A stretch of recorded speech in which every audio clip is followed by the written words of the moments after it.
You, a business giant who owned 400 billion in wealth, gave away all your money to charity before dying. You even picked the cheapest eco-friendly ash box. But when you opened your eyes again, you were reborn back to 60 years ago, trapped in a rental room surrounded by loan sharks. The debt collectors were about to smash your knees with steel pipes, while the woman watching coldly from the corner was your dead wife who made you feel guilty for half your life. Then flashed through your mind the news of her and your daughter burning to death in flames.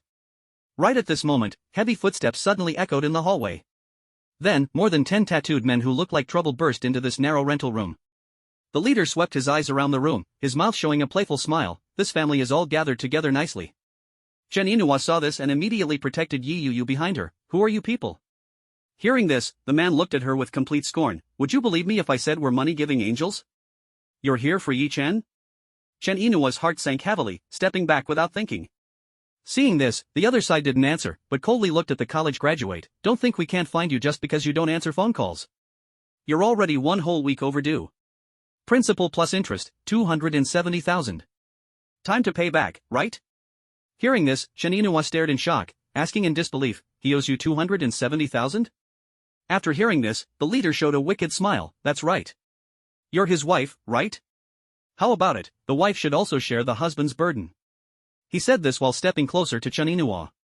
In that instant, anger burned like flames in your heart. You suddenly grabbed the bottle on the ground and roared angrily, one person does, one person pays. You dare touch my wife, I'll risk everything, even my life to kill you. Then memories from your past life flooded like a river. In your past life, it was because of this loan shark debt collection that your dark life began. That day, you watched like a dead dog as Chen Inua was harassed, never daring to speak up. Finally, covered in blood, you knelt and begged desperately, only getting 1 week's delay. After the debt collectors left, you, who always refused divorce, finally signed the divorce papers Chen Inua brought out. But for the 270,000 loan shark debt, forget 1 week, even 100 more weeks couldn't raise the money. Just 1 short week passed in a flash. You, planning to run away, hadn't even finished packing when the creditors cornered you. But what you couldn't understand was that after the beating, they actually let you go. Soon after, Chen Inua took Yi Yu and remarried a bald middle-aged boss from the company. Your hatred for Chen Inua burst like a broken dam, convinced she divorced to climb up to rich people. However, 6 months later, when Chen Inua and Yi Yu died together with that bald boss, you learned the truth. Chen Inua, to save you, had no choice but to borrow money from the bald middle-aged boss who always chased her and promised to marry him. After marriage, his devil face gradually showed, domestic violence became normal, even young Yi Yu couldn't escape. In desperate breakdown, Chen Inua put sleeping pills in that man's water one night, then set fire and went to the flames with Yi Yu in him. And all this, you only learned 6 months after Chen Inua and Yi Yu's accident that you had killed them. If not to save you, Chen Inua wouldn't have borrowed money from that bald boss. Without this, she naturally wouldn't have married him, and there wouldn't have been this human tragedy. Now fate let you return to the past, back to before the tragedy happened. You decided to change everything, not let the tragedy repeat. At this time, the other side glared at you, anger shooting from his eyes. Scare who with a beer bottle? Don't think owing money makes you the boss. Saying this, he stopped his steps toward Chen Inua and angrily walked toward you. Beat him. Before getting money, first teach this kid how to be human. With his angry shout, those thugs rushed over, swinging fists and kicking feet, hitting you hard. Although after making your fortune in your past life, you learned good fighting skills, even military experts had trouble getting close, your current body had long been hollowed out by self-destruction. No matter how high your skills, your weak body couldn't perform at all. Don't hit my daddy. Woo-woo, bad people. You bad people, don't hit my daddy. Yi Yu's crying was heartbreaking, echoing through the entire rental room. You were being punched and kicked by a group of people, but your daughter's screaming in your ears hurt more than these pains. Little Yu struggled in Chen Inua's arms. If she hadn't held the child tightly, this kid would have rushed over long ago. Looking at Chen Inua, she had no pity at all, even a cold smile floated on her lips. That coldness stabbed the heart. In her eyes, you deserve this. She had only one voice in her heart, this scum should die. Suddenly, crack, a crisp sound, the glass bottle you gripped tightly was smashed to pieces. In an instant, blood flowed down from your fingertips, the broken glass cutting into skin painfully. But you didn't care about any of this, just gripped the broken half bottle tightly. You suddenly lifted your bruised and purple body and threw yourself at the man standing in front with all your strength. You locked one hand around that person's neck, the other hand pressing the sharp bottle mouth tightly against his neck artery. Your eyes were red like fire, blood hanging from your mouth, your whole person like a lone wolf before death, your whole body giving off pressure and madness. Stop. All of you fucking stop. The leader being held by you was scared white in the face, struggling and shouting, don't, brother, calm down. Listen to me, don't be rash, this is a society ruled by law, killing means paying with life, think clearly. However, your heart wasn't swayed by these threats. The fierce light in your eyes became sharper, give me 1 more week. 1 week later, principal plus interest, not 1 cent less. Hearing this, the man stiffly swallowed saliva, nodding like crazy, good, brother, let's talk nicely. Can you put the bottle down first? Let's talk slowly, don't use hands. His voice was shaking now, not really afraid of you, but afraid that bottle's sharp edge would really stab into his blood vessel. Hearing this, you stared at him coldly, applying a little force with your hand, the glass bottle's tip had already broken his skin, blood soaking that small wound. You repeated without expression, I said, 1 week. Deal, 1 week, my word counts, just 1 week, I promise you. Hearing these words, you finally loosened your grip, the bottle in your hand dropping to the ground. The other side immediately stepped back several steps, waving away the little brothers who came closer, pointing at you and saying through gritted teeth, you got guts, I respect that. A week later, if you don't see the money, even the King of Heaven can't save you. Go! A large hand waved. These ruthless villains came quickly and left just as fast. In the rental house. Suddenly, only the bleeding-headed Yi Chen, the indifferent Chen Inua, and the crying Yi Yu remained. The author has something to say. Chapter 003, Misfortune, it's truly misfortune. Mom, Dad is bleeding, Dad is bleeding. Yi Yu, tightly held by Chen Inua, pointed at Yi Chen, crying in a childish voice, Dad, I want to go to Dad. But Chen Inua remained unmoved, not allowing her to approach any further. Yu, be good, don't cry, Dad is fine. Yi Chen covered his head with his hand, looking at his daughter from afar, saying bitterly, but there's no way to go forward. Yi Chen, I only know you deserve to die, but I never expected you would deserve to die this much to dare borrow from loan sharks. You sold your wedding ring, you sold the computer I use for work, you even sold the hairpin my grandmother left me for a pittance. Look around, see if there's anything else to sell, go ahead, take it all. Looking at Yi Chen's blood-covered, terrifying face, Chen Inua sneered mockingly. Wife. Don't call me wife, it disgusts me. I don't know what sins I committed in my past life to believe in you and marry you. Without giving Yi Chen a chance to speak, Chen Inua shouted. 270,000 in loan sharks, 270,000 in loan sharks, huh? Keep making trouble, if you're still human, then sign this divorce agreement. Just take it as I'm begging you, if this drags on any longer, you're not hurting me, you're hurting Yu. Saying this, Chen Inua pulled out a divorce agreement from her handbag, one she bought at a street market. In his past life, Yi Chen, when faced with Chen Inua being teased, had been so useless that he didn't even dare to speak up. That's why he chose to sign the divorce agreement. This time, heaven gave him a chance to return to the past, and what he had to do was make amends. How could he possibly sign that divorce agreement? Inua, give me one more chance, the last chance, okay? Yi Chen struggled to say. Chance? The last chance? How many times have you said that? Do you think I could ever believe you again? Ha, if you don't sign, then you're dragging me and Yu to our deaths. Chen Inua laughed coldly. Inua, the 270,000, I'll repay it with interest in a week. From now on, I won't gamble, I won't do anything to hurt you. Believe me, the last time, please, just this once. Yi Chen begged. Now you're bragging without even blushing? 270,000, in a week, what will you use to pay it back? Continue gambling? Become rich overnight in a casino? In your current state, it's better for you to be dead than alive. Don't talk anymore, it's meaningless. Just sign it. Chen Inua said. She had no sympathy left for Yi Chen. Because her heart had already been shattered, it had been hurt to pieces, hurt to death. She forgave him again and again, deceived herself again and again. But what she got in return was this scoundrel lying again and again. The word disappointment no longer sufficed to describe her feelings. She knew that if this continued, she would go crazy, truly go crazy, and die, really die. Give me 1 month. If after a month you still can't see any change in me, if after a month you still can't change your mind about me, then if you insist on divorce, I'll sign. Yi Chen shook his head, his eyes firm as he said. 1 month? Chen Inua laughed. It wasn't that she looked down on Yi Chen, but this guy could never change. At most, 3 days, and his true nature would show again. Do you think it's necessary? Chen Inua said. Yes. For Yu, just for Yu. Give me 1 month. Yi Chen said. Chen Inua snorted disdainfully, so in 1 month, you're willing to sign the divorce papers, right? Yi Chen said, if you still insist on leaving. Humph.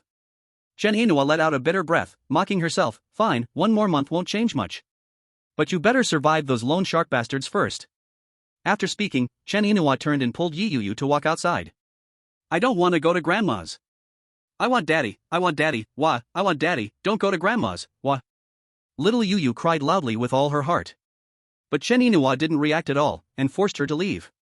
Hearing his daughter's heart-wrenching cries, watching Chen Yinua's back as she walked away, Yi Chen felt like his heart was being cut by knives.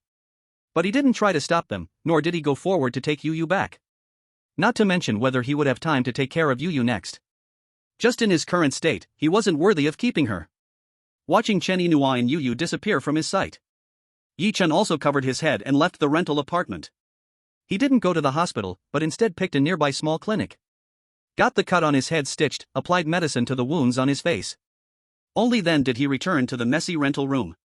What a sin, this is really a sin. Looking at the floor full of beer bottles and cigarette butts, delivery boxes and instant noodle cups thrown all over.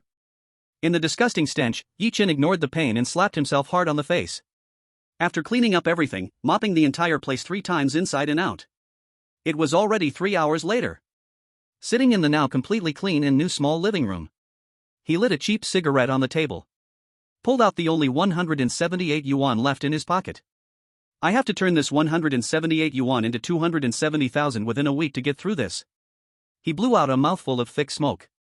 Yi Chen hadn't smoked for years, let alone such cheap cigarettes, and he coughed harshly. Then, his brain began to spin fast, recalling and filtering all the ways to make money. For an ordinary person, turning 178 yuan into 270,000 in a week, that's no doubt daydreaming. But he was not ordinary.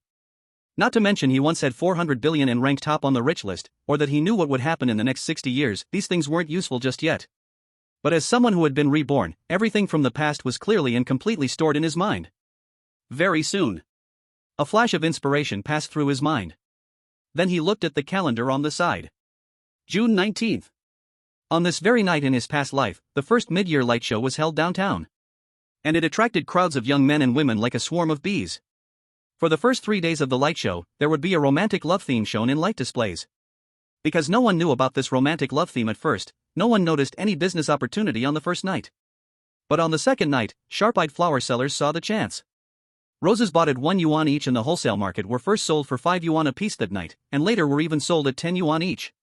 Back then, Yi Chen also went to join the crowd and cursed those flower sellers for being so greedy. But to be honest, it was jealousy after all, that was a 9 times profit. But this crazy profit only lasted 1 day. By the next night, people selling flowers were almost more than those watching the lights. So those 10 yuan roses fell to 2 yuan, and in the end even 1 yuan, just to avoid wasting them. Thinking of this, Yi Chen already had a plan. He looked at the clock on the wall. It was already 4 p.m., and the light show started at 8. It's 10 o'clock, there's not much time left to prepare for him. Chapter 004, Little White-Eyed Wolf, Get Out of Here. Due to time and inventory to be processed. In the wholesale market, a rose that was originally 1 yuan each, was fiercely bargained down by Yi Chen to 50 cents each. He also insisted that the flower shop sell him wrapping paper. In the end, after deducting the cost of taking the subway back and forth, with just over 100 yuan in his pocket, he bought 300 roses and wrapping paper. When he returned to his rented room, he immediately began wrapping up each of the roses. It took him over 4 hours to finish wrapping all 300 roses. By the time he arrived at the light show event in the city center, the romantic love light theme had already started. Due to having no competitors, Yi Chen didn't even need to speak. Seeing him with a large bundle of roses on his back, men and women who were already inspired by the light theme came up to inquire. Such a scene, such an atmosphere, there was no talk of bargaining at all. Roses originally worth 10 yuan each suddenly became the hottest item on site. Vendors selling other things watched in disbelief. Something that normally costs only 1 yuan, is being sold for 10 yuan without any bargaining? This is pure profit. If there hadn't been a shortage of time, they probably would have thrown away their things and joined the flower-selling army. But they didn't know, such profit could only happen once, because of the perfect timing, location, and luck. By tomorrow night, forget about making a big profit, breaking even would be a good result. It's a pity I don't have enough capital, otherwise making 10 or 20,000 would be no problem. Before the romantic love light theme was over, the bag of roses Yi Chen carried on his back was already empty. Meanwhile, his WeChat balance had increased by a solid 3,000 yuan. Sitting at a roadside stall, eating a 10 yuan egg fried rice. Looking up at the bright moon and starry sky, his eyes sparkled with brilliance that he hadn't felt even when he once controlled tens of billions. Yinhua, Yu, wait for me, since heaven has given me the chance to be reborn, in this life, I will give you eternal glory. After silently muttering to the sky, Yi Chen quickly devoured the egg fried rice in front of him. In a relocation housing community in Jiangzhou. In a 3-bedroom apartment with a usable area of less than 80 square meters. Did that waste sign the papers? Lu Shuaqin, in her 50s, looked at Chen Yinhua and asked. Not yet. Chen Yinhua said through gritted teeth, her expression grim. Not yet? Why are you back then? Do you want to keep going like this? Do you want me to support you and your daughter for the rest of your lives? As soon as she heard that the divorce papers hadn't been signed, Lu Shuaqin exploded with anger. Her fierce expression and tone immediately frightened Yi Yuyu, making her cry out, Grandma's mean, Grandma's bad, I don't want Grandma to play with me. Little white-eyed wolf, then you get out. You eat my food, drink my drinks, live in my house, and you still dare to scold me? Lu Shuaqin scolded furiously. Mom, how can you talk like that? Yu is only 4 years old, is it appropriate to scold her like that? On the side, Chen Yihao, unable to stand it any longer, quickly picked up the crying Yi Yuyu and angrily said to his mother. What? Are you going to defend these two women? If it weren't for this blind fool insisting on marrying that waste back then, would she have ended up like this? Those men who were chasing her back then, any one of them was 100 or 1,000 times better than that waste. But she refused to listen to me and her father, insisting on marrying that waste. Now look where she's ended up. Isn't it all her own doing? If she had chosen those rich young masters back then, would she be suffering like this now? Would our family still be in this half-dead state? If we had a rich son-in-law, you'd have a rich brother-in-law, would we still be worrying about your marriage house? You're not getting any younger. If you don't have a house to marry in, how could Xiao Qian possibly marry you? And do you think her parents would ever agree to let her marry you? And now look at you, yelling at me? You know our family's situation, don't you? That woman and her kid eat and drink like royalty, and if we keep supporting them, your dad and I will burn through even our funeral savings. Don't even talk about buying you a wedding house. If she'd just hurry up and divorce that loser, I could still find her a rich man. It's been half a year, and still no divorce, makes me wonder if she's doing it on purpose. Maybe she just can't bear to leave that piece of trash. Lu Shuaqin screamed the words with no mercy at all. She didn't care one bit about Chen Yinua's face, now already covered in tears. Just moments ago, she had wanted to tell them that Yi Chen finally agreed to divorce in a month. But now, it didn't seem necessary at all. Mom, don't you think you went too far? Yes, my sister did marry the wrong man, but how is she suddenly a burden on our family? Did she not pay for food? Did she skip paying for electricity or water? Can't you speak with a little conscience? And about my wedding house, that's none of your business. Wang Xian can marry me or not, I don't care. Chen Yihao, would rather stay single all my life, I'm fine with that. Chen Yihao, holding Yi Yuyu, shouted back, full of anger and frustration. You're trying to drive me to death, aren't you? Lu Shuaqin clutched her chest, gasping in fury. Enough. At that moment, Chen Jiangwo, who had been silent on the sofa, crushed his cigarette into the ashtray. He stood up from the couch. Looking at Chen Yihao, he said, What? So now your mom and I are wrong for caring about your marriage? Is staying single your way of threatening us? Facing his father's sharp eyes and harsh words, Chen Yihao clenched his jaw and stayed silent. Did your mom say anything wrong? If your sister hadn't insisted on running away with that scum, she'd be rich by now, and our whole family would be living the good life. Sure, she and Yuyu coming back home is just a matter of adding a pair of chopsticks and a bowl, but how long can they stay? A few days, fine. But a lifetime? Don't you know why Xiao Qian won't come to our house? Isn't it because your sister is here with that child stuck to her? This house was small to begin with, and now it's crammed. Who would want to come live like this? Even if she'd marry you without a wedding house, could she accept squeezing into this shabby house with our whole family? He didn't even glance at Chen Yinhua or Yi Yuyu. Chen Jiangwo scolded Chen Yihao word by word, cold and heavy. Dad, Mom, enough. I'll pack up and leave with Yuyu now. Wiping away her tears, Chen Yinhua gave a bitter smile. She turned and walked toward the tiny room, less than 8 square meters, where she and Yuyu had been staying. Sis, don't listen to them. You and Yuyu should just stay here. Chen Yihao rushed into the tiny, cramped room holding Yuyu, pleading in a hurry. Chen Yinhua said nothing. She silently began packing the few clothes they had. Sis, please listen to me. If you leave here, where will you go? Back to that rented place? Let that scum keep beating you? Keep abusing you? He put Yi Yuyu down and blocked Chen Yinua's path. Yihao, I know you care about your sister. I thank you. But Mom and Dad are right. Yuyu and I staying here, it's just being a burden. We're just causing trouble. Don't worry, we have a place to go. We're not going to end up homeless. Chen Yinhua forced a smile. With those words, She pushed past Chunihao. One hand holding their luggage, the other holding Yi Yu's tiny hand. "Mommy, are we going back to find Daddy?" Yi Yu asked, her crying stopped. Chen Yinhua gave a bitter smile, said nothing, and kept walking with her. Sis. Sis. Sis, please listen to me. Seeing this, Chen Yihao hurriedly chased after them. As for Lu Shuaqin and Chen Jiangwo, they just snorted coldly and watched the mother and daughter leave. Not even a single word to make them stay. Chapter 005 Full of Lies? Outside the neighborhood gate, Chen Yihao stopped Chen Yinhua. Sis, can you calm down and just listen to me for a few words? Sis, Mom may not know how to talk right, but her starting point is still good. With your conditions, even if it's a second marriage, you can still find someone 1,000 times, 10,000 times better than that animal. Think about how much suffering you've endured under him these past years. That kind of animal, if you don't divorce him now, when are you going to? Chen Yinhua smoothed the strands of hair messed up by the wind. She shook her head and said, "It's not that I don't want to leave, it's that he refuses to sign the papers. He asked me to give him 1 more month. After 1 month, if I still insist on the divorce, he'll sign." What a joke. 1 month? Even if you give him 100 months, a dog can't change its habit of eating shit. He won't sign the papers, right? Sis, don't worry, leave this to me. I don't believe I can't deal with him, I don't believe he won't sign. Chen Yihao gritted his teeth in anger. But hearing this, Chen Yinhua immediately frowned sternly. She said, "What are you planning to do?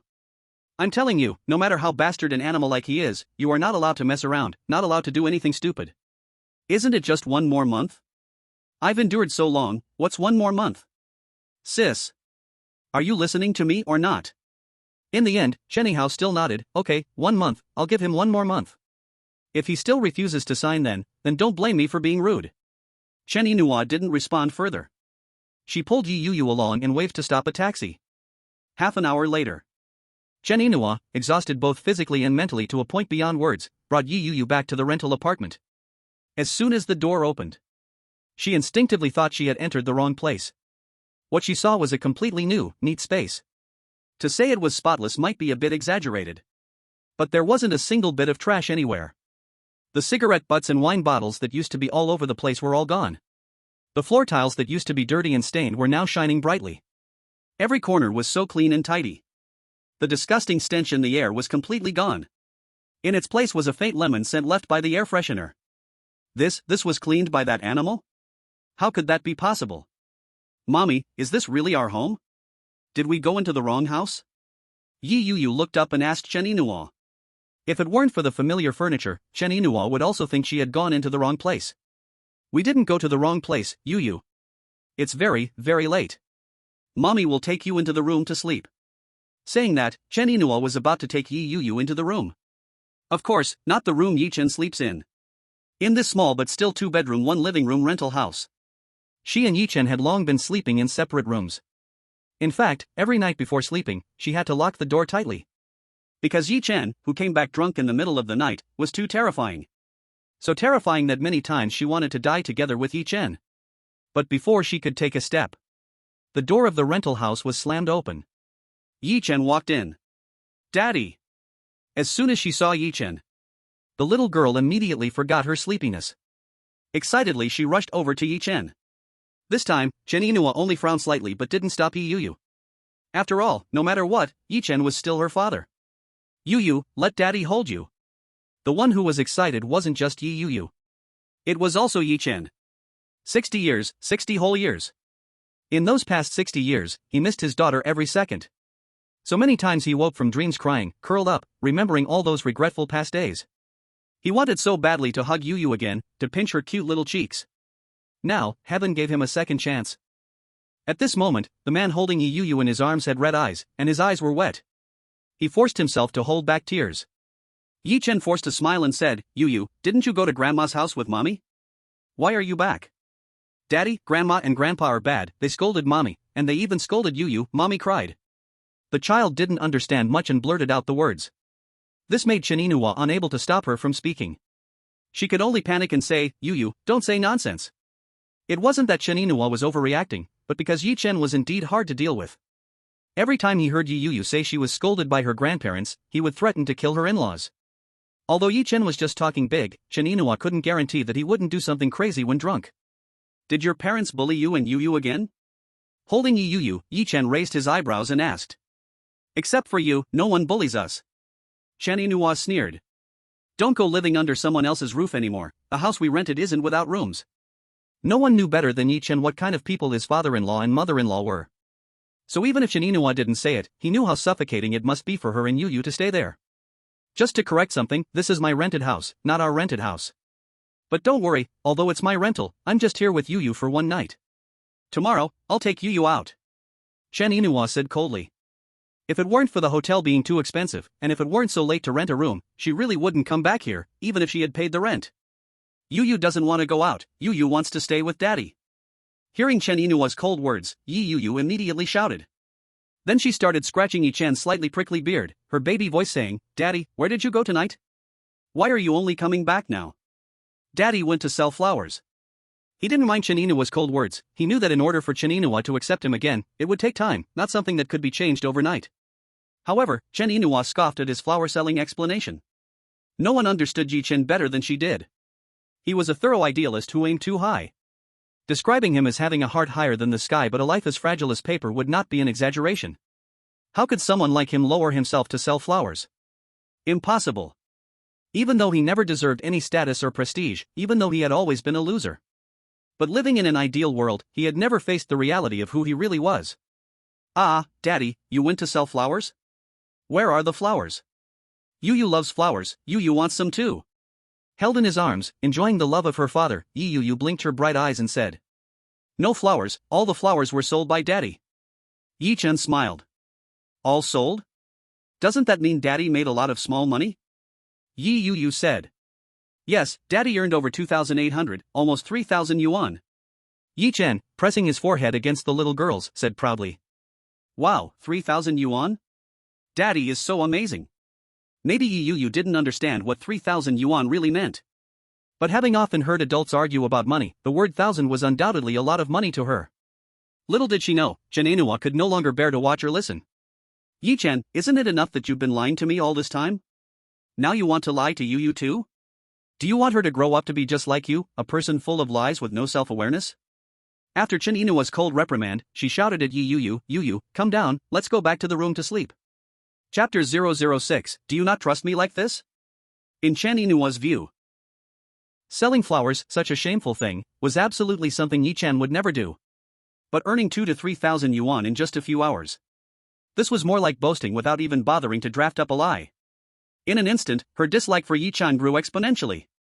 Even though she already disliked him enough. Now, she was worried that her daughter, Yu, might be influenced by his boastful talk. I don't want to. I want to be with Dad. The little girl shouted stubbornly. Yu, be good, go to mommy first. Daddy will take Yu to buy McDonald's tomorrow morning. Yi-Chan put Yu down. Yu, who had originally not wanted to leave, suddenly brightened up when she heard about fries and burgers. Really? Really? Daddy won't lie to Yu. Then Dad and Yu make a pinky promise. Okay, pinky promise. Only then did Yu happily return to Chen Yinua's side.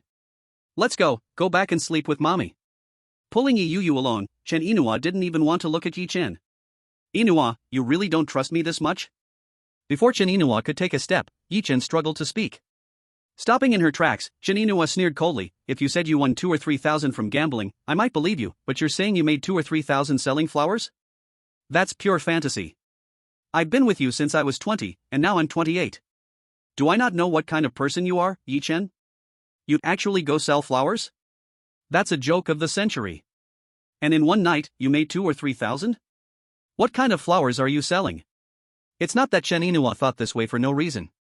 Over the years, the words down to earth had never once been associated with Yi-Chen. Just like that failed business venture. If he hadn't been so ambitious, thinking he could succeed overnight, it wouldn't have failed so completely. Yi-Chen opened his mouth. But before he could say anything, Chen Yinhua impatiently interrupted, no need to explain. I'm not the same fool I used to be, tricked by you time and again. Don't think just because you cleaned up a little that you're no longer the same person. Old habits die hard, and those words fit you better than anyone. I know I was a jerk before, I know I wronged you, but you just... Chen Yinhua still didn't want to hear more from him. Enough. I believe you made 2,000 or 3,000 selling flowers, okay? But so what? A week's time, 270,000, how are you going to pay it back? Don't say it's 2 or 3,000, even if you make 2 or 3,000 a day, it wouldn't be enough to pay back that high-interest loan in a week. Yi-Chen, if you still have a bit of a conscience, if you're still human, then sign the divorce agreement and get the hell out of here, hiding anywhere you want.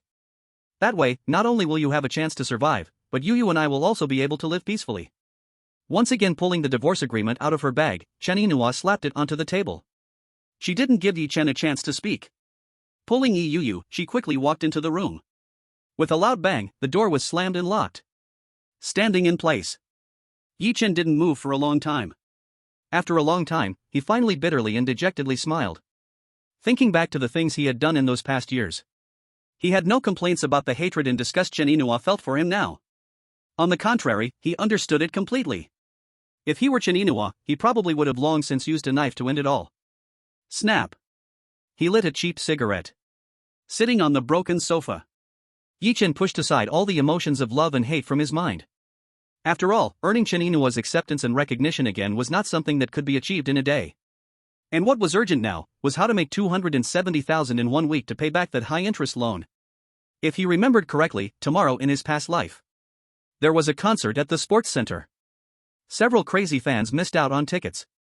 In the end, to get into the concert and see their idol, they were willing to buy tickets for 10,000 yuan each, even though the original price was 560.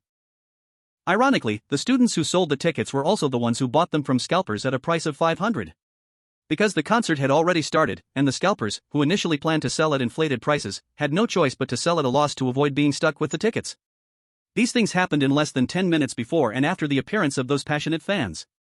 Later, this news spread on the internet and even made it to the trending topics. When Yi-Chen saw this trending topic in his past life, he commented angrily, calling those crazy fans idiots. The next day, Yi-Chen woke up early.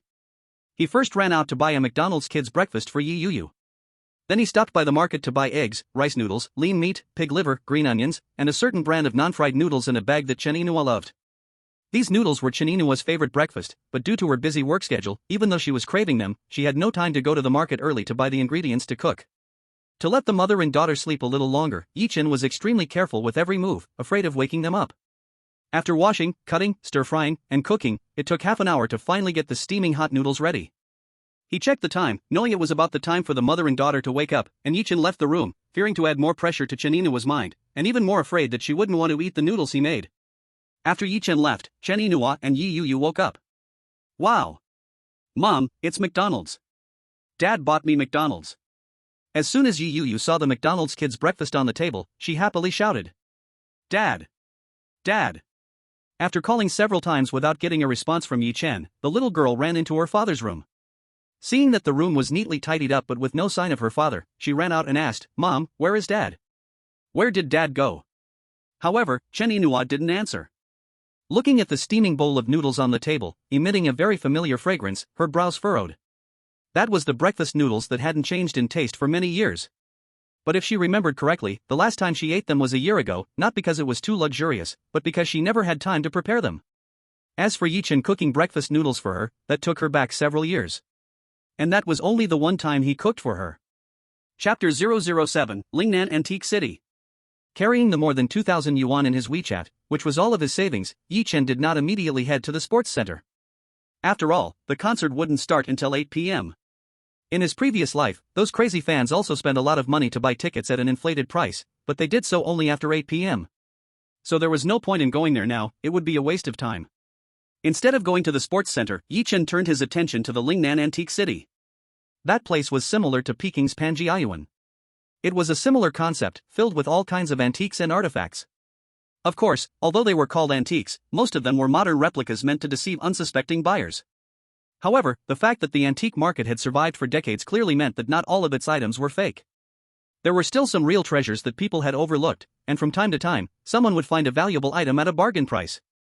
In the past, Yi-Chen had visited the antique market several times, always hoping to strike it rich by finding a hidden gem. Unfortunately, every time, he ended up being nothing more than an unsuspecting fool, getting swindled. But this time, it was different. With the memory of a 60-year-old prophet, and with his sharp attention to detail, Yi-Chen remembered that in his past life, someone had found a treasure worth 16 times more than what they paid for it, spending only 30,000 yuan at the antique market. And the lucky one was still his gambling friend at the table. Unlike him, his gambling friend, although initially in nearly the same situation, barely alive and carrying a mountain of debt that could get him killed by the high rollers at any time, could not resist the fate of having a lucky turn of events.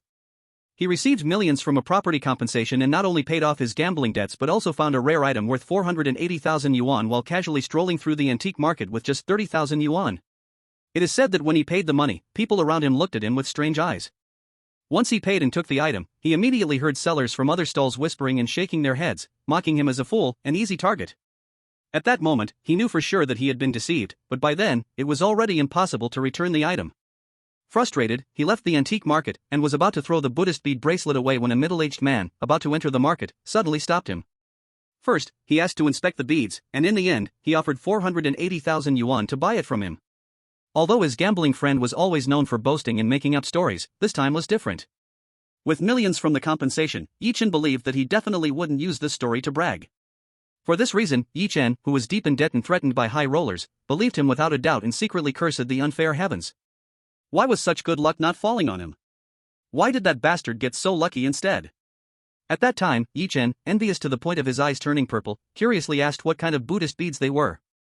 However, although his friend didn't explain it too clearly, he did provide a crucial piece of information. The bracelet had 18 beads, each carved with an Arhat figure. The 18 beads corresponded to the 18 Arhats. Now, reborn and back in the past, Yi Chen felt that this was an incredible opportunity. If he seized this opportunity, the 270,000 debt would be solved immediately. But there was one problem: he didn't know when exactly his gambling friend found this lucky item. But counting the days, it shouldn't have been so soon. After all, his friend had only started boasting about finding the treasure 3 days later. From what Yi Chen knew of him, this was the kind of thing that couldn't be kept quiet for long, especially when it was something to show off. He believed it was most likely in these 2 days. Although there was still one problem, which was that his friend bought it for just 30,000 yuan. But now, Yi Chen barely had 3,000 yuan to his name, so obviously, he couldn't afford it. However, he wasn't in a hurry to grab the treasure just yet. His plan was to first find the Buddhist bead bracelet's exact location. As long as he could pin down which stall had it, everything would be much easier. After all, the concert tickets for tonight's concert would give him enough capital to secure the lucky find. Otherwise, if he waited until tomorrow, the opportunity might be gone. Because it was very possible that his gambling friend found the treasure tomorrow. "Boss, the Tongbao from the Qianlong era, would you like to take a look?" "Bro, this vase came from a noble family in the Qing dynasty, are you interested?" "I'm open to offers." "Handsome, take a look at the things I've got here, they're all good stuff, see if you like anything."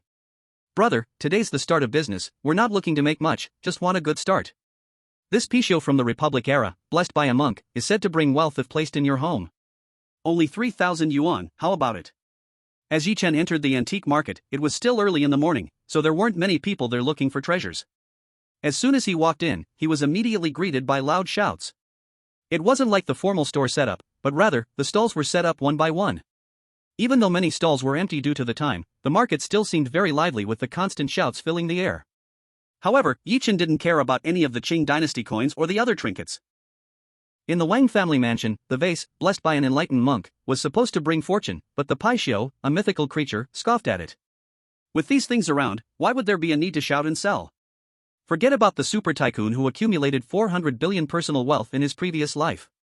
Even the scoundrel, Yi Chen, who was a complete jerk in the early part of his past life, wouldn't believe it. Mainly, he had been tricked so many times that he had learned his lesson. Well, even if one could pick up a bargain in the antique market, it would never be something shouted about as being from a certain dynasty or a nobleman's mansion. As for being a lucky charm to bring fortune, that was nonsense. These were just used to deceive the naive, who hadn't been scammed too many times yet. Whenever Yi Chen arrived at a stall, he would stop, scan the items on display without a word, and move on if he didn't find what he was looking for. After searching over 20 stalls and still not finding the string of prayer beads with 18 arhats carved on them, he moved on to the next. At first, the stall owners were enthusiastic, but gradually, their excitement turned to annoyance, and they were close to kicking him out. He hadn't found the beads after visiting more than 20 stalls. But this didn't affect his mood. From morning to noon, he found nothing. After quickly eating a simple and bland lunch outside the antique market, he returned. Damn, that fool is back. Tisk, look at his face, it's like he's wearing a sign saying I'm here to pick up a bargain. With those shifty eyes, he still thinks he can pick up a bargain? Dream on. I can't stand these idiots. If there were fewer of these fools, our business would be better. Don't be like that, at least he's contributing to the market's buzz, huh? The whispers spread as Yi Chen's figure reappeared. He heard plenty of them, but he didn't care. He continued searching for the string of 18 Arhat prayer beads. Little did he know, several hours had passed. The setting sun painted the sky red, and the shadows of the day stretched westward. The hot summer evening was finally cooled by a rare refreshing breeze. After a whole day, Yi-Chen had practically walked through the whole antique market, but still no sign of the prayer beads. Could it be that the guy from my past life was just bragging? Under the sunset, Yi-Chen stopped. He muttered to himself, then shook his head. He spoke with such certainty, and even detailed the carvings of the 18 Arhats. It didn't sound like a lie. As he spoke, Yi-Chen recalled the expression and gaze of the man from his past life when he talked about picking up a bargain, trying to tell if he was just making up a story. Just then, out of the corner of his eye, he noticed a stall owner nearby, around 2 or 3 meters away, slap his head. Damn, how could I forget that thing? As soon as the stall owner muttered to himself, he opened up a burlap bag next to him. He pulled out a string of ancient bronze-colored prayer beads. Whoosh! In an instant, Yi-Chen, who caught the glimpse, felt his heart tighten. Although he couldn't see from this distance whether the beads were carved with the 18 Arhats, Yi-Chen couldn't suppress his excitement. Please, can I take a look at that prayer bead bracelet? As the stall owner placed the beads down on his stand, Yi-Chen appeared in front of him and spoke. When the stall owner heard someone inquire about his goods, he was delighted, thinking a customer had arrived. But when he looked up and saw it was that guy, Yi-Chen, who had been walking around the market from morning till afternoon, just looking and not buying, all the surrounding stall owners secretly cursing him, the stall owner's joy instantly vanished. This isn't an ordinary item. If you're not planning to buy, then. The vendor impatiently said, it's better not to look at it, so you won't accidentally bump into it and then say I scammed you. How can I decide if I want to buy it without looking at it first? Yi-Chen didn't take the vendor's words to heart and smiled faintly. The vendor was instantly choked and speechless. Fine, take a look then. Even though he was unwilling deep down, he had no choice but to hand over the string of Buddhist prayer beads. Yi-Chen carefully pinched each bead and examined it closely. As expected, it was exactly what he had imagined. That gambling friend in his past life was not lying or exaggerating. The beads on this string were exactly 18, not more, not less, and each bead was carved with a depiction of an Arhat. 18 beads, perfectly representing the 18 Arhats. Although he didn't know exactly what this string of Buddhist beads was all about, the weight he felt when holding it clearly told him that it was definitely not some cheap, low-quality item. In his past life, Yi-Chen had been a tycoon with 400 billion in personal wealth, and he had come across countless valuable items, so he knew what he was holding wasn't ordinary. Although this string of Buddhist beads was far from being as extraordinary as some of the things he'd encountered, in this mixed and muddled antique market, it could definitely be considered a big find. Are you done looking? Are you buying or not? If not, give it back. Seeing Yi-Chen carefully inspecting each bead, the vendor became more and more impatient. Yi-Chen asked, how much? The vendor was a little surprised that Yi-Chen would ask for the price, but still dismissed it, not thinking Yi-Chen would actually buy it, and said, 50,000. Yi-Chen thought for a moment. Finally, he decided to test the waters. 500, will you sell it? It wasn't that he didn't want to test, after all, in this antique market, haggling was common, and objects priced at tens of thousands could sometimes be bought for a few hundred. At least in his past life, there were times when he bought items worth tens of thousands for just a few hundred. However, the vendor snatched the string of beads back from Yi-Chen's hands. Get lost. Yi-Chen gave a dry laugh, not angry or surprised. After all, in his past life, that gambling friend had bought the beads for 30,000. His attempt to buy them for 500 was truly unrealistic, even though his gambling friend had probably been scammed by the vendor at the time. As the vendor muttered insults under his breath, Yi-Chen, who had locked onto the location of the beads, didn't waste time staying around. After wandering around for a while, he leisurely left the antique market. He bought a few bread rolls and a bottle of mineral water, making do with dinner. At 7:30 p.m. After eating and drinking enough, Yi-Chen appeared at the entrance of the sports center. At this point, the sports center was already packed. Posters of a young male celebrity were everywhere. Countless fans were swarming in groups, checking tickets to enter. In his past life, Yi-Chen knew that some of the crazy female fans had bought tickets for 11,000 each, even though the original price was only 560. But he didn't know from which scalper they had bought them. However, this didn't stop him from targeting the scalpers, as they were always easy to spot. After the peak time when the fans entered the venue passed. As the concert began to enter its warm-up phase, Yi-Chen walked back and forth around several ticket-checking points. Time quickly approached 8 p.m. Yi-Chen was becoming visibly anxious. At this moment, in his line of sight, a man seemed even more anxious than him. Need tickets? I have some. Seats in Zone 7, great view, high-cost performance, want them? Beautiful lady, need tickets? Beauty. Handsome. The man rushed up to people, asking urgently. But he couldn't help being anxious. He had heard before that being a scalper could be profitable, so he gritted his teeth and spent a month's salary to get 6 connected seats when the tickets went on sale. Since it was his first time being a scalper, he wasn't very skilled at it, and ended up being fooled by a fellow scalper he met casually. It is said that this concert's tickets are hard to come by. As the time of the show approaches, the prices keep rising. So, before, someone offered double the price, but he wouldn't sell, thinking at least he could make 3 to 4 times the amount. Little did he know, while others were happily finishing up their work, he was still holding on to those 6 tickets. If these tickets were to be left unsold, not only would he have worked in vain, but he would also lose a month's salary. Damn it, those bastards tricked me. What should I do now? He pulled out his phone and checked the time. The concert was about to start, but the 6 tickets in his hands still hadn't sold. The rookie scalper, tricked and panicked, was pacing in circles. Do you want to sell the tickets? At that moment, a voice rang out by his ear. The novice scalper nearly cried out in excitement. Yes, yes. However, when he turned around and saw that there was only one person, his excitement quickly faded. Only one person? That means he could only sell 1 ticket, and the other 5 would still be stuck in his hands. How many do you want? Although his excitement had dropped, the rookie scalper still hoped that he might need a benefactor. You have 6 tickets, right? I'll take them all, how much? Leaf, looking down at the tickets in the other person's hand, said. Hearing that he wanted all of them, the scalper first couldn't believe it. Then he became so excited that he almost shouted. He didn't dare think about raising the price anymore, and didn't even dare hope to break even. He immediately offered a price 60 lower than the original, afraid of missing this opportunity. The original price of the ticket is 500. If you want them all, I'll sell them for 500. 500 is fine. 2008. Leaf said. Buddy, this. The scalper panicked. He was already losing 60 per ticket.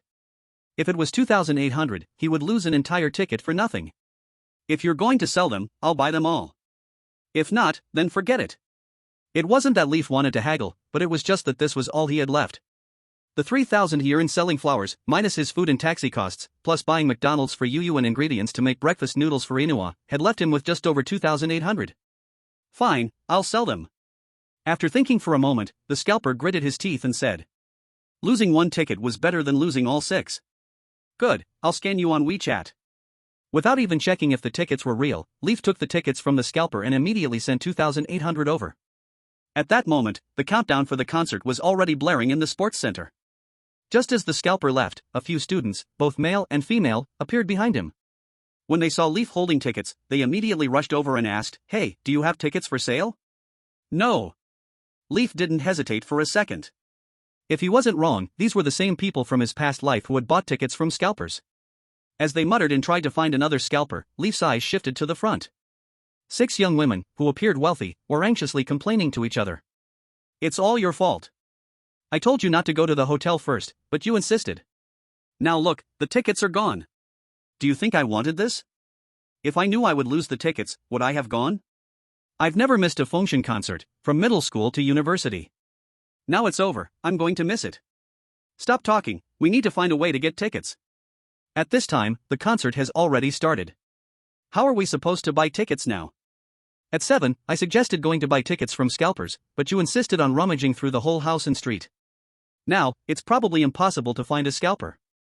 As they anxiously searched around for a scalper, they were also complaining to each other. All of this was clearly visible and audible to Leaf. However, he didn't approach them to offer tickets. Instead, he chose to wait for them to come to him. Sure enough, it didn't take long for him to wait. As the girls anxiously looked around, they saw Leaf holding several tickets in his hand. Immediately, he rushed over toward him in a hurry. Handsome guy, selling the tickets? We can offer a high price to buy them from you. Not selling, I have an appointment with friends. Yi Chen said calmly. But that still couldn't make those girls give up. Because Yi Chen not only had tickets, he had exactly 6 of them. Exactly enough for the 6 of them. 1,000 per ticket, 6 for 6,000, okay? If it were before, tickets like this with a face value of 560, they wouldn't even look at them, because only VIP seats were their standard. But now, they couldn't care about the seats, as long as they could get in, as long as they could complete their check-in without missing a single one. I said I'm not selling. Besides, 1,000 each, am I stupid? I worked so hard and even bought them from someone else for 900 each. Selling to you for 1,000, what a joke. Yi Chen said. 2,000, is 2,000 per ticket okay? The girl immediately raised the price. Not selling. They're not even all my tickets, some are my friends. Yi Chen replied without hesitation, firm and decisive. At this moment, inside the sports center, the voice of their idol guy was already echoing, along with the roaring waves of crazy sound. Now, the girls got even more anxious. 5,000 per ticket should be fine, right? Please sell them to us quickly. One girl couldn't bother raising the price slowly anymore, she couldn't wait. 5,000? 6 tickets, 30,000? That price was definitely worth selling. But Yi Chen still shook his head, not because those girls had bought them for 10,000 each in his past life, but because he was worried something might change at the antique market. Although that gambler friend had bought the Buddhist bead bracelet for 30,000 in his past life, what if he couldn't make the deal this time for 30,000? If that happened, all his effort would be for nothing. So, he needed absolute security, to make sure he could get that Buddhist bead bracelet. I already said I'm not selling, if I sell them how do I explain it to my friends? Yi Chen said. I don't believe your crap. A girl couldn't help getting mad. 10,000 per ticket, are you selling or not? I'm telling you, miss this chance and it's gone forever. 10,000 per ticket? Yi Chen pretended to be moved, loosening his tone in disbelief and asking back. Yes, this is the highest price we can offer. The mountaintop tickets with face value 560, we're offering 10,000 per ticket, that's already a sky-high price. If you didn't happen to have 6 tickets, we would only offer 3,000 at most. This is the last offer, selling or not? If not, we're leaving, the angry girl said. Then, alright, I'll sell. Yi Chen pretended to struggle and forced out his answer through gritted teeth. After getting his agreement, the girls couldn't be bothered to waste another word with him. Scan the code, transfer the money, take the tickets. They immediately rushed toward the entrance without delay. Only that trainee scalper from earlier didn't know Yi Chen had flipped them at 20 times the price. Otherwise, his mind would have truly collapsed. Looking at the 60,000 yuan in his WeChat balance, Yi Chen let out a long breath, and a trace of a smile appeared on his face. Luckily, the things from his past life didn't change because of this. Otherwise, that Buddhist bead bracelet would probably fall into that gambler's hands. He looked back at the sports center, where waves of screams were still crashing one after another. No matter in his past life or this one, Yi Chen, who had no feelings for concerts, left with the harvest of 60,000 yuan in big strides. Back at the rental room. As expected, Chen Yinhua and Yi Yuyu were not there. On the dining table, the McDonald's was already gone. But that bowl of breakfast noodles was still there, completely untouched. Obviously, Chen Yinhua wanted to completely draw the line with him. Looking at that bowl of breakfast noodles that had long gone sticky and clumped together, Yi Chen let out a bitter and self-mocking smile. He leaned over and sniffed. Not spoiled yet. Then he picked it up with his hands. He didn't throw it away, instead started shoveling it into his mouth in big bites. A mist of guilty tears spun in his eyes. Yinhua, wait for me, I will definitely prove it to you, prove to you that you didn't marry the wrong man, definitely. The next day, Yi Chen's figure appeared once again in the antique market. However, this time, he didn't wander around. Instead, he directly went to the stall that sold the Buddhist prayer beads bracelet. Seeing that the bracelet was still there, he finally sighed in relief. Why is it you again? As soon as Yi Chen stopped in front of his stall, the vendor, who had been chatting happily with a fellow seller just moments ago, suddenly darkened his face. How much can you sell that Buddhist prayer beads bracelet for? Yi Chen wasn't bothered, smiling as he asked. You brat are just looking for trouble, huh? I can't sell it for 500, go away and stay somewhere cool. The vendor waved his hand impatiently. Although antique markets are known for high initial prices with room to bargain, he had paid nearly 1,000 to acquire that bracelet. 500 was making him furious. His liver almost ached from anger. Then name a price. Don't say anything like 50,000, we're not first-timers here. Give me a price that shows you actually want to sell. Yi Chen laughed. Alright, a sincere price, huh? Seeing many potential customers passing by and glancing toward him, the vendor didn't want to lose face anymore. He said, this bracelet's appearance, material, feel, and the patina from being soaked in incense smoke, anyone can tell it came from a temple. Especially the carvings of the 18 arhats, have you ever seen anything like this in the market? This piece, it was crafted by a high monk, if you want it, 3,000. Take it for 2,000, not a penny less. Please, make your move. The so-called appearance, material, and feel were indeed decent. Otherwise, he wouldn't have paid nearly 1,000 to get it. But all that talk about incense smoke patina and being crafted by a high monk in a temple was pure nonsense, completely made up. For these vendors, making up stories like this was second nature. But the price drop from 50,000 to 2,000 showed that the vendor didn't think Yi Chen could afford it. He just wanted to get rid of him quickly. 2,000? Fine, give it to me, I'll take it. 2,000 was a bit beyond Yi Chen's expectation. After all, in his previous life, his gambling buddy had spent a full 3,000. At that moment, he didn't want to haggle anymore. What is this? You really want to buy? The vendor was stunned. Not only the vendor, but also the other sellers nearby were dumbfounded. Just a moment ago, they had been discussing whether that fool from yesterday would come back to waste time. To their surprise, not only had he shown up, but he was going to spend 2,000 on the bracelet? That thing was only worth 1 or 2,000 at most. 2,000, huh? Let me scan it for you. Yi Chen didn't say much. He pulled out his phone and scanned the QR code on the vendor's stall. After entering the amount of 2,000, he didn't rush to pay immediately. Instead, he showed the phone screen to the vendor. This is correct, right? Ah, yes, it's correct. The vendor couldn't believe it. He had just set up his stall, and now he had bumped into the god of wealth? A 2,000 transaction, he was making a clean profit of 1,900. Alright, I'll pay you now. A few seconds later. The sound of 2,000 being transferred rang from the vendor's phone. In an instant. The expressions of the other vendors around Yi Chen changed completely. Yesterday, they thought he was just some idiot who was almost begging for a bargain, but now, he had turned into the big spender they had all been waiting for? Had they missed their chance? Boss, it's in. I'll pack it up for you right now. The vendor's attitude had completely shifted from impatience to a beaming smile. No need to pack it. Yi Chen directly picked up the Buddhist prayer beads bracelet. At the same time, a middle-aged man and another man, about 30 years old, walked over to Yi Chen. Uncle Lu, do we really need to come to this kind of place? For the old man's birthday, are you seriously asking me to pick a gift here? It's so embarrassing. If this gets out, how will people laugh at me? I'm not short of money. Is it worth it? As he walked, the young man mumbled. Jingshan, you still don't understand the old leader. He loves antiques, especially those that can be played with, but he doesn't like expensive things. In his own words, that's corruption of thought. The old leader has lived a clean life. If you really buy him something pricey, he'll turn around and scold you. Do you believe that? So, let's just go to the antique market and pick out some good pieces that look nice, something we can enjoy. If we can get a bargain, wouldn't that be even better? The middle-aged man, who was already over 50, laughed heartily. However, the young man merely shrugged his lips in disagreement. Though he wasn't convinced, he didn't argue back. The author has something to say. Chapter 010, The Origin of the Buddha Bead Bracelet. Ha! Suddenly, as he passed by Yi Chen, the middle-aged man known as Uncle Lu stopped in his tracks. The young man was curious and stopped. What's wrong, Uncle Lu? Lu Chang did not respond. His eyes were fixed tightly on the Buddha bead bracelet in Yi Chen's hand. Young man, can you let me take a look at the Buddha bead bracelet in your hand? Ha!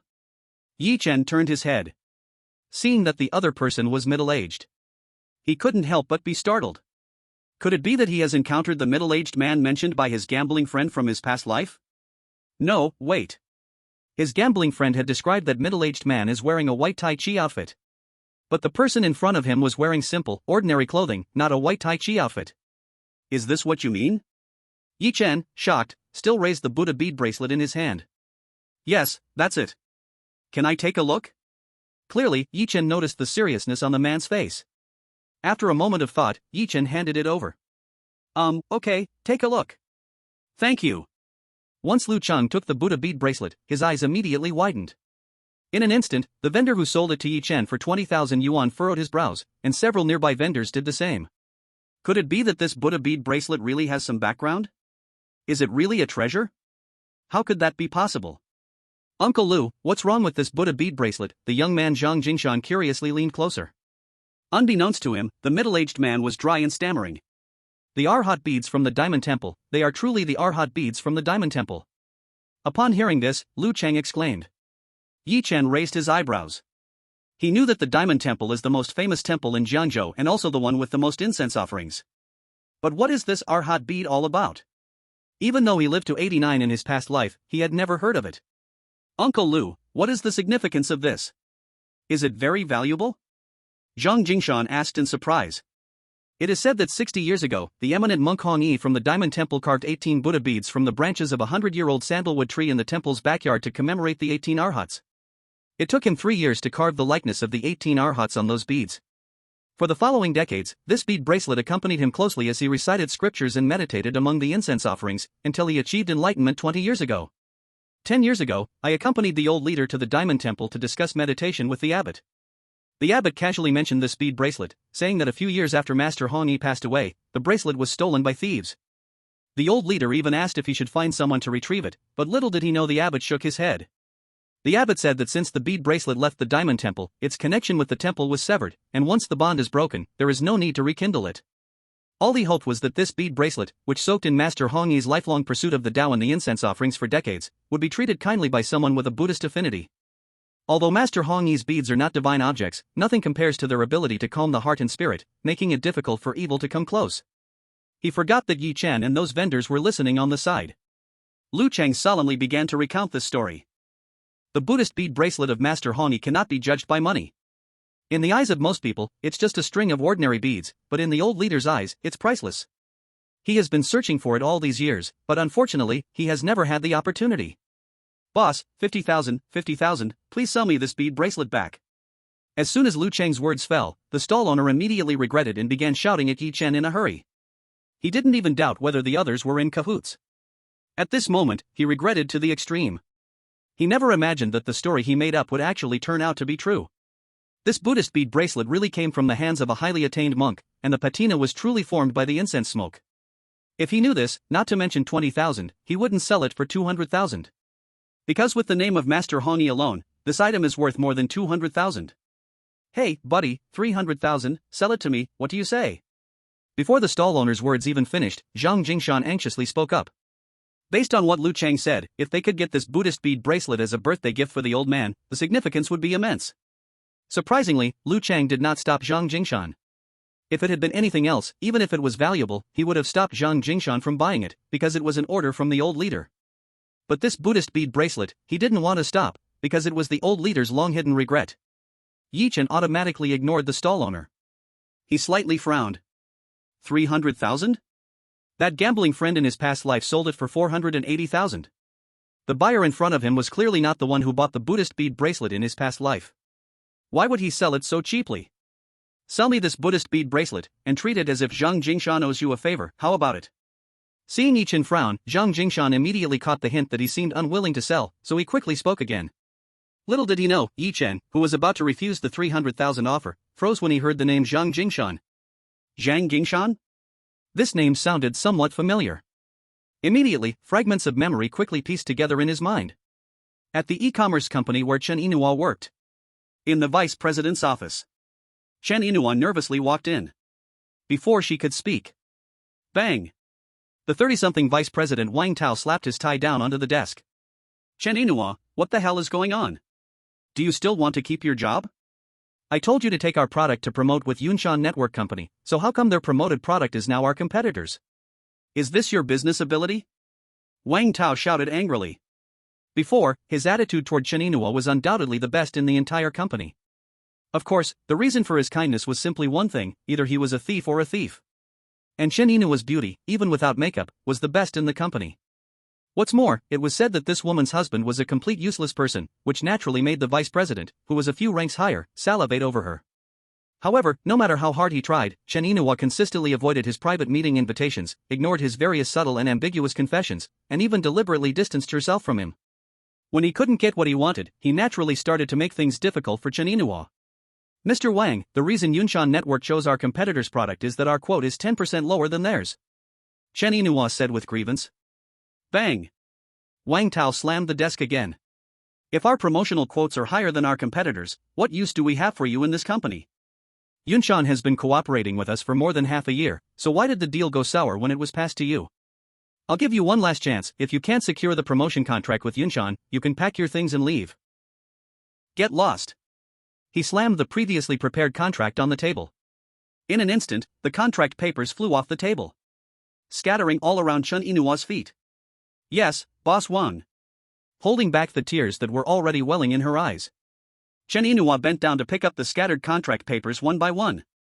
After walking out of the office with this contract that had an extremely low chance of success, her reddened eyes could no longer hold back the tears that flowed down. Her scoundrel, devil-like husband. Her parents who had always looked down on her. Her superior who was intentionally targeting her to make her lose her job. Everyone is human, why is her life so miserable? If it weren't for her spiritual support, she truly wanted to end it all, to just die. Because living is too exhausting. Chapter 011, Is This Guy Not an Idiot? Antique City. In just a few fleeting moments, those past memories vividly appeared in Yi Chen's mind. Zhang Jingshan. In his past life, he had never dealt with this name, but it was not unfamiliar. He had a grandfather who was the former ruler of Jiangzhou. He had a father who was the chairman of a construction company. He founded the Yunshan Network Company, which soon became a sensation online. But these family backgrounds were not what triggered Yi Chen's memories. What made Yi Chen remember this name was a trending topic in his past life. It was caused by a female live streamer. And she was a live streamer under his network company. In the video that went viral due to the trending topic, Yi Chen clearly remembered that Zhang Jingshan forced himself upon that female streamer, who had secretly recorded everything at home with a camera. Yi Chen didn't know what made that female streamer upload the video online, leading to her downfall. But he knew that it was that female streamer's desperate act that not only ruined Zhang Jingshan, it also took down his father, as that so-called rape incident revealed all sorts of scandals surrounding the Zhang family, including exposing his father's construction company for cutting corners on municipal projects.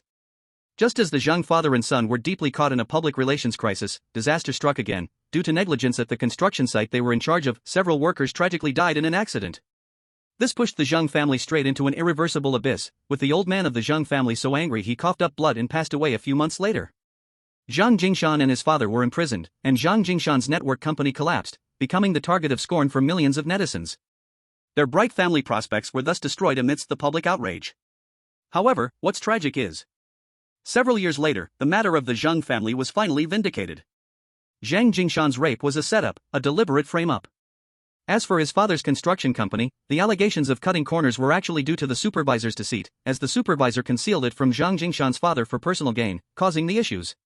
As for the accident on the construction site that cost lives, that was indeed due to negligence. However, given the public opinion situation facing the Zhang family at that time, it became the last straw that broke the camel's back. Unfortunately, by the time this was revealed, it was already years later. Thinking of this, he thought of how Zhang Jingshan was meant to be gifted to that clean and honorable former ruler of Jiangzhou. Yi Chen didn't want to haggle over the price anymore. He didn't care about earning that extra 100,000, after all, there would be plenty of chances to make money ahead, and 30,000 would be enough to fill the holes left by high-interest loans. Alright, although this prayer bead bracelet should be worth more than 300,000. But I don't want to fuss about it anymore, 300,000 it is. Nodding, Yi Chen said. However, he didn't plan to remind Zhang Jingshan about the imminent crisis. Let alone whether the other party would believe him or not. Given the fleeting relationship they had, he felt it unnecessary to meddle in such matters, lest he attract unwarranted trouble for himself. Hopefully this blessed bead bracelet can change the fate of their Zhang family. Alright, I'll transfer the money to you right now. Zhang Jingshan smiled broadly. Just as he was about to take out his phone, he realized that in his hurry to leave, he not only forgot his phone but also his wallet. Jingshan, what's wrong? Seeing Zhang Jingshan suddenly freeze, Lu Chang asked in surprise. For 300,000, buying this bead bracelet might seem like a fortune to others, but in the hands of an old leader, it would be a huge blessing. Why is he hesitating now? Uncle Lu, I forgot my wallet and phone. Zhang Jingshan said awkwardly, looking at Lu Chang. This. Lu Chang was stunned. Uncle Lu, do you think you can? Before he could finish, Lu Chang seemed to know what he was going to say. Don't look at me, I only have a few thousand in my bank book, and that's at home. How about I call your dad and have him bring the money? Little did they know, Zhang Jingshan stubbornly replied without thinking. No, I'm not going to bother him if no one else is. Lu Chang asked, then what should we do? Zhang Jingshan looked at Yi Chen, feeling embarrassed as he awkwardly said, buddy, how about you go back with me to get the money? Or you could give me a card number, and I'll transfer it to you later? As he said these words, Zhang Jingshan couldn't help but blush. After all, how silly would the other person have to be to agree to him? Just as Zhang Jingshan thought. Yi Chen shook his head. But what he didn't expect was what happened next. Forget it, I didn't bring my bank card, so I can't provide you with a number. How about this, you go back and prepare the money, and then call me when you're done, I'll just come pick it up. Everyone saves the trouble. Yi Chen said. Once these words came out. Not only were Zhang Jingshan and Lu Chang confused, but how can someone be so easygoing? Aren't they afraid that he will take the item and refuse to pay? Meanwhile, the vendor who sold the bead bracelet to Yi Chen and nearby other vendors were twitching their mouths. This guy, could he be a fool? Giving away 300,000, how could the other person take the items back and not pay? Where in the world could you find someone like that? But how would they know what Yi Chen thought in his heart? With Zhang Jingshan's power, how could he possibly refuse to pay this 300,000? Especially since it was for his old man at home. You trust me this much? Aren't you afraid I'll refuse to pay? Zhang Jingshan said in disbelief. You don't seem like the type to go back on your word. Yi Chen smiled. Is this reason absurd? There is nothing more absurd than this. To the point where Zhang Jingshan felt that the person in front of him was just too naive. Uncle Lu, do you think that guy is honest or just naive? But he doesn't seem like a plain person. Carefully holding onto the bead bracelet. In the end, Zhang Jingshan, who didn't bring Yi Chen back to get money, walked out of the antique city alongside Lu Chang. Jingshan, that bead bracelet is worth more than 300,000. It should be said that he knows it's worth more than that. Lu Chang said deeply. Huh? Then why did he sell it to me? Zhang Jingshan asked in astonishment. From the micro-expressions, he initially didn't intend to sell, but I noticed that he changed his mind after hearing your name. Lu Chang explained. Zhang Jingshan was even more confused. I don't even know him, I have no impression of this person at all. Also, if you say he changed his mind after hearing my name, what does he want? That's true. Lu Chang shook his head and smiled. The thoughtful expression faded away, and he said, maybe I've heard your name, knowing you are the old leader's grandson, knowing you are the boss of Yunshan Network Company, so I'm sure you wouldn't care about that mere 300,000. That makes sense. Zhang Jingshan smiled and said, alright, hurry back to the company to prepare the money first, it's such a time, still needing me to give him cash, online transfers are much more convenient, this feels just like a black market deal. Chapter 012, are you following me? Zhang Jingshan's speed was fast. Mainly because for someone like him, owing money to ordinary folks felt extremely uncomfortable, and he feared the other party might overthink it. In less than 2 hours, he called Yi Chen, asking him to come to Yunshan Network to get the money. Mr. Yi, the money is ready, can you come to Yunshan Network Company to pick it up?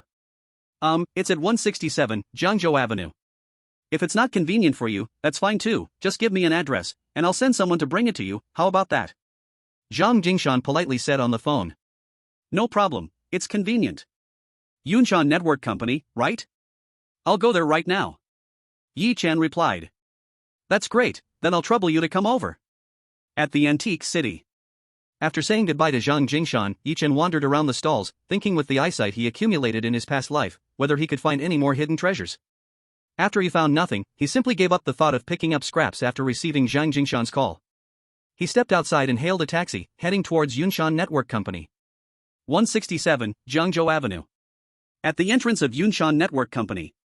Chen Yinhua bit her lip and took a deep breath. She did not believe that a contract with a price 10% lower than competitors would have a chance for renewal. But, no matter how elusive the hope was, she had to give it a try, otherwise, the matter of rolling up her bedding and leaving was small, but how to support Yu Yu was the big issue. With a mother's fierce courage, she walked into Yunshan Network Company. Why are you here again? As soon as she entered, the security guard immediately stopped her. In an extremely unfriendly tone, he said, hurry up and scram, Manager Yang said last time, you have already been blacklisted. I'm not looking for Manager Yang, I'm looking for General Manager Zhang. Chen Yinhua gritted her teeth and said. Looking for General Manager Zhang? Hearing that Chen Yinhua was here to see the big boss, the security guard hesitated for a moment. Do you have an appointment? Chen Yinua's heart sank, her voice trembling slightly. No. The security guard felt he was being played, and scolded angrily. You think you can see General Manager Zhang without an appointment? Do you really think General Manager Zhang is someone anyone can meet? Get out of here. The security guard made as if to shove Chen Yinhua out. Oh, isn't this Miss Chen? At that moment, a mocking cold voice rang out. Chen Yinhua looked up. She saw Yang Di, the business manager of Yunshan Network Company, walking out of the elevator. Manager Yang. Seeing this, the security guard felt anxious. Manager Yang, I'll throw her out right now. No hurry, you go ahead and do your thing, I'll talk to her for a bit. Yang Di said.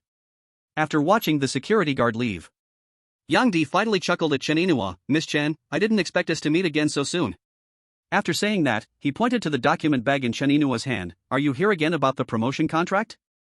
Yes. Chen Inua said, Manager Yang, our company's cosmetics have always had a good cooperative relationship with Yunshan Network. Could you please reconsider extending the contract? Reconsider? Are you joking with me? Another e-commerce company offered a price 10% higher than yours. I think even a fool knows what to choose, right? Do you really think Yunshan Network is a charity? Yang Di said with a cold sneer. However, he did not stop there. His tone turned playful and sinister, but there is indeed some room for maneuver. What room for maneuver? Chen Inua hurriedly asked. Did you forget what I told you last time? Go out for dinner with me, spend a romantic night, and contracts can be discussed. In business cooperation, I have a say.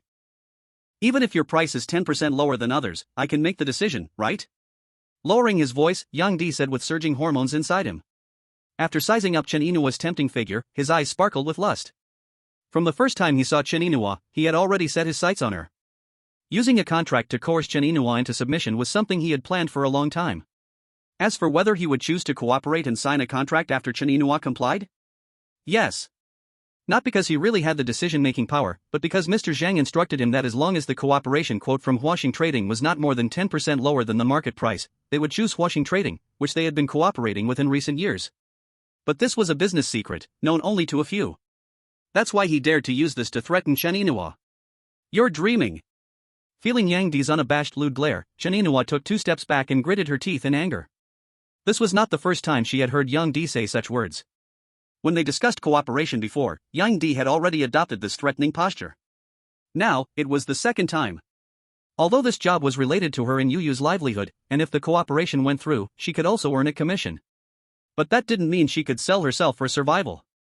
If she could accept such degrading words, with her looks, would she really have to suffer all kinds of grievances for a job? With this shout, Chen Inua immediately drew the attention of others in the company lobby. I want to see Mr. Zhang. I want to talk to Mr. Zhang. If Mr. Zhang refuses to cooperate, then I will give up. Saying this, Chen Inua headed towards the elevator. However, a furious Yang Di grabbed her. Lowering his voice, he said, You shameless slut, you still want to save face? Do you really think your body is made of gold? Letting me have you is much better than that worthless gambling husband of yours. Slap. Under Yang Di's words, which were not only lewd but humiliating, Chen Inua could no longer hold back and raised her hand to slap him. The sound was crisp and loud. Everyone in the lobby gasped in shock. What was going on? You slut, you dare hit me? Yang Di, holding his hot and stinging right cheek in disbelief, couldn't believe that Chen Inua would dare to strike him. I'll kill you. Before Chen Inua, whose eyes were filled with tears, could speak, Yang Di completely went crazy after receiving such a loud slap in front of everyone. He raised his hand, ready to slap Chen Inua back fiercely. Just as Chen Inua was resigned to being hit. Just when Yang Di's slap was about to fall, a figure darted over, kicking towards Yang Di. Puff. The latter let out a muffled grunt, staggered back several steps, barely managing not to fall. Manager Yang! Manager Yang! Seeing this, the security guards rushed over to help Yang Di, ignoring the sudden intruder. Chen Inua's brain instantly shut down. But when she turned to look at the unexpected guest who came to her rescue, her expression immediately froze. The shock was no less than seeing the sunrise from the west. But soon, her frozen expression turned into cold anger. Why is it you? Are you stalking me? Chapter 13 I am not his lover. Yes, that's right. The unexpected guest was no one else but Yi Chen, the very person she didn't want to look at more than once. At this moment, Chen Inua did not think Yi Chen's appearance was a coincidence. Instead, she hastily assumed that Yi Chen was stalking her. In the past few years, due to Yi Chen's jealousy, suspecting her of having someone outside, he often resorted to domestic violence against her. But this guy, despite being suspicious, was a complete coward. He would only explode and hit her, and only dared to do that to her. But now, he actually had the courage to hit people here? I said it was a coincidence. Do you believe it?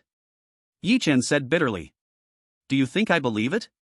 Chen Inua replied coldly. Who are you? At this moment, Yang Di, regaining his strength, broke free from the security guard's support and glared at Yi Chen. Even though he had received a powerful kick, he still didn't dare to act rashly before understanding the other party's background. I am her husband. Is this answer satisfactory to you? Yi Chen said. You are that useless gambling husband of this slut? Seeing Chen Inua not refuting him, Yang Di was taken aback. No matter how he saw himself as a person of status, But now, he was beaten by Chen Inua's worthless gambling husband? Come on, grab him. Call the police. Yang Di shouted angrily. Yes, Manager Yang. The several security guards immediately surrounded Yi Chen. Before they could move to control him, Yi Chen said, so you're Manager Yang, right? Calling the police and grabbing me is fine, but you better make sure I don't get out once I'm inside. Otherwise, when I come out, I will fight you to the end. Do you believe that? After all, I have nothing to lose, a naked man fears no shoes. This naked threat immediately left the security guards uncertain. They all turned to look at Yang Di. Under Yi Chen's threat, the latter suddenly lost his nerve. Not to mention that he had humiliated and threatened Chen Inua first. Even if Yi Chen was locked up, at most it would be 15 days, after which he would be released. What if this barefoot man truly fought him, this man in a suit and shoes? Could he handle it? But in a public place, he couldn't back down, couldn't just let it go, otherwise, where would he save face? Are you threatening me? Just when Yi Chen was about to say yes, and what about it? His phone suddenly rang. He took it out to answer. Hello? Is this Mr. Yi? Have you arrived? The voice on the other end, Zhang Jingshan, asked politely. I'm here. Right in your company lobby, but your people want to call the police to arrest me. Yi Chen replied. What? Someone wants to call the police to arrest you? Wait there, I'll come down right now. Beep. Hanging up the phone, Zhang Jingshan hurried out of his office. Although his relationship with Yi Chen was merely a business one. Due to the incident with the Buddhist bead bracelet, he had promised to owe Yi Chen a favor. Now that Yi Chen was in trouble at his company, he couldn't turn a blind eye, morally or logically. Manager Zhang. Manager Zhang. Manager Zhang. Seeing Zhang Jingshan anxiously stepping out of the elevator, a crowd of employees in the lobby shouted. Yang Di and the security guard's expressions suddenly changed. Chen Inua was also extremely astonished. Could it be that this beast was talking to Manager Zhang Jingshan? How could that be? How could someone like him possibly know Manager Zhang? Mr. Yi, what is going on? Who wants to call the police to arrest you? Zhang Jingshan walked up to Yi Chen and asked quickly. Manager Zhang, as soon as I entered, I saw your manager Yang wanting to hit my wife, so I kicked him before he could act. Then he had the security grab me and call the police. Yi Chen said. What? Zhang Jingshan frowned. Turning to Yang Di, he asked, is that how it is? Manager Zhang, don't listen to this gambler's nonsense. Yang Di stammered, unsure of how to find words. Just say yes or no. Zhang Jingshan shouted. Yes. Yang Di gritted his teeth. Unbeknownst to him, with this confirmation, Zhang Jingshan kicked him, angrily scolding. You can even hit a woman? Are you even a man? Don't you care about Yunsan Network's reputation? You might not care about your face, but don't tarnish our Yunsan Network's face. Yang Di, who was kicked, didn't dare to explain, Manager Zhang, I was wrong. Just wait, this matter is not over. Zhang Jingshan raised his hand and pointed at him in the air. Then he turned back to Yi Chen, Mr. Yi, I apologize. It's my mismanagement. Please don't take it to heart. After speaking, he glanced at Chen Inua and said, you must be Mr. Yi's beloved, right? Sorry. He instinctively thought that Yi Chen and Chen Inua, this couple, had come together to collect 300,000. Chen Inua bit her teeth and replied with a very complicated After all, she never wanted outsiders to know about family matters. Even less would she talk about it outside. Even if she hated Yi Chen, as long as they were not divorced, their marital status still existed. So in response to Zhang Jingshan's inquiry, she could only give an Just after the complicated while biting her teeth, Chen Inua quickly changed the subject and stated her intention. Mr. Zhang, I am Chen Inua, an employee of Huaxing Trading. I came here to discuss the renewal promotion contract with your Yuntian network. Mr. Zhang, could you continue promoting our Huaxing Trading products, based on the good cooperative relationship we have maintained? Beside them. Yang Di's face had already turned pale and could not stop turning white. Huaxing Trading? Hasn't Yuntian Network been cooperating with Huaxing Trading all along? Haven't you been promoting your products? Zhang Jingshan asked, puzzled. Not many people knew that the owner of Huaxing Trading was actually his classmate from high school. Because of this relationship, the cooperation between the two companies had always been close. Zhang Jingshan had even personally instructed that as long as Huaxing Trading's promotion fees were not less than 10% of the market price, they should prioritize Huaxing Trading. Mr. Zhang, 10 days ago, after our contract with Yuntian Network expired, you did not renew with Huaxing Trading and turned to promote our direct competitor. Chen Inua said. Is that so? Zhang Jingshan's anger began to brew. Because he was completely unaware of this matter. And that old classmate of Huaxing Trading, who was in charge of managing things, probably didn't know either, which is why he hadn't talked to him about it. Mr. Zhang, I know our competitors' prices are 10% higher than what Huaxing Trading offers, but our products have absolute guarantees. You have cooperated with us for so long, so you must know that we have never caused any trouble for Yuntian Network regarding quality issues. Moreover, our promotion fees are based on market standards, it's just that our competitor is maliciously hiking the price. Chen Yinhua said. Zhang Jingshan's face grew increasingly grim. His company not only terminated cooperation with Huaxing Trading, but also chose Huaxing Trading's competitor? Just because the competitor's price was 10% higher? Damn it! Does Zhang Jingshan really need that extra 10%? Moreover, this matter seems suspicious. The cooperation between Huaxing Trading and Yuntian Network could be described as close. Yet after seeking another partnership, why hadn't Yang Di, who was in charge of business cooperation, mentioned this to him? Yang Di, are you going to give me an explanation? Zhang Jingshan looked at Yang Di with a darkened expression. His immense anger was clearly visible. Chapter 014, He is not a good person.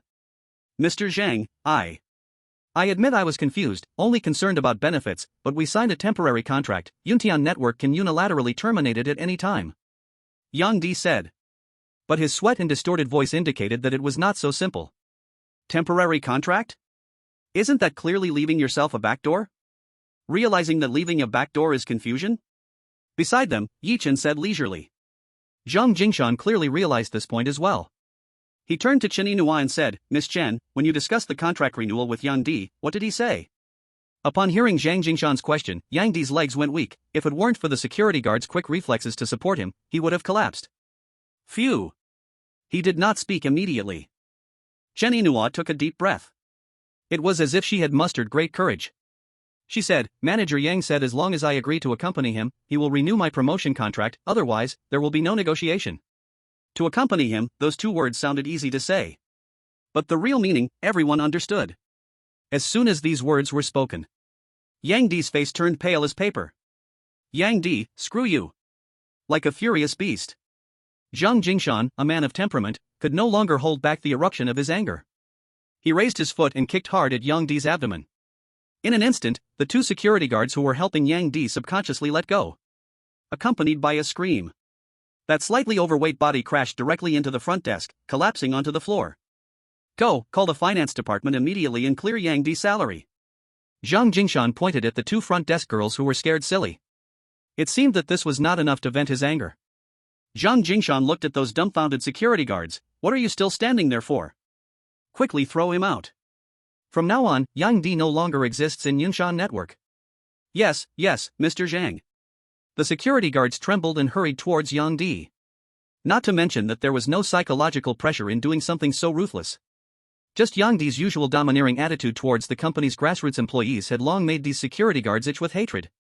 They had to flatter him, just because of his position in the company. Mr. Zhang, I was wrong. Mr. Zhang, I was wrong. Please, give me another chance. I promise I won't make mistakes again. Mr. Zhang, Mr. Zhang. Yang Di's voice was a wailing cry. But Zhang Jingshan not only did not feel any pity. He shouted angrily at those security guards, hurry up and make him disappear. When Yang Di was thrown out of the company, Zhang Jingshan's emotions finally calmed down slightly. He sincerely said to Chen Yinhua, Miss Chen, I'm sorry. I overlooked my management. I will give the boss of Huaxing Commerce an explanation for this matter. It's okay, Mr. Zhang, can we restart the renewal of the promotion contract? Chen Yinhua, beaten down by life countless times, didn't care about anything else. She just wanted to keep her current job. And to keep her job, she had to sign that renewal contract. Of course, we can sign it right now, I'll sign it personally. Do you have the contract ready? Zhang Jingshan said. Great, yes. Chen Yinhua eagerly took out the contract, excited. Zhang Jingshan took it without even looking at it. He went straight to the front desk, picked up a pen, and signed his name swiftly. Then he handed the contract back to Chen Yinhua. Miss Chen, take this to the business department on the 4th floor for them to stamp it.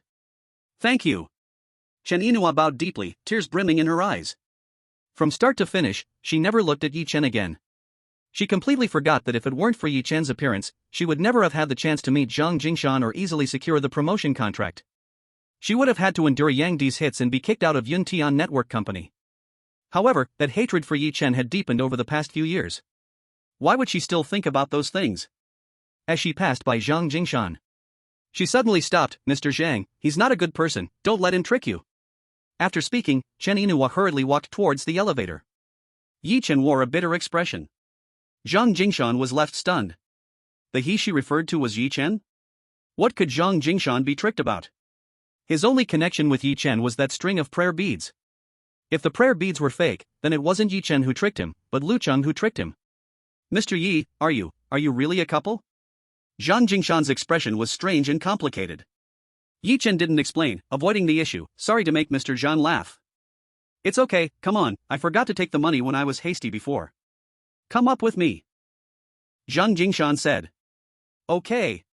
In the office, Zhang Jingshan smiled as he handed a sizable craft paper bag to Yi Chen. He said, "Here, this is 300,000. Count it."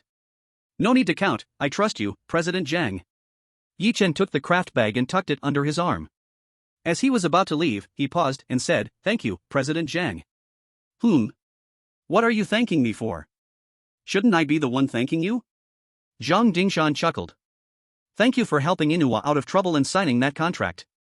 At least she can go back smoothly to report," Yi Chen said. Zhang Jingshan was non-committal. "If we're talking about thanks, I should be thanking you. Without you, I wouldn't have known there were such harmful elements lurking in the company. Also, Mr. Yi, I know that string of Buddhist beads is worth more than 300,000. I'm sure you know that too. But because of your straightforwardness, I'm not going to nitpick for extra compensation. Still, I owe you one. If you ever need help, you can come to me using the favor of the Buddhist bead bracelet, it's useful." Yi Chen, who intended to leave, heard this and paused again. After thinking for a moment, he said, "President Zhang, doesn't your company have quite a few beautiful female anchors?" With a swish, Zhang Jingshan's expression slightly changed. "Yes, why?" "Not much, just wanted to remind President Zhang, the alluring side is often a trap. Our ancestors said, the word for lust is a knife. But as for men, not many can resist the temptation of lust. So when facing temptation, it's best to keep an eye out for traps, or you might end up falling." Although Yi Chen had no intention of interfering with Zhang Jingshan's fate, he ultimately gave a hint. This was simply because Zhang Jingshan's behavior in the lobby earlier had genuinely made Yi Chen want to say thank you. And his gratitude was giving him a hint to turn around his fate, but the hint had to be subtle. Whether Zhang Jingshan could comprehend it or believe it was up to his own fortune. "Mr. Yi, what do you mean?" Zhang Jingshan frowned. Many female anchors were part of Yunshan Network Company. Even more wanted to sleep with him. But there was only one improper relationship he had. That was with the number one female anchor, E. Could it be that number one female anchor E would set him up? How could that be possible? I mean nothing. Just feel President Zhang's fortune seems off, and I intuit that you might fall into a romantic disaster. But whether you believe it is up to you. Yi Chen smiled and said. "So you can tell fortunes too?" Zhang Jingshan dismissed it. "Like I said, believing or not is up to you. I'll take my leave." Holding the bulging craft paper bag filled with 300,000, Yi Chen strode out of the office. Behind him, Zhang Jingshan didn't call him back. But his expression of disbelief gradually turned serious. Was the other party's words credible? Zhang Jingshan did not know. But Yi Chen's strange vibe, along with Chen Inua's kind advice, left this rich young man feeling conflicted. Author's note. Chapter 015, Stay Away From Me. When Yi Chen walked out from the elevator on the first floor lobby, Chen Inua happened to come out from the other elevator. Yi Chen instinctively wanted to speak. But Chen Inua quickened her pace like a stranger. Not even glancing at him. To this, Yi Chen could only bitterly give up. However, after leaving Yunshan Network Company, Chen Inua suddenly slowed down. When Yi Chen was about to get close to her, she coldly said, "Don't blame me for not warning you, President Zhang is not like those scum you know outside. You'd better not use your bad intentions on him, or else you won't need those loan sharks to finish you off, you'll already be done. Someone like him could crush you just like stepping on an ant. I advise you to have some self-awareness." Tricking and cheating, that was Chen Inua's perception of her husband. She also did not believe that Yi Chen could shed those bad roots. Right now, Yi Chen had come to Yuntian Network, appearing friendly with Zhang Jingshan. She naturally thought Yi Chen was trying to trick and deceive Zhang Jingshan. Otherwise, how could a social waste like him catch the attention of someone like Zhang Jingshan? "Inua, are you concerned about me?" Yi Chen seemed oblivious to any signs, looking delighted as he leaned closer. Unbeknownst to him, he was harshly scolded by Chin Inua, "Stay away from me." She then coldly laughed, "Concern for you? You think too much. I just don't want you to have any accidents before the divorce. I don't want to carry the label of a widowed marriage. After the divorce, you can live or die, it has nothing to do with me." If this were before, he might have really exploded in anger at Chen Inua's words. But now, all he felt was guilt. Living this life again, he knew that Chen Inua was sharp-tongued yet soft-hearted, mainly because he had hurt her too deeply in his past life. Thinking of how in his previous life, Chen Inua risked her own happiness and fate to borrow money from that bald middle-aged man to save him from the loan shark, Yichen felt a twist in his heart. At that moment, the phone rang suddenly and urgently. "Hello, who is this?" Chen Inua answered. "Is this Miss Chen Inua?" The voice came through on the other end. "Yes, it's me. Who are you?" Chen Inua felt a vague unease in her heart. The voice continued, "Hello, Miss Chen, we are from the Yinjing police station. Your brother, Chen Yihao, has been detained for fighting and injuring someone. The injured party is also here at our station. You'd better come right away to see if you can settle this. If we can't reach an agreement, we will have to proceed with filing charges." "What? Yihao injured someone? Detained at the police station?" In an instant, Chen Yinua felt as though she had been struck by lightning. Her face turned pale, and her whole body felt weak. If Chen Yihao really had a criminal record, what kind of life would he have in the future? "Miss Chen, are you listening?" The voice repeated. I'm listening. I'm coming right now." Chen Yinua responded hurriedly, her voice trembling and on the verge of tears. "What happened?" Seeing Chen Yinua's panic as she hung up, Yichen quickly asked. "Yihao hurt someone and is now locked up at the police station." Chen Yinua blurted out reflexively. But as soon as she said it, she immediately regretted it. Why was she telling this scoundrel anything? "It's none of your business. As long as you can stay away from me and not disturb me, I would be grateful." After throwing out these words, Chen Yinua frantically ran to the roadside to hail a taxi. Seeing this, Yichen had initially wanted to go with Chen Yinua. But after thinking it over, he gave up the idea of sharing a taxi with her. Instead, he hurriedly waved down another taxi. "Follow that taxi in front with the license plate 2628, thank you." As for Chen Yihao, Yichen knew that he would love nothing more than to skin him alive. In his previous life, after a disaster struck Inua and Yu, he had cried out madly, yelling and threatening to kill him with a knife.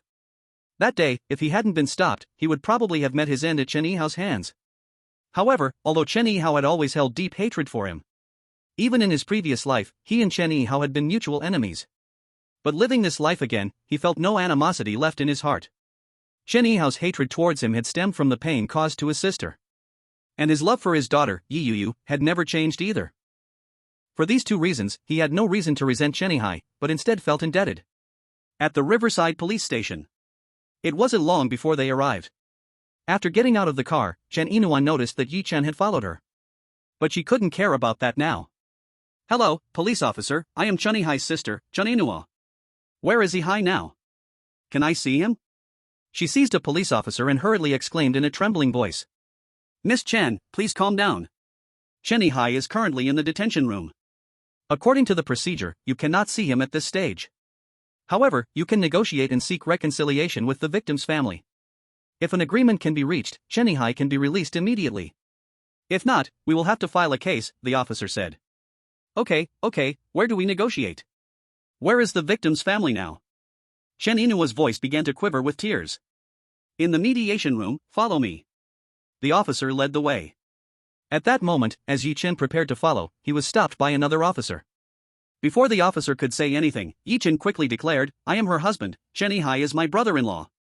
Desperate, Chen Inua couldn't think about anything else now. Seeing that Chen Inua did not object, the officer nodded and allowed Yi Chen to follow her. Outside the mediation room. "The victim's family is inside, you can negotiate by yourselves." At this statement from the officer, Chen Inua quickly nodded and rushed in. Yi Chen followed behind her, no longer able to care about anything else. I'm sorry. I'm Chen Yihai's sister, Chen Inua. My brother acted thoughtlessly and hurt someone. Please show mercy and spare my brother, I beg you." Upon entering, Chen Inua immediately choked up, bowing tearfully. Watching this, Yi Chen felt heartbroken. Sorry? If saying sorry mattered, then why do we need the police? To spare your brother, it's easy to say. Why didn't you teach your brother to hold back? Why did he have to break my brother's head? My brother had 7 stitches on his head, 7 stitches. There were 3 people on the other side, a middle-aged couple and a troublesome young man with a few streaks of gray hair. The middle-aged couple remained silent, while the young man, looking extremely angry, made a gesture of 7 with his fingers, shouting loudly. Upon hearing that Chunihai had broken the other person's head and had to get 7 stitches, Chen Inua's legs went weak again. Choking up, she said, "It's my fault as his sister for not properly disciplining him. I'll take him to apologize to you. Please show mercy and spare him, okay?" "Apologize? Just a few apologies after my brother's head was smashed? How about you let me hit you with a brick until your head is broken, and then I will apologize to you," the young man coldly retorted, looking extremely difficult to deal with. Unaware, Chen Inua escalated the situation, asking, "If I do that, will you let my brother go?" The young man was immediately taken aback. After a brief pause, he responded, "We are good citizens and don't do such things." Enough with the nonsense. The so-called reconciliation is just about wanting money. So, how much? Unable to hold back any longer, Yichen spoke up. He had seen this kind of scene far too many times. However, since it was Chunihai who had hurt someone first, even knowing that they were trying to extort money, they still had to endure it. "Yichan, this is none of your business. Get lost, hurry and get lost." Hearing Yichen stirring things up, Chen Inua immediately became anxious. Was she foolish? Could she not understand that they just wanted money? But in their current state of being broke, where could she find the money? Their parents might have 20 to 30,000, but that was all set aside for a wedding house for Ihai. She would not let her parents know about this unless it was absolutely necessary. Because of this, she was begging the other party to show mercy. But Yichen suddenly blurted out this line without any warning. How could she not be anxious? "Who are you, kid? Do you have a say in this?" The young man with dyed hair couldn't quite grasp the relationship between the 2 people in front of him and asked. "I am Chunihai's brother-in-law, do I have a place to speak?" Yichen said. He immediately turned to Chen Inua. "Inua, do you really think that begging in a low voice will make them let Ihao go?" Chen Inua was suddenly speechless by Yichen's question. Can it be done? Impossible. She was just hoping, just fantasizing. How could she not know that so-called reconciliation was always settled with money? But after taking Yu out to rent a house, she couldn't even come up with 200 yuan. "You're that kid's brother-in-law? Fine, that's good. It seems you're indeed a sensible person. Wanting a peaceful resolution without conditions is impossible. I won't hide it or beat around the bush. If you want us to give up pursuing this, then cough up 100,000.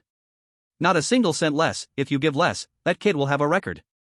Compared to a record, 100,000 is nothing at all.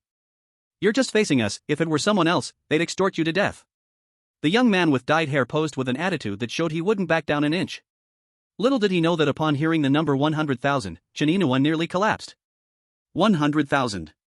To her, that was an astronomical figure. If it were 30 or 20,000, she could still call friends to borrow, asking for 2 or 3,000 each. She could probably scrape together 30,000. But 100,000, where could she borrow that? Who would lend her that? 100,000, right? Fine, I'll give it to you. Before Chen Inua could beg them to back down, Yichen decisively agreed. Then he dumped that brown paper bag onto the table.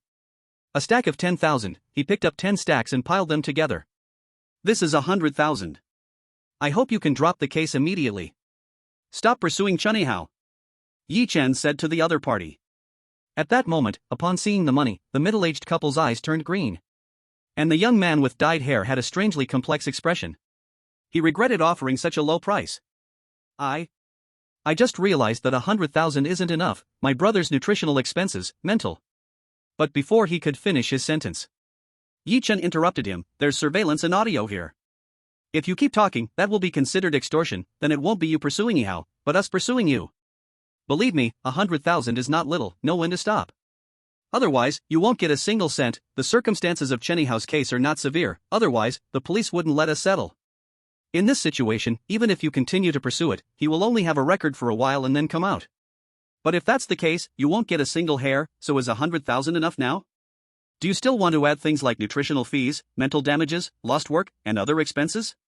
Yi Chen's words immediately flustered the middle-aged couple. The duck they had in hand, how could they let it fly away? 100,000 is fine, just 100,000. The middle-aged man, tanned and dressed like a working-class citizen, hurriedly and anxiously said. While speaking, he hurriedly grabbed the 100,000 into his arms. "And you, as the brother, what do you say?" Yi Chen looked at the young man with dyed hair and asked leisurely.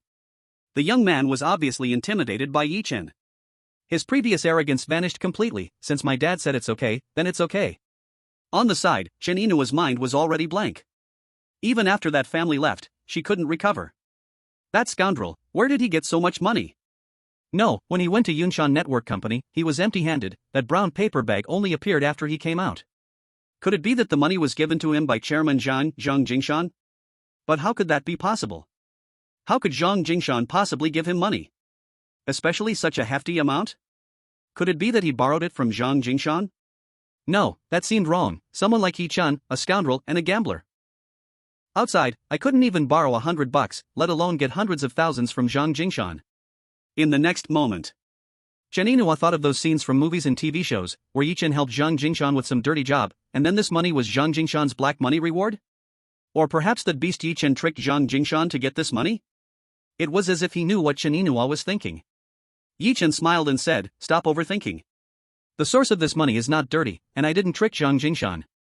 This morning, I stumbled upon a deal at the antique market and I happened to meet President Zhang. He offered me 300,000 to buy it, but he forgot his phone and bank card, so he asked me to get the money from his company. I didn't expect to run into you there. I really wasn't following you. Stumbled upon a deal? You think you can find something worth 300,000 at the antique market?" Coming back to reality, Chen Inua sneered and didn't believe it. Having fallen so many times before, it's only natural that fortune turns and good luck comes after bad. Yi Chen said. As expected, still that bad habit of wanting to get rich overnight. Chen Inua coldly smiled and said, "I hope what you're saying is true, and you aren't trying to outsmart someone like Zhang Jingshan. Otherwise, you won't even know how you died." After saying that, without giving Yi Chen a chance to respond, she suddenly changed the subject. "Since you got this money from Zhang Jingshan, you should use it to pay off the loan shark, or you'll end up getting killed." But didn't Di Hao just run into trouble? The urgent thing now is to bail him out. As for the loan shark, don't worry, I can definitely handle it. Yi Chen said. At that moment, the police officer walked in. "Chen Hao has been released. You two can go pick him up." "Oh, okay, thank you, officer, thank you." Without bothering to pay attention to Yi Chen's words anymore, Chen Inua hurriedly ran off. Chapter 017, The Irritable Chen Hao. "Sister, why are you here?" As soon as Chen Hao was released from the detention room and saw Chen Inua, he was immediately taken aback. "How can you still have the nerve to ask? Do you know what kind of mess you got into? Who told you to hit someone? Do you even know your own weight? If you leave a criminal record, what will happen to your future? If Xiaoqian knows you have a record, will she still be with you?" Chen Inua cried angrily, tears welling up in her eyes. But this scolding was another expression of the deep sibling bond. Whether she loves me or not is her business. Chen Hao replied shamelessly. "Aren't you trying to make me angry? You don't think about your own future, but shouldn't you at least think about mom and dad? Do you think they could handle it if they found out you were locked up and left with a record?" Chen Inua continued to scold him. Chen Hao pouted and fell silent. But Chen Inua didn't intend to let it go. "Tell me, why did you hit someone? How many times have I told you? Always think twice before you act. You didn't hear any of it. That scum insulted us, saying he knew many big bosses and could hook you up to be some mistress. If he hadn't been stopped at the last moment, I wouldn't have just smashed his head but would have killed him right there." In a moment of panic, Chen Hao shouted agitatedly. But as soon as the words left his mouth, he instantly regretted it. As he expected, Chen Inua immediately turned red-eyed, tears forming instantly. Not because of herself being insulted, but because of her brother Yihao's defense. "Sister, I..." Before he could finish, Chen Hao saw Yi Chen approaching. His face instantly changed. Anger, hostility, and hatred. If it weren't for him, how could Sister Inua's life have turned out like this? Not to mention that this beast occasionally abused his sister, leaving her battered and bruised.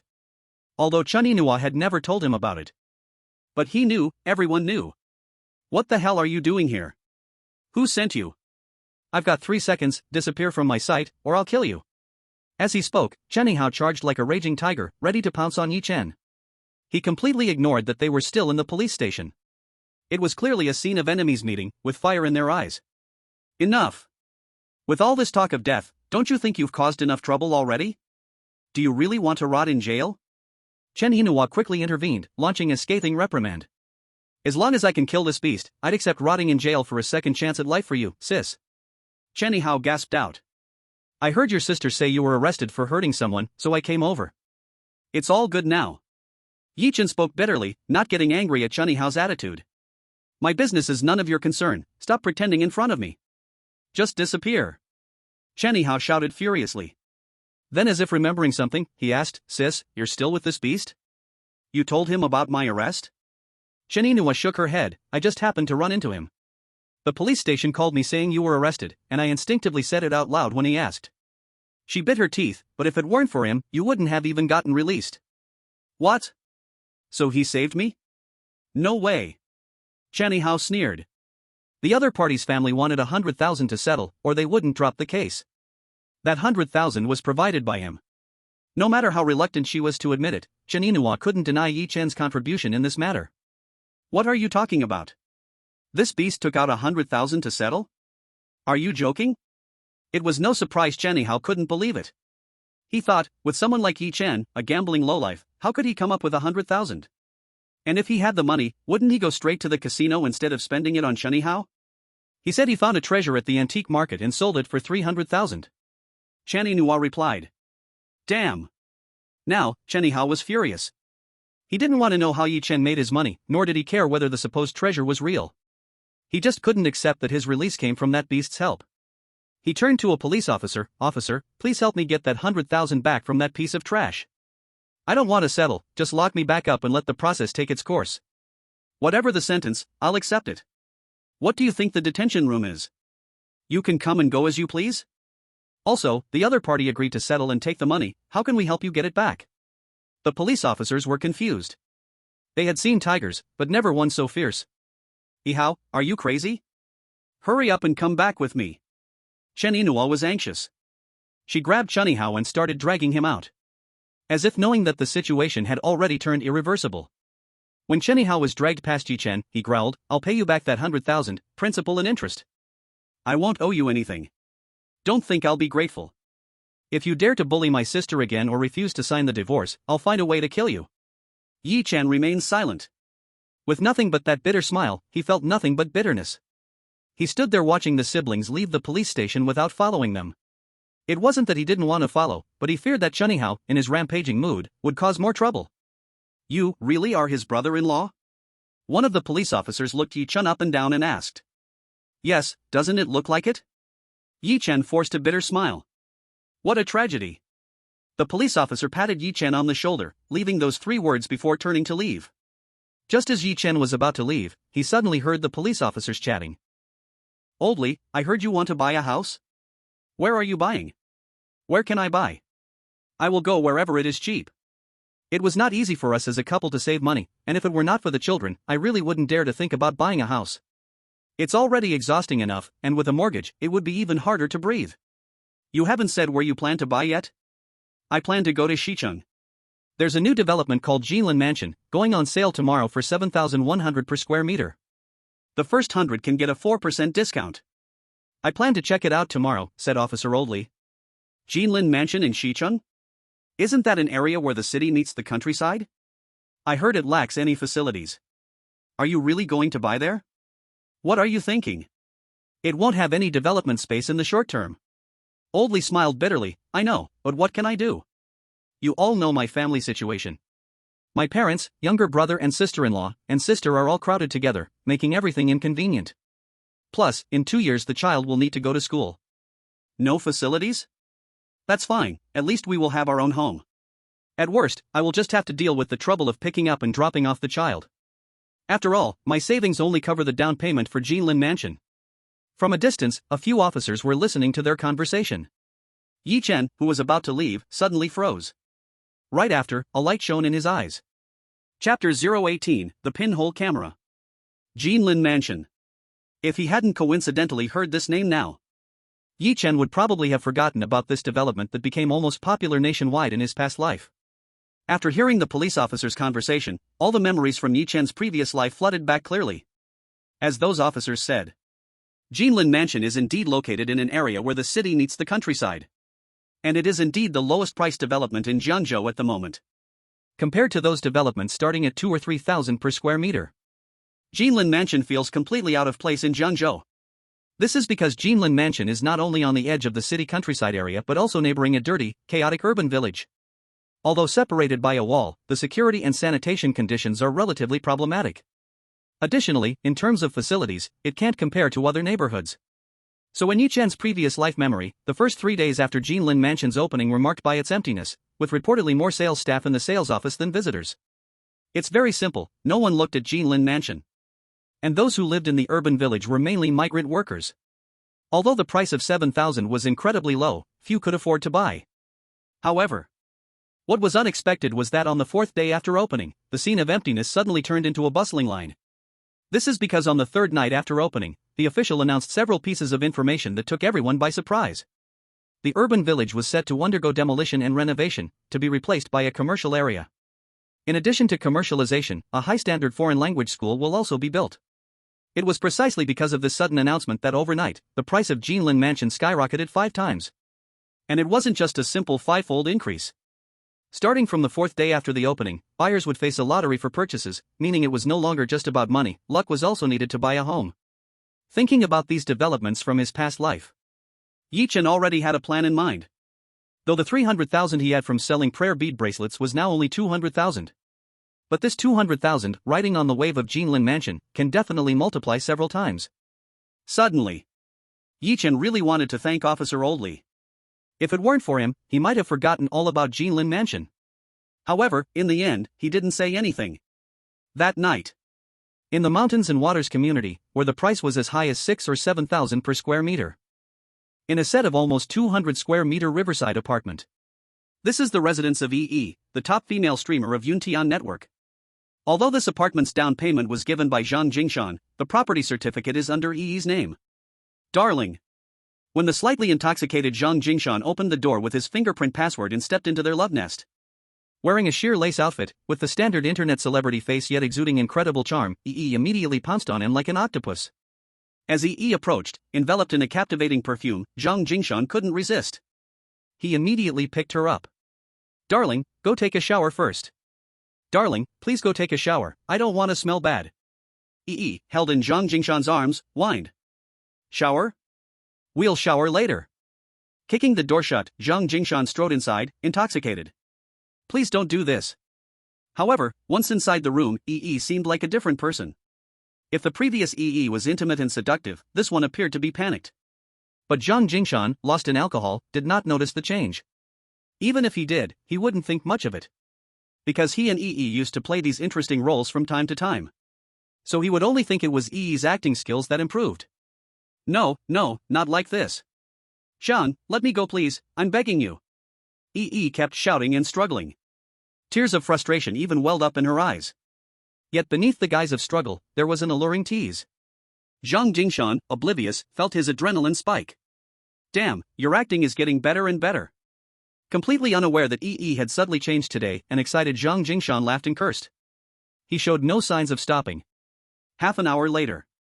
After cursing the jerk, the streamer EE hurried into the bathroom. Lying on the soft mattress, Zhang Jingshan lit a cigarette and became intoxicated.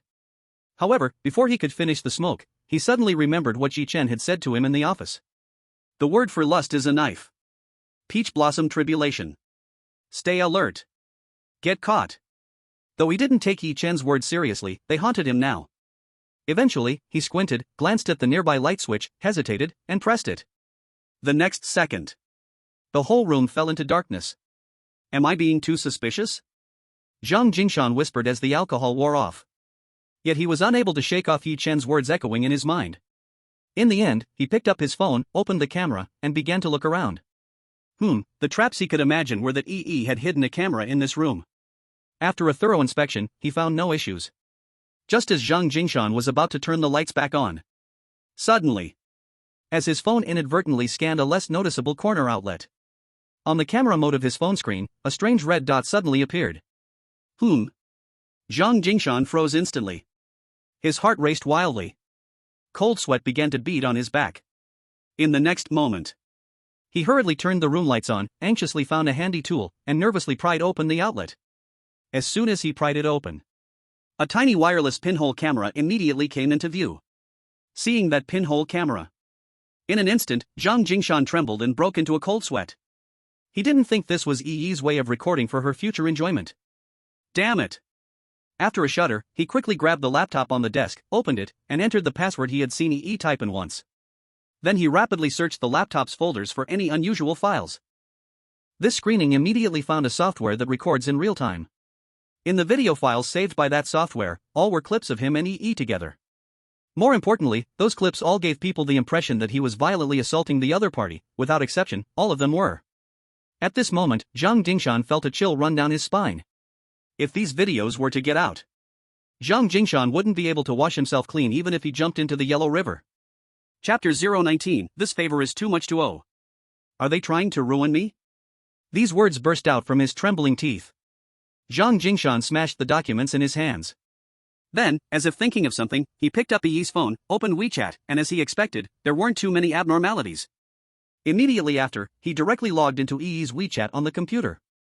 Not knowing whether the other party didn't have time to delete the synchronized records on the computer or what. A black avatar appeared in Zhang Jingshan's sight. Zhang Jingshan clicked to see. Baby, find time to come to my place, I haven't tasted your charm in half a month, really miss it.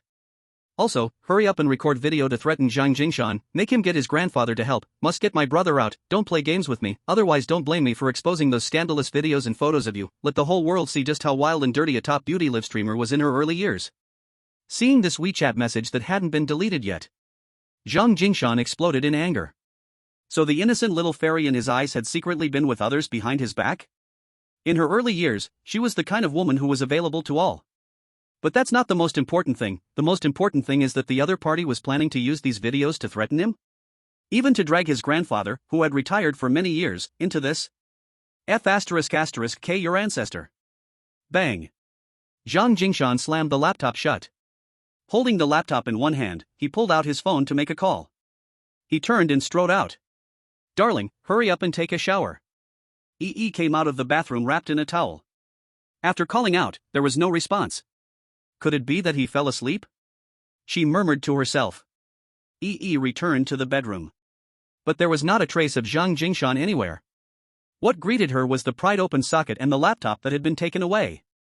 Seeing this scene, EE instantly fell into endless terror. Just a moment ago her face was flushed from the shower, now it turned ashen.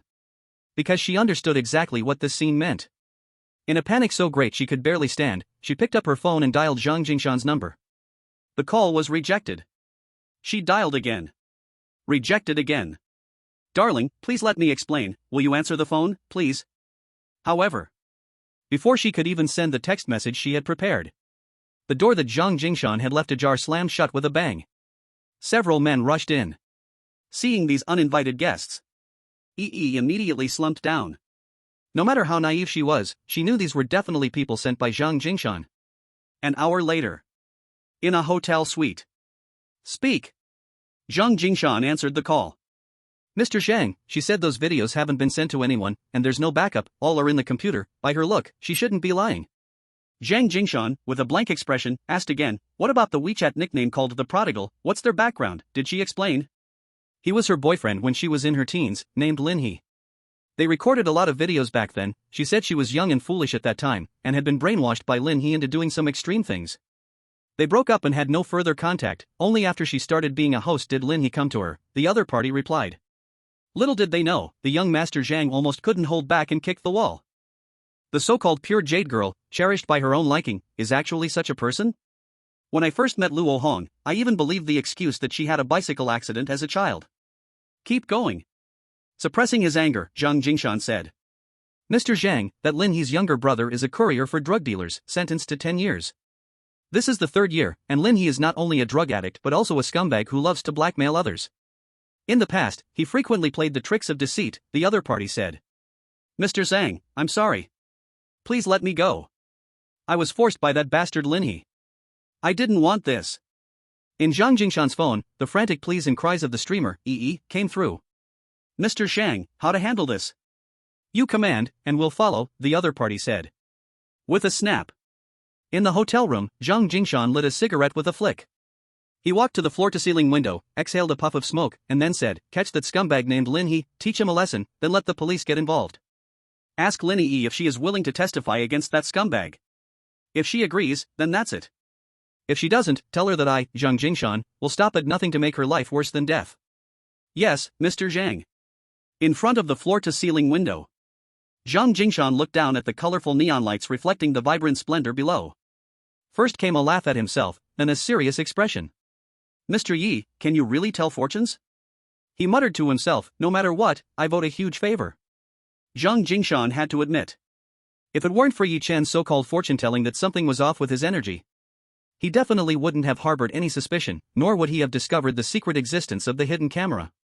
If that were the case, by the time Lin Yi came to threaten him with those videos, or if she sent those videos to Lin Yi, the consequences would be unimaginable. He dared not think about what awaited him. Surrender? Let the old man step in to save a drug dealer? Not to mention whether he could bring himself to say it. Even if he did, the old man would never risk his reputation to save a drug dealer.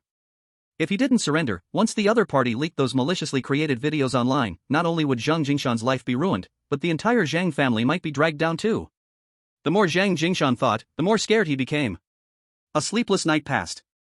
In the cheap rental room, Yi Chen slept soundly until dawn. He had no idea that Zhang Jingshan had gone through a thrilling night. Even less did he know that Zhang Jingshan had crossed that hurdle. After hastily eating a few pieces of bread and cleaning up the mess inside and outside the room, Yi Chen finally took the 20,000 cash and went out. Under the blazing sun, he first went to the bank to close his previous accounts and then opened a new card. Looking at the stuffed brown paper bag, the bank staff assumed this guy would deposit money after finishing his card. Who would have thought that once the card was opened, he would turn around and leave without putting in even $100? Before Yi Chen could walk out of the bank, he hailed a taxi. His phone rang in his pocket. Looking at the caller ID, Yi Chen was slightly surprised. After all, he didn't expect Zhang Jingshan to resolve the issue he mentioned so quickly. "Mr. Zhang, is there something?" "Mr. Yi, where are you?" Zhang Jingshan asked with a smile. "I just opened a card at the bank and I'm about to leave." "What's up?"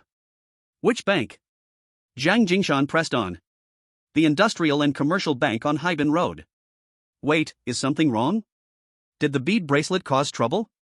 "If you feel cheated, keep it, and I'll swap it back with you in a couple of days." Yi Chen responded.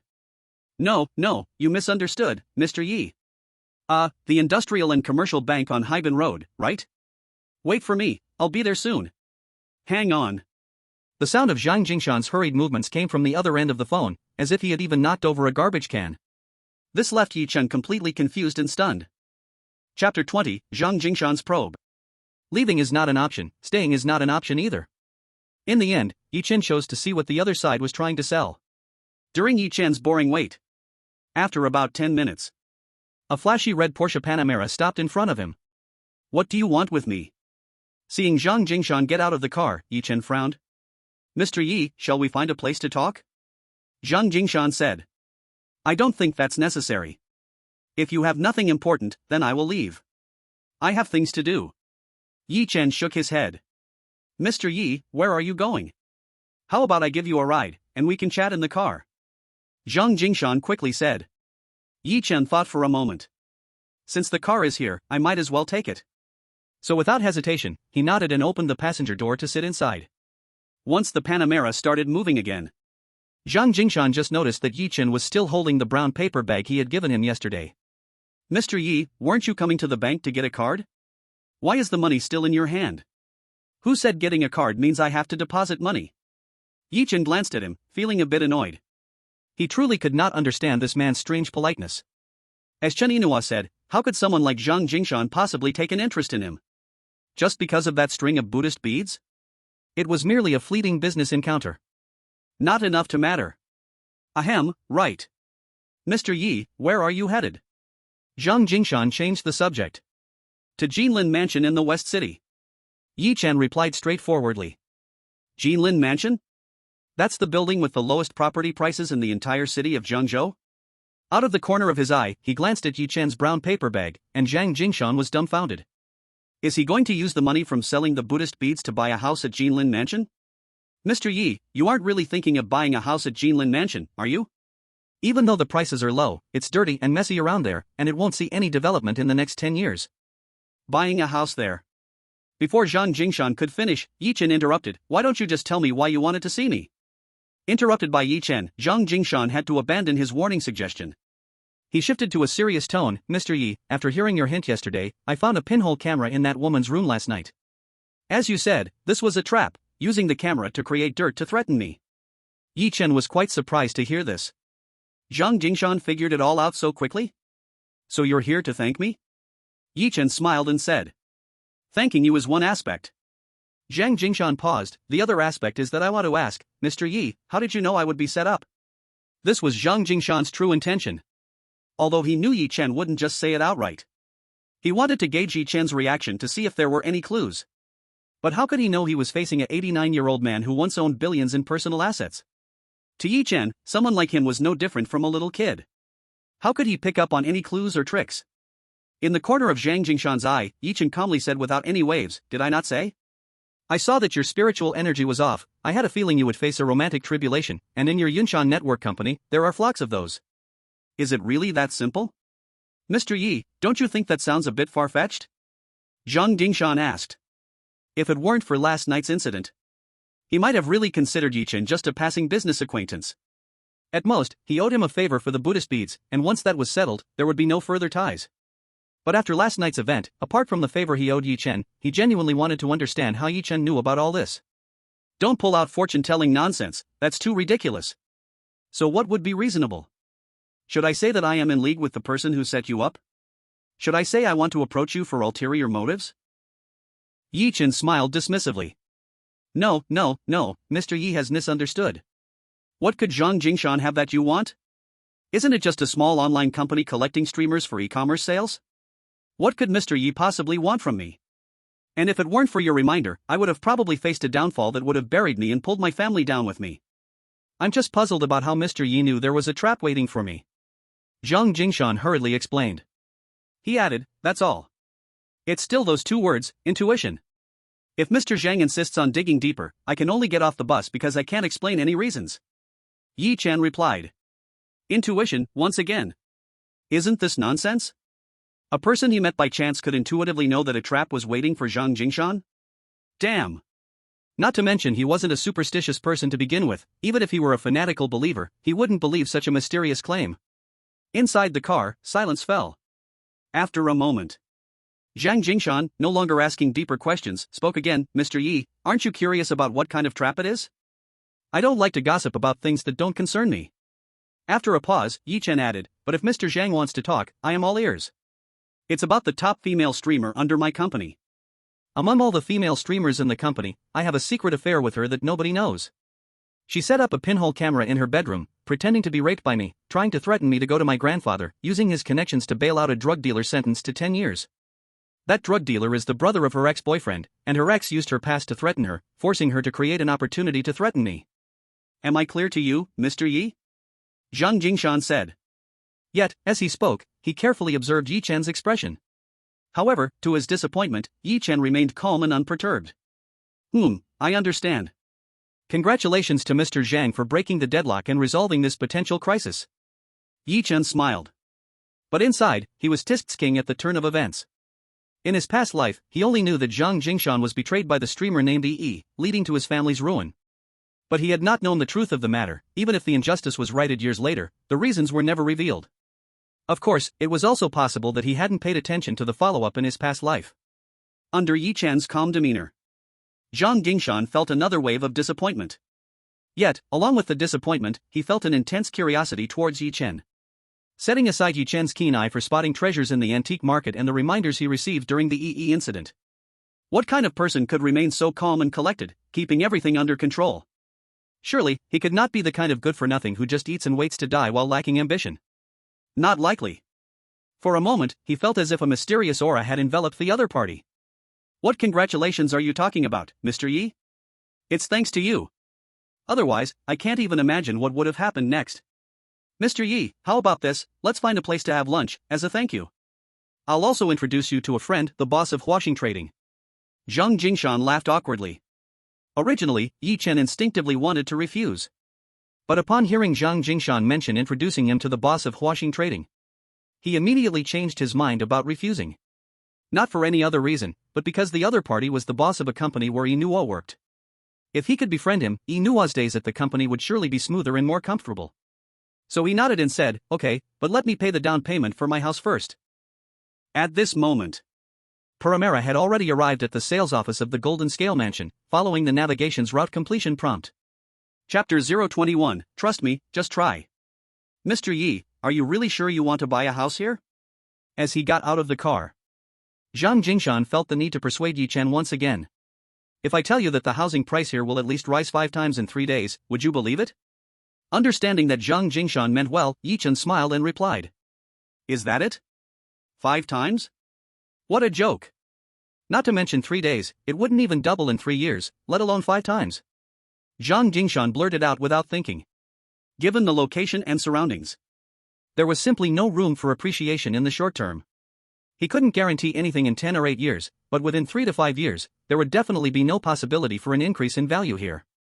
For the sake of this fate, if you trust me, you can buy a few units. Of course, if you don't trust me, then there's nothing I can do. Yi Chen smiled gently. When the word trust was mentioned, Zhang Jingshan immediately thought of Yi Chen's reminder from yesterday. But now, today was a different matter from yesterday. However, seeing the confident and assured look on Yi Chen's face, he felt uncertain inside. After all, he couldn't find a single reason why Yi Chen would want to trick him. How can you be so certain? Is it your so-called intuition again? Zhang Jingshan's tone wasn't as firm as before. Yes, it's intuition. Believe it or not. Dropping this remark, Yi Chen strode toward the sales office with a craft paper bag in hand. Watching Yi Chen's silhouette, Zhang Jingshan hesitated for a moment but still followed him. However, as soon as he reached the entrance of the sales center, he couldn't help but shake his head. Outside, a festive opening banner was hanging, adorned with various slogans. But inside the large sales center, only a few stray cats roamed. And those wandering around the model display clearly seemed to be there for the air conditioning, tea, and candy. Could a property that felt abandoned by the whole world appreciate in a short time? What a joke! Also, the fact that even the developer had given up looking for a crowd to create momentum showed that the developer had little hope for this property. Welcome to Golden Scale Mansion. May I ask what type of layout you gentlemen are interested in? Here is the model of our project. If either of you has a preferred layout, we can go directly to see the actual units. As soon as someone entered, the sales lady quickly welcomed them with delight. Well, after all, it was the first day of opening, and this rather empty scene finally eased some of the awkwardness. Sure, let's take a look at the model first. Yi Chen nodded. He followed the sales lady toward the model display. However, he didn't pay attention to the various introductions from the sales lady at all. Instead, he began to analyze quietly based on his own experience. What is the price of that king building? The 19th and 20th floors of Type 01. Sir, although the average price of our Golden Scale Mansion is around 7,000, since this building is the king, the price cannot be based on the average, especially Type 01, which has the best viewing position and sight in our entire project. Therefore, the unit price for the 19th floor is 8,200, and for the 20th floor, it is 8,250. Both units have the same total area of 142 square meters, and the entrance garden and bay window are free gifts, and the balcony is also half a gift. The sales lady introduced professionally with a smile. Also, today is the opening day, and the first 100 buyers can enjoy a 4% discount, then a further 2% off on that. What do you think, sir? Yi Chen couldn't even be bothered to pretend to ponder. He nodded. All right, I'll take these 2 units. Hearing that the other party wanted 2 units, the sales lady almost had a mental breakdown. Even slightly more experienced sales ladies wouldn't come to Golden Scale Mansion.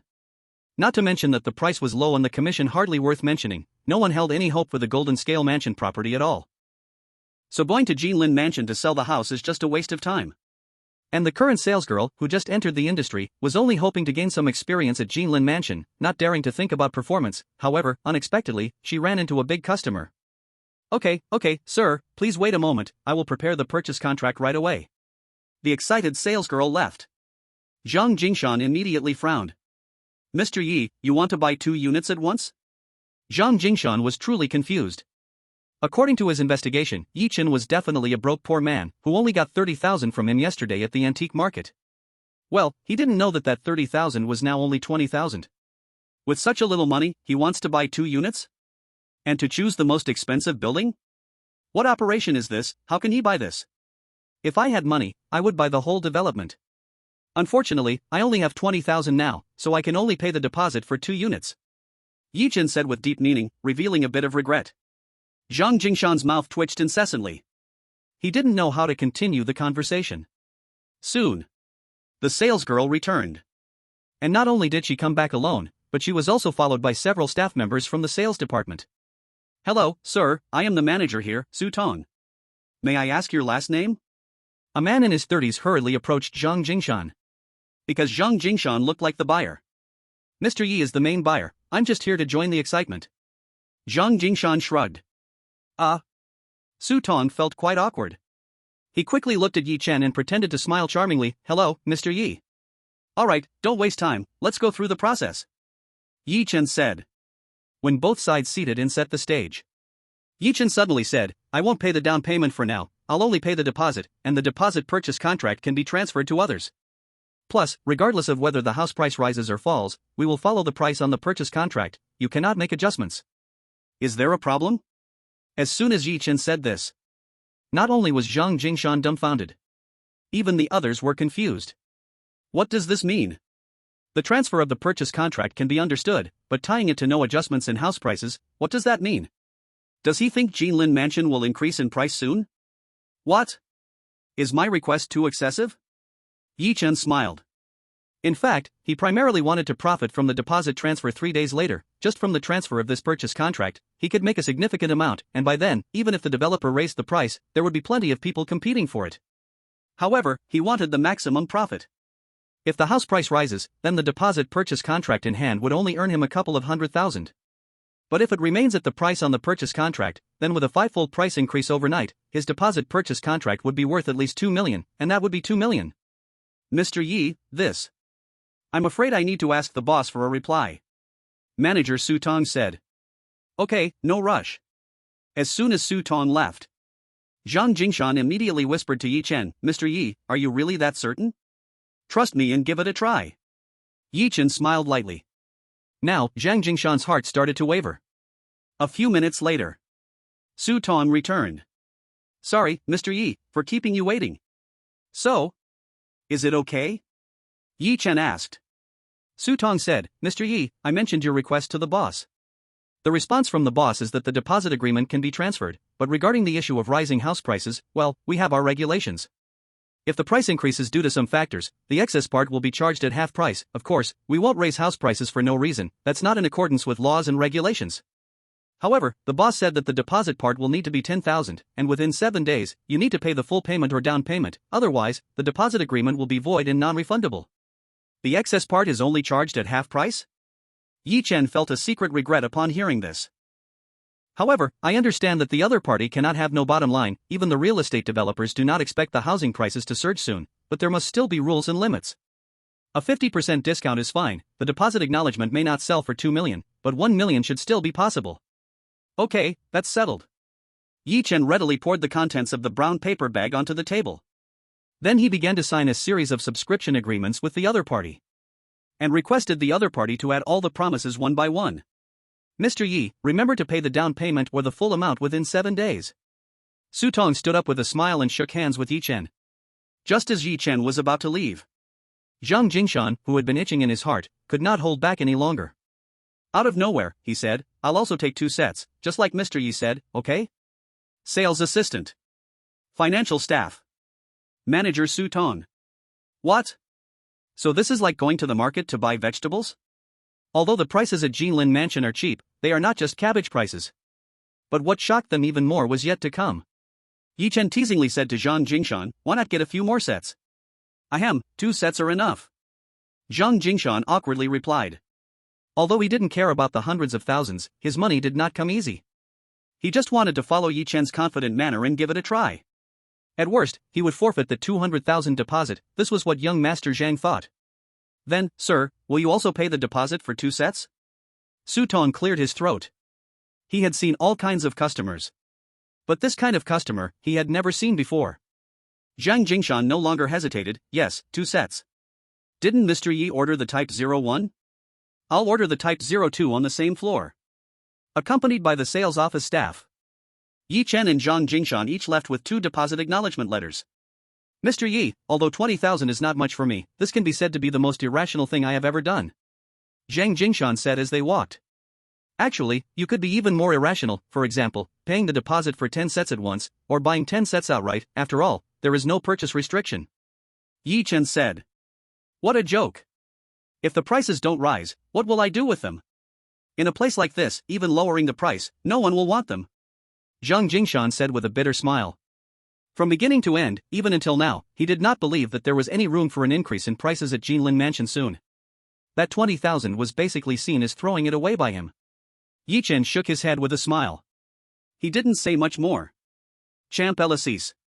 This is the top-notch Western restaurant in Jiangzhou. After all, Zhang Jingshan's purpose was to thank Yi Chen for the reminder yesterday. Compared to solving that crisis, finding an ordinary place would seem too petty. However, he was a bit worried that Yi Chen had never been to such a place and would be at a loss. Mr. Yi, although Champ Elasis may not be the absolute top Western restaurant in Jiangzhou, in terms of luxury, few can compare. While leading Yi Chen into the extremely luxurious restaurant, Zhang Jingshan smiled. Seeing Yi Chen surveying the surrounding luxury, he thought Yi Chen was like Grandma Lu entering the Grand View Garden. Yet, little did he know. In his past life, Yi Chen had actually acquired the entire Champ Elasis brand. And turned Champ Elasis into the highest-end Western restaurant in the country, making the brand a symbol of status. The reason he was surveying now was merely because memories had been stirred up momentarily. With Zhang Jingshan's familiarity, the two quickly arrived at a table by the window. There, a man of similar age to Zhang Jingshan was already waiting. Old Zhang, you're still the same, always late. I've been admiring the scenery for quite a while. Upon seeing Zhang Jingshan, the man immediately opened his mouth and smiled. Then he looked at Yi Chen. Who is this? Unbeknownst to him, at the same time he looked at Yi Chen. Yi Chen was also stunned when he saw the other person. The crippled school-founding madman from his past life actually appeared in front of him? In Yi Chen's long river of memories from his past life, there was a low-key philanthropist who built over 100 loving schools in mountainous areas in 15 years, funding more than 500 students from the mountains to go to college. And all of this was not exposed to the public until 15 years later. In his past life, Yi Chen, now over 50, searched for the person's information after learning about it. He was an extremely low-profile entrepreneur, usually keeping a low profile, operating a trading company in his early years, and lost a leg in a car accident caused by brake failure. Wait a minute. As the content he searched for back then became clear in his memory, Yi Chen suddenly remembered that the day the other party had a car accident was exactly the day of the opening of Jinlin Mansion. So it was today? Changfeng, let me introduce you, this is Mr. Yi Chen, the person I talked about late last night. Thanks to Mr. Ye's reminder, if it weren't for his warning, I would have faced a big disaster soon. Zhang Jingshan quickly introduced Yi Chen. Mr. Yi, nice to meet you. Jingshan told me last night that you are really someone who can foresee the future? With no pretense, Li Changfeng half-jokingly extended his hand to Yi Chen. Mr. Li, nice to meet you. I wouldn't dare claim to foresee the future, I just have a good intuition. Yi Chen shook his hand.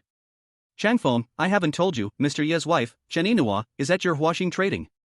If it weren't for her coming to my company yesterday, I wouldn't have known that Yuntian Network had a troublemaker that unilaterally interrupted our cooperation.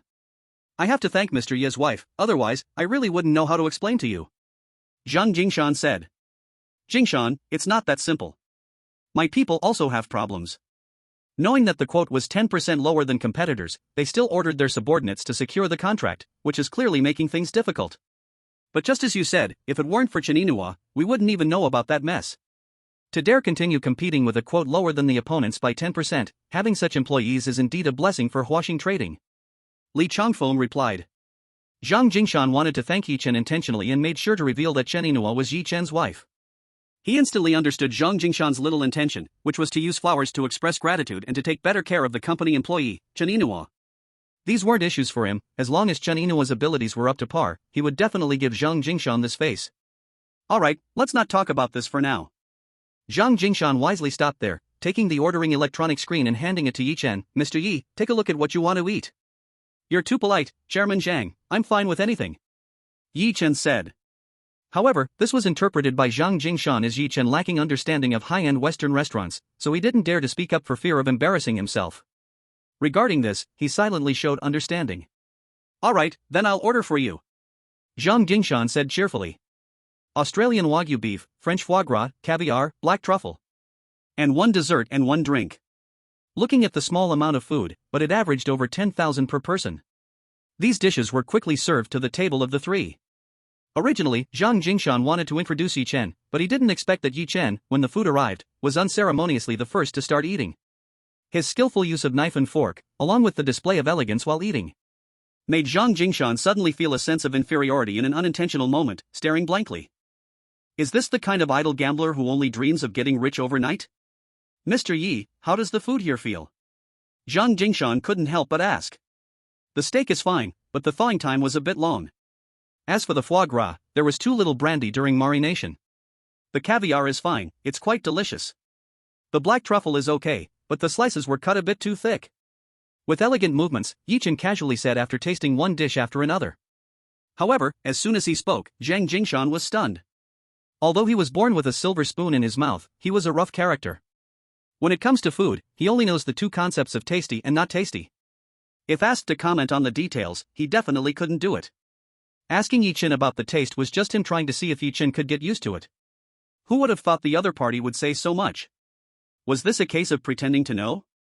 Zhang Jingshan instinctively glanced at Li Changfeng. He didn't understand those things, but Li Changfeng, who loved gourmet food, certainly did. However, when he looked over, Li Changfeng's expression appeared somewhat shocked. This wasn't his first time at Champ Elysees. But each time, he felt there was a flaw in the taste, even though he couldn't pinpoint the reason. Now, after hearing Yichen's comments, it was as if he saw the light. The steak's thawing time being too long, the foie gras marinated with too little brandy. The reason he always thought there was a flaw should be just this, it must be this reason. Mr. Yi has deep research into gourmet food? I've been to Champ Elysees many times, always feeling there was a bit of a flaw in the food, but just couldn't tell what it was. After what you said, I realized the flaw must lie in the issues you've mentioned. Like he had found a kindred spirit, Li Changfeng spoke rapidly. I wouldn't say I have researched, it's just that my taste is a bit discerning, huh? Yi Chen replied. Beside them, Zhang Jingshan was completely dumbfounded. Could it be that Yi Chen was really right? A broke gambling fool could actually spot these high-end dining flaws? Impossible, it seems the information he collected earlier was wrong. On Li Changfeng's side, he didn't take Yi Chen's words lightly. Is this something that a discerning palate could detect? He instinctively thought Yi Chen was being modest and reserved. May I ask what industry Mr. Yi is in? Li Changfeng inquired. What industry? For now, I'm just an unemployed drifter enjoying the breeze. Yi Chen chuckled. Unemployed drifter? Li Changfeng glanced at Zhang Jingshan. The latter awkwardly cleared his throat. I only met Mr. Yi yesterday. We became acquainted because of that string of prayer beads I mentioned. Oh. Li Changfeng nodded. Somehow, he felt even more that Yi Chen was mysterious. Because just from the opening words, he could mention issues with the steak and foie gras. In the entire upper-class circle of Zhangzhou, he dared to say not many could do that. For someone like him, to call it simple, Li Changfeng didn't believe it at all. However, regarding inquiries about Yi Chen's identity, he didn't intend to continue probing.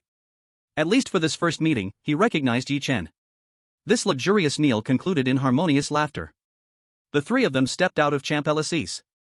Mr. Yi, are you heading home directly or going somewhere else? I'll give you a ride. Zhang Jingshan offered. No need, I can just grab a ride home myself, to avoid the trouble. Yi Chen shook his head and smiled to politely decline. Then he recalled the car accident Li Changfeng suffered in his past life. He couldn't help but look at him and said, Mr. Li, did you drive here? Yeah, why? Li Changfeng asked, puzzled. Zhang Jingshan was also baffled. Oh, I just noticed that Mr. Zhang's face doesn't look right. It would be better for Mr. Zhang to ride with someone else today. Also, if there's time. Have you had someone check your car thoroughly, just in case? Yi Chen said. This reasoning, which brought out that something was off, felt quite forced, making him appear like a charlatan.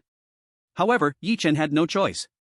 If Li Changfeng was just an unremarkable passerby, he definitely wouldn't bother to warn him. But putting aside the fact that the other party had once been a charitable person he admired in a past life, he was still the president of Inua Company. So, Yi Chen felt it necessary to help him avoid this danger. Mutual care for one another would surely make Chen Inua's days at the company much smoother. Mr. Yi, you're not joking with me, are you? Li Changfeng frowned, his face serious. Mr. Yi, did you calculate this as well? Zhang Jingshan was taken aback. I'm not joking. Mr. Li should really believe me, my intuition has always been pretty accurate. After saying this with a smile, Yi Chen bowed his hands towards Zhang Jingshan. Thank you for today's hospitality, I'll take my leave now. Yi Chen left. As Zhang Jingshan and Li Changfeng stared in shock, he got into a taxi. Changfeng. Zhang Jingshan swallowed hard. Old Zhang, do you want me to believe what he said? Li Changfeng's frown had not relaxed. Better to believe he is right than to think he is wrong. I think we should still be cautious. Zhang Jingshan said. When did you become so superstitious? You're not that kind of person. Besides, my car is quite new, it's hardly run 5,000 kilometers since it was picked up. Li Changfeng still didn't quite believe it. It's not about being superstitious. If Yichen hadn't brought it up, it wouldn't matter, but since he did, doesn't that make you uneasy? It would be best if everything is fine, but what if something really happens? It doesn't hurt to have peace of mind. Let me take you back, and later you can have someone help you check it. Without giving Li Changfeng a chance to refuse, Zhang Jingshan pulled him towards the flashy red Panamera. Li Changfeng couldn't help but smile wryly, but in the end, he stopped resisting. An hour later, two men drove a brand new Ferrari 911 out of the parking lot on the Champs-Élysées. Damn it, slow down. President Zhang has repeatedly instructed that we need to go slow, definitely slow. Once the Ferrari hit the main road, the man in the passenger seat saw the speedometer reach 100 and immediately began to shout. No, why are you panicking? In my opinion, President Zhang is just overly cautious. It's a new car that's hardly run for 5,000 kilometers, what's to check, said the man driving. I'm just following President Zhang's instructions. Two options, either you slow down, or you stop and let me drive, said the man in the passenger seat. Alright, I'll slow down, okay? The man at the wheel was helpless, he didn't want to give up the wheel of this brand new Ferrari 911. With his foot off the gas, the speed began to decrease. When the speed dropped to 60, a taxi suddenly changed lanes without signaling ahead. Damn it, changing lanes without signaling, is this taxi trying to fly? In the Ferrari 911, the driver hit the brakes in a panic. However, the brakes showed no response at all. Damn it! He slammed the brakes to the floor. Still, there was no sign of slowing down. Bang! The Ferrari 911 collided with the taxi in front of it. Bang bang bang dash! Unable to stop, the Ferrari rammed the taxi's rear and then hit three more private cars before finally coming to a halt. The scene was a complete wreck. Author's note. Chapter 024, once again come true. Huaxing Trading. In the office. Li Changfeng, the manager, was reviewing Chen Inua's resume. He was trying to see if he could find her a suitable promotion position. Suddenly, his phone rang. Have you sent the car for inspection? Upon seeing the caller ID, Li Changfeng said. Li, something has happened. The person on the other end stammered, struggling to utter the words. Whoosh. Hearing this, Li Changfeng suddenly leaped up from his chair. His face changed drastically as he exclaimed, "What did you say? Something has happened?" Li, the brakes failed, we crashed into a taxi that changed lanes without signaling, and then we rear-ended several private cars. Now we are waiting for the traffic police on the South China Expressway. The other person said nervously. Li Changfeng felt as if he had been struck by lightning. Every word previously spoken by Yi Chen at the entrance of the Champs-Élysées rushed back to his mind, time and again. Li? Not hearing a response from Li Changfeng, the other person appeared increasingly anxious. How are the people? Is anyone hurt? A pale-faced Li Changfeng urgently asked. Li, everyone is fine. I just bumped my forehead with Xiao Wang, it's nothing serious. The taxi that changed lanes without signaling had no passengers. The airbag deployed and protected the driver, so he is okay. As for the private cars that were rear-ended, the people are fine, they just hit the cars. The other person said. What was your speed at that time? Li Changfeng pressed for more information. Li. The other person stammered, eventually confessing, Li, it's thanks to Xiao Wang. You had repeatedly told me to drive slowly, but I thought this new car would be fine, so I accelerated to 100 on the South China Expressway. Later, when Xiao Wang reminded me, I slowed down to 60.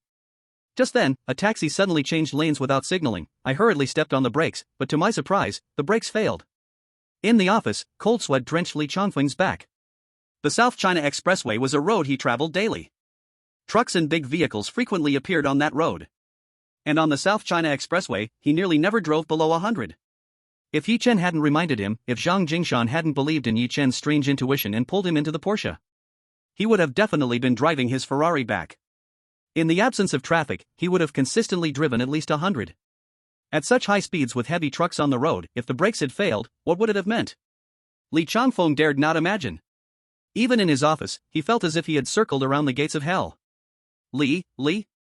Not hearing any movement from Li Changfeng, the person at the accident scene called out again. It's good that everyone is okay. Don't panic, the other problems are not significant. Just wait there, I will head over to handle it right now. Li Changfeng regained his composure. Okay, thank you, Li. Thank you.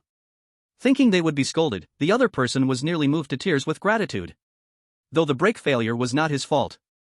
But after all, it was a 2 to 3 million car. How could he not be anxious when it was wrecked like this? In the office, Li Changfeng slumped into his big chair. That heart-stopping feeling was like being pulled back from the road of the underworld. After swallowing hard and letting out a long breath, he picked up his phone and dialed Zhang Jingshan's number. "Old Zhang, what's going on?" Zhang Jingshan's voice came through. "Come downstairs to my company, let's go to the South China Expressway," Li Changfeng said urgently. "What's happening?" Zhang Jingshan's heart skipped a beat. "My Ferrari had an accident. While being driven for inspection, the brakes failed and caused a rear-end collision." "What the hell? Did Yi Chen really predict this? How serious is it?" "Fortunately, I told them to drive slowly. During the collision, they said they were going 60, and everyone is fine." "Hurry up and come," Li Changfeng said. Okay, I'm on my way right now." After hanging up, though inexperienced, Li Changfeng felt as though he had survived a disaster and muttered dryly to himself. "First I had a gut feeling that old Zhang would be trapped, and now I have a gut feeling that my car would have an accident." In less than 2 hours, it was fulfilled. "Mr. Yi Chen, what exactly are you? An immortal? A prophet? This time, it's not just a favor owed, it's a life." In the rental apartment. After returning from the Champs-Élysées, Yi Chen didn't know that his warning to Li Changfeng had already come true. After taking a shower again, he sat on the sofa and started smoking, pondering his life plans ahead. Unfortunately, in his past life, he had no interest in lottery tickets. Even in his gambling state, he never bought welfare lottery tickets. Otherwise, with the memories of his past life, just by buying lottery tickets, he could have become a billionaire. Of course, the premise is that the welfare lottery center isn't corrupt and allows him to regularly empty the prize pool. That being said, Yi Chen knew that the lottery path definitely wouldn't work, and he never thought of building his financial empire through it. Yes, that's right. In this reborn life, Yi Chen not only wants to repair his relationship with his wife, but also to compensate her and build a commercial financial empire to provide his wife and daughter with a lifetime of glory. In his past life, personal wealth of 400 billion halted at his old age and death. In this life, 400 billion is definitely not something he can be satisfied with. With the foresight of the next 60 years, if this number can't multiply by 10 times or more, then he might as well not have lived this life. However, building a commercial empire is not urgent right now, and he can't rush it. The immediate priority is how to make his wife, Chen Yinhua, see him in a new light, how to erase the harm he has caused her. After smoking a few cigarettes, he went out to the computer specialty store in the mall. With the remaining 30,000 yuan in his WeChat, he purchased 2 new high-performance computers. One for Yinhua, after all, last month he secretly sold her computer. The other one is convenient for himself to search for information to carry out the next step of the plan. To develop the flawless ointment. A magical ointment that can quickly fade scars and body surface pigmentation. In his past life, this was undeniably a propeller for Yi Chen to rise to super-rich status. In his previous life, it was mastering the unique formula of the flawless ointment that allowed him to develop the globally sought-after product, enabling him to accumulate wealth sufficient to enter various industries while still holding a fortune of 400 billion without going public. However, Yi Chen hasn't thought that far ahead. Right now, he just wants to quickly get the flawless ointment ready to help Yinhua erase the scars he has left on her. In the rental apartment. Based on the memory of the flawless ointment's formula, he typed with lightning speed on the computer, searching where to buy the ingredients for the flawless ointment. After all, the flawless ointment only appeared in his life when he was nearly 40. Now, 10 years ahead, trying to buy those materials through the channels of his past life clearly won't work. He can only inquire one by one through the internet, gathering. Chapter 025, Overnight Surge. In the next 3 days, Yi Chen ran around tirelessly to find all the formula materials.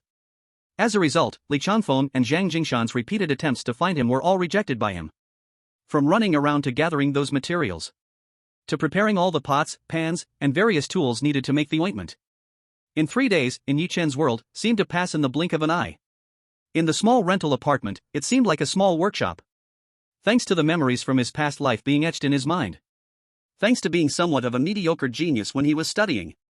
Otherwise, even if he knew how to make the flawless ointment, he would have no way to start. On June 24th. In the evening, at 7:30. Taking a break from his busy work, Yi Chen put down the tools he was using to make the ointment. He took off his gloves, sat on the sofa and turned on the TV hanging on the wall. On this night in his past life, at the Jiangzhou government press conference, the government led discussions about the new round of planning and development, with leaders from several departments, including the Urban Construction Bureau, the Land Bureau, the Development and Reform Commission, and the Commerce Bureau, in attendance to talk about the reform of urban villages. It was precisely because of this press conference that the property price of Jinlin Mansion skyrocketed 5 times overnight, causing the surrounding area to become suddenly valuable, every inch of land. As Yi Chen timed it perfectly and turned on the TV. On the television.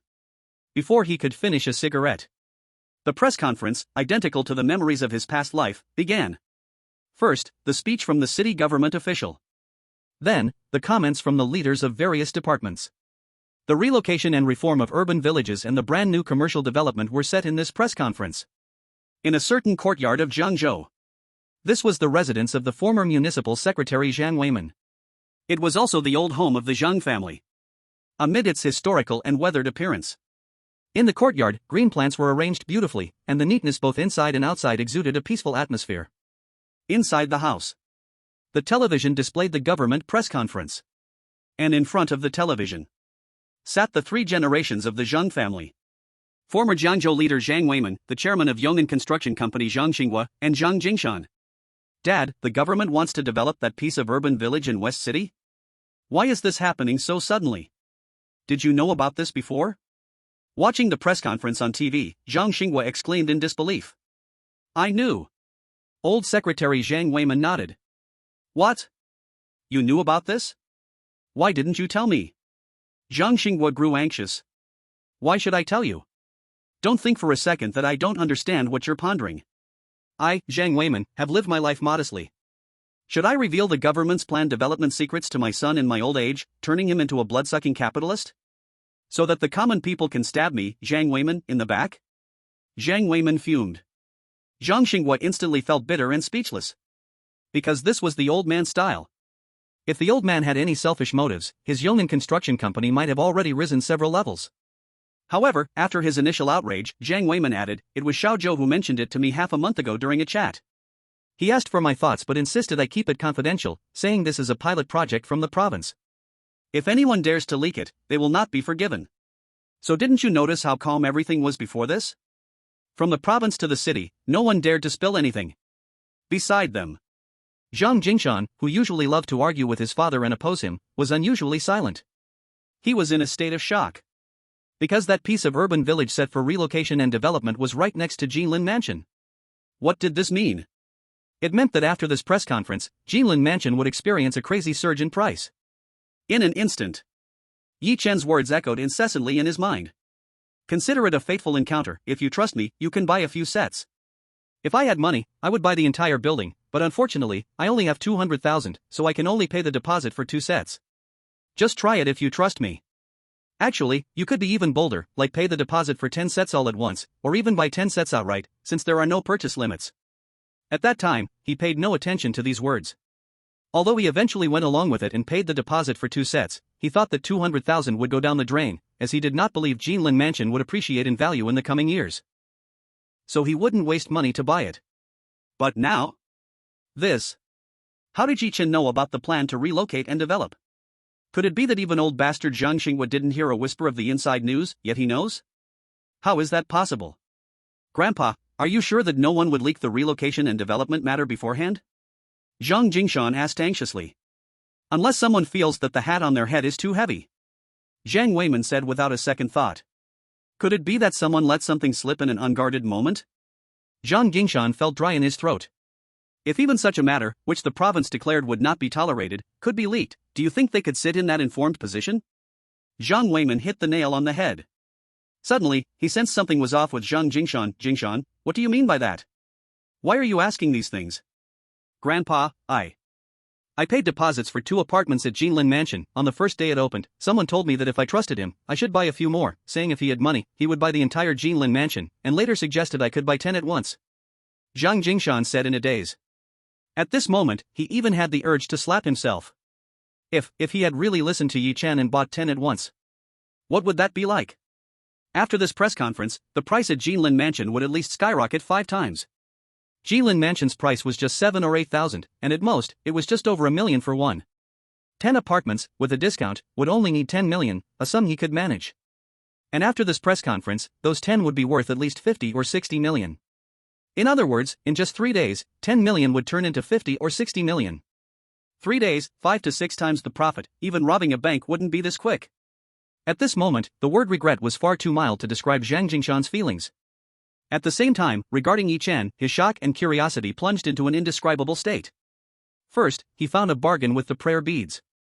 Then he sensed he would face a romantic disaster. Next, he sensed the price of Jinlin Mansion would soar. Then came the instinct that Li Changfeng's new car would have trouble. All of these have been proven true one by one. If one were to say this was coincidence, could it hold water? What? However, right after Zhang Jingshan's words fell, Old Man Zhang Weiman and Zhang Xinghua were both shocked and cried out together. Chapter 026, An Unusual Person. Jinlin Mansion. Those who understand the information situation in Zhengzhou are familiar. Because from the moment this community began construction, it has been surrounded by various controversies. Even including Zhang Weiman and Zhang Xinghua, this development would likely end up in the developer's own hands. In such a form.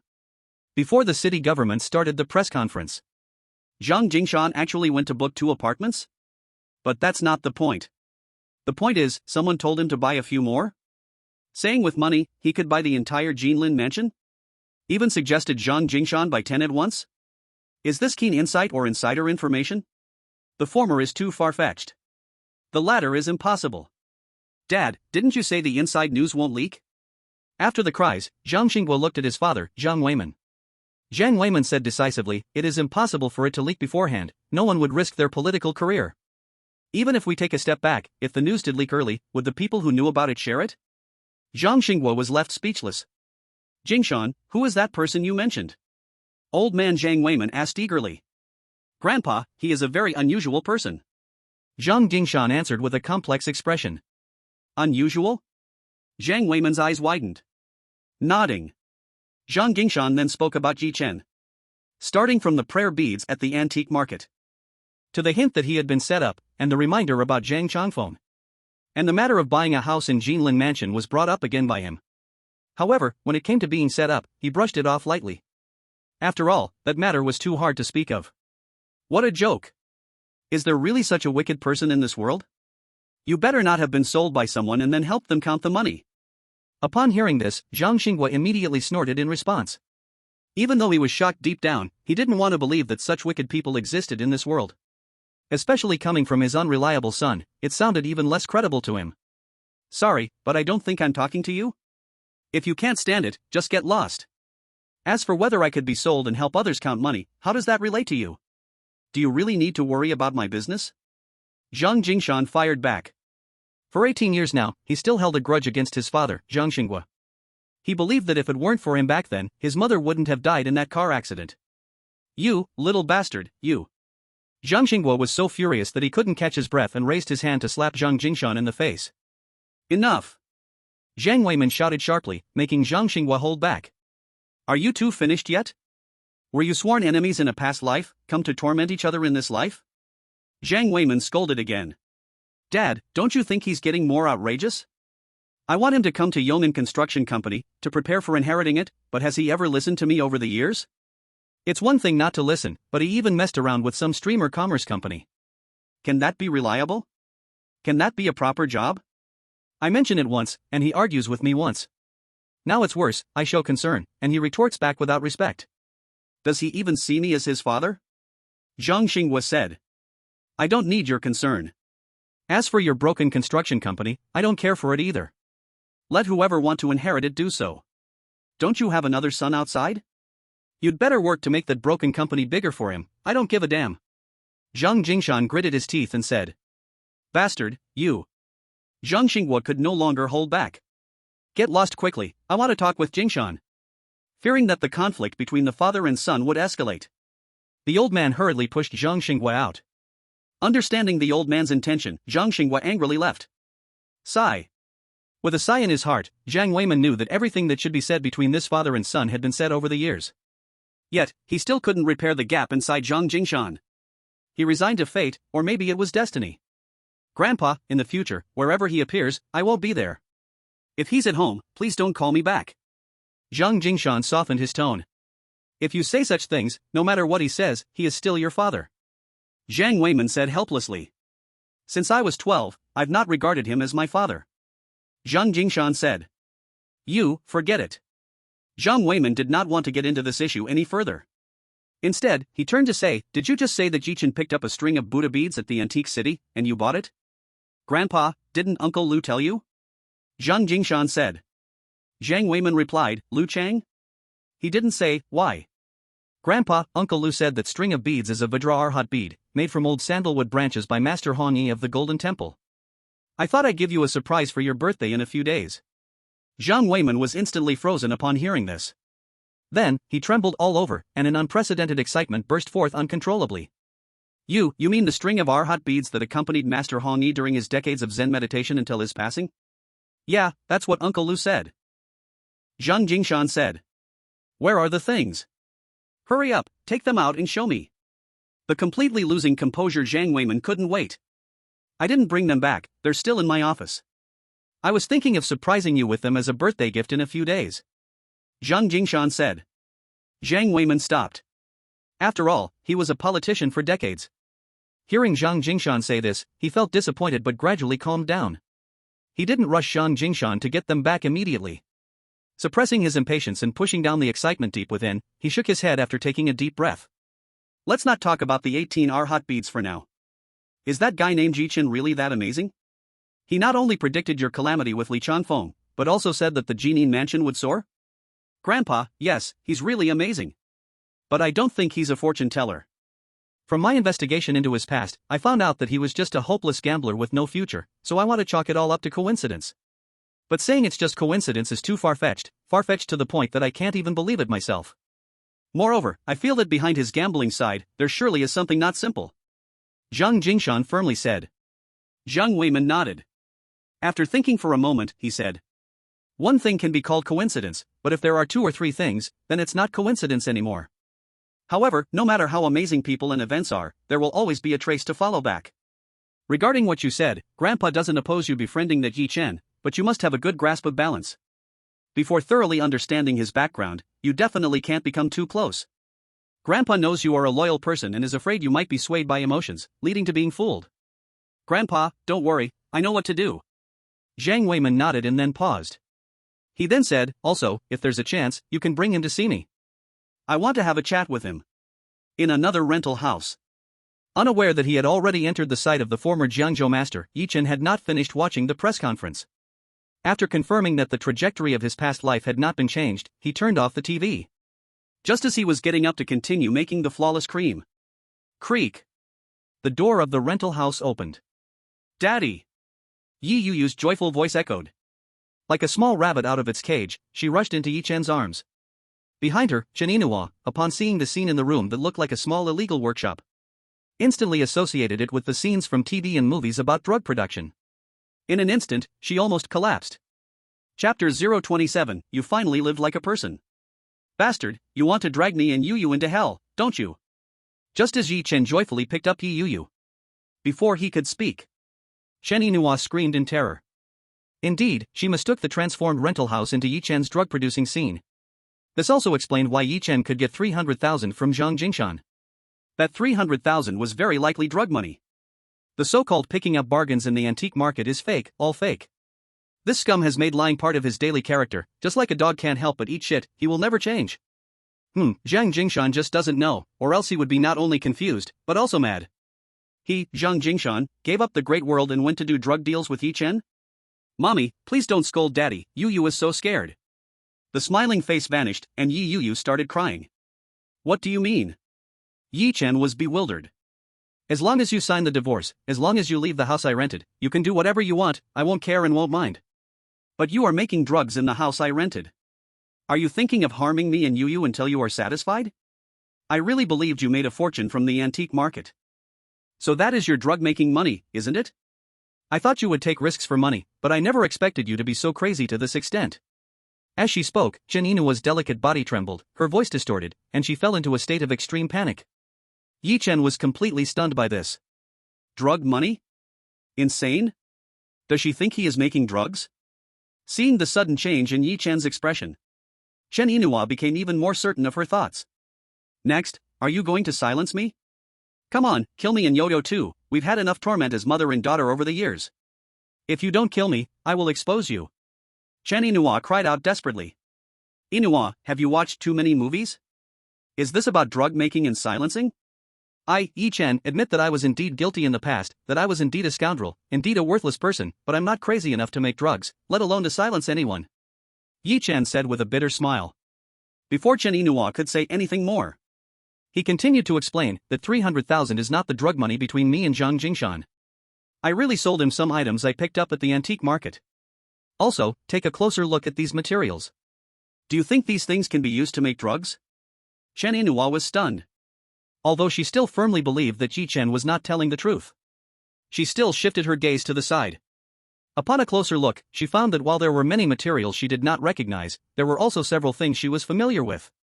There were fresh aloe vera, open pearl powder, peach tree leaves, vitamin E capsules, and some tongue-flower ginkgo fruits with mung beans and goji berries. In an instant, a complicated awkwardness appeared on her face. Indeed, these could not possibly be used as drug-making materials. What a good rental room, what do you want to do with it? Although she realized she had misunderstood Yi Chen, Chen Yinua's tone remained unfriendly. I want to develop a cream to help you get rid of those scars. Yi Chen said. You're going to use these things to make a cream to remove my scars? Chen Yinhua let out a cold laugh. Yi Chen knew Chen Yinhua would never believe him, but still nodded. Dream on. Chen Yinhua scoffed. Then she said, even if you really developed a cream that could remove scars, do you think it could erase the scars in my heart? Erase the traces of the endless domestic violence from these years? Yi Chen remained silent. Mostly because he knew that anything he said at this moment would be pointless, futile. Saying these things is meaningless. 25 days later, as long as you sign the divorce papers, it would be a huge grace for me, and I will forever be grateful for your kind hand. Alright, you continue with your busy schedule, I just came back to pack some things. With that, he coldly said. Chen Yinhua walked into the bedroom. In just a few moments, she stuffed some clothes and daily necessities for herself and Yo-Yo into a suitcase and dragged it out. Yo-Yo, come with mommy. For Chen Yinhua, facing Yi Chen for one more second was torture. Mommy, can we not go? Can we stay with daddy? Yi Yo-Yo pouted and teared up. Are you going to listen? Chen Yinhua frowned. Yi Yo-Yo didn't dare to make a sound but held onto Yi Chen's neck tightly. Yo-Yo, listen to your mommy, go with mommy first, and after a while, daddy will come to pick you and mommy up. Then we three will never be apart. Yi Chen forced a smile as he set Yi Yo-Yo down. Daddy, is what you said true? Yi Yo-Yo's big, bright eyes lit up with excitement. Of course it's true, come on, let's make a pinky promise. Okay, pinky promise for 100 years, not to change. Whoever changes will be a little dog. Beside them. Chen Yinhua silently allowed the father and daughter to act as they pleased. However, she didn't believe a word of what Yi Chen said. Between her and Yi Chen, there will be no chance to continue, no way. Perhaps this rented place is also the last time she will return. Daddy, you need to hurry up and take mommy and me home.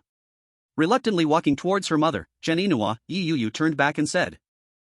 Daddy promises Yu, I will definitely do it. Squatting on the ground watching Yi Yu return to Chen Yinua's side, Yi Chen finally stood up. From the time I married you until now, you finally acted like a human. After thinking for a moment, Chen Yinhua still said this before leaving. After saying that, she grabbed Yi Yu and walked away. Yinhua, wait a minute. As if remembering something, Yi Chen hurriedly called out.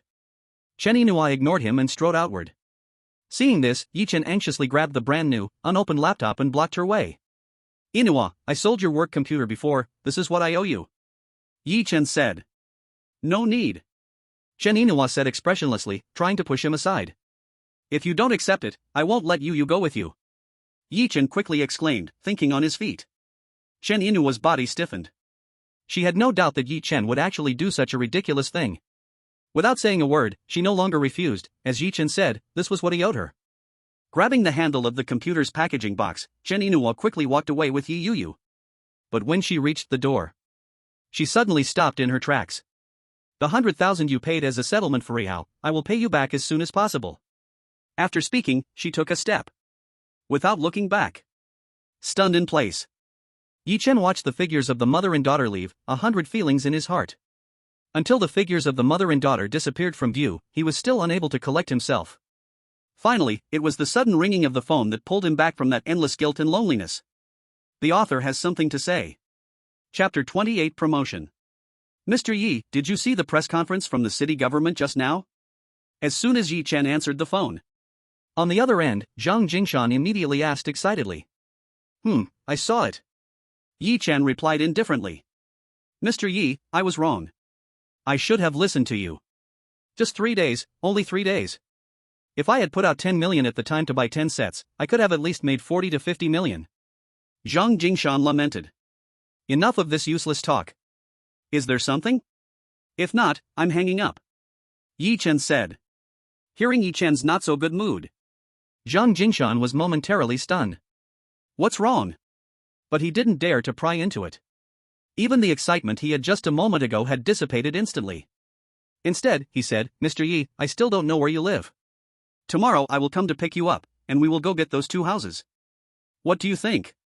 At the corner of Dongpu Street, call me when you arrive tomorrow. Okay, that's settled then, see you tomorrow. Noticing that Yi Chen was not in a good mood, Zhang Jingshan also didn't want to be a bother anymore. After hanging up the phone, Yi Chen shook off the tangled thoughts. He put on his gloves again and immersed himself in the making of the flawless cream. The reason why the flawless cream could become a unique phenomenon in the industry in the last life. And why even if someone offered $1 billion in private to obtain the formula for the flawless cream in an unfair way, they would go home disappointed. It was because the production process was complicated, and the formula required too many materials, plus the secret of the formula has always been in his hands, which made it impossible for others to produce competitive rival products. So, under the complex processes and a huge variety of materials, for Yi Chen to create the flawless cream was certainly no quick task. Thinking of using the flawless cream to take the first step in repairing the couple's relationship, Yi Chen now just wanted to get the flawless cream out quickly and not waste any more time. The next day, under the call from Zhang Jingshan, Yi Chen had no choice but to take off his gloves and hold those 2 deposit agreements as he walked out of the rental house. Mr. Yi, Mr. Yi. At the corner of Dongpu Street, in the Land Rover with the hazard lights on, Zhang Jingshan sat in the driver's seat, leaning out to wave and call out to Yi Chen. When Yi Chen got into the car, he found Li Changfeng sitting in the passenger seat. Mr. Yi, do you mind if I tagged along for the fun? Li Changfeng smiled. It's fine. Yi Chen replied with a faint smile. Mr. Yi, I owe you a lot for what happened a few days ago. If it weren't for your reminder, I might still be lying in the ICU. The brakes failed on the South China Expressway. At my usual driving speed, crashing into a private car might have left me alive, but if I had crashed into a truck, I probably wouldn't have even had the chance to lie in the ICU. Li Changfeng, in the passenger seat, expressed his deep gratitude. Every word was filled with strong feelings of thankfulness. After all, for Li Changfeng, Yi Chen was truly a lifesaver. Changfeng, Mr. Yi's partner works at your Huaxing Trading. What are you planning to do about this life-saving grace? Zhang Jingshan spoke as he drove. I've looked into Miss Chen Inua's capabilities. Previously, she was really underutilized in the business department. So, I promoted her this morning to be the head of the business cooperation group at Huaxing Trading. The title of head may not sound impressive, but within the company, it is a unique position that isn't under anyone's jurisdiction except mine, and it directly connects both ends of the supply and sales for Huaxing Trading. Its importance is exceptional. Li Changfeng replied. Though his words seemed to answer Zhang Jingshan, they were more directed at Yi Chen. While he would have promoted Chen Inua anyway, just as he stated, her capabilities were indeed not suited to be a mere business clerk, he wouldn't have made her the head of the business cooperation group since that position should be reserved for his own trusted people. However, after the Ferrari incident, Yi Chen had become a lifesaver for him.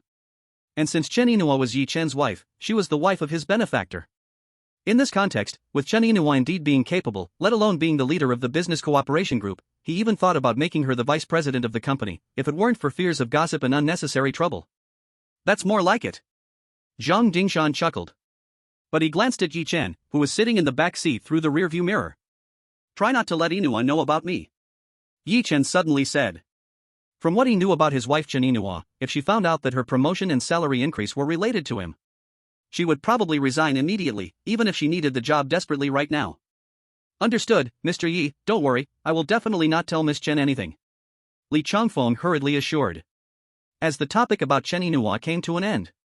During the casual conversation among the three, Jilin Mansion, they arrived. At the same time. At Huaxing Trading.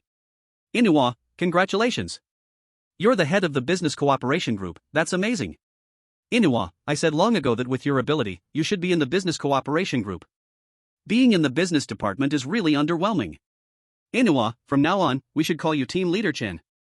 After the personnel department announced the new personnel changes, the entire floor where Chen Inua was located erupted with excitement.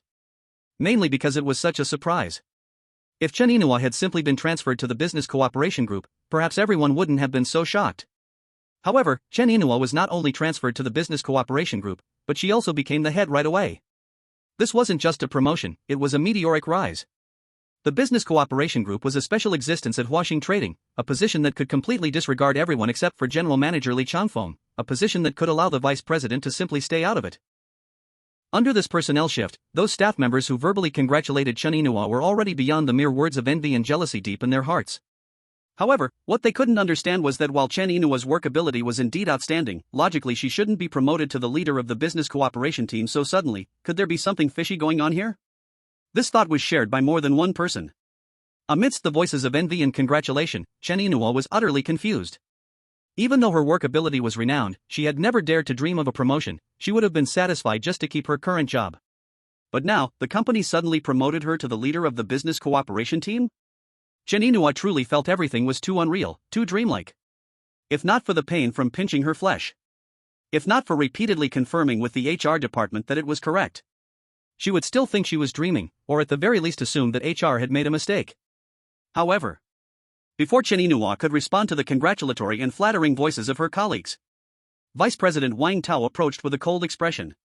He stopped by Chen Inouye's side. With a sarcastic smile, he said, "Chen Inouye, oh no, now I should call you Leader Chen, it seems I've really underestimated you, huh? Not only did you manage to secure a contract with prices under our competitors by 10%, but you also got Yanshan Networks to specifically request only you handle their cooperation. And now, you've been promoted to the leader of the business cooperation team out of nowhere. Your journey is truly unprecedented, and perhaps there will be no one like you in the future. However, I heard that manager Yang from Yanshan Networks initially disagreed to renew the contract. You later found the old boss Zhang Jingshan from Yuntian Company, right?" The people around listened, stunned. Why did Vice President Wang's words sound so off? Was there more to the story? Yes, what about it? Chen Inouye's heart trembled. Nothing. Just saying that Leader Chen is quite capable. Managing to win over that playboy boss is impressive.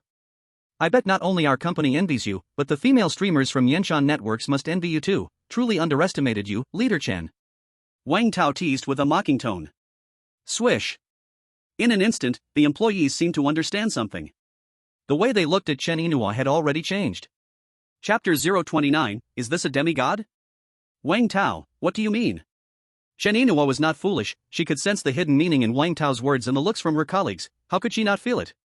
In an instant, she turned red with fury and couldn't hold back from shouting Wang Tao's full name.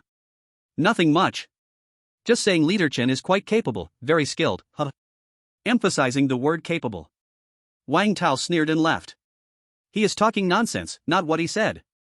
Once Wang Tao left, Chen Inouye, surrounded by those unusual gazes, immediately hurried to explain. Understood.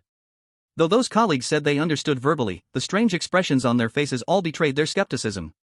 If Wang Tao hadn't said that, perhaps they wouldn't have thought of that direction. But once Wang Tao pointed it out, they quickly concluded that Chen Inouye must have hooked up with that playboy boss from Yanshan Networks. As for how she got close, it was all understood. Otherwise, how could one explain Chen Inouye securing that contract? How to explain Yanshan Networks specifically requesting only Chen Inouye to handle the contracts? How to explain that the boss Zhang Jingshan from Yanshan Networks signed the contract? How to explain Chen Inouye's sudden promotion to the leader of the business cooperation team? Strange things often hide secrets. It seems that Chen Inouye being promoted as the head of the business cooperation group is likely due to Zhang Jingshan, the boss of Yanshan Network, giving a nod to their boss at Huaxing Trading. In contrast, Chen Inouye. Under the understanding of those unusual gazes, she felt even more wronged. Did she not know what these people were thinking? But the current situation made her feel that no matter how much she explained, it would be in vain. Instead, it would only make things worse. Unless she resigned to prove her innocence, but that would be playing right into the hands of that hypocrite Wang Tao, right? And what about her and Yu Yu's livelihood? No, she wanted to speak with her strength, to prove to everyone that the company's decision to promote her to head of the business cooperation group was a wise one. Jinlin Mansion. The Land Rover stopped. Except for Yi Chen. Zhang Jingshan and Li Changfeng were both stunned.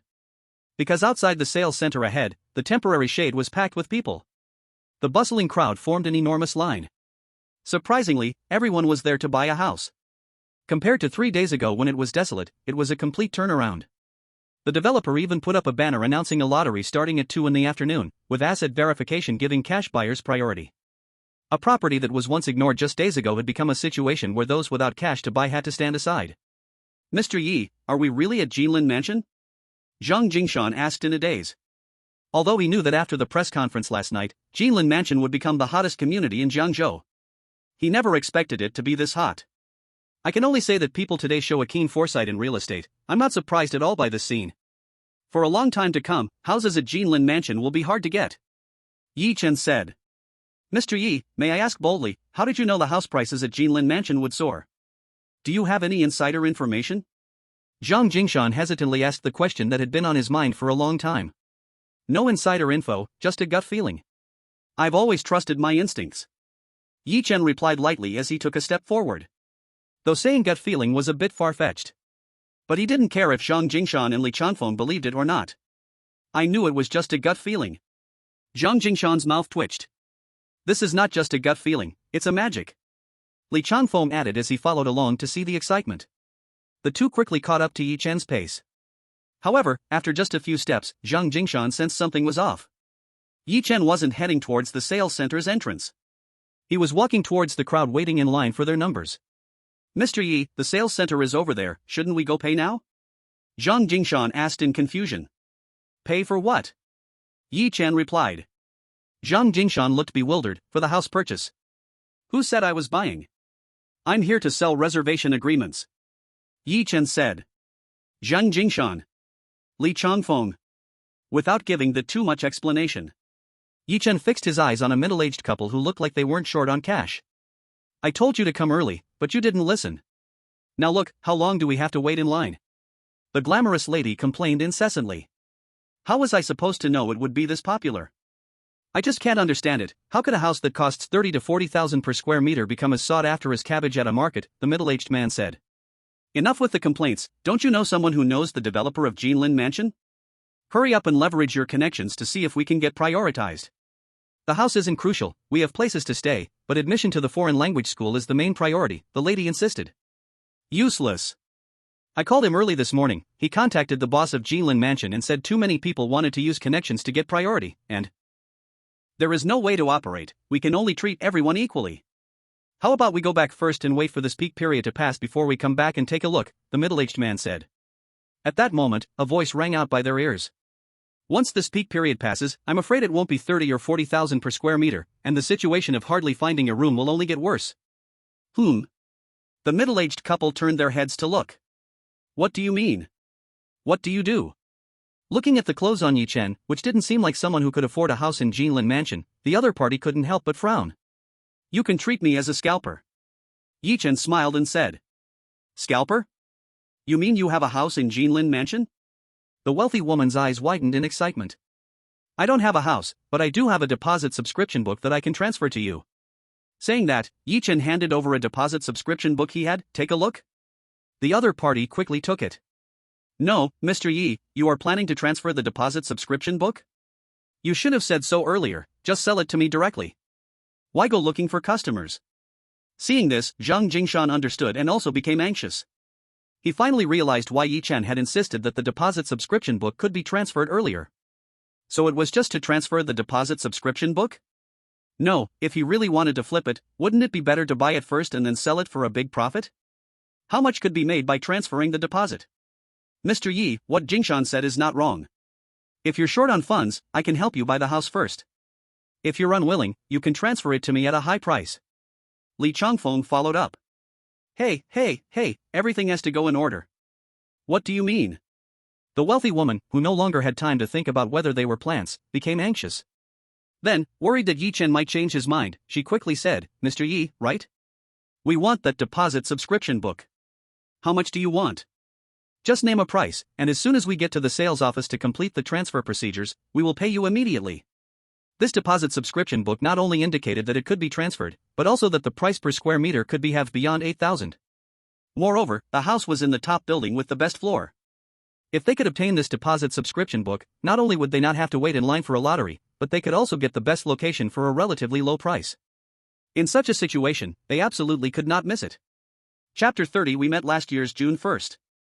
Mr. Yi. Mr. Yi. Zhang Jingshan and Li Changfeng both anxiously called out again at the same time. It seemed like they were worried that Yi Chen would let the good fortune flow to others, not allowing them to take this opportunity. In fact, it was not like that. Despite their financial power at that moment, they were certainly nowhere near the words wealthy. But this didn't mean they would take lightly the mere 3 to 5 million. What they feared was that Yi Chen would be at a loss. After all, for them, it wouldn't be an exaggeration to say that Yi Chen had saved their lives. If Yi Chen could transfer those 2 deposit subscription books to them, they certainly wouldn't let Yi Chen lose money. That 100,000 deposit, they could pay up to 1 to 2 million, or even a higher price. However, if it was transferred to someone else, that kind of price would definitely be impossible, as the other party would have to weigh whether it was worth it. And both of them understood Yi Chen's financial situation. For them, a couple 100,000 might not matter, but for Yi Chen, that was definitely not a small amount. So, they wanted to help Yi Chen maximize his benefits. However, how could Yi Chen, with the experience of living 2 lives, not understand their thoughts? But, Yi Chen did not intend to accept this kindness. Because once accepted, that would be a favor. He did not want to owe anyone any favors. Moreover, selling to Zhang Jingshan and Li Changfeng would certainly earn a bit more, but carrying the memories of the past 60 years and being reborn. Driving this prophet's charm, how could he care about such a trivial 100,000? He shook his head lightly. Yi Chen said, "Mr. Zhang, Mr. Li, I appreciate your good intentions, but I have my own principles in doing things. Earning a little less is fine, but owing a favor makes me feel uneasy. And with your 2 abilities, you surely aren't thinking of speculating with a few houses from the Golden Scale residence, right? As for living there, that's even more absurd. It'll take another year or 2 for Golden Scale residence to be ready, and the surrounding redevelopment plan won't show any shape for at least 3 to 5 years. How could that possibly interest both of you?" This. Zhang Jingshan and Li Changfeng were instantly left speechless. They wanted to speak again but didn't know how to continue. After all, what Yi Chen said was right on point. However, what astonished them was Yi Chen's seemingly unclouded attitude towards money and his ability to elevate the idea of personal favor to another height. Was he the kind of person who just wanted to get rich quickly, a reckless gambler? Nonsense. Seeing that Zhang Jingshan and Li Changfeng had stopped talking, Yi Chen turned back to the middle-aged couple with a hint of nobility. "I have 2 deposit agreements in my hands. If you want to buy one, that's fine. If you want to, that's fine too. But the price is still tentative. I need to see what the opening price at the sales office is first. Is that okay? 2 sets?" The middle-aged couple was a bit surprised. But they nodded. "Okay, shall we head into the sales office now?" "Great." Yi Chen started walking towards the sales office. Behind him followed the middle-aged couple, along with Zhang Jingshan and Li Changfeng. But after only a few steps, a hesitant, uncertain voice called out, "Mr. Yi?" "Whom?" Yi Chen instinctively stopped and turned around. He saw a somewhat familiar face, but he couldn't quite place it. Even though his memories of the previous life after his rebirth were clear down to the finest details, those clear memories were all of the next 60 years. As for the previous ones, they didn't have such an effect. The graceful demeanor and subtle charm exuded a hint of intellectual elegance. In Yi Chen's impression, it felt familiar yet vague. "Did you call me?" Yi Chen asked in surprise. "Are you Mr. Yi Chen?" The other person walked closer. "Yes, do we know each other?" Yi Chen replied. The other person frowned. "Then I must not have recognized the wrong person. You are Yi Yuyu's father, right? We met last year during the Children's Day event." "Yuyu? Children's Day?" Yi Chen suddenly woke up. The memory flashed back to last year's Children's Day. The kindergarten where Yuyu was attending held a children's performance. As a parent of the participating children, he had to go.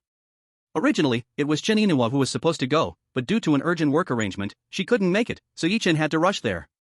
That day, he not only went in a messy state, still reeking of alcohol from a hangover, but also had a conflict with other parents, almost causing the children's performance to be interrupted. It was after that incident that Inuwa lost all hope in him, leading to an unprecedented quarrel, during which he even hit Chen Inuwa. As soon as he heard the familiar terms Yuyu and Children's Day, Yi Chen instinctively asked, "Are you a teacher at Yuyu's school?" "That's right, I'm the deputy principal of Zijing Kindergarten, Zhou Xiaolan. We met last year on Children's Day." When Zhou Xiaolan mentioned meeting on last year's Children's Day, her expression was not quite right. After all, it was an unforgettable day for Zijing Kindergarten. Of course, Yi Chen had also become a uniquely unforgettable presence for them. Otherwise, she wouldn't be able to recognize Yi Chen so easily, someone she had seen only once and had never picked up or dropped off Yuyu at school. "Principal Zhou, it's a pleasure to meet you. Are you here to buy a house too?" Yi Chen politely extended his hand with a smile. The other party shook his hand politely but quickly released it symbolically. Regarding this parent who caused such a commotion at the kindergarten last Children's Day, if it weren't for professional ethics, she wouldn't want to say another word to the other party. Then she looked at the deposit subscription document in Yi Chen's hand and said, Mr. Yi, you have money to buy a house, yet you can't even pay for Yu's tuition? Allow me to say something disrespectful, is this how you act as a parent? What did you say? Yu can't pay her tuition? Yi Chen was stunned. More than a month ago, Yu stopped coming to kindergarten. Didn't you know about this? Zhou Xiaolan asked in confusion. I really didn't know, her mother never told me. Yi Chen's expression turned serious. Our kindergarten has two payment models, one is to pay for a semester in one go, and the other is for families that may be tight on funds, which allows for payment in 2 installments per semester. More than a month ago was the due date for installment payments. At that time, Yu's mom told us it was temporarily inconvenient for her, so she wanted to transfer Yu to a regular school. We had offered to give her more time, but she refused. I initially thought you were genuinely in financial trouble, but now it turns out you can afford to buy a house, yet you refuse to pay for Yu's tuition. Though our Zijing kindergarten's tuition is indeed not cheap, our faculty and conditions are among the best in Jiangzhou, only second to a few elite kindergartens. Moreover, Yu has been in our kindergarten for 2 years and has always been very happy, playing well with other kids. To suddenly transfer her to ordinary kindergartens seems harsh unless there was a real financial constraint. But you can buy a house and still won't let your child attend a better school. Is this how parents should behave? Zhou Xiaolan couldn't help but rant, even ignoring the presence of others. As an educational staff member, she despised parents who belittled their children's education. Especially those who clearly had the means but still disregarded their child's learning and growth environment. How despicable, simply despicable. Chapter 31, 20 times the realization. The middle-aged couple was dumbfounded. Zhang Gingshan and Li Changfeng were also shocked. What is going on? Can't even pay tuition? This. How much could tuition possibly be? Sorry, Director Zhou, you are right. As parents, we shouldn't act like this. Yu's mom may really be in a tight spot, and because we had a conflict, she didn't tell me, leading to my ignorance. Director Zhou, how about this? I'll arrange the tuition with you later, and then you can inform Yu's mom to bring her back to Zijing kindergarten. Does that work? Yi Chen hurriedly said. He genuinely didn't know about this. However, even if he had known before, he wouldn't have cared or intervened. After all, he was in a state of half-alive addiction to alcohol and gambling, he saw nothing beyond those. Now, after hearing Zhou Xiaolan's words, he was filled with endless guilt and self-blame. This time, it was guilt towards Yu and self-blame for Yu. Because if Zhou Xiaolan hadn't mentioned it, he would have had no idea. Even living to 89 in his past life, he wouldn't have known about this part of Yu's experience. Hearing Yi Chen's sincere attitude of self-blame and the contrast from last year's Children's Day was striking. Zhou Xiaolan felt a bit dazed. She was even prepared to face Yi Chen's outburst and ready for a big argument. Unexpectedly, the other party was so agreeable? It's normal for couples to have minor conflicts, but how many couples do you see who joke about their children's education and upbringing during their disputes? Zhou Xiaolan's tone softened. Yes, Director Zhou is absolutely right. Yi Chen quickly agreed. I also must apologize to you. I was reckless, I couldn't control my emotions just now, please don't take it to heart. Zhou Xiaolan said. Director Zhou, you are too kind, I should be thanking you for thinking of Yu. Yi Chen said, could I trouble you to find some time to help me pay the tuition later? No problem, I came out to accompany a friend this time, I can easily find time to go back, just look for me after you're done. Zhou Xiaolan replied. I originally thought Zhou Xiaolan was going to buy a house herself, then perhaps I would transfer my deposit to her at a low price. But upon hearing that she wasn't buying it for herself, Yi Chen felt there was no need to mention the deposit agreement anymore. After exchanging WeChat and leaving phone numbers, Yi Chen continued on to the sales office. Mr. Yi, I have friends who can get in touch with those elite kindergartens, if you need, I can help you get in. Li Changfeng said as they walked. No need. One must be self-aware, we are not yet qualified for elite schools. Suddenly putting the child into those schools may not be a good thing. What if the child gets bullied or humiliated, leaving a shadow of inferiority? That would be hard to remedy. Yi Chen shook his head. Li Changfeng nodded awkwardly, unable to deny Yi Chen's reasoning. At the sales office. When Yi Chen walked in, he immediately spotted Su Tong, who was busy inside. Manager Su, are you busy? Yi Chen smiled. Ah, Yi, Mr. Yi, it's you. Upon seeing Yi Chen and Zhang Jingshan, Su Tong's expression immediately worsened. 3 days ago, these two placed deposits for 2 apartments worth 200,000. Who on earth would have thought that just 3 days later, a government document would make Jinlin Mansion the hottest and most sought-after property? Initially, everything seemed fine. Normally, the developers would just need to compensate with double the deposit and that would be it. However, at that time, due to the opening being quiet with no inquiries, they signed a series of binding agreements with the other party. Now, everything was completely unchangeable. What could have been sold at 40 to 50,000 per square meter for those two, could only be sold for 20 to 30,000 now. Back and forth, for apartments, would incur a loss of at least 12 million. Manager Sue, what's the current market price of those two apartments I reserved? Yi Chen asked with a smile. 48,000. Su Tong gritted his teeth with a pig liver-colored face. Oh, 48,000. According to our agreement, the portion exceeding 8,000 is on a 50% discount, that makes it 20,000, plus the original 8,000, that makes it 28,000 per square meter, right? Yi Chen said. He was a bit surprised by the 48,000. Because in his previous life, it was rumored to have skyrocketed 5 times, and he didn't bother to inquire about the detailed prices back then. It seems the reason it rose 6 times was indeed because it was a prime property. But that's good too, that 100,000 deposit can now be increased. Su Tong reluctantly agreed. Yi Chen smiled. Turning to face the middle-aged couple, Sir, Madam, this deposit agreement is for 2 million, how about it? 2 million. Su Tong's eyes widened. This is outrageous. From a 10,000 deposit to a 2 million transfer? 20-fold increase in just 3 days? Damn, this is even worse than the developers. What? 2 million? You want to transfer this 10,000 deposit for 2 million? Isn't that a bit too greedy? The middle-aged man's expression changed abruptly. He thought it would be at most 50 to 60,000, at a stretch maybe 100,000. But here you are, starting at 2 million? Greedy? The house is 48,000 per square meter, with this agreement, you can enter at 28. Originally, you would need nearly 7 million in total, and I'm giving it to you for 4 million. Am I asking for 2 million in transfer fees? Isn't that fair? 4 million plus 2 million transfer fee, that's just 6 million. Not only avoiding uncertainty with the lottery, but also not knowing if you can get those subpar properties. I saved nearly 1 million, and you call this a lion's open mouth? Although I knew this was a common human reaction, Yi Chen still pretended to have a gloomy expression. At first, I thought the price would be around 30 or 40,000, so Yi Chen thought selling the subscription documents for 1 million would be about right. Upon learning that the housing price was 48,000, raising the price to 2 million was not at all excessive. After Yi Chen said this, the middle-aged man was stunned. If you think it's expensive, then go queue up. There will always be someone who doesn't think it's expensive, there will always be someone who thinks there's profit to be had. Yi Chen said. No, Mr. Yi, don't listen to him, it's not expensive at all, 2 million? I want it.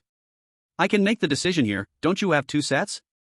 I want both, for million, I'll give you 4 million, transfer these 2 subscription documents to our name. While the middle-aged man was stunned, the woman beside him hurriedly spoke, seemingly afraid that Yi Chen would change his mind. 2 sets, plus Yi Chen's 4 million transfer fee, totals 12 million, but the actual price of those 2 houses could reach 14 million right now. Not to mention that in this hot and competitive housing market, once there's a scarcity of homes, the value would be even more than 14 million. You've been in business for half your life, and you can't even do this simple math? The wealthy woman scolded her husband with dissatisfaction.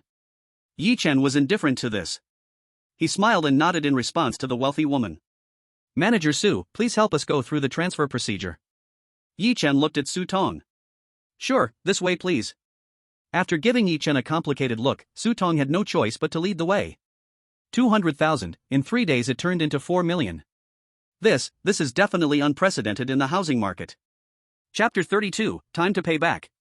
Since there was a written promise agreement, it was not up to the Jinlin Mansion side to go back on their word.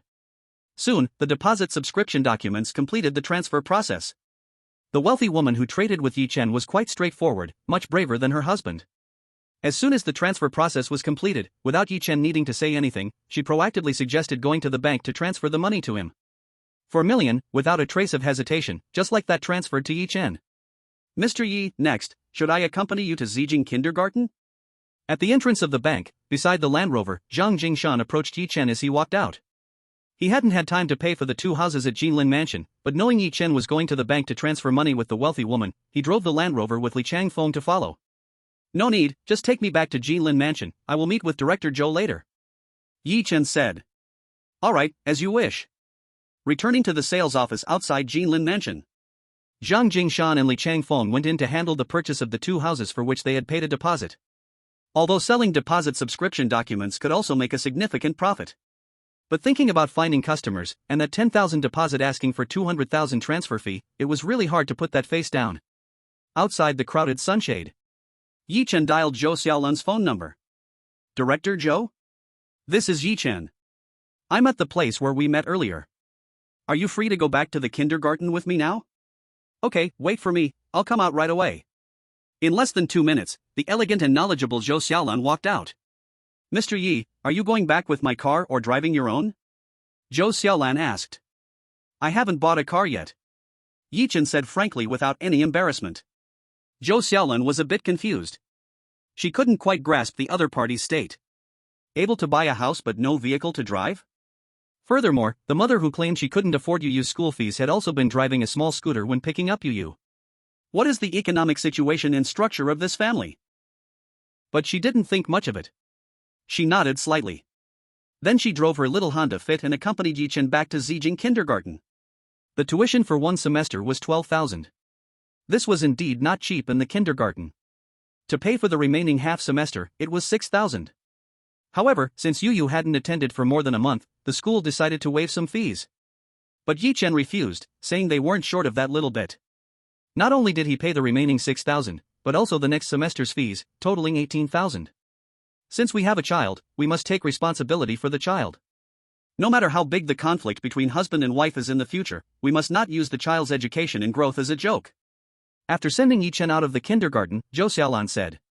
Throughout the process, Yi Chen felt completely different from the impression she had of him before. It was as if the drunken man who caused a scene last Children's Day was completely transformed into another person. Maybe he had come over with the unwashed alcohol from the argument with Yu's mother back then.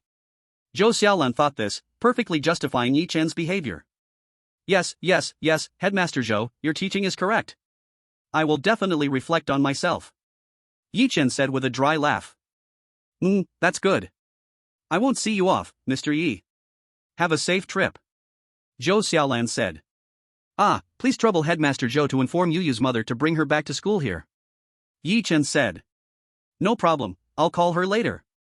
Waving goodbye to Zhou Xiaolan, Yi Chen walked towards the roadside. Just as he was getting ready to hail a taxi, his phone rang. High achiever, you're making a fortune now. Hearing the rough voice on the other end, Yi Chen raised an eyebrow. Damn, don't pretend with me.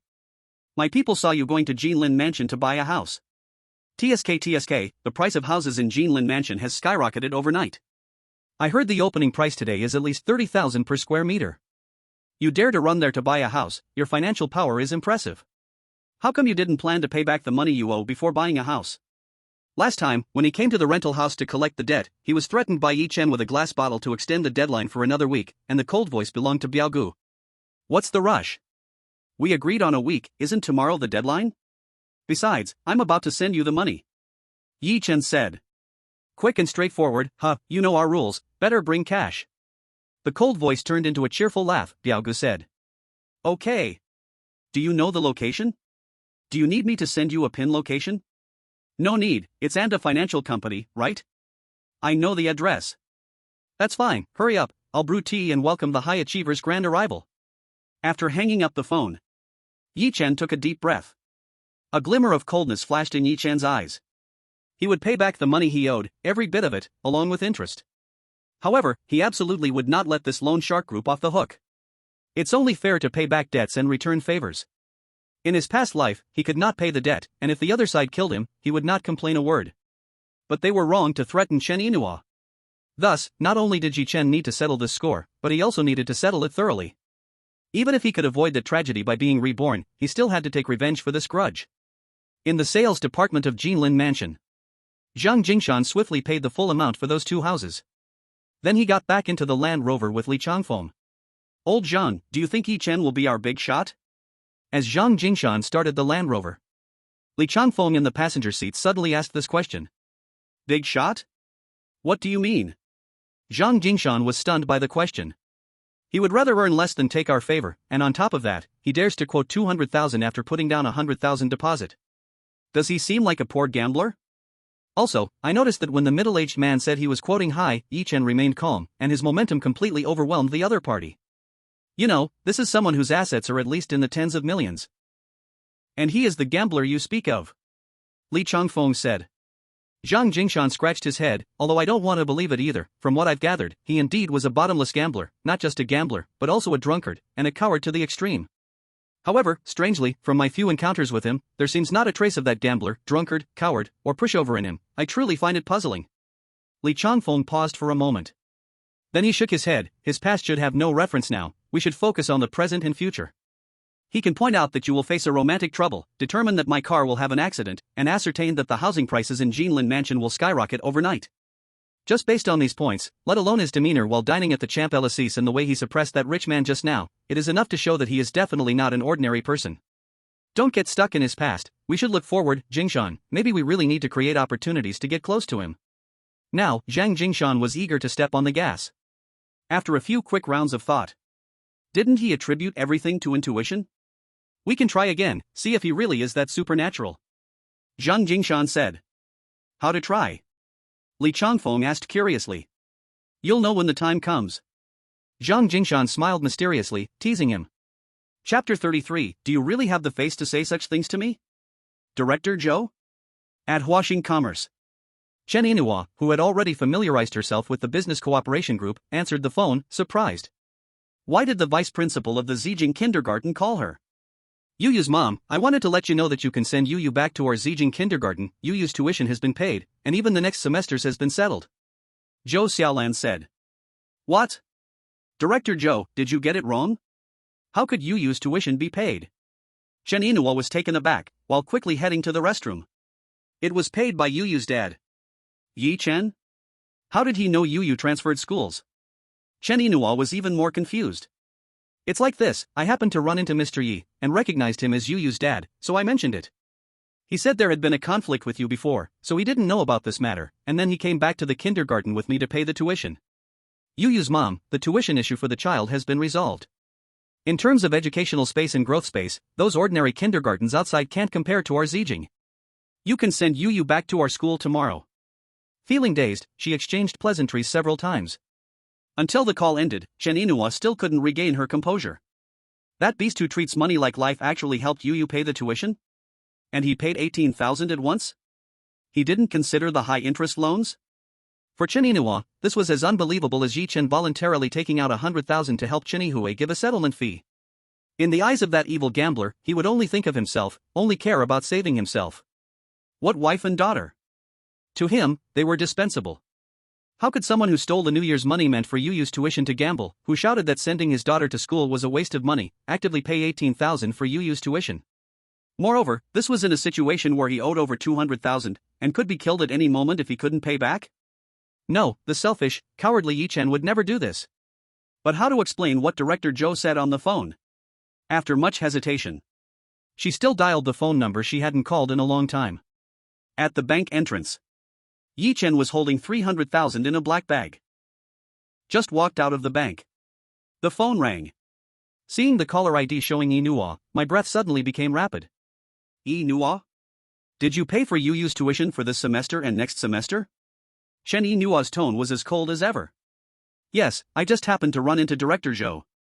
She said Yuyu is no longer at Zijing kindergarten, that you transferred her to another kindergarten because of money issues, and she said that the conditions at those kindergartens can't compare to Zijing kindergarten, that Yuyu's education and growth environment are deteriorating, so I went back to the kindergarten to pay the tuition.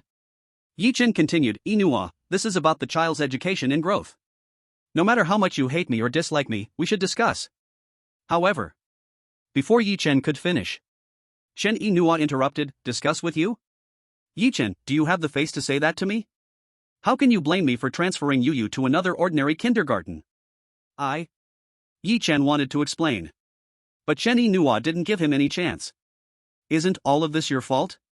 If it weren't for no options, would I transfer Yuyu to another ordinary school?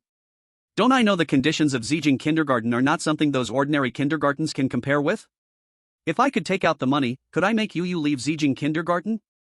It's you who made us mother and daughter helpless. I tried to borrow from others, but the money I borrowed to help you pay off gambling debts hasn't been repaid yet. Do you think anyone will lend me money? I can't borrow a single cent. My credit card has been maxed out by you stealing it, and even online loans, all the possible loans were taken by you using my ID and phone. You are driving me to the brink, do you know? Forget about Zijing kindergarten, even the ordinary kindergartens, I barely managed to pay the 1,000 yuan, and the monthly rent for water and electricity, my and Yu's food and daily needs. At this moment, Shen Yinhua had already broken down and cried. She thought she was strong, thought she was numb to all this. But when she spoke about it again, she realized she was like a small grass, a pitiful and unfortunate little grass. No, she was even worse than the grass. At least the grass has roots. And she was like a floating weed, completely without any home or hope. Wherever the wind blows, she goes. Husband, scum pig. Her family treating her with cold eyes. The pressure of living solely with her daughter. The never-ending collection calls. Her credit rating has long been blacklisted. The upper management's difficulties and suppression in the company. All of this made her unable to breathe. Really, if it weren't for not being able to let go of her daughter Yu, she would have wanted to die. She truly wanted a quick release. As her crying subsided, she wiped away her tears. She didn't talk about the pain just now anymore. It's simple, complaining to that scum and loser has no meaning at all. Ha! She adjusted her breathing. Saying that is pointless now, let's end this. Biologically, you are Yu's father.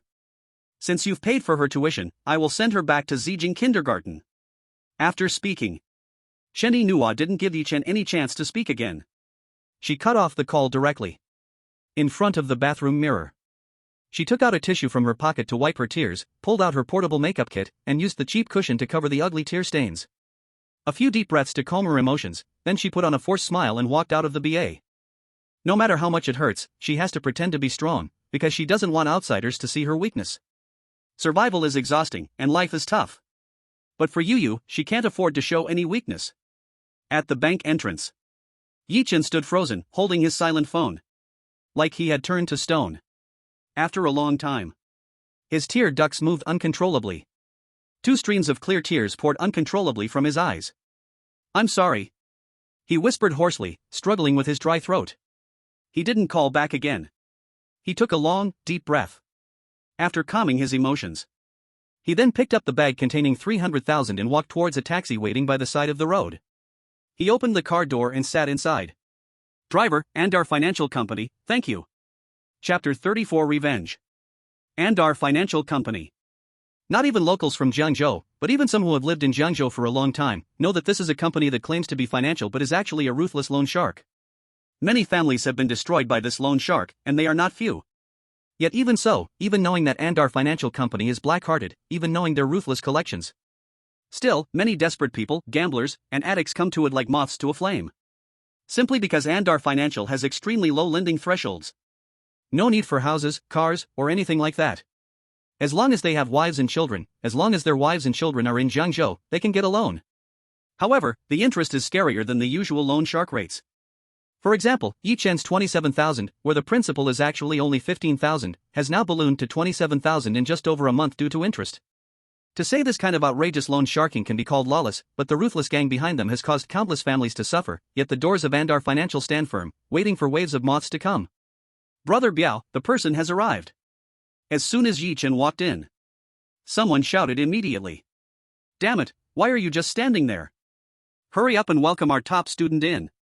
At the end of the roughly 40 to 50 square meter company front, Brother Biao's rough voice echoed. Yichen couldn't help but smile coldly at this. Under the welcome of those small fries, he walked deeper. Top student, come, try my best by Luo Chun, given by the boss, a good thing, haha. No longer as greedy as before, Brother Biao laughed at Yichen like a smiling tiger. No need for tea, Brother Biao, the principal and interest are all here, let's clear it. Yichen placed the black bag on the table. Hey, why the rush? No hurry, let's chat for a bit. Brother Biao stood up, walked to Yichen's side, and put his hand on his shoulder.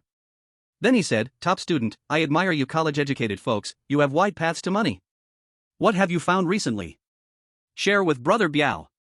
The reason for this question is that Brother Biao knows clearly that Yichen, who dared to go to Jinlin Mansion to look at the house, definitely did not win money from the gambling table. Because he has seen countless gamblers like Yichen, there is no chance for them to turn around. So Yichen's money definitely isn't from gambling, and the idea of borrowing from someone is even more ridiculous. Who else would dare lend to these kinds of gamblers, except the loan shark companies? Besides, if they could borrow money, how would they end up looking for loan sharks? I won a lottery. Yichen chuckled without humor. Damn it, are you kidding me? You just happened to win the lottery? Brother Biao said. Brother Biao, does your company really have to clear the source of the client's funds? Yi Chen replied. Damn it, really not willing to say? Brother Biao's face changed. Nothing to say. Yi Chen shook his head. The previous days of feeling like a pitiful coward facing a formidable enemy were gone. Alright, if we're not talking, let's properly calculate the interest. 270,000 was from a few days ago, and it's been a few more days. It definitely can't be that same amount from a few days back. I'm sure you understand these rules. Diaogu smiled at Yi Chen, raising 3 fingers. Not to make it too difficult for you, 300,000, both principal and interest, 300,000 will do. I know the rules, so I didn't think 270,000 would be enough. Here's exactly 300,000, you can count it. To his surprise, Yi Chen had indeed come fully prepared. Diaogu was quite taken aback. Then he gestured to his subordinates. The latter immediately opened a bag to start counting. Diaogu, 300,000 is correct. Upon hearing this, Diaogu looked back at Yi Chen. Well, look at you, a high achiever. It seems you've really found a way to make money. By the way, do you want me to introduce you to a fancier place? Much more upscale than the few places you usually go to, with special services. Whenever you want to release your stress, resources will be available anytime, one prettier than the other, and I'm not exaggerating, they look just like stars. He had originally planned to leave. Hearing this, Yi Chen paused. Because Biao Ji's words had stirred up his memories. In his previous life, to take revenge on these loan sharks, he had spent a lot of time and effort. Unfortunately, again and again, they had escaped danger, relying on their protection. Even the inspection team that entered Jiangzhou 3 times returned empty-handed each time. In the end, it was the 4th time that the inspection team, after secretly set up for a long time, used favorable timing, location, and people to raid the huge gambling den, which not only involved gambling but also drugs and other immoral activities, uprooting this gang along with their bosses and protectors. When the news broke, countless people in Jiangzhou cheered, but behind those cheers was a chilling horror felt by many towards the brutality of that gang. Because many of the women providing special services were students and were brought there by various means. They used various threats to make those women comply with their arrangements and controlled them with drugs, completely cutting off their will to resist. Compared to lending at high interest in town, that secret den was truly the kind of place to provoke both human and divine wrath. After being reborn, Yi Chen originally thought this den hadn't formed yet. After all, in his previous life, the incident of those scumbags being uprooted from that den happened several years later. But now hearing what Biaogu said, he knew that the den had already appeared. There's such a fancy place? Yi Chen feigned excitement. Damn, do you think I would lie to you? If you're interested, Diaogu can introduce you, that place isn't just for anyone. A newcomer must have the right secret code to get in. Diaogu said. Where is it? The excitement typical of a gambler showed immediately on Yi Chen's face. At the Maple Leaf Hotel. Once you get there, they will ask if you have a reservation. Just say Diaogu referred you, and then someone will take you to the 19th floor. When you get up there, they will ask how the weather is outside. Just reply with clear clouds and gentle breeze. Diaogu instructed. Got it, thanks, Diaogu. Yi Chen said. You're welcome, Diaogu wishes you a happy and successful game here, huh? Thank you for your kind words, Diaogu. After Yi Chen left, Diaogu immediately pulled out his phone and made a call. One of his subordinates couldn't help but ask. Diaogu, how much money could this kid have? He looked like a poor wretch before. Why would you introduce him to the Maple Leaf Hotel? You don't understand, this sucker just handed over 300,000 like it was nothing. He's also buying a house at Jinlin Mansion. Although he didn't know how he became rich overnight, it didn't matter. What mattered was that he had a lot of money on hand, at least enough to get fleeced for a few million. Brother Biao sneered. Brother Biao, the boss said we should be cautious about the matter at Maple Leaf Hotel, not to be too high profile to avoid trouble, could this be? Before the other person could finish, Brother Biao slapped him on the forehead. That cowardly softy, how could he bring us trouble? Damn, if he could peck my eye out, I'd accept being fed to the dogs by the boss. Besides, with our boss's capabilities, how could these rotten fish stir up any waves? Recalling how a certain high-ranking leader from the municipal bureau was completely under the boss's control last time, Brother Biao couldn't help but smirk. As if he were the one who had that municipal leader in total submission. The little brother beside him hastily agreed. In the end, he still didn't dare to oppose him. He didn't dare to mention how Brother Biao was just pecked by that top student a few days ago in the rental room. Chapter 035 Maple Leaf Hotel. Maple Leaf Hotel. Yi Chen was not unfamiliar with this den. In his previous life, to take revenge on the loan shark gang, he had traced this place back. Moreover, he had managed to gather a lot of evidence from deep inside. But by then, the inspection team had already secretly gathered various pieces of incriminating evidence to uproot the gang, and by the time he was ready to provide the information to the inspection team, the gang had already been taken down in a thunderous attack. After 50 long years. When Yi-Chen stepped back inside, he couldn't help but feel a surge of righteous indignation. Setting aside his revenge, the secrets inside Maple Leaf Hotel were undoubtedly enough to anger both gods and men. "Sir, may I ask if you have a reservation?" As soon as Yi-Chen stepped in, the middle-aged lobby manager immediately welcomed him with a smile. "Introduced by Brother Biao," Yi-Chen said. According to the information Yi-Chen had gathered in his previous life, it was not just the introduction by Brother Biao that could secure a pass. He also knew a few other ways. However, those other methods were clearly unnecessary at this time. "Oh, introduced by Brother Biao? Come, this way to the boss." As soon as the lobby manager heard Yi-Chen mention Brother Biao, his attitude instantly turned into servile flattery. Being the goons of Maple Leaf Hotel, although Brother Biao's main base seemed to be the Anar financial company outside, when there were dirty jobs to do in Maple Leaf Hotel, it was always Brother Biao who handled them. So in the eyes of the staff at Maple Leaf Hotel, Brother Biao was indeed a favored subordinate of the boss. And they also understood what it meant to have Brother Biao's introduction, which signified that the person before them was a fat fish, at least a fish worth a few million. Under the guidance of the lobby manager, Yi-Chen took the elevator directly to the 19th floor. Once he exited the elevator, immediately, a doorman who was on 24-hour rotation asked, "Hey, can I ask how the weather is outside?" "Clear skies and gentle breezes," Yi-Chen replied indifferently with the code. In the next second, several underlings exchanged glances. With great respect, they slightly bowed and made a gesture to invite him. "Boss, please." After verification with their card swipe, that grand door carved with dragons and phoenixes swung open.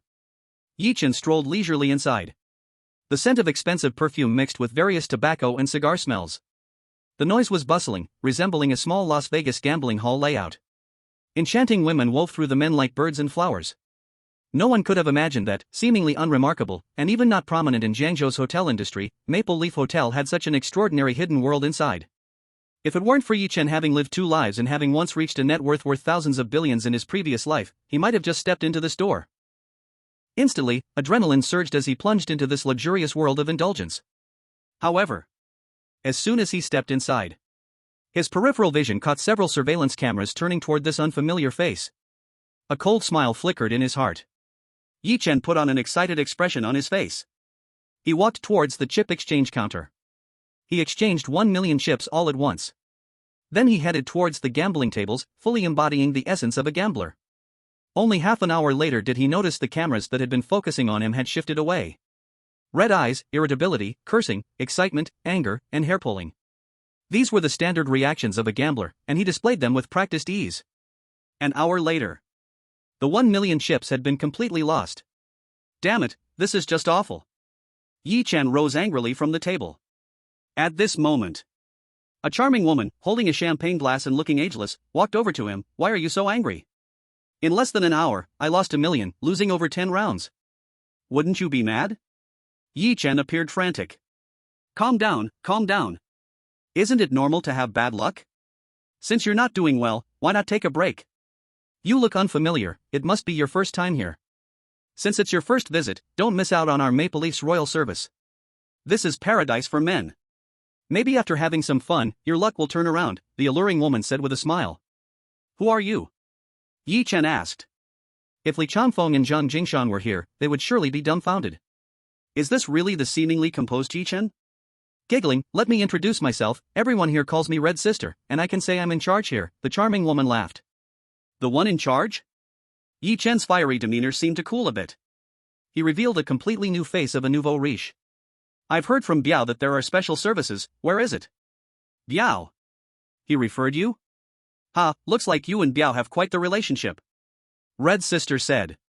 After she finished speaking, she suddenly snapped her fingers. Immediately, 2 young men walked over. "Red Sister, take this gentleman to experience the fun we offer at Maple Leaf," Red Sister commanded. She then looked at Yi-Chen. "Sir, but this is not free, okay? Well, the basic service is 18,000. For a further step, it's 28,000. For a deeper level, it's 38,000. There are actually many options, including the King's and Emperor's packages. The ladies will explain everything to you, no problem, right? Isn't it just about money?" "No problem." Yi-Chen was feeling eager. Then it's settled. I wish you a great time, sir. Carrying the champagne glass, Red Sister walked away. Yi Chen, flanked by the two young men's respectful demeanor, walked deeper into the casino. As another big door opened, a spacious swimming pool appeared before him. In the pool, many alluring women frolicked in the water with men who looked like nouveau riche. Many girls were also sitting by the pool. Sir, if you fancy any of the ladies, you can take her into the water, or you can take her to a room for the services you desire. The ladies will explain the pricing in detail, one young man said. Yi Chen nodded casually. His gaze scanned the women sitting by the pool. Soon, his eyes locked onto a woman who looked a bit lost, her state somewhat disheveled. That one. Yi Chen raised his hand, pointing at the woman. Got it, I'll arrange this for you, sir, one young man smiled. Xiaoya, come here. Called like this, the woman named Xiaoya stood up and walked over with a blank expression. Damn, can't you stop wearing that deadpan face? Is life too good for you right now? Seeing Xiaoya's numb expression, a young man yelled angrily. I'm sorry. The woman named Xiaoya trembled in panic as she stood up. Yet Yi Chen was stunned. Just a moment ago, from a distance, he couldn't see the other person's face clearly. Now, as the distance closed in, he realized this was the woman who was buried in cement at a construction site in his past life. After the incident at the Maple Leaf Hotel was exposed, it revealed several women who had died unjustly there. However, at that time, the authorities did not provide detailed information or photos of those women. But before the inspection team shut down the Maple Leaf Hotel, Yi Chen had collected detailed information about those women who were killed by the hotel. The Xiaoya beforehand was one of those women who had been killed and buried in cement at the construction site. And the person who killed her and buried her was Brother Biao. Sir, would you like to play in the water first, or go straight to the room? The young man's voice interrupted Yi Chen's thoughts. Let's go straight to the room. Yi Chen blurted out. All right. The young man replied and then shouted at Xiaoya again, what are you still frozen for? Hurry and lead our god. Chapter 036, Are you a good person? In a uniquely designed room. The curling smoke carried an alluring scent that seemed to stir up hormones. One must say, in such an environment, it would be hard for even a modest person to keep their composure. As soon as Yi Chen entered the room, he immediately looked up and scanned the corners of the room, instinctively wanting to check if there were cameras. Are you looking for cameras? Don't worry, there are no cameras in this room. Seemingly aware of Yi Chen's intentions, Xiaoya said somewhat numbly. Then, she reached out to take off her clothes. What are you doing? Yi Chen hurriedly said. Aren't we going to take off our clothes? Xiaoya replied woodenly. But she didn't seem too surprised. After all, many gods have their own preferences. First, help me massage my head. Yi Chen walked over to the expensive big bed and lay down. He rested his head at the foot of the bed. Massage your head? This request was the first Xiaoya had ever heard. In her past experiences, she usually dealt with impatiently eager customers. However, following the principle that the customer is king, she immediately brought over a stool and began to massage Yi Chen's head. Can we be overheard while chatting? Under Xiaoya's gentle touch, Yi Chen, with eyes closed, suddenly asked. There are no cameras or recording devices in the room, why? Xiaoya answered somewhat numbly and in a daze. Hearing this, Yi Chen hesitated. The reason he approached her was that her gaze was filled with a struggle that showed she did not want to accept her fate, which indicated that she had not been completely tamed. After thinking for a while, what did you do before? Yi Chen asked. Unbeknownst to him, this question brought Xiaoya's massage to a halt. Yi Chen was not anxious, nor was he surprised. After a brief moment, Xiaoya said bitterly, 3 months ago, I was still in university, a senior. Surprised, huh? Then how did you end up working here? Yi Chen asked again. Xiaoya hesitated, her face revealing a struggle. The massage resumed, and then she strangely asked back, Are you a good person? Not bad. Yi Chen thought for a moment and gave that simple answer. He did not know if his presence felt entirely different from the gods Xiaoya had encountered before, or if he unknowingly brought her an inexplicable sense of affinity. She, who usually never revealed personal information to gods, had unexpectedly, at the risk of being beaten, began to speak. I come from a single-parent family. My brother and I were raised solely by our mother. My brother is still in his last year of high school. 3 months ago, my mother's health seriously deteriorated, and the doctor said we needed 500,000, but for my family, 500,000 was like an astronomical number. But things were urgent at that time, and when I heard there was a company called Anda Finance that could lend money, I went to find them. They did as I wished and gave me 500,000 in one go. I thought I would give the money to the hospital to save my mom first, and then find a way slowly outside. But 1 month passed quickly, and I couldn't think of any way to repay that high-interest loan. At that moment, feeling hopeless, I thought about giving up my dignity completely and doing something I always thought was dirty and low, that was to find a rich man to keep me. But as soon as they heard I wanted to get over 500,000 at once, they all laughed. When the repayment date came, I couldn't pay back the money. Diao from Manga Finance sent people to catch me and drag me back to their company. They showed me 2 videos, one was of my younger brother at school, the other was of my mom in the hospital. They gave me 2 choices, either pay back the money right away, or go work at Maple Leaf Hotel to pay the debt. Otherwise, my brother and my mom would lose their lives. I had no choice, even though I knew what working there really meant, I still had no choice. Hearing Xiaoya say this, Yichen frowned. You've worked for so long, how much do you still owe? Oh, how much? It'll never be paid off, it only grows more and more. Xiaoya said. Yichen already guessed the reason, but still said, At first I was too naive. I thought working could pay off that high-interest loan, but I didn't expect that the principal I owed kept growing with compound interest every day. And after I worked for a week, they started forcefully injecting drugs into me, making me fully addicted, so I had to buy drugs from them. On one side was the drugs, on the other side was the compounding interest. Do you think that debt can ever be cleared? Tears rolled down unconsciously, and Xiaoya's choked voice was full of despair. Didn't you think about running away? Yi Chen asked. I did. I even ran once. Last time, Xiaoqin and I escaped together one night. But within half an hour, their people caught up. I was so scared I collapsed on the ground. Xiaoqin still tried to run, but Biao drove a car and hit her dead on. After they dragged me back, they beat me hard and said, if I dared run again, my mom and brother would die. Xiaoya said. Her choked voice continued, they're capable of anything. In the past 3 months, besides Xiaoqin, 2 more girls were beaten to death. I saw it with my own eyes. Xiaoya's words stopped here. Yi Chen also became silent. The whole room fell into dead silence. After a long while, Yi Chen finally said, aren't you afraid I'll tell others about all this? If people from Maple Leaf Hotel find out, aren't you afraid you'll have no way to live? I'm afraid. But I also want to bet one last time. Because I have no chance of escaping at all, unless Maple Leaf Hotel's power is destroyed, unless I get rescued by the police.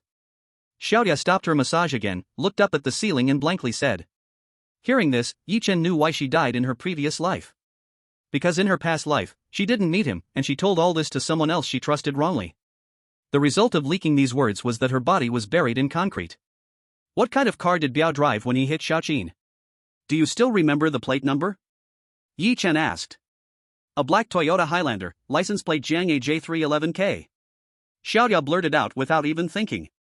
As her voice fell, she trembled and asked again, are you a police officer investigating Maple Leaf Hotel? At that moment, because of Yi Chen's question, it seemed that Xiaoya saw a ray of hope. What you told me today, you better not say it to any stranger again, unless that person is the head of the inspection team. Also, make the room look messy. It's like after the service, you go out and say, I want the 3rd-tier service package for 38,000, that's fine, I'm off for a shower, then I'll be back out. After saying this, he didn't give Xiaoya any chance to be astonished. Yi Chen walked towards the bathing area. Chapter 037. What is this, free service? Sir, how was the experience? After bathing, as soon as Yi Chen stepped out of the room, the young man from before immediately approached with a smile and asked. It was worth it, savoring the essence. Yi Chen had a look of reminiscing after pleasure. If it makes you happy, that's the greatest compliment for us, the young man replied with a laugh. Little did he know, this remark disgusted Yi Chen like he had eaten a fly. How twisted must one be to consider this kind of forced service a compliment? Sir, I heard from Xiaoya that you chose the 3rd-tier service package, so here is your bill for 38,000. You can settle it later when you take it to the front desk. The young man handed over the bill. Yi Chen nodded and didn't say much, taking the bill back to the gambling hall. First, he settled the 38,000 on the bill, then exchanged it for 500,000 in chips. However, this time, he not only didn't lose all the chips. Instead, he won back the previous 1 million and the 38,000 service fee. He didn't want to suffer any loss, nor did he intend to take away a single dirty penny. After Yi Chen settled and left the Maple Leaf Grand Hotel at Andar Financial Company, Brother Biao received a phone call. After hanging up, he immediately sneered. A loser is indeed a loser who can't ascend to elegance. Brother Biao, it's not about ascending to elegance, but rather the elegance hall, nearby. A lackey who often read novels couldn't help but correct him. Bang, Brother Biao slapped him. Can I create my own phrases? Do I need you to teach me? The lackey apologized repeatedly, feeling wronged. Brother Biao, what's going on? Who were you just talking about? Another lackey asked. The top student. He just went to the Maple Leaf Grand Hotel, lost $1 million in less than an hour, then ran into Hongjie. Hongjie asked him to find special services for some fun, to see if he could turn his luck around. That guy really went and ordered a 38,000 package, then returned to the gambling hall, won back the lost $1 million and that 38,000 for the package, but immediately left after breaking even. Brother Biao snorted. Damn, so that means he essentially got it for free, the lackey said. Brother Biao scoffed, free? Just wait, he'll be the one crying. At a place like the Maple Leaf Grand Hotel, once you enter, there's no escape. What awaits him will be bankruptcy. His wife looks quite hot. By the time he borrows money and can't pay it back, he'll have to let her work at the Maple Leaf. By then, the brothers will all have a share. Thanks, Brother Biao. Brother Biao is righteous. Already beginning to plot to bring Yi Chen to bankruptcy and force him to send Chen Inua to work at the Maple Leaf Grand Hotel, Brother Biao couldn't imagine one thing. His death knell. Oh no, not just him, but his boss. The entire Andaran Maple Leaf's death knell had already begun to count down. After leaving the Maple Leaf Grand Hotel, Yi Chen first went to the Electronics City to buy a photocopier. Then he returned to his rented room. Based on the clues and evidence he had gathered from his past life, he quickly typed everything into a text document on the computer. Brother Biao killed several people. Why did he kill them? How did he kill them? And where the bodies were? Also, his boss Sun Tianqi, the person in charge, Hongjie, how the protective umbrella operated within the Maple Leaf Grand Hotel, this inhumane den, involving gambling, drugs, and dark dealings, as well as the secrets of the Maple Leaf Grand Hotel, how to enter, how to connect codes, the distribution of cameras, the distribution of muscle. Even the protective umbrella of the back-end boss, Sun Tianqi, which city bureau leader. And so on, all these details were uncovered by Yi Chen thoroughly. Then, he printed out a total of 18 pages of information on the printer. Put it into the file bag. After finishing this, the sky was already dark. But Yi Chen still put on a baseball cap and hurried to the inspection team's location with these 18 pages of denunciation documents. Instead of delivering the documents directly inside to avoid exposing his identity and causing unnecessary trouble, he stuffed the thick document bag into the green belt. After completing all this, he took out his phone and dialed the inspection team leader from memory. If he remembered correctly, it was now the inspection team's second entry into Jiangzhou for the sake of Sun Tianqi. Inside the office building of the station team, the leader of the inspection team, over 50 years old, answered the unusual call display. Who is it? Is this Leader Jiang? Looking at the inspection team's office building just across the street, Yi Chen said. Yes, it's me. Who are you? Leader Jiang, this time the inspection team's return is indeed aimed at Sun Tianqi, right? Yi Chen said. Hearing this, Leader Jiang immediately became alert. Who are you? What do you want? No, Leader Jiang, I am just a concerned citizen. I know that the inspection team is coming back for Sun Tianqi, but without my help, you might return empty-handed again. Yi Chen said. Your help? What help do you offer? Leader Zhang's voice deepened.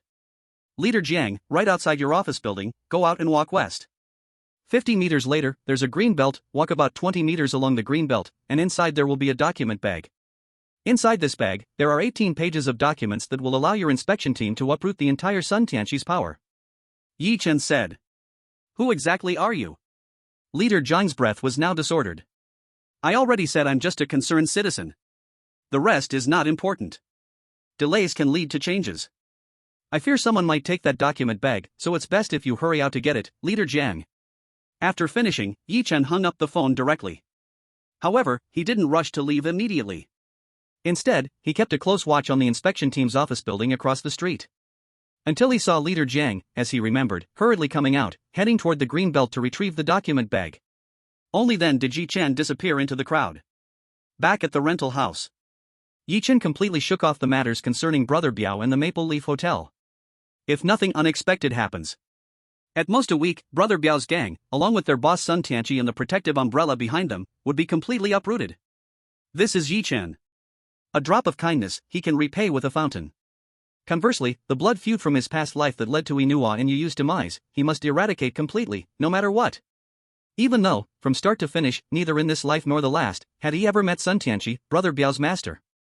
Wearing disposable latex gloves, Yi Chen continued to focus on preparing and making the flawless ointment. It was as if the matters concerning Brother Biao and the Maple Leaf Hotel never existed in his world. As for the poor girl Xiaoya who was forced into prostitution, she seemed to have disappeared from his world as well. However, he never imagined. It was because of this trip to the Maple Leaf Hotel. It was because of that God service. That the poor person named Xiaoya would soon become his benefactor in a way he couldn't repay. Chapter 38, It seems you've passed this difficulty. 3 days passed in a flash. Yi Chen hardly stepped out of his door even once. When hungry, he would just cook some noodles. In order to perfect the flawless ointment. He had almost entered a state of neglecting sleep and food. During these 3 days, Zhang Jingshan and Li Changfeng had not called him again. In the rental house, he felt as if he had been forgotten by the world. Finally finished. When the ointment in the tube cooled down and released that familiar smell, Yi Chen let out a long sigh of relief. After pouring the cooled ointment into the prepared bottles, Yi Chen smeared the last little bit on a long-standing scar on his hand. Immediately, it felt like being gently stung by ants, but without pain. Instead, a refreshing sensation reached his central nerves. This was the obvious reaction of the previous life's flawless ointment. Click. At that moment, the sound of the door to the rental apartment opening echoed. In the next moment, Chen Yinhua and Yi Yu walked in from outside. Daddy! The little girl rushed over in an instant. Yu, wait, Daddy hasn't taken off his gloves yet. In his joy, Yi Chen hurriedly took off his gloves. He scooped Yu up in his arms. His unshaven chin playfully poked at Yi Yu's neck, making Yi Yu giggle non-stop. Meanwhile, Chen Yinhua, who had an indifferent expression, felt a sense of strangeness as if they were from different worlds. Because Yi Chen gave her a feeling completely different from the scoundrel image he had projected in recent years. Would the old Yi Chen have spoiled a child like this? Also, there was not a single bottle of wine in the house, and not a trace of alcohol lingered in the air. Even the cigarette smell that used to bother her was now much lighter. Even though it looked like a small workshop with a lot of things, it was also organized and without any mess.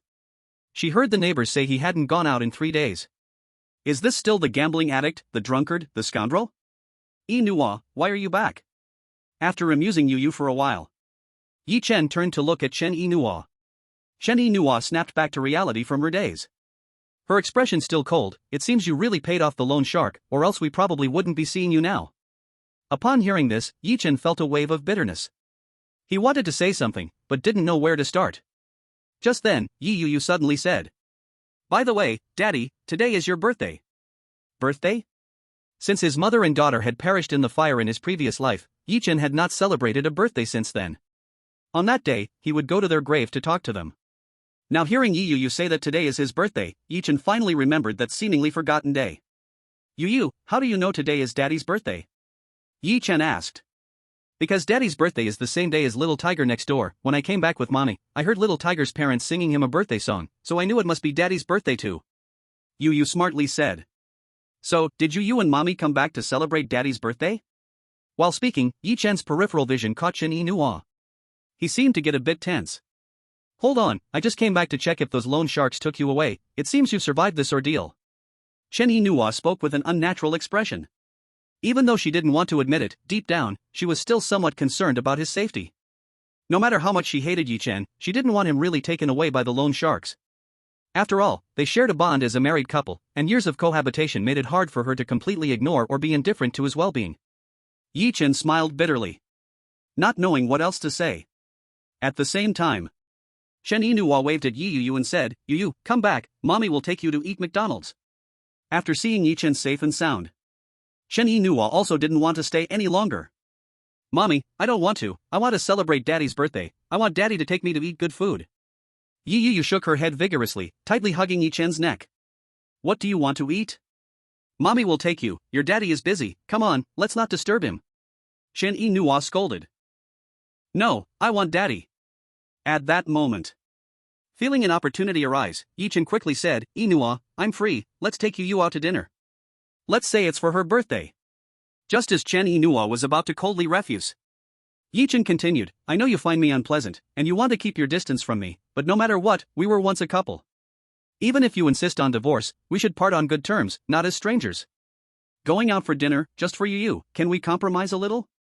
After hearing this, Chen Yinhua began to waver. To be honest, even after divorcing Yi Chen, her kind heart still hoped for a good separation rather than a bitter conflict that turned them into enemies. At this moment, Yi Chen's words stirred something in the heart she thought was frozen solid. Seeing Chen Yinhua hesitate, Yi Chen seized the moment. Yu, wait for mommy a moment, daddy will change his clothes quickly, very quickly. Hastily putting down Yu. Yi Chen sprinted into the bedroom, quickly changing into a tidier outfit. In less than a minute, he ran back out, as if afraid Chen Yinhua would leave with Yu. Seeing that Chen Yinhua was still there, he smiled foolishly and let out a sigh of relief. Then he walked over and picked up a clear jar filled with scar removal cream. Yinhua, this is a cream that can remove scars. I named it Flawless Cream. Take it home, apply it twice a day, morning and night, and you'll see significant results in 3 days. Yi Chen handed over the Flawless Cream. Chen Yinhua didn't take it immediately. She scoffed at what Yi Chen said. But she still frowned and asked, have you been working on this during this time? Yeah, the process is complicated, so it took me a few days. Yi Chen replied. Seeing that Chen Yinhua still didn't have the intention to take it, he shoved the Flawless Cream into her bag, saying, Yinhua, trust me, it definitely works, absolutely. After saying this, he picked up Yu, let's go eat a big meal. Thank you, Daddy, thank you, Daddy. The little girl laughed out loud, overjoyed. Perhaps, this was the happiest moment for her since she was born. Watching Yu leading the way with Yi Chen. Chen Yinhua stood there in a daze. This was her ideal warm family, but over the years, she had never felt this warmth at home, never. Seeing Yi Chen with Yu on his shoulders, she felt it was so unreal. After a moment of daze, she ultimately didn't take out the Flawless Cream that Yi Chen forced into her bag to put it back. Stepping forward, she closed the door of the rental apartment and followed Yi Chen and their daughter. Chapter 39, Deviousness. At the Huahua Rotating Restaurant. When this family of 3 got out of the ride-hailing car, looking at the upscale and classy sign in front of them, Chen Yinhua couldn't help but frown. Don't tell me we're eating at the Huahua Rotating Restaurant. What's wrong with that? Yi Chen replied. Do you know how much it costs per person here? Do you know a cup of milk costs over 100? I know you have a bit of money right now, but I hope you don't forget when you're broke. The little money made from picking up antiques is not enough for you to spend like a nouveau riche. Chen Yinhua said coldly. Eating dinner together as a family, how can that be considered extravagant? Besides, it's not like we come here every day, it's a rare occasion, and it just happens to be my birthday. We're not going out drinking with those friends, spending a little money for a family meal shouldn't be seen as a waste. Didn't you say before that if we ever got the chance to eat here, it would be a unique experience? I was a jerk before, never giving you any quality enjoyment, and it's rare I can afford this now, I want to let you experience it. Yi Chen spoke sincerely. The Baihua Rotating Restaurant, is it a place that Chen Yinhua yearns for? She yearns for it.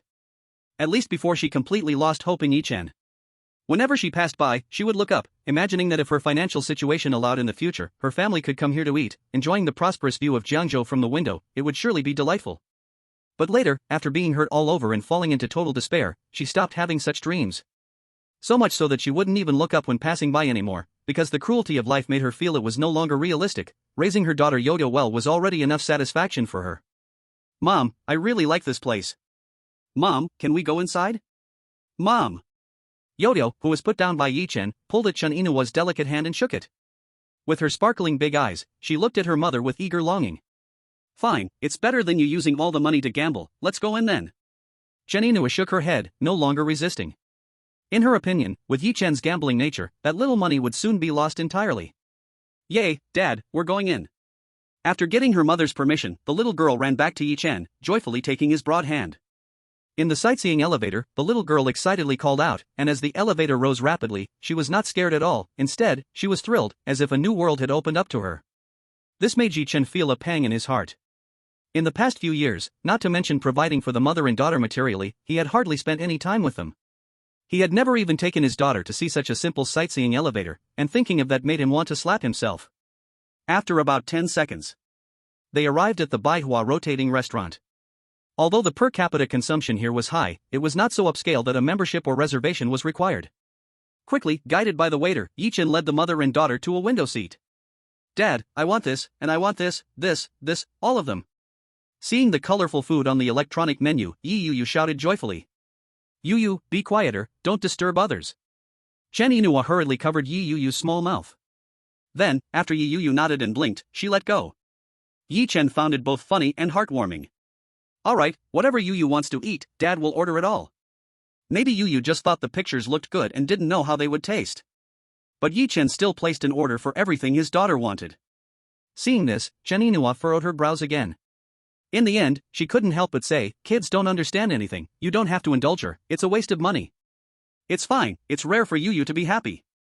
Yi-chan smiled and then said, Inua, what do you want to eat? I'm fine with anything. Chen Inua showed no intention of taking the electronic menu screen. Alright, I'll order for you. Relying on his memory of the food that Chen Inua had once dreamed of, Yi-chan placed the order with ease. For some reason, looking at Yi-chan's calm and relaxed manner, Chen Inua suddenly had a strange illusion.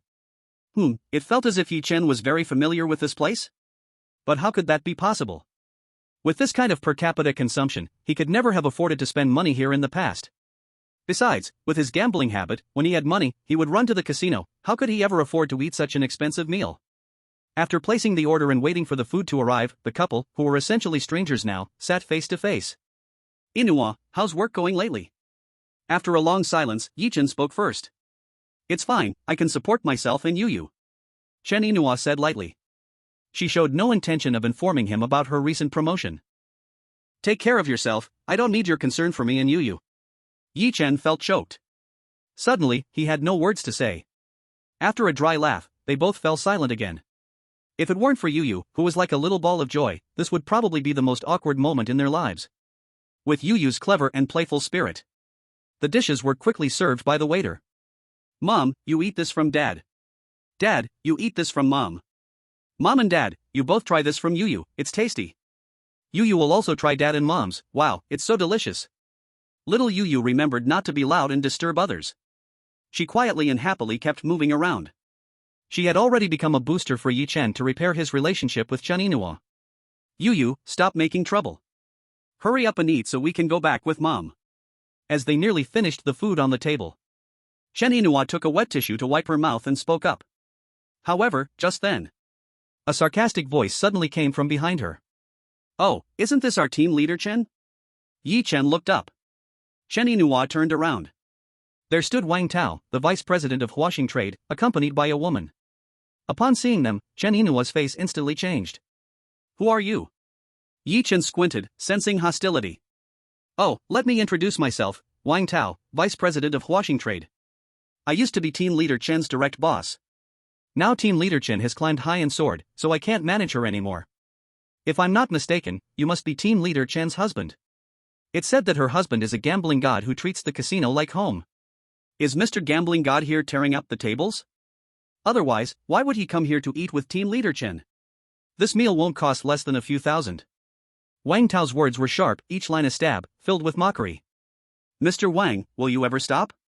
What does it matter to you where I eat? Did I offend you in any way? Chen Inua gritted her teeth. TSK, team leader Chen, don't be so angry.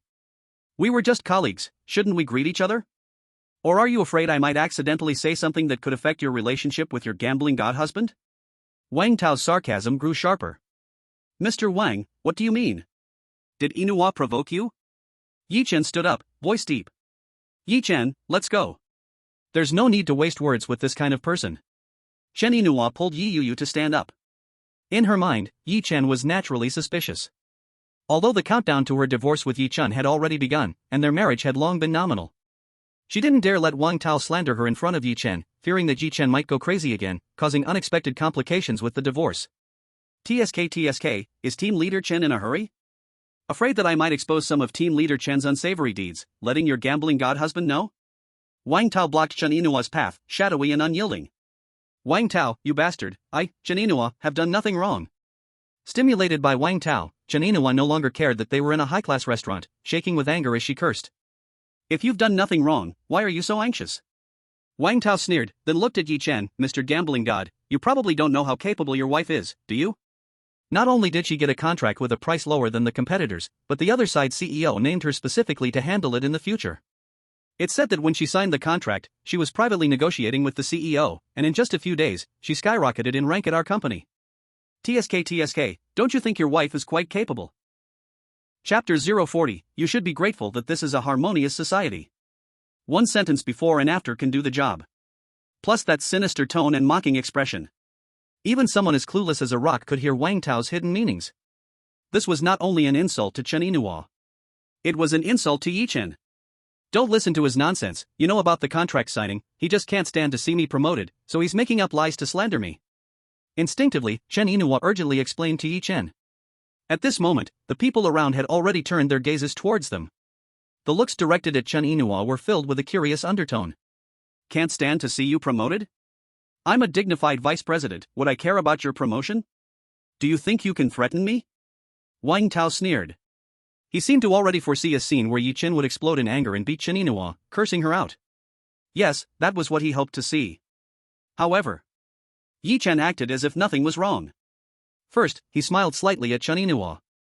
Then, he looked at Wang Tao. So, you're Mr. Wang, what do you mean? The anticipated scene did not unfold. Wang Tao was momentarily confused by Yi Chen's question. What do you mean? Can't you hear? Is he pretending to be dumb or is he really that dumb? I've said enough already, and you still don't understand? I said you're being cuckolded, do you understand? It means you're wearing a giant green hat, do you get it? Your wife, for the sake of a promotion, cuckolded you, achieving multiple promotions in the workplace, understand? Wang Tao laughed coldly, without any restraint. From what he heard, Yi Chen was just a useless cowardly gambler, which was why he dared to covet Chen Yinhua so openly, fully convinced that a cowardly gambler wouldn't dare to cause him trouble. Now, it was the same. Even though this was a blatant insult to the other party, he didn't think a cowardly gambler would dare to confront him. He.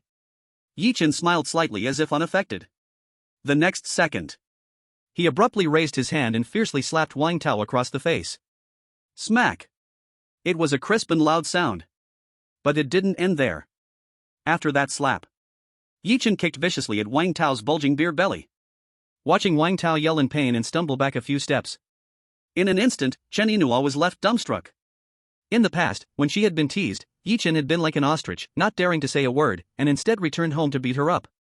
Now, he actually showed such a masculine and strong side? Was this still the cowardly and timid beast she knew? I'll fuck you.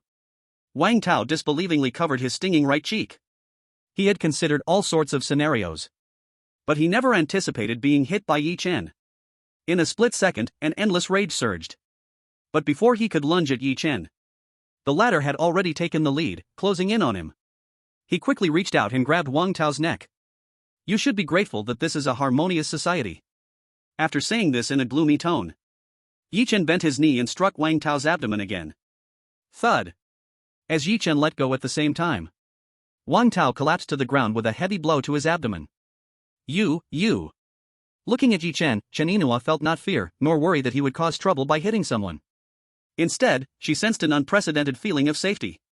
Her pretty face trembled, and in this moment, Chen Yinhua looked at Yi Chen, who seemed so unfamiliar, her voice shook and she couldn't say a word. Daddy! At this moment, little Yu, who witnessed her dad fighting, ran out and tightly hugged Yi Chen's thigh. The little one was trembling in fear. Daddy, you hit someone, the police uncles will catch you. Daddy, run! Let's run! Yu, be good, don't be afraid. From now on, Dad will always protect you and Mom, and whoever bullies you, Dad will never let it go. Not even the police uncles, even if the King of Heaven comes, I will never allow anyone to bully you and Mom. Gently touching Yi Yu's head, Yi Chen smiled softly. These words seemed to be directed at Yi Yu, but in reality, Yi Chen wanted to say them to Chen Yinhua. You're finished, you damn bastard. If I don't send you to the detention center this time, I won't share the same surname as you. Wang Tao, drenched in cold sweat and unable to stand, roared after catching his breath. As he spoke, he took out his phone. Yi Chen, you better run. Chen Yinhua instinctively shouted in panic after realizing the situation. Want to run? Can the monk run away from the temple? Wang Tao gritted his teeth, calling 110 while shouting loudly. You take Yu back first. I was the one who hit him, we must settle this. Yi Chen looked at Chen Yinhua casually. This made Chen Yinhua show a worried look for him. At this moment, Yi Chen felt that everything was worth it. Meanwhile, in the corridor of the private room at the back of the restaurant, Zhang Jingshan walked out side by side with Li Changfeng. What's going on over there? Seeing the chaotic scene by the window, and the staff rushing towards that direction, Zhang Jingshan couldn't help but ask in surprise. Can you change that bad habit of rushing to see the fun? Hurry up and leave, the restaurant will handle it well. After glancing over there, Li Changfeng scolded with a laugh. Hey, wait a minute. Zhang Jingshan suddenly stopped. What? Li Changfeng also froze. That really looks like Yi Chen. And that woman, is she his wife Chen Yinhua? Zhang Jingshan exclaimed with his good eyesight. Yi Chen? Li Changfeng raised his eyebrows. Only then did he focus and look closely. It is them. Now. Without Zhang Jingshan speaking, Li Changfeng hurriedly took quick steps towards that direction. He might not care about other people's matters, but if it involved Yi Chen, he could not ignore it. Because this was a life-saving benefactor, an undoubted life-saving benefactor. Wang Tao? Why is it you? As soon as he got closer, he saw the company's vice president, Wang Tao, trembling and struggling to get up from the ground. Li Changfeng was instantly dumbfounded. Li Zong. Wang Tao was equally shocked to see Li Changfeng appear so coincidentally. The next second, he changed from his previous fierce demeanor. Li Zong, I just saw team leader Chen dining with her husband, so I came over to greet them and said a few words, but I didn't expect her husband to suddenly hit me. He not only slapped my face but also knocked me to the ground. I have already called the police, and they are on their way. Li Zong, you must stand up for me. The reason he dared to speak ambiguously to Li Changfeng and seek justice was that Wang Tao was not foolish. He was not so naive to think that Li Changfeng would definitely believe his one-sided words. However, whether Li Changfeng believed it or not, he was sure that Li Changfeng would definitely stand on his side. After all, Li Changfeng's most beloved aunt was his own aunt. It was also for this reason that Wang Tao's position as vice president at Huaxing Commerce was so stable. Of course, while Wang Tao was a gentlemanly scoundrel, his individual abilities were still impressive. Otherwise, with Li Changfeng's personality, he would never let a waste be his vice president. Chapter 41, One Code for Another. Can Wang Tao's words be trusted? Li Changfeng knew with a thought to his toes that this guy was definitely mixing up right and wrong. Although he had known Yi Chen for a short time, he was not completely unaware of Yi Chen's character. A person like Yi Chen would never easily resort to violence. Instinctively preparing to speak to Yi Chen. But after seeing Yi Chen subtly shake his head, Li Changfeng immediately withdrew the words that were on the tip of his tongue. At the same time, Chen Yinhua was also anxiously explaining. Mr. Li, it's not as he said, he is reversing right and wrong. Last time it happened in the company, and this is the second time. Team leader Chen, can you explain what exactly is going on? Li Changfeng said in a deep voice. Mr. Li, Vice President Wang is unhappy about my promotion and is spreading rumors in the company, accusing me of obtaining my promotion through unfair and dishonorable means. I tolerated that. Now I'm having dinner with my who. That word husband was forcefully swallowed back by Chen Yinhua. Now I'm having dinner with Yi Chen and coincidentally ran into him.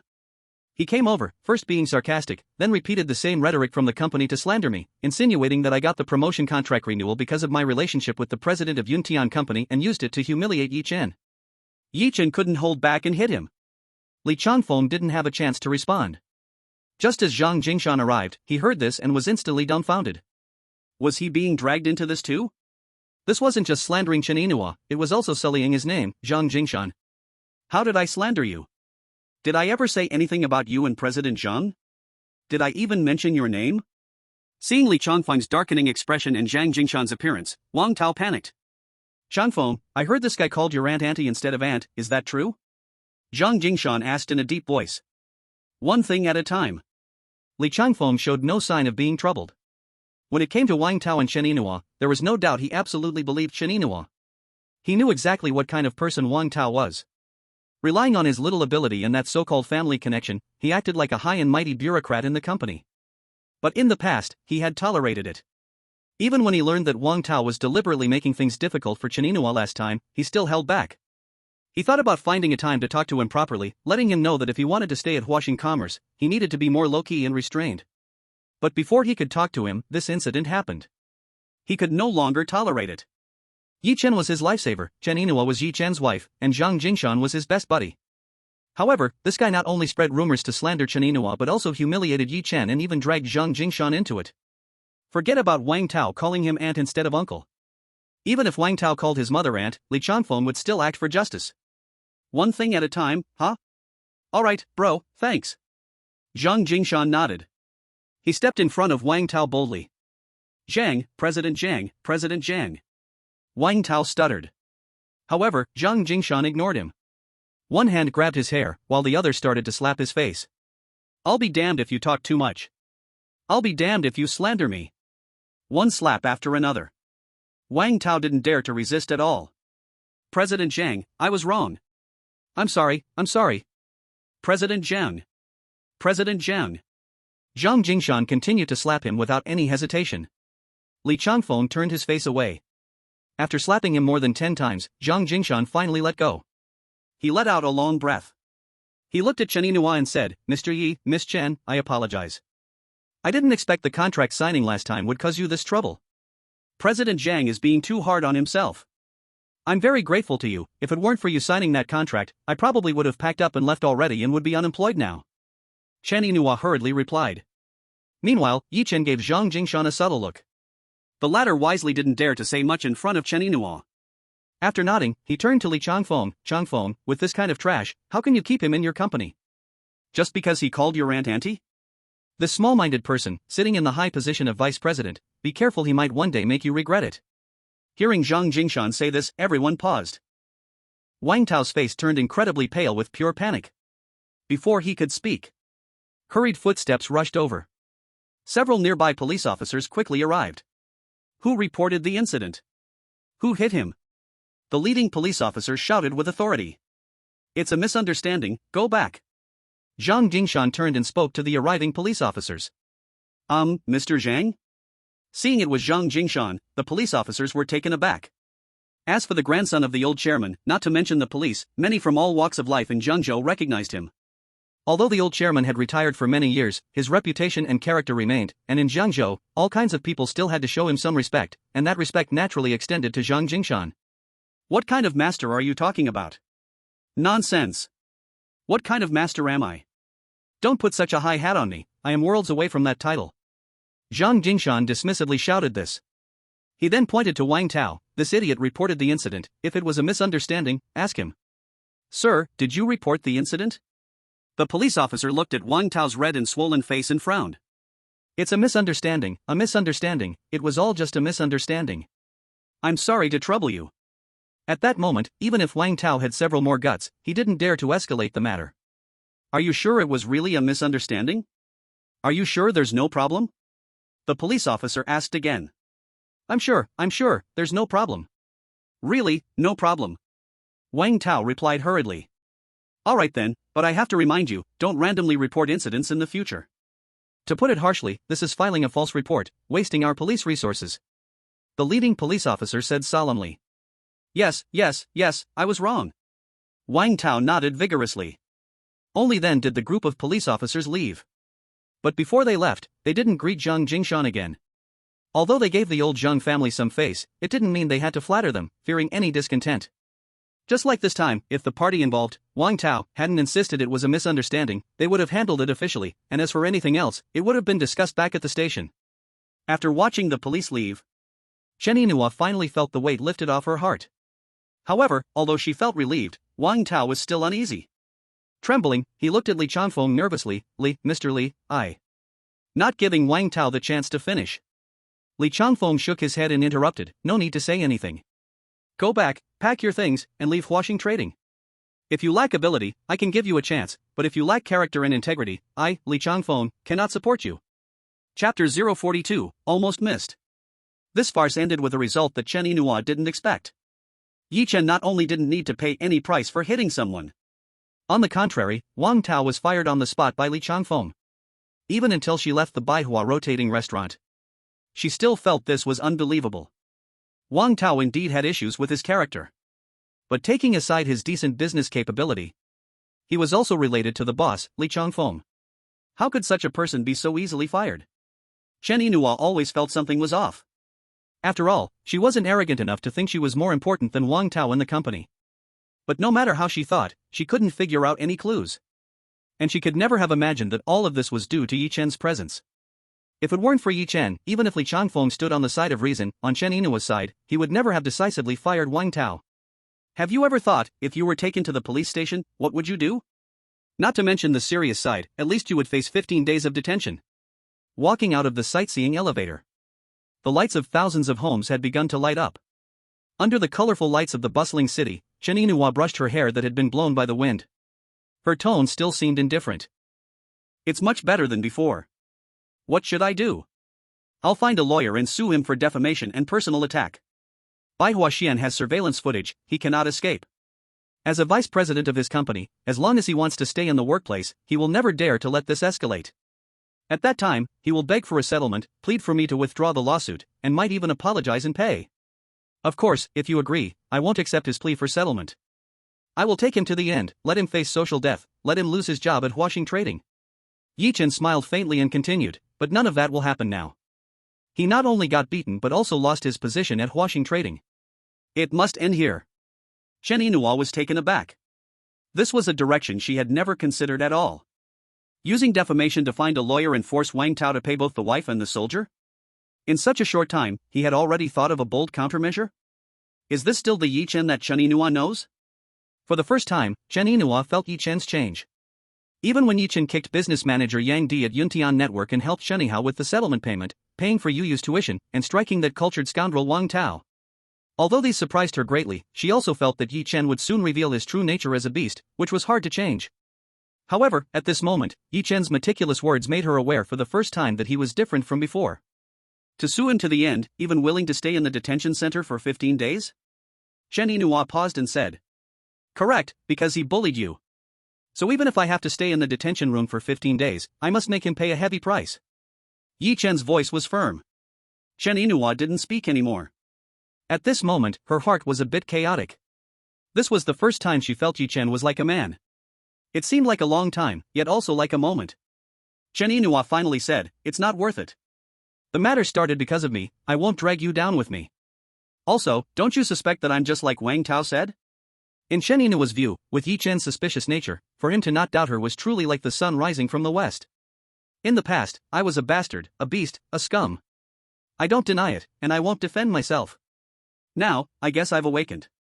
I, Yi Chen, don't even know what my parents look like. Since I can remember, I've been in an orphanage. It was hard for me to get into university, and I met you, Chen Yinhua. You didn't mind my identity as an orphan, being poor, and chose to be with me. After graduation, you still married me and had a child despite family pressure. I can say that in my life, apart from you and Yu, I have no relatives at all. If I can't even trust you, who else can I trust? Also, even if I take 100 steps back, if you, Chen Yinhua, were really that kind of person, would you have to wait until today? Yi Chen spoke bitterly and self-deprecatingly. Unbeknownst to him, Chen Yinhua blandly replied. He. These words are quite familiar. Yi Chen was speechless upon hearing this. Because Chen Yinhua was right. He had said these words too many times. Every time he had domestic violence due to suspicion, he would use this set of words to justify himself, to desperately seek Yinua's forgiveness. When this justification became more frequent, forget about Chen Yinhua believing it, even he himself found it difficult to speak it. Alright, in short, whether it's today's meal or today's matter, thank you. Chen Yinhua shook her head lightly. She took Yu Yu's hand. Come on, Yu, let's go back with mommy. Mommy, can we go shopping with daddy? Yu pouted. Mommy still has work to do. We'll go shopping when I have time. Chen Yinhua said. After speaking, she ignored whether Yu was willing or not and picked her up, striding away. Goodbye, Dad. Reluctantly yielding to her mother, Yu waved her hand vigorously at Yi Chen. Yi Chen forced a smile and waved back, Goodbye, Yu. Watching the mother and daughter walk away, Yi Chen felt a heavy bitterness in his heart that lingered for a long time. Having a meal with his wife and standing up for her when she was mistreated. This should be as normal as it gets, as it should be done without question. Yet he still had to be told thank you afterwards. It's easy to guess how much of a coward he had been in the past. Huff. A cool evening breeze swept over. Yi Chen felt goosebumps rise on his arms. At that moment, his phone in his pocket rang at the right time. Manager Zhang, thank you for what happened just now.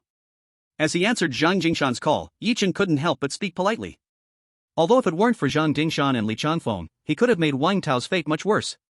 But after all, regardless of anything, they had provided him with an explanation. And if not for Zhang Jingshan and Li Changfeng, his trip to the police station might have been unavoidable. Mr. Yi, why say such things? No need for thanks. I always found that guy annoying, I just seized the opportunity to give him a lesson. Zhang Jingshan said lightly. Having said that, he no longer hid anything from Yi Chen and got straight to the point. Mr. Yi, are you interested in gambling stones? There's supposedly a batch of materials coming back tomorrow in the western suburbs, it's going to be quite lively. Do you want to join us? Join the fun? A person of Zhang Jingshan's caliber would actually invite him to participate in that level of excitement? Clearly nonsense. Yi Chen wasn't foolish, he knew Zhang Jingshan was testing his intuition to gauge whether further connections were needed. If it were something else, Yi Chen might not have cared, Zhang Jingshan could think whatever he wanted. But when he heard the words about a batch of materials returning to the western suburbs, he suddenly realized he was on the verge of missing another great opportunity. Because in his past life, in his gambling addict state, he had gone to observe that grand feast in the western suburbs, personally witnessing what it meant to go from heaven to hell in one knife stroke. After pretending to hesitate for a moment, Yi Chen feigned ignorance. When is it? It's tomorrow. Then I'll pick you up tomorrow? Hearing Yi Chen agree, Zhang Jingshan quickly responded. Okay, sure. Is it still the same place? At the intersection of Dongpu Street? Yes, call me when you arrive. Agreed, see you tomorrow. In a working-class rental area that felt like a different world from the bustling city center. In a rundown single room that was even simpler than the rental house Yi Chen currently lived in. Chen Yinhua, returning with Yi Yu to their new rented single room, just turned on the light. Suddenly, there was a knock on the door. Who is it? Chen Yinhua asked cautiously. Sis, it's me, came Chen Yihua's voice from outside. Chen Yinhua relaxed her vigilance. She then opened the door. However, upon opening the door and seeing her parents with Chen Yinhua, she froze immediately. Chapter 43, Death is not acceptable. Sis, forgive my betrayal, I was forced into this. Seeing the frozen expression on Chen Yihua's face, Chen Yinhua scratched his head, feeling embarrassed. Because Chen Yinhua had told him that if their parents inquired, he must not tell them where he was living. What betrayal are you talking about? We raised her, how can we not even find her? Mother Lu Shuachen huffed stubbornly. You don't plan to let us in? Father Chen Jiangwo said disapprovingly to Chen Yinhua. Dad, Mom, come in. With no choice, Chen Yinhua sighed and moved aside to let her parents in. How can you live in a place worse than a doghouse? Lu Shuachen frowned in disgust upon entering the small, shabby single room that was barely 10 square meters. Although their family conditions weren't good, their words always seemed to be pretentious and snobbish. Then let my sister come back home. Chen Yihao retorted. What does it have to do with you? What are you shouting about? Lu Shuachen snapped at him. But she did not continue to express her disgust. Mom and Dad, there aren't many chairs, you can sit on the bed and talk. Chen Yinhua said. No, Grandma and Grandpa are bad. Little Yu immediately climbed onto the bed, occupying space, showing that she would not give up. Humph, truly an ungrateful little white-eyed wolf. Lu Shuachen huffed heavily through her nose. Yu, quickly move aside, say sorry to Grandma and Grandpa. Chen Yinhua hurriedly pulled Yu down from the bed. Then she said, Mom and Dad, Yu doesn't understand, you too. Before she finished, Lu Shuachen waved her hand, enough, don't put on the show, I don't want to hear it. We won't sit on your bed or use the chairs, we came to talk about your lifelong affair. Lifelong affair? Chen Yinhua frowned, stunned. She guessed her parents' intentions. But she still did not want to face it. At this moment, Father Chen Jiangwo spoke, let's not beat around the bush, let's get straight to the point. Your mother found someone good for you, he runs a company and earns 2 to 3 million a year without a problem. He's a nice guy, in his 40s, his wife and children died in a car accident 2 years ago. Your situation is something your mom mentioned to him, and he doesn't mind you having a child. He even said he would treat your child as his own. What do you think? If it's fine, you can bring the child back home first, and we'll find time to let him come over, and everyone can have a good chat. Little did they know, as soon as these words came out. Before Chen Yinhua could respond, Chen Yihao immediately exploded in anger. What the hell? What did you say to me before you came? Why are you bringing up a second marriage for my sister? Seriously, in his 40s, with a dead wife, what are you thinking? With my sister's condition, does she need to find someone like that? I don't agree, I absolutely disagree. Chen Yihao was agitated. If he had known that his parents were here for this, he would never have brought them over. What does this have to do with you? Get out of the way. What condition does your sister have? Getting remarried with a child? If the guy doesn't mind, that's already a blessing. I would like to find a young, wealthy, and filial son-in-law, but the question is, would those people even look at your sister? It's rare to meet someone who runs a company, what does age matter? At least your sister wouldn't have to worry about living standards after she marries. Isn't that better than being half alive now? If she marries, won't we all rise with her? At that time, maybe your brother-in-law can arrange for you to be a manager and give you a car, wouldn't you also become a successful person? Chen Jiangwo scolded loudly. Why don't you think about having him share his family fortune with me? Share the company with me? Chen Yihao sneered, you both are just chasing money. You little bastard, is it wrong to chase money? In this day and age, can you eat the northwest wind without money? Your dad and I have worked hard for half our lives, suffered for half our lives, and finally raised you 2 siblings to this point, hoping to enjoy some happiness in the later years. Is that wrong? I'll say it clearly, if your sister doesn't agree to this marriage, I'll act as if I never had this daughter and cut ties with her. Lu Shuoqin shouted as if she were a shrew, scaring little Yu Yu to tremble. She quickly ran to the tearful Chen Yinhua and tightly hugged her mother's leg. Dad, Mom, yes, Chen Yinhua, have not been able to repay your nurturing kindness over the years. I have not allowed you to enjoy your life, I admit this is my failure. But to have me follow your arrangement for a second marriage to repay you and let you enjoy life, I'm sorry, I can't do it. Don't say that Yi Chen hasn't even signed the divorce yet. Even if I really get a divorce, I don't want to marry again. I believe I can support Yu on my own and repay your kindness in raising me. Chen Yinhua wiped away her tears, then forced herself to calm down and spoke with a heartbroken expression that seemed like her heart was dead. Just by yourself? With your pitiful salary of a few thousand? You can't even support yourself. Look at this place without even a sitting spot is called making a living? And repay your kindness? What will you repay with? Lu Shuoqin scolded sharply. I got a promotion, I am now the leader of the business group in the company. Chen Yinhua said. Oh, promoted to a leader? Bah! I thought you became a manager. What use is a worthless leader? How much of a raise can you get? In the end, don't you still look like this half-dead zombie? Lu Shuoqin became even more cutting. I don't care what you think of me, but as for the marriage you mentioned, I absolutely do not agree, not even if I die. Suppressing the tears from falling again, Chen Yinhua spoke with a numb expression and hollow eyes. You ungrateful girl, what a waste of raising you. Lu Shuoqin raised her hand intending to hit Chen Yinhua, but was quickly stopped by Chen Yihao's swift hand. Then he pulled both of his parents, desperately trying to drag them out. You little brat, let go of me, let go. Let go of me, watch me not beat that ungrateful girl to death. The angry shouts of Lu Shuoqin and Chen Jiangwo mixed with Yi Yu's frightened cries. In an instant, many tenants opened their doors to see what was happening. At your age, aren't you ashamed? Hurry up, come with me. Without giving his parents any chance to resist, the strong Chen Yihao urgently pulled them away. He didn't forget to shout to Chen Yinhua in the room, Sister, quickly close the door, leave them to me. Chen Yinhua stood still in the room, without any response, until her parents' shouts completely disappeared. Only then did she walk over like a soulless being and close the door. Then she sat down with Yi Yu on the bed. Yu, don't cry, I'm sorry, mommy is sorry. Strong as Chen Yinhua was, after saying these words while hugging Yi Yu, she could no longer control her emotional breakdown and burst into tears. Sadness and suffering intertwined. The mother and daughter, relying on each other, at this moment felt like forgotten pawns abandoned by the hands of fate. Chapter 044, Old Huang. The next day. This time Zhang Jingshan didn't rush in the morning. After all, the stone gambling market in the western suburbs only became lively in the afternoon.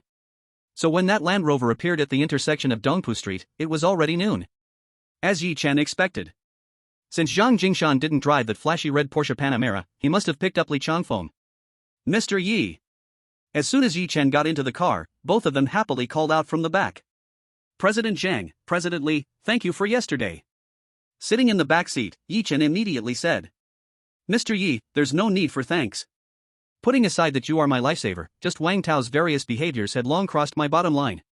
Before, I only endured him because of our so-called family ties and not finding a suitable opportunity to make him leave. The incident yesterday provided the chance and reason.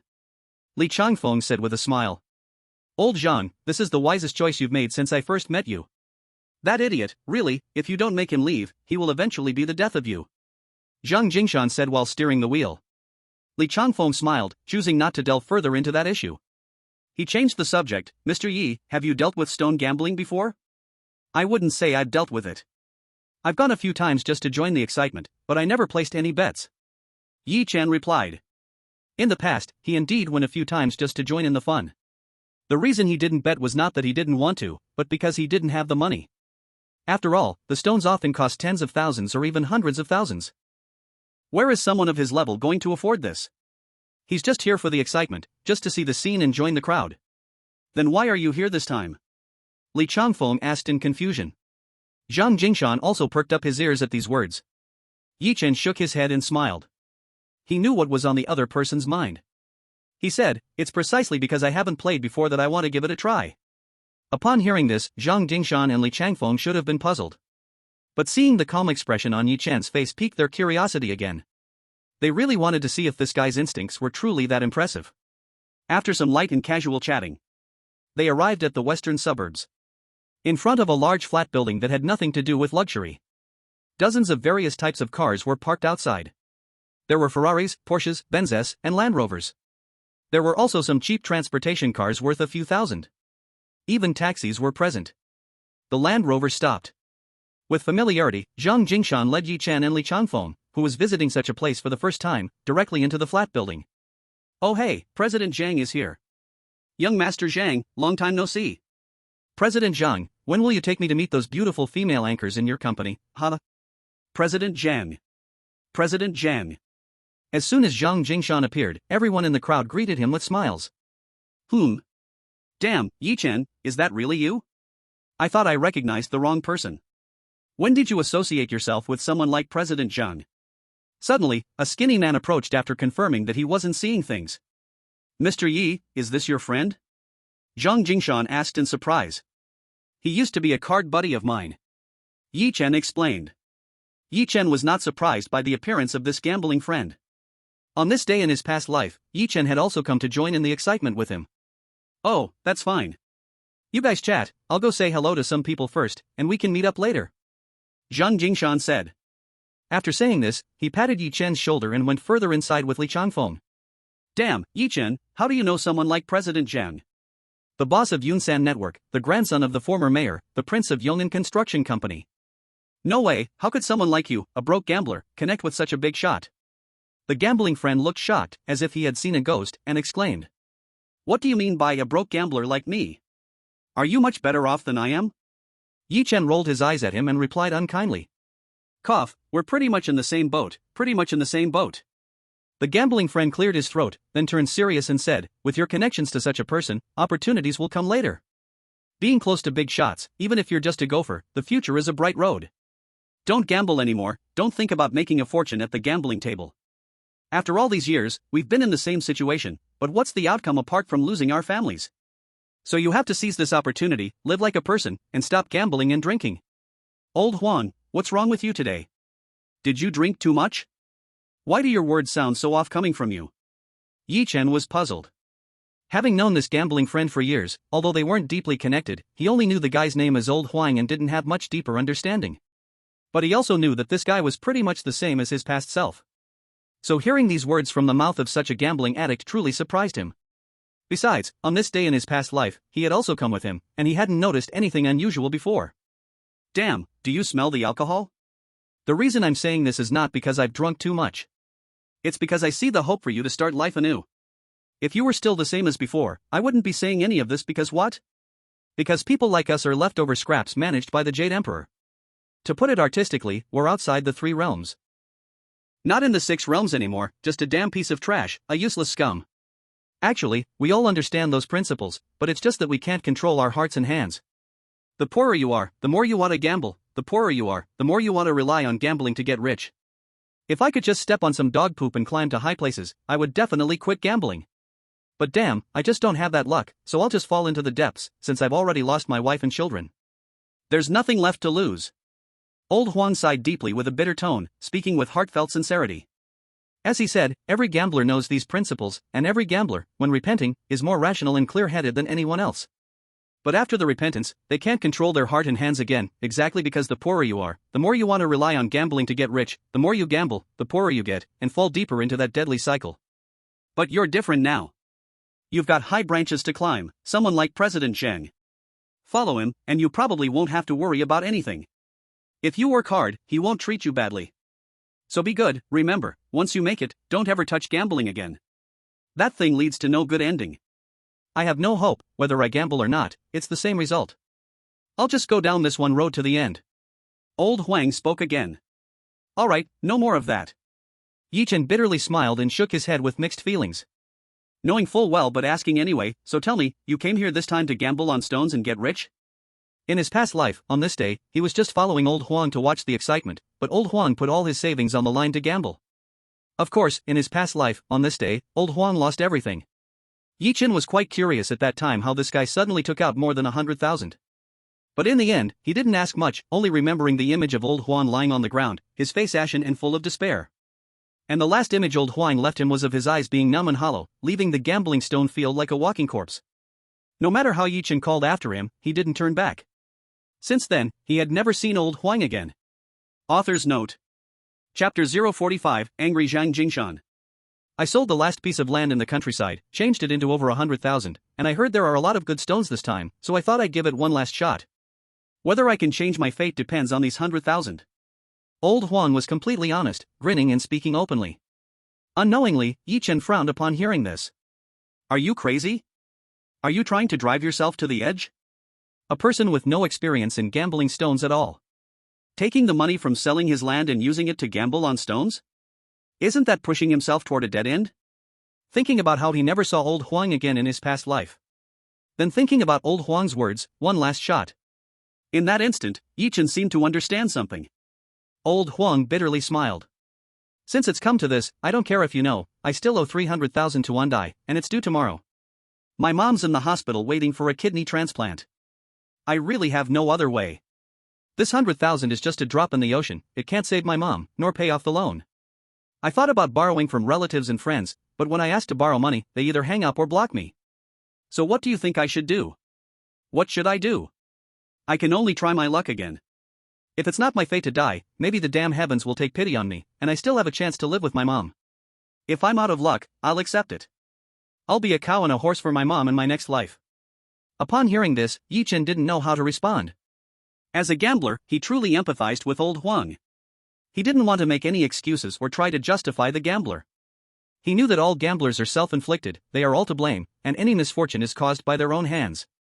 But when the moment of desperation arrives, all those should have known better and why didn't I do things differently become meaningless. Self-inflicted sins cannot survive, and dogmas are meaningless. Because there is only one road ahead of them, that is to risk everything and bet it all. Just like Lao Huang's situation now. 300,000 in high-interest debt, and an old mother who urgently needs money. Over 100,000 is just a drop in the bucket. If he doesn't gamble a bit and take a chance, he'll be left with a dead end. No choice, there's no room for any other options. Alright, enough of this talk, go find Director Zhang. Do well, but don't follow my path. If I hit the jackpot today, we might see each other again, if I don't, then it's farewell, With a pat on Yi Chen's shoulder, Lao Huang laughed heartily. But that laughter carried a sense of sorrow. Perhaps he knew that the chance of striking it rich was slim to none. Okay, don't rush, listen to me. My luck has been good lately, maybe you can catch a bit of it. Yi Chen nodded. Deal, haha. Yi Chen smiled without saying more. He turned and walked toward Zhang Jingshan. However, before he could reach Zhang Jingshan, he heard Zhang Jingshan's furious voice. Damn it, I'm just relying on my family's power, what can you do? Right after Zhang Jingshan spoke, another voice filled with mockery followed. Not much, just a bit of disdain for you.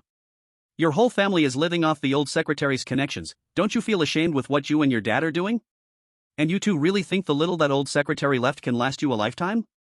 Once the old secretary closes his eyes, do you think you and your dad will still have anything to eat? But on the flip side, you're a bit better than your dad, at least you have some face. Your dad goes around shamelessly riding on the old secretary's coattails, trying to peddle connections and scrounge for favors.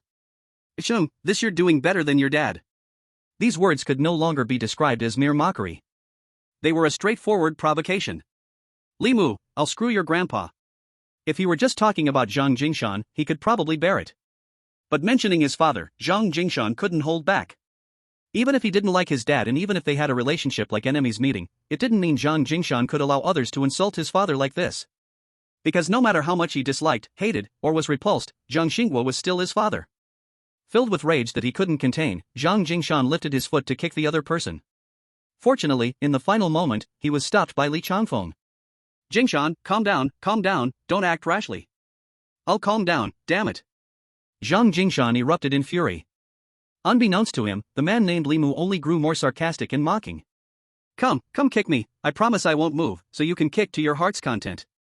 But I advise you to think about the consequences, think about how your old secretary grandpa, at his age, still has to grovel around making connections for you and has to humble himself to negotiate with me. Don't you feel ashamed? I'll screw your mom. Upon hearing this, Zhang Jingshan suddenly calmed down. Although he was still struggling against Li Changfeng's restraint, he was clearly no longer as impulsive as before. No manners, really embarrassing your grandpa. Not affected by Zhang Jingshan's foul-mouthed trash talk, Li Mu mockingly smiled. This made Zhang Jingshan feel as if he had punched a cotton ball. So frustrating. At the same time, the ridicule on the other person's face invisibly dealt him another heavy blow. Director Zhang, Director Li, what's wrong? As Yi Chen walked over, he was taken aback and asked loudly. "It's nothing, Mr. Yi, sorry to make you laugh," Li Changfeng said awkwardly. "Who?" Breathing heavily, after seeing Yi Chen come over, Zhang Jingshan's emotions calmed down somewhat. "It's nothing." Weren't you that guy from Maple Leaf a few days ago? TSK, Zhang Jingshan, you're getting worse and worse, hanging out with this kind of loser gambler now?" Suddenly, just as Li Mu was about to leave, he stopped when he saw Zhang Jingshan and Yi Chen knew each other. There was a hint of surprise on his face.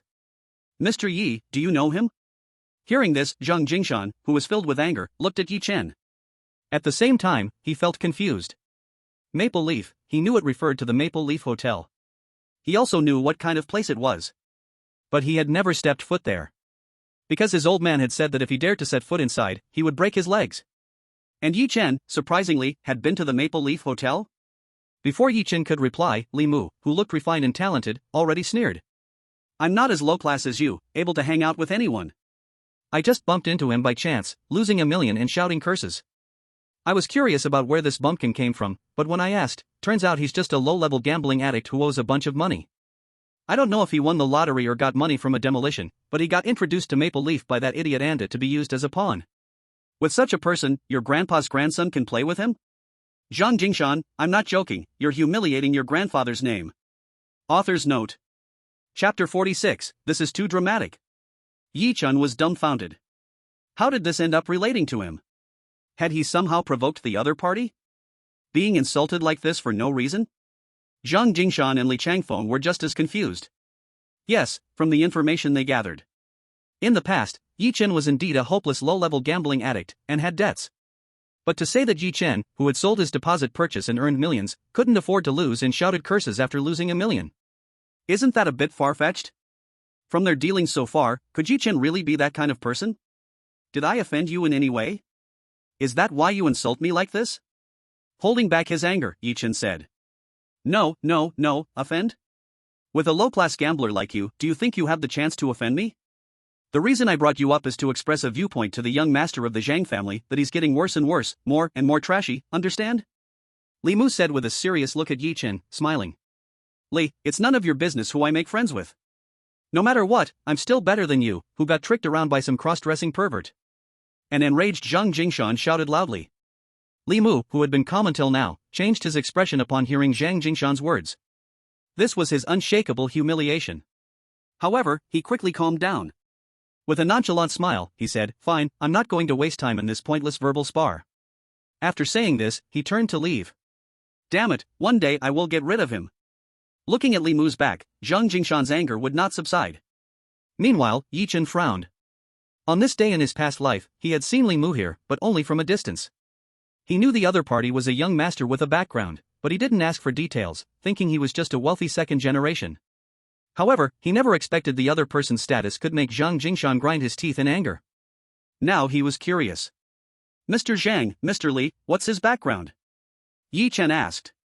"Just an idiot," Zhang Jingshan said angrily. Li Changfeng helplessly smiled and began to explain, the young master of the Sihai group, his family is not short on money, but just that alone, he wouldn't dare to provoke old Zhang. After all, the old secretary's students are all over Jiangzhou. The reason he dares to provoke old Zhang so recklessly is that he has an uncle who was a big leader in the city bureau, and a grandfather who retired from the provincial office.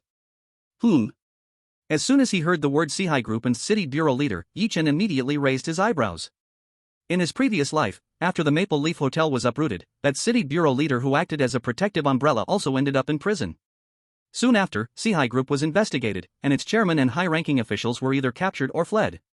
The once glorious Sihai Group in Jiangzhou thus came to an end. Could it be that the city bureau leader who got caught was Li Mu's uncle? This is getting interesting. Is there some kind of grudge between President Zhang and him? Breaking off his thoughts, Yi Chen curiously asked again. This time, without needing Li Changfeng to answer, Zhang Jingshan took the initiative to speak up. This idiot chatted online with a female anchor a couple of years ago, always giving her ratings, becoming a big boss in her live stream room. He probably spent a few million over half a year. Later, he desperately wanted to meet her, but she kept rejecting him with all sorts of excuses. This became a joke in the circle. But the more ridiculous part came later. I found out by chance that the reason that female anchor didn't dare to meet him in person was that she was actually a guy dressed up in silicone imitation skin, a big man. At that time, she was using all sorts of nasty tricks to try to outshine our company's female anchor, so I exposed this. Yi-chun. Zhang Jingshan continued, once this came out, that pervert dressed as a woman retreated from the internet amid overwhelming public outrage. Li Mu became a joke for a long time. So that idiot held a grudge against me because we never got along, and he thought I deliberately exposed that pervert to make him look bad.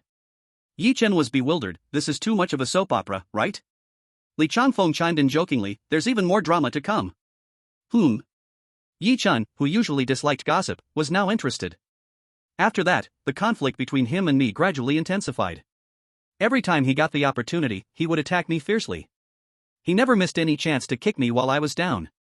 Eventually, I couldn't take it anymore and sabotaged his corner. Zhang Jingshan said. Yi-chun. This is really escalating into a deadly feud. Zhang Jingshan's story didn't end there. I knew my shortcomings. I knew I wasn't his match in talk, but when it came to winning women's hearts, I could easily beat him by a mile. So later, whenever he liked a girl, I would strike first, and in the end, those girls either chose to be with me or neither of us got a chance. At this moment, as Zhang Jingshan finished speaking, Li Changfeng also added, the quarrel between him and Li Mu became really intense, even alarming the old secretary, who ended up scolding Jingshan and forbidding him from messing with Li Mu anymore. That's when Jingshan finally cooled down, but while he could stop, Li Mu couldn't, and that led to what just happened. Alright, let's stop talking about that. Mr. Yi, do you know the big fool who fired high? Did he trick you into losing $1 million at Maple Leaf? Zhang Jingshan didn't want to talk about his own matters anymore and turned to ask. Lost first, then made it back. If I didn't win, at least I didn't lose much. It was just an eye-opener. Yi Chen shook his head and smiled lightly. Hearing that Yi Chen didn't want to say more, Zhang Jingshan also understood and didn't ask further. Even though he was extremely puzzled, Yi Chen didn't seem to be the type to lose some money and get furious. By the way that bastard Li Mu talked about you earlier, weren't you angry? How could you hold your temper? Zhang Jingshan asked, puzzled. Dealing with someone who won't even have a grand time for a few days. What's there to be angry about?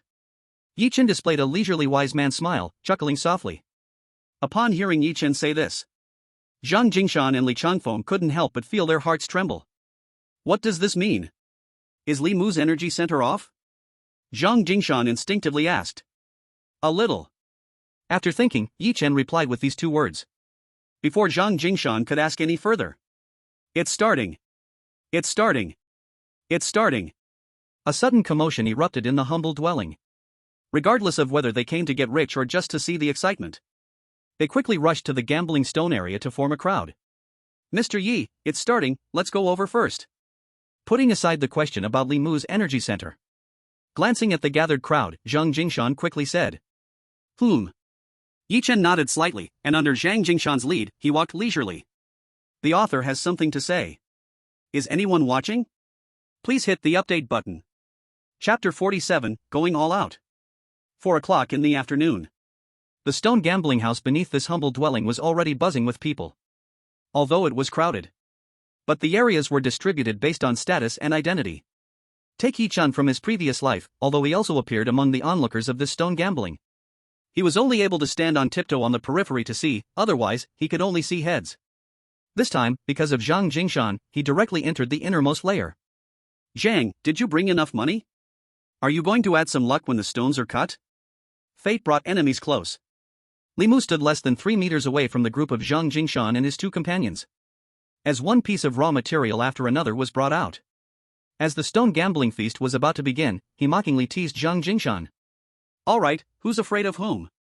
Coincidentally, I've been short on cash lately, I'm just worried about where to find a few leeks to cut. Zhang Jingshan scoffed. Look, aren't the leeks right beside you? He can lose $1 million at Maple Leaf, can't you, Zhang Jingshan, cut a few million? Li Mu laughed. Don't talk back to me, just remember you've always been my defeated foe. Knowing that he couldn't win the banter, Zhang Jingshan didn't want to continue.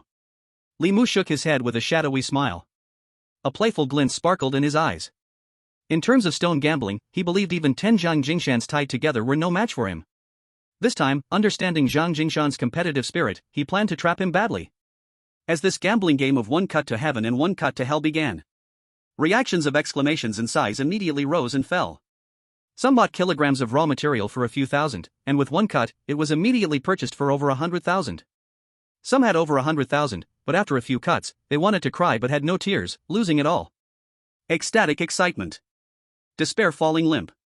This rise and fall illustrated what it truly means to lose everything in one cut and gain everything in another. However, whether it was Yi Chen and Zhang Jingshan's side or Li Mu's side, none of them showed any intention to take action. Gradually, Zhang Jingshan couldn't hold back any longer. The main reason he came this time was to test Yi Chen's intuition to see if it was really that divine. He wasn't just here to watch the show. It's been over a dozen rounds, and Yi Chen hasn't shown any signs? Moreover, among those stones that were cut just now, some had increased multiple times. How is it that Yi Chen's instinct hasn't played a role? Mr. Yi, which piece of raw stone do you think we can cut?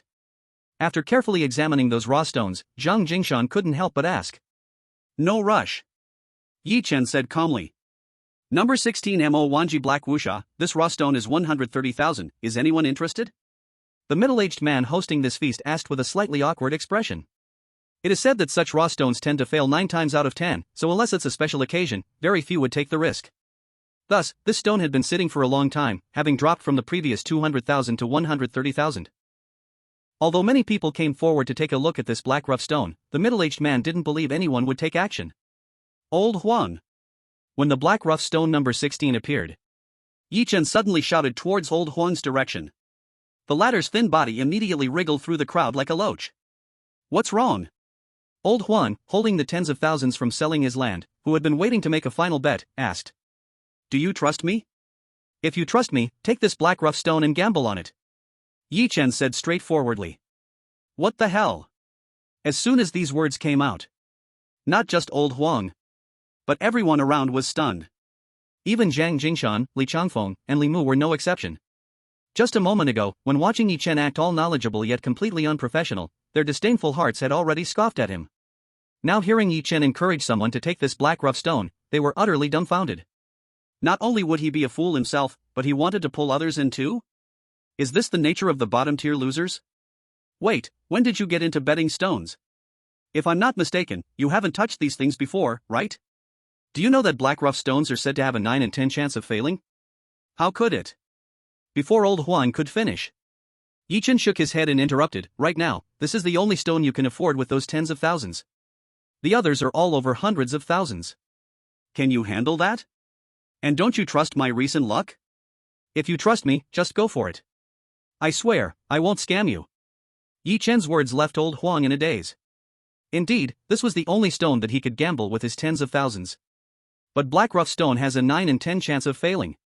Seeing the confidence in Yi Chen's eyes, Old Huang struggled and wavered. 9 in 10 chance of failing? Isn't there still a 1 in 10 chance of rising? Trust me. Yi Chen said firmly with a smile. Old Huang didn't speak. He just looked at Yi Chen. Feeling the calmness on Yi Chen's face and the confidence in his eyes, Old Huang felt as if he didn't even recognize the other person anymore. It was as if the once gambling fool Yi Chen had turned into someone completely different. Damn it, I'm taking a leap of faith on you. Taking a deep breath, Old Huang shouted. He turned and said, I want this black rough stone. Ah, okay. Boss, do you want to cut it now or wait? Should our master help you cut it, or will you do it yourself? The middle-aged host said eagerly, overjoyed. Cut it now. Just let your master do it. Old Huang replied nervously. He didn't even know why he trusted Yi Chen.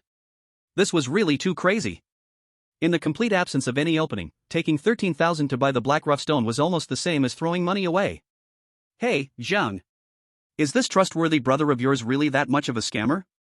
This piece of junk black rough stone started from 200,000 and has been depreciating with no one wanting it.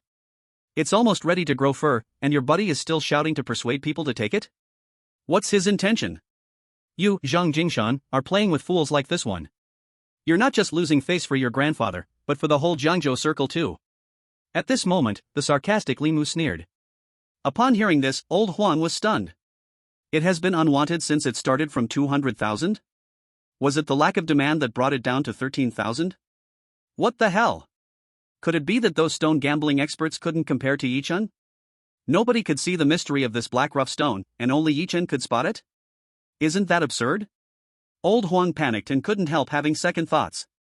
Those tens of thousands, although they were a drop in the bucket, could neither save him nor his mother. Still, it was his last hope. Is this really how you speak? The stone hasn't been cut, so how do you know it's a scam? What if it rises after being cut? Zhang Gingshan shot back without thinking. Are you really gonna support this buddy of yours? Since you're so confident in wanting to stand up for him, why don't we bet? If this can go up, I'll lose $1 million to you. If it crashes, you just lose me 500,000, no more, how about it? Li Mu mocked with a sidelong glance. No need. Zhang Jingshan replied with a grunt. What? Scared? That's not like you, Zhang Jingshan. Li Changfeng continued to provoke. However, Zhang Jingshan ignored him. Instead, he looked towards Yi Chen. Mr. Yi, do you have confidence? A bit. Yi Chen smiled slightly. The reason he didn't ask old Huang to take action on those stones that had risen earlier was not that he didn't know they could rise, but because even if they rose, it wouldn't be much money. At most, it was only 300 to 500,000. That wouldn't fill the gap of money that old Huang needed at all. So he waited until now. In his previous life, this piece of black wuxia that was called for 130,000 was, at the last moment, taken by a novice gambler who just came to join the fun. Then without even opening a window, he cut straight down, revealing high-quality old blue water with snowflake cotton floating inside. It was immediately bought by a dealer for 1,300,000. After receiving Yi Chen's answer, Zhang Jingshan turned to Li Mu and said, "What I said is, it's not that I won't gamble, it's that I can't take advantage of you. I'm not short on this few 100,000. If there's nothing inside, I lose you $1 million. Ah, good, that's daring. No wonder you're the grandson of the old secretary, much better than your dad." Li Mu laughed loudly. Can you be a man for once, instead of being so sarcastic all day? Zhang Jingshan was furious. No need to talk more, come on, let's cut this black wuxia stone. Li Mu shook his head scornfully.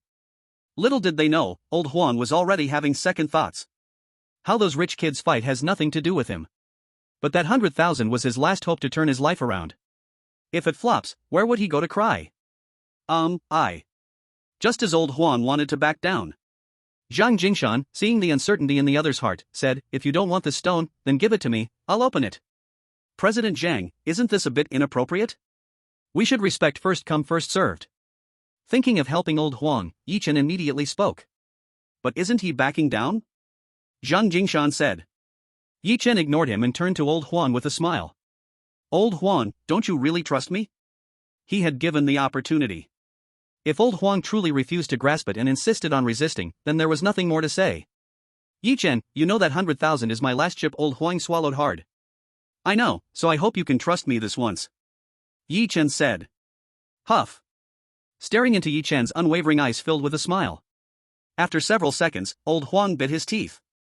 Alright, I trust you. When he said this, old Huang's teeth were trembling. Immediately, after he confirmed he wanted this piece of black wuxia, everyone quickly moved to the stone cutting machine nearby. Should we open a window to take a look? The stone cutter asked.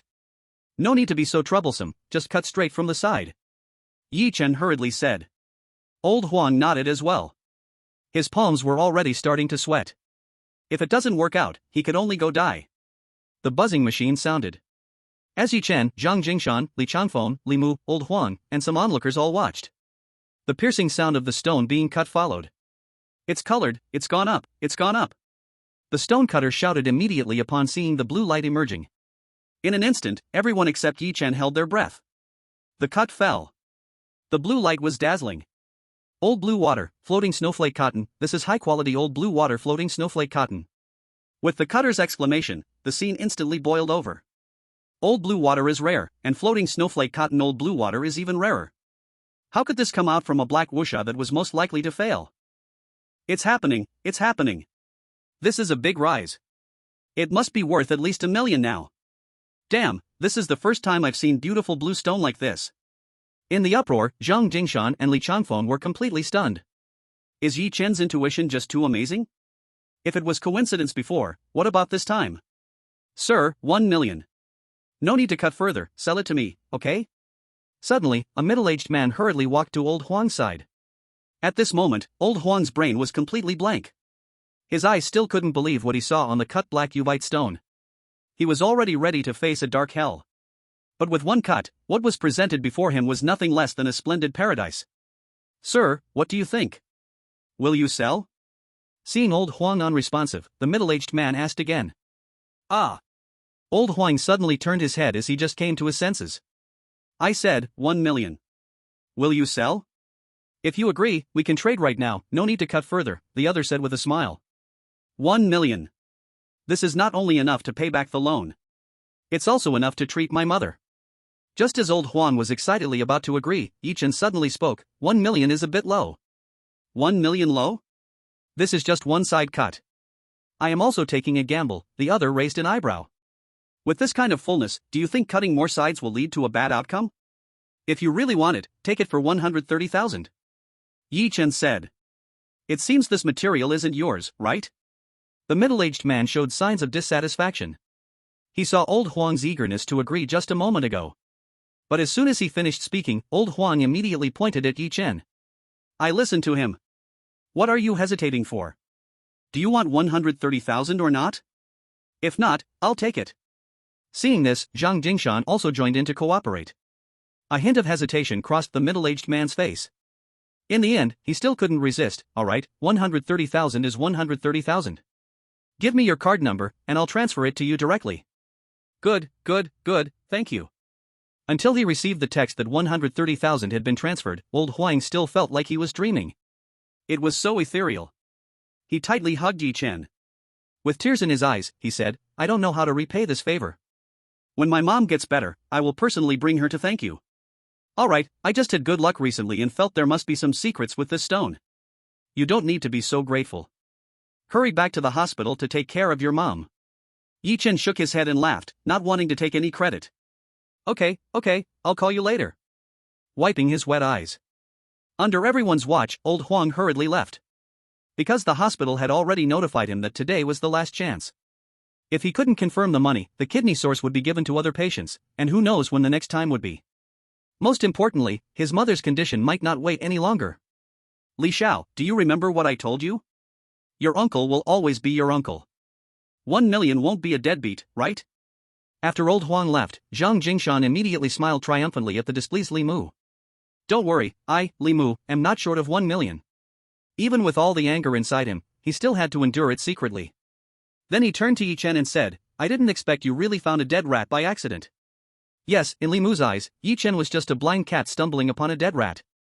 He didn't believe Yichen could actually see that the black Yuvite could rise. Otherwise, how could he give such a chance of making over 110,000 to someone else? After all, he was just a bottom-level gambler frequently borrowing on high stakes. Again and again being insulted, Yichen suddenly felt angry. Initially, he didn't want to bother with the other person, as the young master of the Sihai group wouldn't be able to flaunt for long anyway.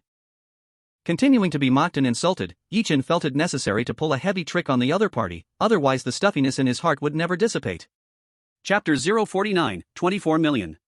Li, can you not talk so harshly? What do you mean by a blind cat stumbling upon a dead rat? You're an open-eyed cat, show me some dead rats then. You call yourself a stone gambling expert, let me see your skills. No need for Yichen to speak. Zhang Jingshan immediately fired back at him. Fine, you'll see. We still have 3 pieces of raw stone left, right? Let's play this big, do you dare? Li Mu smiled coldly and darkly. What can't Zhang Jingshan do? Over the years, whenever you, Li Mu, wanted to play with me, I, Zhang Jingshan, have always accompanied you fully, Zhang Jingshan said unyieldingly. Even though he knew his knowledge and experience in stone gambling could not compare with Li Mu's. But he still wouldn't back down. Because with Yichen around, he seemed to fully believe in Yichen's divine intuition. More importantly, in front of Li Mu, Zhang Jingshan wouldn't consider backing down. Nice, then let's make this big with the next 3 stones. Although he had just lost 1 million. Li Mu still felt confident. Zhang Jingshan coldly snorted. Then he subconsciously looked at Yichen. The latter nodded slightly. Soon. This is the old pit's number 17 raw stone, it might yield glassy jade, 300,000. Is there anyone interested? Asked the middle-aged host with a smile. I'll take it, said a rich businessman who had been shining a professional flashlight on the stone for a while.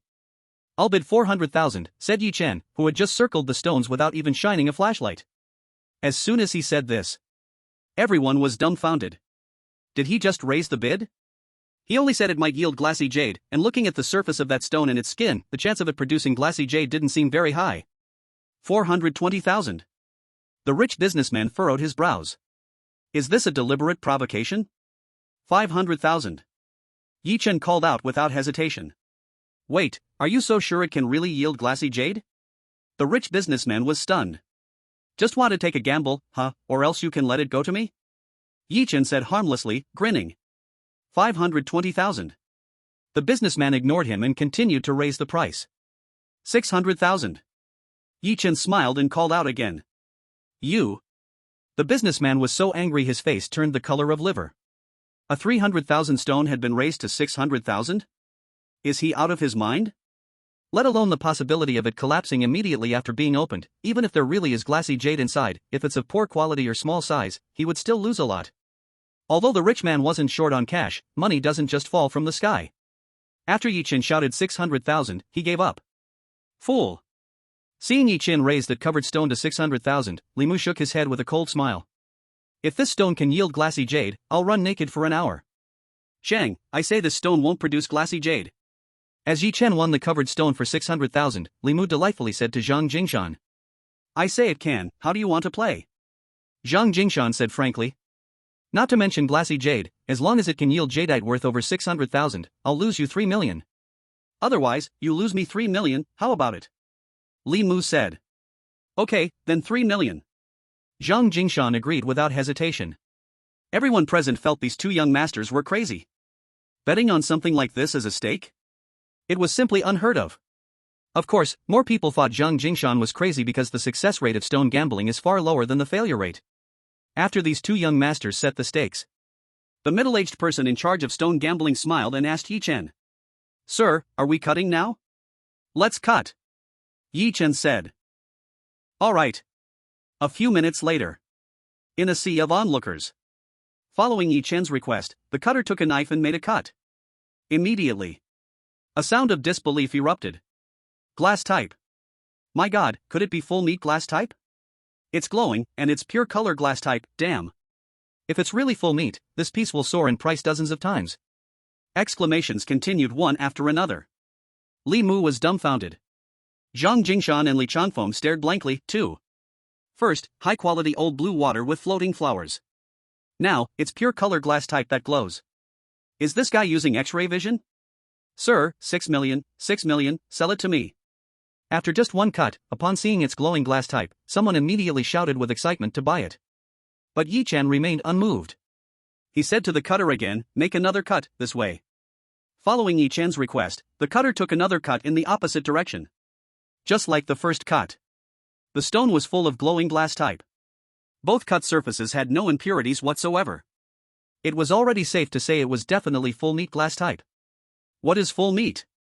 That means besides the outer skin of the stone, there isn't the slightest bit extra inside, it's all glowing glass type.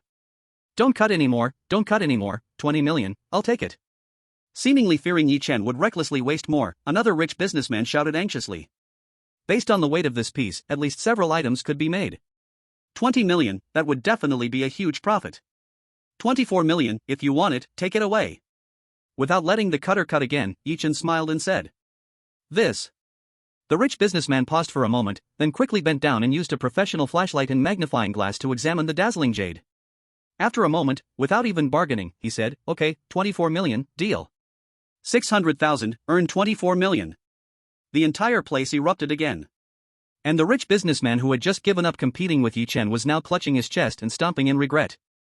Witnessing all this, Zhang Jingshan and Li Changfeng couldn't help but laugh with twitching lips. They finally understood why Yi Chen had let go of that piece that skyrocketed 10 times in value. That's because Yi Chen didn't care about a mere million. 130,000 drew 130,000 of old blue water with floating flowers. 600,000 drew 24 million of glowing glass type. Can this still be described as luck? Watching Yi Chen and that rich businessman transfer money in front of the laptop, Zhang Jingshan's mind went blank, and he couldn't say a word. Damn, what kind of luck did this gambler step on? Even Li Mu, who usually considered himself refined and rarely cursed, trembled and muttered in disbelief. Ordinary people can bet on one stone increasing in value, it's already beyond luck, but he kept betting on two stones that surged 10-fold, 40-fold? Is this guy for real? Li, 3 million, plus the previous 1 million, 4 million now. After regaining his senses, Zhang Jingshan immediately called out to Li Mu. It's not over yet, why are you so anxious? Li Mu shook his head, his expression already unnatural. Alright then, let's continue. Zhang Jingshan said. At this time, Yi Chen also returned to Zhang Jingshan's side after completing the transfer. Mr. Yi, I admire you, really admire you. Zhang Jingshan said in a low voice, his tone filled with admiration. thinking about how he worked so hard to manage that struggling company, and could barely earn a few tens of millions a year. And Yi Chen? In Jining Mansion, with 20,000, he secured a deposit agreement, and just 3 days later, he transferred it for 4 million. Now, the 60,000 stone has brought him 24 million. What kind of extraordinary person is this? The author has something to say. Chapter 050, The Way to Wealth. Mr. Zhang, I'm afraid there's nothing for you to gain today. Looking at Zhang Jingshan's eager expression, Yi Chen also lowered his voice and said, The remaining stones number 18 and number 19. Zhang Jingshan came this time specifically for stone number 19. Because he had heard that the window had opened for stone number 19, which might likely produce a Zhangyang green. My intuition tells me there's nothing, Yi Chen said. After speaking, he added, but we can set a trap for the young master of the Sihai group. Got it, understood. Zhang Jingshan, who was previously disappointed, suddenly became excited after they exchanged glances. At this time, the bidding for stone number 18 had already started. Since the next 2 stones were the main event. After everyone observed and studied them, it was immediately auctioned off for 3 million. I'll take it. Zhang Jingshan immediately shouted. 3,100,000. Someone followed right away. 3,200,000. 3,300,000. Seeing that Zhang Jingshan was with Yi Chen, many wealthy merchants who were initially hesitant gritted their teeth and followed suit. They turned the scene into an auction. 4 million. Zhang Jingshan pretended to act excited and nervous. It was mainly for Li Mu to see. But inside, he was extremely anxious. If Li Mu didn't fall for it, he'd probably spit blood. After all, Yi Chen said there was nothing in the next 2 stones. 4,200,000. After a moment of hesitation, Li Mu couldn't hold back anymore. Like the others, he felt that the lucky Yi Chen wouldn't possibly set up Zhang Jingshan. Besides, Yi Chen had already eaten the meat, so logically speaking, he wouldn't leave Zhang Jingshan without any soup. Moreover, when they examined stone number 18 before, he believed there was a chance it might yield something good.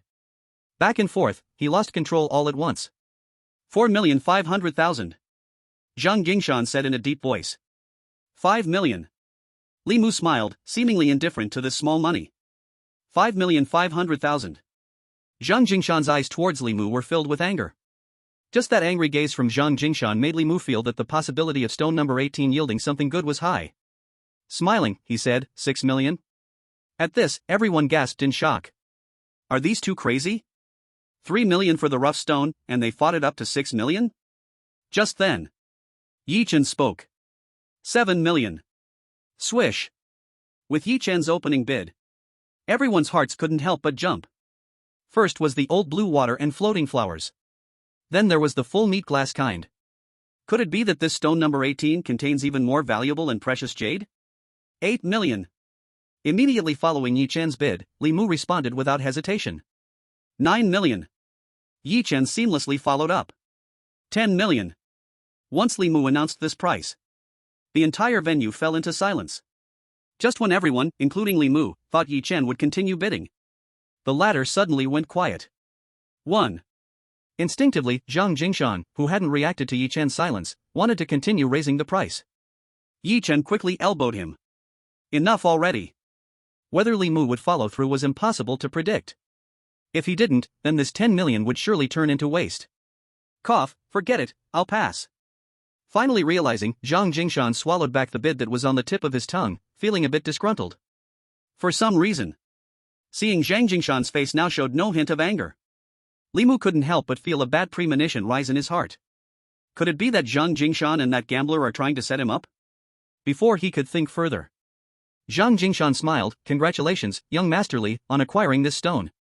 How should we gamble on this prize? I say after cutting it open, it definitely won't be able to recover the 10 million. Zhang Jingshan, you. Unable to control his emotions any longer, Li Mu, realizing he had been played, shouted angrily. What? Not playing the stakes anymore? Zhang Jingshan joked. Zhang Jingshan, you have your tricks, he. Suppressing his anger, Li Mu let out a cold, gloomy smile. But the gaze directed at Yi Chen carried a hint of harshness. He was waiting. He couldn't deal with Zhang Jingshan, as he had to be wary of Zhang Jingshan's old grandpa, the committee member. But Yi Chen, a mere low-level gambler, did he even need to worry about? Li Xiao, are we opening this rock now? A middle-aged man, who was in charge of the gambling stone venue, smiled and asked Li Mu, not wanting to get involved in their conflict. Later, removing the coldness from his face, Zhang Jingshan shook his head. All right, the middle-aged man replied. That last stone, number 19, 20 million, I'll take it all, let's open it together. Li Mu said. Li Xiao, this. The middle-aged man suddenly froze. If it were usual, he would have immediately agreed with 100 nods. But now, encountering this rare opportunity where the young masters were at odds, there was a chance that the 20 million stone could end up being fought to 30 million. In his hesitation, he instinctively glanced at Zhang Jingshan. Since Li Xiao wants it so much, then let Li Xiao have it. After all, it's not guaranteed to open up to the right color. I won't snatch from others. Zhang Jingshan laughed mockingly. Okay, Li Xiao, then it's all yours, stone 18 and 19, total 30 million, the middle-aged man put on a smile. Then he asked, do you want to open it now, or should we wait? Li Mu, open it now. Middle-aged man, all right. Under everyone's gaze, the cutter carefully took out his highest level of craftsmanship. With exquisite cutting skills, when the 19th stone was sliced open, Li Mu's face suddenly turned pale. How is this possible? Apart from the green light filtering through the opening, inside, it was all rock. This 20 million raw stone was completely worthless. Li Xiao, don't be anxious, this is just one side, let's cut a few more sides and see, the cutter rushed to comfort. Jingshan, Mr. Yi, let's go. Watching the 2 million raw stone shatter completely with one cut, Li Changfeng, who had hardly spoken, suddenly said in a low voice. He considered that Li Mu would be furious soon and might unleash his anger on Yi Chen. Although Li Mu dared not do anything to Zhang Jingshan, it was hard to guarantee he wouldn't target Yi Chen. Cautiously, Changfeng had already thought that it was better to avoid trouble. To avoid that fool going crazy again, it's better to leave now. Zhang Jingshan lightly smiled and nodded in agreement. And Yi Chen wouldn't refuse this decision from the two. The three of them quietly retreated amidst the uproar. Under the night sky, the Land Rover sped through the western suburbs. Inside the car, Zhang, it's you who brought me to the gambling stone venue, but you couldn't profit, I'm sorry. Yi Chen said. Mr. Yi, don't mention it, if you hadn't come today, I would have definitely fought with Li Mu over the 19th stone. I heard that the 19th stone was likely to produce the right color, so that's why I came. If I really spent 20 million on that stone, it would have been a disaster. Also, didn't I make 4 million in the end?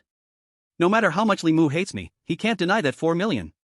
Zhang Jingshan said with a grin while driving. Before Yi Chen could respond, he seemed to think of something.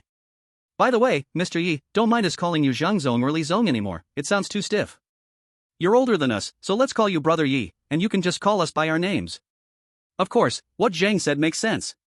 Li Changfeng chimed in with a smile. Okay, since you both say that, I won't be polite. Yi Chen smiled, not surprised by Zhang Jingshan and Li Changfeng's change towards him. Brother Yi, you're not in a hurry to go home, right? There's a new restaurant in the city center called Jiangnan Watertown.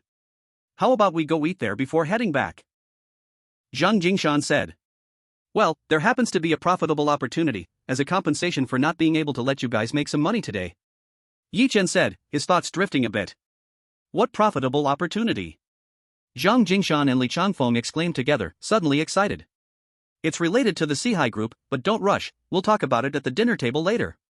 Yi Chen's gaze deepened as he smiled leisurely.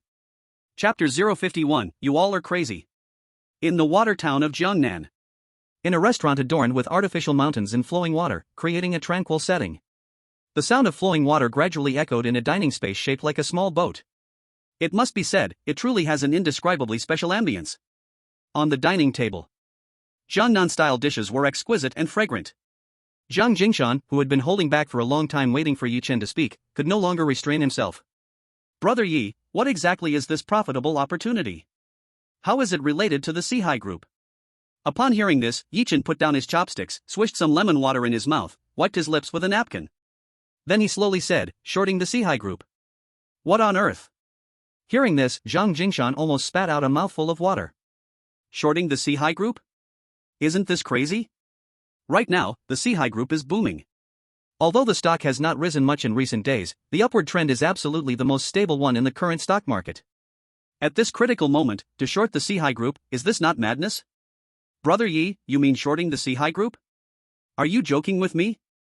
At this moment, Zhang Jingshan couldn't help but question Yi Chen's expertise in stocks. Because in the current financial market, not only does no one dare to short the Sihai group, but even a few who are pessimistic about it are hard to find. Those who mention shorting the Sihai Group are either ignorant or absolutely insane. Brother Yi, you might not know, the Sihai Group is currently thriving in the Hong Kong stock market. From a market value of over 4 billion at its debut, it has multiplied several times over the years, reaching more than 16 billion. This year in the stock market, with the exception of a few major setbacks, the overall environment has been in a downturn, yet the Sihai Group has maintained its upward momentum. Even during those brief downturns, it only dropped a negligible amount and quickly rebounded. Brother Yi, in the current environment, shorting the Sihai Group isn't a wise choice. Most importantly, there are no signals indicating that the stock of the Sihai Group will decline. Li Changfeng spoke fairly gently. However, this did not mean he would agree with Yi Chen's statement. He had been trading stocks for years, starting from university. So he believed he was quite sensitive to the slightest market movements. At this critical moment, to short the Sihai Group is really like seeking death. Brother Yi, you wouldn't be misunderstanding the term shorting, would you? Shorting means borrowing a certain stock from a broker and then selling it. When the stock price drops, you buy it back to return it, making a profit by buying low and selling high. For example, if the current stock price of the Sihai Group is over 40, and we borrow 1 million shares from the broker at that price, that's over 40 million. Then when the stock drops to 20, we buy back 1 million shares at 20, return to the broker, thus making 40 million selling and 20 million buying back, earning the difference. But given the current market situation, the Sihai Group will not face a market decline at all. If we short the Sihai Group now, isn't that just throwing money away? Zhang Jingshan, a bit confused, felt it necessary to educate Yi Chen about the term shorting in the stock market. Hastily, he began to explain. If it were about other matters, perhaps he could fully trust Yi Chen's divine intuition. But when it came to shorting the Sihai Group, well, he really felt it was too absurd. After all, I am a college graduate who has started my own business. Do you think I don't even understand what shorting is? Yi Chen smiled helplessly. However, he understood Zhang Jingshan and Li Changfeng's reactions. After all, the Sihai Group is really popular in the stock market right now. If anyone were to say they wanted to short the Sihai Group, people would probably think they're crazy. Then what about you? Li Changfeng scratched his head in confusion. Wait, Yi Good, do you know some insider information? You know something is going to happen to the Sihai Group, right? Recalling the previous incident at Jinlin Mansion, Zhang Jingshan suddenly exclaimed. Insider information? Of course, Yi Chen knew the insider information. If nothing unexpected happened, after providing the inspection team with all those detailed clues, the Maple Leaf Hotel should be uprooted in the next few days. Next, the Sihai Group, which was intricately connected with the Maple Leaf Hotel, would be dragged down too. Then, a high-ranking leader from the municipal bureau would be apprehended, and the relationship between the Sihai Group and that apprehended leader would be exposed to the public, leading to overwhelming public criticism. If he remembered correctly, in his previous life, the Sihai Group's stock plummeted from over 40 to less than 10 in just a few days, setting a record for the steepest drop of domestic companies in stock history. This caused countless retail investors holding Sihai Group stocks to lose everything. It was only until state-owned enterprises intervened to take over the Sihai Group that the out-of-control situation was slightly stabilized. However, Yi Chen would never say this, nor would he dare to. Anyway, I've pointed the way, believing it or not is up to you. After Yi Chen said this meaningfully, he pulled out a bank card. Zhang Zong Li Zong, no, Jingshan Changfeng, this card has nearly 28 million lying in it. I'll leave behind a few 100,000, the remaining 27.5 million, you help me short the Sihai Group. Yi Gu, you. Yi Gu, you. Zhang Jingshan and Li Changfeng spoke in unison. They both started speaking at the same time but abruptly fell silent. An indescribable shock appeared on their faces. Are we serious about this? They understood that this more than 20 million was definitely all of Yi Chen's assets. Using all your assets to short a currently popular stock? Yi Ge, are you joking? Are you sure you're serious? Zhang Jingshan asked, baffled. Not joking, more serious than ever. If you trust me, seize this opportunity. Yi Chen laughed. I need to think it over. Zhang Jingshan hesitated. Yi Ge, if you really want to use these more than 20 million to short, I can do it for you. But are you really not going to reconsider? Wait and see how the market goes? Li Changfeng said with a serious expression. Reconsider? Wait and see? No need, I'm afraid if I miss this village, there won't be another shop. Yi Chen chuckled. These words made Zhang Jingshan and Li Changfeng feel uneasy. Is he really that certain that the Sihai Group will face a crisis? This dinner ended amidst Zhang Jingshan and Li Changfeng's confusion. But until they sent Yi Chen back to the corner of Dongpu Street, Zhang Jingshan and Li Changfeng could not shake off Yi Chen's firm confidence. Jingshan, what do you think? What do you think Yi Chen's move is all about? In the Land Rover, Li Changfeng asked. Who? Zhang Gingshan exhaled a breath of stale air. Then it seemed he had come to some decision. He asked. Changfeng, let me ask you a question. If you were Yi Chen, under what circumstances would you risk all your assets to short a popular stock? There is no absolute in the stock market. I couldn't do such a thing. Li Changfeng blurted out. That's right. This shows that Yi Chen's confidence is not just a simple 100%. You think about what 20 million means to a family in a situation like his, but since he dares to gamble everything, what kind of confidence must he have? Zhang Jingshan said. Jingshan, you're not trying to tell me that you want to take the plunge too, are you? Li Changfeng was stunned. He's too bizarre, almost like he's got a touch of the divine. I think he's crazy, but inside my heart, it feels like there's a voice urging me to go crazy with him. Also, if it weren't for him, I'd probably be in big trouble at the stone gambling market today, so if I'm going to take a risk with him, I'll give you 20 million, and you help me short the Sihai Group.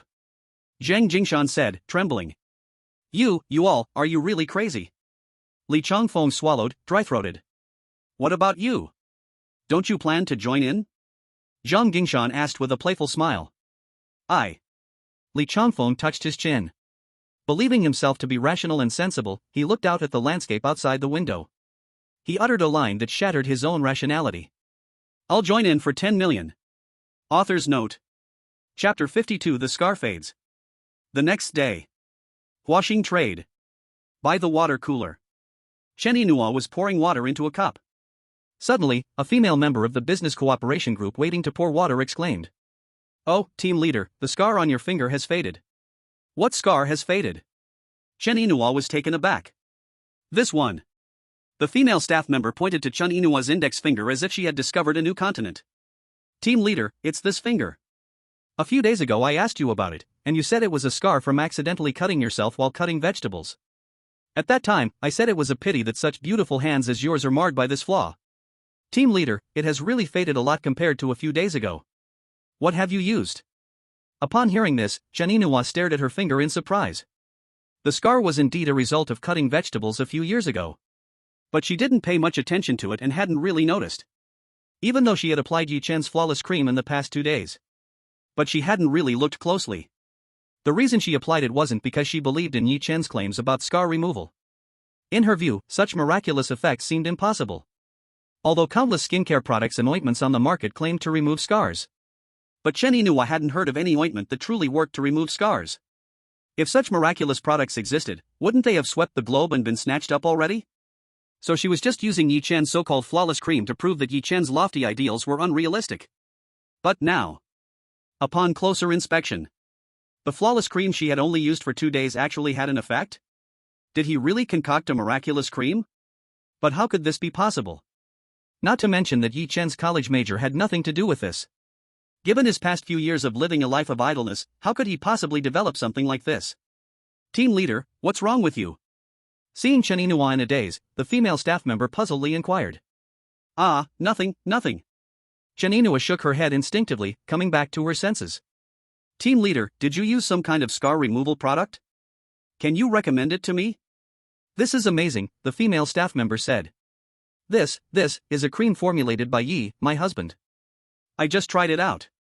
Wanting to mention Yi Chen's name, but realizing that not many in the company knew of Yi Chen, Chen Yinhua held back her embarrassment and reflexively said it. Your husband formulated this cream?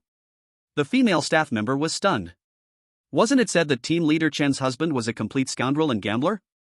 Shaolin, I filled the water, you come. Not wanting to dwell on the topic any further. Chen Yinhua, feeling flustered, quickly changed the subject. She hurried back to her office with the filled water cup.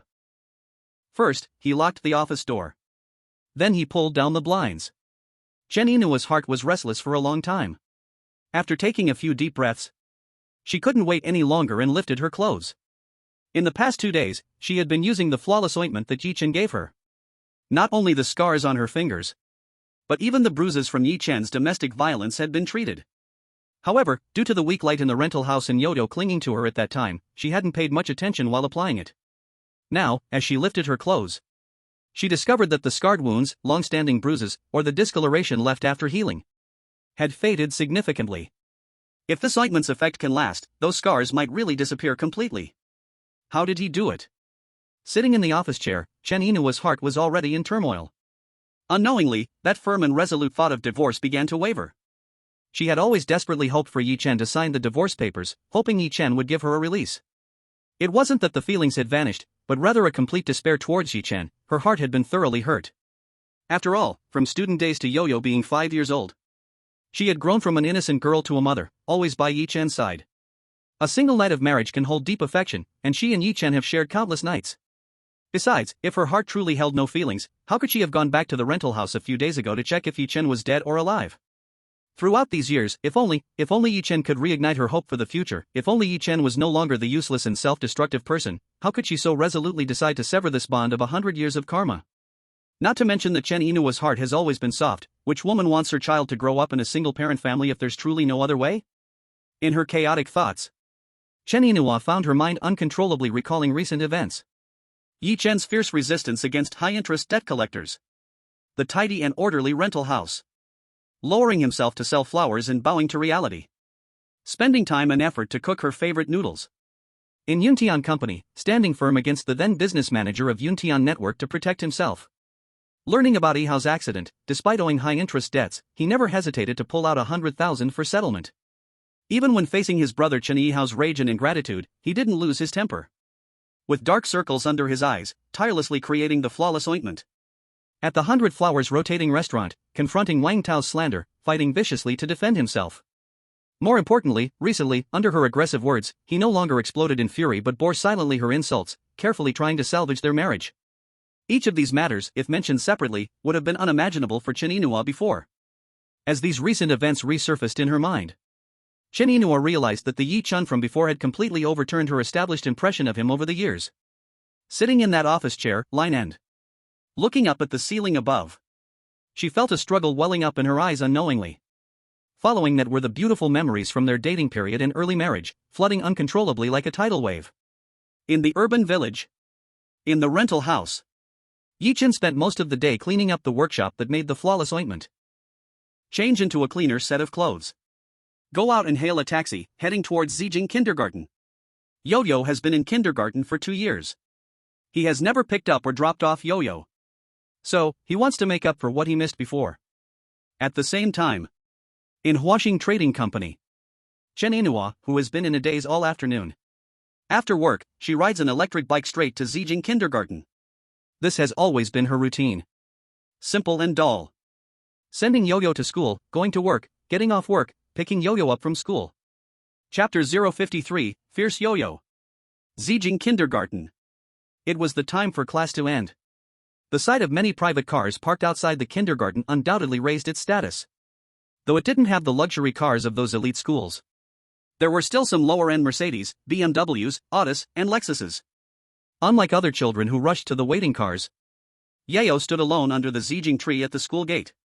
She was used to it. Because her mom was always the last one to pick her up.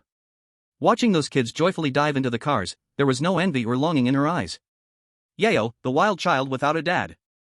Yo-Yo, the wild child without a dad. Yo-Yo, the wild child without a dad.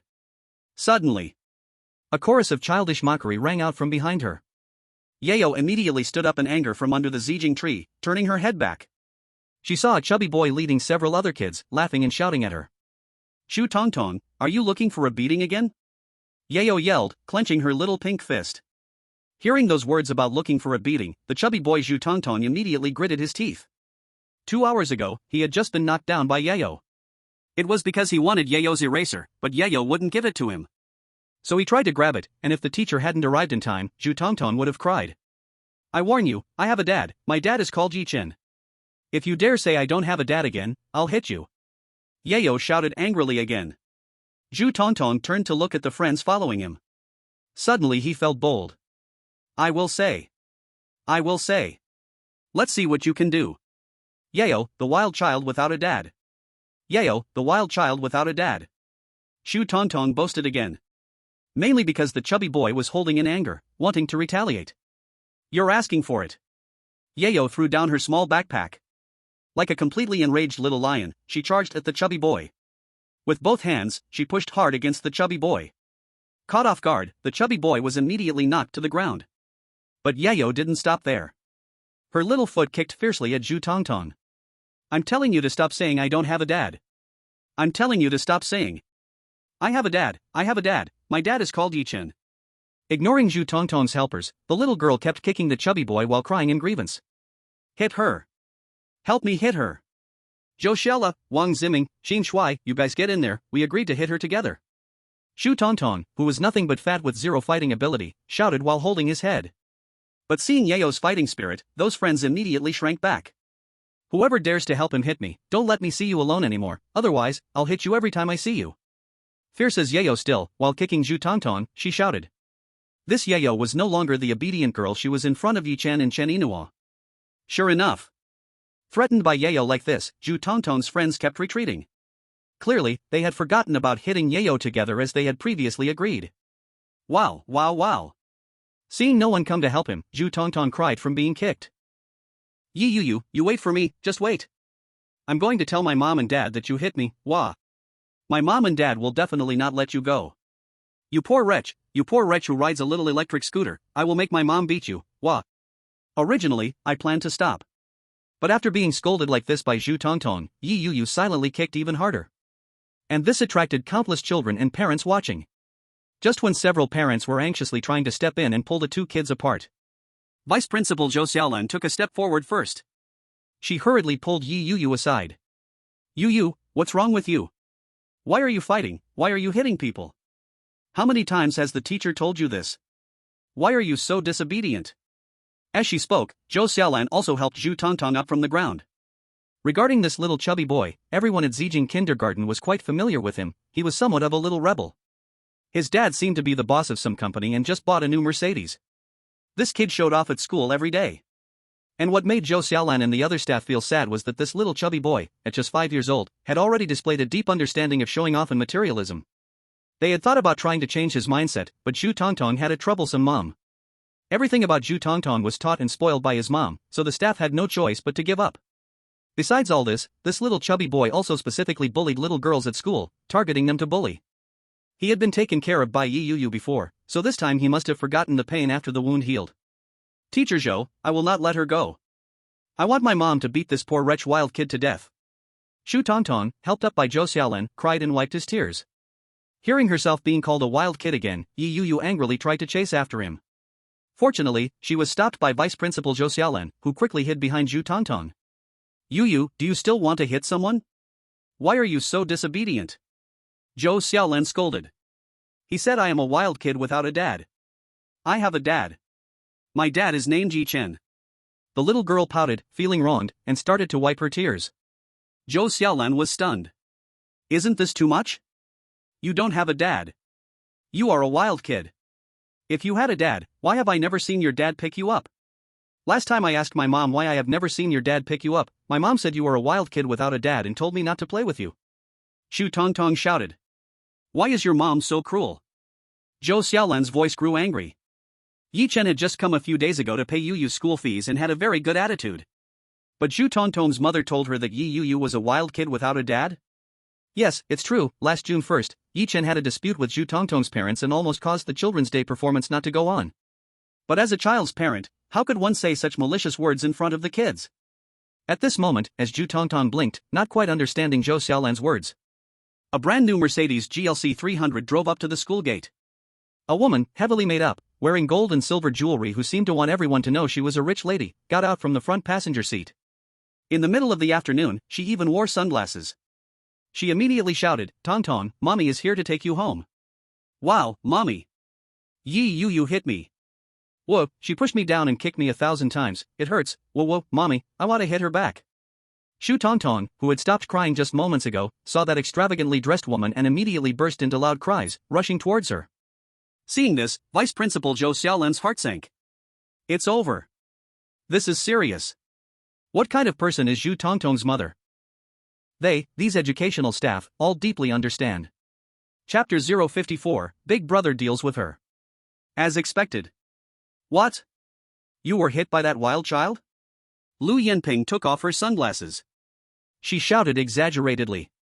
Just watch, I'm going to teach that wild thing a lesson today. My Tongtong is not someone that little slut can hit.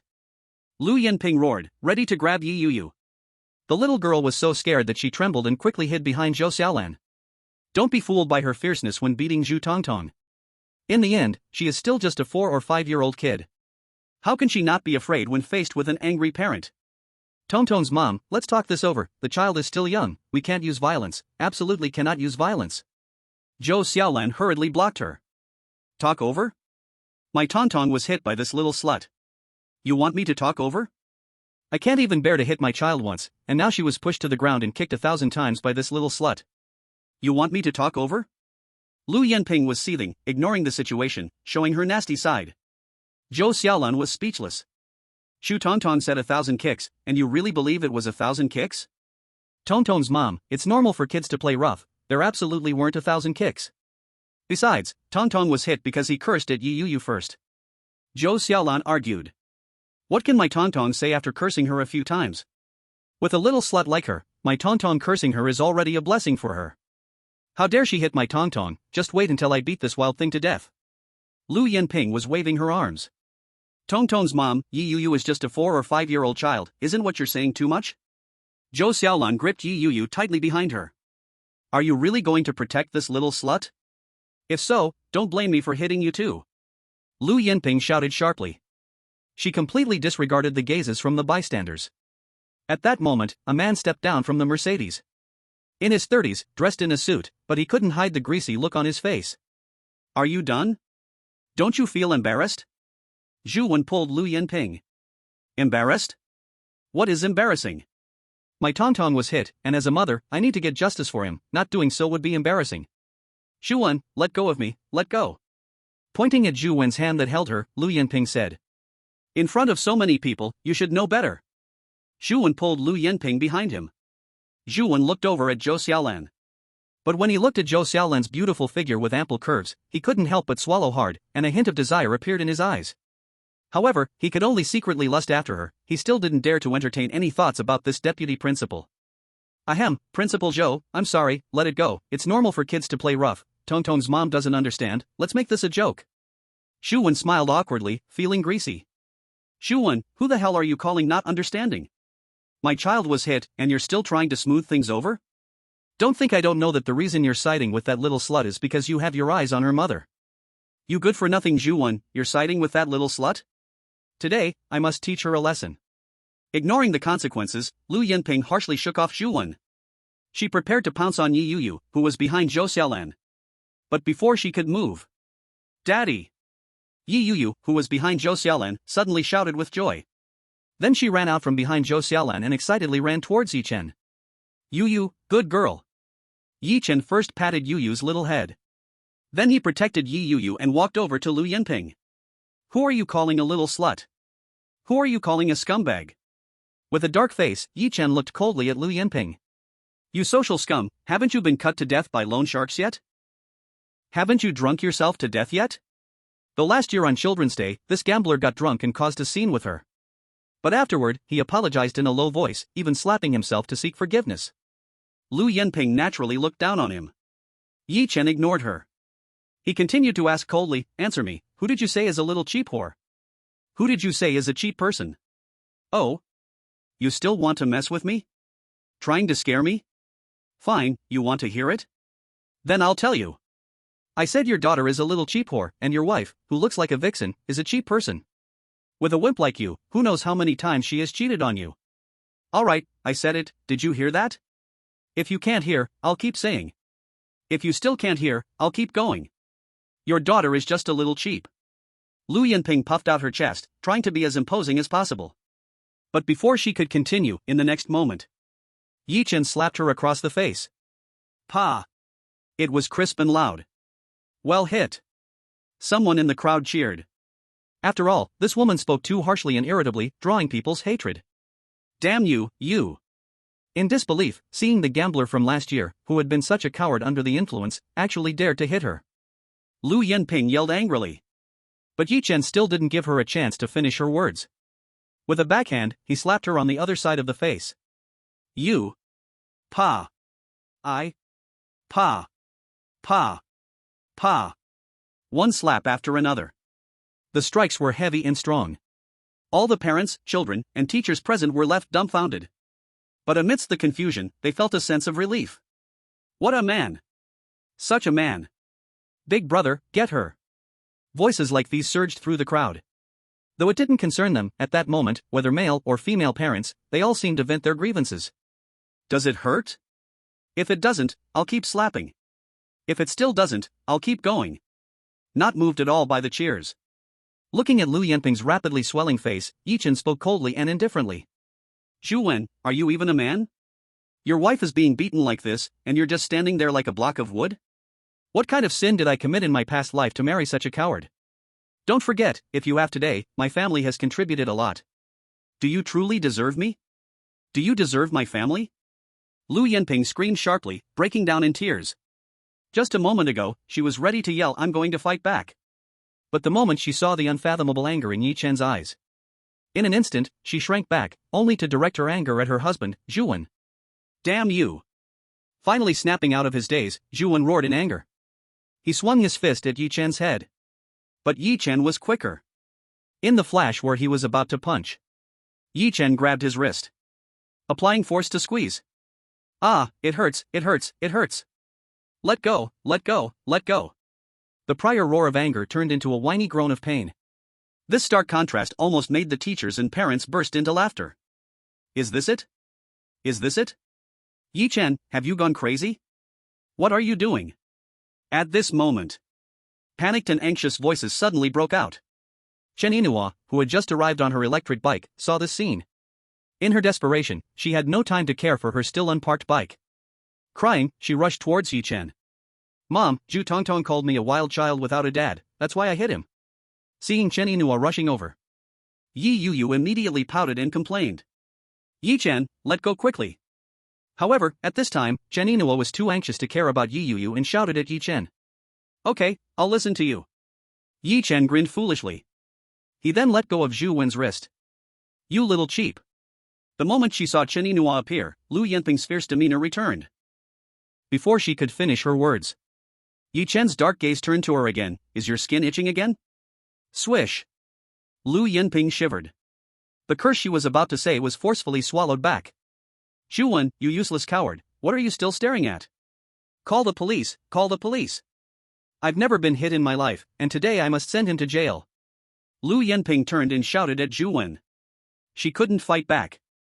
She couldn't curse back without getting hit. The pent-up frustration in her heart far surpassed the fiery pain that felt like tearing on her face. Lu Yanping's only way to vent her anger now was to call the police. Call the police? Chen Yinua's heart raced wildly upon hearing these words. Yi Chen, what exactly happened? What have you done? Chen Yinhua asked, choking on her words. Yoyo's mom, please don't be agitated. Here's what happened. Zhu Tongtong cursed at Yi Yoyo, and then Yoyo hit him. It was just a scuffle between kids, and then Zhu Tongtong's mom came over, wanting to hit Yoyo, but I stopped her. Then your husband came, and Zhu Tongtong's mom, well, she said some hurtful things, so Mr. Yi hit her a few times. In the end, Zhu Tongtong's father wanted to hit Yoyo's dad, and then you saw the scene that followed. The deputy director, Zhou Xiaolan, quickly explained the whole situation. Zhu Wen, you call the police right now. I told you to call the police, what are you standing there for, you filth, do it. Call the police, hurry up. Seeing Zhu Wen not pulling out his phone, Lu Yanping shouted angrily again. Alright, I'll report it right now. After saying this, Zhu Wen pointed at Yi Chen with a fierce look, you, just wait. Unbeknownst to him, before he could press 110, someone in the crowd of onlookers immediately shouted. Don't be afraid, man. We recorded everything that just happened. That woman was unreasonable and started it, she even tried to hit your daughter first. With this video evidence, the police won't do anything to you. Yeah, don't panic, we can all testify for you. Just because she drives a junky Benz doesn't mean anything. If this goes online, they'll be in big trouble. Let him call the police, we have video evidence, and we can provide it at any time. If this goes big, they won't even know who gets hurt. The onlookers suddenly spoke up. This made Yi Chen feel touched. It also made Chen Yinhua, who hadn't had time to sort through the events, breathe a sigh of relief. On the contrary, Zhu Wen, after pressing the digits for 11, could no longer press the last 0. If what happened earlier was really recorded and got out, public opinion would drown their family. He had just barely risen to the position of deputy general manager, and he might lose it before he even warmed his seat. Thinking of this, he panicked.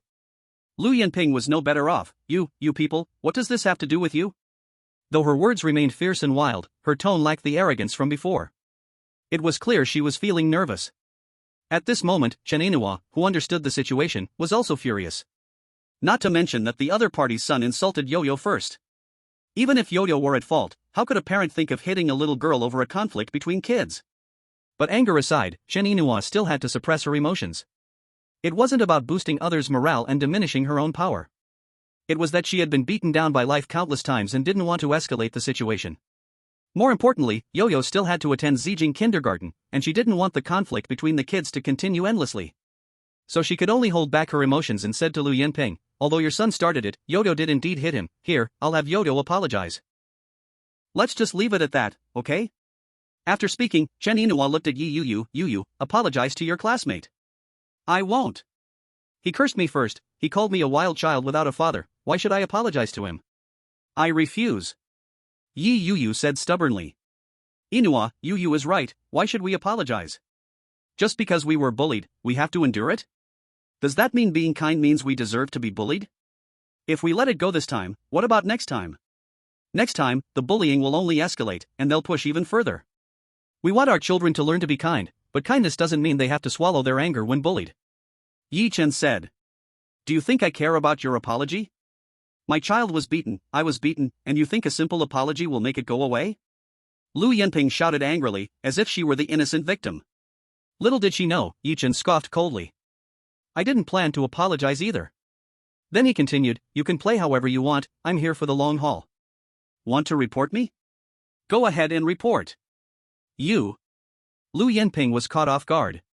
The path of calling the police was clearly shut down by her. Meanwhile, Vice Principal Zhou Xiaolan, who saw the situation could be peacefully resolved, quickly stepped in. Tongtong's parents, Mr. Ye's action was indeed wrong, but the initial cause was Zhu Tongtong cursing Yi Yu, leading to the conflict between the children. When a child is beaten, as parents, we naturally feel heartbroken. I understand your impulse, after all, any parent would feel the same. You spoke hastily without understanding the situation, and you can't deny that you said some hurtful things. Whether it's the conflict between Zhu Tongtong and Yi Yu or the one between you and Mr. Yi, you were in the wrong from the start, so could you let this matter go? Faced with Zhou Xiaolan's attempt to mediate, Lu Yanping was furious. But there was no choice, Zhou Xiaolan had already extended a bridge. If they didn't step down, they would have to pursue the path of reporting. Are we just supposed to let ourselves and my son be beaten for nothing? Lu Yanping said. By the same logic, should Yi Yu's family be insulted for nothing? Don't you agree? Zhou Xiaolan still stood on the side of justice. Although Yi Yu's action of hitting someone was indeed wrong. But based on what Zhu Tongtong and her mother said, being beaten was really deserved. This time, I'll give you, Principal Zhou, face and not pursue this matter. However, I have one request, make them delete all the videos. Reluctantly backing down, Lu Yanping gritted her teeth as she spoke. Alright, I will definitely agree to that. Our kindergarten also doesn't want things to escalate, to avoid becoming the focus of external attention. Zhou Xiaolan responded and turned to ask the surrounding parents to delete the videos. Under the vice principal's request, the parents were quite cooperative. You wait for me. Before leaving, Lu Yanping couldn't resist shouting at Yi Chen. Then, amidst a chorus of boos, she left in a flurry. Thank you.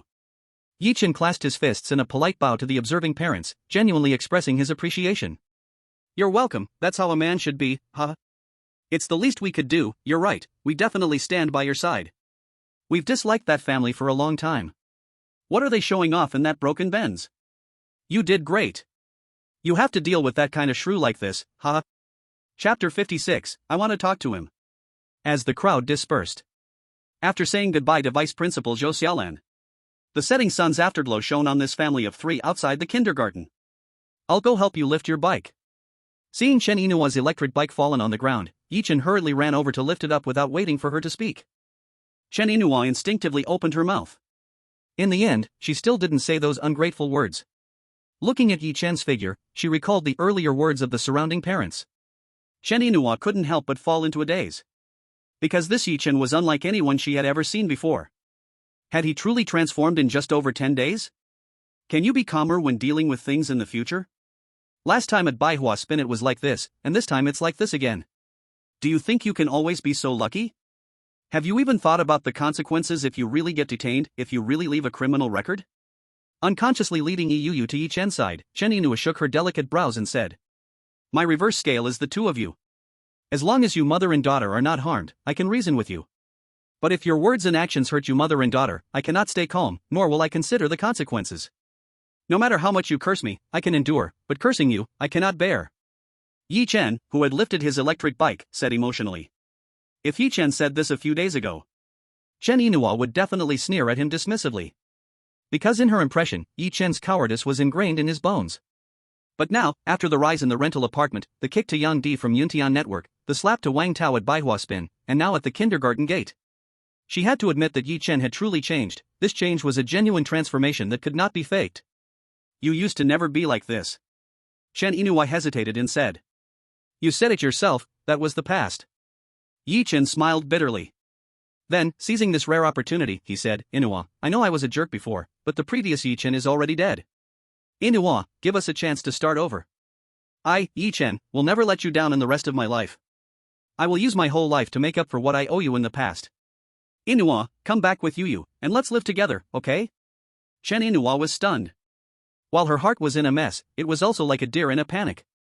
Under Yi Chen's expectant gaze, she remained silent for a long time before saying, let's talk about it later. Although she didn't agree immediately. This attitude made Yi Chen's heart surge with joy. Yu, let's go home. Chen Inua said to Yi Yu. Mommy, can we go home with Daddy? I want to live with both Mommy and Daddy. Yi Yu blinked her bright eyes. Be good, let's first go back with Mommy. Without allowing Yi Yu to refuse, Chen Inua picked her up and placed her in front of the electric bike seat. However, just as she was about to mount the seat, her phone rang. Hi? Chen Inua took it out and answered. Sister, where are you now? Chen Ihai's voice was anxious. Just got Yu and was about to head back, what's wrong? Chen Inua was taken aback. Sister, don't go back with Yu yet. Mom and Dad are looking for you again. I can't stop them. Sister, it's all my fault for showing them the way last time. Chen Ihai said. Upon hearing this, Chen Inua's expression darkened. If Mom and Dad are coming, there's no need to think to know their intentions. She really couldn't face it. Okay, I understand. Biting her lip, Chen Inua said. Then that's settled, sister. I will keep an eye on them. Wait for me to send you a message before you go back. Chen Ihai said.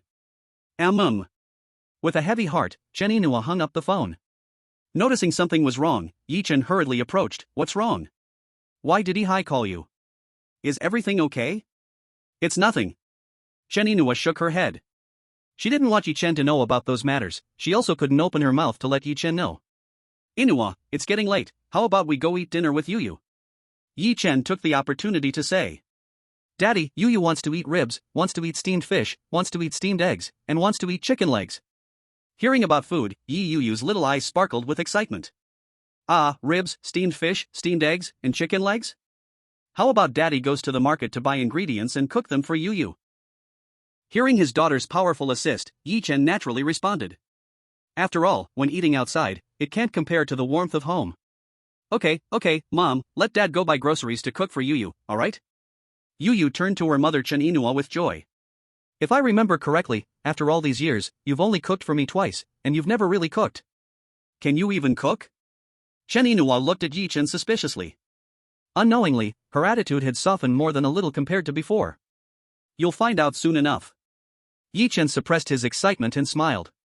Then, regardless of whether Chen Inua opposed or not, he stepped onto the driver's seat of the electric bike.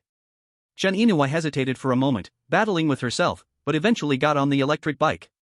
The last time Yi Chen rode her, it had been over 3 years ago.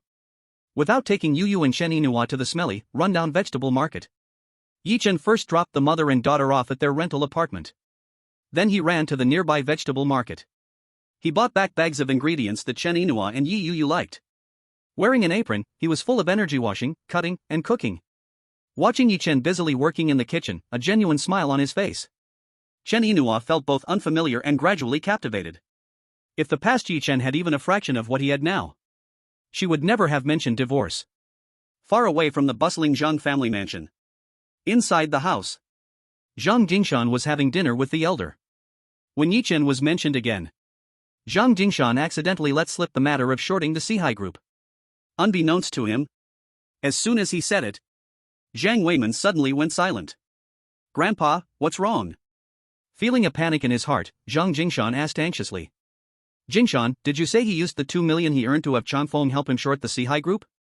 And he let you join him? Zhang Weiman's expression turned serious. Yes, I think he's insane.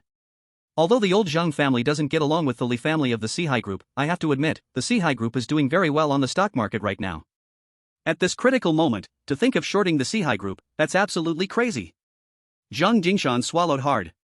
Seemingly afraid the elder would scold him, he quickly added, "But Grandpa, don't worry, I didn't go crazy with him." However, this did little to ease Zhang Weiman's serious demeanor. As a clean and incorruptible former governor of Jiangzhou, he had been in contact with the leader of the inspection team quite a bit. So, even though he knew little about the inspection team's top-secret operations, he was somewhat aware.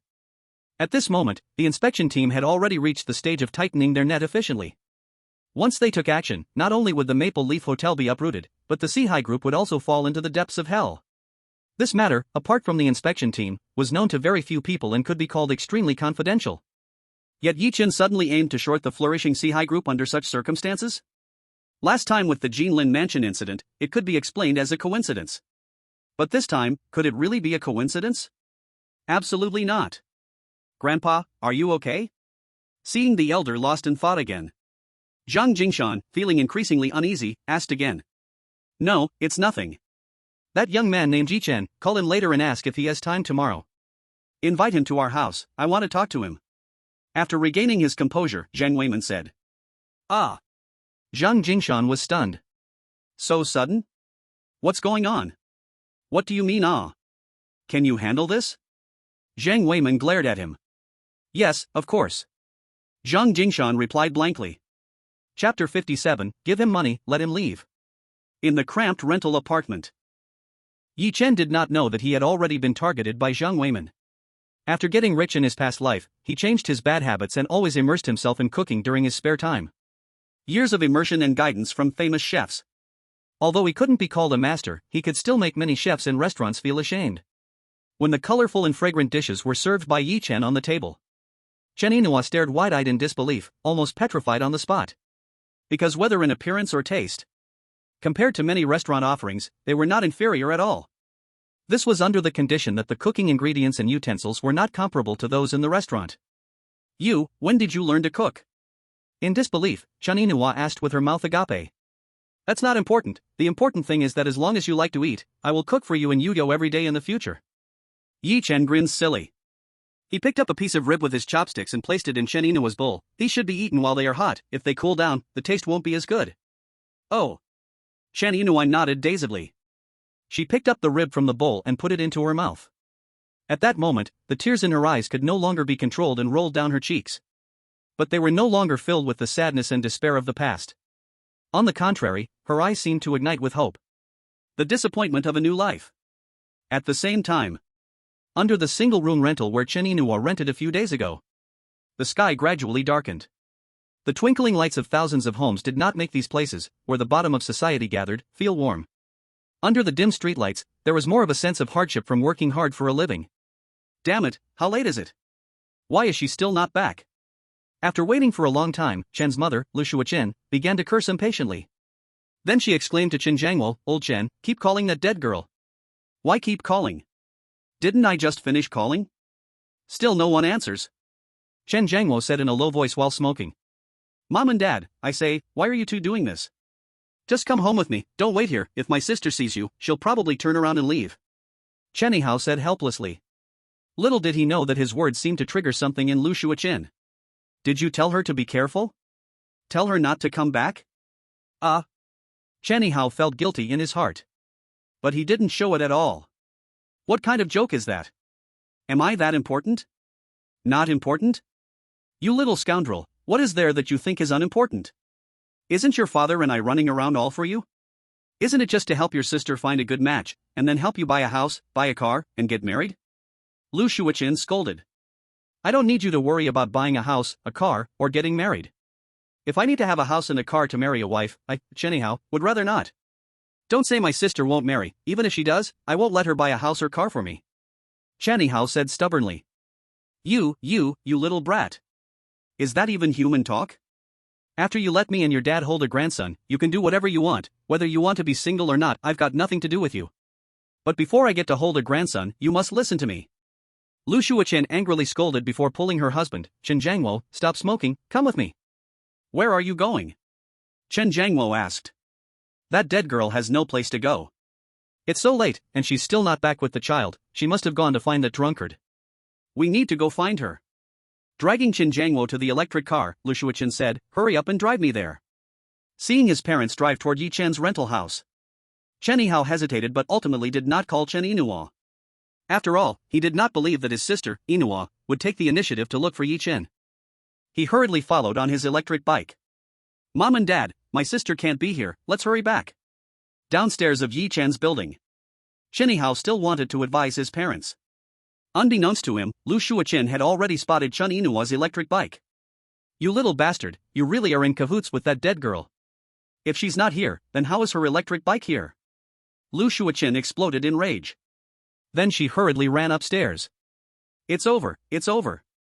Chen Yihao, who had just discovered Chen Yinhua's electric bike, suddenly panicked. At this point, it was clearly too late to call Sister Yinhua. Bang bang bang. Bang bang bang. 302. Lu Shuochen knew the way and started banging on the door hard. I'll go open the door first. Although Chen Yinhua, who was watching TV, rarely talked to him, Yi Chen still felt extremely satisfied. He smiled a little. He stood up and walked to open the door. However, as soon as he opened it, Lu Shuochen and Chen Jiangwo immediately rushed in. They directly pushed Yi Chen aside. Well, you dead girl, you are indeed here. Your dad called you so many times, and you refused to answer? Are you still thinking of severing ties with us? Seeing Chen Yinhua, Lu Shuochen instantly began to scold her furiously. That fierce look scared Yi Yu to tears. Dad, Mom, what's going on? Yi Chen was confused and his brows furrowed tightly. Who are you calling Dad and Mom? Did we ever recognize you as our son-in-law? I tell you, you must sign the divorce papers with my daughter immediately, right now. Lu Shuochen shouted angrily at Yi Chen. Dad, Mom, Yi Chen began to speak. But before he could finish, Lu Shuochen interrupted, shut up, it's not your turn to speak. Go drink your wine, are you short on money? Come on, old Chen, give him money to make him leave. That's enough. How long do you want to go on? Do you want to drive me to death before you're happy?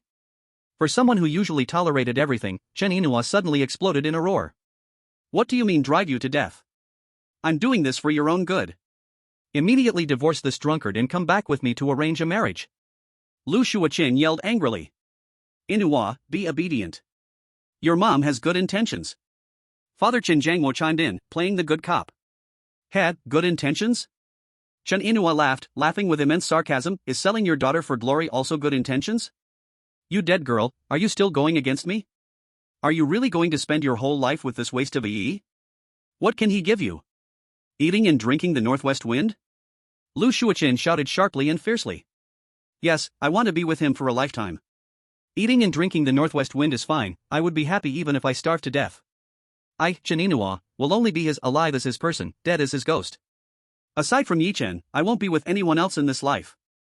Are you satisfied with this answer? Chen Yinhua cried out, completely overwhelmed with emotion. Sister, you. Although he knew this should be his sister Chen Yinhua's angry talk, Chen Yihao was still frightened by such a stark contrast from her usual self. You dead girl, how can you say such outrageous things? I will beat you to death. Lu Shuochen, completely enraged by Chen Yinhua, raised her hand to strike Chen Yinhua. But at that moment, Yi Chen took a quick step forward. He blocked Lu Shuochen's raised hand, pulling Chen Yinhua back a few steps. Suppressing his anger, he gritted his teeth and said, Mom, you're going too far. Chapter 58, Do you think I'm stupid? If it were the old Yi Chen, who was addicted to alcohol, he would have probably already beaten Lu Shuochen up under the influence of alcohol. Forget mother-in-law or whatever. He knew Lu Shuochen looked down on him, never treating him as a son-in-law. If he really got angry, he would dare to hit her while drunk. But there are no if scenarios. Having lived two lives, reborn back to 60 years ago, Yi Chen's character had long changed from what it once was. Unless absolutely necessary, he didn't want to tear his face apart with the other party. After all, no matter what, Lu Shuochen and Chen Jiangwo are a couple. They are also Chen Yinhua's parents. Am I too much? What I did is not too much, it's blindness. I should have cried, shouted, and even threatened to hang myself to never let this dead girl follow you, this poor gambler and drunkard. Look at what kind of men her friends married, look at what kind of life they are living. They have houses and cars, don't have to do anything, enjoying the comfort of a young lady, and even their whole family, parents, brothers, and sisters are living good lives. Now look at what she is living with you, that is a life worse than a pig or dog. With this dead girl's looks, she could easily find someone 1,000 times better than you, this useless piece of trash. Does she deserve to suffer like this? I'm putting it here, you must divorce her, whether you want to or not. Otherwise, don't blame me for not finishing with you. Lu Shuoqin pointed at Yi Chen, veins bulging, yelling furiously. Can you decide whether to divorce or not? I'll say it here, even if Yi Chen is willing to sign, Chen Yinhua, will not sign. No matter how poor or useless he is, Chen Yinhua, will stick with him for life. Chen Yinhua cried out emotionally. She was truly fed up. She was tired of her parents treating her like a cash cow. Yinhua, calm down. Yi Chen quickly tried to calm her. There's no need for calm, Yi Chen. If you are still a man, don't let me take a step out of this door today. Chen Yinhua shouted, wiping her tears. These words struck deep into Yi Chen's heart. Just as Chen Yinhua said. If today, Chen Yinhua really follows her parents away, then he, Yi Chen, would be unworthy of calling himself a man. Mom! After a deep breath, he looked at Lu Shuoqin and said. I'll say it again, I have never recognized you as a son-in-law. Lu Shuoqin exploded again. But Yi Chen didn't care about her attitude. He said, in the end, you just care about money, right? That's right, but do you have any? You don't, you're just a useless drunkard, a worthless gambling addict. Lu Shuoqin laughed coldly, unrestrainedly. Okay.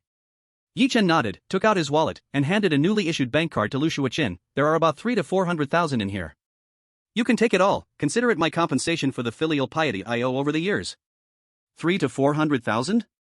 Haha, are you joking with me? Do you have 300,000 to 400,000? If you said you have 300,000 to 400,000 hairs, I would believe you. But if you say you have 300,000 to 400,000 RMB, do you think I'm a fool? Don't think I haven't heard the rumors. You, a worthless piece of trash, are now in high-interest debt. You don't even have money to pay back the debt, yet you can give me money? Do you think I'm stupid? Lu Shuoqin yelled angrily. Whether you have money or not, just check it at the bank. The password is Inua's date of birth. Yi Chen said. Seemingly afraid Lu Shuoqin wouldn't believe him, he continued, if you find there's no money, you can still come back to argue with me, there's an ATM not far downstairs, it won't take you long. Are you serious? Seeing Yi Chen's serious expression, Lu Shuoqin became suspicious. Really? Yi Chen nodded. Okay, I will believe you this once. If you dare to lie to me, I will make you pay. Lu Shuoqin snorted coldly. After saying that, she reached out to take the bank card from Yi Chen's hand. Mom, if you take this card, just consider that you no longer have a daughter like me. Chen Yinhua trembled. She didn't know where Yi Chen got the money. But she knew this must be all of Yi Chen's wealth. If it was really taken away by her mother, it undoubtedly meant that Yi Chen would be back to being completely broke. While she was touched that Yi Chen was willing to go all out for her heart grew cold towards her family, making her tremble uncontrollably. If there really is money, wouldn't it be better for me to have it rather than this gambler losing it all? Lu Shuoqin huffed and, without thinking, snatched the card from Yi Chen's hand. Mom, what are you doing? Give it back to him. Seeing this, Chen Yihao anxiously and angrily tried to grab the bank card from Lu Shuoqin's hand. But Lu Shuoqin would not give him the chance. Give it back? Who knows if there's even money on this card? If there is, it's mine. She hurriedly stuffed the bank card into her pocket. Lu Shuoqin pulled Chen Jiangwo, let's go. Immediately turning around and walking out. What kind of fate did I throw myself into in this life? Seeing that he could no longer stop his mother from leaving, Chen Yihao kicked the wall with tears in his eyes. Sister, wait. I will definitely get this card back for you, I promise. His eyes were red, too ashamed to look at Chen Yinhua. Chen Yihao shouted and ran out. After the conflict dispersed, Chen Yinhua, who had been holding back her inner collapse, could no longer control herself. She covered her face, squatting on the ground and sobbing. Yi Chen saw this and, feeling a pang in his heart, pulled her up tightly into an embrace. Why? What sins did I commit in my last life? Tears poured down like a flood onto Yi Chen's shoulder. Chen Yinhua cried intermittently, sorrowfully. It will be fine soon, it will be fine. With a few slides in his throat, Yi Chen gently rubbed the back of Chen Yinua's head, gritting his teeth. His soon meant that Chen Yinua's parents would soon regret it. Mom, don't cry, wah, wah, wah. Yi Yuyu walked over and gently tugged at her mother's shirt hem, and as she spoke, she also began to cry. after Yi Chen calmed the mother and daughter down. It was already late at night. Watching the haggard-looking Chen Yinhua close the bedroom door with a good night, Yi Chen felt an indescribable mix of emotions inside. However, Chen Yinhua's attitude also gave him hope, a hope for a quick reunion. Just as Yi Chen was about to tiptoe to wash up and sleep, afraid of disturbing the mother and daughter's rest, the phone suddenly rang. Jingshan, is there something wrong at this hour? Yi Chen answered the call. Damn, brother Yi, I almost forgot about the old man's business. Zhang Jingshan said from the other end. What's up? Yi Chen paused for a moment. Brother Yi, it's like this, the old man wants to meet you, he wants to talk with you. Do you have time tomorrow to sit with him? I already bragged to him that there would definitely be no problem, you can't let me embarrass myself. Zhang Jingshan said anxiously. The old secretary wants to talk with me? Yi Chen was both surprised and unsurprised. He knew that Zhang Jingshan must have mentioned the 4C's group to the old secretary Zhang Weiman. And given Zhang Weiman's level, Yi Chen felt that he would know a bit about the inspection team's actions. Yeah, brother Yi, can it work? Yi Chen paused. Meeting Zhang Weiman was actually part of his plan. Tomorrow, right? Okay. Sure, I'll come pick you up. Zhang Jingshan said. Alright, call me when you arrive, at the intersection of Dongpu Street. The author has something to say. Chapter 59 plans ahead. The next morning, Yi Chen got up early. First, he ran to the market to buy fresh ingredients like pork sausage, lean meat, pig liver, bacon, green onions, and coriander. Then he carefully washed, cut, and cooked everything. By the time Chen Yinhua and Yu Yu woke up, a steaming hot breakfast noodle was already ready. Dad. As soon as she saw Yi Chen, who had just taken off his apron, Yu Yu rushed over. Hey, Yu Yu, be good. Quickly wash up with Mom and eat the noodles. After eating, Dad will take you to school, okay? Yi Chen lovingly scooped Yu Yu into his arms, smiling brightly. Yay, Mom, today I want Dad to take me to school. Yu Yu turned to excitedly shout at Chen Yinhua. You went out this early to buy things and made noodles? Stunned, Chen Yinhua nodded at Yu Yu's excitement, looking a bit unreal at Yi Chen. Waking up early in the morning, I just couldn't go back to sleep, so I decided to go to the market to buy ingredients for breakfast. Hurry up and wash up, finish your meal while it's hot, then head to work. Yi Chen said with a silly smile. Oh. This time, Chen Yinhua no longer rejected Yi Chen's good intentions. After washing up, the three of them gathered around the dining table and started eating noodles. You gave my mom your bank card yesterday, do you still have money left? Her voice was a little soft, and Chen Yinhua asked with a complicated expression. Yinhua, you don't need to worry about this, there's plenty to spend. Yi Chen replied. Can I ask where your money came from? You paid off loan sharks and gave my mom 300,000 or 400,000. You mentioned finding a deal was only 30,000, but you gave 10,000 as a settlement for Rihan, paid Yuyo's tuition, and now gave my mom another 300,000 or 400,000. That's already over 100,000. Chen Yinhua held back from saying whether it was from gambling winnings. In just over 10 days, Yi Chen went from being broke to spending over 100,000. She really couldn't think of any other possibility besides gambling. Do you think I went to gamble again? Yi Chen asked with a bitter smile. Then, seeing Chen Yinua's silence, he continued, do you know the housing prices around Jinlinfu skyrocketed? What does that have to do with Jinlinfu's housing prices skyrocketing? Chen Yinhua was taken aback. I learned by chance that there would be redevelopment news around Jinlinfu, so I went and paid deposits for 2 apartments, 100,000 each. At that time, because no one was interested in those apartments, they agreed to sign a series of price protection agreements with me. 3 days later, they officially announced the redevelopment project, which caused the prices around Jinlinfu to soar, and then I sold those 2 deposits. Yi Chen explained. He added, one sold for 2 million, and the 2 together sold for 4 million. Little did he know, after hearing this, Chen Yinhua felt as if she had turned to stone, staring blankly. Using 30,000 earned from the antique market, in just a few days, it had turned into 4 million? No, it's not right. Yi Chen had also taken out 10,000 for Rihan's settlement fee. In other words, if it hadn't been for Rihan, wouldn't he have made another 2 million? If that day you hadn't taken out 10,000 for Rihan's settlement, could you have reserved another apartment and made an extra 2 million? Chen Yinua's voice trembled. 2 million, that's an amount she couldn't even dare to imagine. For her, it was just like an astronomical figure. But Yi Chen lost 2 million just to help her brother? That's how it is, but it doesn't matter, the main thing is to keep Ihan from getting a criminal record. Money can be made again later. Yi Chen said lightly. So what are your plans next?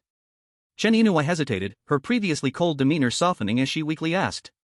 What do you think about the flawless cream? Yi Chen seemed to answer with a question. Upon hearing flawless cream and recalling its miraculous effects, Chen Inua showed an expression of disbelief. I've only used it for 2 days, but I already see a significant fading effect. That flawless cream, did you really develop it yourself? Yi Chen smiled, otherwise, what? Though he knew he was asking a pointless question, when Chen Inua heard Yi Chen's definite answer, a huge wave surged in her heart. She understood all too well what it meant for such a miraculous flawless cream to hit the market. Then she asked, so are you planning to develop production for the flawless cream? That's definitely the plan. The so-called scar-removing creams on the market right now are all pale imitations, and very few really work. So once the flawless cream hits the market, it will definitely quickly occupy the entire market. How can we miss such an opportunity? Yi Chen said confidently. Since you have this idea, then at this stage, without a doubt, it is your most financially tight starting phase. How can you still give my mom 300 to 400,000? No, I must help you get that 300 to 400,000 back. Chen Inua said anxiously. It was as if she had forgotten that she had already completely lost hope for this marriage before. But this is what women are like. As long as a woman still has the other person in her heart, as long as there is still a trace of attachment to the marriage. Even just a trace is enough, this all means there is still a chance to reignite that seemingly already cold love in marriage. No matter how deeply she was hurt by the person she once loved, no matter how much disappointment or even despair she had experienced, as long as she can see hope again, she will bravely turn around and go back. Especially someone like Chen Inua, who is emotional and pulling a child along. If she were truly so cold-hearted, she probably would have filed for divorce long ago, instead of dragging things to this day. She does want a divorce, that's true, but the reason for the divorce ultimately comes down to the fact that Yi Chen makes her and her daughter see no hope at all. Everywhere she looks is darkness, all hell. If just a bit of light could pierce through this darkness, a bit of light that could illuminate life and marriage, how could she let her child be from a single-parent family, and how could she want to be a single mother herself? Now, Yi Chen's various changes that can't be faked have unknowingly let her see a glimmer of light entering from the darkness. Inua, no need for that. Just let mom take the 300 to 400,000. As I said, consider it compensation for the years I owed in filial piety. As for starting funds, I have a way, you don't need to worry about that. Yi Chen quickly said. In a few days, the stock of Sihai Group will plummet to the bottom. His short-selling operation means at least 20 million more in earnings. So, he was not worried at all about the startup funds for producing wuxia ointment. Filial piety isn't done like this, anyway, I will find a way to get it back. Chen Inua shook her head firmly. With this, she also finished the soup in her bowl. It's getting late, you send Yu to school. I have to go to work. As she spoke, Chen Inua hurriedly got up, grabbed her bag, and walked out. Inua, please come back tonight after work, don't take Yu to your newly rented apartment, okay? Yi Chen said to Chen Inua's back. Her steps hesitated for a moment, and Chen Inua finally nodded before walking out. Yi Chen, feeling great, almost jumped up. Yu, it's almost late, hurry up and finish eating so dad can take you to school. Okay. Half an hour later. At the entrance of Zijing Kindergarten. Yi Chen watched Yu walk into school until she disappeared from his sight before turning back. For the first time in 2 lifetimes, sending his child to school. A surge of emotions flooded him, and that unprecedented feeling of fulfillment began to rise. Just as he was about to turn and leave, his phone rang. Brother Yi, are you available now? If so, I can come to pick you up now. Yi Chen looked at the time, it was barely 8:30. Suddenly speechless. But since Zhang Jingshan had called, he didn't want to hassle anymore. Alright, I just dropped my daughter off at school, I'm at the entrance of Zijing Kindergarten. You can come over. Okay, I'll be there in 20 minutes. Chapter 60, Who Can't Play the Afterthought? Brother Yi, the old man sometimes speaks harshly, don't take it to heart. Also, I'm putting 2 million into this short-selling Sihai Group stock with you, don't let him know, okay? I told him I wasn't involved. Also, no matter what. The old man used to be an official, so perhaps when he talks to you, he will carry a bit of official airs, don't mind it. In the bright red Porsche Panamera. As they approached the Zhang family's courtyard, Zhang Jingshan began to give more and more instructions. Alright, you've said this so many times already, isn't it enough? The passenger, Yi Chen, said with annoyance but smiled. Ahem, have I said it a few times? Then fine, I won't say it anymore. Soon, the Porsche Panamera stopped outside the Zhang family courtyard. Yi Chen got out of the car and followed Zhang Jingshan inside. There was no sense of luxury whatsoever. But the tranquil and pleasant atmosphere that made one calm was priceless. On both sides of the courtyard, a variety of green plants and flower pots were arranged in an orderly manner. An old man was bending over, carefully trimming the potted plants with scissors. Grandpa, Yi Chen is here. As soon as they entered the courtyard, Zhang Jingshan shouted to Zhang Weiman, who was pruning. Good, young friendy, please wait a moment and find a place to sit. Zhang Weiman turned around, his face kind and warm with a smile. Although he looked wealthy at first glance, showing he was not an ordinary person. But there was not the slightest bit of arrogance in his expression. Yi Ge, after my grandpa retired, he loved to deal with these flowers and trees. Those potted plants that aren't even worth much on the market, he values more than anything, so please wait a minute for him to finish. Zhang Jingshan whispered to explain. It's fine. Yi Chen casually shook his head and smiled. However, he did not actively approach to flatter Zhang Weiman. He just smiled lightly, watching the old secretary busying himself. A few minutes later. All right. Zhang Weiman looked at the scissors with satisfaction. He turned to look at Yi Chen and said with a smile, young friendy, the sun is starting to shine, come to the great trellis, let me wash my hands and we can chat while drinking tea. Okay, old secretary. Yi Chen walked to the great trellis without being pretentious and sat down on the stone bench. After washing his hands, Zhang Weiman returned to the great trellis and suddenly shouted at Zhang Jingshan. Why are you just standing there? Aren't you going to work? Grandpa, I don't need to accompany you? Zhang Jingshan was bewildered.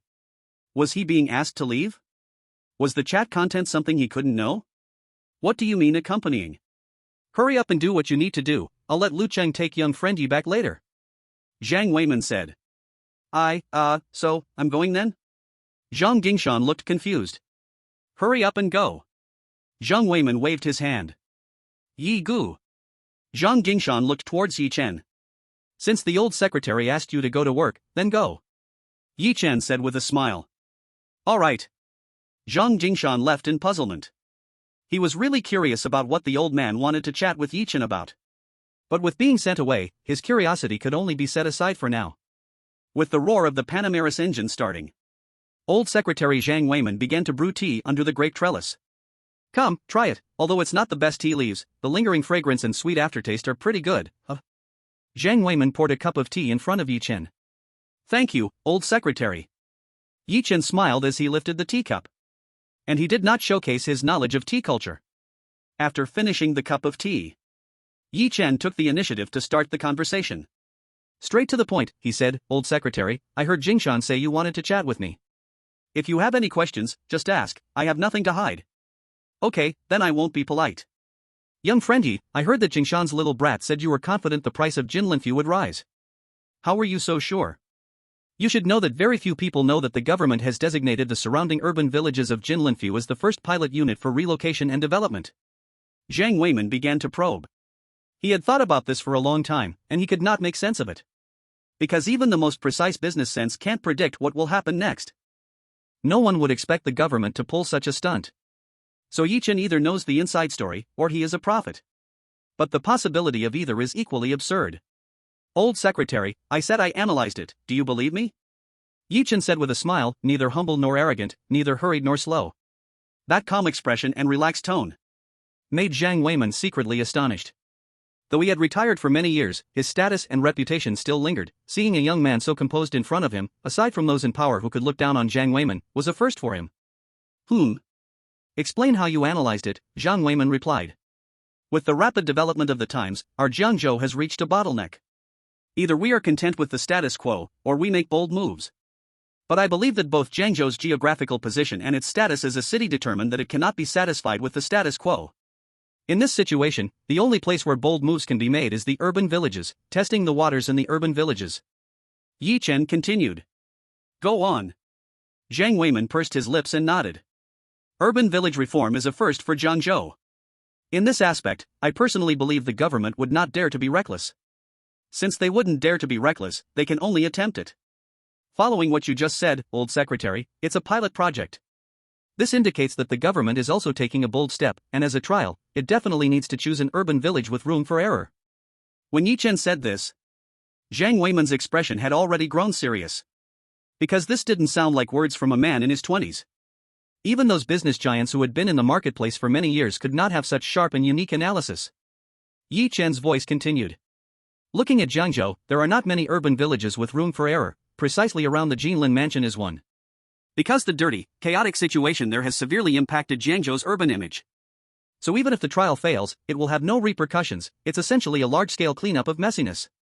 On the contrary, once successful, it will be a significant achievement, a political success, and could spark a wave of reform in urban villages, elevating Jiangzhou's development to another prosperous height. In such a background and situation, I firmly believe the government will definitely take the Jinlin mansions surrounding urban village as a pilot project. Moreover, a month ago, the provincial and municipal governments visited there under the guise of grassroots outreach. This not only reinforced my analysis but also convinced me that the government's plan for relocation and development will come out soon. That's why I went to the Jinlin mansion to pay the deposit. However, what surprised me is that the price of the Jinlin mansion spiked 5 to 6 times overnight. I initially thought a 2 to 3 times increase would be considerable. It seems I underestimated the government's power, huh? This explanation had been prepared by Yi Chen long ago. After all, who cannot play the retroactive reasoning game? Chapter 61, The Drunken Man's Intentions Are Not in the Wine. Silence. Very quiet. Just as Yi Chen's words fell, Jiang Weiman's deep, weathered eyes, having seen countless people, fixed intently on him. If it were the old Yi Chen, he would probably have felt restless. But now, Yi Chen was a business tycoon with billions in personal wealth in his previous life. Having dealt with countless high-ranking officials and the powerful, he was even a guest at the provincial government. With such experience, how could Yi Chen possibly be flustered now? Old secretary, is something wrong? Is there an issue with what I said? After confidently locking eyes with the old secretary for a few seconds, Yi Chen calmly asked with a faint smile. Just based on what you just said, the foresight and instinct it reflects are undoubtedly among the best I've seen. Even some businessmen who seize the opportunities of the times and soar high, when compared to you, are not as good. Jiang Weiman said solemnly. Old secretary, you flatter me too much, this is overpraise. Yi Chen replied with a wry smile. It's not overpraise, nor is it flattery. With such foresight and keen insight, as long as you don't take the wrong path, in at most 10 years, your name should echo across this vast land of Shenzhou. Jiang Weiman withdrew his gaze and couldn't help but sigh. If you had been born 20 years earlier, in that era full of reform opportunities, perhaps you would have already reached the pinnacle. Hearing this, Yi Chen couldn't help but chuckle inwardly. Born 20 years earlier? No, he grasped the precise trends of the next 60 years. In a sense, starting from this year, he was born 60 years early. And that phrase about 10 years. 10 years is too long. At most, in 3 years, Yi Chen's name would be known to every household. Old secretary, are you praising me or setting me up for failure? Yi Chen laughed. Little did he know Jiang Weiman shook his head. He didn't continue on this topic. He changed the subject. Last night, I heard Jing Shan say that you shorted the stock of the Sihai Group with over 20 million. Can I ask how you came up with such an idea? Though I don't know much about stocks, I know shorting is an extremely risky move, and the Sihai Group is currently thriving. Under this background, how could you think of shorting it? Here it comes. Yi Chen thought of these 2 words in his heart. He knew. The matter of Jinlin Mansion was just a test, the drunkard's intention was not in the wine. And the issue of shorting the Sihai Group was the real reason Jiang Weiman came to him. I just feel that the Sihai Group is on the verge of decline. Yi Chen candidly expressed. Young friend Yi, perhaps only you would dare to say such things. Given the current development momentum of the Sihai Group, do you dare to assert its impending decline? Jiang Weiman frowned. After all, he was not facing Zhang Jingshan. So Yi Chen really couldn't bring out the word intuition. Facing Jiang Weiman's stern brow, he said, Old secretary, I know you called me here to ask about this. I won't hide it from you, the Sihai Group and the Maple Leaf Hotel are strategic partners, right? That's right, what's the matter? Jiang Weiman nodded. Old secretary, you must have heard about my past from Jingshan. That's right, I was once a hopeless gambler, deeply addicted to gambling, even owing high-interest loans and getting chased by loan sharks. Yi Chen said. Jiang Weiman silently nodded slightly. And the one who lent me at high interest was the notorious Andy Financial Company, known for its brutal methods. You must have heard of them, old secretary? Yi Chen asked. Jiang Weiman nodded again, and then? Because of the high-interest debt, I learned that the behind-the-scenes boss of Andy Financial Company is Sun Tianqi from the city's People's Congress, and Sun Tianqi has another identity, that is, the owner of the Maple Leaf Hotel. Coincidentally, I also learned due to the loan matter that the Maple Leaf Hotel is indeed an illegitimate business that hangs a sheep's head and sells dog meat. Furthermore, according to rumors, the inspection team has come back to Jiangzhou twice, likely targeting the Maple Leaf Hotel and Sun Tianqi. This indicates that the Maple Leaf Hotel and Sun Tianqi have already been watched. Once Sun Tianqi and Maple Leaf really run into trouble, then the closely related Sihai Group and the chairman of Sihai Group, Li Sihai, who has a brotherhood with Sun Tianqi, will definitely not be able to escape unharmed. Once Li Sihai and the Sihai Group are dragged down, no matter if there are any problems, the public opinion will push Sihai Group to the forefront. Followed closely by Undoubtedly, the stock of Sihai Group is on a steep decline, and if that happens, my short selling will make a fortune. Yi Chen said with a serious expression. You only know the inspection team is targeting Maple Leaf Hotel and Suntianchi? You can be certain that Sihai Group will be dragged down? Zhang Weiman narrowed his wise old eyes. Suddenly, he realized that, despite having seen countless people, he couldn't see through Yi Chen. This feeling was unprecedented. I don't know, and I can't be sure. Yi Chen replied. Then why did you plunge over 20 million into shorting Sihai Group? Zhang Weiman frowned. Old secretary, I'm just taking a gamble, a short-term bet. If the inspection team withdraws and nothing happens with Sihai Group, I will definitely pull out. At most, I'll take a bit of a loss.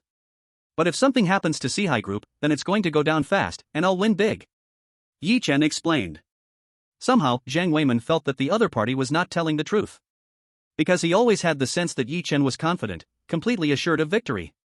That kind of assurance was not at all like what Yi Chen said. It wasn't just about taking a minor loss, it was about winning big. But from what Yi Chen said, he could find no faults or flaws. It sounded forced, but upon careful thought, it made sense. This feeling was something Zhang Weiman hadn't experienced in a long time. It was as if the young man sitting before him, who was not yet 30, was actually a deeply hidden old fox.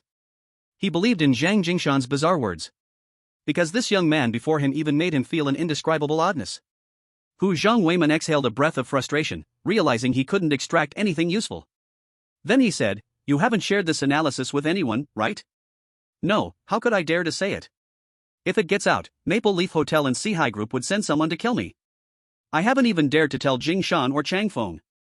Only because I know your character, old secretary, I dared to share my so-called analysis. Yi Chen replied. Zhang Weiman smiled bitterly, what you said is true. If your supposed analysis got out, it might indeed influence Maple Leaf Hotel and Sihai Group. They definitely wouldn't let you off easily. Old secretary, then you tell me, is the inspection team targeting Sun Tianchi and Maple Leaf Hotel? Yi Chen seized the opportunity to play dumb. You kid are really something. We just met, and you're already trying to pry information from me? Zhang Weiman scolded with a smile, suddenly relaxing, sighing and saying, I'm just curious why you suddenly want to short Sihai Group. As for what the inspection team is after, I really haven't inquired about it. After all, having worked hard for half a lifetime, it's rare to take a break and enjoy some peace. I'm too lazy to care about external matters. At this point, Zhang Weiman rarely teased, let's say for argument's sake, even if I really know something, do you think I would tell you? He. That's true. The two exchanged a smile. One old, one young. Both displayed a fox-like demeanor. Let's talk about something else. Putting aside the matter of shorting Sihai Group stock, what are your plans next? I'm quite interested in this. With your keen insight into the situation and your ability to analyze things deeply, I'm curious what industry you plan to venture into. Zhang Weiman said. Old secretary, speaking of this, I might actually need your help. Yi Chen responded straightforwardly. Help? Let's hear it. Zhang Weiman said with great interest. I'm planning to produce a skin cream for scar removal, but while production is easy, the approval process is challenging. I hope old secretary can help me make a call to expedite it. Yi Chen stated unreservedly. However, this plan surprised Zhang Weiman immensely. It's one thing for Yi Chen to venture into another industry, but to produce a scar removal skin cream? However, he still stopped his confusion. After a pause, he said, if the items meet all the official standards, then it's no problem, but if they don't meet the standards, even if it's just a tiny bit, I can only say sorry. Don't worry, old secretary, your reputation is well known throughout Jiangzhou. I definitely won't cause you any trouble. Of course, even if I wanted to, I couldn't. I guarantee everything is legal and compliant, just asking for your help to save time and avoid running around in circles. Yi Chen said with a bitter smile. Then there's no problem. Zhang Weiman nodded. However, just at that moment, a car stopped. Then a middle-aged man dressed in plain clothes walked into the yard. Old secretary, you have a guest. When the newcomer saw Yi Chen under the grape trellis, he immediately greeted him with a smile. And when Yi Chen saw the other person's appearance, he froze. Isn't this the leader of the inspection team, Jiang Wanrui? Chapter 062, Preparing to Act, Breaking the Umbrella and the Net. Once he saw Jiang Wanrui coming over, the old secretary Zhang Weiman's expression also faltered a bit. His earlier words seemed to suggest he had no prior acquaintance with the inspection team. Now that the leader of the inspection team showed up at his door, who would believe there's no secret involved? But fortunately, Zhang Weiman didn't think Yi Chen would know the low-key Jiang Wanrui. This made his expression somewhat recover. Old secretary, who is this? In 3 steps he took 2, Jiang Wanrui walked over to the grape trellis, smiling discreetly. A young man who didn't look very old could actually sit and chat over tea with Zhang Weiman? This made him take a closer look at Yi Chen. He is a friend of my useless grandson. We just finished trimming flowers and plants, and we were chatting. Zhang Weiman avoided the main point and passed it off lightly. Then he turned to Yi Chen and said, Yi Xiaoyu, let's talk another day. I'll find someone to take you back first. As he said this, Zhang Weiman was about to take out his phone. Yi Chen quickly said, no need, old secretary. I can just take a taxi, no need to be so troublesome. I'll just not disturb you while you have a guest. After Yi Chen finished speaking, he immediately stood up to say goodbye and leave. Unbeknownst to him, Jiang Wanrui suddenly narrowed his eyes. His ability to capture and discern sounds was extremely keen. And this young man, who was chatting happily with the old secretary, gave him an indescribable sense of familiarity. He was at least 70 to 80% similar to the person who called him that night, asking him to find information in the Greenbelt. Could this be a coincidence? Until he watched Yi Chen's figure disappear from the yard, Jiang Wanrui's gaze seemed unable to return. What's wrong with you? Do you know him? Noticing something was off with Jiang Wanrui, Zhang Weiman immediately frowned. This didn't make sense. If Jiang Wanrui knew Yi Chen, how could he not greet him? How could he still ask who the other person was? Jiang Wanrui shook his head, I don't know him, but his voice sounds very familiar to me. Voice? What do you mean? Zhang Weiman was taken aback. Back when he was the county party secretary in a small county, the fledgling Jiang Wanrui had cooperated with him on the county's special action against gang crimes. At that time, Jiang Wanrui had given him the impression of being a talented person, one in a million. Setting aside the other party's logical reasoning and that super high-level thinking, he was also someone who never forgot a sound. Most extraordinarily gifted individuals have an incredible memory for sights, but he had the ability to remember sounds. As long as he had heard a voice, he could recognize it with precision at the next encounter. Zhang Weiman had witnessed this firsthand and was utterly amazed. However, now he was saying Yi Chen's voice felt familiar, which indicated they must have interacted before. The question was, how could Yi Chen possibly have dealings with Jiang Wanrui? Old secretary, do you remember what I told you before, that a mysterious person has been secretly providing me with all kinds of evidence against the Maple Leaf Hotel and its associated gang? Jiang Wanrui said. You mean, he is the one who called you? Pointing towards the door where Yi Chen had just left, Zhang Weiman exclaimed in shock. His old face was now trembling uncontrollably. The other party intentionally lowered his voice at that time, so I wasn't too sure. But the tone's frequency is hard to disguise or change. I recognized about 70 or 80% similarity. Jiang Wanrui said solemnly. 70 or 80% similarity? Jiang Wanrui's 70 or 80% similarity could basically be considered over 90%. In an instant, Zhang Weiman's heart trembled greatly. If not for Yi Chen shorting the Sihai group, he might have felt non-committal about Jiang Wanrui's words. But based on Yi Chen shorting the Sihai group's stock and just having said such words to him. 90%? No, 100%. The person who provided evidence to Jiang Wanrui was undoubtedly Yi Chen. But how did he manage that? That kind of evidence, even the inspection team couldn't find. How did he get it all so meticulously? Zhang Weiman suddenly fell into confusion. Old secretary, what's wrong with you? It was Jiang Wanrui's turn to notice something was off with Zhang Weiman. It's nothing, I just lost my train of thought. But I think it's unlikely that it's him. He was just a guy hanging around the bottom level of casinos before, and he helped Jingshan a couple of times after turning over a new leaf. They got acquainted over time. He shouldn't have that kind of ability. For some reason, Zhang Weiman still tried to cover for Yi Chen. After all, he knew that once he spoke about what he knew, the inspection team would definitely look for Yi Chen and even investigate him. Even if Yi Chen had provided great assistance to the inspection team's actions, the process still had to be followed. So, he temporarily withheld this information to avoid causing unnecessary trouble. However, as for Yi Chen, at this moment, a big question mark appeared in his mind. This guy is definitely not as simple as he seems on the surface, definitely not. All the talk about being a gambler, a drunkard, a waste, is all nonsense. On the contrary, it is very likely that this is an image he deliberately created. Or perhaps, there is an unknown person or organization behind him that holds great power. And he is just the one pushed out by them. Yi Chen would never have thought that just because he said one extra sentence, he not only raised Jiang Wanrui's suspicion but also brought about numerous speculations from old secretary Zhang Weiman. But this cannot be said to be his carelessness. After all, the night he called Jiang Wanrui, he not only changed his voice but also kept the call short, so he never imagined that the other party possessed such an impressive memory skill. If what you said is true, old secretary, then I may have really misheard. Jiang Wenrui shook his head in a daze, then said, "Forget it for now. No matter who called me back then, it's not important now. The inspection team's urgent task is to uproot those toxic sores and give Jiangzhou back a bright clear sky. Are we preparing for action?" At Jiang Wenrui's words, Zhang Weiman cast aside his distractions and asked reflexively.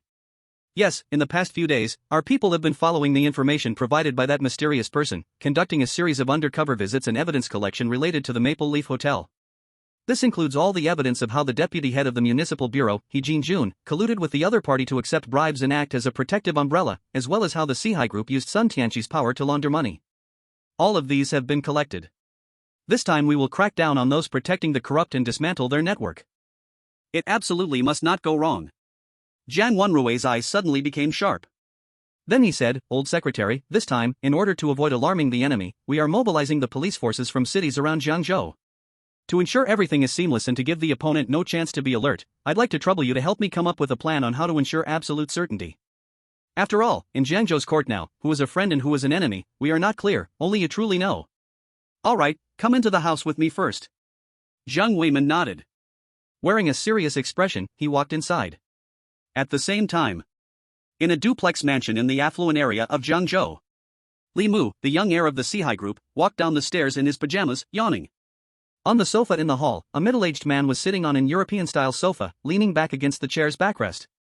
He had his eyes closed, rubbing his temples. "Old Li, what's the wind blowing today? How come you haven't gone to work at this time?" It was rare to see his father, Li Sihai, at home during this time. Li Mu teasingly joked without much respect. "I called you over 10 times and couldn't wake you up. I even had the nanny knock on your door for half an hour, and still couldn't get you up. How can you sleep so soundly?" The chairman of Sihai Group, Li Sihai, stopped rubbing his temples. He suddenly turned his head and shouted at Li Mu, who was coming down the stairs. "I went to bed too late last night, and my phone was on silent. What's going on? You haven't gone to work, you're just waiting at home for me?" As he finished speaking, Li Mu's expression turned serious. Although he was a rich second generation born with a golden key, he was not the kind of mindless young man. For his father, Li Sihai, to skip work just to wait for him at home. That was definitely not a good situation. "I'm waiting for you because I want to talk to you face to face about a few things. Recently, you need to hold back a little. Don't go to the Maple Leaf Hotel anymore. Besides, I heard you've had another conflict with that Zhang kid at the stone gambling venue in the western suburbs, right? Can you make my life a little easier? That old man from the Zhang family never sleeps, and their power grows day by day. Looking at the whole Jiangzhou, which department doesn't have a connection to Zhang Weiman? If you really stir up a major conflict with Zhang Jingshan, I dare say even your uncle and your grandfather couldn't save you. Right now is a time of troubles, you better stay as low-key as possible. This is not just to reduce my troubles but also to lessen the burden on your uncle and grandfather." Standing up from the sofa, Li Sihai solemnly spoke. In an instant, Li Mu's expression changed. Because normally, his father, Li Sihai, wouldn't talk to him like this. And his feud with Zhang Jingshan wasn't new, the whole Jiangzhou knew. If his father truly wanted to scold him, he would have done it long ago, so why wait until today? "Dad, is something wrong?" Li Mu retracted his carefree attitude. Li Sihai paused. Finally, he said, "I've been feeling unsettled these past few days, and it seems the inspection team coming back has been acting a bit unusual, not as high profile as before. I sense something isn't right. Wasn't it said the inspection team was coming for the Maple Leaf Hotel? What does that have to do with us? Do you really need to be this worried? If something really happens to the Maple Leaf Hotel, our Sihai Group can just disconnect ties with them as soon as possible," Li Mu said. He clearly did not know about the dealings between Li Sihai and Sun Tianqi. And those were things Li Sihai did not want him to know. But knowing or not knowing, Li Mu's expression was still complex. Because he understood that if it were really that simple, his father wouldn't be acting this way. "It's not as simple as you think. I asked Sun Tianqi to stop at the Maple Leaf Hotel, but he wouldn't listen to me. He said that the inspection team is just a bunch of useless idiots who are only going through the motions. After failing last time, they'll have to leave in disgrace this time too, claiming there's nothing to fear. This bastard has been so inflated with pride that he thinks he's invincible. Since he won't listen to advice, we can only take care of ourselves. From now on, don't go to the Maple Leaf Hotel anymore. I'm also preparing to cut ties with Sun Tianqi and the hotel. Otherwise, if this bastard keeps messing with me, something will definitely happen, something big." Li Sihai shook his head deeply. But there was a hint of bitterness in his words. "Cutting ties? Is it really that easy? Will Sun Tianqi allow him to do that so easily? These are all questions. You and Sun Tianqi, the Seahai Group and the Maple Leaf Hotel, it's not just a simple surface cooperation, is it? Hearing something was off, Li Mu asked. What you don't need to know, don't try to know. Just remember, keep a low profile for me recently. Don't stir up trouble, and especially don't provoke that kid from the Zheng family. Be as low profile as possible, the best would be so low profile that Zheng Zhou forgets you. Li Sihai said everything that needed to be said and everything that shouldn't be said. With that, he stepped out of the house in his shiny dress shoes. Li Mu stood there in a daze. After a long time, he took out his phone from his pajamas pocket. Young Master Li, we are on our way to find Yichen now. Don't worry, we will definitely handle it beautifully. He will never know it was you who sent us to deal with him. As soon as the call connected, the rough voice on the other end immediately sounded flattering. Come back. Li Mu said. What did you say? The other party was stunned. I said come back. Don't mess with him for now. Li Mu said. Huh? Why? The brothers have already set off. The other side replied. Can't you understand human language? I said come back, let him go for now. Li Mu shouted angrily. Okay, I'll have them come back right away. After hanging up the phone, Li Mu gritted his teeth darkly. Yi Chen, you're lucky this time, but this matter is not over. Yes, this matter is not over. Li Mu accepted that he was confronted by Zhang Jingshan and fooled by Zhang Jingshan. After all, being on bad terms doesn't mean he wants to escalate their conflict. But that bottom-tier gambler Yi Chen, what is he worth? Even if he got lucky and won over 20 million in the gambling stone market, so what? In Li Mu's eyes, he is still a bottom-tier loser. But this loser actually dared to cooperate with Zhang Jingshan to set him up and toy with him. This is something he absolutely cannot accept. Moreover, he also wanted to teach Yi Chen a lesson, to slap Zhang Jingshan in the face and see how Zhang Jingshan would react. However, his father Li Sihai's words made him have to temporarily cancel his planned actions. Li Mu is the son of a wealthy family, but he is not the kind of reckless and tyrannical rich second generation that acts without thinking. Otherwise, he would have been played to pieces by Zhang Jingshan already. On the other end, Yi Chen, who unknowingly escaped a disaster, returned to his rental home. Bored, he turned on the television. He picked up the remote and casually pressed a channel. Then, he crossed his arms behind his head and closed his eyes. Unlike most people who need silence to think, he has always liked to ponder his thoughts amidst the TV sound. This habit has accompanied him for decades in his past life. Even in the later stages of his previous life, when he had to make significant decisions in business, he would turn on the TV and think in the presence of its noise. Later, when the outside world learned about this habit of the business tycoon, media reporters once interviewed him, asking him why he did it. His answer was simple: under the distraction of external sounds, inspiration flows faster. Now, reborn and returning, he hasn't given up on this old habit. He must start searching for recent ways to make money based on memories from his past life. Although the flawless cream is an important part of building his business empire. But now he is not in a hurry, he has to wait for his capable assistant from his past life to appear. The other party should still be the boss at the cosmetics company that claims to remove scars. If all goes well, he should be packing his things in a week, and because of the crazy ideas in his head, he will keep hitting walls everywhere, causing the entire industry to ignore him, until he meets himself years later and takes him in with recognition. It is also because of this that the flawless cream overwhelmed the world. Compared to this, he occupies 90% of the credit for developing the flawless cream. However, even with such great achievements, that guy didn't leave him. Even when someone offered 50 million a year to poach him, he stood by his side, and even when someone offered $1 billion to provide the formula, he resolutely declared, Mr. Yi has shown me kindness, money has its price, but a mentor is invaluable. I am an easily content person, as long as the money is enough to live on. In this life, Yi Chen will not wait years to meet him again. But now it is still too early, he needs to at least wait for him to be kicked out first, to wait for him to hit some walls first. Shaking off thoughts about that guy and the flawless cream from his mind, Yi Chen quickly turned his brain to filter through various memories from his past life. At that moment, on the TV, the Zhangzhou Sports Channel was featuring a casual chat among several football commentary guests. According to rumors, rumor has it that Hangda Group has begun the site selection for building a professional football field.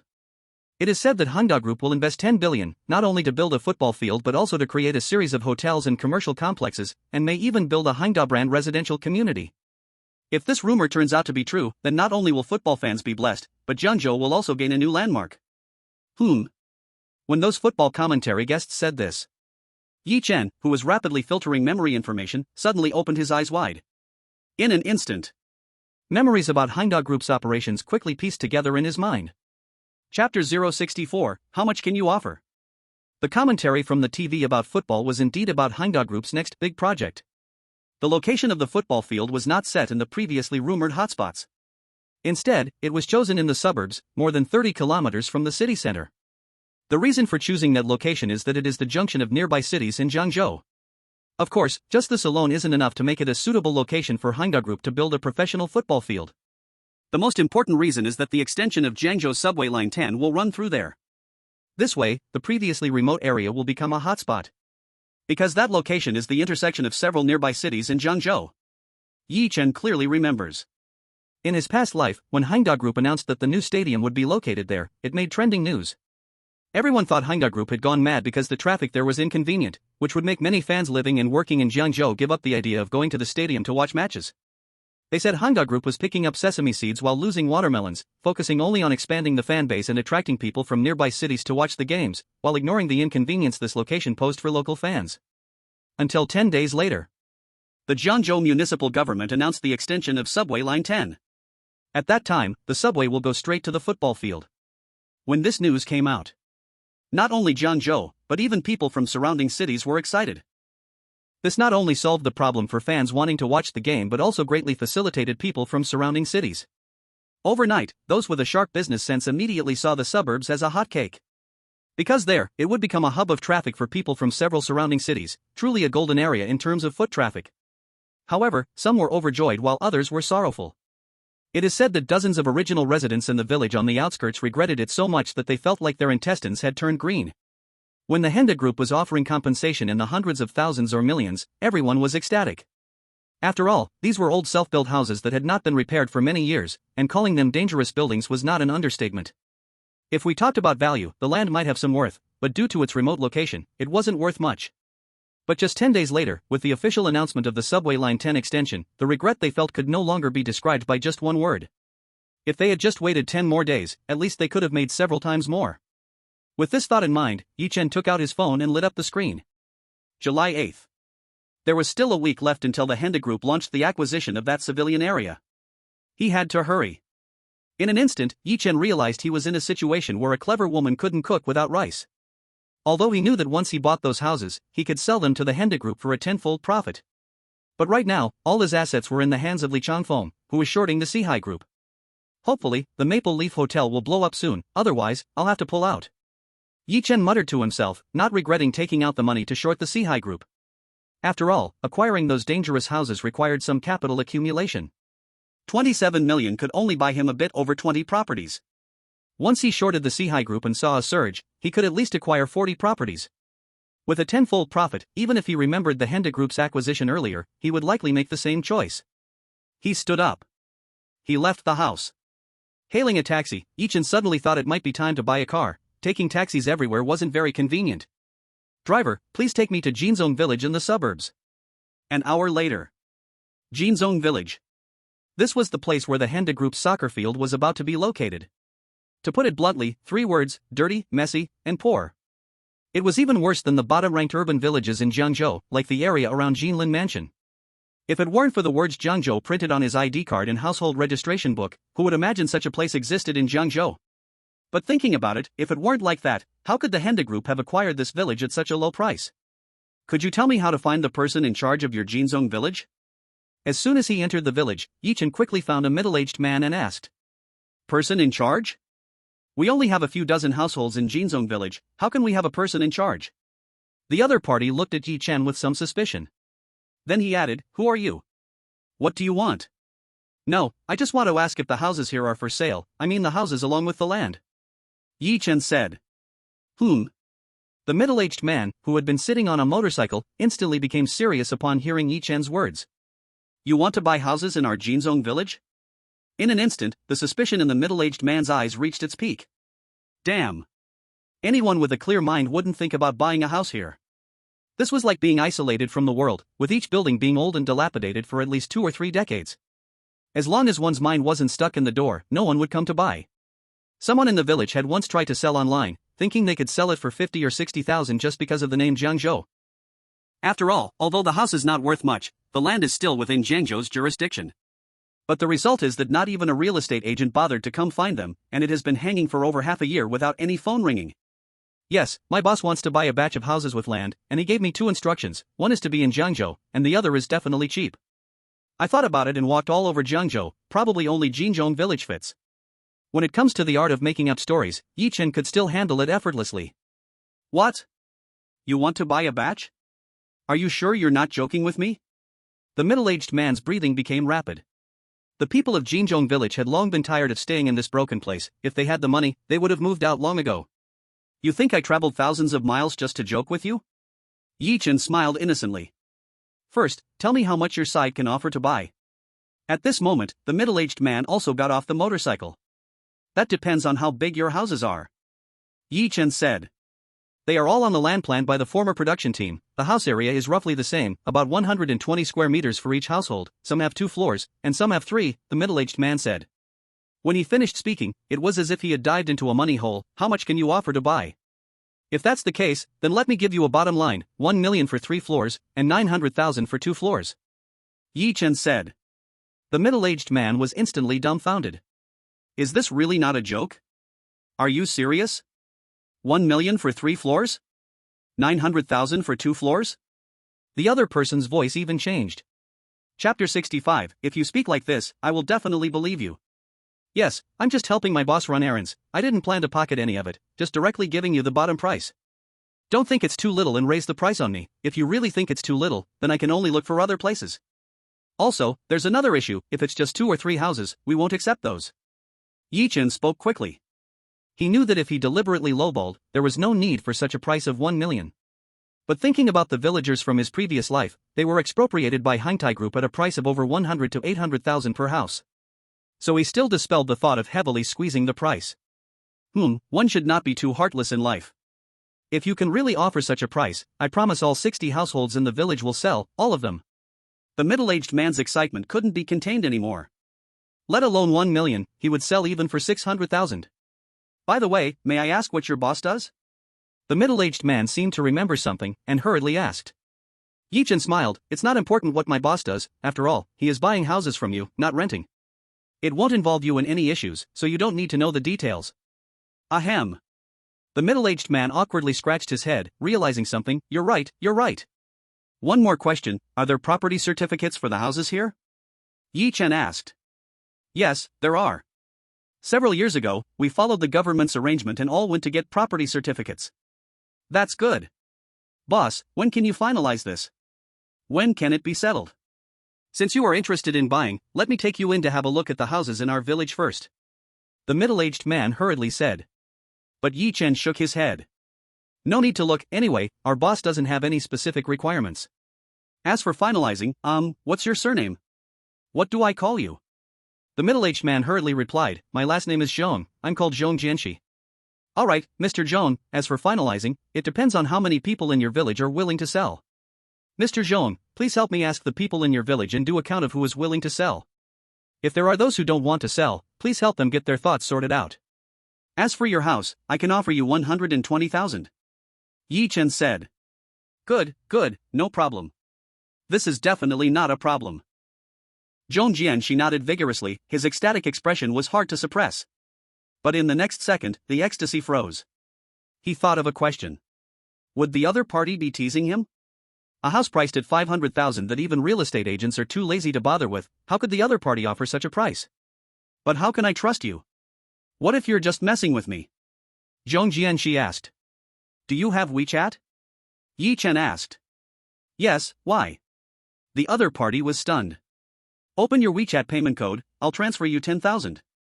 Even if I am messing with you, that 10,000 should be enough compensation, right? If you're gonna put it this way, I'll definitely believe you. Zhong Jianxi eagerly opened the WeChat payment code. Although he was older, he was still savvy enough to handle this new trend. Yi Chen smiled, no longer wasting words. He directly scanned 10,000 with his WeChat balance. He had previously given Li Changfeng 2,750,000 to short sell stocks of the 4Cs group. Still having several 100,000 left, to make it convenient for him, he had put a few tens of thousands into his WeChat balance. Fortunately, he had managed that operation, otherwise, after giving his bank card to his mother-in-law, he would really have been left with nothing. After receiving the 10,000, Zhong Jianxi's passion surged immediately. Boss, how will I contact you later? Just give me a call. After exchanging phone numbers. In the end, Yichen still had Zhong Jianxi ride his motorcycle to the outside to hail a taxi. After all, in such a desolate place, even getting a ride was difficult. Watching the departing taxi, Zhong Jianxi excitedly muttered to himself. I've hit the jackpot, heaven has eyes, finally let our Jinzhong village meet someone foolish with lots of money. With that 120,000, I won't have to stay in this godforsaken place anymore. But in the next second, Zhong Jianxi's excitement froze again. Wait, why doesn't he even have his own car? Damn, who cares? Anyway, I got the 10,000. Even if I end up being played, I won't lose anything. By the time Yi Chen returned to the city, it was already afternoon. Looking at the time, it was almost his daughter Yi Yu's school dismissal time. So Yi Chen decided not to return to the rental house. He went straight to the entrance of Zijing Kindergarten to wait. After picking up Yu, he informed Chen Yinhua, then went to the market to buy groceries. Not thinking about those ways to make money anymore, Yi Chen immersed himself in the role of a house husband. As the sky gradually darkened, aromatic dishes were already prepared.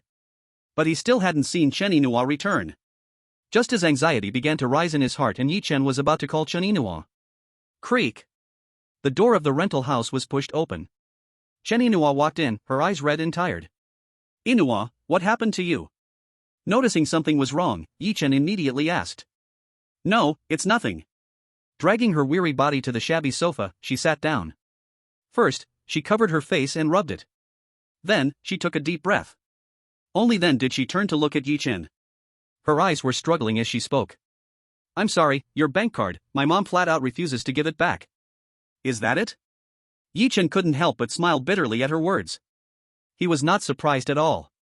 If the money-greedy mother-in-law Lu Shuichen truly returned the bank card to Chen Yinhua, that would be what surprised him. Well, unless all the money had been transferred away. In fact, Yi Chen had received bank messages last night and this morning, stating that the money had been transferred out twice, 50,000 each time. This was also because the ATM had a daily limit of 50,000, otherwise, he estimated all of it would have been transferred away overnight, leaving not a single cent. Isn't this a big deal? Chen Yinhua said. Yinhua, forget it, as I said before, just consider it compensation for the years I owe my filial piety, so really don't dwell on this, plus you know how mom is, once something is in her hands, is there any chance of getting it back? Yi Chen smiled. After he said that, he wanted to reach out and pull Chen Yinhua up from the sofa. But she instinctively dodged away. Immediately, both became awkward. Fortunately, Yi Chen quickly relaxed. With a bitter smile, he said, all right, let's eat first, the food is getting cold. We can talk while eating. I'll go wash my hands first. She softly replied. After washing her hands. At the dining table. Although there wasn't much communication between them, the presence of the cheerful pistachio still filled the small rental apartment with the warmth Yi Chen yearned for. As night deepened, in the office building of the inspection team's headquarters, everything seemed just like before. Jiang Wenrui, the leader of the inspection team, sat on the revolving office chair. His fingers intertwined, and he closed his eyes while spinning the chair back and forth. However, he occasionally opened his eyes to check the time. Team. Suddenly, the office door was pushed open. A member of the inspection team was about to call the leader. Jiang Wenrui quickly opened his eyes and hurriedly made a shushing gesture. Only then did the member realize and quickly cover his mouth. Chapter 66 No One Sleeps Tonight. After that member hurriedly fell silent. Jiang Wenrui reached down and pulled out a listening device from under the desk. Then, he stood up from the large chair. One by one, he took out the listening devices hidden in the bookshelf, the vase, and under the chairs. There were 4 or 5 listening devices in total. The member stared blankly, shocked. Who put these here? Was there really an insider in the leader's office who could place these quietly? After taking out these devices, Jiang Wenrui walked over to the antique phonograph. He pressed a button gently. Immediately, the sound of an opera filled the air. It was the famous Italian aria Nessun Dorma. Speak! As the opera music played loudly, Jiang Wenrui said softly. Leader, who put these listening devices here? The member asked, trembling. That's not important for now. Jiang Wenrui replied. Even though he still wanted to ask if there was an insider in the inspection team, the young member held back. He nodded. Then he got to the point. Leader, I told Lao Gui to go to Anda Finance Company to interrogate Sang Biao. He has already gone. Leader, didn't you tell me before that we didn't need to find clues at Anda Finance? Why did you suddenly send Lao Gue? Also, when you sent us to secretly investigate Maple Leaf Hotel, you didn't let Lao Gue participate. As he said this, the young member seemed to think of something and whispered in disbelief, could it be that you intentionally sent Lao Gue away? He is the insider? Don't ask what you shouldn't. Jiang Wanrui glared at him. Oh, then, are we going to have some action next? The young member, dry-throated, seemed to have guessed that Lao Gue was the insider. And these listening devices were likely placed by Lao Gue. What time is it? Jiang Wanrui asked. It's almost 11 o'clock, why? The young member looked up at the wall clock. Get ready, check the guns, call Xiaoyu, Lao Wei, and Xiao Tong will leave with me soon. Jiang Wanrui said. Okay. Realizing that something was off, the excited young member felt a surge of adrenaline. His instinct told him that action was about to happen, and an opportunity to earn merit was here. Maple Leaf Hotel. The swimming pool was not open to the public tonight. By the empty swimming pool, 3 middle-aged men, wearing only swimsuits, lay on lounge chairs. They had hot towels on their faces. Manager Sun, I heard that Jiang Wenrui's return fire may be aimed at you in Maple Leaf Hotel. Don't you need to keep a low profile? One middle-aged man asked. Lying leisurely in the middle, Sun Tianqi scoffed derisively at the words. Keep a low profile? Why bother? Those useless fools couldn't find any clues or evidence even if they searched for another 10,000 years. To call them fools is already flattering them. Wait, those useless ones are just going through the motions, they will be out in a few days. Even if they continue to linger in Jiangzhou, it won't affect Fengye's business. We will sing as usual, dance as usual, and do whatever we need to do, nothing will change. What is arrogance? Sun Tianqi has illustrated it perfectly. Mr. Sun, I think it's best for us to stay low-key, it's better to be safe than sorry, another middle-aged man said. Damn, why are you all being so cowardly? Sun Tianqi took off the hot towel from his face. He sat up from the lounge chair. What's there to panic about? What can they use to fight me? The second in command of the municipal bureau, He Jinjun, is completely tied to my ship, so what's there to fear? Even if he can't hold on, doesn't he still have an old master to rely on? That's enough to shield us from the storm. Sun Tianqi scoffed dismissively, you just need to hand the money to me and let me operate it.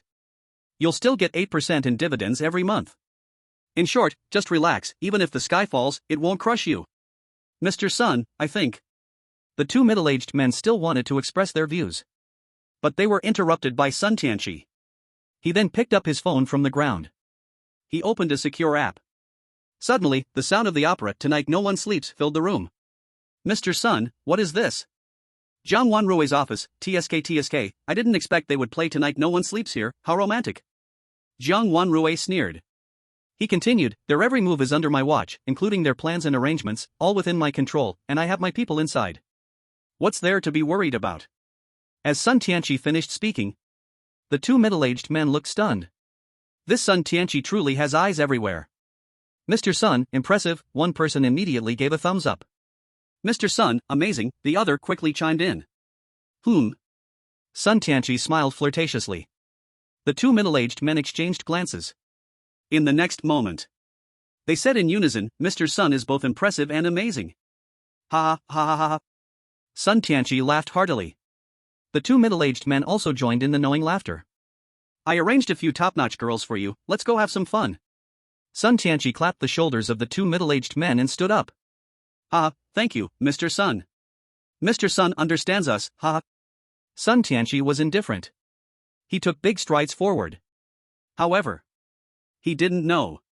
The death knell had already rung. And the cause of all this was his capable aide, De Xiaobiao. Perhaps he would never have the chance to know that the trigger that sent him to hell was actually a high-interest loan of 200,000. At the same time, in several neighboring cities of Jiangzhou, in the dark of night, police cars raced towards the intercity express line without flashing lights or sirens. The final target converged, Jiangzhou Fengye Hotel. The way was clear with quick passage through the toll gate. At 12 midnight, almost at the same time, the waves of police forces summoned from outside split into two. One part rushed towards Anda Finance. The main force headed towards Fengye Hotel. Surrounded completely. No room was given for the staff of Fengye Hotel to even ask questions. They swarmed in fully armed. In just a few minutes, they had completely taken control of the 19th floor, which was like a den of iniquity. Group Leader Jiang. Group Leader Jiang. As the arriving Jiang Wanrui stepped into this luxurious gambling hall, several local police heads quickly greeted him. Where's Sun Tianqi? Jiang Wanrui said seriously. Sun Tianqi was the key person. There he is. A local police head smiled and pointed to the hallway ahead. Sun Tianqi, only in his shorts, was being escorted out. Damn, let go of me, do you know who I am? Am I someone you can catch? Hurry up and let me go. Also, which bureau are you from? Tell me your names. Sun Tianqi roared and shouted, being controlled. But soon, he saw Jiang Wenrui's figure. In an instant, a chill ran from his head to his feet. How is this possible? How could it be Jiang Wenrui? Mr. Sun, stop shouting, they are police forces from another place, all here to take down the rat's nest of Maple Leaf Hotel, and you, the Rat King. Walking in front of Sun Tianqi, Jiang Wenrui raised his hand and patted his face. Mr. Sun, is the opera tonight No One Sleeps good? Swish. Sun Tianqi's face changed dramatically again. So Jiang Wenrui had known about the monitoring all along? So he was playing him? You have no authority to arrest me. Sun Tianqi grimaced. Oh, I forgot to tell you, 20 minutes ago, an emergency meeting was held at the city, and your identity has been stripped. Jiang Wenrui said. Is it that old bastard Zhang who's sabotaging me? Sun Tianqi shouted in panic. In such a rush time, there had been no wind of anything, and since Jiang Wenrui had visited Zhang's family courtyard a few times before, he immediately thought of this. However, Jiang Wenrui clearly was not planning to give him an answer. Mr. Sun, let's have a good talk later. After patting Sun Tianqi's shoulder, Jiang Wenrui turned to his team members, Xiao Zhang, Xiao Yu, Lao Wei, come with me. The rest clean up this place, seal off the entire Maple Leaf Hotel, and let no fish slip through the net. Yes, Captain. Walking out of Maple Leaf Hotel. Captain, where are we going? Asked team member Xiao Zhang. He was also the young member who had been in Jiang Wenrui's office earlier. Let's go have tea with our vice chief. He's definitely gotten himself in deep. Jiang Wenrui smiled with interest. He quickly walked to his official vehicle. 2 hours later. At 2 in the morning. The upper circles of Zhengzhou exploded. Deputy Chief He Jinjun was taken away by the inspection team. The lawless den of Maple Leaf Hotel was raided in one fell swoop. The multi-identity Sun Tianqi was arrested on the spot. This undoubtedly became the biggest storm in Jiangzhou in the past decade. And as the mastermind behind this storm, Yi Chen was currently deep in sleep. He was dreaming of enjoying the happiness of family surrounded by grandchildren with Chen Yinhua. When the dreams were sweet. Suddenly, a fast ringing of the phone shocked him awake. What's happening in the middle of the night? With a bit of morning grumpiness, Yi Chen groggily answered the phone. Brother Yi, something happened, something big happened. Zhang Jingshan on the other end called out excitedly. What happened? With Zhang Jingshan's shout, Yi Chen's sleepiness instantly vanished. He sat up directly from the bed. Brother Yi, just now, the entire Maple Leaf Hotel was raided, Sun Tianqi was taken away, and his power was uprooted. Also, do you remember that idiot Li Mu? He has an uncle who's the second in command at the city bureau. He was also invited by the inspection team for tea overnight. This is 100% done for. Zhang Jingshan said in an urgent tone, almost losing coherence. And then? What does this have to do with me? Yi Chen pretended to be clueless. But behind that seemingly calm facade, a wave of joy surged within him. Sure enough, the inspection team did not disappoint him. It's important to know that how much money he could rake in from the acquisition in Jinzhong village mainly depended on whether the inspection team acted quickly or slowly. If the inspection team took an extra 10 days or 8 days for thoroughness before acting, he would have to grit his teeth and let Li Changfeng withdraw that more than 20 million from the stock market. After all, shorting Sihai Group could at most earn him a little over 20 million. But acquiring the houses in Jinzhong village could see a tenfold increase. Even with just over 20 million in acquisition capital. Better than missing an opportunity, right? So he also made up his mind, if the inspection team delayed their actions for another 3 to 5 days, even if facing millions in short-selling losses, he definitely had to pull out. Fortunately, his worries did not become reality. The inspection team acted even faster than he expected. Brother Yi, there's a connection, a big connection. Haven't you heard that Maple Leaf Hotel is a strategic partner with Sihai Group? Plus, the chairman of Sihai Group, Li Sihai, and Sun Tianqi are often jokingly said to be two peas in a pod. If Maple Leaf has trouble, Sun Tianqi has trouble, and even He Jinjun has trouble, what does that mean? It means Sihai Group is about to face a great disaster. One can predict that when the stock market opens, the stock price of Sihai Group will plummet, and our short selling will make a fortune. Brother Yi, did you foresee all this before? Damn, this is incredible, just incredible. As he spoke, Zhang Jingshan's excitement even made Yi Chen feel it was a bit excessive. However, Yi Chen had no idea how deep Zhang Jingshan's resentment towards the Li family was. Although Zhang Jingshan only put out 20 million for this short selling, which would net him just over 10 million at most. Normally, just over 10 million was far from enough to make Zhang Jingshan this excited. But what thrilled him was that He Jinjun was about to fall, that Sihai group was going to collapse. Over the years, the He family and the Li family had often picked on their Zhang family, both overtly and covertly, with all sorts of insults and slanders. His disappointing father had even been made a joke by the other side countless times.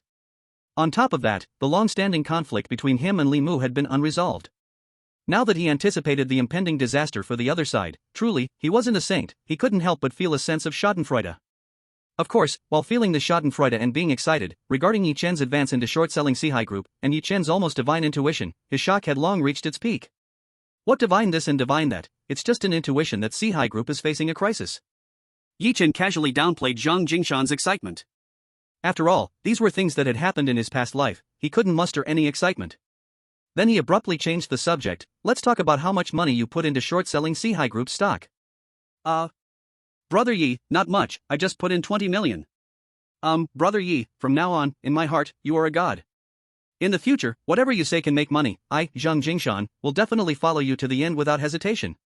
Zhang Jingshan said. 20 million, that's decent. Yi Chen smiled faintly. To be able to put out 20 million to accompany him under such circumstances, to be honest, was not easy at all. Even though Yi Chen knew this was a sure money-making opportunity, it was unlikely anyone would believe him aside from Zhang Jingshan and Li Changfeng. By the way, Brother Yi, I just thought of a question. Zhang Jingshan's excitement suddenly faded. Go ahead, Yi Chen said. Zhang Jingshan pondered for a moment. Brother Yi, if that day at the gambling stone site, Li Mu didn't confront you, but instead got friendly with you, would you help the Li family through this crisis? Yi Chen smiled. There's no if because this is the fate of the Li family, understand? Hypothetically, even if I really gave him a hint, do you think he would believe me? If you don't believe that Sihai Group, which looks good, is facing a crisis, do you think he would? Well, that makes sense. Zhang Jingshan said, somewhat dejected. Alright, if nothing else, let's hang up. It's late at night, and I'm going back to sleep. After speaking, Yi Chen directly hung up the phone. The next day, Yi Chen continued to play the role of a house husband as if nothing happened. Cooking breakfast for my wife and daughter, sending my child to school. I paid no attention to the uproar from last night in the outside world. It was only when I was idly scrolling through my phone and logged into Weibo that I saw that He Jinjun, the deputy director of the Jiangzhou Public Security Bureau, was under investigation, and the scandal involving Maple Leaf Hotel in Suntianchi had already trended. On the other hand, Sihai Group was also pushed to the forefront of public attention. The partnership between Sihai Group and Maple Leaf Hotel, Chairman Li Sihai's brotherhood with Sun Tianqi, and the fact that Li Sihai is the brother-in-law of the fallen deputy director He Jinjun were all suddenly dug up. Under this continuous digging, Sihai Group was instantly pulled into the whirlpool of public opinion. Calls to boycott Sihai Group and for relevant departments to conduct thorough investigations were rising like a tidal wave. Even though Sihai Group's PR department tried everything to clear their name, they simply couldn't stem the tide of public criticism. Just when it couldn't get worse, amidst the surge of public opinion, Sihai Group's dark past was also unearthed, and it was as if everyone was pushing against this wall before it even started to collapse. As soon as the Hong Kong stock market opened, Sihai Group's stock price immediately plummeted by 10%. The stock price, which was over 40, quickly dropped by 10 points. But everyone knew this was just the beginning. In the grip of online public opinion, the Commercial Investigation Team, the Economic Investigation Department of Jiangzhou, and other departments like the Industry and Commerce and Taxation were quickly conducting on-site investigations of Sihai Group. At the close of the stock market that day, Sihai Group's stock had dropped by 32%. In just one day, the market value evaporated by tens of billions. Brother Yi, where are you? At the entrance of Zijing Kindergarten. I had just picked up Yu and was about to take a taxi. Suddenly, Zhang Jingshan called me. The kids just got out of school, I just picked them up, what's the matter? I said. Brother Yi, to celebrate our great start, I've already arranged to meet Changfeng. Let's find a place to eat and chat, how about it? Zhang Jingshan said joyfully. I still have to go back and cook for my wife and kids, let's do it next time. I replied. Changfeng's company is having a team-building dinner today, how could your wife still be home for dinner? Just come with the kids. Zhang Jingshan insisted. Changfeng's company dinner? I was taken aback. Yeah, didn't your wife tell you? Brother Yi, I have some things to handle, to save time, I'll find a driver to pick you up and then we'll go meet Changfeng, is that okay? Zhang Jingshan urged. I paused for a moment, thought it over. I asked you want to go eat outside with Dad? Yeah. Although Dad's cooking is delicious, the innocent heart of a child makes Yu jump with joy at the thought of eating out. After getting Yu's agreement, I said on the phone, okay, I'll ask Inua first. If she's not coming back, then I'll go with Yu, but you don't need to send anyone to pick us up, it's troublesome. I'll just take a taxi. Oh, okay. As soon as I hung up Zhang Jingshan's call. Coincidentally, without waiting to dial Chen Inua's number, her call lit up on my phone screen. Just as Zhang Jingshan said, she also mentioned that the company was having a team-building dinner and wouldn't be back for dinner. So, I took Yu and headed straight to Zhang Jingshan's Yunshan Network Company. Mr. Yi, hello, President Zhang instructed me to have you rest in the VIP room when you arrive. He'll come find you as soon as he finishes his work. As soon as I stepped into Yunshan Network, the receptionist greeted me with a smile and walked over. Okay. I nodded. Just as I was about to follow the receptionist to the elevator. The elevator door opened. A middle-aged man stepped out, smiling widely while carrying a briefcase. He brushed past Yi Chen directly. Unbeknownst to him, Yi Chen suddenly froze in place. Memories surged back. A wave of familiarity washed over him. Then, instinctively, he turned to look at the man's retreating figure. Mr. Yi, what's wrong? Seeing this, the receptionist girl asked in surprise. Who was that person just now? Yi Chen asked. I'm not too sure, I only know he came to see President Zhang. He was a client that President Zhang just met, the receptionist replied. A client? Zhang Jingshan's client? Yi Chen's brows furrowed slightly. Without knowing who the other person was, he had nothing to say. After all, in his past life, he had never met that person, only seen photos online. So he didn't dare to jump to conclusions. But if it matched with the person in his past memories, then this would be a disaster for Yunsan Network Company, and a disaster for Zhang Jingshan. Chapter 068, 3 million breach of contract. Dad, aren't we supposed to take the elevator? Why aren't we going? Seeing Yi Chen standing still, little girl Yu looked up with her big sparkling eyes.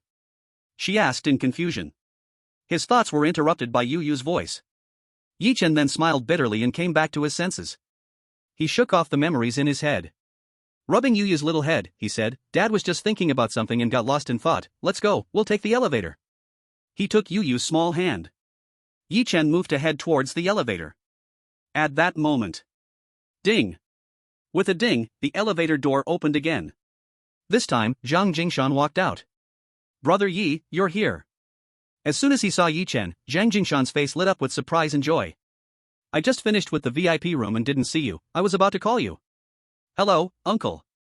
Before Yi Chen could speak, Yu raised her little head and greeted politely. Hey, Yu is so good, what a good girl. Zhang Jingshan couldn't believe how well-mannered she was, and he laughed happily while patting her head. Yu, uncle will take you to have a big meal later, how about that? Great, but I want to go with Dad. Yu said playfully. Ha, that's for sure. Zhang Jingshan laughed joyfully.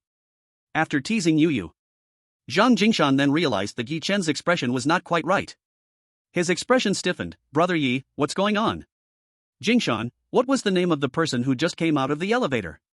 The receptionist said he was a client you just met? Yi Chen asked. Whom? Are you talking about Lu Dezuzu?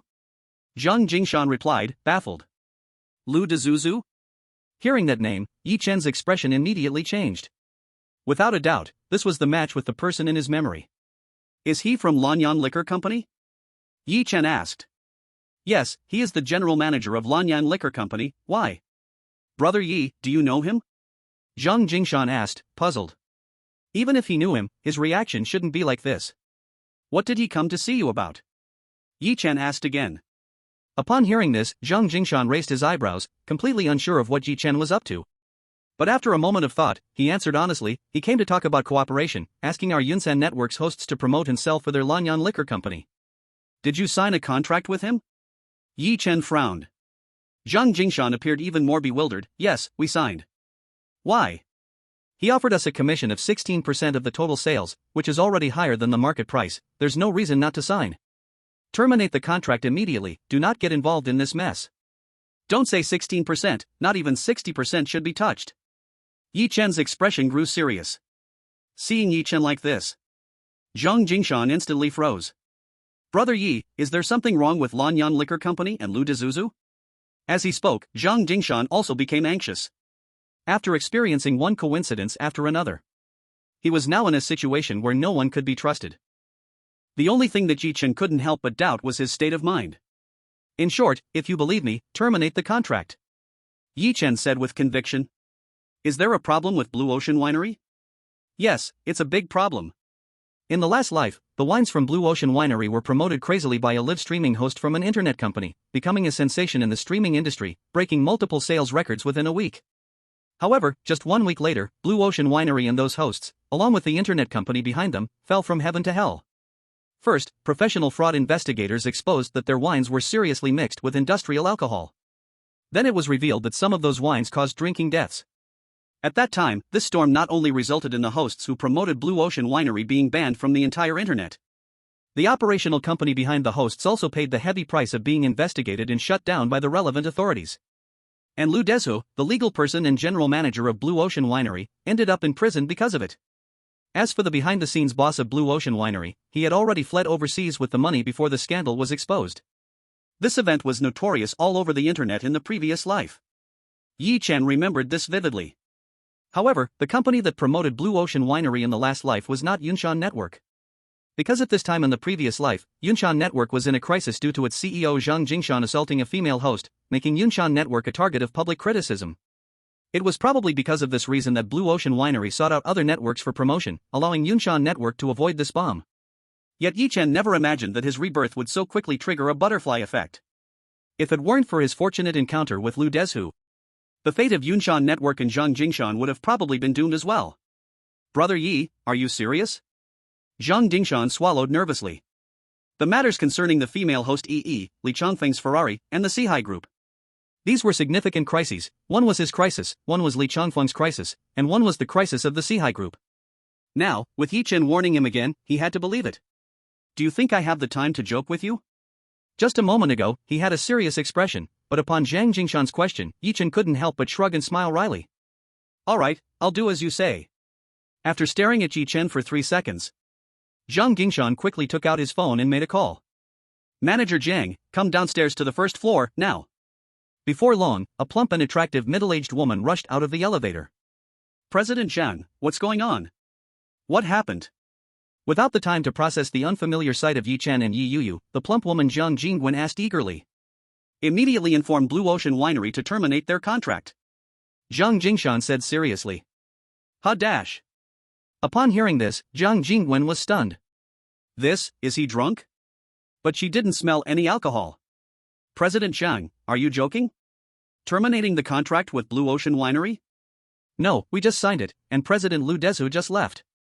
Zhang Jingwen was baffled. She had been in the workforce for 20 years and had never seen or heard of such a thing. A contract just signed, and not even 20 minutes later, it was to be unilaterally torn apart? Do you think I would joke about this? According to the contract, our company's hosts are supposed to start promoting their products tonight, and if we don't terminate now, once we breach the contract tonight, they'll have the chance to sue us. Zhang Jingshan stated. But, President Zhang, what's the reason for this? Not to mention their offered share is 16%, far exceeding the industry standard. If we unilaterally propose termination now, we will lose 3 million in breach of contract compensation. Zhang Jingwen, an esteemed veteran of Yunshan Network, began to feel anxious. A loss of 3 million is better than stepping on a landmine. Once the mine explodes, even dozens of 3 million losses won't be enough to stop the damage. Yi Chen timely interjected. Who are you? Zhang Jingwen instinctively turned to look at Yi Chen. From this, it seemed this guy was the one who had Zhang Zong halt the cooperation with Blue Ocean Wine Industry? Why talk so much?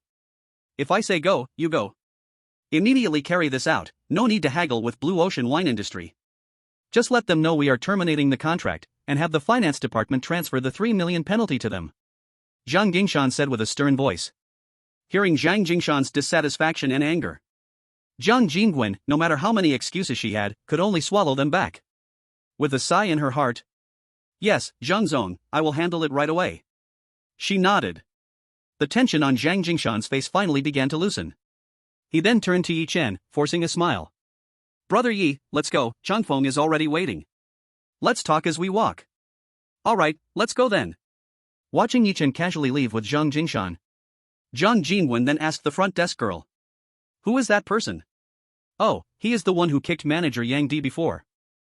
He is the contract salesperson from Huashing Trade, seems to be called Chen Inua, and he is her husband. The front desk thought for a while and replied. How come he is so chummy with Zhang Zong? Zhang Jingwen was stunned. I don't know, the front desk awkwardly smiled. Zhang Jingwen shook her head.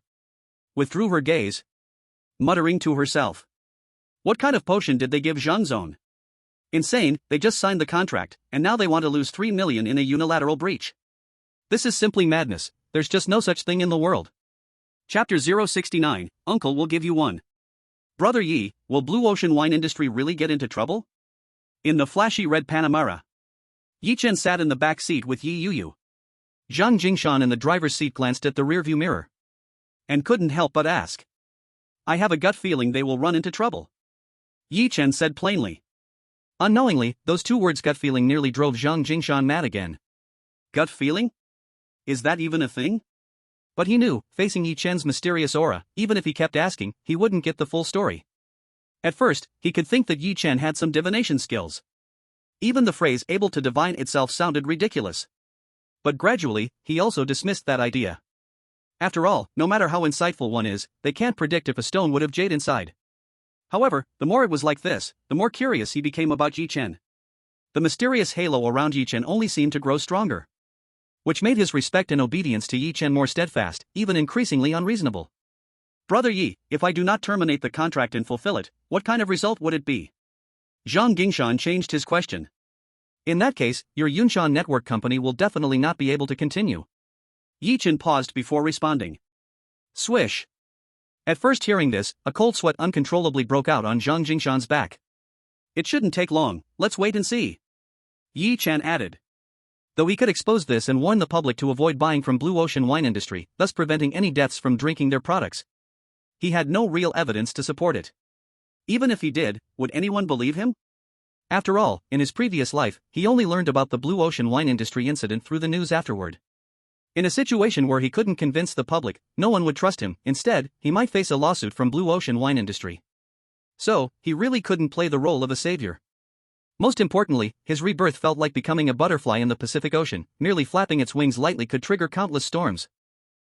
Before he could fully stand firm on his own, he couldn't do so many things for others. He could only be a bit selfish. Maybe one day he could bring good fortune to all the suffering people in the world. But certainly not now. Brother Yi, if this time it comes true again, then I'll have to worship you on the 1st and 15th of every month. Unaware of the mix of emotions swirling in Yi Chen's heart, Zhang Jingshan laughed and said. Worship on an altar? Place 3 offerings, serve 3 cups of wine, and then kneel 3 times and bow 9 times? Yi Chen rolled his eyes at him without any good humor. Ahem, Brother Yi, just making a joke. Zhang Jingshan said awkwardly with a forced smile. At this moment, Yo-Yo in the back seat suddenly said, Daddy, when will our family buy a car like Uncle Zhang's? Although the little girl didn't envy the kids at school who had cars at home. Not envying didn't mean the child didn't wish that their home could also have one. This is much better than Mommy's little electric sheep car. Also, Uncle Zhang's car is more beautiful than the one she had ridden before. Yo-Yo, how about Uncle gives you one? The speaker had no intention, but the listener had a heart. Zhang Jingshan quickly took over the conversation. No, I want Daddy to buy it. Yo-Yo immediately shook her head seriously. Okay, in a few days Daddy will take Yo-Yo and Mommy to buy it. Yi Chen smiled in response. He had originally planned to do so. But the money was still in the stock market, so he thought to wait until he got the returns from shorting the 4Cs group before getting another car. Daddy, really? We can also buy a car at home? Yo-Yo's eyes widened in surprise. But her little mouth immediately pouted. Daddy, forget it, let's wait until Yo-Yo grows up to buy it. Mommy told Yo-Yo that our family doesn't have money right now. If we buy a car, we won't have money to pay the rent, we won't have money for tuition, we won't have money for food. Then Yo-Yo will have no place to live, no school to go to, and no food to eat. No buying. The smile on Yi Chen's face faded immediately at Yo-Yo's words. Suddenly, he felt an indescribable sadness welling up inside him. Following that was a heart-wrenching sense of defeat. He knew that Chen Inua was being quite euphemistic. Before this, their family had long been unable to make ends meet and had already fallen into the dire situation of having no money for tuition, no money for rent, and no money for food. Buying a car was far beyond reach and totally unrealistic. Inua's words were only to help the child accept things more easily. Thinking of his past few years when he couldn't hold himself up at all, when he had no sense of responsibility as a husband, a father, Yi Chen wished he could slap himself in the face. If he had been a bit more ambitious, if he hadn't been so wasteful and addicted to gambling, if the couple had worked together, then would their child have to worry about not having school to go to, no home to stay in, and no food to eat at such a young age? Brother Yi, I just happen to have a classmate whose family runs a 4S store. How about I get you a fully equipped Panamera? It's not worth much anyway. In response to Yoyo's words, Zhang Jingshan strangely felt a bit teary-eyed as he glanced at Yi Chen in the rearview mirror. He knew that Yi Chen no longer lacked this bit of money, but this was his way of expressing goodwill. After all, Yi Chen was more than just a friend to him, it was an unpayable debt of gratitude. Is that necessary? Are you saying I still lack the money for a car? Yi Chen shook his head and smiled to decline. Then he added, isn't there a car exhibition at the convention center in a few days? I'll go take a look then. After speaking, he comforted Yoyo, your mommy was talking about the past, before we had to save money for your schooling, so we couldn't buy it, but now we have saved enough money. After we buy the car, not only will we have money for you to go to school, you can still buy a new house to live in. Dad, are you serious? Our family is really going to buy a car and live in a new house? A child's understanding of truth lies only in how adults speak, and in that moment, the little girl became joyful. Of course it's true, but we still have to wait a few more days. Yi Chen smiled as he patted Yu's head. Yay, Dad, when we buy the car, you have to take Yu to many places, so many places. In the driver's seat. Watching the interaction between Yi Chen and Yu. Feeling the heartfelt laughter and joy that came from the bottom of their hearts. Old Zhang suddenly wanted to start a family. He wanted to be a dad. The first child should be a daughter. Just as cute as Yu. Oh no, it would be better to have a son. Who knows, maybe he could become in-laws with Yi Chen. It's just that Yi Chen doesn't know his thoughts. Otherwise, he would slap him for being so shameless. Yu is already 4 or 5 years old, and this guy is still thinking like this? Chapter 070, Help me figure out when I can marry a wife. DOA. This is the restaurant set by Li Changfeng. One of the few upscale restaurants in Jiangzhou that needs to be booked in advance. Of course, there are exceptions for exclusive member cards. However, only a very small number of people can obtain the DOA exclusive member card. When Yi Chen and his 2 companions arrived, Li Changfeng had to come out to greet them to enter. Hello, uncle. Seeing Li Changfeng, who had stood up for his parents last time at the Baihua rotating restaurant, Yi Yu immediately raised her little head politely and called out. This also won Li Changfeng's affection. In the high-end, luxurious decor, Yu felt like Lu Lao entering the Grand View Garden. After the waves of admiration, she followed the adults to the oval dining table that Li Changfeng had reserved. Come on, Yu, see what you want to eat? Li Changfeng smiled and handed the ordering screen to Yu. The little girl didn't dare to take it right away but blinked her big eyes at Yi Chen. It's approved. Yi Chen smiled. Thank you, Daddy. Only then did Yu happily take the electronic screen. She also didn't forget to cheekily shout to Li Changfeng, thank you, uncle. This made Li Changfeng burst into laughter. However, the little girl, despite her young age, was not that type of child without restraint. After all, this time was not just out with Daddy. So after ordering a few dishes that looked very delicious, she didn't dare to order more. Soon, as the waiter presented plate after plate of small but expensive dishes, Li Changfeng was the first to break the silence.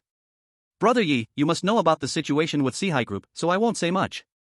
Our short selling this time can be considered a big hit. Today, Sihai Group's closing price dropped by 32%. But Sihai Group's financial strength is in place, and unless something unexpected happens, they will definitely stabilize the market. In your opinion, when should we stop? Hearing this, Zhang Jingshan also put down his knife and fork.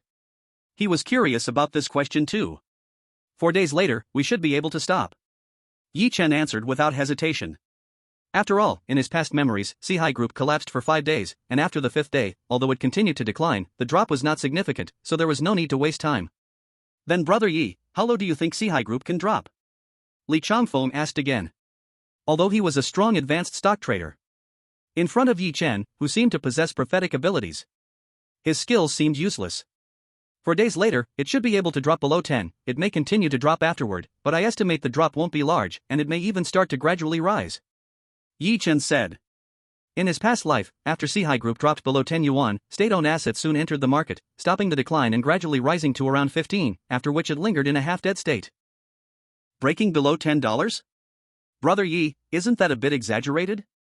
The Sihai Group will definitely find ways to support the stock, and it's not just Li Sihai's matter. Behind this, there are many capital players involved. Can they really let the Sihai Group drop to that level? Li Changfeng exclaimed. Support the stock? What if Li Sihai gets arrested? What if the Sihai Group exposes various illegal activities? In such a big trend, which capital dares to step up with money? If nothing unexpected happens, the capital behind the Sihai Group will surely cut connections, and external capital will run as far away as possible.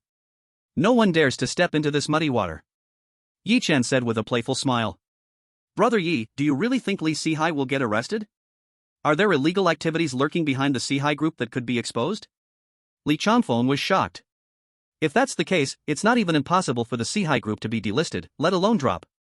Who knows? It's just my guess. But my intuition tells me that breaking below $10 shouldn't be a big problem. Yi Chen said. Then Brother Yi, if you're right, and the Sihai Group's stock breaks below $10 and then gradually rises, can we do a reverse operation then? Use the money from shorting to buy in at the bottom of the Sihai Group? Zhang Jingshan seemed to sniff out another path to wealth and hurriedly whispered his thoughts. Unbeknownst to him, Yi Chen shook his head. You're overthinking it. From my analysis, after the Sihai Group breaks below $10, state-owned capital will likely step in, but don't think the Sihai Group can rise back. At most, it might recover a few dollars, just to help those shareholders who have invested their hard-earned money ease their losses. Any wild surge is impossible, and even if it does recover, it will take some time. Regarding stock trading, I'm not as good as Li Changfeng, but my analysis outside of stocks. Before Yi Chen could finish, Li Changfeng interrupted, even 10 of me together couldn't match up to Brother Yi. Yi Chen. He didn't mean to express that. But Li Changfeng's serious words continued. From the precise targeting of Jinlin Mansion to the early prediction of the Sihai Group, Brother Yi, don't use intuition as an excuse. I know you're extraordinary. You may not want to say much, and we won't dig deeper. Maybe you had a hard time in the past, but from now on, I believe it won't be long before you rise again. This rise is not just about making billions. Now it was Yi Chen's turn to feel awkward. Suddenly, he realized that receiving praise could be a bit overwhelming too. In his past life, after reaching the peak of wealth, he was surrounded by flattering remarks at all times. During those times, he could face it calmly without a ripple. But now, under Li Changfeng's sincere and, let's just say compliments, he found it truly hard to handle. Why? Because he had reincarnated from the future. These so-called analyses were actually just his foresight of the future. Come on, no matter how high or fierce, there are times when one might stumble. I'm just standing on the lucky wind, and with a bit of fortune-telling knowledge, putting it all together, I hit on a few treasures. Yi Chen said to diffuse the awkwardness himself. While speaking, he still added the bit about fortune-telling. After all, just saying luck alone doesn't make sense. After all, even the best luck wouldn't allow him to guess that Li Changfeng's car would get into an accident or that Zhang Jingshan would run into romantic troubles, right? Brother Yi, you really studied fortune-telling? Zhang Jingshan asked earnestly. Listening to Yi Chen speak, he, who had always treated fortune-telling as a scam to cheat people, gradually began to genuinely believe it. What? You want me to help you read your fortune? Yi Chen jokingly replied and went back. However, Zhang Jingshan nodded seriously. He said with a solemn expression, Brother Yi, help me calculate when I will marry. Yi Chen's lips trembled. Are you serious? Zhang Jingshan nodded again. He said with utmost seriousness, Chang Feng is an anti-marriage advocate, his family background made him that way. I can't compare to him. My useless father is one thing, I don't listen to anything he says. But my grandfather's words, I must take to heart. He has been urging me about my marriage. It's not that I don't want to get married, but the women I've met aren't suitable for marriage. It's fine to indulge in excess hormones, but if I really marry someone, they shouldn't be the kind to be my grandfather's granddaughter-in-law. They aren't the person I want to spend my life with, sharing a bed. So please, calculate when I can get married. Skip the romantic fortune, just calculate my marriage. Chapter 071, Making Tenfold, Eightfold Short-Term Investments. Yi Chen was sure. Zhang Jingshan was serious. Absolutely serious. It's hard to imagine. Someone of such stature could have such a lovely side. But as cute as Zhang Jingshan was, Yi Chen couldn't handle this cuteness. Calculate a marriage fate? What kind of marriage fate would he calculate? If only he knew when Zhang Jingshan got married in his past life, he could just say it. But in his past life, Zhang Jingshan was already accused of assault by the female streamery and was in detention. By the time he was cleared, it would be years later. The old secretary was furious, and Zhang Xingguo was still in prison. Even Zhang Jingshan, who had been released, was nowhere to be found in the bustling world. So how would he know when Zhang Jingshan would get married? He planned to make up something to brush it off. But seeing Zhang Jingshan's eager eyes, he couldn't harden his heart any longer.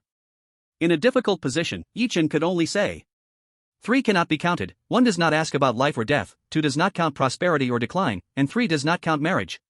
There's this rule? Zhang Jingshan's spirit instantly drooped. The Death Master told me this, I take it as a lesson. Yi Chen replied.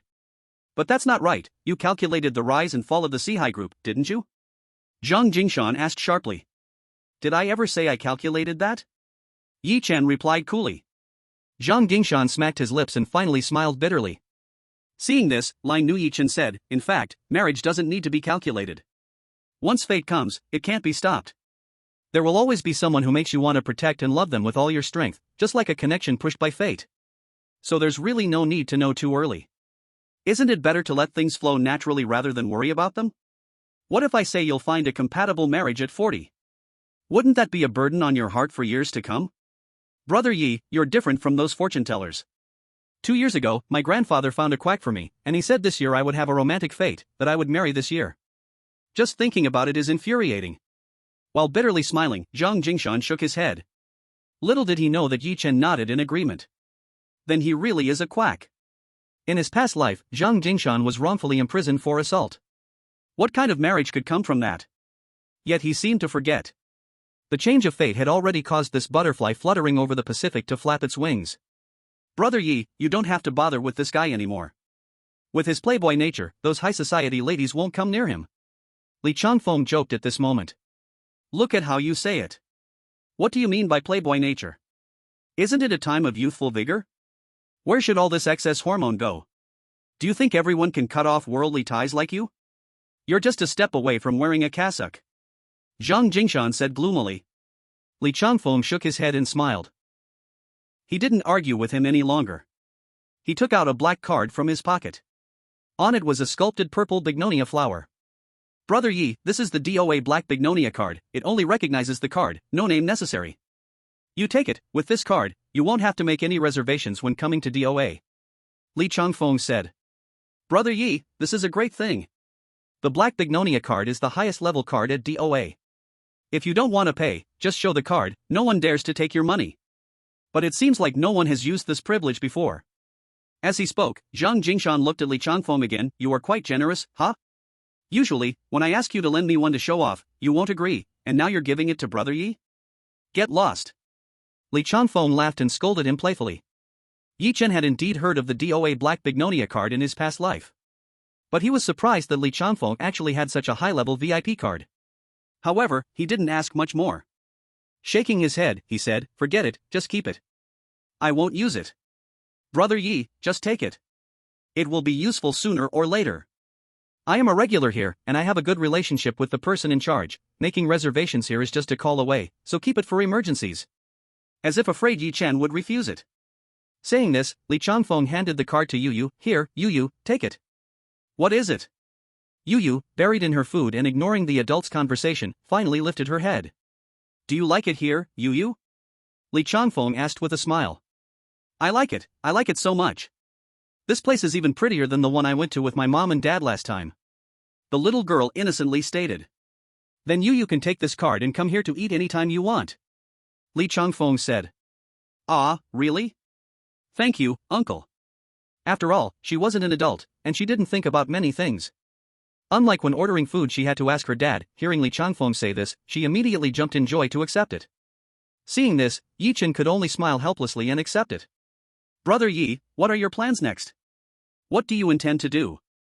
Seeing Yi Chen no longer resist the Black Bignonia card, Li Changfeng immediately changed the subject. Next? Let's do some short-term investments that rise tenfold or eightfold. Yi Chen smiled enigmatically. He also planned to join in on the real estate acquisitions in Jinchong village. After all, making profits from shorting the Sihai group wouldn't exceed 40 million at most. And Jinchong village had over 60 houses. Counting at 1 million per house, he could only take down around 40 houses. As for the rest, he would share with Zhang Jingshan and Li Changfeng, of course. Provided they trusted him. However, Upon hearing about short-term investments that could surge tenfold or eightfold, Zhang Jingshan and Li Changfeng were nearly shocked out of their wits. What kind of short-term investment could rise tenfold or eightfold?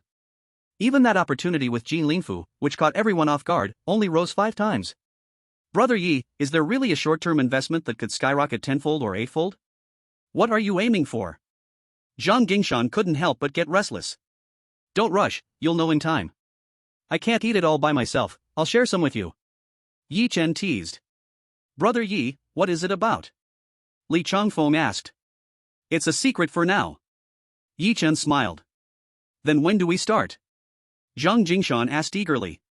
Waiting for Sihai Group stock to drop below 10 yuan, I'll pull out first, It's only a few days away. Yi Chen didn't hesitate when he spoke, not willing to disclose any details. Not sharing it wasn't because he feared Zhang Jingshan and Li Changfeng would get ahead of him. If these two sold him out for a bit of money, he wouldn't care. He would just consider it as being blind and misjudging people. However, he believed this possibility was zero. After all, apart from Zhang Jingshan and Li Changfeng, who were inherently good people, they were also smart enough not to fall for such a simple principle of gaining sesame seeds and losing watermelons. Not saying anything is purely because I feel it's temporarily unnecessary and to maintain my mysterious persona. Night gradually descends. After finishing this pleasant dinner, Yi Chen and Yu Yu, accompanied by Paramela, returned to their rental house. Next, we are just waiting for the stock of Sihai Group to fall below 10 yuan. Soon, we will say goodbye to this rental house, which we have lived in for several years, filled with countless hardships and memories we cannot bear to look back on. Chapter 72, Brother Yi, you are truly amazing. For 4 consecutive days, Yi Chen perfectly embodied the meaning of the words house husband. Picking up and dropping off the kids for school. Buying groceries, cooking, and cleaning. All of it he managed by himself. During his free time, he didn't waste it either. Instead, he meticulously organized the formula and production process for the flawless ointment once more. And he took out the materials he used to make the flawless ointment and created another box of it. Over in Jinzhong village, Zhong Jianqi had already called, saying that as long as the price reached about 1.8 million, the entire village agreed to sell, and he kept urging Yi Chen for 2 days. Everything was proceeding in an orderly manner. As for the Sihai Group, it was just like the trajectory of the previous life. On the first day, the stock price plummeted by 32%. On the second day, the stock price plummeted by 29%. On the third day, the stock price plummeted by 30%. On the fourth day, the stock price plummeted by 18%. On the fifth day, the stock price plummeted by 20%. Amidst the public uproar, it set a record for the largest stock crash in the history of domestic companies. From being exposed as a partner of Maple Leaf Hotel, to being revealed that Chairman Li Sihai and Sun Tianqi are sworn brothers, then to the exposure of the fallen Deputy Director He Jinjun of Jiangzhou City Bureau being Li Sihai's brother-in-law, and then to Chairman Li Sihai's shameful rise to power in the years of dirty dealings within Sihai Group, such as money laundering, tax evasion, and bribery. One after another, these heavy blows completely smashed this once thriving potential enterprise into hell. 5 days ago, Sihai Group's closing price was still 48 yuan. And just 5 days later, it closed at 9.2 yuan. At 4:10 p.m.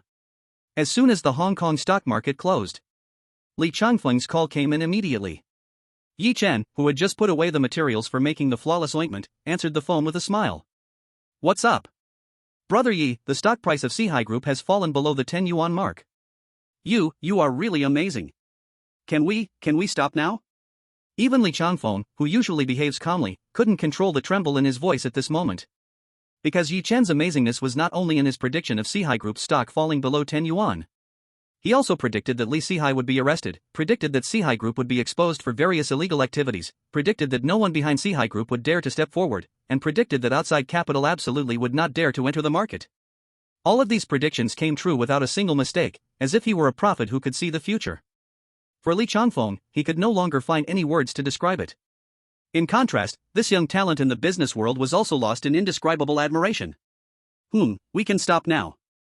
Since it has fallen below 10 yuan, there isn't much room for further decline, let's withdraw. Yi Chen smiled faintly. Okay, as soon as the Hong Kong stock market opens tomorrow morning, I'll buy back to return the money. Brother Yi, how should I give you the money tomorrow? Should I transfer it to that previous bank account? Li Changfeng quickly replied. No, tomorrow I'll go get a new bank card, and then I'll send you the card number. Didn't I say that I want to help you all make a short-term investment that could surge by 10 or 8 times? Just pick me up at the bank entrance tomorrow. Yi Chen said. What a joke. If the money is transferred to that previous bank card, what would happen if it really got deposited? The card is still with my mother-in-law, Lu Shuichin. What if she sees there are tens of millions in there? Then Yi Chen would have a headache. Okay, then. I'll wait for Brother Ye's call tomorrow. After all, his personality wasn't like Zhang Jingshan's. Li Changfeng didn't rush to ask Yi Chen what short-term investment he was talking about. After hanging up the phone, Yi Chen's face remained calm. He showed no emotion at the thought of tens of millions about to come into his hands. Going out, picking up the child, buying vegetables, cooking. Life was as regular as in the past few days. When Chen Yinhua came home after work, the fragrant food brought warmth to the family of three. Dad, when are we going to buy a car? At the dinner table. As they were eating, little Yo-Yo suddenly remembered the car and excitedly blinked her bright eyes to ask. Huh? Buy a car? What did you tell Yo-Yo? Chen Yinhua sensed something was off and immediately asked. Mom, Dad said he would take us to buy a car, and he also said after buying the car, we would buy a house, then we won't have to live here anymore. We can live in a new house. Yo-Yo jumped in first. Are you planning to buy a car? Are you kidding? Didn't you want to produce flawless cream? Why spend money on a car when it could be used effectively? Is it really necessary? Chen Yinhua frowned immediately. Yinhua, the money for the factory will come, and we can also afford the car.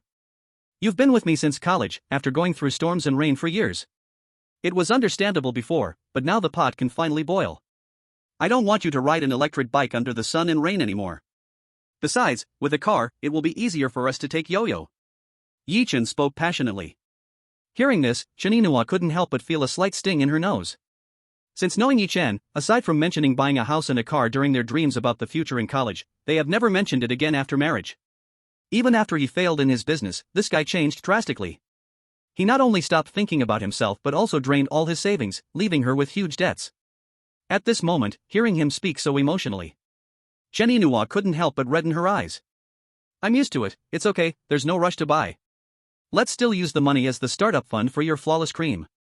When we earn money in the future, we can buy it whenever we want. Chen Yinhua's tone softened. This time, just listen to me, okay? The day after tomorrow, there happens to be an auto show at the convention center. Let's go take a look.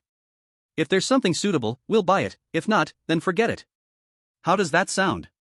Yi Chen changed his tone. In the past, Yi Chen never let her interfere in his decisions, but now he was using a negotiating tone. This made Chen Yinhua unsure how to stop him. Thinking about that, if there's something suitable, we'll buy it, if not, then forget it. She had to nod, thinking she could just say no if it wasn't suitable later. Then I'll go with what you said, let's go take a look.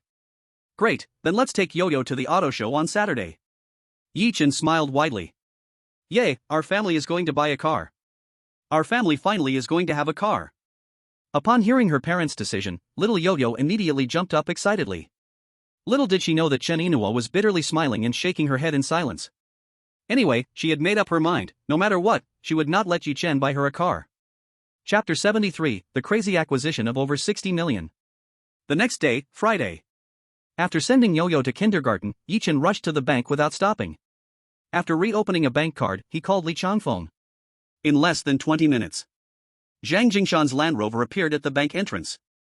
Brother Yi, from shorting the Sihai Group this time, the total with principal and interest is 49 million.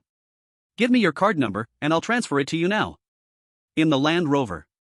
Before Zhang Jingshan could ask where to go, Li Changfeng was the first to speak. Good. Yi Chen directly handed the newly opened bank card to Li Changfeng. The latter quickly opened the notebook he had brought along. After a series of operations, the information of 49 million arriving chimed in Yi Chen's phone. Received. Yi Chen smiled calmly like water. He showed no excitement at all over the 49 million arriving.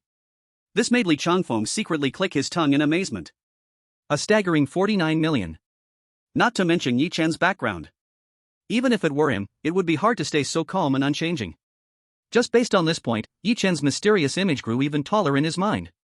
Brother Yi, where are we going next? Zhang Jingshan, who had been driving slowly, finally asked after the transfer was completed. To Jinchong village in the outskirts, let's navigate with the map. Yi Chen said. Okay. After starting the navigation, Zhang Jingshan couldn't help but ask again, Brother Yi, the short-term investment you mentioned that could surge tenfold or eightfold, is it in Jinchong village? Yes, I checked it out before. There are 66 houses in Jinchong village. The 3-story houses sell for 1 million, the 2-story ones for 900,000. I currently hold over 40 million, so I definitely can't buy them all. I'm thinking of getting 46, and the remaining 20, each of you can take 10. Yi Chen said. Unbeknownst to him, as soon as these words came out, Zhang Gingshan and Li Changfeng both exclaimed in surprise. Is this the short-term investment that can surge tenfold or eightfold as Yi Chen said? According to the map, this is just a desolate area on the outskirts. Although it is still within the jurisdiction of Jiangzhou. But can a place where no birds would go have any investment potential? Brother Yi, how did you think of buying houses there? Is there some opportunity that will arise? Knowing that Yi Chen wouldn't make baseless claims, Li Changfeng asked. Calculated. This time, Yi Chen didn't use the word intuition to dodge the question. Instead, he smiled mysteriously. Of course, as I said before, believing or not is up to you. Yi Chen added. Brother Yi, since you can stake your entire fortune, how could we not believe? Right now, even if you just pick up a stone and say it has imperial green jade inside, I wouldn't doubt it.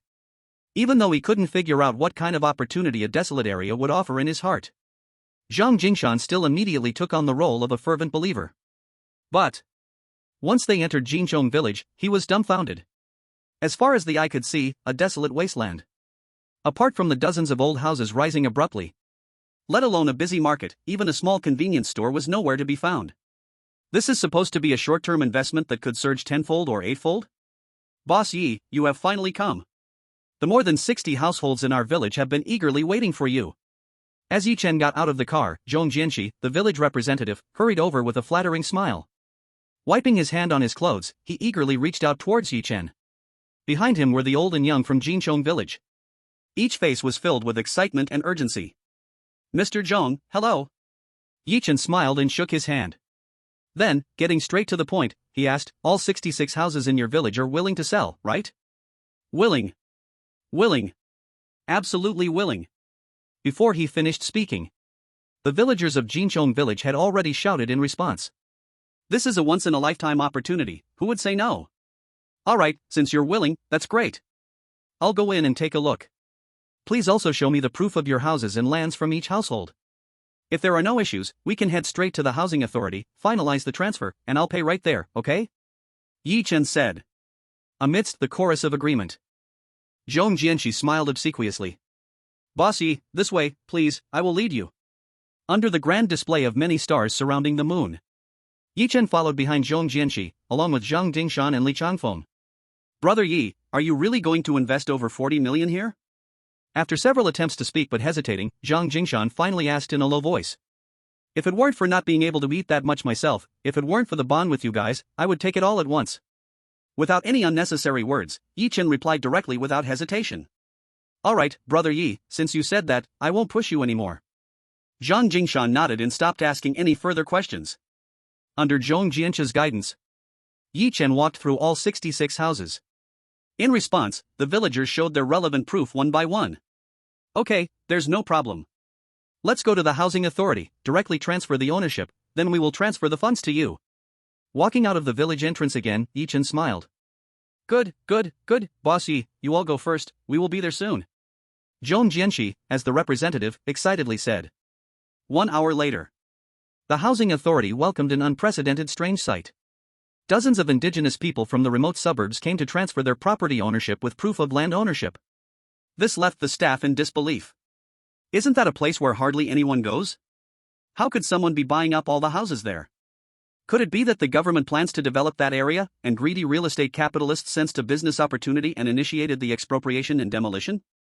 The entire afternoon, the staff at the housing authority remained in a daze. Since Yi Chen had already prepared the relevant materials and contracts, and since these were mostly self-built houses from 20 or 30 years ago, there weren't many procedures or fees to handle or pay. So, in less than an afternoon, all the transfers were completed. Brother Yi, if others find out we spent over 60 million on this acquisition, they would definitely say we're crazy. That old bastard Zhang Xingguo would surely jump up and curse me as a spendthrift. On the way back to Zijing kindergarten to pick up Yu after school, Zhang Jingshan couldn't help but smile wryly. Then just don't let your dad know. Yi Chen joked. Brother Yi, you said this is a short-term investment, how does that work? Li Changfeng asked. About 10 days, maybe that's about right. Yi Chen said seriously. Zhang Jingshan and Li Changfeng widened their eyes in surprise. After hearing Yi Chen's claim of soaring tenfold or eightfold, they had even prepared for a wait of 3 to 5 months. After all, based on a tenfold or eightfold increase, 3 to 5 months would be worth it, even 3 to 5 years would be worthwhile. But what they didn't expect was for Yi Chen to so confidently mention just 10 days. I've calculated, that place is a treasure. The potential is great, 10 days should be enough. Yi Chen said with a sly smile. However, Yi Chen underestimated the speed of the Hangda group. He was so close, just a tiny bit away from missing this tremendous operation to soar tenfold or eightfold. Chapter 74, Bull Cart, Pony Cart. The next day in Jinzhong village. The whole village mobilized, each person smiling as they moved their household belongings. Although these were mostly worthless items, the villagers of Jinzhong were not well off. Even if they received 1 million, saving a bit would still be worthwhile. The lively enthusiasm on their faces was nothing but the joy brought by the unexpected wealth. Unbeknownst to them, after the joy of sudden wealth, what awaited them would be regret so deep it would wrench their guts. Meanwhile, far away in the bustling city center. In the CBD filled with towering skyscrapers. At the headquarters of the Hangda Group. Hangda Group Chairman Su Jia was holding a high-level meeting. In the conference room, on the large screen, there was the desolate outskirts of Jiangzhou.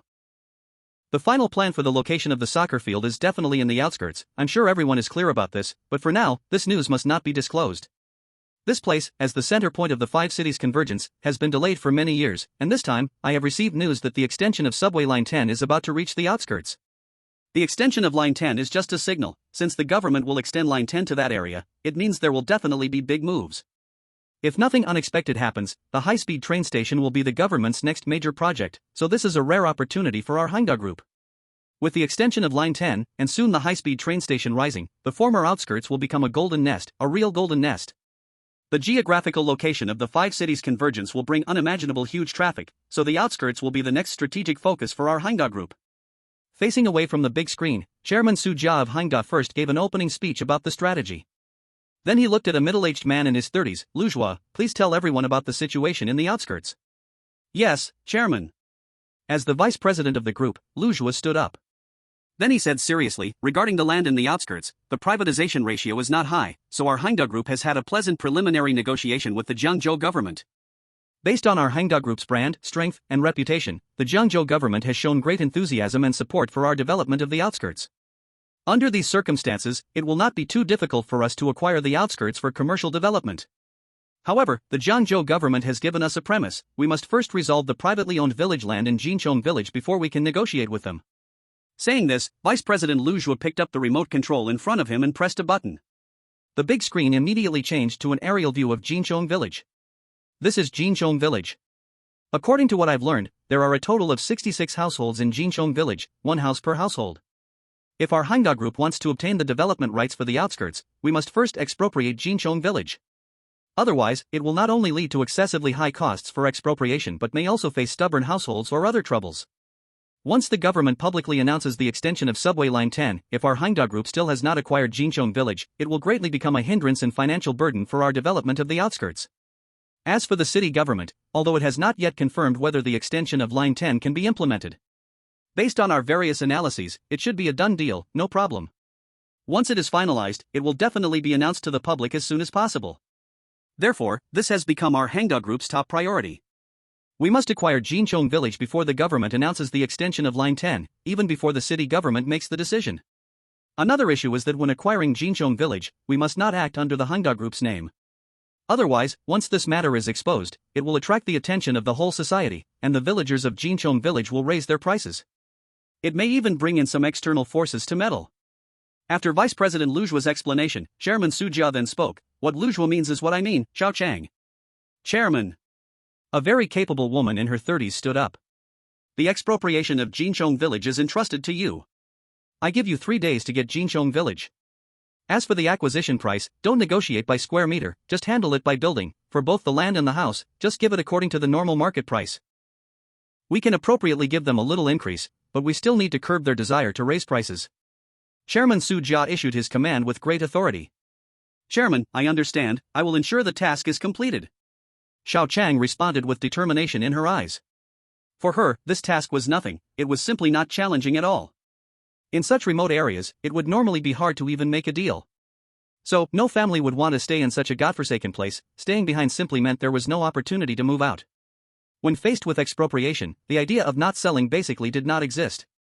Because switching positions, if she were a villager from Jinchong village, she would also happily agree without any hesitation. Unless she knew the city government was going to extend Line 10 to there, unless she knew that in the future a high-speed train station was very likely to rise up, unless she knew that their Henda group urgently needed to complete the expropriation of Jinchong village. But these things were impossible. However, she did not know that. Not even group chairman Su Jia could have imagined it. Jinchong village had already been taken advantage of by someone else. And the Henda group was about to face not the villagers of Jinchong village, but a prophet who had returned with memories of the past 60 years. While Henda group never thought someone would beat them to the punch. Yi Chen did not expect that he was just a day away from Henda group taking action, just one day. At this moment, he was taking his wife and daughter to the car show at the convention center. Wow, so many cars. Such beautiful cars. Hey, Dad, this looks just like Uncle Zhang's car. Dad, is this a cow? Is this a cow cart? And look, a horse, a little horse. Is this a little horse cart? As soon as they entered the car show, Yi Yuyu's enthusiasm made Chen Yinhua both laugh and cry. Before she could digest the statement about Uncle Zhang's car, she was already amused by Yi Yuyu's questions about the cow cart and horse cart. Yuyu, this is not a cow cart or horse cart, that one's called Lamborghini, and that one's called Ferrari. Come on, these cars are not for us to look at. Pulling Yi Yuyu, Chen Yinhua intended to leave the sports car area. Why aren't they for us to look at? Yi Yuyu asked curiously. It's not good for kids to look at this, children can't sit in these cars. You'll see them again when you grow up. Chen Yinhua explained. Dad, is that true? Yi Yuyu turned to look at Yi Chen. Yes, your mom is right, kids can't sit in these cars. Yi Chen replied with a wry smile. Oh, okay. Yi Yuyu pouted. Then she was pulled away by Chen Yinhua towards an area far from these supercars. Well, after all, it was too unrealistic, and Chen Yinhua had always been a pragmatist. However, as they passed the Mercedes-Benz exhibit area, the little girl suddenly shouted, Wow, Mom and Dad, I know this is Mercedes-Benz. Why does this car look like a box? So nice. Excitedly, Yi Yuyu ran towards the imposing white Mercedes-Benz, commonly known as the Big G, the G350. Touching the lines of the car, the little girl's eyes sparkled. She had no idea how much the Big G cost, she only knew that this car looked really interesting, very fun, and also very pretty. That was all the vocabulary the little girl had. Dad, can we buy this car? This car is also not good, kids can't ride in it either. Mom will take you to see others. Chen Yinhua walked over, wanting to pull Yi Yuyu away to another place. What a joke, how could a big Mercedes-Benz be something they could think about at their level? Although she had not lived the life of the rich, that did not mean Chen Yinhua did not understand the Mercedes-Benz Big G. A Big G that costs $1 million or $2 was, to her, no different from Lamborghini and Ferrari. However, little Yuyu dodged away from her. This is clearly suitable for kids to sit in, Mom, you're lying. Chen Yinhua was both angry and amused. This car is ugly, not good looking, come on, let's not look at this. But as soon as she said the car was ugly, she couldn't help but take another glance at the Big G. A boxy matchbox, how many women's dreams this is. The allure is not only for men, for women, it is no less than those supercars. Once upon a time, she watched the powerful Big G drive down the street and dreamed of racing in one someday. But gradually, the harsh reality smoothed the sharp edges of her dreams. Mom, you're lying again. You said it's not good looking, so why do you keep looking at it? Yeo blinked her big innocent eyes. Then she turned to Yecheng and said, Dad, can we buy this car? Sure. Yecheng answered readily. Are you also going to be foolish with the child? Don't you understand what the kid doesn't understand? This car costs 1 to 2 million, can we afford that? Chen Yinhua frowned. Let's just take a look first, come on, let's sit inside and take a look. Saying this, Yecheng turned to the staff in the nearby exhibition area and asked, can we go in and have a look at the interior? Sure, please come in.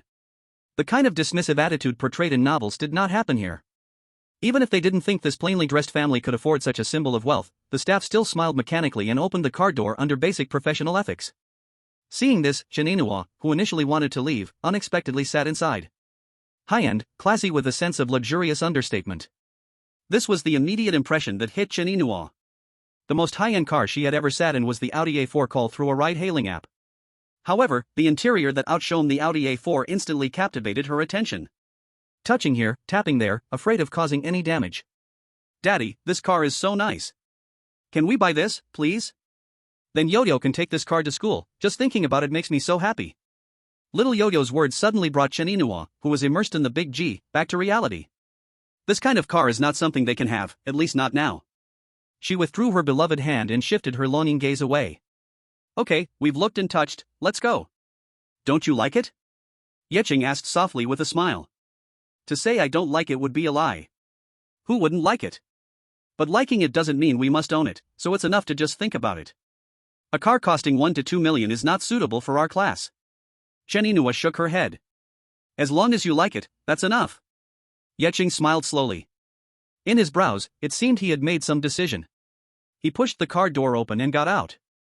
Turning to the staff, he asked, how much is this car? Huh? Sir, are you interested in this big G? The sales staff, who thought the couple would just take a look and leave, was suddenly surprised. Talk to me about the price. Yecheng said. Okay, sir, this is the latest G350 model, the recommended price is 1.43 million. I'm sure you know that due to the G's popularity and high demand, there's no discount nationwide, and there are additional charges. Right now, our new G350 requires a 200,000 price increase. With tax, insurance, and other fees, the final price is around 1.8 million. That's the full payment price. The staff explained. Yecheng, what are you doing? Do you really want to buy it? Seeing Yecheng discussing the price seriously, Chen Inouye was confused and anxious. Based on Yecheng's recent performance, she believed that he had used a 200,000 deposit to make 4 million at Jining Mansion. So, he could afford 1 to 2 million for a car. But after all the hard work to accumulate that money, he was thinking of buying a car instead of using it to start the production of Wuxia ointment? No, she would do everything to stop it. Since you and Yo-Yo both like it so much, we've been together for so many years, and I haven't bought you anything. This car, consider it my temporary compensation for my previous shortcomings. Yichen smiled and said. No, I don't want it. Don't be so stubborn. Didn't you say you want to produce the flawless cream? Take the money and invest it in production first, set up your business.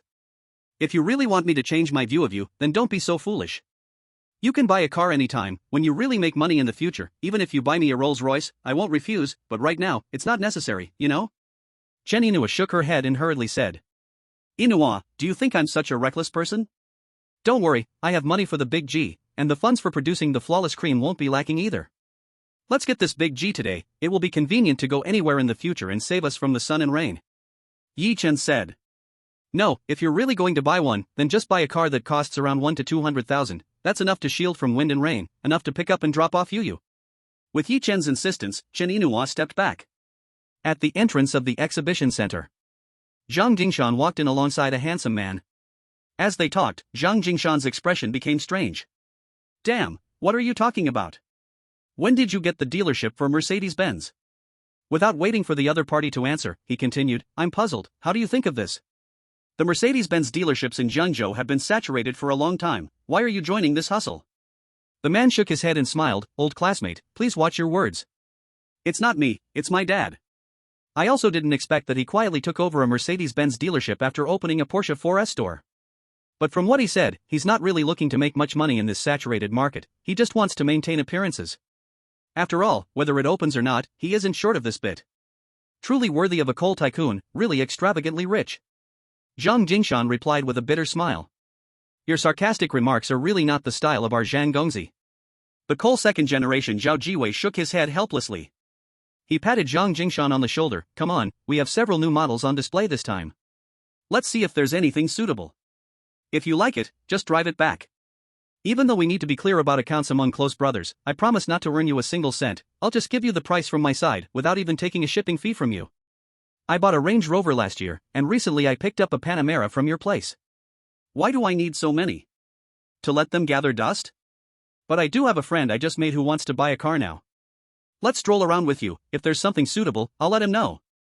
Zhang Jingshan smiled. Friend? Zhao Jiwei was taken aback. For Zhang Jingshan to call someone a friend is clearly not an easy feat. Yes, he's the kind of friend who will sit when I ask him to sit, not stand, and if I say go east, he won't go west, the kind that follows my every word, Zhang Jingshan laughed heartily. Not joking? Zhao Jiwei raised an eyebrow. Not joking. Zhang Jingshan replied. What's his background? Zhao Jiwei was curious. If it weren't for him, I, Zhang Jingshan, probably wouldn't have the chance to chat so freely with you now. He is a benefactor and also a guiding light. My old man met him once, I don't know what they talked about, but my dad told me that 10 of me wouldn't be enough to carry his shoes. Zhang Jingshan paused and continued, as for identity and background, he looks like he has none, but my dad's original words were just like that. Chapter 76, Bought by a Big Boss. After saying this, as Zhang Jingshan looked forward, he was stunned. Wow, what a coincidence. Before Zhao Jiwei could digest what Zhang Jingshan said, he instinctively said, "What happened? The friend I just told you about is now right in your Mercedes-Benz exhibition area." Dropping this sentence, Zhang Jingshan quickly walked toward the Mercedes-Benz exhibition area. However, before he could say anything, the sharp-eyed little Yu immediately shouted, "Daddy, it's Uncle Zhang." As she said this, she quickly looked up and yelled with a smile, "Hello, Uncle Zhang." This sudden turn of events completely stunned Chen Yinhua. In front of her, it was none other than Zhang Jingshan, the president of Yunshan Network Company. But why did Yu seem so familiar with him? Yu, good girl. While Chen Yinhua wore a confused expression, Zhang Jingshan laughed and rubbed Yu's head. Then he asked, "Brother Yi, are you planning to buy the big G?" Brother Yi? This left Chen Yinhua even more perplexed. Unbeknownst to her, Zhang Jingshan continued, "Brother Yi, if you like this Mercedes big G, that's easy. Come, let me introduce you to a friend." At this point, the staff in the Mercedes exhibition area all respectfully called out to Zhao Jiwei, who was following behind Zhang Jingshan. "Hello, President Zhao. Hello, President Zhao. Hello, President Zhao." Zhao Jiwei responded gracefully with a polite nod. Then he proactively extended his hand to Yi Chen. "Since Jingshan calls you Brother Yi, I'll follow suit. Brother Yi, nice to meet you." "Hello, President Zhao." Yi Chen shook hands and replied with a smile. "Brother Yi, let me introduce you, this is Zhao Jiwei, a college classmate of mine with a pretty good relationship. This Mercedes exhibition area belongs to him. If there's any car you like, including this big G, he can give you a discount." Zhang Jingshan said loudly. Originally, he had been thinking about giving Yi Chen a car, but Yi Chen repeatedly refused. However, he still wanted to do something for Yi Chen, so he thought about strolling through the auto show today to help Yi Chen find a car. Right now, it was a coincidence that he ran into Yi Chen in the Mercedes exhibition area. Even though he knew Yi Chen didn't need the discount, he couldn't help but insist, given his relationship with Zhao Jiwei. Immediately after Zhang Jingshan's words, Zhao Jiwei turned to the manager beside him and asked, "What's the market price for this big G?" "President Zhao, the market price is 1.43 million. Right now, all dealers in the country are adding charges for the cars, and the markup is basically starting at 200,000, the manager replied honestly. Zhao Jiwei nodded. With a smile, he said to Yi Chen, "Brother Yi, since you're Jingshan's buddy, that means you're also my buddy, Zhao Jiwei. Let's not talk about price markup. If you really like this big G, the market price of 1.43 million, I'll give you an 80% discount, so it'll only be 1.15 million. If Zhang Jingshan hadn't mentioned what Zhang Weiman said, Zhao Jiwei would also have offered a discount, but at most he wouldn't add any markup. But who is Zhang Weiman? Just because of what Zhang Weiman said, if he didn't think he shouldn't show too much, he would have wanted to make a gesture by giving Yi Chen a car for free. 1 or 2 million is just a drop in the bucket for Zhao Jiwei. This is Zhao Jiwei's boldness, and it is because he possesses such boldness that his coal mining father paved the way for him to the coastal areas, not seeking to make much wealth but hoping Zhao Jiwei could build his own network of relationships. Hearing Zhao Jiwei say this, the Mercedes staff were instantly dumbfounded. No markup and even an additional discount? This is a big money-losing deal. Yi Chen also began to ponder Zhao Jiwei's attitude.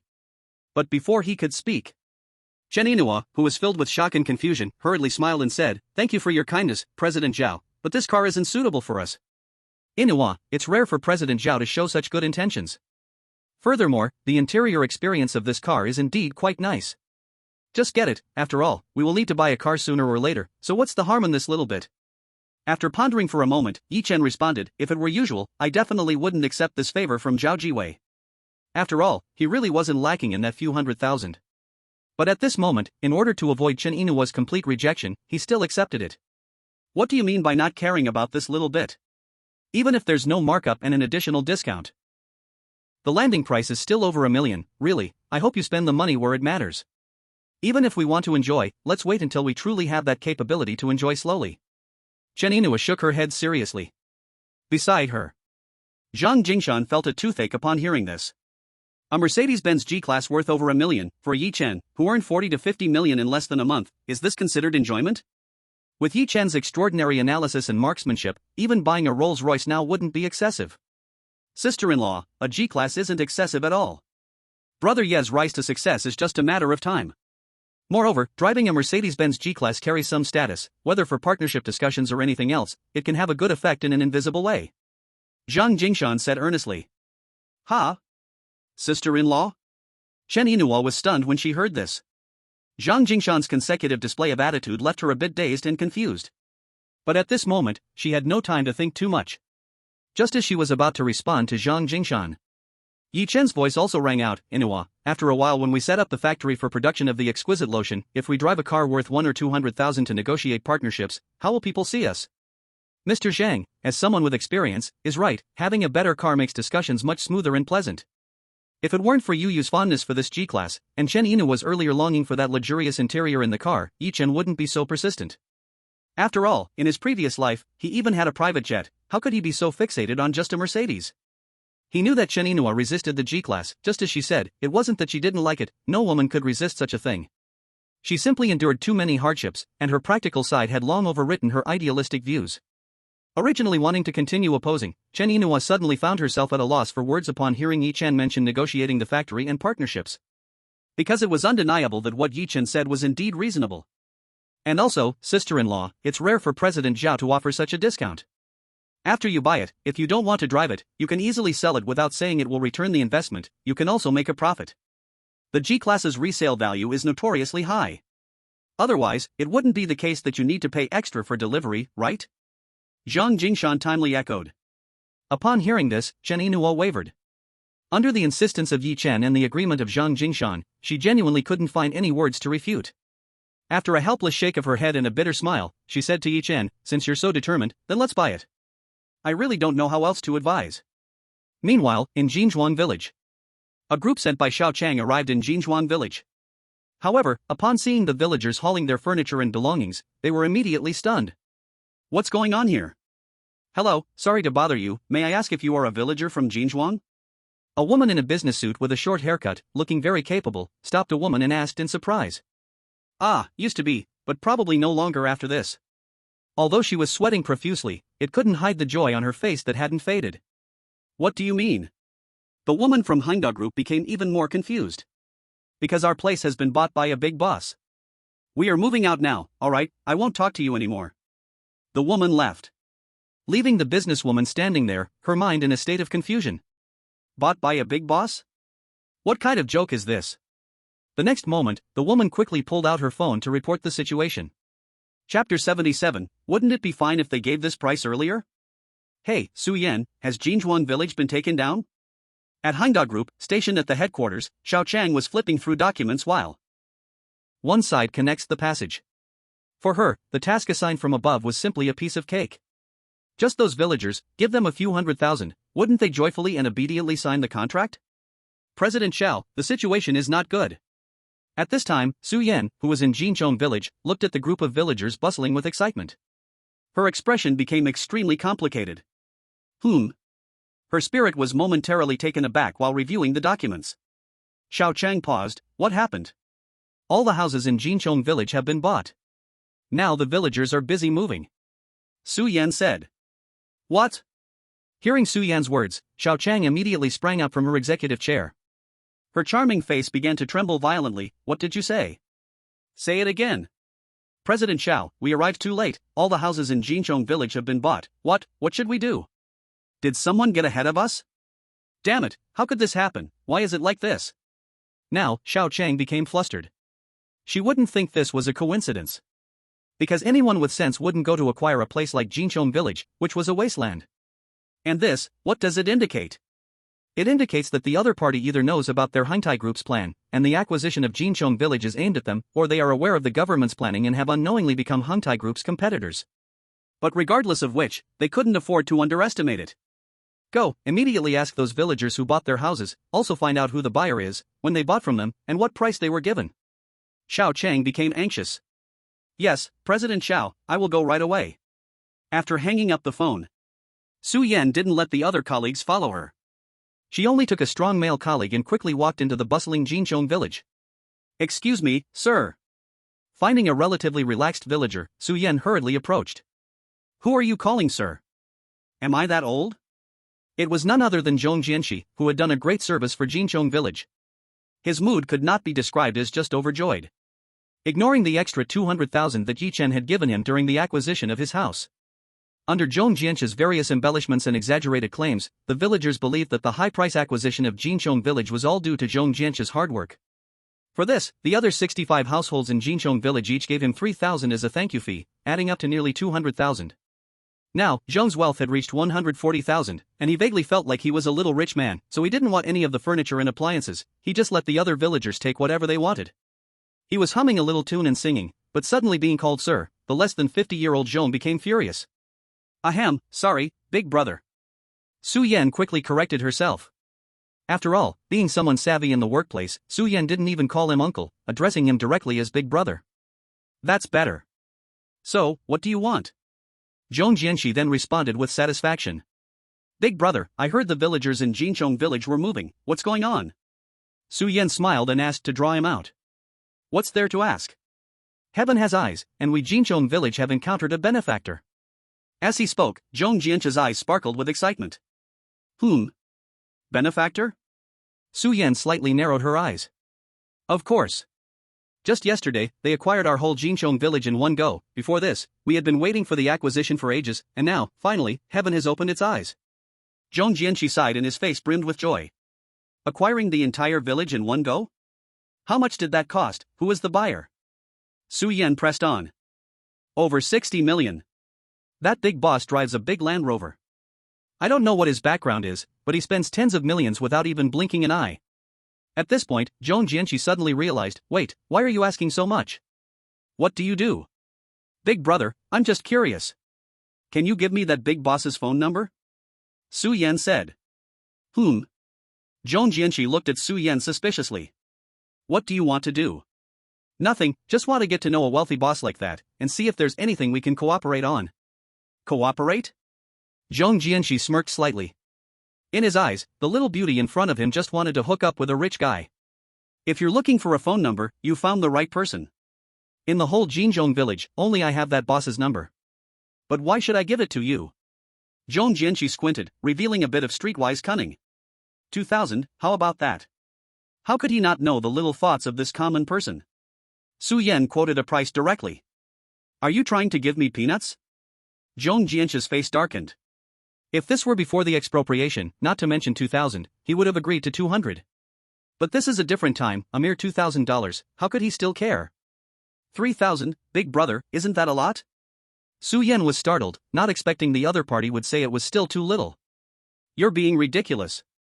Zhong Jianxi raised his foot and stepped onto the motorcycle. 5,000. Su Yan hurriedly added more. She felt that Zhong Jianxi was probably not lying. He was likely the only one in the village who knew the boss's number. Although Zhong Jianxi was slightly tempted, he still ignored her. He started the motorcycle, pretending to leave. This time, Su Yan was truly anxious. She rushed to block the front of the motorcycle. 10,000, big brother, I'll give you 10,000. This is my highest offer. Su Yan said. Schwa dash. Upon hearing this, Zhong Jianxi finally turned off the engine. You should have given this price earlier, it would have been settled, he said. As he spoke, Zhong Jianxi took out his phone and showed her the QR code. Su Yan gritted her teeth and had no choice but to scan the 10,000 over. Okay, remember this. Another 10,000 came in, and Zhong Jianxi suddenly realized that money could be earned so easily. Turns out his past 40 years were all for nothing. Su Yan did not waste any more words with him. After getting Yi Chen's phone number, she immediately returned to the commercial vehicle of her team. She called her boss, Xiao Chang, again. How's it going? Xiao Chang asked urgently on the other end. Director Xiao, Jinchong village was expropriated yesterday, and they used over 60 million. Given the number of houses in Jinchong village, it's about 1 million per building. Su Yan reported quickly. Yesterday? Damn it. On the phone, Su Yan clearly heard Xiao Chang slam the table in frustration. Did you find out who expropriated it? The people of Jinchong village don't know who they are. They just sold it when offered a price. Normally, houses in Jinchong village wouldn't even go for 300 to 500,000, but when they offered 1 million, who would care about their background? So the only thing we know is that they are called Yi Chen. Su Yan said. Yi Chen? Xiao Chang frowned. In her memory, she had never heard of such a name. It seems that in the business world, he is either an unknown nobody or someone doing a favor for someone. But no matter what, her intuition told her that, after someone had taken the lead, it would definitely not be easy to get the other party to reveal Jinzhong Village. Chapter 78. I have to wait for someone. Due to the connections of Zhao Jiwei and Zhang Jingshan, in less than 2 hours, the temporary license plate on the Mercedes-Benz G-Class was already completed with the related procedures. Sitting in the spacious and luxurious cabin, Chen Yinhua felt as if everything were a dream. More than half a month ago, this family was still living in a dire situation. Now, less than a month later, they were driving a G-Class. Chen Yinhua didn't know if this was a dream. But in terms of material things, she felt calm. After all, she was not a vain person and never thought of elevating herself through material things. Her previous admiration for luxury cars wasn't for showing off one day, but purely out of a human yearning for beauty. However, at this moment, sitting in the G-Class, she felt a mix of surreal feelings and a bit of worry. Worried that this G-Class would affect Yi Chen's entrepreneurial journey. Mom, what's wrong? Our family has a car now, why do you seem unhappy? Sitting in the back seat, Yi Yuyu noticed after her joyful excitement that her mother's expression was not very happy. No, Mom is happy, Mom is just as happy as Yuyu. Chen Yinhua, regaining her composure, smiled and rubbed her daughter's little head. If Mom is happy, then why doesn't Mom smile? Yi Yuyu asked seriously. You want to see Mom smile? Is that right? He. For a rare moment, like a child at heart, Chen Yinhua pulled the corners of her mouth to make a smiling face. This made Yi Yuyu giggle uncontrollably. Yinhua, why don't you drive? Seeing the interaction between the mother and daughter in the rearview mirror, Yi Chen smiled and slowed down the car. Unbeknownst to him, Chen Yinhua blurted out without thinking, forget it, I don't dare. It's not that you don't have a license, why wouldn't you dare? Whether I have a license or not is the same, it's been 5 or 6 years since I got it, and I haven't touched the steering wheel since. Suddenly asking me to drive, even for a car worth several tens of thousands, I'd be scared, let alone this Mercedes G-Class. Chen Yinhua shook her head. After saying that, she seemed unwilling to continue on the topic. The conversation abruptly shifted. Now that we've bought the Mercedes, I won't mention it again. Let's talk about Wuxia Gao. What are your plans? How do you intend to start? I plan to acquire a manufacturing plant and then invest directly in production. Yi Chen said. Acquire a manufacturing plant? Do you know how much it costs to acquire one? Where will you find that much money? Chen Yinhua was stunned. At first, she thought Yi Chen would start with a simple small factory, buy a batch of production equipment, and gradually expand. She never expected Yi Chen to have such ambition. Although Yi Chen made 4 million by taking advantage of Jinlin Mansion's overnight surge, buying this Mercedes G-Class cost over $1 million. With the remaining money, even a small-scale production wouldn't necessarily support it. Now he was thinking of acquiring a manufacturing plant to start production? Is this realistic? This is just a pipe dream. Yinhua, have you overlooked the effectiveness of Wuxia Gao? With the Wuxia Gao we have, do you really think we can't attract investors? Yi Chen smiled, not daring to mention his plan to short sell Sihai Group and the acquisition of Jinzhong Village to Chen Yinhua. It was not that he wanted to hide it, but once he said it, he wouldn't know how to explain it. After all, unlike Zhang Jingshan and Li Changfeng, he couldn't just mysteriously claim it was based on intuition. So for now, he could only find a compromise explanation. As for being honest, that would have to wait. Hearing Yi Chen say this, Chen Yinhua suddenly felt relieved. Indeed, she had really overlooked this point.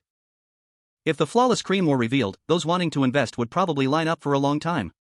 Nodding in understanding, Chen Yinhua suddenly remembered Zhang Jingshan's various attitudes at the Mercedes-Benz exhibition. Unable to hold back, he immediately asked, by the way, how come you know General Zhang from Yuntian Network so well? Also, he seems quite familiar with Yu too? Didn't I tell you? I found a string of Buddhist beads at the antique market and sold them to him. That started our connection. Later, I inadvertently helped him out big time, and that's how we got close. He keeps saying he owes me a favor. As for Yu, a few days ago, when you were away for the company team building and missed dinner, he wanted to treat me, so I brought Yu along. Yi Chen explained. No wonder. Chen Yinhua thought for a moment and said, General Zhang's background isn't simple. If he recognizes you, that's an opportunity. Maintaining a good relationship with him will definitely help you in the future. Hearing this, Yi Chen couldn't help but smile wryly. Maintain relationships? Isn't that what Zhang Jingshan is doing now? Right now, it's Zhang Jingshan thinking about solidifying his relationship with Yi Chen. Not Yi Chen pondering how to maintain their relationship. But he certainly wouldn't tell Chen Yinhua that. Yeah, I know what I'm doing. Yi Chen smiled. Forget those old habits. If you want to succeed, don't touch gambling at all. As for drinking, social gatherings are unavoidable, but unnecessary drinking should be avoided. Chen Yinhua calmly lectured. Okay, I will listen to you. I haven't drunk at all during this time, not a drop. Yi Chen grinned, seemingly enjoying his wife Chen Yinua's lecture. Hearing Yi Chen say he hadn't drunk in some time, Chen Yinhua was momentarily stunned. Then her eyes flashed with a trace of relief. That's good. Alright, back to the main topic. When do you plan to start the Flawless Cream project? Chen Yinhua asked. In about 10 days, that should be about right. I have to wait for someone. Yi Chen replied. First of all, negotiating with the Hangda Group about Jinzhong Village will definitely take time. They won't just agree to give me 10 million for a building right away. Without reaching an agreement with Hangda Group, launching the Flawless Cream can't happen since the starting funds are tied up in those 46 houses. Secondly, that guy still has about a week to go before hitting rock bottom. So, based on these two situations, Yi Chen thought it would take at least another 8 to 10 days to get the Flawless Cream off the ground. Huh? Waiting for someone? Who? Chen Yinhua responded, puzzled. The idea for the Flawless Cream came from that person's inspiration. If I can bring him on board, it will save a lot of effort. Yi Chen said. Is that person reliable? Chen Yinhua couldn't help but frown. Absolutely reliable. Yi Chen smiled with sincerity. If that guy, who in the past life was scolded and ridiculed by my competitors for being blindly loyal, isn't reliable, then there truly aren't many reliable people left in the world. Though that guy acts out of the ordinary, many see him as a complete oddball. When it comes to character and loyalty, he is undoubtedly the top among the people Yi Chen has come across. That's good. Seeing Yi Chen's response, Chen Yinhua didn't say any more. After circling around Jiangzhou City for quite a while, the Mercedes-Benz G returned to the bottom of the rented apartment. This scene struck Chen Yinhua as extremely strange. A person driving a Mercedes-Benz G lives in a small rented apartment that costs about 1,000 a month. If this got out, how would people see it? Turning off the engine and getting out, Chen Yinhua took Yu upstairs. Just as Yi Chen was about to head to the market to buy groceries, his phone in his pocket rang. Hello, who is this? Hello, may I ask if you are Mr. Yi Chen? A pleasant female voice came from the other end of the line. Yes, who are you? Yi Chen said. Hello, Mr. Yi. Let me introduce myself. My name is Su Yan, and I am from Hangda Group. May I ask if you have just acquired Jinchong Village in the outskirts? Facing someone who could spend tens of millions to acquire Jinchong Village, Su Yan did not dare to hide her identity, but directly stated the name of Hangda Group. Chapter 79, I hope you don't ask for too much. Little did she know that the moment Yi Chen heard the name, he became stiff. Hangda Group's people? What does it mean for someone from Hangda Group to come to him? It means they have been to Jinchong Village, and they already know that the 66 houses there have been acquired by him. This was only a matter of one day. If he had been even a little late, Hangda Group would have completed the acquisition of Jinchong Village. If it weren't for the inspection team's speed exceeding his expectations. If he hadn't pulled out as soon as the stock price of Sihai Group dropped below 10. If he had spent even one more day, he would have missed out on this huge profit by 10 or 8 times. Thinking of this, Yi Chen couldn't help but feel a sense of fortunate relief as if aided by the gods. Unaware of how much Yi Chen had thought in such a short time, Su Yan was stunned when she heard no sounds from the other end of the phone. Tentatively, she said, Mr. Yi? Yes, that's right. I acquired Jinchong Village, so what? Yi Chen, coming back to his senses, showed no unusual emotions and spoke calmly. May I ask if the acquisition was for yourself or on behalf of someone else? Su Yan asked. What do you mean? Is this important? Yi Chen replied. Su Yan smiled reluctantly, Mr. Yi, if it is your personal acquisition, then we can discuss it directly. If you are acquiring for someone else, please give me that person's contact information. Don't worry, we won't let Mr. Yi feel wronged, we will definitely make you satisfied. It was my personal acquisition. So, is Hangda Group also eyeing the land in Jinchong Village? Yi Chen feigned ignorance, knowing full well. Mr. Yi, how about this? Can you spare some time for a face-to-face talk? Su Yan suggested. After a pause, Yi Chen asked, first, answer me this question, can you make decisions at Hangda Group? Well, Mr. Yi, I am just a senior member of a subsidiary of Hangda Group. Not knowing why Yi Chen asked such a question, Su Yan still answered truthfully. Since that's the case, then there's no need for us to meet. We can talk, even if Hangda Group wants the land I have, but I want to negotiate with someone who can make decisions. It's too time-consuming to keep passing on requests. Yi Chen stated frankly. He did not mind showing his willingness to sell from the start. Mr. Yi, you have the intention to sell the land in Jinchong Village? Unexpectedly, the other party was so straightforward, catching Su Yan off guard. If the villager from Jinchong village was not joking, the acquisition was only done yesterday, right? Just one day later, he was already open to selling the newly acquired Jinchong village? Why not? Everything in this world is driven by profit. If Honda Group can offer me enough benefit, why wouldn't I? Yi Chen said, smiling easily. But upon hearing Yi Chen's words, Su Yan furrowed her brows. From his wording and calm response, it was clear he was not an ordinary person. Even if Honda Group could finally secure the land in Jinchong village, they would likely have to pay a significant price. Thinking this, Su Yan realized this matter was definitely beyond her ability to handle. Alright, Mr. Yi, then I will contact my superior to reach out to you. Su Yan said. With a light hum, Yi Chen hung up the phone. Without any ripples, he stepped towards the vegetable market. He was completely unaffected by the imminent wealth that awaited him. On the other end. After ending the call with Yi Chen, Su Yan immediately reported to her superior, Xiao Chang, and also provided Yi Chen's phone number to Xiao Chang. Honda Group. Xiao Chang looked at the string of phone numbers she had written on paper. She fell into deep thought with a worried expression. From Su Yan's report. The other party clearly expressed intentions of taking a huge bite. If the other party was hiding and being secretive, it might have seemed that they wouldn't be too difficult to deal with in her eyes. But the other party didn't beat around the bush and stated their thoughts and intentions directly. From this point, it was enough to show the other party was not simple. Having worked in the business world for 20 years, crawling and clawing her way to Hanga Group, being offered $1 million salary to poach her, with such experience, Xiao Chang had met countless people and seen countless situations. Based on what Su Yan said, the other party was probably more difficult to deal with than those she had encountered in the past. I hope this lion doesn't open its mouth too wide. With a furrowed brow. Xiao Chang whispered softly. However, she didn't plan to call the other party right away.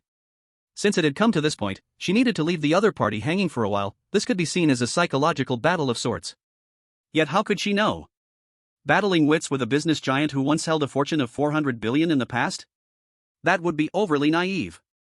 Old fire soup, steamed fish, salt and pepper shrimp, braised pork ribs, plus a dish of plain boiled cabbage. Of course, this plain boiled cabbage had been improved by Yi Chen, using convenient methods to pursue efficiency. Although it didn't compare to the plain boiled cabbage served at state banquets, it still had that flavor. After returning from the market, Yi Chen seemed to have completely forgotten about Hangda Group looking for him. Feeling fulfilled, he prepared these 4 dishes and a soup for his wife and daughter. Under Yi Chen's culinary skills, which were no less impressive than those of a chef in a restaurant, Chen Inua and Yu Yu almost licked the plates clean. Mainly because the taste was just too good. Dad, can you make plain boiled cabbage for me every day from now on? Yu Yu has never had such delicious cabbage before. With a full belly, Yu Yu said happily. Sure. As long as Yu Yu likes it, Dad can make it for you every day. Not just plain boiled cabbage, whatever Yu Yu likes, just tell Dad. Even if Dad doesn't know how to make it, he will learn to cook it for you. At this moment, Yi Chen smiled widely, bursting with happiness. Great. Then Dad, I want to eat tea, shrimp, ice cream, pizza, so many things. Dad, let me think for a moment. Watching the interaction between the father and daughter, Chen Inua couldn't help but show an unprecedented smile. Many times, happiness seemed to be that simple. In the end, it was the ringing of the phone that interrupted the joyful exchange between the father and daughter. Hello? Is this Mr. Yi Chen? I am Xiao Chang, the vice president of Hangda Group. Su Yan has already conveyed your message to me, and I think I am qualified to talk to you now. Calling Yi Chen at night, Xiao Chang got straight to the point, speaking with exceptional efficiency. If it weren't for the urgent matter regarding the acquisition of Jinzhong village, Xiao Chang certainly would have preferred to keep him waiting. After all, she wouldn't have personally intervened, but continued sending subordinates to negotiate. But considering that they must secure that piece of land before the city government announces the extension of Metro Line 10, with little time left, Xiao Chang had no choice but to step in herself. Qualified. Yi Chen smiled playfully. He was not surprised at all that the vice president had come forward. After all, he is quite clear about what that piece of land means to the Henda Group.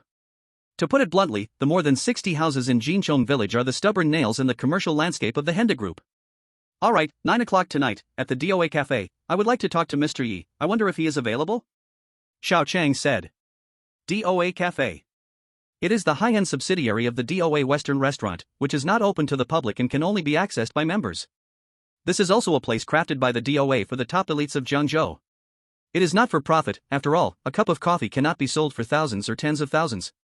What it aims for is to enhance the prestige of the DOA brand. It's convenient, don't worry, President Xiao, I will arrive on time. Yi Chen smiled. Good, when Mr. Yi arrives, just tell them you are Xiao Chang, someone will bring you over. Chapter 80, Playing Unconventionally. About this phone call from Xiao Chang. Faced with Chen Yinua's curious inquiry, Yi Chen casually brushed it off. It's not that he didn't want to tell the truth, but he was afraid of scaring Chen Yinua. At the same time, he didn't know how to explain the series of events. Fortunately, Chen Yinua has never been the suspicious type who would pry into everything. Even if Yi Chen was brushing her off, she didn't think much about it. Night, 8 o'clock. Yi Chen was on time, driving his unlicensed Big G, hastily heading to DOA Cafe. With the guidance of the waiter, he appeared right at 9 o'clock in front of the earlier arrived Xiao Chang. With short hair and a fashionable outfit that rivals young women. Her unique charm of a mature woman radiated. With skin well maintained and remarkable beauty. No one could imagine that she was a woman in her 40s. Just standing on the street, she could attract a swarm of admirers in minutes. Dressed in a suit, she was the commanding vice president of Henda. Out of the suit, she was an attractive and intelligent beauty. I didn't expect President Xiao to look so young. If it weren't for the personal information on Baidu Encyclopedia, one might really think she is just in her early 30s. Without immediately taking a seat, Yi Chen smiled slightly and said, Mr. Yi Chen, you wouldn't have come here to compliment me, would you? As she shed the aura of a business iron lady, Xiao Chang smiled knowingly. Without rising, she extended her hand toward the seat. Mr. Yi, please. President Xiao, did you invite me out in this manner to discuss as vice president of Henda, or do you just want to chat? After sitting down opposite Xiao Chang, Yi Chen spoke lightly. Looking at her calm demeanor. Catching the depths in her eyes that seemed bottomless. For a moment, Xiao Chang felt an indescribable sense of pressure. As if the invisible aura exuded by him seemed even stronger than that of Chairman Su Jia. Yet, he was clearly just a young man under 30. And judging by his clothes, they were all the most simple and cheapest items. Where did this aura, this temperament, come from? How was it cultivated? Xiao Chang, who was good at capturing details, summarizing, and analyzing, suddenly felt uncertain inside. No rush, Mr. Yi, would you like something to drink? Not answering Yi Chen's question immediately, Xiao Chang turned to ask. Water is fine, plain water. Yi Chen smiled and said. Nodding, Xiao Chang pressed a button on the table. Before the plain water was served, Yi Chen spoke again. President Xiao, it seems you haven't answered my question. Is it important? Xiao Chang asked. Important, if you are here as vice president of Henda, then we can talk. But if you just want to chat, I can only thank you for the plain water. My wife and daughter are still waiting for me at home. Yi Chen said. A man with such strong sense of family responsibility is indeed rare. Xiao Chang teased. If you don't even have a strong sense of family responsibility, what kind of man are you? Yi Chen seriously shook his head. Xiao Chang was instantly speechless. At that moment, plain water was also served. Yi Chen took a sip. Director Xiao, let's not waste words, let's get straight to the point. Alright, then I won't beat around the bush. Mr. Yi, you intend to make a move on the land in Jinzong village, right? Not sure if it was the cold air conditioning in the cafe or what. Xiao Chang put on her thin black coat that was hanging on the chair. Suddenly, the Iron Lady's aura burst forth, as if she had returned to the realm of a powerful woman in business. The intention to make a move depends on how much profit value the Hynda Group can bring me. Yi Chen stated bluntly. Mr. Yi, I heard the total cost for acquiring Jinzong village was just over 60 million, right? That comes out to about 1 million per house. So, for 150 million, I have the authority to decide. I represent Hynda Group to offer you 150 million per house for the acquisition. How about that? Xiao Chang said. While speaking, she stared intently at Yi Chen's micro-expressions. In college, micro-expression psychology was one of her elective courses. Relying on this elective course born from her interest allowed her to sail smoothly in her career. But at this moment, she saw no subtle changes on Yi Chen's face at all. It was as though she had said nothing. This. Director Xiao, are you joking with me? Yi Chen picked up his cup and took a sip of plain water. After putting the cup down, he finally smiled faintly. Director Xiao, if my intention for profit was 150 million, do you think I would need that lady named Su Yan to find someone in Hynda Group to talk to me? Xiao Chang narrowed her eyes. Mr. Yi, just yesterday you completed an acquisition, and in just one day, you made a profit of 50% on your investment. That is, you earned over 30 million in just one day. Isn't that a lot? Is this the sincerity of your Hynda Group? Yi Chen replied. Xiao Chang, Yi Chen picked up his cup again and took a sip. After putting it down, he said, Director Xiao, thank you for the plain water, goodbye. Saying that, he immediately stood up. He walked away with big strides. Meanwhile, Xiao Chang was completely stunned. By the time she reacted and stood up, Yi Chen had already reached the door. With the waiter opening the door, he walked out without looking back, leaving Xiao Chang with a back view that left her in turmoil. Damn it! How could this guy be so unpredictable? Putting aside the fact that 150 million was already quite decent. In business, is there anyone who just walks away when things don't go their way? For the first time, this was the situation Xiao Chang encountered after stepping into the workplace. Moreover, the other party had smiled faintly the entire time, showing no signs of displeasure at all. But the result turned out to be like this? In the end, Xiao Chang still suppressed the impulse to call Yi Chen back. After all, she never thought she could close the deal in one go.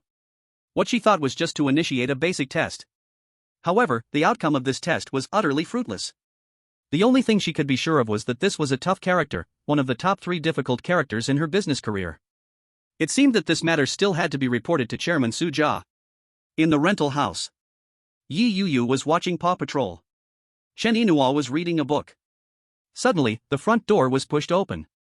Chen Yinhua turned her head reflexively. Aren't you supposed to be discussing cooperation? Why did you come back so quickly? As she spoke, Chen Yinhua couldn't help but pick up her phone to check the time. It's barely been an hour? No deal. Yi Chen smiled. What happened? Chen Yinhua put down her book. I wanted to earn 400 million, but they only wanted me to earn 20 million. Yi Chen said. Chapter 81, A Gambler Who Goes All In? Chen Yinhua was stunned. What the heck? I wanted to earn 400 million, but they only wanted me to earn 20 million? Has he drunk too much and talked nonsense? Or has his lying nature resurfaced and been exposed? But, from what he knows about Yi Chen, even if he were to lie, he would have gone over a draft in his heart, and wouldn't be this aimless. So Chen Yinhua was genuinely stunned. She blinked. You've been drinking again? Can you smell the alcohol? Yi Chen chuckled silently. No, if you haven't been drinking, why are you talking nonsense? Saying you made 4 billion, do you even know how many zeros are in 4 billion? Chen Yinhua glared at him angrily. Ah, Yi Chen thought to himself and sighed bitterly. Sure enough, sometimes the truth is harder to believe than a lie. In short, we couldn't reach an agreement, and I lost my patience. I thought it would be better to go home and spend time with you and Yo-Yo than waste time there. Yi Chen said. How long has it even been? You're already out of patience? Is this how you do business? Chen Yinhua frowned. Yinhua, patience depends on the needs of both sides. Right now, it's them who need me, not me needing them. If that is the case, why should I waste my time on an insincere demand? After saying that, under Chen Yinhua's astonished expression, Yi Chen looked at the little girl. Yo-Yo, how about dad drives you and mom out to see the scenery? Okay. In the next second, Yo-Yo quickly turned off the TV and joyfully pounced onto Yi Chen. Yinhua, want to go out for a stroll? Let's also check out those food stalls you like at the night market. Yi Chen turned to Chen Yinhua with a grin. It sounds like gas for the car is free. Though there was some teasing in her tone, Chen Yinhua still held back her happiness and stood up. Before their relationship with Yi Chen deteriorated, she had wanted countless times for him to accompany her to the night market, but he had always responded with indifference and anger due to his gambling addiction. Gradually, she had given up. Now that Yi Chen, who seemed to be correcting his ways, suddenly took the initiative to propose, how could she not secretly rejoice? You bought a big G, is there still a shortage of that little money? Yi Chen said with a laugh. Are you showing off? Chen Yinhua glared at him unhappily. No, how dare I show off in front of you? Saying that, Yi Chen, who didn't dare to provoke Chen Yinhua further, quickly took Yo-Yo's little hand. Yo-Yo, let's set off. Under the night sky in the Zheng family courtyard, far from the bustling noise, added a touch of tranquility. In the hall, on the TV, old Master Zhang Weiman was firmly watching every episode of Straight New Line. For him, the dream was to see the day of revival within his lifetime. So even though he knew this was just a program, and it had little actual effect on the overall situation, he never missed an episode. He just wanted to see and hear. Grandpa, you say you watch this every week without fail, is it really necessary? It's just a show, if anything important happens, they can just shout it on TV.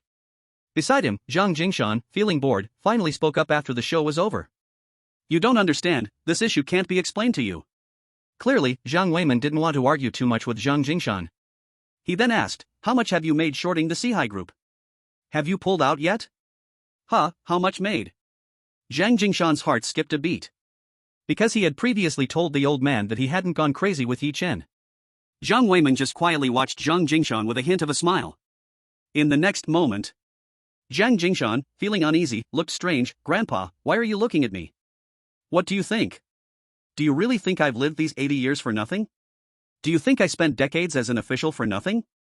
Zhang Weiman said. Ahem, I've already pulled out, made a little over 10 million. Zhang Jingshan scratched his head, not daring to meet the old man's gaze. More than 10 million? It seems you really trust that kid. Zhang Weiman smiled meaningfully. Zhang Jingshan forced a smile and didn't dare to speak further. Zhang Weiman continued to ask, by the way, what is he doing now?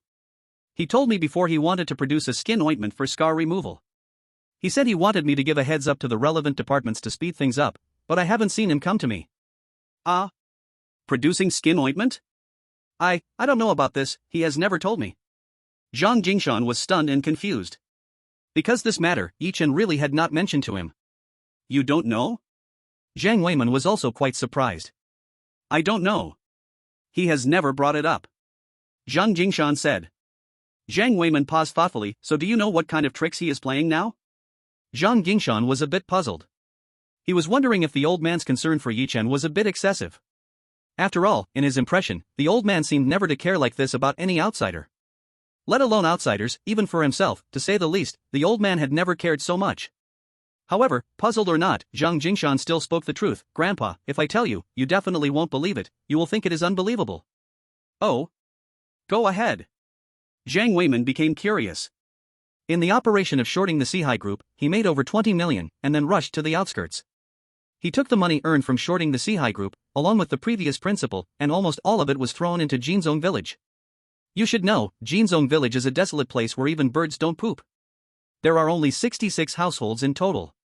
He bought 46 houses at a price of 1 million each, along with the land, spending 46 million.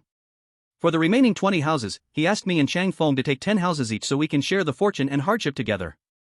Zhang Jingshan revealed everything honestly. What? Unbeknownst to him, Zhang Weiman's expression suddenly changed dramatically. He exclaimed in disbelief. Jinzong Village? This is a place where the city government is very likely to extend the subway line 10 to. Not long ago, the proud student of his, who is now the mayor of Jiangzhou, came to find him and chatted about the future development of Jiangzhou. After discussing the pilot reforms in urban villages, they talked about the next strategic guidelines.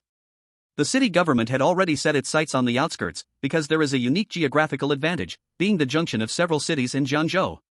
In a development space that is becoming saturated within the city government had already prepared for the outskirts, intending to attract capitalists there with the signal of extending subway line 10, thus expanding Jiangzhou's prosperous map.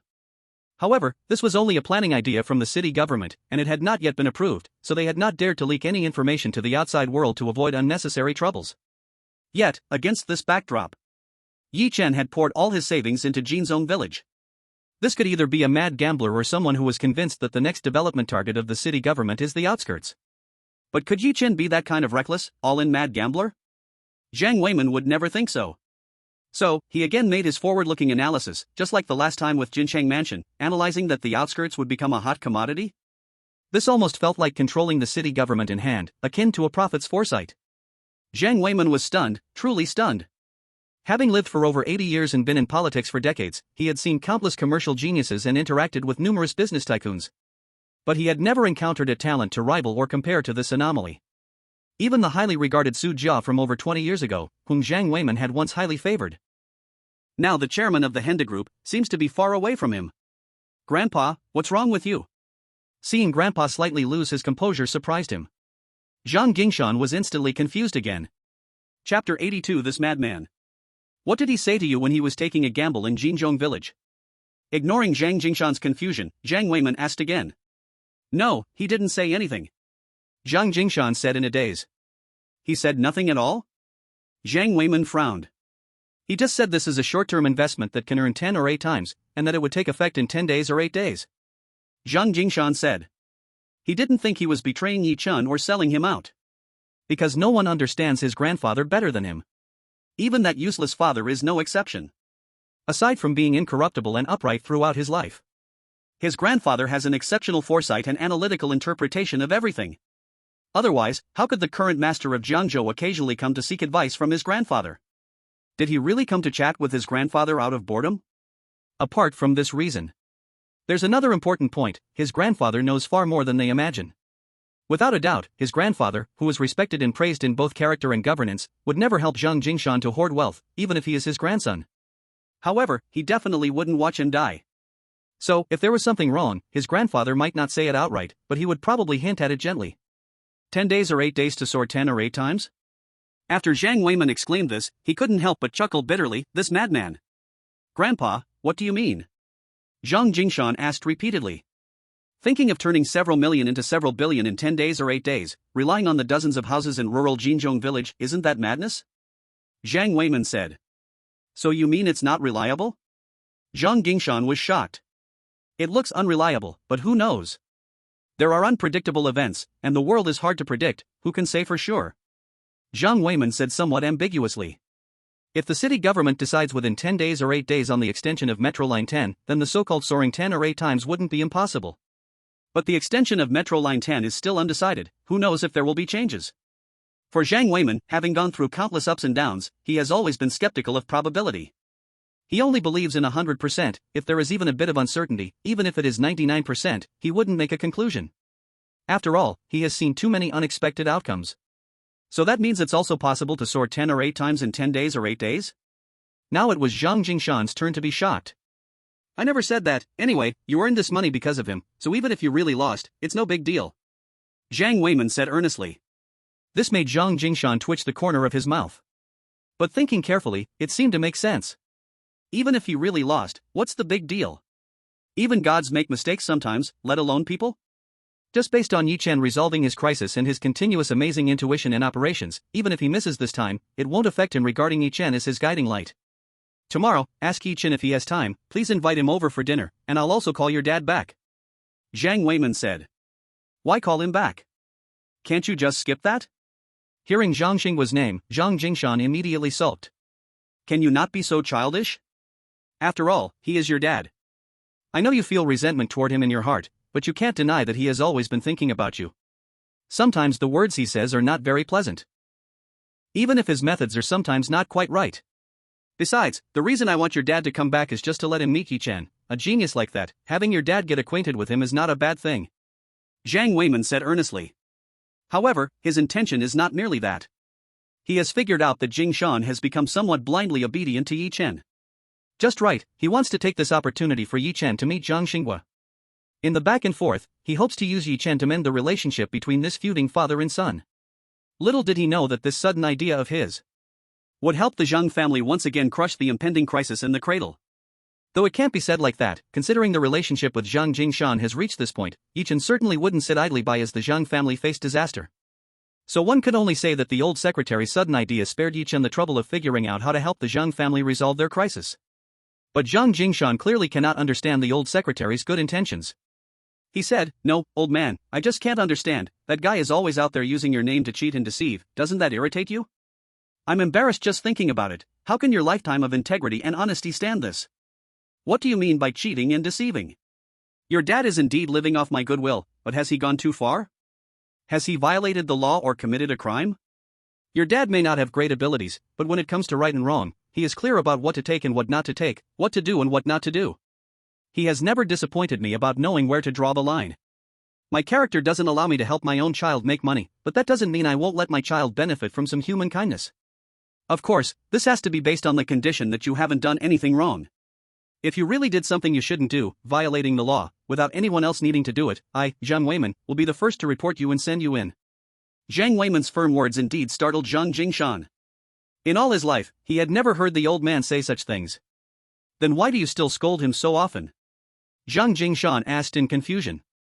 I'm just reminding him. He deserves to be scolded, he's the type that won't change unless reprimanded. If I don't scold him, he easily goes astray. Zhang Weiman said grumpily. Cough, old man, I agree with that. You're right, he's indeed the type that deserves to be scolded, so please keep scolding him. Zhang Jingshan said seriously. Get lost, you brat.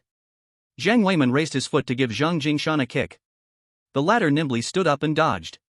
Alright, I'll get lost then, Grandpa, you should rest early. Zhang Jingshan said awkwardly. Get lost. Don't forget to bring Yi Chen over for dinner tomorrow night. Zhang Weiman scolded with a smile. promised to complete the task.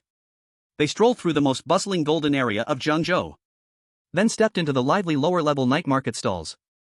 After tasting several roadside delicacies that had not changed in flavor, Yi Chen and Chen Yinhua finally returned home with Yu Yu, fully satisfied. But the little girl fell asleep even before reaching home. Late at night, in the rental apartment, Yi Chen followed cautiously, afraid of making noise and waking Yu Yu, as Chen Yinhua returned to the room. After placing Yu Yu gently on the bed, just when Yi Chen was awkwardly about to speak, Chen Yinhua spoke first, lowering her voice. Why aren't you going back to your room? Why are you following me in here? Chapter 83, Acting All Cocky. His expression was filled with difficulty to speak. An awkward demeanor overwhelmed Yi Chen's face. But in the end, he still steeled his resolve and said, well, Yinhua, do you think we could? He didn't finish the sentence. Only the expectation in Yi Chen's eyes revealed intentions that were not noble. No. After all, she was not an innocent girl who knew nothing about life. At least, she was a mother of a 4 or 5-year-old child. How could Chen Yinhua not see Yi Chen's little thoughts? She immediately blurted out without a second thought. Oh. In an instant, the expectation in Yi Chen's eyes turned into disappointment. Speaking of the last time he experienced tenderness, that was 60 years ago, in his past life. Since he learned the secrets behind Chen Yinhua's death back then, he had never touched another woman again. It was not that he had no physical needs. But every time he had a thought, the image of Chen Yinhua's face with her smile would flood his mind. This made the fire of physical need instantly vanish into thin air. Until this time of reincarnation. Until he saw his precious wife Chen Yinhua again. However, due to their broken relationship, he knew Chen Yinhua hated him, knew she wanted a divorce, so he dared not harbor any thoughts. But now, as their relationship gradually repaired, looking at this delicate beauty, in the still of the night, the dry wood met the fierce fire, the fire in his heart could no longer be restrained. However, Chen Yinhua's no undoubtedly extinguished the burning desire at that moment. Well, he had lived through 60 years like this. It wouldn't hurt to wait a bit longer. Seeing Yi Chen turn away with disappointment, Chen Yinhua couldn't help but feel a trace of guilt. After all, they were still husband and wife. Was she being a bit too much? Let's wait for a while. Slightly timidly. Even though she was already a mother, saying this still made Chen Yinhua's pretty face flush slightly. Okay. Little did she know, upon hearing this, Yi Chen spun around suddenly. Excitedly exclaimed with joy. But Chen Yinhua did not respond again. With a sound, she shut the door with mixed feelings. It's okay, as the clouds disperse, the moon will shine bright, we will wait. Looking at the door that had already been locked. This man, who in his past life had sat on 400 billion in personal assets before death, smiled foolishly to himself. The next day, perhaps due to the biological clock developed in his past life, Yi Chen woke up early again. However, when he was about to wash up and head to the market, a chopping sound was already ringing from the kitchen. Going over to take a look, it was Chen Yinhua in an apron, busying herself with various ingredients. Before Yi Chen could speak, she glanced back and said lightly, you can go back to sleep for a while, I'll handle breakfast today. Why aren't you sleeping more? Why are you going to the market so early? Yi Chen asked. But his face was filled with genuine happiness. Chen Yinhua had always been a typical virtuous wife and mother. In the past, it was only that he, the jerk, had crushed the virtuous wife hidden deep within Chen Yinhua. After waking up early, I couldn't sleep anymore, so I just went downstairs to buy some things. It's okay, you go back and sleep a bit more. Chen Yinhua shook her head and turned back to continue her work. Let me give you a hand. Saying this, Yi Chen walked into the kitchen. To help you, you at least have to brush your teeth and wash your face before coming over. Chen Yinhua said helplessly. Cough, I forgot about that, okay, wait for me a moment. Yi Chen quickly ran off to wash up. After finishing, he hurried back to the kitchen. There were no sweet words or vows of love. But their simple everyday conversation once again naturally uplifted the repair progress of their relationship. The not complicated breakfast took 2 hours to prepare. In a peaceful and warm atmosphere, after satisfying their hunger. Having no school to attend, Yi Yu persistently asked Yi Chen to take her out for a car ride. In the end, even Chen Yinhua, who felt pained about the fuel cost, had to yield to this little princess. Just as the family of 3 was about to head out, Chen Yinhua's phone suddenly rang. Who is calling you? Yi Chen, holding on to Yi Yu, stopped in his tracks. He asked instinctively. It's Yi Hao. After the reply, Chen Yinhua pressed the answer button. Hello, Yi Hao. Sis, what are you doing? Chen Yi Hao asked loudly from the other end. I'm just getting ready to go out with Yu. What's up? Chen Yinhua responded, puzzled. Sis, can you bring Yu over to our house for lunch? Chen Yihao said. Lunch? What's for lunch? Chen Yinhua became even more confused. Sis, Wang Qian is coming over for lunch. Mom and Dad are preparing a huge feast with all kinds of food, and I can't stop them. They are in the kitchen working so hard that anyone who doesn't know would think the provincial secretary was coming for dinner. But I'm so mad. Are they really afraid that I can't find a wife? Or do they think of Wang Qian as a princess? Ugh. Chen Yihao vented his frustration angrily.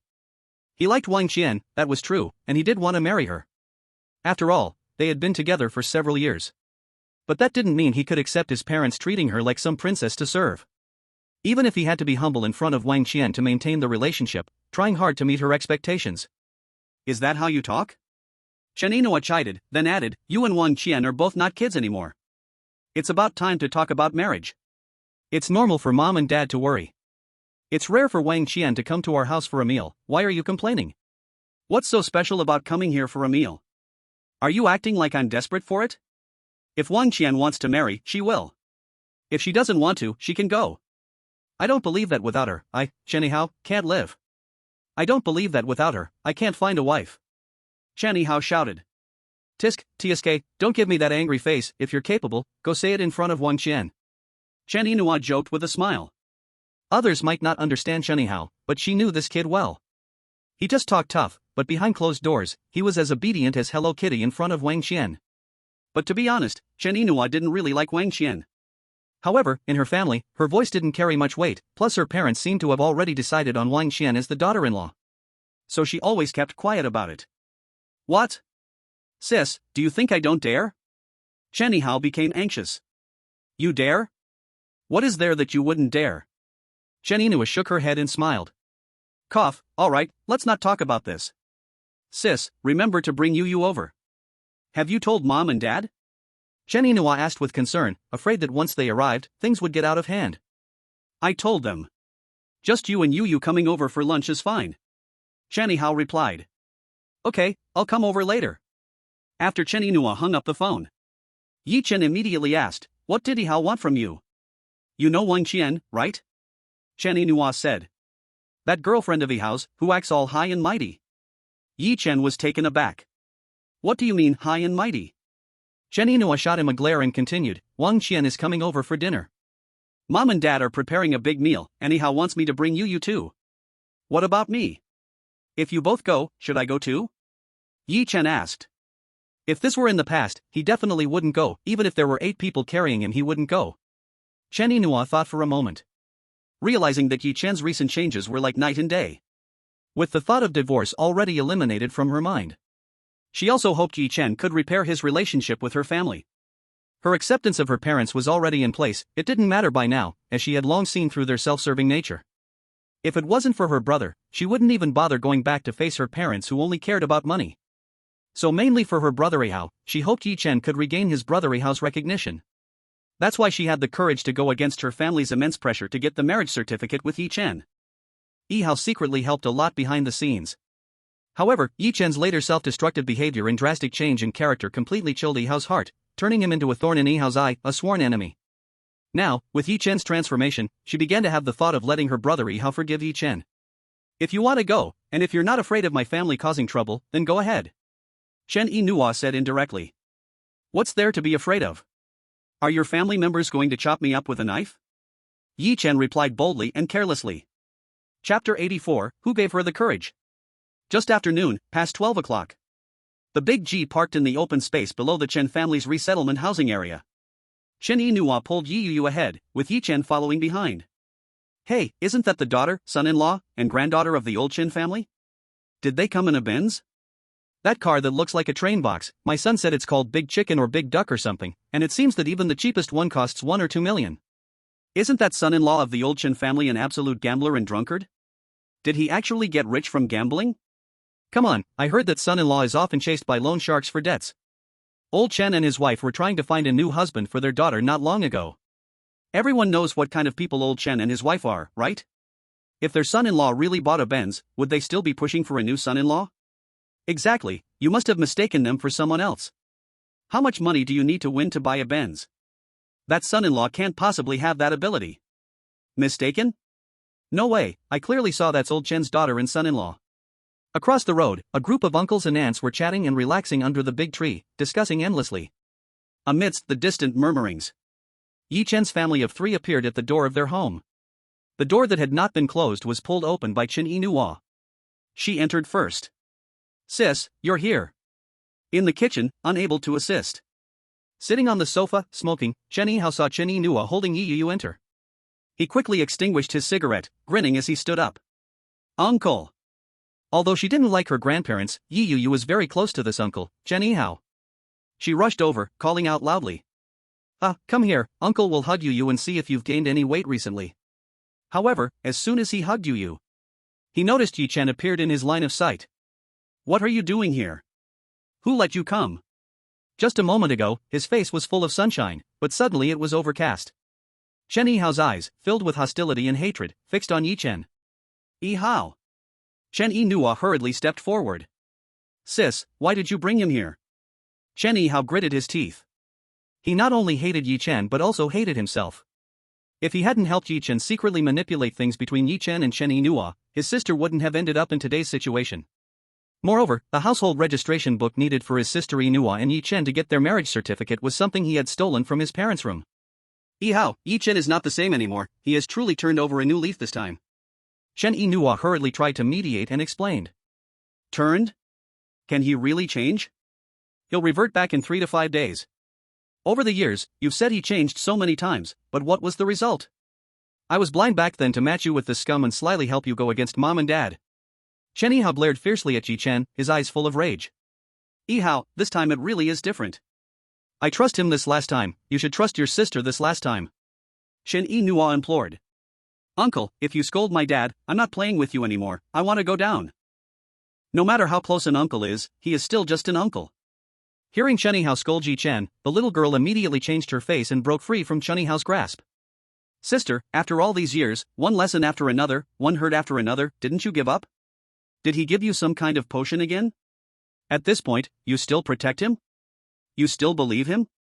Putting down Yi Yu, Chen Yihao trembled as he spoke.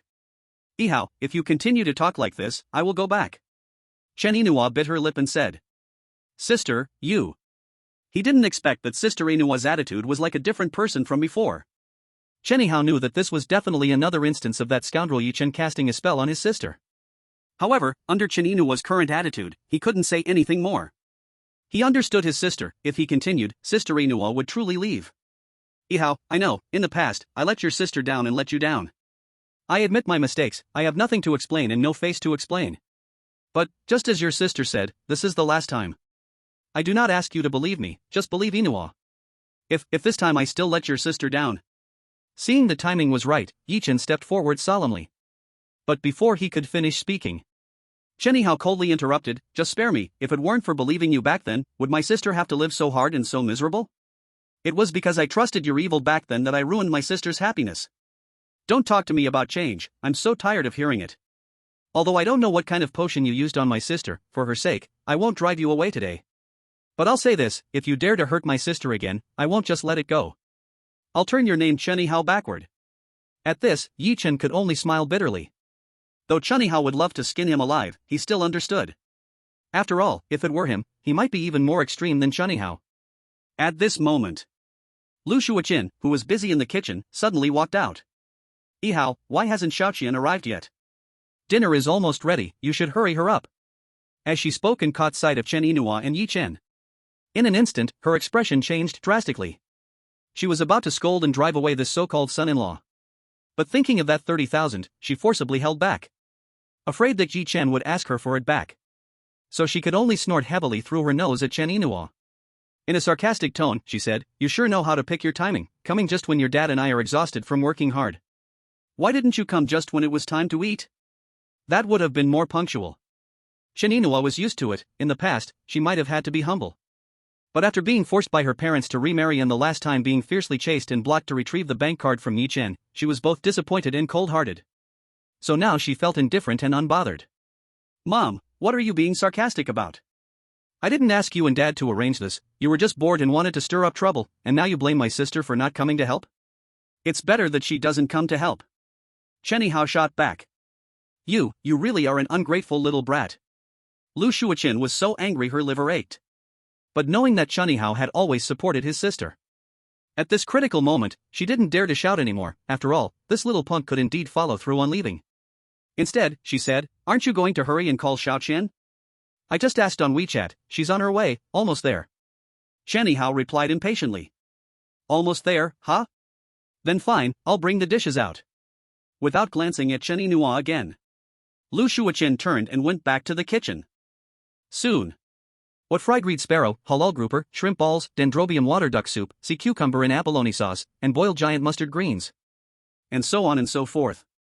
Were all presented with great enthusiasm by her and Chen Jiangwo. As for Yi Chen's family of 3, they were completely ignored by the elders because of that more than 300,000. Just as Lu Shuoqin was serving the dishes together with Chen Jiangwo, a graceful figure timely walked in from outside. A strong scent of Yves Saint Laurent women's perfume. A Chanel handbag. A Gucci dress. Wearing a pair of sparkling high heels. A quality difficult to talk about. Because aside from that nice Yves Saint Laurent perfume, all the Chanel and Gucci stuff was fake. As soon as she entered, there was an air of arrogance about her. As for her looks, her features could only be considered average. But under thick makeup, this face still looked somewhat decent. However, once the makeup was removed, it would probably not look good at all. This made Ji Chen a bit depressed. With fake goods all over, who gave her the sense of superiority? With heavy makeup forcing an illusory beauty, who gave her the courage to act so proud? Xiao Qian, you're here. Hurry, sit down, the food is just right on the table, huh?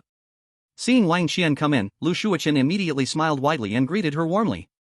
The reason she was so fond of Wang Qian, aside from worrying that Chen Hao was getting older and should start a family.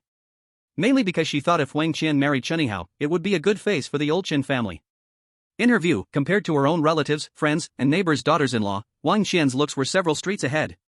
If she really became her daughter-in-law, just thinking about it made her proud. Xiao Qian, long time no see. Chen Yinhua also forced a smile to greet her. But Wang Qian just coldly responded with an mm. Xiao Qian, where are your parents? Didn't you say they were coming too? Seeing Wang Qian come alone, Chen Jiangwo couldn't help but ask. Oh, right, Xiao Qian, where are your parents? Saying this, Lu Shuoqin looked towards the door, but it was empty, with no one in sight. They had something come up last minute, so they couldn't come. Wang Qian said flatly. No, if they weren't coming, why didn't you tell us earlier? Let my parents relax a bit, don't make so many dishes. Chen Hao frowned. What? Are you blaming me now? I didn't ask your family to make so many dishes. Wang Qian glared at Chen Hao. The latter immediately looked gloomy. The whole poker face made him look weak. He had completely lost the vibe of shouting at home that he would marry or get lost. He hadn't even thought about inviting Wang Qian over, it was all his mom's doing, contacting her privately, and by the time he found out, the food had already been bought. Seeing Wang Qian's displeasure, Lu Shuoqin anxiously scolded Chen Hao, how can you talk like that? Didn't Xiao Qian just say? Her parents have something urgent, how could she tell you earlier? After scolding, she smiled awkwardly at Wang Qian. Xiao Qian, it's fine, since your parents can't come, let's just have it next time. Sit, please. The more she looked at this prospective daughter-in-law, the more she liked her. Lu Shuoqin flattered as she pulled out a chair for her. As Wang Qian, Chen Jiangwo, and Lu Shuoqin took their seats, Chen Yinhua could only awkwardly sit down as well. This lavish lunch had officially begun. Ignoring the in-laws that were feeling bitter but had to keep their faces smiling with prospective daughter-in-law Wang Qian present, Yi Chen ate and drank without a care. He even repeatedly served dishes to Yo-Yo and Chen Yinhua. This made the proud fake peacock Wang Qian roll her eyes in disgust continuously, feeling Wang Qian's aversion towards that family. If it weren't for worrying about leaving a bad impression on Wang Qian, Lu Shuoqin and Chen Jiangwo might not have been able to stop themselves from exploding and kicking Yi Chen's family out. After finally bringing up the topic amidst the bland exchanges of family greetings, Lu Shuoqin smiled ingratiatingly. Xiao Qian, what are your thoughts now regarding your family? After all, you and Yi Hao have reached the age where marriage discussions should happen. Isn't it time to tighten this marriage matter? Wang Qian, who only tasted the conversation lightly, put down her chopsticks. Auntie, if I said I had no thoughts of marriage, I wouldn't have come today. But, marriage is fine. My parents raised me, and it's not easy. They've said, the betrothal gift doesn't need to be much, just 180,000 is fine. For the wedding house, 100 square meters is enough. I know your family doesn't have much money, so no need for full payment, something around 20,000 per square meter in the city is okay, just a down payment after marriage and we can pay it slowly. As for the car, a compact Mercedes A-Class will do, it's not expensive, just around 200,000. Chapter 85, My throat is dry, I don't want to talk. 180,000 for the betrothal gift. 600,000 for the house down payment. Around 200,000 for the car. 1 million. This is asking the Chen family to come up with 1 million. Yi Chen almost couldn't hold back, was this gilded? In this extravagant and messed up time. For many unmarried women, asking for a betrothal gift, a house, and a car is perfectly reasonable. But reasonable is based on the premise that the other family's situation allows it. Looking at the Chen family's situation. Chen Zhangwo, after being laid off a few years ago, finally found a job as a security guard. And Lu Shuoqin is just a cleaner in a company. Together, their combined salaries amount to around 7,000 a month. Now for Chen Yihao, although he works as a designer at a decoration company and earns over 10,000 a month. But after deducting expenses for Wang Qian and basic daily costs and family gatherings, there's hardly any savings left. In this context, 1 million appears astronomical for such a family. Upon hearing Wang Qian's demands, Lu Shuoqin and Chen Zhangwo were instantly dumbfounded. Wasn't it said that just the house was enough?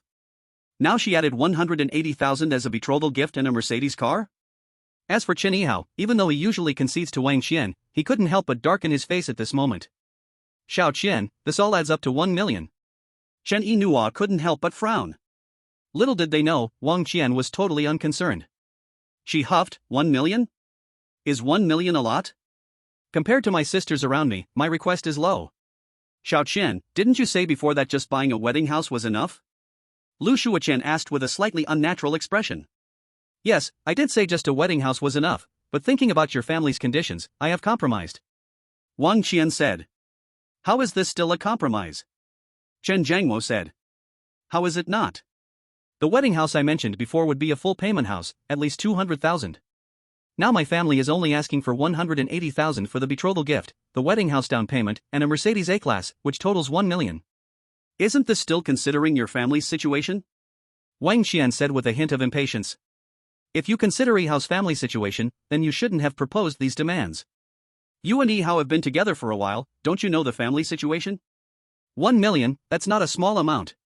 To everyone's surprise, Yi Chen actually spoke up at this moment. But before Wang Qian could respond, Lu Shuoqin was the first to explode. She scolded, a shameless and gluttonous good-for-nothing, what do you have to say? Can't the food on this table stop your mouth? To this, Yi Chen shrugged helplessly, forcing a bitter smile. He realized he was wasting his breath and decided to keep quiet, but Wang Qian was not having it. With a cold laugh, she said to him, so what do you think I should ask for? Just like Yihao's sister, do you require nothing and just marry over? And then live in those dirty, chaotic rented rooms in the urban village, riding an electric bike, exposed to the wind, sun, and rain? Even if I am willing, would my parents, who gave me life and raised me, allow me to suffer this fate? Wang Qian would be better off not saying this. Once she spoke about Lu Shuoqin and Chen Zhangwo, her anger flared up. It was because Chen Yinhua gave up those rich and handsome guys, choosing this worthless orphan instead. This made their family not only fail to improve their life but also unable to gain even a penny as a bride price. Thinking of how much Yihao would spend to marry a wife, a sense of imbalance rose in her heart. Seeing her parents' faces suddenly darkened, the atmosphere changed drastically. Panicking, Chen Yinhua immediately shouted at Yi Chen, what are you meddling in? Hurry up and shut up. Humph. Wang Qian let out a sarcastic grunt. It was not just directed at Yi Chen but also at Chen Yinhua. The resentful Yi Chen, recognizing the situation, fell silent. Suddenly, his phone in his pocket rang. He took it out and saw it was a call from Xiao Chang. After thinking for a moment, he still did not reject the call. I'll go take a call first. Though he directed it at Chen Yinhua, Lu Shuoqin quickly waved her hand in disgust, get lost as far as you can. Yi Chen ignored her. With Chen Yinua's nod, he took his phone and walked towards the balcony. At the dinner table, Chen Yihao spoke, Wang Qian, this is a bit too much, isn't it? You knew my family situation when we were together. 1 million, are you trying to force me to death? As he spoke, the pent-up frustration that had been gathering in him for a long time surged. Also, are you marrying me or marrying the house and the Benz? I accept the bride price, that is what should be given. But can't we fight for the car and the house together? This is not only making things difficult for me but also for my parents. Wang Qian was never an easy person before, and she won't be in the future either. Having long oppressed Shenihao, she was used to his submissive attitude towards her. How could she accept Shenihao shouting at her now? Fight together? What if we can't strive for it?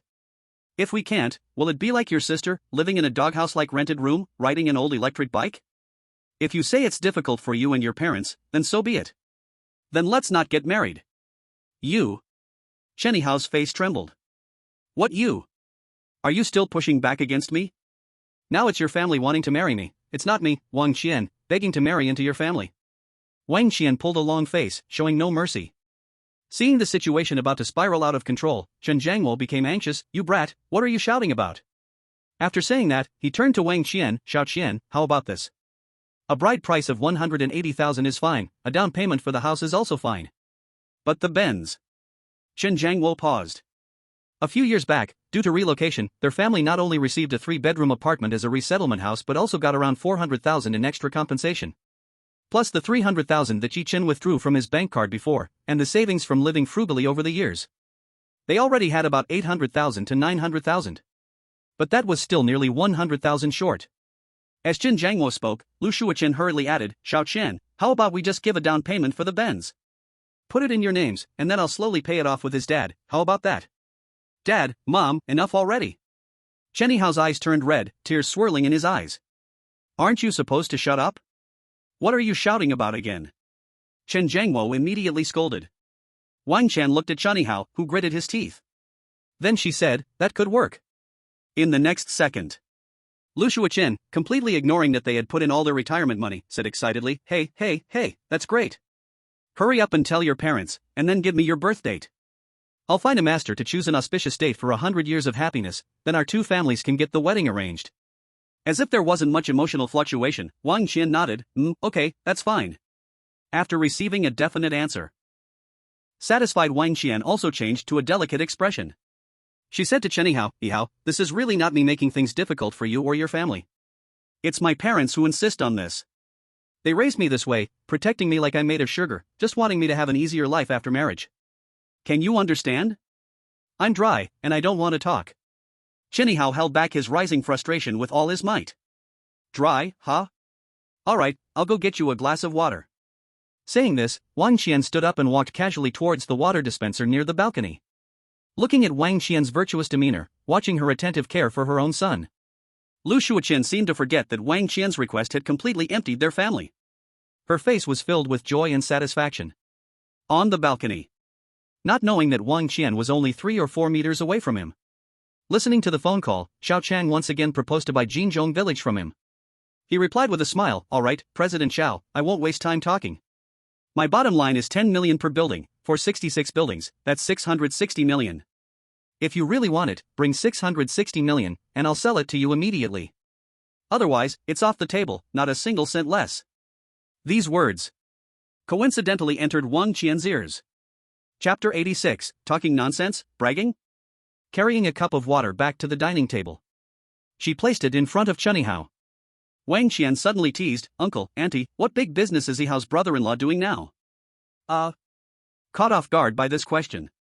Lu Shuochen and Chen Jiangwo were immediately dumbfounded. Big business? That drunken gambler? What a joke. Before, the 30,000 in the bank was almost definitely won at the gambling table. Gambler's money can't stay warm, how can he run a business? Little Qian, why do you suddenly ask that? This question was asked by Chen Yinhuo. But while speaking, there was a hint of suspicion in her eyes. No, I just poured water for Yihao and heard your husband on the balcony talking about President Xiao and what a million per building, 660 million, not a cent less, or it's off. Isn't that big business? It's a deal worth billions, haha. Wang Qian sarcastically laughed. Hearing this, Chen Yinhuo's face immediately turned hot. Couldn't hold it anymore. That bastard Ji Chen, what is he up to again? And Lu Shuochen was immediately furious, spitting. I spit. Pointing towards the balcony, she shouted angrily, just him? Billions? This guy talks nonsense, not a single word is true, even when bragging, he doesn't write a draft. His words can't even be trusted a tenth, if it weren't for you, little Chen, I would have flipped the table and kicked him out. Auntie, don't say that. No matter what, he's your son-in-law, Yihao's brother-in-law, right? Wang Qian fanned the flames with a false smile. Humph. Chen Jiangwo snorted coldly, son-in-law? We have never acknowledged this son-in-law. We don't have such a son-in-law. Lu Shuoqin said, Little Chen, you don't have to take him seriously, just treat him like air. He, I thought so. He's always talking about billions in business.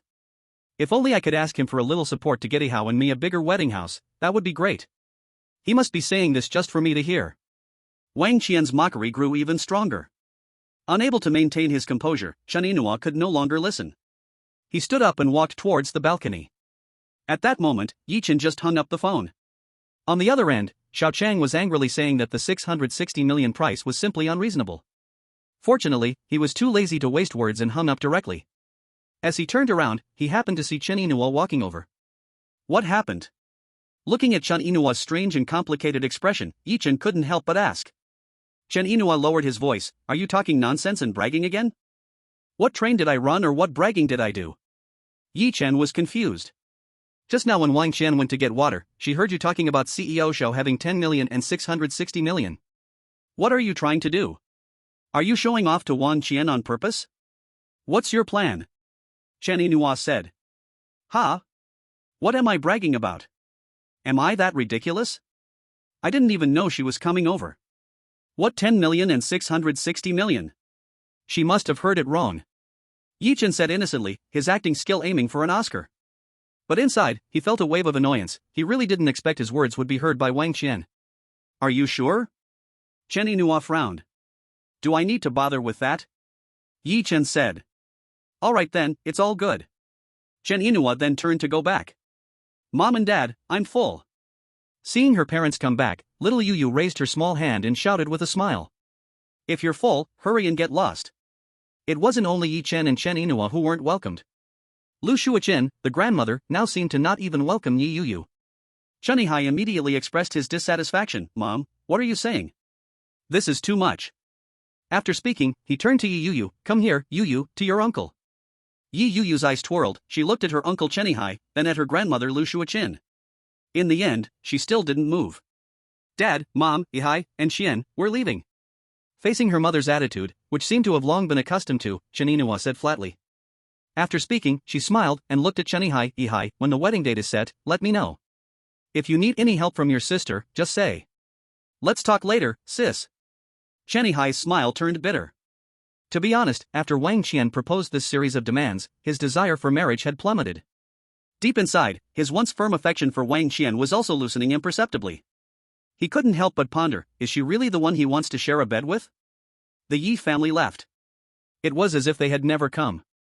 And the bowls and chopsticks on the table seemed to exist only for eating and drinking. After the Yi family left. Soon, Wang Qian, who had already become the prospective daughter-in-law of the Chen family, also left. The difference was that when the Yi family left, only Chen Yihai saw them off to the elevator. But when Wang Qian left, Chen Jiangwo and Lu Shuoqin forcefully pulled Chen Yihai along to send Wang Qian downstairs. Only after watching Wang Qian get in the ride-hailing car did they reluctantly withdraw their gazes and head back upstairs. Now it feels secure. Once Xiaoqian sends over her birth date, we can match it and pick a date. Hopefully, the good date won't be too far off. Sitting on the sofa, Lu Shuoqin looked up at the ceiling with a bright smile. Then she turned to Chen Yihai. Yihai, once you marry Xiaoqian, you better keep it tight. Your dad and I have been eagerly waiting for grandkids. Unbeknownst to her. Chen Yihai, whose expression was as calm as stagnant water, shook his head. I don't want to get married. What nonsense. You little rascal, what did you say? Chen Jiangmo and Lu Shuoqin jumped up from the sofa in unison. I thought about it, I really can't serve such a lady. I truly don't have that ability. Dad, Mom, I know that the relocation not only provided housing but also compensated with around 400,000, but clearly, 400,000 is not enough to meet Wang Qian's conditions. So you both want to take the 30-some thousand from Yi Chen and give it to me, right? Ha, you want to use your retirement funds, plus the money you forcibly took from Yi Chen, and all the savings over the years, to pay for my wedding while also providing a Mercedes for us, and then you too, at your age, slowly help repay the car loan. If this gets out, how will I face others? What will people say about Chen Yihai? Even if it doesn't get out, even if heaven knows, earth knows, and we know, I still wouldn't feel right. I can't do such a thing. I can't claw at this old thing. I've thought it through, Wang Qian can marry or not, but if she insists on these conditions, I'll just let go. You both can rest assured, without Wang Qian, I can still live, I can find another one, and I can still let you hold your grandchild. This time, Chen Yihai was no longer just throwing a tantrum. Rather, every word came from his heart. In dealing with Wang Qian, he could be as humble as he wanted, he could accept everything. But to let his parents give up everything and be humble, he truly couldn't accept that. You little bastard, even at this point you still say such nonsense. Ihao, I tell you, I am set on Xiao Qian, I want her as my daughter-in-law. If you don't get this marriage settled, I will die right in front of you. Pointing at Chen Yihao, Lu Shuoqin was so furious she was jumping up and down. It's not that, her many demands will empty out your coffin fund, and you're still siding with her. What spell has she cast on you? Chen Yihao was confused. I don't care, I'm set on Xiao Qian as my daughter-in-law, no one else will do. Lu Shuoqin exclaimed anxiously. However, how could Chen Yihao know? Lu Shuoqin felt that if she could get Wang Qian married into the family, she as the mother-in-law would have face, she would have prestige. Thinking of Wang Qian, this future daughter-in-law, she had looks and a good figure, and she worked at a big company with a respectable job. There was no way she could miss out on this. On the big G. Think slowly, I shouldn't have let you come along. Sitting in the back seat, Chen Yinhua said. Why say that? Yi Chen replied with a smile. I thought maybe you could fix your relationship with Yihao, that's why I brought you along, but now that I think about it, to fix things with Yihao, you could find another opportunity, there's no need to face my parents' expressions at home. Chen Yinhua shook her head. It was clear she was still bothered by Wang Qian's words at the dinner table with her parents. When have your parents ever treated me well these years? Aren't we used to it by now? Yi Chen said generously. Then he changed the subject. Alright, let's not talk about that. Is Yihao really going to marry Wang Qian? It's basically set in stone, as far as I know, the relocation compensation included a house and about 400,000 in cash, plus your 30,000, and what my parents saved up, just enough for the bride price and the down payment for a house and a car. Chen Yinhua sighed with a dazed expression. Do you not like Wang Qian very much? Yi Chen asked again. Whether I like her or not doesn't matter, the key is Yihao. Yihao is utterly devoted to her. He puts on a tough front in front of me, but I know he listens to Wang Qian and fulfills her every wish. Plus, my parents dream of Yihao bringing Wang Qian home, so even if I think Wang Qian is unsuitable for Yihao, I can only keep it to myself, saying another word feels like a crime. Chen Yinhua said. That's true. Yi Chen nodded thoughtfully. Stopping this pointless gossip, he glanced at the little girl in the rearview mirror and smiled. Yuyo, should daddy take you to the amusement park? Originally, the sleepy Yi Yuyo perked up instantly at the mention of the amusement park. Excitedly jumping up, she exclaimed, wow, really? Thank you, Daddy, thank you, Daddy. Of course it's true, we'll ride the carousel and go bumper car riding. Looking at the smiles of this father and daughter, Chen Yinua's earlier unhappiness at her parents' home instantly faded away. Sincerely, she revealed a smile. Meanwhile, at the headquarters of Hangda Group, the vice president in charge of development resources appeared in the office of another vice president, Lu Zhua. Although they were both vice presidents, Lu Zhua was the one steering the creation of the suburban commercial landscape. He was also the absolute confidant of Chairman Su Jia. The acquisition of Jinzhong village has hit a snag. As soon as she entered, Xiao Chang immediately said. Originally, she wanted to try to solve this matter herself. At worst, she would present a more appropriate solution and then consult Chairman Su Jia. But she never expected the other party to be so greedy to that extent. The greed of the lion's open mouth had far exceeded her expectations. This also forced Xiao Chang to find Lu Zhua to discuss countermeasures. Chapter 87, like a fishbone stuck in the throat. What went wrong? What went wrong?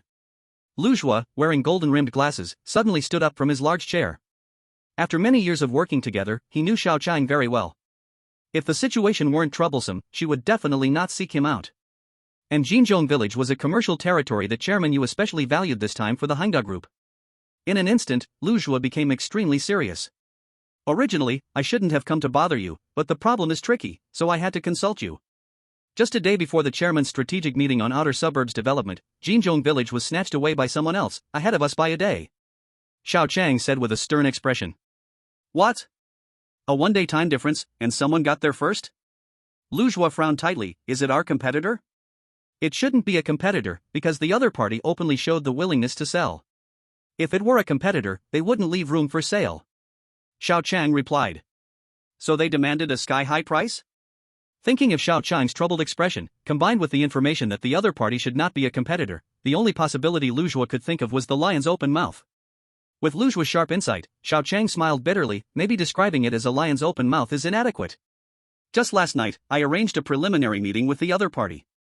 That guy is currently a nobody in the business world, at least I haven't heard of anyone named Jichen. Also, if my analysis is correct, his acquisition in Jinzhong village is a personal act, and there probably isn't any financial backer behind him. Lu Zhuo didn't interrupt, he knew Xiao Chang still had more to say. In the acquisition of those 66 plots of land in Jinzhong village, he spent just over 60 million. Calculating that, it averages less than 1 million per plot. During last night's initial meeting, I expressed my intention and offered 1,500,000 per plot. Guess what? He said I wasn't sincere and walked out on the spot. Just one day allowed him to make over 30 million, and he actually said I wasn't sincere, without even giving any room for negotiation, just turned and left. At this point, Xiao Chang couldn't help but express a bit of indignation. Having been in the business world for many years, she had seen her share of those who played by unpredictable rules, and too many greedy individuals. But someone like Yi Chen, she encountered for the first time. So how much does he want? Lu Zhuo asked in a tense voice. Xiao Chang exhaled. A bitter look flashed between her brows, take a guess. 5 million per plot? Lu Zhuo blurted out. In his view, in just 1 or 2 days, considering greed, a 5-fold increase was already outrageous enough. 5 million? At 5 million, we could still describe it as a lion's open mouth, but he wants 10 million per plot. Adding today, in strict calculation, it's only been 3 days, and he wants to flip it for 10 times the price, and he even stated that he won't negotiate 1 cent less, no sale for even 1 cent less. Xiao Chang smiled bitterly. Is he crazy? He dares to ask for such a price? Over 60 million to acquire, in just a few days he wants over 600 million to sell? Lu Zhuo exclaimed. He was genuinely shocked by this price. I don't know if he's crazy or not, but he said he wouldn't sell for 1 cent less. Personally, I don't think he's just bluffing. Based on my initial contact and analysis of him, it's highly likely that he will hold on to this price tightly. Xiao Chang stated. Before Lu Zhuo could respond, she continued to speak. So I said the problem is tricky, this kind of price is no longer something I can decide. Old Lu, what do you think about this? I can't make up my mind. Daring to ask for such a price, does he think we, Honda Group, must take down Jinzhong village? Lu Zhuo tugged at his tie, gritting his teeth. In just a few days, what could have been settled for tens of millions now requires billions to resolve. How am I supposed to report this to the chairman? Right now, we, Honda Group, are like fish on the chopping board, with no say in the matter. Jinzhong village just happens to be the crucial region for developing the outskirts, and now it's tightly controlled by them. What can we do? Xiao Chang said. If we can't take Jinzhong village, it won't be easy to secure the development rights for the outskirts from the government. Once the government announces the extension of Metro Line 10 and signals plans for outer district development, all our previous advantages will be wasted.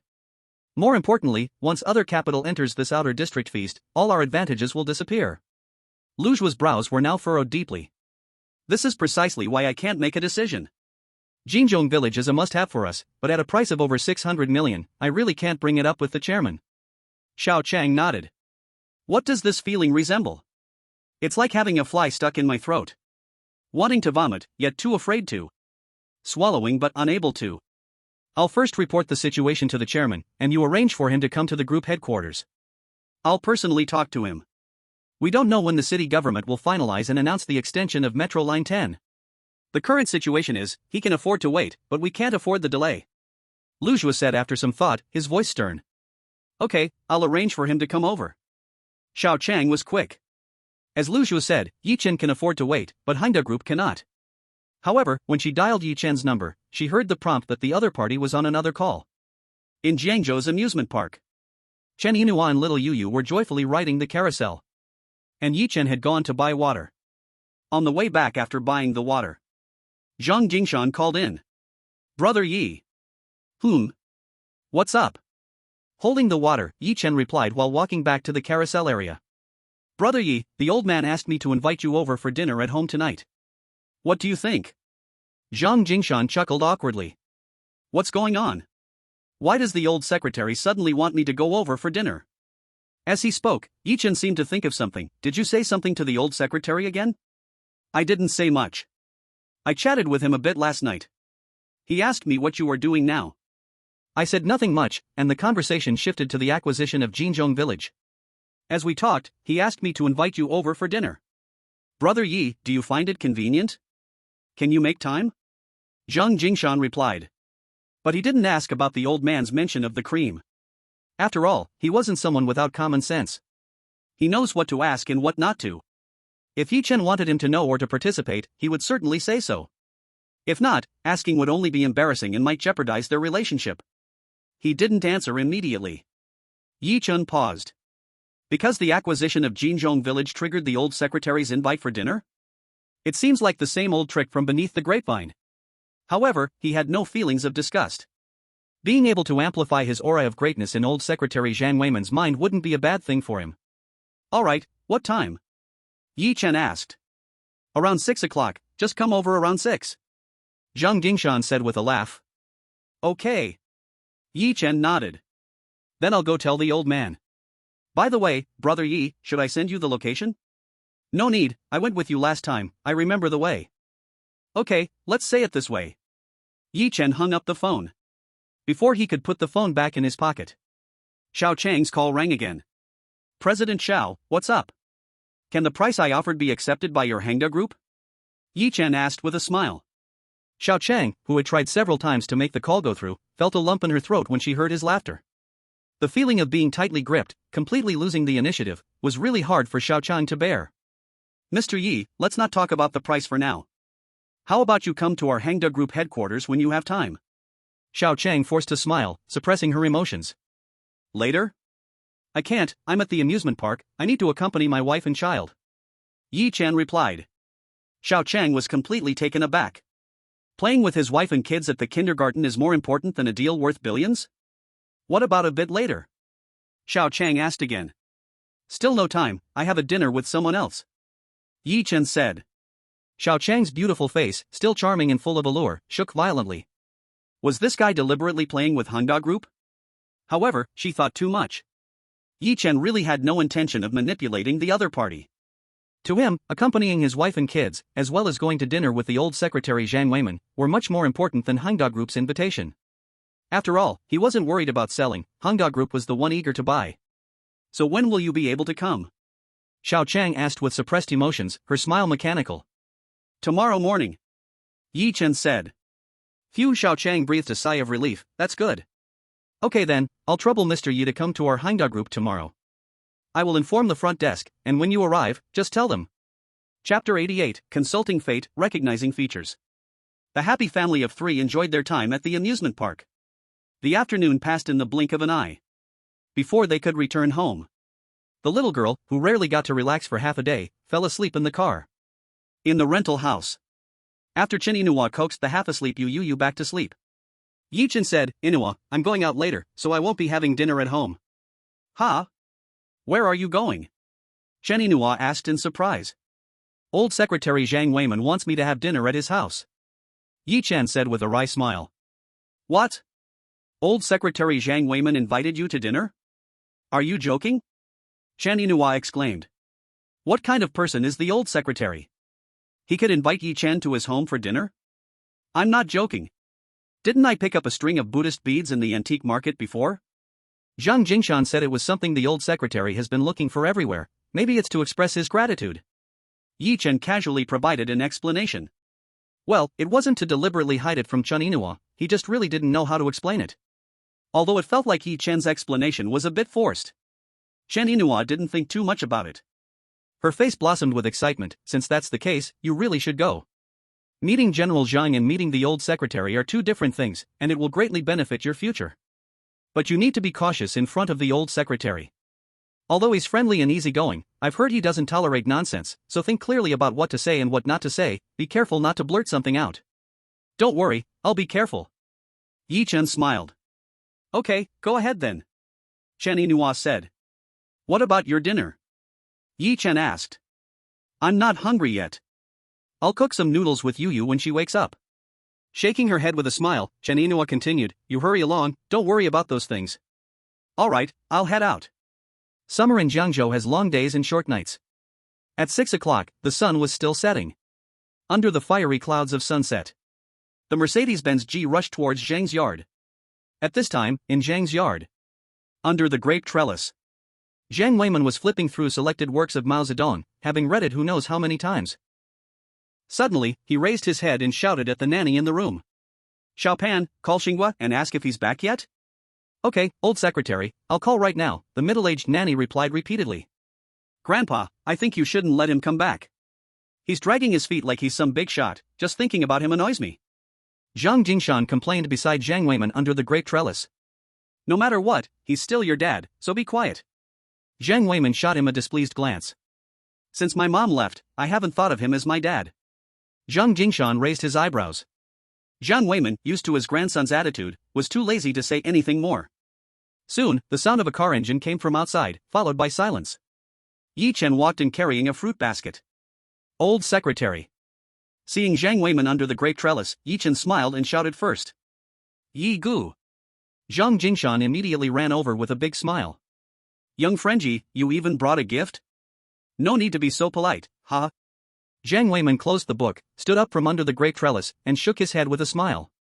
Of course, I'm coming over for a meal, it's only right to bring something. Yi Chen said. It's a good thing you brought a fruit basket. If it were some expensive gift, I would have to ask you to leave it outside before coming in, huh? Zhang Weiman said heartily.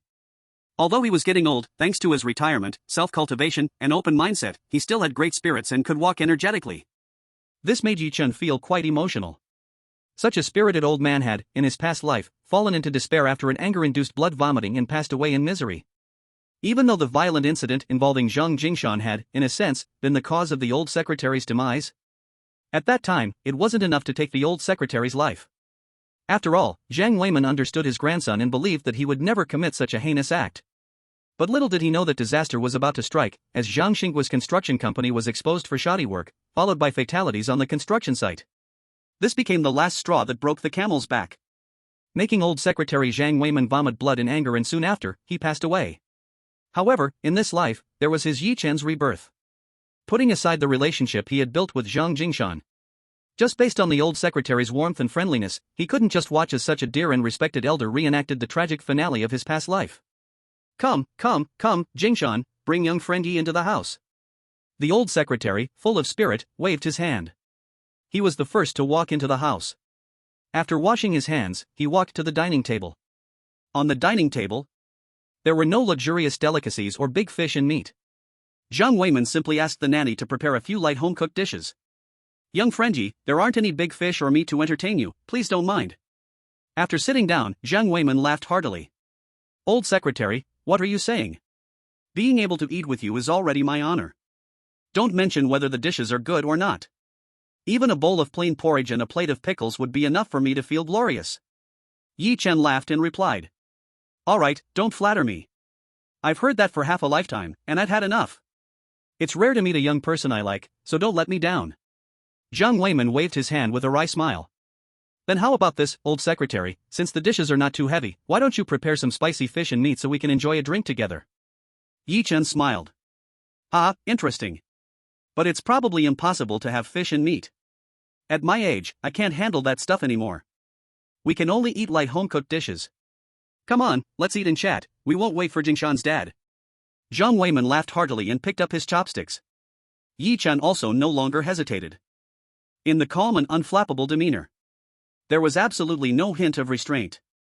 Yi Xiaoyu, I heard from that kid Jingshan that you dumped all the money you made from the stock market into the outskirts of Jinzhong village. What are you thinking? Isn't that a bit reckless and aggressive? That place is a remote area with no overseer, aren't you afraid of losing everything? Zhang Weiman opened the subject.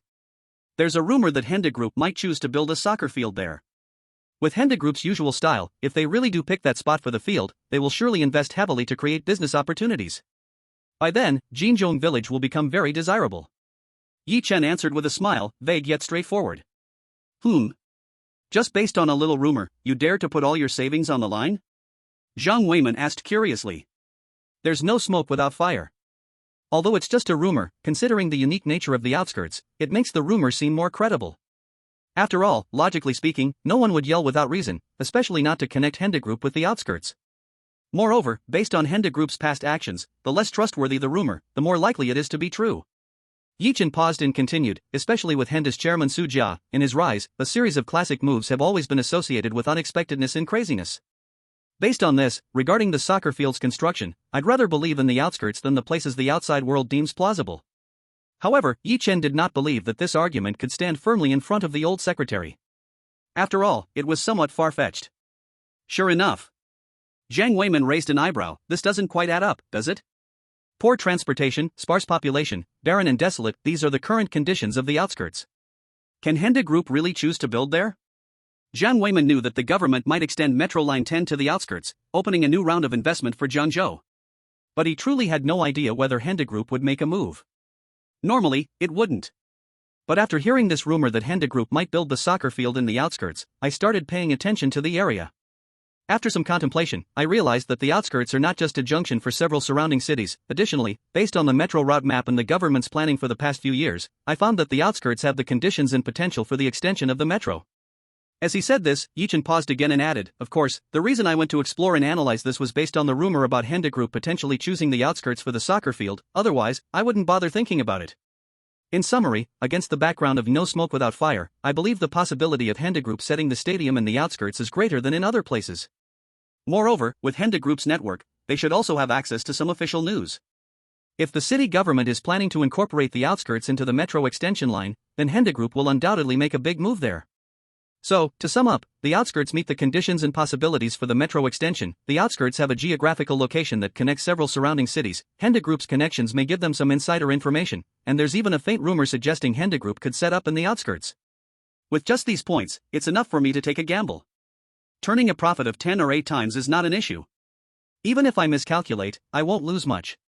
Just considering the outskirts as the junction for surrounding cities in Zhengzhou, even if it was previously a burial ground.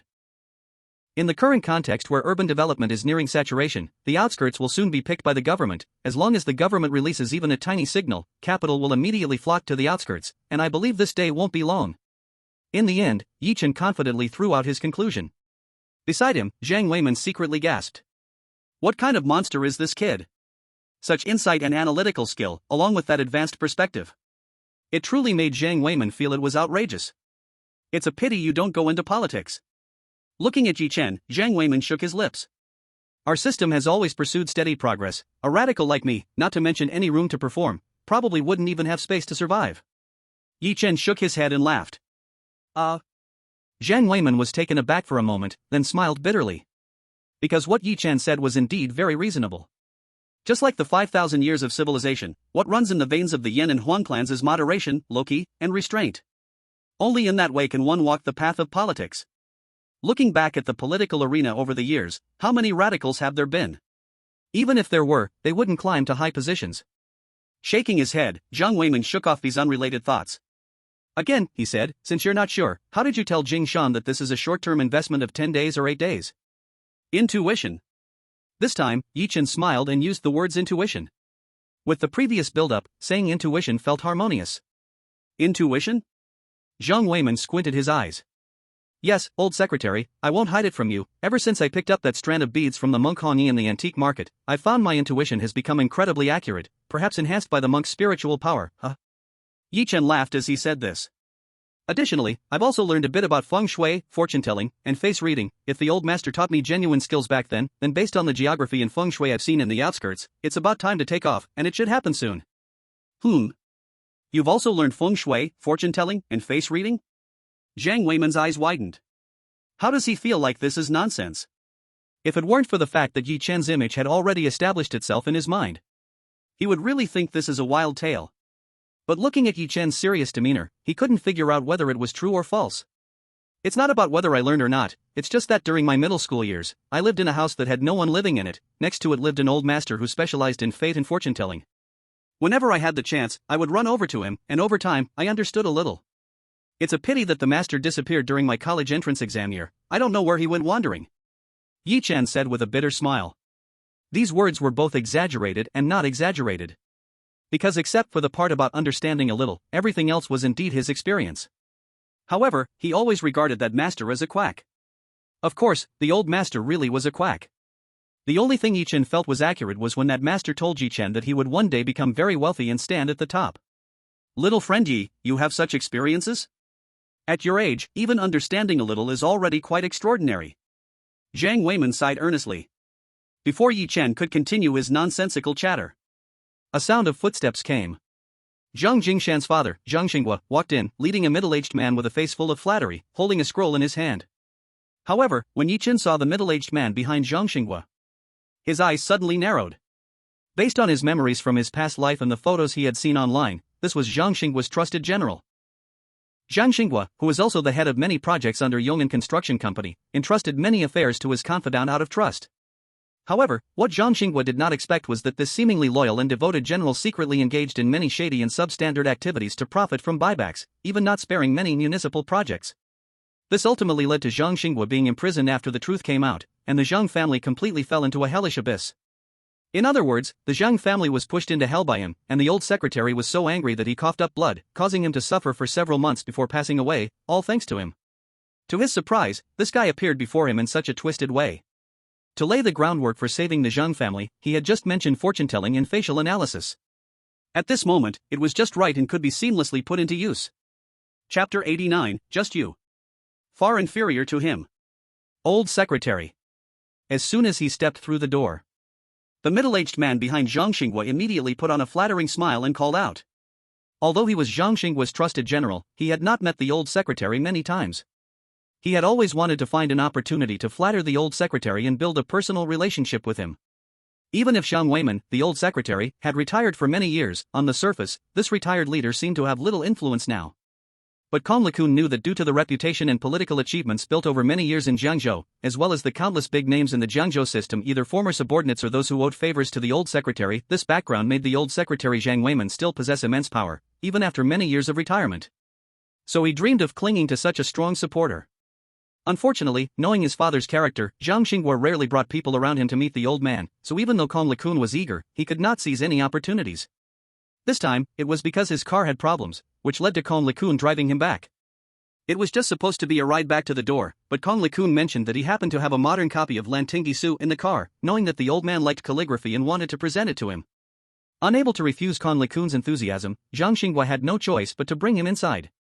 However, the moment he saw Kong LeCun, Zhang Weiman frowned slightly, and Zhang Jingshan's face was filled with disgust.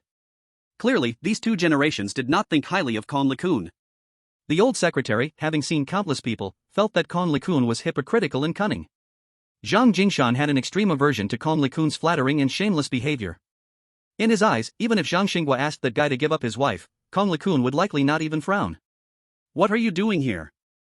Zhang Jingshan asked in a dissatisfied low voice, showing no regard for his father Zhang Xinghua's feelings. "Cough, young Master Zhang, Zhang Dong's car wouldn't start, and he was in a hurry to return, so I drove him back.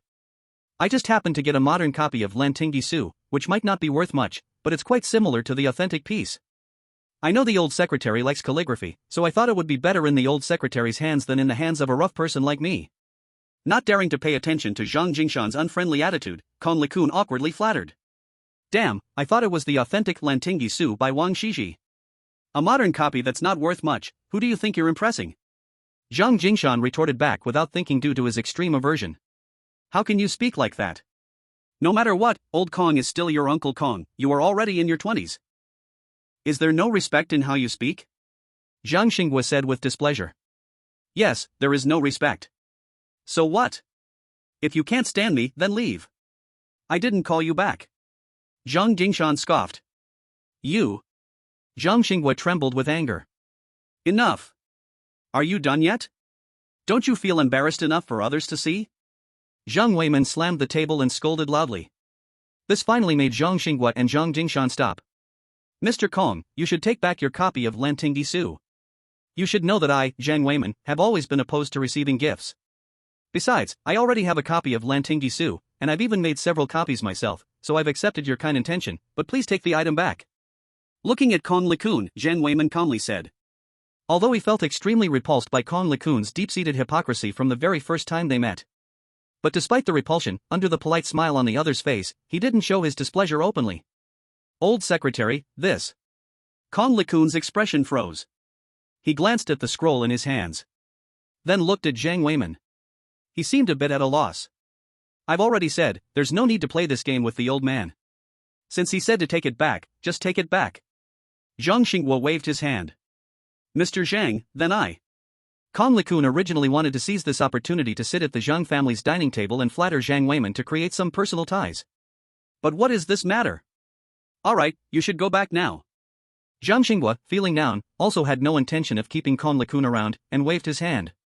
After Zhang Xinghua's words, even though he felt reluctant and lost in his heart, Kong LeCun didn't dare to linger any longer. With a forced smile, he awkwardly bid farewell to the Zhang family. He dragged his dejected figure out. "Friendji, I'm sorry to let you see this. I suspect that Xinghua and Jingshan in their past life were sworn enemies, fighting against each other in this life for revenge. Ever since Jingshan's mother passed away, they have been arguing every time they meet. After Kong Likun left, Jiang Weiman looked at Yi Chen and forced a smile. Zhang Xinghua moved his lips, wanting to say something but ultimately didn't dare to speak. However, he suspiciously looked at Yi Chen. Many people have visited the Zhang family, but he had never seen the old man treat a young person in this manner. Old secretary, you're too harsh. There's nothing to laugh at. There are many fathers and sons in the world with conflicts, but no matter what, the blood flowing in their veins is ultimately the same. Even the biggest conflicts will eventually be resolved. Yi Chen smiled faintly. He didn't want to interfere in these family conflicts, and he wasn't even keen to know so much about them. That's true. Zhang Weiman gracefully brushed it aside. Then he looked at Zhang Xinghua. Xinghua, let me introduce you. This is Yi Chen, my friend. Yi Chen?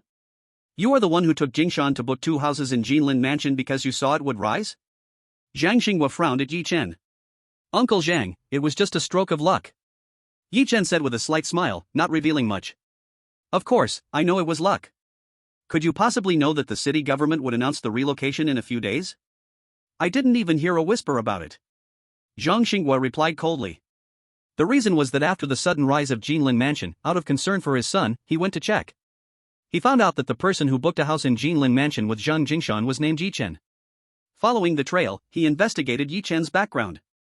It turned out that he was a notorious gambler and drunkard, regularly causing trouble, and this was a common occurrence. Such a scoundrel, he still thought of finding an opportunity to talk to the old man, to let the old man stop his son Zhang Jingshan from associating with the other party, but unexpectedly now, the other party actually entered the Zhang family's door and even sat at their dining table. Isn't this not only drugging his son Zhang Jingshan? Is it also drugging the old man? Regarding Zhang Xinghua's indifferent attitude, Yi Chen couldn't help but frown. It shook his inner thought of pulling Zhang Xinghua out of the abyss. Luck? So, you're saying that Zhang Xinghua represents strength?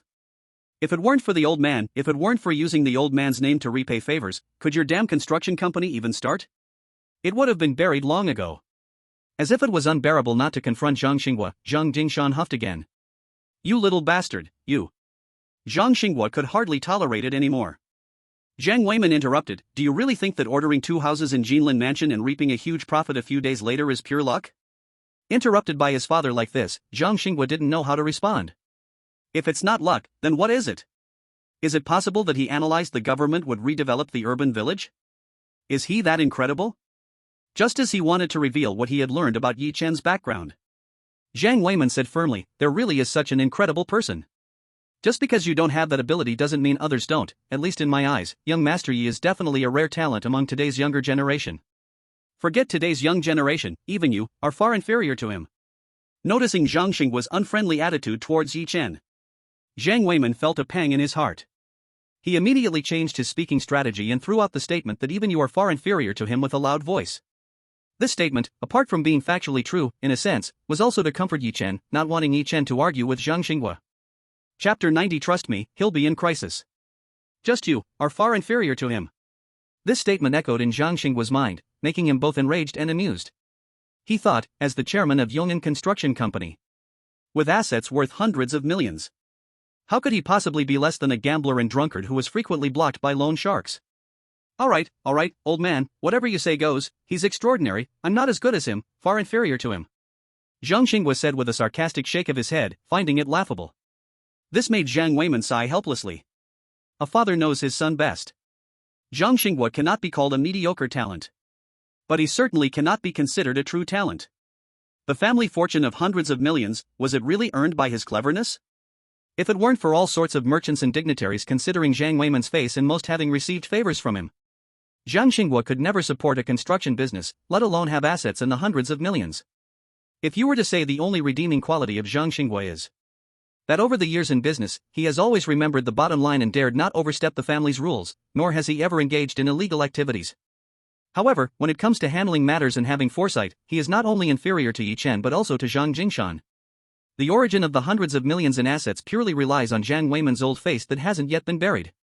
Due to Zhang Xinghua's compliance with laws and ethical standards and his conscientious management, Jiang Weiman had always turned a blind eye to him using his name. After all, as the Lord of Zhangzhou said, letting Zhang Xinghua take on projects is much better than letting those shady capitalists build shoddy work. But invisibly, it seemed Zhang Xinghua had forgotten what kind of person he truly was. This made Zhang Weiman worry about him. However, before he could speak out after his silent sigh, Yi Chen suddenly said, "The old secretary has overpraised." After a simple dismissal of the flattery, he turned serious and asked, "By the way, that Mr. Kong just now is?" Initially, he thought it was best to let Zhang Xinghua handle it on his own. However, as Zhang Jingshan and Zhang Weiman successively defended him, Yi Chen couldn't help but lend a hand to the Zhang family. After all, if Zhang Weiman got into trouble, Zhang Jingshan and Zhang Weiman wouldn't fare too well either. "Brother Yi, is it Kong LeCun? He is the general manager of Yong'an Construction Company. Whoever handed over the power to him has placed him above everyone else. What's wrong with him?" Zhang Jingshan asked curiously. "Young friend Yi, is there something improper?" Noticing the seriousness in Yi Chen's expression, Zhang Weiman also asked. Yi Chen pursed his lips. He shook his head and said, "His nasal bones are unsuitable, his forehead is narrow, his philtrum is short, he has protruding whites of the eyes, and there's a rebellious bone structure. In terms of facial features, he isn't fit for trust and deep association. Such a face indicates great ambition, heavy interests, a cunning character, and it's not surprising to be forgetful of kindness when pursuing personal gain. If one trusts someone with such looks too much, they will often face harm, and it's hard to have a good ending." These words weren't something Yi Chen made up at random. Instead, they were drawn from memories of his past life. In his previous life, after the Zhang father and son were later exonerated, Kong LeCun also entered the public eye, and capable netizens analyzed Kong LeCun's facial features. The final conclusion was that Zhang Xinghua dared to trust someone with such looks, and he deserved the fate he faced. Unbeknownst to him, upon hearing this, Zhang Xinghua was immediately furious. "No, what are you talking nonsense about? Does Kong LeCun have a grudge against you or something? He diligently assists me, in your words, he has turned into a treacherous villain who forgets kindness?" Following Zhang Xinghua's words, the old secretary Zhang Weiman immediately shouted, "You shut your mouth." He was gradually beginning to believe in Yi Chen's unearthly insights. More importantly, he believed that Yi Chen, who boasted knowledge of fate and facial features, wouldn't speak without reason. "Young friend Yi, is what you said true? Brother Yi, is what you said true?" Zhang Weiman and Zhang Jingshan asked seriously in unison. Yi Chen did not answer. Instead, he pretended to look at Zhang Xinghua thoughtfully. Then he said, "Mr. Zhang might not believe me, but if it weren't for the old secretary and Jingshan, I, Yi Chen, would absolutely not wade into such murky waters. Based on Mr. Zhang's darkened forehead, there may be prison troubles awaiting Mr. Zhang, and this is likely related to that Kong LeCun. Jingshan just mentioned that Kong LeCun holds great power in Mr. Zhang's construction company. So, whether Mr. Zhang believes it or not, it's best to investigate the projects your company has contracted, especially those municipal projects. If the projects meet quality standards, then everything is fine. If there are instances of cutting corners and substandard work, once it is uncovered, Mr. Zhang can expect some unsettling consequences." Cut corners and provide substandard work? If I get into trouble, can Kong LeCun expect a good end? Isn't he afraid? Zhang Xinghua angrily laughed. "I don't know if he's afraid or not, but if things go wrong, he can easily walk away. After all, you are the actual controller of the construction company, and by the time it points to him, he might have already vanished. Of course, whether you believe it or not is up to Mr. Zhang," Yi Chen said. Before Zhang Xinghua could refute, Zhang Jingshan's face had already turned pale. His expression was slightly whiter. Although he hated Zhang Xinghua, it was just like that saying, no matter what, Zhang Xinghua was still his father, the son of the old man. If what Yi Chen said really happened, then the entire Zhang family wouldn't be able to stay safe. "Brother Yi, are you joking?" After experiencing Yi Chen's previous half-divine predictions, Zhang Jingshan stammered. Yi Chen smiled and said nothing. He looked outside at the already darkening sky. Then he turned to Zhang Weiman politely and said, "Old secretary, it's getting late, thank you for your hospitality. Although it's just plain tea and simple dishes, dining with someone as esteemed as you is, to me, more precious than all the delicacies of the world, haha." Zhang Weiman was taken aback. Clearly still lost in thought from what Yi Chen had just said. Just as he was about to take a step, Yi Chen seemed to remember something. He looked at Zhang Xinghua and said, "By the way, Director Zhang, as the saying goes, fortune doesn't come in pairs and misfortunes never come alone.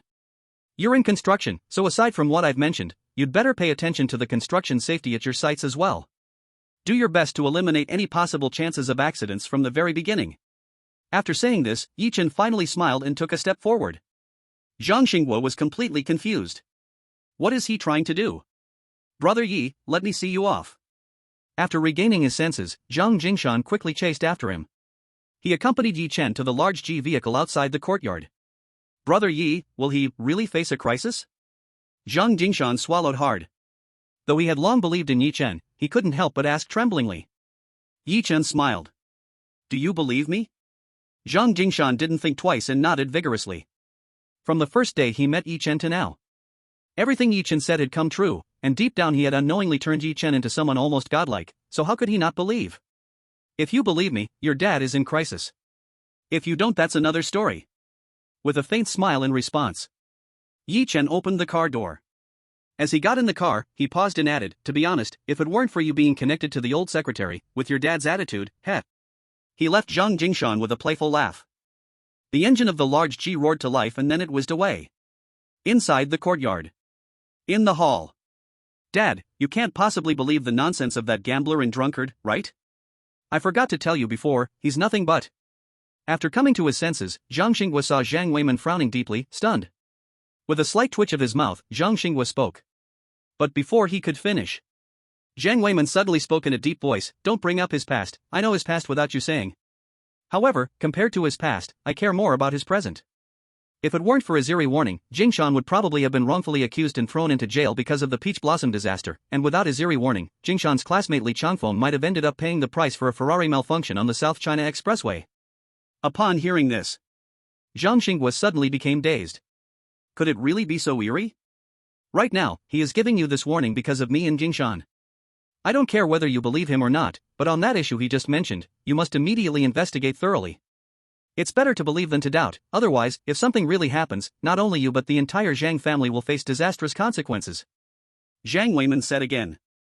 Although I hate you, I don't want you to ruin grandfather's lifelong reputation, and I don't want our Zhang family to be insulted by others. You can treat brother Yi as a quack, but don't forget, if he is a quack, what does he stand to gain? He could choose to stand by and watch while staying uninvolved, why would he risk ruining his own image for nothing? Zhang Jingshan said coldly as he returned to the room. After this string of dialogue, Zhang Xinghua nodded heavily.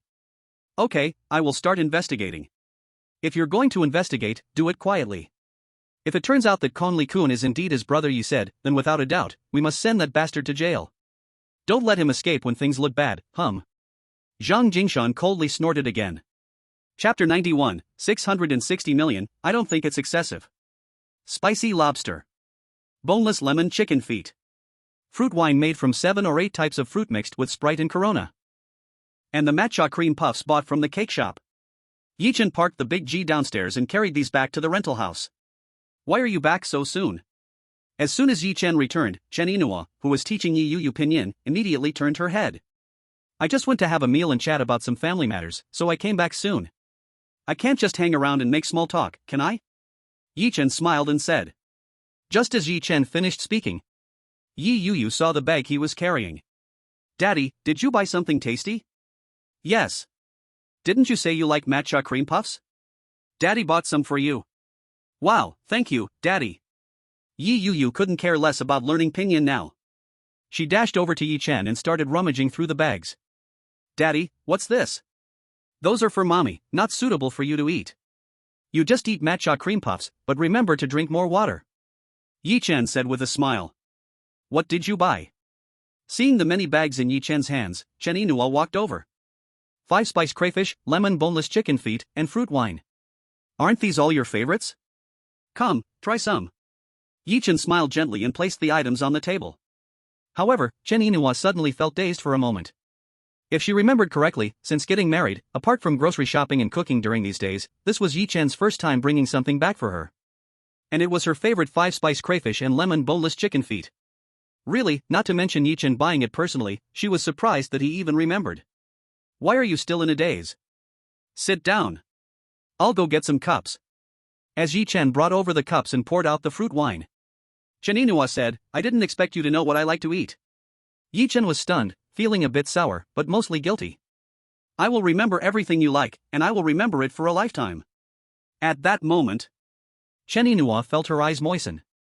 With a light laugh, she took a breath and lightly wiped the corners of her eyes with her finger.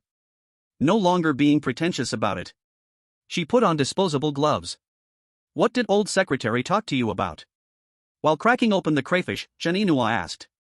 Just some casual family talk. By the way, I told him about the production of the flawless cream, and I hope he can help me get the green light on the procedures so that we don't waste too much time. Taking out a piece of crayfish meat, Yi Chen reached it toward Chen Yinhua's mouth. Chen Yinhua was taken aback for a moment. Though she didn't lean in to bite it, she reached out to take it. So what did the old secretary say? He said as long as it's legal and compliant, meeting all the standards and requirements of relevant departments, it won't be a problem for him to give a heads up. Yi Chen said with a smile. You've met a benefactor this time. Seeing the person in front of her who was completely different from before, Chen Yinhua sighed deeply. Benefactor? It should be said that the Lao Zhan family encountered a benefactor. Feeling a bit emotional inside. But Yi Chen said with a smile, yes, I really have met a benefactor. That night was the night Yi Chen and Chen Yinhua talked the most since having Yi Yuyu. However, in the end, they still couldn't share a bed. Yi Chen wasn't in a hurry, after the last time he was refused when he took the initiative. He understood that since they had endured for so many years, waiting a bit longer wasn't an issue. The next day, on Monday. After 2 days of leisure, Yuyu had to return to school, and Chen Yinhua had to go to work.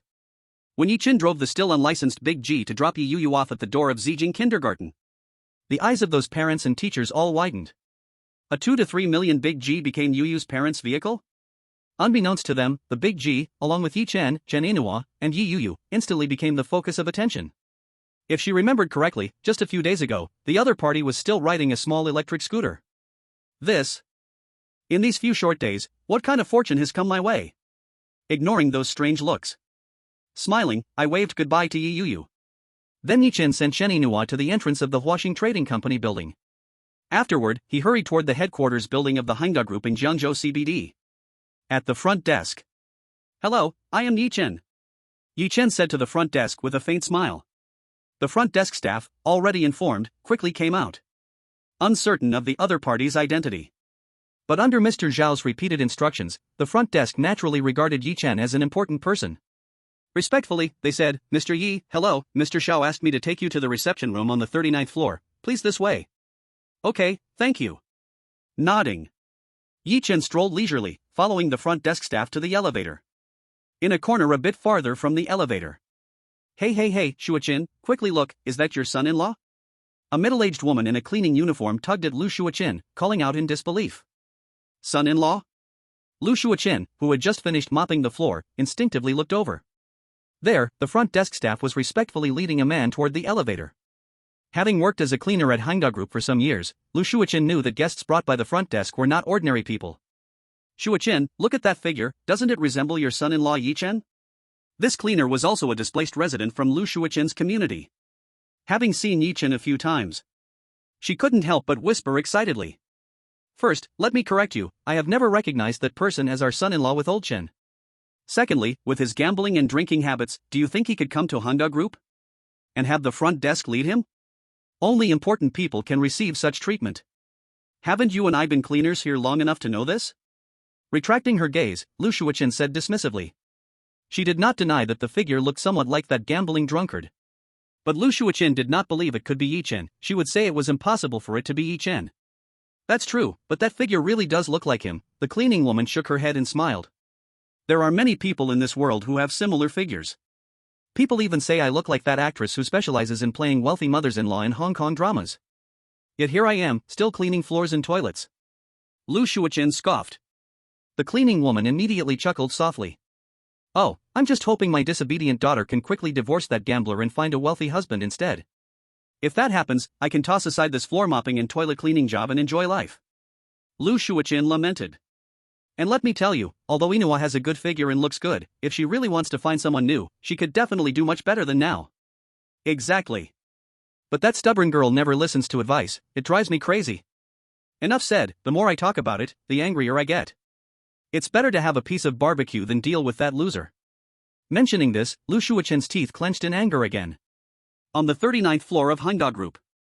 In the reception room. Yi Chen pushed the door open and entered. Inside sat a man and a woman. The woman was Xiao Chang, the vice president Yi Chen had met the night before.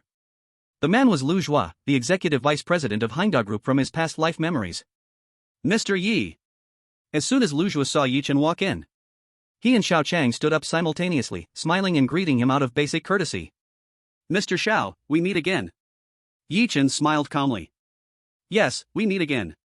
Recalling their encounter at the Doa cafe the night before, Xiao Chang felt a twinge of frustration inside. But on the surface, she still maintained a smile. She pointed to Lu Zhua. Mr. Yi, let me introduce you. This is our executive vice president Lu Zhua. Mr. Yi, pleasure to meet you. Adjusting his suit jacket habitually, Lu Zhua smiled and reached out his hand to Yi Chen. Mr. Lu, pleasure to meet you. Neither humble nor pushy, Yi Chen smiled as he grasped Lu Zhua's hand. Mr. Yi, please take a seat. Xiao Chang spoke at the right moment. She smiled and nodded. Yi Chen sat down on the sofa. Without any small talk, he spoke directly. Mr. Lu, Ms. Xiao, let's not waste words. Let's get straight to the point. Have you thought about the price I want? Mr. Yi, can we approach the price issue rationally? The 660 million you want, isn't that a bit much? Lu Zhua smiled bitterly. Rational? I am rational, which is why I didn't ask for an outrageous price, and thus I offered you my acceptable bottom line. As for 660 million, I personally think it's not excessive. Yi Chen said solemnly. Mr. Yi, let me ask you a question. It hasn't been many days since you acquired Jinzhong Village, right? You were acquiring it for over 60 million at that time. Just a few days later, you want to sell it for 10 times the price. Don't you think that's excessive? Xiao Chang said. Little did she know, Yi Chen shook his head and laughed. Ms. Xiao, are you trying to make me doubt your professionalism? Or do you take me for one of those middlemen outside? Is our transaction based on how much I spent to acquire it? Besides, regarding whether it's excessive or not, I'm sorry. I hope you won't forget one thing, it's you who want to buy the land of Jinzhong Village that I acquired, not me searching for you to take it over. Chapter 92, Being Led by the Nose. People are the knives, I am the fish meat. This is the most intuitive feeling for Lu Zhua and Xiao Chang at this moment. How could they not know that the more anxious they show, the more they lose the initiative? The more they will be tightly grasped by the other party? But there is no way. When will the city government finalize and announce the extension of Metro Line 10? They cannot determine that. The only thing they can determine is that the extension of Metro Line 10 to the suburbs is almost a sure thing. Under these circumstances, they had to hurry. They really couldn't afford to delay on the Jinzhong Village issue, as the longer it dragged on, the more unpredictable it would become. However, for that piece of land, 660 million is truly treating them like fish to be slaughtered. If Yi Chen had acquired it for 300 to 400 million, that would be fine. The problem is that in just a few days, he wants to sell it for 10 times the price. This is ridiculous. Mr. Yi, you are right, we indeed shouldn't use your acquisition price as a reference value, but for such a small place like Jinzhong Village in the suburbs, 660 million is an outrageous price. Not to mention the Hangtai Group, no group would spend this much to acquire it. Lu Zhuo took a deep breath and said.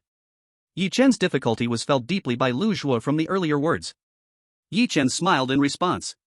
Mr. Lu hit the nail on the head. I won't deny that 660 million is indeed an outrageous price, but since I can sit here, it is enough to show that there is room for the price of 660 million. Otherwise, your Hangtai Group wouldn't go to such lengths, right? Regarding what Mr. Lu said about no group would acquire it at this price, I agree, as of now, that's indeed the case.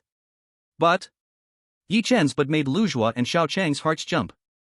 But I believe Hangtai Group will want it. Yi Chen said firmly. How so? Lu Zhua squinted.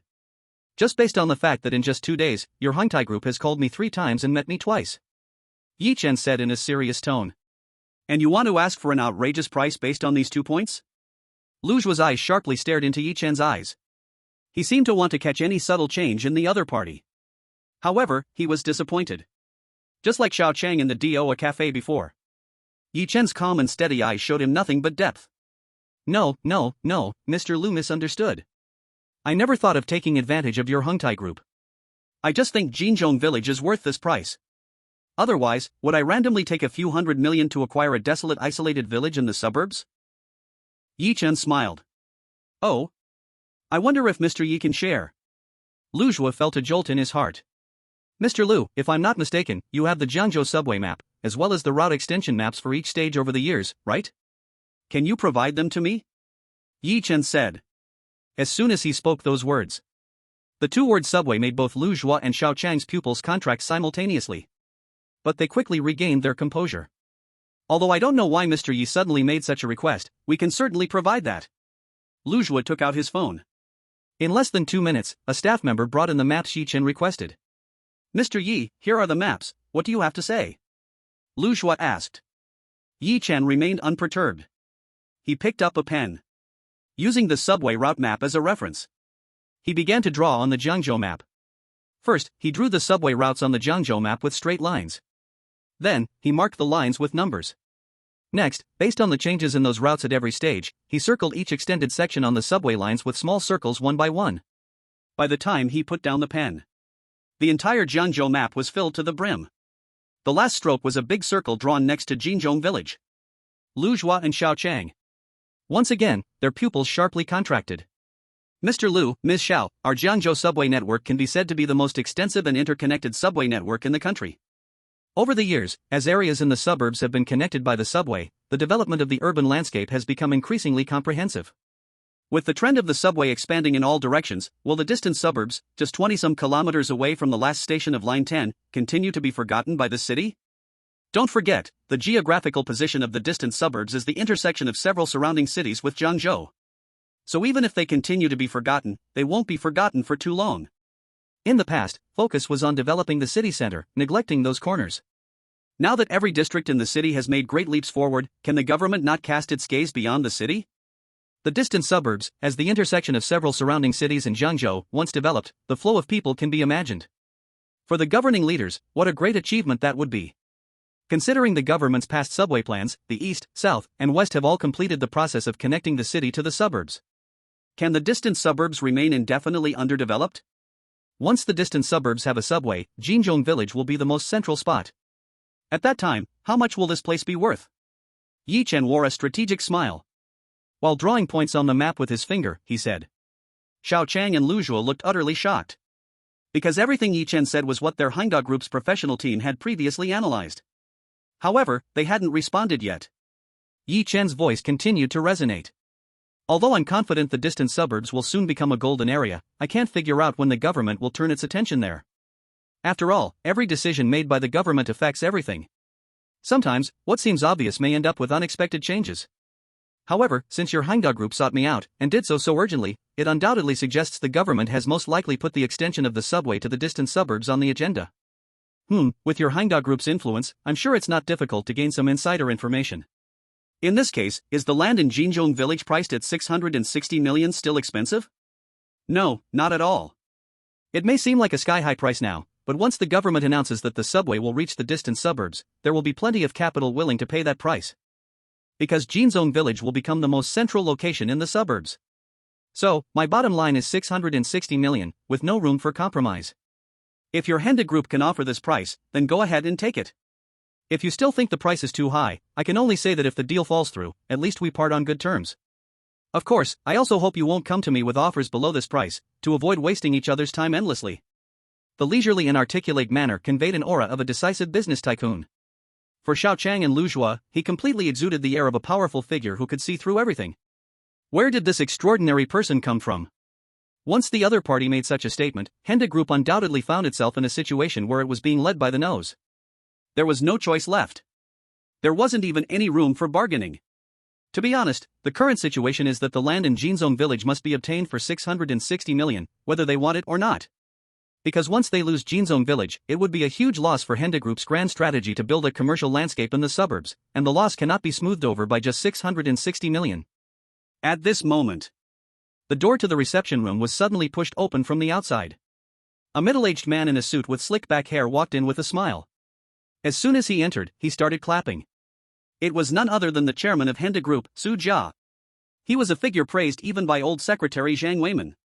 From a rural boy, he rose to become a top figure in China's business world, undeniably writing a legendary chapter in the history of inspirational success.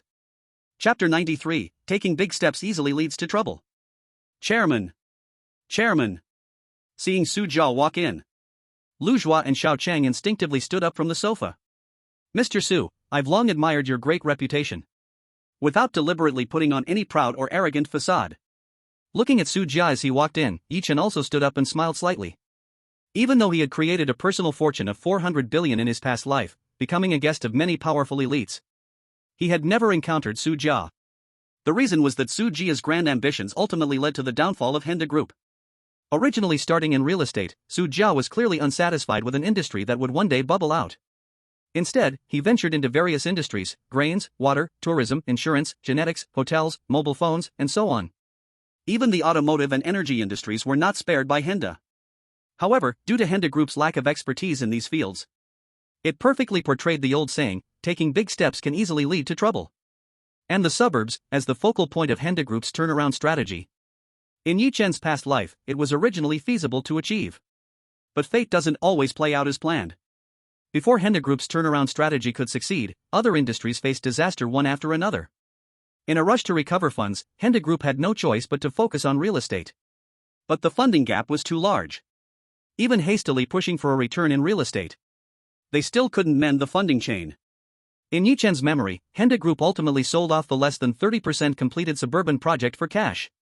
Along with other industries, it was packaged and sold off, leaving only the real estate sector and the automotive industry that could benefit from government policies.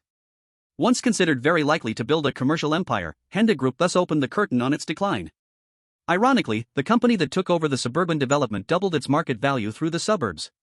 By giving up the suburbs to save the automotive industry, Henda Group became a classic case of picking up sesame seeds and losing watermelons. As subsequent government policy changes on the automotive manufacturing industry made it impossible to reap benefits, they instead fell into a fierce and competitive automotive industry quagmire. In the end, even a place in the automotive industry would not be secured. Looking at the energetic Su Jia in front of him, Yi Chen felt an overwhelming sense of emotion in his heart. He did not deny Su Jia's achievements and legend, but he could not agree with his ambition. It was precisely because of his ambition and because he took two big steps that he completely overturned his legendary path, paying the price of fading into the business sea for his continuous missteps due to ambition. Ha, wonderful! I, Su, have traversed the business sea for decades, from starving in the beginning to now having the Henda Group towering in the CBD of Jiangzhou. I have never seen a young man like Mr. Yi with such talent and courage. Su Jia clapped his hands and walked in front of Yi Chen with a smile. Clearly, he was aware of everything that had just happened in the reception room. For a moment, his gaze towards Yi Chen was filled with appreciation and a sense of cherishing talent. Well, how should I put it? It was as if he saw his younger self from back in the day. You flatter me, Director Su. Yi Chen said with a calm smile. Mr. Yi, what do you think of the Henda Group? Without further niceties, Su Jia suddenly changed the subject and asked with a smile. What does Director Su mean by this? Yi Chen squinted his eyes. He certainly did not think that Su Jia wanted to hear his praise. After all, the Henda Group is now a top-tier enterprise known both domestically and internationally, so he didn't need to flatter it. What I mean is, Mr. Yi, are you interested in the Henda Group? You can choose your salary, pick your position, how about that? Su Jia said quickly. Swish dash. Little did they know, Lu Zhua and Xiao Chang's eyes widened in shock. Just from this one meeting? Just because Yi Chen used the land in Jinzhong village to firmly hold on to their Henda Group, Director Su wants to poach him with the offer of a salary of his choosing and a position of his choice? This. How reckless and irrational could it be? Let alone a person of unclear background. Even if trying to poach top talents from prestigious lists, such conditions should not be offered. However, what surprised them was that Yi Chen merely responded with a smile. Director Su, that's too much. I am here to negotiate a deal with your Henda Group, and you want to poach me to your company? What kind of operation is this? This joke isn't funny, haha. I am not joking with you. That piece of land in Jinzhong village you have, 660 million, I'm set to take it. However, I also want to hire you to the Henda Group, even as a consultant would be fine, how about that? Su Jia said seriously. Director Su, I appreciate your kindness. However, I cannot serve as a consultant for Henda Group. I'm just a bit clever and lucky to have the qualification to negotiate a deal of 660 million at your Henda Group headquarters.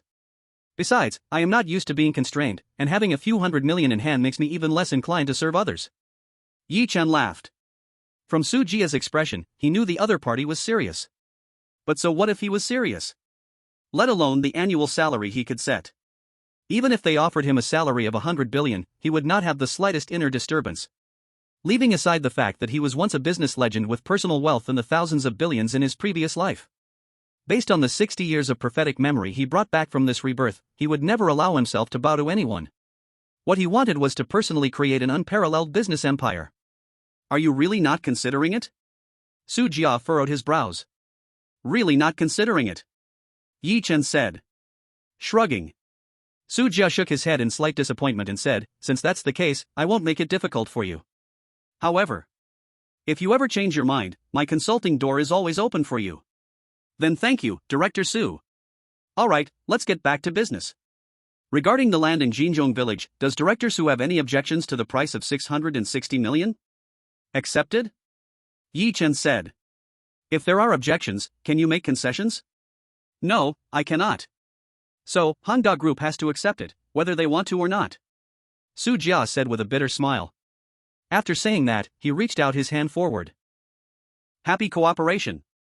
Yi Chen reached out and shook hands, happy cooperation. Next, I will have someone draft the procurement contract agreement. You just wait for our people to notify you when to come and sign. Su Jia said. No problem.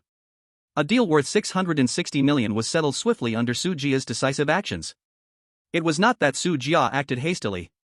But for someone like Yi Chen, he knew that no matter how much they discussed, there would be no room for price reduction. After politely exchanging a few farewell words, Yi Chen walked away casually.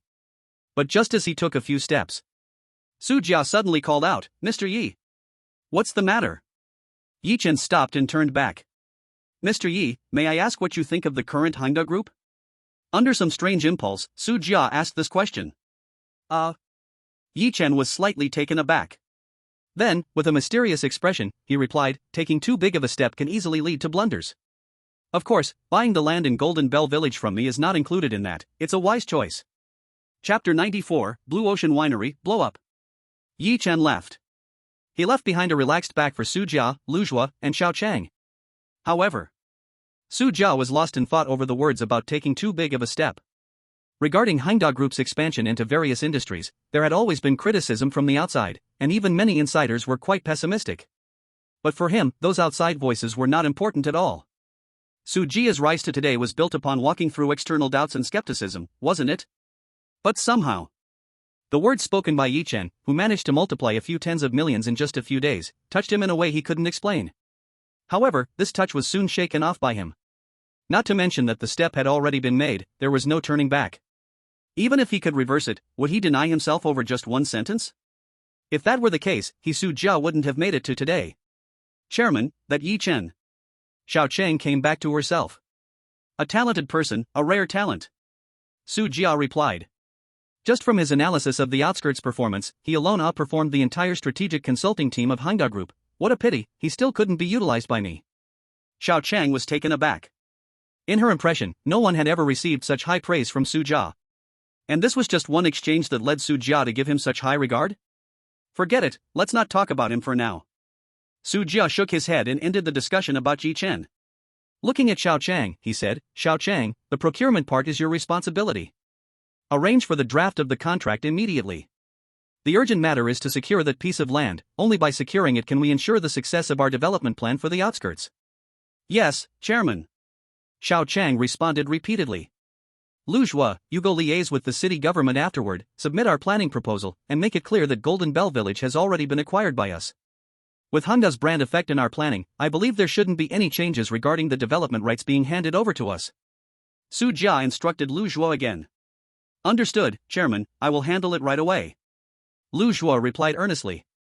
Hashtag Blue Ocean Winery hashtag. Hashtag Leah selling fake alcohol in a livestream hashtag. Hashtag Yunlu Brewing causing deaths hashtag. As Yi Chen drove away from Hangda Group in his big G. On Weibo. These three topics surged to trending. Especially the second topic. The reading and discussion volume both broke 100 million and 10 million, respectively. Yunshan Network Company. In Zhang Jingshan's office. The person in charge of business cooperation, Zhang Jingwen, rushed in without even knocking, her face filled with shock. Manager Jiang, what's wrong? Seeing the reckless Zhang Jingwen, Zhang Jingshan couldn't help but frown. President Zhang, have you seen Weibo trending? Zhang Jingwen said, shivering with fear. Weibo trending? I don't have time to look at that right now. What's going on? Is something major happening? Thinking that Zhang Jingwen could not lose control for no reason, Zhang Jingshan immediately became serious. Then you look now. Zhang Jingwen said anxiously. With a frown and hesitant eyebrows. Zhang Jingshan still picked up his phone and opened Weibo. At a glance, the whole person was dumbfounded. His expression instantly lost control. Shakily, he clicked into those three topics. The new product Yunlu Brewery produced by Lanyang Wine Industry was concocted using industrial alcohol.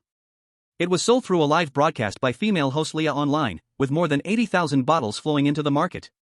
Among consumers who bought and drank Yunlu Brewery from Leah's live broadcast, there were 9 deaths and 28 people sent to the hospital. The police called on the whole society to remind each other, and the alcohol produced by Lanyang wine industry was stopped from being consumed, especially Yulu Brewery. They hoped that consumers who purchased Yulu Brewery would hand it over to the local police for testing and investigation as soon as possible. Currently, Lanyang wine industry has been sealed off for investigation by the police. The general manager Lou Dezuka and all production workers have been taken away by the police. Female host Leah was also taken away by the police immediately. The online company where Leah worked was ordered to stop operating temporarily, and the company's legal person and relevant responsible persons were taken away one after another. The various products that the anchors under the company promoted were all taken away by the police for relevant testing. This was just the situation within the topic. And the angry voices of netizens were like raging hellfire, swallowing Leah, the online company behind Leah, and Lanyang wine industry whole. It was evident that Leah would no longer have any chance to reappear in the public eye. The online company behind her would also have no chance to turn things around. All of this was still considered mild. Looking at the content on his phone, layers of cold sweat burst out from Zhang Jingshan's back. If it weren't for Yi Chen's reminder a few days ago.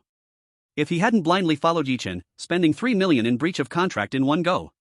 Then now the trending topic would be Yuntian Network Company, it would be Zhang Jingshan. If it were him, the public opinion tsunami triggered by his identity would be even more intense and fierce, even involving the old man who had been respected and admired for a lifetime, ruining his illustrious reputation in an instant, and the backbone of the Zhang family would forever bear the piercing gaze of society. Moreover, would the old man, who valued his reputation more than anything, be able to endure such a blow? The more he thought about it, the more afraid Zhang Jingshan became. The more afraid he was, the paler his face became. Yi Chen, this was another time he saved him. Zhang, General Zhang, it's a good thing we terminated our cooperation with Lanyang wine industry, otherwise the consequences would be unimaginable. Zhang Jingwen said, her throat quivering with continuous swallowing.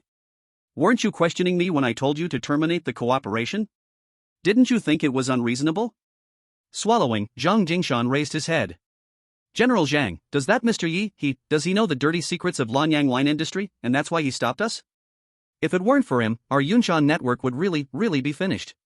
Zhang Jingwen said. Yi Ge knows the dirty secrets of Lanyang wine industry? Zhang Jingshan paused. He hadn't thought of this point earlier. Now, being asked by Zhang Jingwen, the more he thought about it, the more he felt it was possible. Otherwise, how could Yi Chen have so solemnly told him to terminate the contract earlier? But another question arose, if Yi Chen knew that Lanyang wine industry had such a morally bankrupt secret, why didn't he report it? General Zhen? General Zhen? Seeing Zhang Jingshan's dazed look, Zhang Jingwen called out to him. Shaking his head, Zhang Jingshan came back to his senses.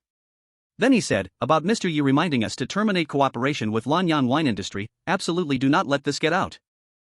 To avoid bringing him any unnecessary trouble. Zhang Jingwen was stunned for a moment. Only then did she realize, I understand.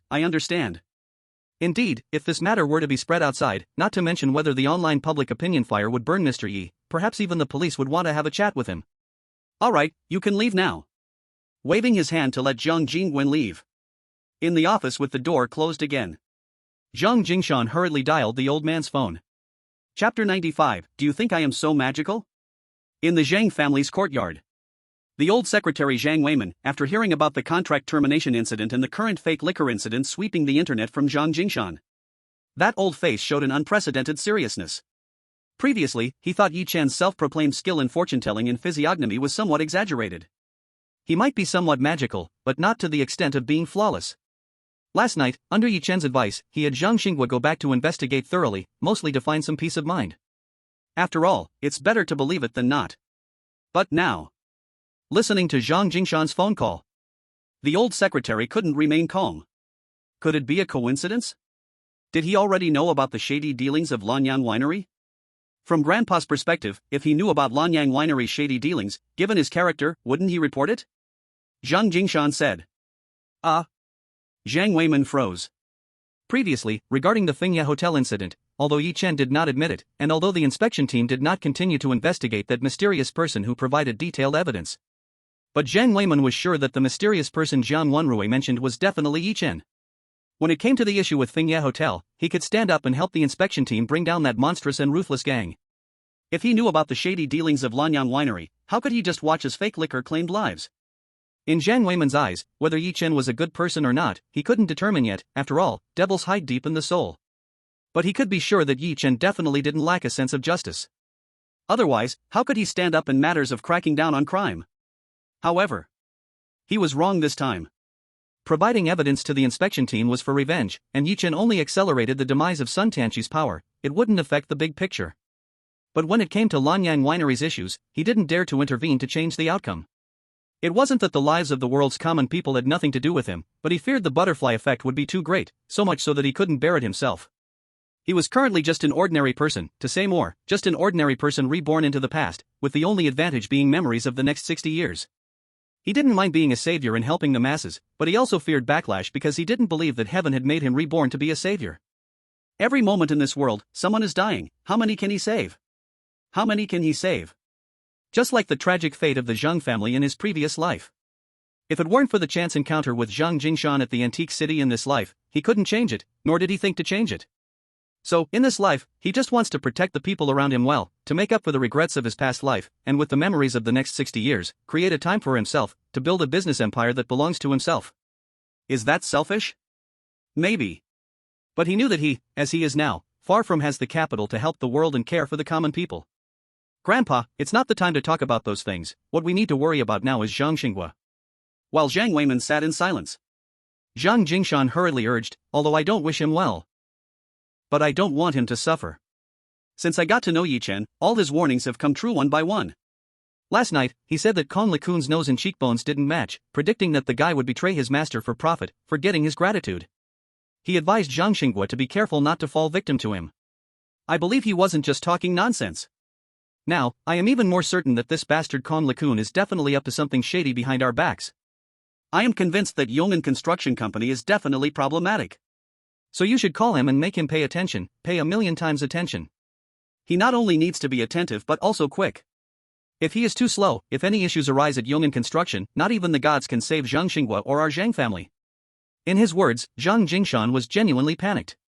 Because of Yi Chan's miraculous predictions one after another. He no longer had the slightest bit of luck to rely on. As it stands, even if Yi Chen predicted the world would end tomorrow, he would believe it without a doubt. Alright, I'm calling your dad right now. Zhang Weiman dared not hesitate any longer. In this regard, the grandfather and grandson were obviously united. After hanging up with his grandfather, Zhang Jingshan hurriedly called Yi Chen. Just as Yi Chen parked his G-Class, he was preparing to go to the market to pick some ingredients. Then he would cook some dishes that could rival a 5-star chef, waiting for his wife and daughter to come home from school and work. Suddenly, the phone rang. What's up? As he answered Zhang Jingshan's call, Yi Chen smiled and asked. Yi Ge, something happened at Lanyan liquor industry. Their white liquor was mixed with industrial alcohol, leading to the death of 9 people, and that's just the current disclosed data. Now not only has Lanyan liquor been sealed off by the police, even the online companies and streamers that promoted their products are going down with them. Zhang Jingshan hurriedly explained. Oh. Yi Chen did not show any surprise, simply responding with a faint oh. Yi Ge, are you this calm? Did you know there was a problem with Lanyan liquor's alcohol from the start? That's why you insisted on breaking the contract with them and took a 300,000 penalty? Zhang Jingshan exclaimed. Do you think I'm that amazing? Yi Chen asked dismissively. Isn't that the case? The day I ran into Lanyan Liquor's general manager Lu Diju at your company, I saw his business palace darkening in his face, indicating he might end up in prison. With just a little inference, you could conclude that his troubles stem from his career. Moreover, his appearance is not that of a greedy criminal, so I doubt it was due to embezzlement that would land him in jail. Yi Chen continued casually, since the issue arises in the business leading to jail time, and we rule out personal greed, it must be due to his identity as the legal person and general manager that he got into trouble. Further deduction leads to the conclusion that the problem lies with Lanyan Liquor. In this situation, how can you expect a good outcome from working with Lanyan Liquor? Suddenly, Yi Chen realized that his skill of reading faces was indeed very useful for him. In the absence of a truthful explanation, this skill could bring everything back to an unquestionable track. Just like at this moment. Zhang Jingshan believed him, without a shred of doubt. Yi Ge, you really are amazing. After a pause, Zhang Jingshan trembled. Yi Ge, if it weren't for you this time, I, Zhang Jingshan and Yunsan Network, would truly be finished.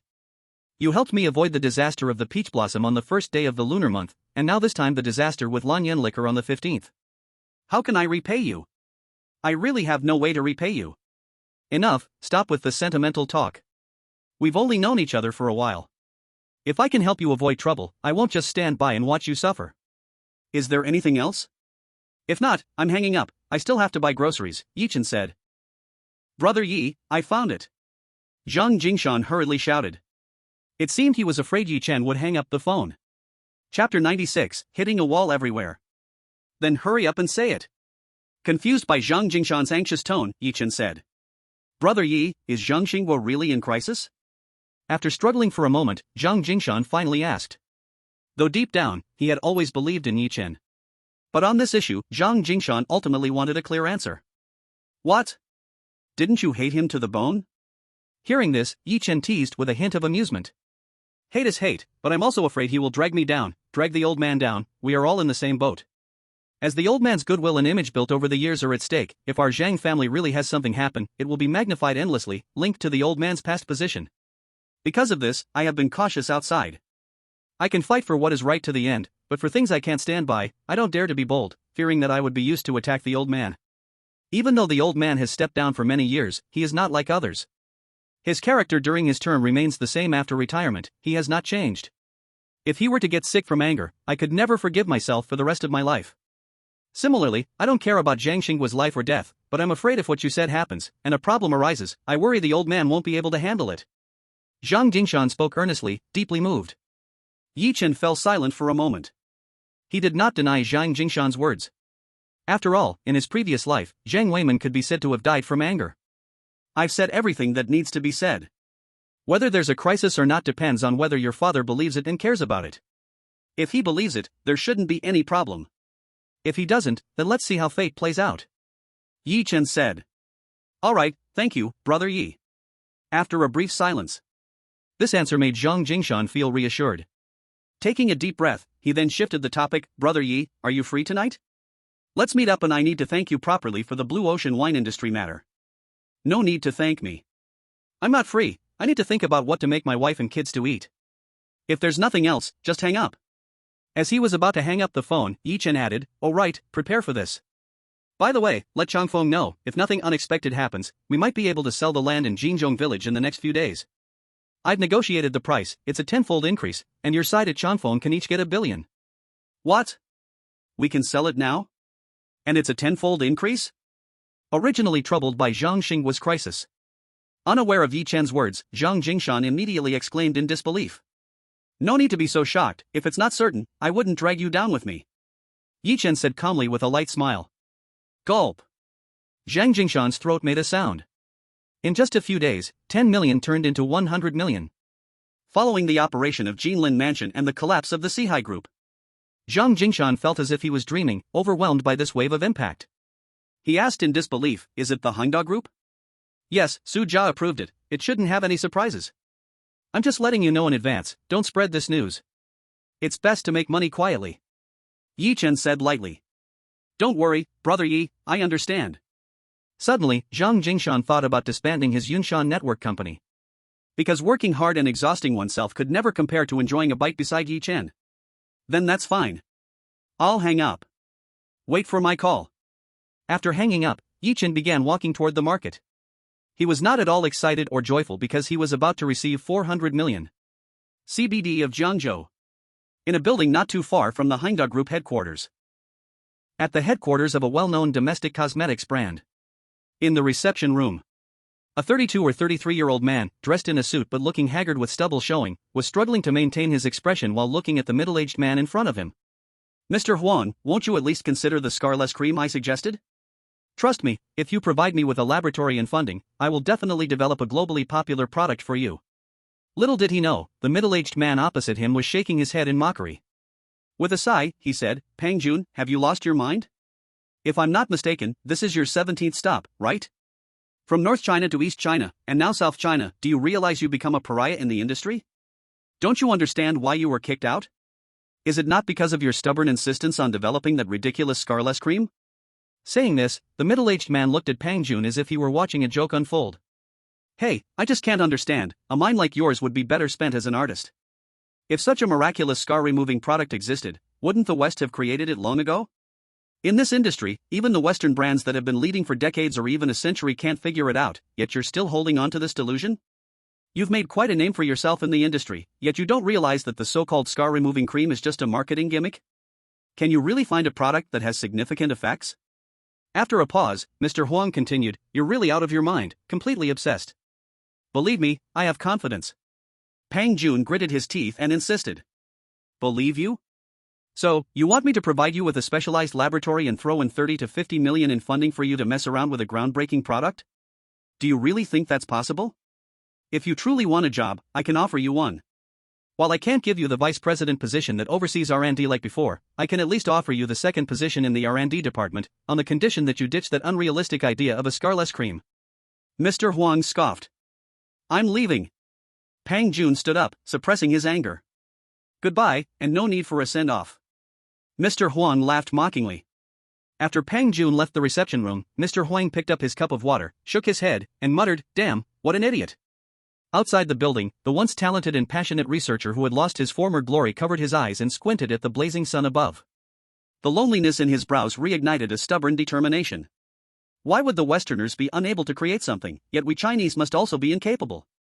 I really do not believe this nonsense. I refuse to believe there is no one who can trust me, who dares to believe in me. He murmured through gritted teeth. This madman, who gave up $1 million salary and a vice president position, was determined to keep fighting for a groundbreaking product. Yet he did not realize, according to the original course of fate, that this search would last for 7 years. His obstinacy and stubbornness would lead him from being a brilliant vice president to struggling to make ends meet. It would take 7 years before he finally encountered the wise patron Yi Chen who recognized him. However, in this life, he wouldn't have to endure such tragic wasted potential. Because over there, in his past life, Yi Chen, whom he regarded as a virtuous mentor, was already beginning the countdown. Once he finished this round of setbacks, Yi Chen would soon seek him out. Just a little calculated, there are still 3 days left. Chapter 97, Bring Me the Life-Saving Pill. On Yi Chen's side, life seemed to have entered a simple and plain calm. Picking up and dropping off his wife and children. Buying groceries and cooking. A simple routine.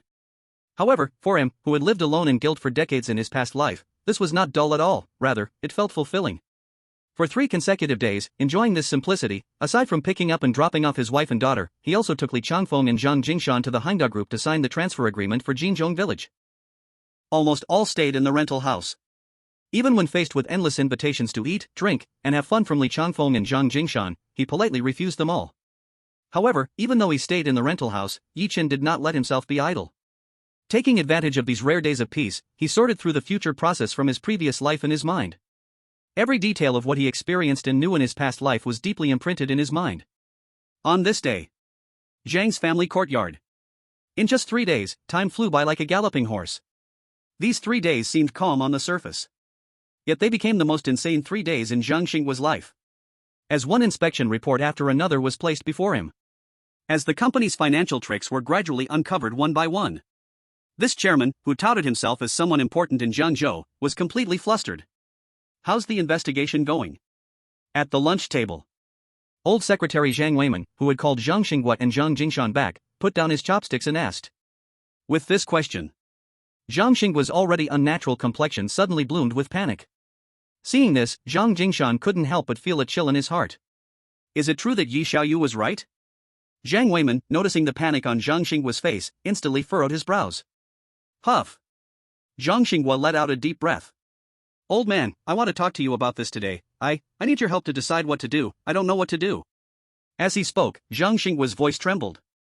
Hearing this, Zhang Weiman's heart sank. You go ahead. I secretly found someone to recheck all the projects contracted under our Yong'an construction, and the results showed that 23 projects have serious quality issues, including 7 municipal public welfare projects that were obtained from the city government. Zhang Xinggua's forehead was covered in cold sweat, his face pale. Are they all shoddy projects? Zhang Weiman's hand trembled. The values are below half of the normal standard. Zhang Xinghua stammered. Damn, people could die from this. Beside him, Zhang Jingshan exclaimed in shock. He had thought that bastard Con Likun, even if he cheated Zhang Xinghua, would at least keep some measure. But if the quality values are below half of the normal standard, this was practically sending Zhang Xinghua and the Zhang family to hell. One could imagine that once these quality issues exploded, once lives were involved, what awaited Zhang Xinghua and the Zhang family would be utter ruin. I never expected that bastard to be so heartless, so insane. An engineering project that could only be done with 10 million in materials, he did it with less than 5 million, and the rest went into his own pocket. For those 23 projects, he at least pocketed 5 million, resulting in none of those 23 projects meeting quality standards. At this point, Zhang Xinghua felt restless. Old man, what should I do next? How many times have I told you? How many times? Zhang Weiman slammed the dining table angrily. I told you to be cautious of that Con Lacoon, why didn't you listen? 23 projects, and 7 of them are municipal public welfare projects. If the quality doesn't even meet half of the normal standard, Zhang Xinghua, do you realize how many heads could roll for this? If it weren't for Yi Chen's reminder, and if we let it slide until something happens, do you know that you could be shot 10 times and it would hardly quell public outrage? In a fit of rage, Zhang Weiman, with a pained expression, clutched his chest. Grandpa. Dad. Seeing the old man clutching his chest in pain, Zhang Xinghua and Zhang Jingshan rushed to support him, frantically shouting. Just as Zhang Jingshan was about to call an ambulance, Zhang Weiman took a moment to catch his breath and used some strength to push away the father and son. Let go of me, I can still hold on, I'm not in danger. Dad, I didn't expect Con Lacoon to be so heartless, what should I do? Zhang Xinghua spoke weakly. Call the police immediately and have Con Lacoon arrested. Then those problematic projects must be reconstructed unconditionally, no matter the cost, and whatever impact is caused, we will compensate for it, no matter if it means bankruptcy, even if it means selling the family business, even if it means borrowing money, you must solve these problems for me. Zhang Weiman was filled with rage, his teeth clenched tightly. Yes, Dad, I'll listen to you, I'll listen to you. Zhang Xinghua, who never had much opinion to begin with, hurriedly responded under Zhang Weiman's angry scolding. Jingshan, go get the emergency pill from the cabinet for me. Zhang Weiman, who usually looked incredibly strong, pointed shakily at the cabinet in front. Okay. In a flurry, Zhang Jingshan rushed to the cabinet to fetch the emergency pill. After giving it to the old man, he asked, Grandpa, should we go to the hospital for a checkup? No need, I know my condition, it's nothing serious. Zhang Weiman shook his head and waved his hand, his expression calming quite a bit. Then, with a very complicated expression, he said, this time, our Zhang family owes a favor to Yi Chen. Even if it takes all 3 generations of us, we won't be able to repay it. Dad, I'll find a chance to apologize and thank him. Recalling his previous attitude towards Yi Chen, Zhang Xinghua felt ashamed at this moment. If it weren't for Yi Chen's reminder. If Yi Chen didn't take into account the old man and Jingshan, and didn't hold a grudge against him, continuously warning him. Then, before those projects exploded, he wouldn't have known just how greedy Con Liqian really was. Once the explosion happened, even the gods couldn't save Zhang Xinghua or the Zhang family. It's not time for you to apologize and thank him yet, why are you still dazed? Are you waiting until after the explosion to try to fix things? Zhang Weiman scolded again with a stern voice. Okay, Dad, I'm going now. Zhang Xinghua, feeling dry in his throat, turned and ran wildly. After Zhang Xinghua left, watching as the old man's breath gradually stabilized, Zhang Jingshan hesitated for a moment, then suddenly said, Grandpa, the 10 houses I bought with Brother Yi in Jinzong village have been sold. Did the Hangda Group acquire them? Zhang Weiman's old eyes widened, instinctively asking. Yes, it was bought for 10 million, and now the Hangda Group has paid 1 billion to acquire them, a 10-fold increase. Zhang Weiman was astonished. It seemed like a moment, yet also felt like a long time. Muttering to himself, he said, I previously estimated 10 years, but now looking at it, at most 5 years, the name Yi Chen will likely shake the entire country. At a certain company entrance in Jiangzhou, the well-dressed Pang Jun experienced being kicked out by security once again. The once powerful vice president now felt like a stray dog. You will regret this. I guarantee, you will definitely regret this. The former vice president, kicked out, pointed at the building and yelled hysterically. Gradually, his eyes began to moisten. He had confidence, he truly believed he could develop a groundbreaking seamless cream. But why didn't anyone believe him? Why did they all treat him like a madman? Why did they all say he was going crazy? Just because it couldn't be developed in Europe and America? Despair completely engulfed this once glorious madman's mind at this moment. North China, East China, South China. He traveled south. He nearly visited the headquarters of the top, second-tier, and even third-tier brands in the country. But not only did he fail to find any company willing to believe in him, willing to invest in him. Now, even the doors of some third-tier brands couldn't be entered. Pang Jun knew that the entire industry had blacklisted him. Just because of his crazy ideas, just because those companies didn't want to waste time on his entanglements. He was more aware that he had already become a joke in the industry. This joke would mean that no company would ever want to take him in again. Even if he gave up the idea of developing the invisible cream, it would be hard to return to the past. But for this madman, he doesn't care at all about going back to the past. What he wants is to create an invisible cream that will sweep the world and transcend generations. He has spent several years, and his dream is finally becoming a reality. Giving up is not an option, absolutely impossible. Under the sunlight. This madman, who has become a joke in the industry, continues to run aimlessly, drenched in sweat. Continuous setbacks have not crushed his dream, but have made him feel like a fly trapped inside a glass jar. He no longer knows which way to go. Gradually, he is feeling a bit hungry. Just as he passes by a McDonald's and is about to walk in, suddenly, the phone rings. An unknown number without any notes. The location shows Jiangzhou. P.S. I wrote and deleted some more. I'm about to collapse. I've been writing from 3 in the afternoon until now, and finally finalized this chapter. I hope those waiting for updates can forgive me, and there's more to come. Chapter 98, You Fired Me Up. Who is it? The collapse of his mentality has only left a thread of obsession holding him together. Plus, the gnawing hunger hits hard. Pang Jun weakly answers the call. It seems all his strength has been drained in the previous frenzy. Is this Mr. Pang? On the other end, Yi Chen, driving a big G around, smiles and greets him. Who are you? How did you get my number? Pang Jun asks in shock. Can it be said that it's brought from a past life memory? But Yi Chen is too lazy to answer that question. Mr. Pang, I heard you want to develop an invisible cream that will sweep the world and transcend generations, right? Invisible cream, this was Pang Jun's name at first. Only after joining Yi Chen's team was it changed to Flawless Cream. What do you mean? What do you want? Pang Jun's breath suddenly quickens. The entire industry thinks you are a madman, believing your ideas are unrealistic, that things even the European and American brands can't develop, we absolutely can't either. However, I don't think so. Why should we Chinese people have to follow the Europeans and Americans? Why can't we have the abilities they don't have? Yi Chen laughs. In an instant, Pang Jun feels like he has found someone who understands him. The exhaustion and hunger he felt seemed to disappear in an instant. Yes, the reason why our Chinese brands have never broken out and are suppressed by European and American brands is thanks to those short-sighted domestic brands that undermine their own confidence. They never thought about how to surpass others or how to pull them down from their pedestal. They only think about how to follow in the footsteps of the Europeans and Americans, only thinking about using products from European and American brands as references for research and imitation. As he speaks, Pang Jun becomes indignant. They don't even have the idea of challenging European and American brands, not even the courage to challenge. This stubborn mentality of self-deprecation will forever make them follow behind and eat dust. It must be said, Pang Jun is a bit extreme. This extremity is not only reflected in the words he is saying now but also in his obsessive determination to develop the invisible cream.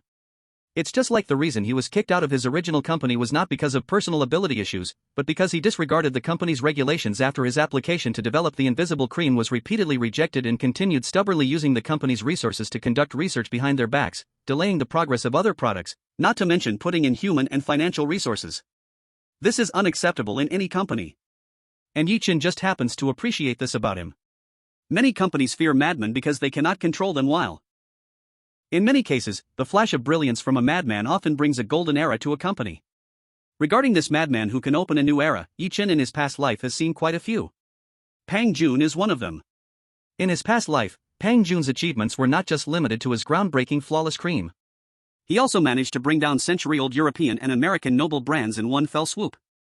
The brand Yiren Rushua, under the Tinglong Group, swept the world in the later years. It climbed to the pinnacle of the beauty and skincare industry. This is because Yiren Rushua's beauty and skincare products overwhelmingly outperformed those so-called European and American noble brands. But that is all in the future. At this moment, facing Pang Jun's fiery yet somewhat extreme words, Yi Chen smiled and said, "It's precisely because someone needs to break the situation, innovate, and challenge that I sought you out. Do you believe I can develop a flawless cream? Are you willing to invest in me?" After his fury, Pang Jun was momentarily stunned. "Where are you? Give me a location, and let's meet in person." Yi Chen said. It's at the McDonald's at 193, Fuxing Road." Pang Jun replied. "Okay, then wait for me a moment, I'll be there soon." After hanging up the phone, Yi Chen sped up in the big G. Meanwhile, Pang Jun at the entrance of McDonald's felt completely lost. Even now, he still didn't know the name of the person on the other end of the line. And now, should he go into McDonald's or not? In the end, Pang Jun chose to wait a little longer without stepping inside. 15 minutes later, a black big G stopped in front of him. Yi Chen opened the car door and got out. "Are you the one who called me just now?" Seeing Yi Chen smile at him, Pang Jun hesitated, not quite sure how to respond. At that moment, his stomach embarrassingly growled again, which made this former deputy general manager feel quite awkward. Yes, Mr. Pang, it's a pleasure to meet you. Shall we find a place to eat something and chat slowly? Yi Chen smiled. No need to find another place, let's just stay here in McDonald's. After all, Pang Jun wasn't the type to be picky or shy, he quickly replied. Mainly because if they looked for another place, who knows how long it would take and how long they would have to wait for food, he was simply too hungry. Alright, then we'll stay here. Having fought side by side for decades in their past life, Yi Chen understood Pang Jun's easygoing personality very well, so he didn't insist. Inside McDonald's, Pang Jun ordered 2 burgers and a cup of cola. After quickly devouring his meal, he finally said, now about your intentions. No need to change places? Yi Chen smiled lightly. No need, we can just chat right here. Pang Jun replied. Alright, I'll get straight to the point. I'll give you a vast sky to soar in, and you'll be responsible for turning dreams into reality. Not only do we need to create a globally popular, groundbreaking flawless cream, but you also need to bring those noble skincare brands down from their pedestal and replace them. Yi Chen said. Wait, how come you're getting me so fired up? Pang Jun couldn't help but get excited. Isn't this what you've always pursued? Yi Chen asked with a smile. Yes, I have such ambitions, but I don't even know your name yet.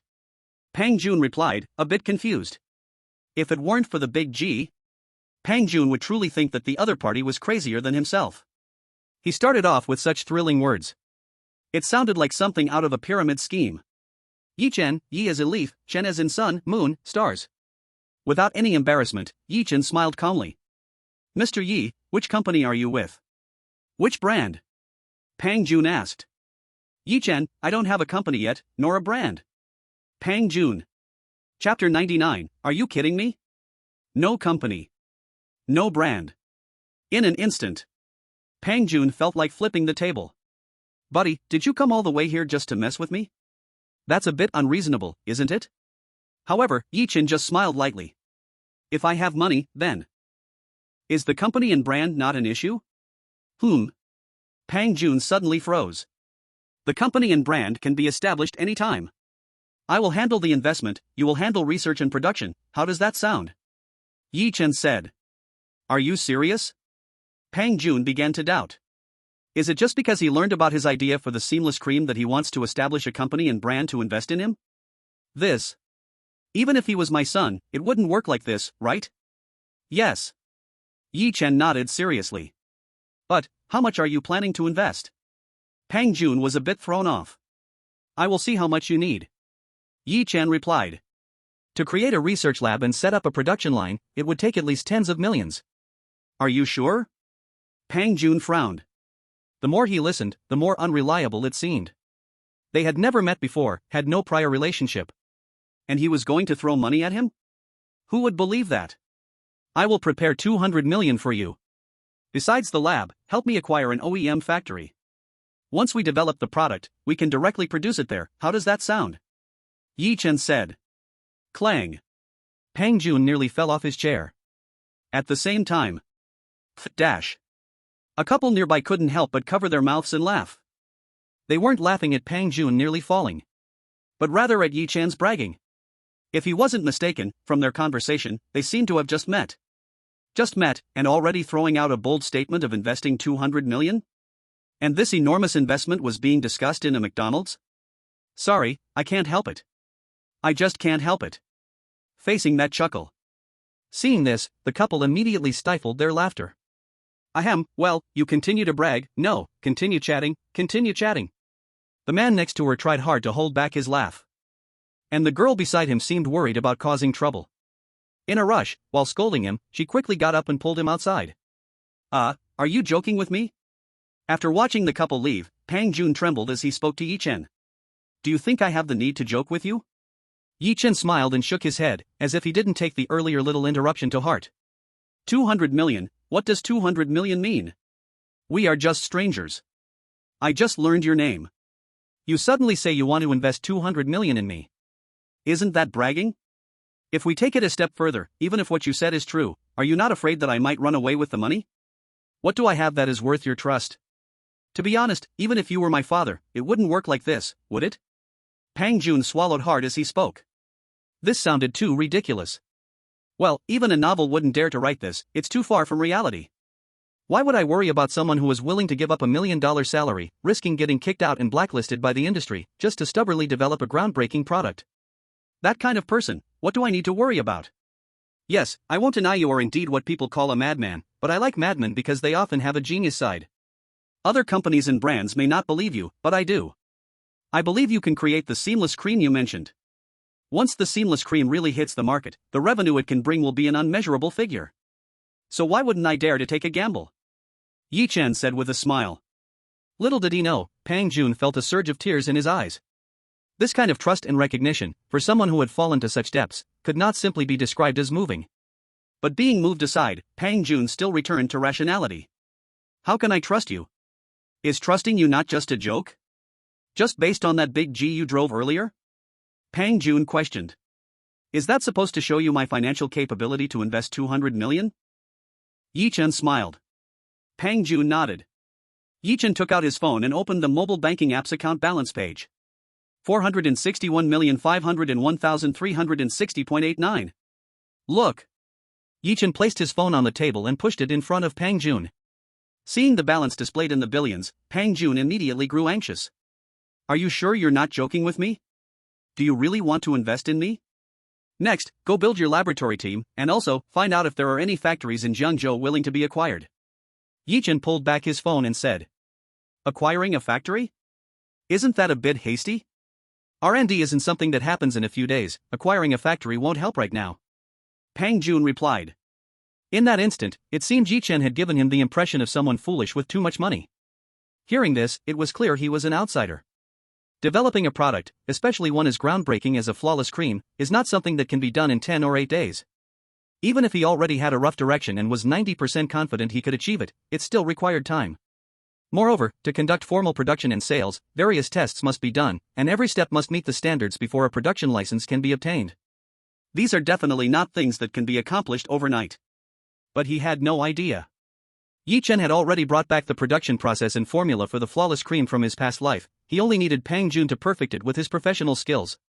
As for what he had previously crafted for Inua, it was far from meeting the standards for mass market release.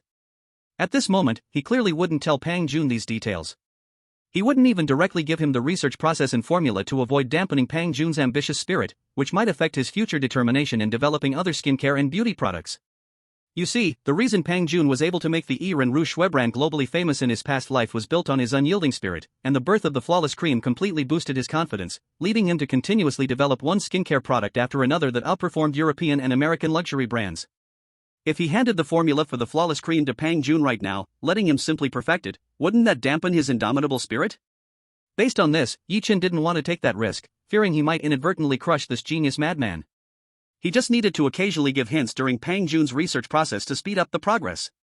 In this case, the emergence of the flawless cream would definitely not take long, and this way, it would be necessary for the factory to prepare in advance.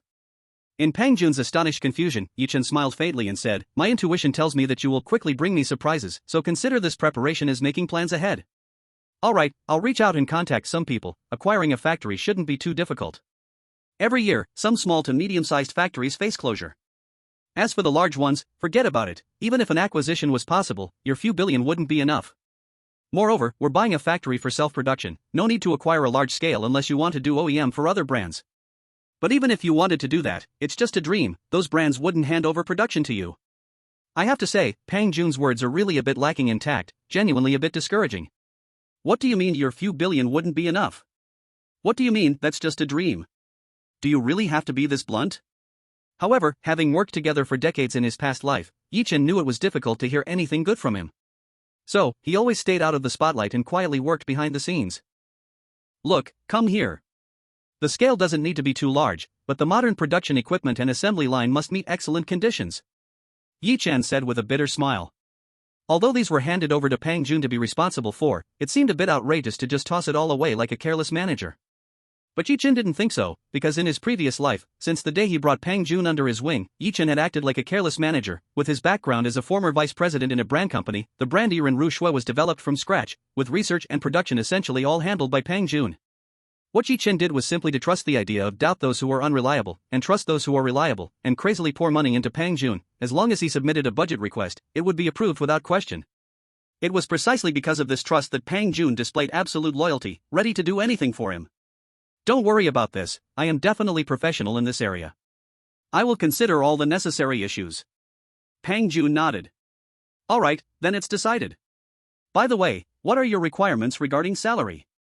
Yi Chen asked. Pang Jun thought for a moment. Before we get the woolen ointment out, talking about this is useless. Even if we get it out, you just give me what you think is appropriate. I'm not the kind of person who drills into money. But after he said this, Pang Jun paused, looking a bit embarrassed.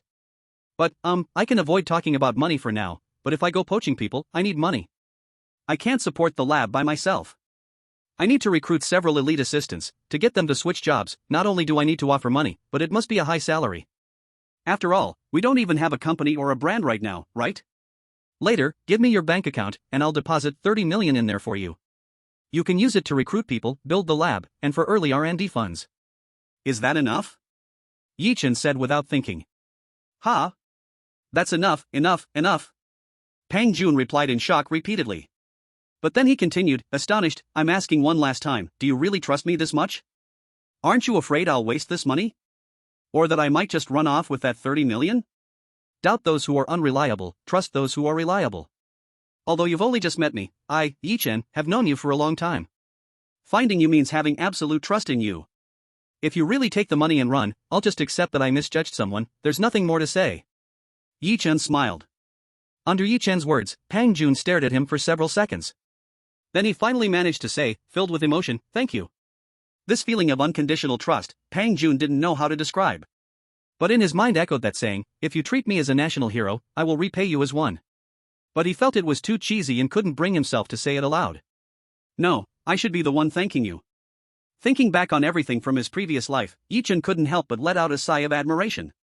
After saying goodbye to Pang Jun at McDonald's. Before Yi Chen's big G could drive far. Pang Jun's message came in. Bank account, bank name, name. Seeing this, Yi Chen couldn't help but smile bitterly. He's even more anxious than I am. However, based on the unconditional trust established in the previous life, he still went straight to the bank. The 30 million was swiftly transferred to Pang Jun's account. After receiving the notification, he simply replied with a short message, okay, having no interest in calling. This left Yi Chen feeling quite helpless once again. Only he could do this. If it were someone else, they would probably be very anxious. Everything that needed to be addressed was covered. The money was given, and the person was recruited. Yi Chen quickly put this matter to the back of his mind. Next, he just waited for Pang Jun's call. In the afternoon, he drove the big G to the entrance of the Forbidden City kindergarten to pick up Yu. Then he went to Washing Trading to pick up his wife, Inua, after work. On the way back, talking and laughing with his wife and child. Suddenly, the phone rang. Hello, Jing Shan. Brother Yi, do you still remember my classmate Zhao Jiwei?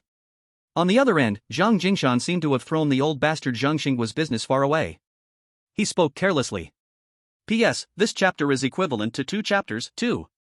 Chapter 100, Tiangong Club. Zhao Jiwei? The second-generation coal tycoon who runs the Benz dealership. What about him? Yi Chen asked in surprise. He has organized a gathering at the Tiangong Club tonight, and he wants me to bring you along to have some fun. Also, Zhang Feng will be there, what do you think? Zhang Jingshan said. Tiangong Club? Yi Chen was not unfamiliar with this name. He knew it was a place that specifically served the rich second-generation officials. But he only knew of it by hearsay. After all, after his rise to wealth, the Tiangong Club had long since ceased to exist. As for the origins of the Tiangong Club, he had never looked into it. He only remembered that in his past life, there had been an incident at the Tiangong Club, which led to its closure. That incident seemed to involve several officials second generation who had been attacked. At the time, it stirred up quite the commotion online for a long time. It made the Tiangong Club the focus of society. But with those thoughts, Yi Chen pulled back from reminiscing about his past life. What kind of gathering? It's just eating, drinking, and having fun. It's a bunch of rich second-generation officials. He specifically asked me to bring you along, what do you think? Can you come? It's also a good opportunity to get to know those guys. Even though you don't need to take second-generation officials seriously, knowing some first-generation officials is still somewhat useful. Zhang Jingshan said. Yi Chen hesitated. If this weren't a gathering organized by Zhao Jiwei, he definitely wouldn't join in on the fun among the rich second-generation officials. Because to him, getting to know the second-generation officials wasn't his goal. What he truly aimed for were the real first-generation officials. Even if he could get to know the fathers of the second-generation officials through them, he wasn't very interested. It seemed too troublesome to him. However, this time it was a gathering set up by Zhao Jiwei, and he hesitated. After all, just a few days ago, he had owed Zhao Jiwei a favor, saving him hundreds of thousands to acquire this big G. If he said he wouldn't show face, it would be truly unreasonable. Alright, when? What time should I come? After a moment's thought, Yi Chen said. In that kind of setting, it definitely can't be too early. Around 10 in the evening, would that work? Zhang Jingshan said. Okay, I'll come to join the fun then. Yi Chen said. It's settled, see you tonight, brother Yi. Zhang Jingshan smiled widely. Just as Yi Chen was about to hang up the phone, he suddenly spoke earnestly, Brother Yi, thank you. What do you mean? Yi Chen asked, puzzled. Zhang Jingshan took a deep breath on the other end, Brother Yi, you've hit the nail on the head with Zhang Xinghua. That scoundrel Con Liqiu cut corners and faked accounts. There are 23 projects with quality issues, 7 of which are important public projects. To cover up the repurchase, that bastard has gone insane. Thankfully, thanks to your reminder, old Zhang managed to catch it before it blew up. Otherwise, after it blew up, Zhang Xinghua would be finished, and my old Zhang family would be doomed too.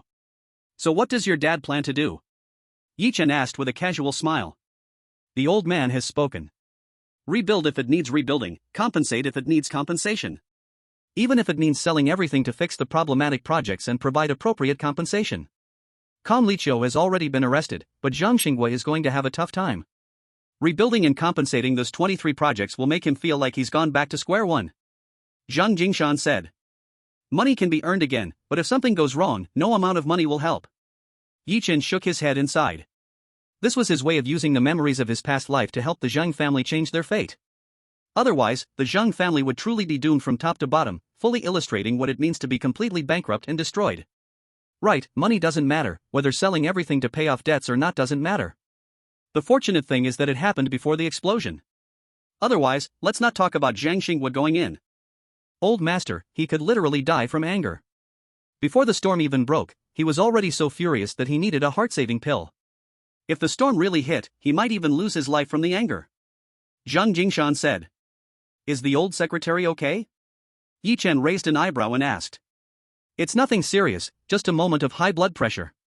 But, Yi Ge, to be honest, you've saved me twice and saved Zhang Xinghua once, that means you've saved our Zhang family 3 times. In the words of the old master, that's a favor we owe you that our Zhang family can't repay for 3 generations. Zhang Jingshan said solemnly. No need to say that. Yi Chen forced a smile. He rescued the Zhang family from a crisis. He never considered how the Zhang family could repay his kindness. It was purely fate that brought him and Zhang Jingshan together, and the respect he had for the old secretary, Zhang Weiman. Alright, no more being sentimental. Yi Ge, let me say it from the heart, no matter what happens in the future, as long as you ask, I, Zhang Jingshan, and even my Zhang family will go through fire and water for you. Zhang Jingshan said with a serious voice. You're getting more sentimental, I'm hanging up now, see you tonight. Yi Chen joked and scolded lightly. He didn't give Zhang Jingshan a chance to respond. He directly hung up the phone. In the car. Not trusting Yo-Yo to be alone in the back seat, Chen Yinhua, who had never sat in the passenger seat, noticed Yi Chen put down his phone. She couldn't help but ask, why did Mr. Zhang look for you again? Do you remember Zhao Jiwei, whom we met at the auto show a few days ago? Yi Chen smiled and replied. The owner of the Benz 4S shop? What's up? He's hosting a gathering at the Heavenly Palace Club and asked Zhang Jingshan to bring me along. Zhang Jingshan hopes I can go and meet some other people. Yi Chen said truthfully. Heavenly Palace Club? Chen Yinhua was taken aback. Anyone who has lived in Jiangzhou wouldn't be unfamiliar with that name, let alone she being a local. Slightly astonished, Chen Yinhua said, since that's the case, you should go. After all, it's a rare opportunity for you to build connections. Moreover, Mr. Zhao even sold us a Benz at a low price. This goodwill shouldn't be rejected. But that place is known for romantic affairs, aren't you afraid I'll get into trouble? Yi Chen said instinctively. As soon as he said it, he immediately regretted it. Sure enough. Chen Yinhua replied, if a bull doesn't drink water, you can't force it. If you really want to get into trouble, I can't stop you, and it just means our fate has truly come to an end. Mama, what does getting into trouble mean? Little Yo-Yo blinked her big watery eyes, curiously asking. This. Chen Yinhua was speechless. Getting into trouble means that daddy is doing something unfair to mommy. But don't worry, Yoyo, Daddy will never do those unfair things again. Daddy will wholeheartedly love you and Mommy, making sure you and Mommy are always happy. Yi Chen hurriedly clarified. So cheesy. Chen Yinhua said with a cute pout. Yet she couldn't hide the smile on her face. Seeing this, Yi Chen finally breathed a sigh of relief in secret. That night, at the entrance of the Heavenly Palace Club, as far as the eye could see, every car was luxurious. There was basically no car below $1 million. Just the spectacle of this outdoor parking lot was enough to show the level and status of the Heavenly Palace Club. After Yi Chen parked his G-Class, Zhang Jingshan and Li Changfeng were already waiting at the door. After all, in such a club, without someone to guide him, Yi Chen could never enter, even if he drove a G-Class. Yi Gu! Yi Gu! Upon seeing Yi Chen, Zhang Jingshan and Li Changfeng immediately approached him. For Yi Chen, not only Zhang Jingshan was grateful, Li Changfeng was just as much. First, he helped him avoid the deadly accident of a Ferrari's brake failure. Then he helped him make nearly 10 million during the short-selling operation of Sihai Group. A few days ago, he even shared in the opportunities of Jinchong Village, turning 10 million into 100 million in just a few days. For Li Changfeng, how could gratitude be expressed in words? Although Chen Yinhua was promoted to the team leader of the business cooperation group at Huaxing Trade by him, it was simply not worth mentioning in comparison. Brother Yi, Jiwei is busy greeting those second-generation officials, so he can't come down, let's go in first. Zhang Jingshan said with a shy smile. I've never been to this place, I'm not familiar with it, you guys lead the way. Yi Chen nodded and smiled slightly. A few minutes later, on the 7th floor of Tiangong Club, the wide 5-meter, 2-meter high door was pushed open by 2 waiters standing guard at the entrance. Yi Chen followed Zhang Jingshan and Li Changfeng inside. Brother Yi, you're here. In a hall resembling a small nightclub bar. Seeing Yi Chen's arrival, Zhao Jiwei suddenly broke off his laughter with a young man. He turned and strode towards Yi Chen. The young man who had been flattered by Zhao Jiwei immediately showed shock. He quickly followed Zhao Jiwei over. To have young Master Zhang personally come down to greet you, and to have President Zhao rush over to say hello, you must have some background, right? President Zhao, young Master Zhang, care to introduce? The young man adjusted the collar of his casual suit, stopping in front of Yi Chen, smiling with a fake friendliness. No big deal, just a coincidence to know young Master Zhang and President Zhao, so I came to join the fun. Yi Chen, harmless and neither humble nor arrogant, smiled slightly, getting ahead of Zhao Jiwei and Zhang Jingshan. Really? No big deal, and yet you got our young Master Zhang to personally come down to greet you? And President Zhao is eager to welcome you the moment he sees you? Come on, buddy, it can't be that simple. The young man smiled hypocritically. Liang Hongba, what's wrong with you? What's it to you if there's a background or not? Why are you digging deep? Do you think that if someone has a big background, you must flatter them? And if they don't, you're just waiting to step on them? Why does that sound so awkward to me? This time, without waiting for Yi Chen to speak, Zhang Jingshan expressed his dissatisfaction bluntly. Young Master Zhang, aren't you being a bit too much with that? Liang Hongtao's face turned a bit embarrassed. Too much? How is it too much? Aren't you just that kind of person? Did I say anything wrong? Zhang Jingshan retorted with a glare. At this moment, Yi Chen also understood that Zhang Jingshan clearly had something against the other party. Jingshan, what's wrong with you? Everyone gathered here is someone we see often, can't you change your tone a bit? Seeing this, a bewildered Zhao Jiwei quickly tried to smooth things over. Change? This can't be changed. Moreover, if I'm going to be harsh, isn't Liang Hongba worse? Before that idiot Li Mu collapsed, Liang Hongba certainly didn't miss an opportunity to insult me while following Li Mu. I've let him off without settling the score, isn't that enough of a generous heart? Zhang Jingshan said coldly, still unsatisfied. Zhao Jiwei was stunned. His knowledge of Liang Hongba was rather limited. He really knew nothing about the enmity between Zhang Jingshan and the other party. For a moment, he didn't know what to say. Young Master Zhang, regarding the past, I apologize to you. Hearing Zhang Jingshan mention Li Mu, Liang Hongba's expression changed slightly. Because regarding the collapse of the Sihai Group and He Jinjuan's detention. Many voices outside said that the old secretary, Zhang Weiman, played an important role in it. Otherwise, how to explain why the inspection team leader, Zhang Wenrui, visits Zhang Weiman every few days? Moreover, the current master of Jiangzhou, Yan Huaili, has always regarded Zhang Weiman as a benefactor. And Yan Huaili, himself, is on a different line than the previous deputy of the municipal bureau, He Jinjun. Plus, when old secretary Zhang Weiman was in power. It's just like the conflict between He Jinjun and the He family behind him.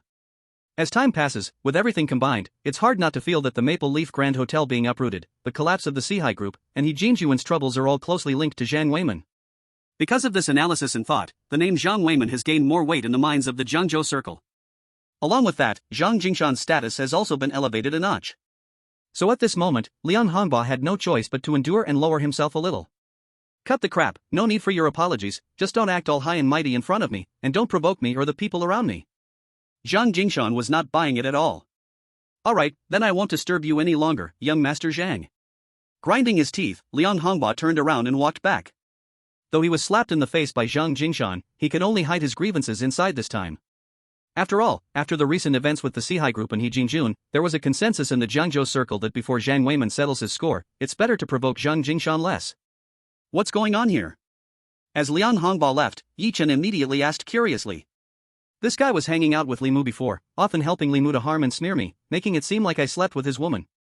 Damn, I've been tolerating this to avoid trouble, but now with the Seahai Group and the He family collapsing, rumors are spreading that the old man played an important role in it, so this guy is probably afraid I would bring up our past grievances and settle the score with him. He's scared, trying to please me to patch things up, but how can I let him get away with this, damn it? Zhang Jingshan said angrily. He lowered his voice and added, I've noticed that these second-generation heirs are getting dumber one by one. Do they really need to be afraid of me? Even though the old man still has some influence after stepping down, with his character, he wouldn't help me do wrong. In fact, if he found out I stirred up trouble, he would break my legs. Yi Chen laughed silently. Because what Zhang Jingshan said was indeed true, with Zhang Weiman's style of holding a grudge, it was absolutely impossible for Zhang Jingshan to use his name to bully others. Turning to ask, what background does this Liang Hongba have? Oh, he has a father who is a deputy chief prosecutor at the prosecutor's office. It sounds impressive, but in reality, this status isn't worth much. In today's prosecutor system, a single brick can knock out several deputy chief prosecutors, so he can only be Li Mu's lackey. It's just that I didn't want to cause trouble, which made him dare to act all arrogant. Otherwise, I could take care of him in a heartbeat. Zhang Jingshan scoffed. He looked at Zhao Jiwei, old classmate, why are you getting involved with a character like this? What's the use? Isn't this just a waste of expressions? Zhao Jiwei smiled wryly, Jingshan, I didn't know you had a grudge against him. Otherwise, no matter what I say, I wouldn't have arranged for you two to meet. As for getting him involved, you have to know, I'm just a newly wealthy person, an outsider at that. When it comes to building connections, there's not much room for choice. No matter the status, if they show me kindness, wouldn't I have to go along with it? That's true. Fine, I won't interfere with your networking issues. Let alone a loser like Liang Hongba, even if you want to befriend Li Mu, I won't say anything. My personal grievances are my own business, and I won't drag you down with me. Zhang Jingshan shook his head and smiled. He then patted Yi Chen on the shoulder. And smiled again, come on, brother Yi, I'll take you to meet some other people. Okay. Not refusing Zhang Jingshan's kindness, Yi Chen followed him toward the crowd. There were second-generation heirs with family assets worth billions. There were also the offspring of officials from various bureaucratic ranks. All kinds of different fields.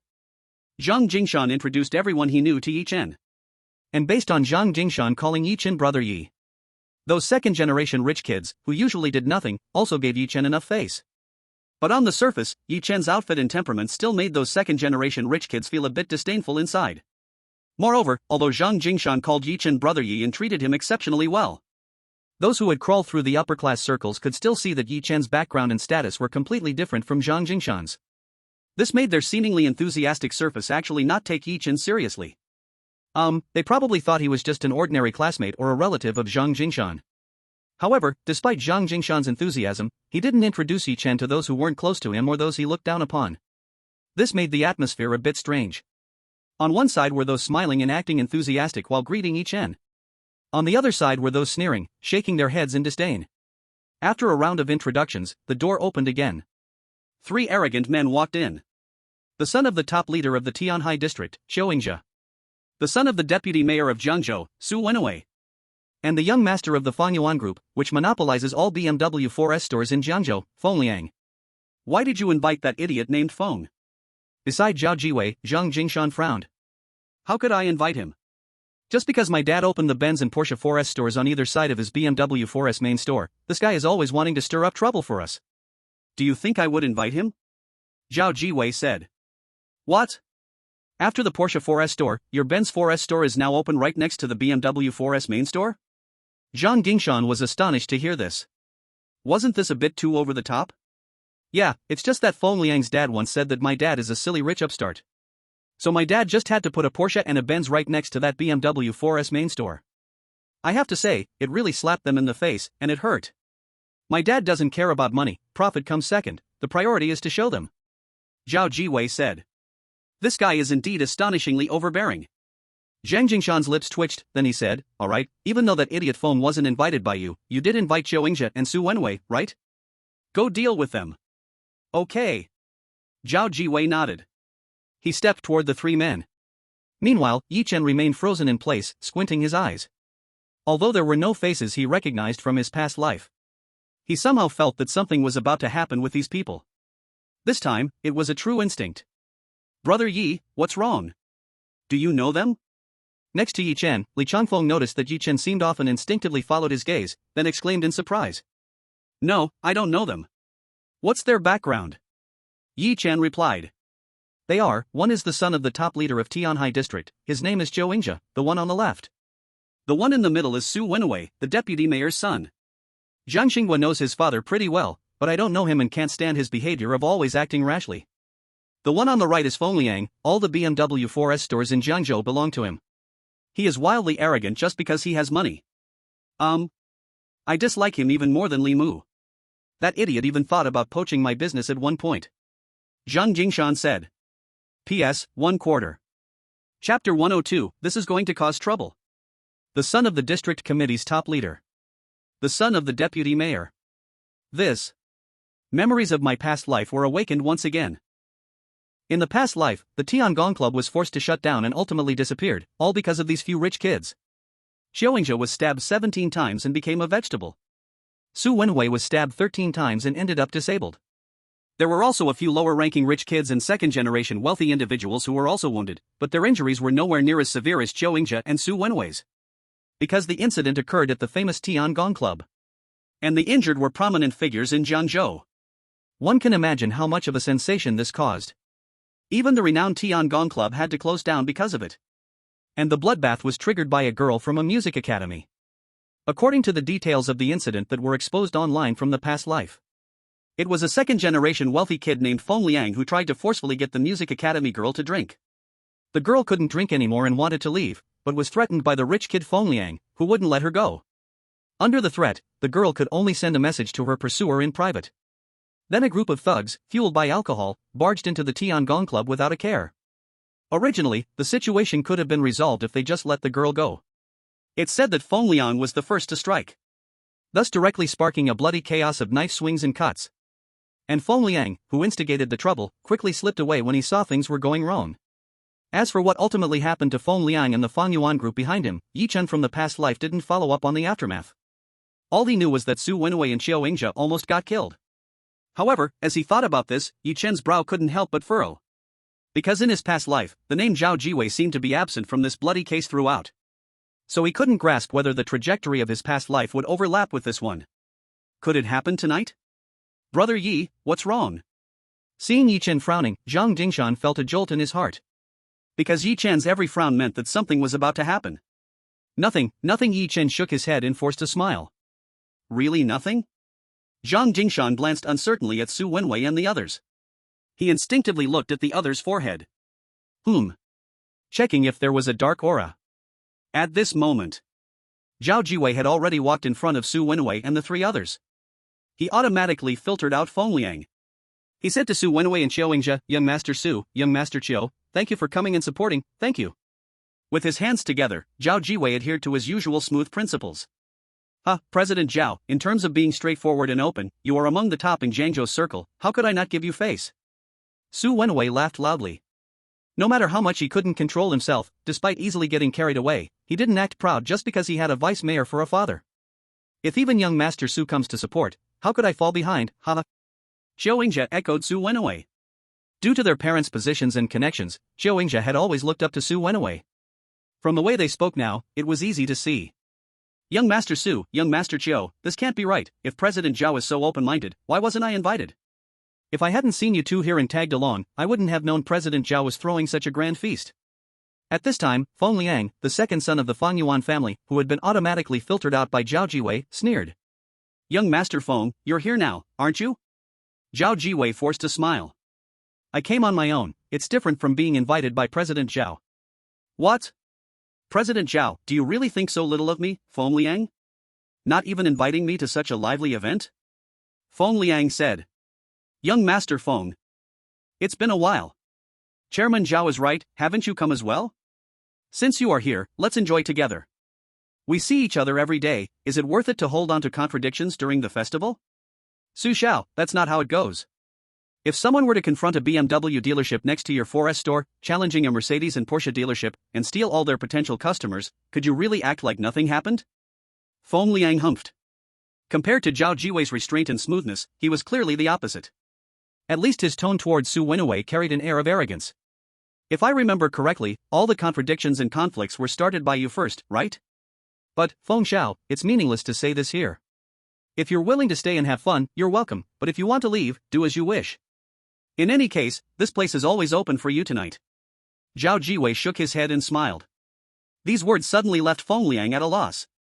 He came to stir trouble, yet under Zhao Jiwei's words, he couldn't find an opening. Since Chairman Zhao said it like this, if I don't stay, that would be a bit ungrateful. However, you don't even have any girls here, a bit shabby. Just right, I have some girls in another room, I'll help set the atmosphere for you, Chairman Zhao. Su Wenwei and Xiao Yingzhe's brows had already furrowed. Feng Liang was brought here by them. But looking at his behavior, he gave them no face at all? Still, they endured. On Feng Liang's side, he didn't even consult Zhao Jiwei. He directly took out his phone and dialed. Hello, shift to the 7th floor, yes, bring everyone. Su Wenwei and Xiao Yingzhe's faces darkened.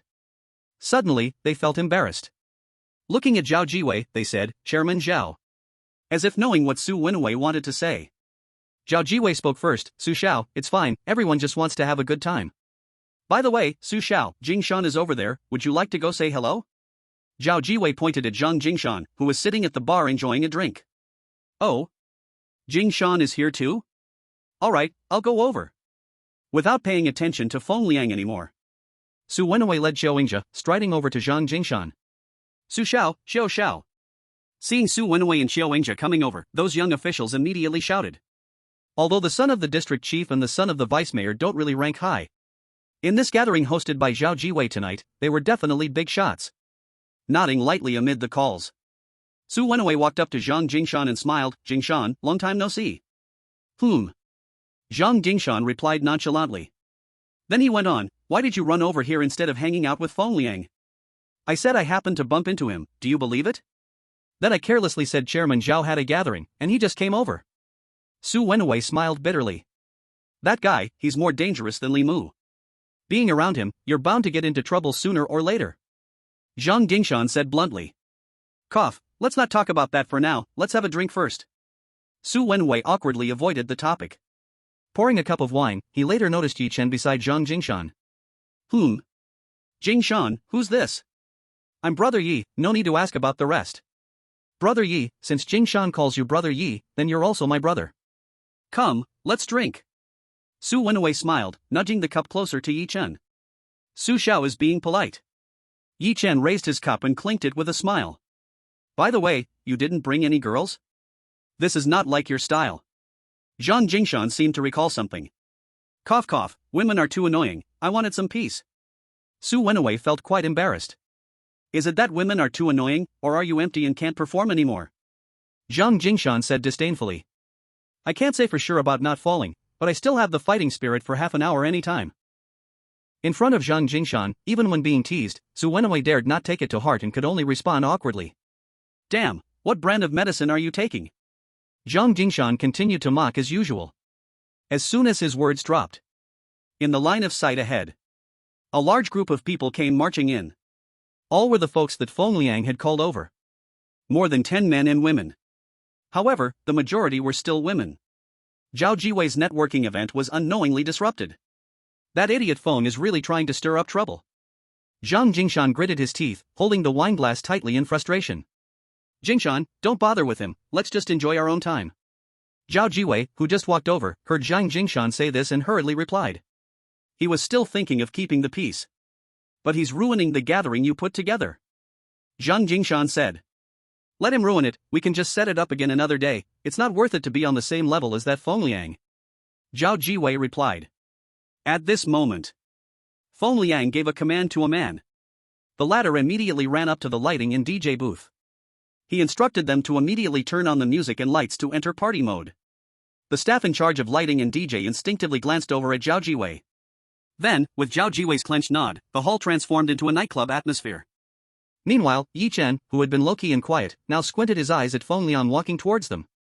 A hint of an indifferent cold smile appeared on his face. This Feng Liang was truly annoying. P.S. 2 out of 4. Chapter 103, Crazy Person. Oh my, isn't this the old secretary's grandson, young Master Zhang?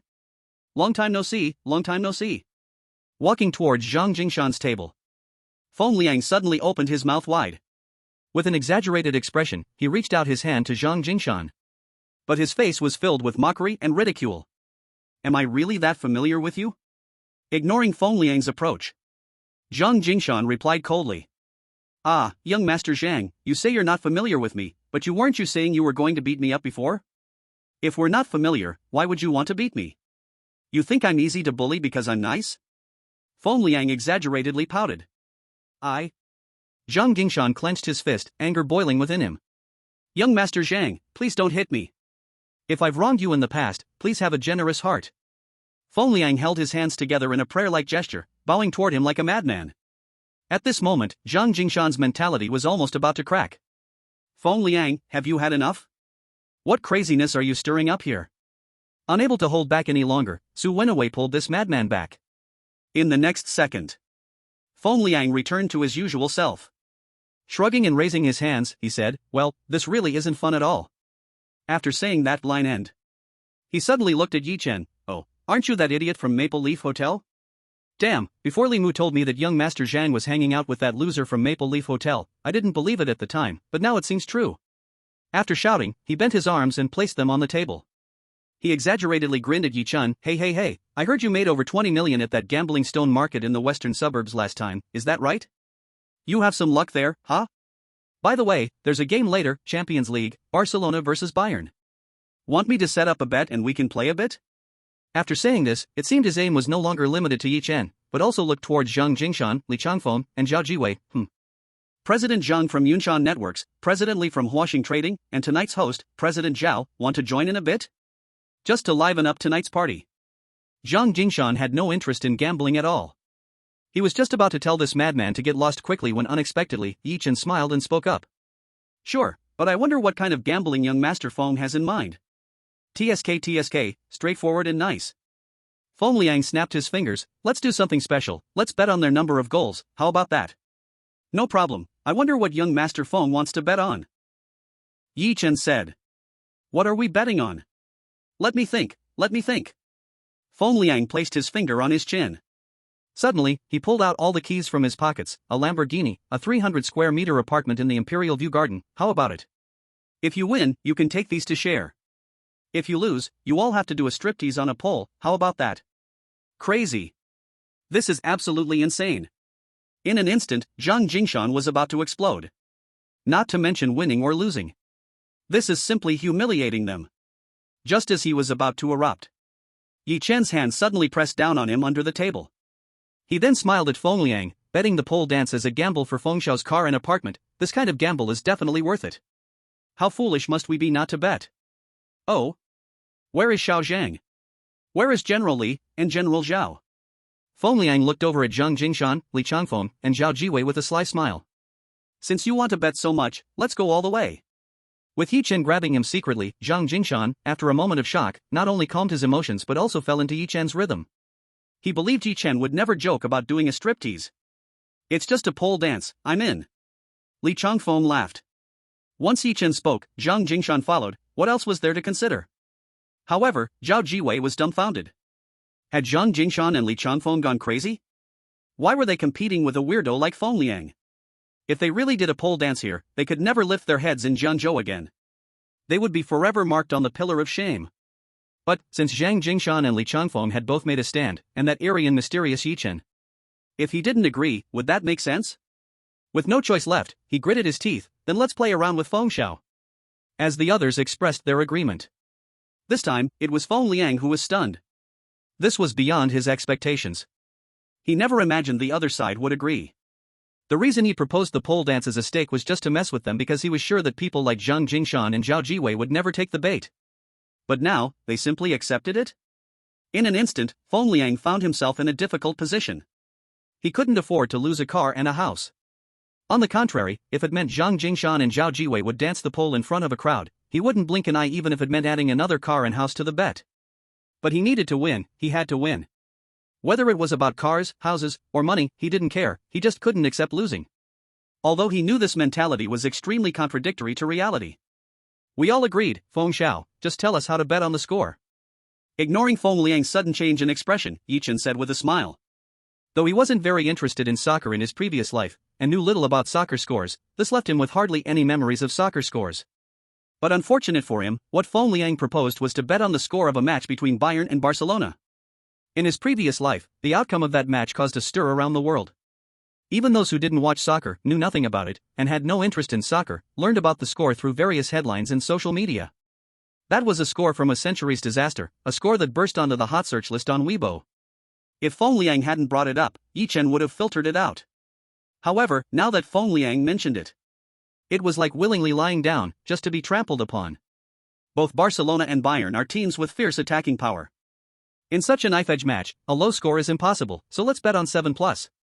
I bet the total number of goals will be less than 7. With thoughts racing, Feng Liang said coldly without thinking. Pooh. Unbeknownst to him, Zhou Yingzhe, who just took a sip of soda, sprayed it out directly. Gambling on less than 7 goals? Looking at those large important matches, you can't find even 1 or 2 games with more than 7 goals in a year. Is this bullying Zhang Jingshan and the others because they don't understand? Or is it suddenly that he can't afford to lose? Feng Liang, can you be more shameless? If you can't afford it, then don't act cool here. Football matches, still the Champions League, can you find a few games with more than 7 goals? How about we switch it up, let's bet on less than 7 goals, and if the number of goals doesn't exceed 7, we'll all strip and do a pole dance, plus run naked for an hour. Zhang Jingshan immediately exploded. Are they being treated as fools? PS, 3 of 4. Chapter 104, it's not a big deal. Not only was Zhang Jingshan furious, even Li Changfeng, who usually has a peaceful personality, couldn't accept it. 7+. The whole game has to have more than 7 goals to win. He really takes them for fools? Feng Liang, at least you are the young master of the Fan Yuan group, how can you propose such a bet? You really opened my eyes. Zhao Jiwei called him out by name, shaking his head with a cold smile. However, before Feng Liang could respond, Yi Chen said, Alright, let's go with what young Master Feng said, bet on 7+. Young Master Feng, you chose the number of goals to be less than 7, right? Okay, then we choose more than 7, and 7 is considered a draw. Unbeknownst to him, as soon as these words came out, whether it was Su Wenwei and Xiao Yingzhe, or Zhang Jingshan, Li Changfeng, and Zhao Jiwei, even Feng Liang, all were stunned. Have they never watched football? Or did they mistake football for basketball? Yi Gu, you. Zhao Jiwei was eager to speak. But Feng Liang was quicker, are you sure you want to bet? Isn't it just doing a pole dance? Compared to a Lamborghini and a mansion, it's worth the gamble. Yi Chen said. No, it's a stripping pole dance. Feng Liang sneered. It's not a big deal. Yi Chen replied. Good. While laughing heartily. Feng Liang looked at Zhang Jingshan and Zhao Jiwei. Whether Yi Chen does a stripping pole dance or not, he doesn't care, and rather thinks it's an eyesore, there's no pleasure for him in it. What he wants is Zhang Jingshan and Zhao Jiwei. Mockingly, he teased, Zhang Xiao, Zhaozong, what about you? Upon hearing this, Zhang Jingshan's expression turned serious as he looked at Yi Chen. If he loses, he won't be able to lift his head in this circle in Jiangzhou again. Not to mention his own face, even his old man's face would be completely lost. In fact, he couldn't understand it. With Yi Chen's current wealth, does he really need to gamble for Feng Liang's Lamborghini and a house? If he wants to buy it, isn't it easy and simple to get? However, meeting his gaze, Yi Chen firmly nodded, my intuition tells me we will definitely win. The words intuition instantly made Zhang Jingshan's pupils widen. Because every time Yi Chen says the word intuition, the result always comes true. Alright, I bet. Retracting his gaze back to Feng Liang, Zhang Jingshan committed to it. You both are going to do a stripping pole dance, I can't just stand by and watch, I bet. Li Changfeng followed with a wry smile. What about you, Zhao Zong? Feng Liang, feeling delighted, looked at Zhao Jiwei. The latter's eyes flashed, hesitated for a moment. But when facing Yi Chen's determined and calm gaze, he gritted his teeth, I bet. But as soon as the words were out, he suddenly realized a problem. What was he doing this for? Was he really short on that little bit of money? Don't say Lamborghini and a house split among 4 people. Even if all of it was given to him, he wouldn't bother with such second-hand goods, yet the price of losing would be to do a stripping pole dance? Moreover, the probability of 7+ goals, what is that, several percentages? Crazy. In an instant, Zhao Jiwei didn't think Feng Liang was crazy, but felt he had lost his mind. Ha, you have courage, you have courage. Then let's just wait for the game to start. However, before the match begins, you still have a chance to back out. Just give me a bow and shout 3 times, Feng Xiao, I'm scared, and this bet can be called off. Remember, it's only valid before the match starts. Feng Liang said maniacally with a dark expression. He truly didn't expect such a surprising twist. Barcelona vs Bayern, Champions League semifinals, a score of 7+? This is simply impossible. Even if God came, it would be impossible. Don't worry, Feng Xiao, we won't back down. Yi Chen said dismissively. Ha, I hope you don't back down. With that statement, Feng Liang stylishly turned and left, plunging into the lights, wine, and explosive music. What are we even trying to gain? Do we lack a car or a house? As soon as Feng Liang left, Zhao Jiwei immediately looked bitter, unable to hide his anxiety. At first, Zhang Jingshan and Li Changfeng weren't bothered. But suddenly, with Zhao Jiwei's question, they froze. Right, what are they trying to gain?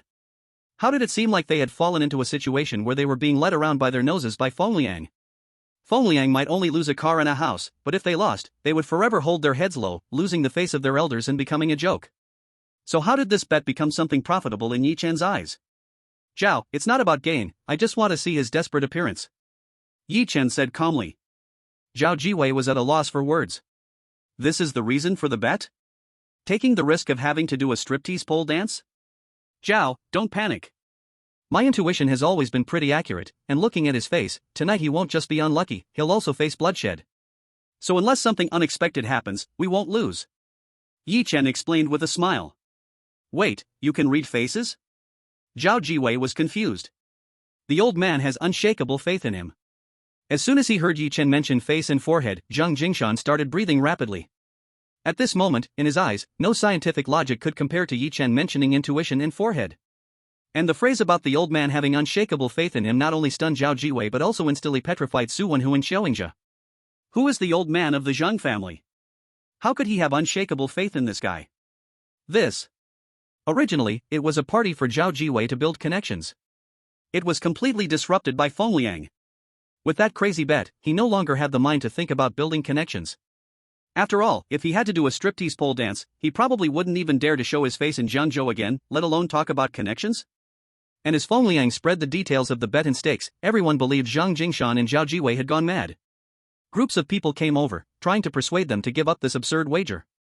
But without exception, they were all sent away by Zhang Jingshan. Give up? Bow to that idiot Feng Liang and shout I'm scared? Such humiliation is no less than doing a striptease pole dance.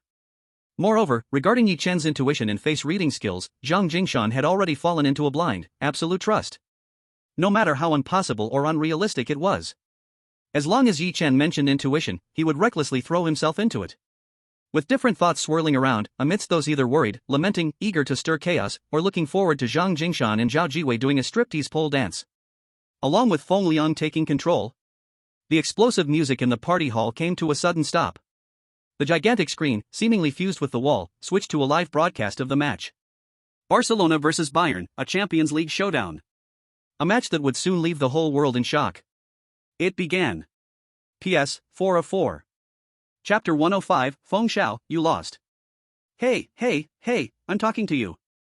As the match began, amidst a crowd of girls surrounding him, Feng Liang threw a peanut at Yi Chen's face. F****KU. Before Yi Chen could explode, Zhang Jingshan couldn't hold back. Just as he was about to leap up in anger, Yi Chen pressed him back down again. Then carelessly shook his head at him. A madman, who was about to face a bloody disaster, even possibly losing his life, wasn't worth arguing with. Although he didn't know why Zhao Jiwei's name didn't appear in the bloodbath at the Heavenly Palace in his past life. But that didn't stop him from already confirming that this bloodbath would happen tonight, right here. Because Feng Liang's erratic behavior, along with the music academy girl who was the fuse in his past life, were already in place. Originally, he could easily resolve this bloodbath, but he changed his mind.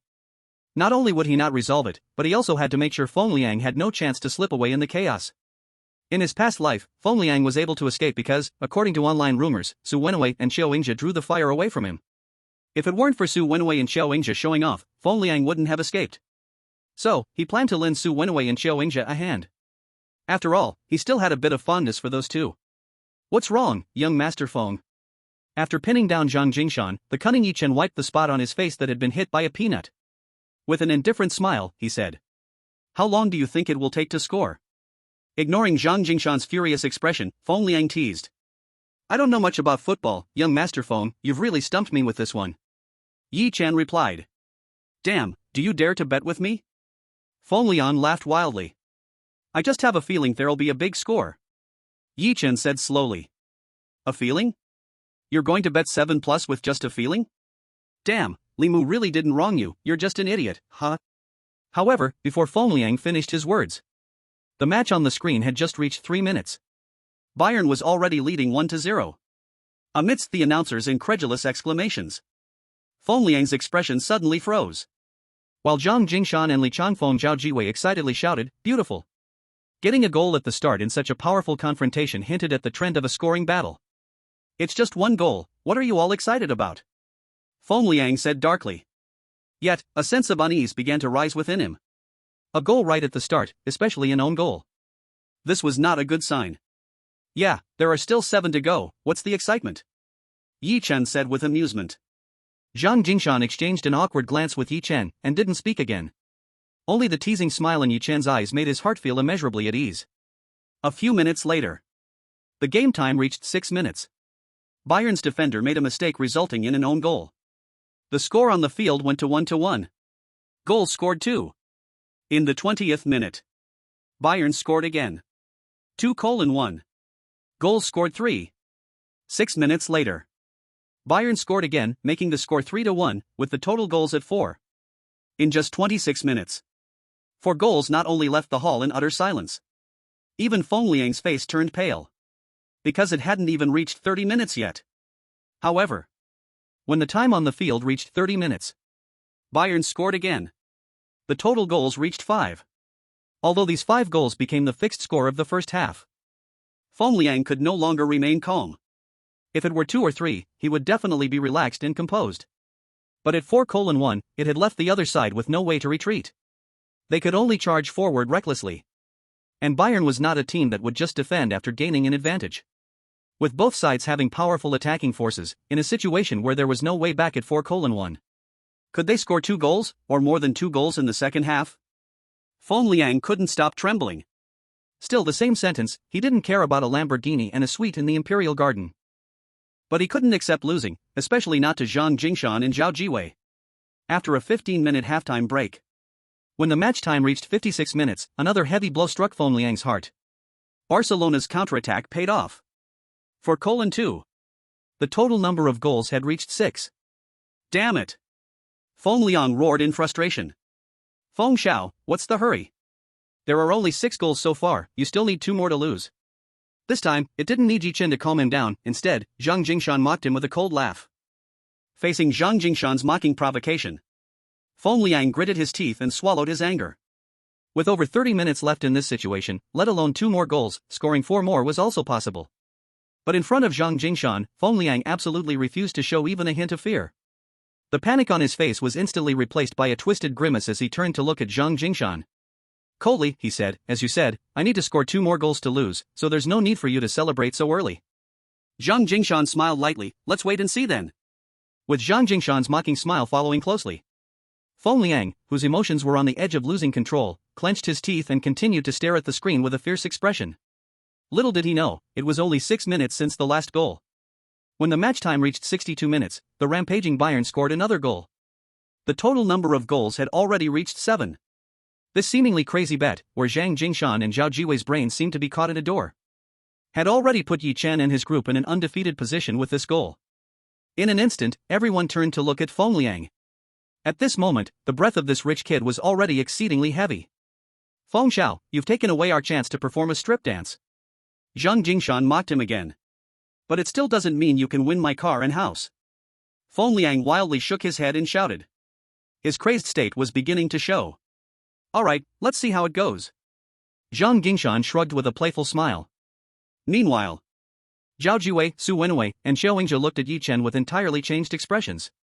Because this bet was instigated by Yi Chen. With 7+ goals, anyone with even a slight understanding of football wouldn't dare to bet. But this guy didn't hesitate to accept. The reason was a gut feeling that he would win, and Feng Liang's bad luck was written all over his face. Was this too incredible? So incredible that it could predict such an unbelievable score in this fierce showdown across the ocean? Thinking of what Zhang Jingshan said earlier, the old man believed it without a doubt. In an instant, the way they looked at Yi Chen became fervent. On the screen, the match continued. Even if Feng Liang tried hard to conceal it, he couldn't hide the rising tension, causing him to tremble at every attacking move on the field. When the match time reached 81 minutes, he felt as if he had been struck by lightning. Bayern scored 6-2. Total goals 8. He lost. Before he could recover. Just 3 minutes later, 7:2. Total goals 9. 4 minutes later. At 88 minutes, the score was 8-2. Total goals 10. As the final whistle blew, the score was fixed at 8-2.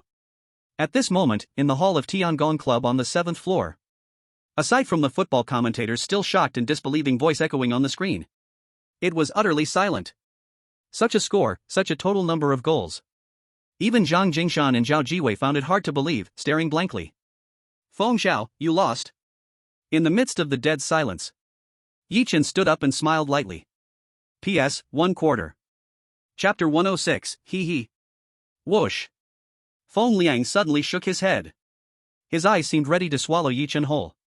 If it had been Zhang Jingshan saying this, maybe he wouldn't have dared to respond with such a gaze. But a fool from the bottom of society. Dare to talk to him like that? That almost murderous gaze stared at Yi Chen for a few seconds. He suddenly grabbed the bottle of wine from the table. Damn it, what the hell do you want to do? They thought Feng Liang was going to go crazy and smash the wine bottle at Yi Chen.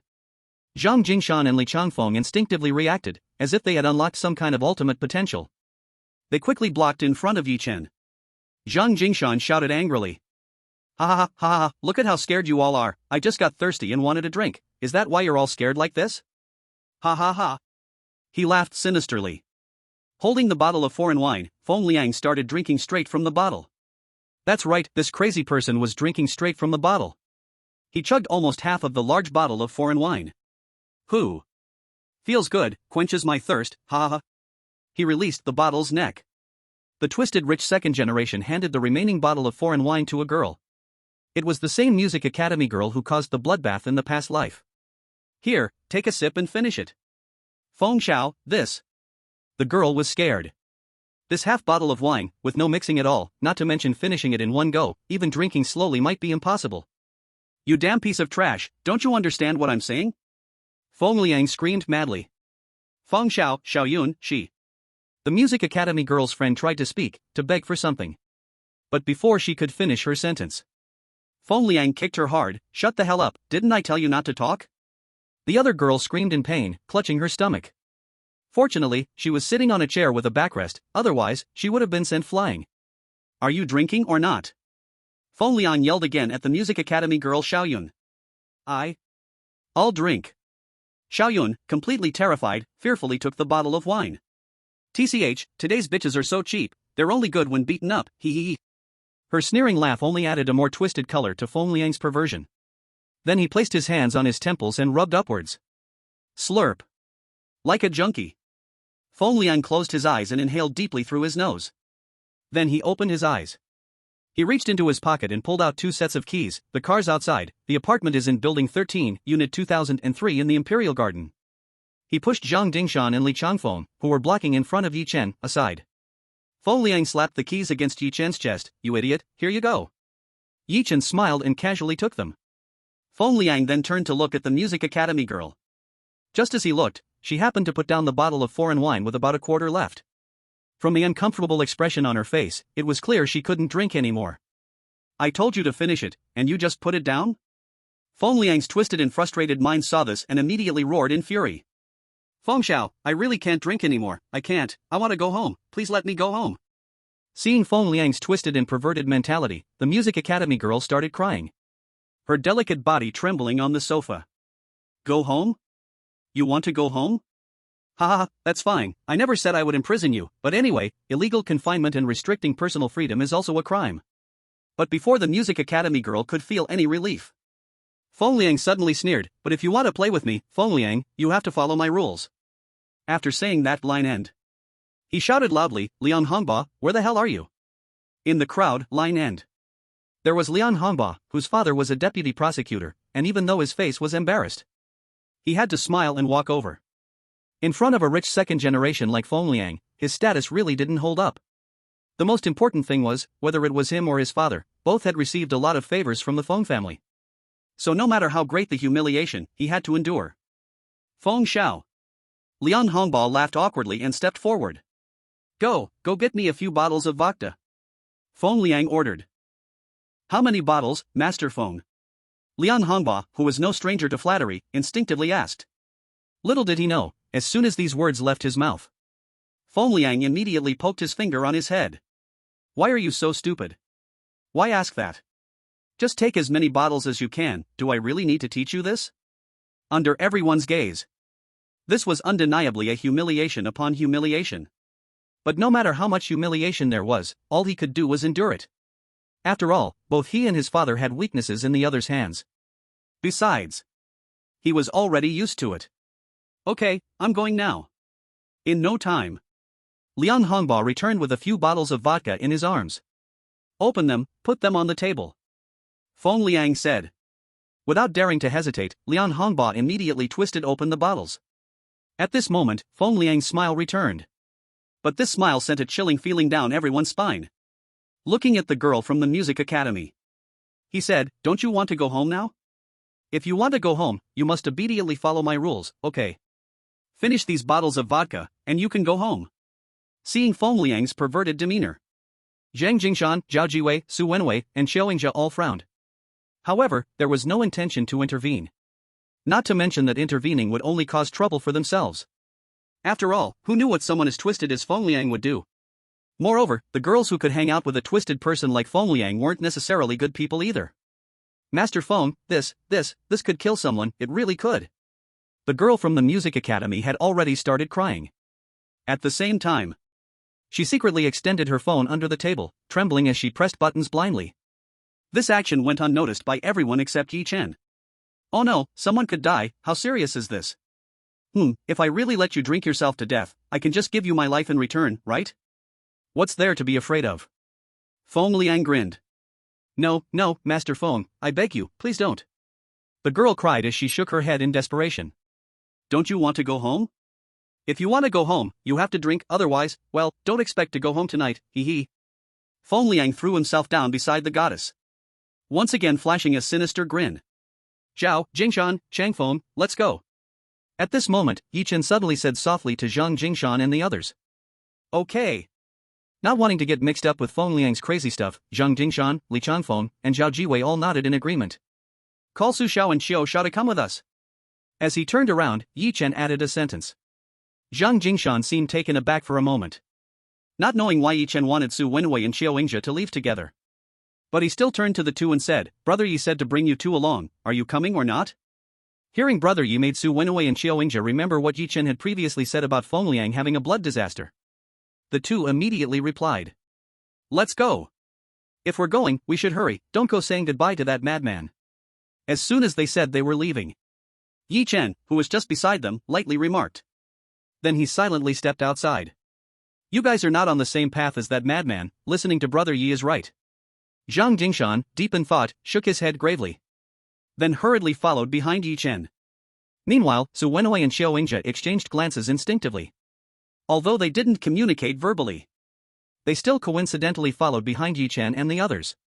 In the end, they did not go greet Feng Liang. P.S. 2 out of 4. Chapter 107 He has a blood disaster. Clang. Stepping out of the Tiangong clubhouse's door, Yi Chen directly threw those two sets of keys into the trash can. This action suddenly left Zhang Jingshan and the others dumbfounded. Brother Yi, what are you doing? Li Changfeng asked in astonishment. Bad luck, I won't need them. Yi Chen smiled. Ha? Bad luck? How is it bad luck? If we sell this, then it can all still sell for a lot of money. Brother Yi, don't worry, with me around, even if Feng Liang is not happy, he will have to obediently handle the transfer, and then we can sell it, right? We can also thoroughly discuss that psychopath. Zhang Jingshan was completely puzzled. Handle the transfer? I'm afraid he won't have that opportunity anymore. He is facing disaster, a great calamity. So holding on to that is nothing but bad luck, right? Yi Chen said with a thoughtful smile. Brother Yi, have you figured out what will happen to him? Upon hearing Yi Chen mention this, Zhang Jingshan's breathing became hurried again. However, Yi Chen just smiled and did not continue. Seeing this, Zhang Jingshan, who understood Yi Chen's personality, smartly chose not to ask further. Instead, he seemed to remember something and exclaimed, by the way, Brother Yi, why didn't you let us follow you to place bets on tonight's game? 7+, what kind of high odds are those? I didn't place any bets either. Didn't I say? I'm not very interested in football, and I don't understand it. Yi Chen smiled wryly. However, the truth was that unless Feng Liang, that psychopath, had brought it up, he had even filtered out the result of this match from his memories of his previous life. After all, he had almost zero interest in football in his previous life. If it weren't for the fact that the result of this match was shockingly sensational, causing overwhelming news to flood various social networks, he would not have this result in his memory. So when Feng Liang triggered his memories, it was a bit rushed. Though he could have asked Zhang Jingshan or Zhao Jiwei to help him place bets. But how should he place those bets? Betting $1 billion on 7+ goals? Or betting heavily on other high odds? If it came to that, whether he could actually collect the money was one thing, he might also attract a lot of trouble. However, saying he could make several million or tens of millions was indeed promising. He wouldn't necessarily end up without money. But after considering it, he still decided to give up. With 60 years of prophetic memories, he wasn't short of this little amount. Moreover, whether he placed low odds with a heavy bet or aimed for high odds with a small bet, there was a high probability he would attract unnecessary trouble, so it was better to stay away from it. After a bitter smile, Yi Chen explained again, it's just that when that psychopath set the betting conditions, I had a gut feeling that I wouldn't lose, plus with his unlucky face, I thought I'd just take a gamble with him. The probability of such a goal count like 7+ in this kind of major match is very low. If you really lost, wouldn't you have to do a pole dance? Su Wenwei responded. If I lose, then I'll do it, but that hasn't happened yet, has it? Yi Chen smiled playfully. Brother Yi, will Feng Liang really get into trouble? On the side, the son of the district committee head, Xiaoyingjia, couldn't help but ask again. Let's wait and see. Yi Chen shook his head ambiguously and added, alright, it's getting late, let's head back. If you both trust me, don't go back to that place. It might be a very bad area, hee hee.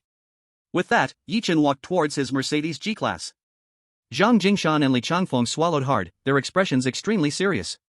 To be told by Yi Chen, this half-saint, that it was a place of great misfortune meant something significant.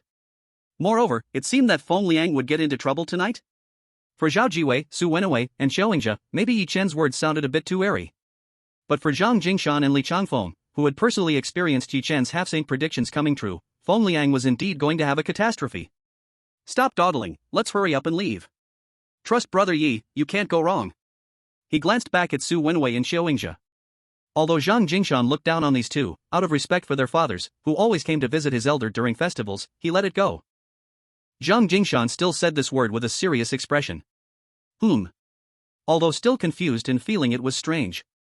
But Su Wenwei and Xiaoyingjia still made the decision to leave as if guided by fate. And this choice directly changed their destiny. Just as Yi Chen's G-Class SUV drove away from Zhang Jingshan and the others' vehicles, several SUVs rushed to the entrance of the Tiangong Club. A dozen men reeking of alcohol rushed out of the cars. They poured into the exclusive members-only Tiangong Club like a swarm. When the G-Class returned to the bottom of the rental apartment, this urban village, mainly inhabited by the working class, had become eerily quiet with lights dimmed. Walking in the dim corridor, Yi Chen began to think about buying a house. In fact, he hadn't just started thinking about it now. Long before he received the 400 million from Manga Group, he had considered buying a house. For him, even purchasing a house worth tens of millions wouldn't affect his plan for wealth. But how should he talk to Inua about it? How to convince her to accept it? Yi Chen felt a bit of a headache. However, no matter what, he didn't want his wife and child to continue living there. Before, he had no choice, it was unavoidable. Now, with billions in hand, still living in such poor conditions, he felt guilty against his own conscience just thinking about it. Lost in thought, he returned to the rental apartment. Chen Inua and Yi Yuyu had already gone to sleep. He turned on the light. On the table, there was a conspicuous thermos. Underneath the cup, there was a note. Yi Chen picked up the note, a bit stunned. The honey water in the thermos can detoxify from alcohol. Seeing these words, Yi Chen's hand slightly trembled. A genuine smile spread across his face, yet his eyes became slightly moist. Filled with light in his eyes. He picked up the thermos, twisted open the lid, and drank it all in one go.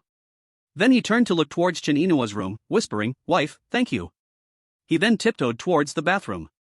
After a careful bath, afraid of waking his wife and daughter, Yi Chen set his phone to silent and slowly drifted into slumber. When he woke up, there was a long list of missed calls. They were all from Zhang Jingshan, Li Chanfeng, and Zhao Jiwei, along with 2 unfamiliar numbers without notes. They should probably be from Su Wenwei and Xiaoyingzhe. However, he did not return the calls. Because he knew without thinking that something must have happened at the Tiangong Club. After dropping off his wife and daughter, Yi Chen switched his phone from silent mode to normal mode. As soon as he changed the mode, his phone rang loudly. Yi Chen helplessly pressed the answer button. He first smiled wryly. "No, don't you need to sleep?" "Even if you don't need to sleep, you should think of me, it's been ringing since 5 in the morning." However, Zhang Jingshan on the other end was too busy to feel embarrassed. He trembled and shouted, "Brother Yi, something happened, something big happened. P.S. So tired, is anyone there?" Chapter 108, Assisting with Investigation. Something happened? Seeing that long list of missed calls, Yi Chen definitely knew something had happened. He answered without surprise, "That psycho Feng Liang got into trouble at the Tiangong Club?" "Brother Yi, Feng Liang, he is dead." Upon hearing this, Yi Chen could even hear Zhang Jingshan's voice trembling as if his very soul was shaking. Though this was within Yi Chan's expectations. In fact, he headed towards this outcome. But still, when he heard Zhang Jingshan say this news, he couldn't help but be shocked. Less than 5 minutes after we left last night, a group of drunken thugs attacked the Tiangong Club, and it was the girl Feng Liang threatened who brought them there. Initially, they just wanted to take the girl away, but that psycho Feng Liang acted tough, claiming that even if the King of Heaven himself came, he wouldn't let her go. And then he smashed a bottle over someone's head. Those who were already troublemakers, plus the alcohol getting to their heads, directly provoked that lunatic Feng Liang. Not caring about whether they were rich second-generation or officials' kids, they drew knives and started slashing. Feng Liang got stabbed 27 times and bled out on the spot, while that dog of Liang Honghua took 7 stabs, his tendons in his feet were severed. As for the other people present, whether they were involved or not, they all got slashed to varying degrees. Those thugs went completely mad under the influence of alcohol, attacking indiscriminately. If it weren't for the support from Tiangong Club arriving, probably more than just Feng Liang would have died. "Brother Yi, if it weren't for you telling us to leave, if we had stayed there a few more minutes, we might have also gotten slashed, or even killed unjustly." "Brother Yi, since I found out about this, I can't sleep. I really can't sleep. The more I think about it, the more scared I get, the more I think, the more frightened I become." Zhang Jingshan shivered more as he spoke.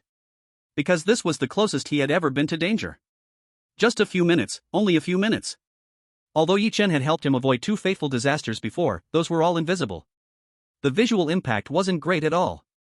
But this time, when Zhang Jingshan saw those photos, seeing the blood all over the ground in the photos, seeing the gruesome images of flesh torn and blood flowing, seeing Feng Liang lying in a pool of blood with over 20 stab wounds, even if it was just a photo, Zhang Jingshan still couldn't escape that fear for a long time.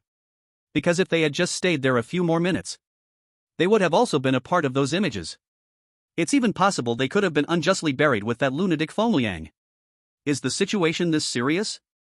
Yi Chen frowned upon hearing this. This situation was clearly beyond his expectations. Was the online version of this incident from the previous life exaggerated, or was it elevated because he had slightly altered the original trajectory? Yes, it's that serious. The Tiangong Club is now surrounded by caution tape, and all those thugs have already been arrested. Because those who were injured and killed are all second-generation rich kids, the city bureau is taking this very seriously. The chief couldn't even dare to sleep at night, rushing back to the bureau for an emergency meeting, and unexpectedly, there will soon be news control to prevent the incident from being overly sensationalized. Also, Brother Yi, since we were all there, based on police procedures, they might. Before Zhang Jingshan, who was still trembling, could finish his sentence. Bang! Bang! The sound of knocking echoed through the call. Let's talk later. After interrupting Zhang Jingshan's words, Yi Chen walked over to open the door of the rental place. In the next moment, a few uniformed police officers came into view. Is Yi Chen living here? One of the officers asked, examining Yi Chen while full of doubts. How can someone who could hang out at Tiangong Club live in a place like this? How can someone who travels with a bunch of officials and rich kids possibly stay here? Yes, I am Yi Chen. Yi Chen nodded. Hello, we are from the city bureau, this is my badge. The officer showed his badge. Then continued, last night from 10 to 3, were you on the 7th floor of Tiangong Club? Yes, that's right. Yi Chen replied calmly without a hint of panic. So, after you left Tiangong Club last night, a case occurred inside. Now we would like to ask you to come back to the city bureau with us for assistance in the investigation. Okay, give me a moment. Yi Chen nodded calmly again. But this calm response only left the officers even more astonished. Ordinary people hearing about assisting in a police investigation would usually feel anxious. But this guy showed not even the slightest fluctuation? Ignoring the officers' reactions, Yi Chen picked up the phone. You've all heard it, let's not talk about it. Without waiting for Zhang Jingshan to respond, Yi Chen hung up the phone. Let's go. He stuffed his phone into his pants pocket. Yi Chen smiled as he walked out of the rental apartment. However, just as he stepped out of the building and onto the street, he suddenly stopped. Oh right, can I drive my own car? Yes, a police officer replied. Okay then. With a slight nod and a smile, Yi Chen took out the key to his G-Class and pressed it. The car door unlock light lit up. He strode over to the G-Class parked nearby. This left the few police officers dumbfounded. A G-Class worth 1 or 2 million, not even many people living in high-end communities would buy one. Yet this kid, living in a filthy and chaotic rental building that costs only $1,000, was driving a G-Class? Considering his association with the Tiangong Club and being around the rich second-generation officials, it really left these police officers confused and in a daze. They had seen strange characters, but someone like this was a first for them. Meanwhile, Zhang Jingshan, who had his call hung up by Yi Chen, was not calm either. Although Yi Chen was invited to assist with the investigation out of the basic procedure of the police. If he didn't know about this, that would have been fine. But knowing about it, how could he just sit back and do nothing? At the very least, he had to give Yi Chen some backing, so that the police wouldn't keep nagging him endlessly about this and that. After a moment of thought, he no longer hesitated and began to call.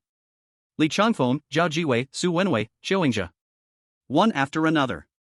Under Zhang Jingshan's explanation of the situation, the few who were not yet required by the police to assist in the investigation hurried to the police station.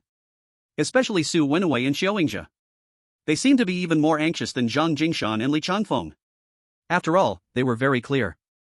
If it weren't for Yi Chen telling them to leave last night, they definitely wouldn't be sitting here unharmed like they were now.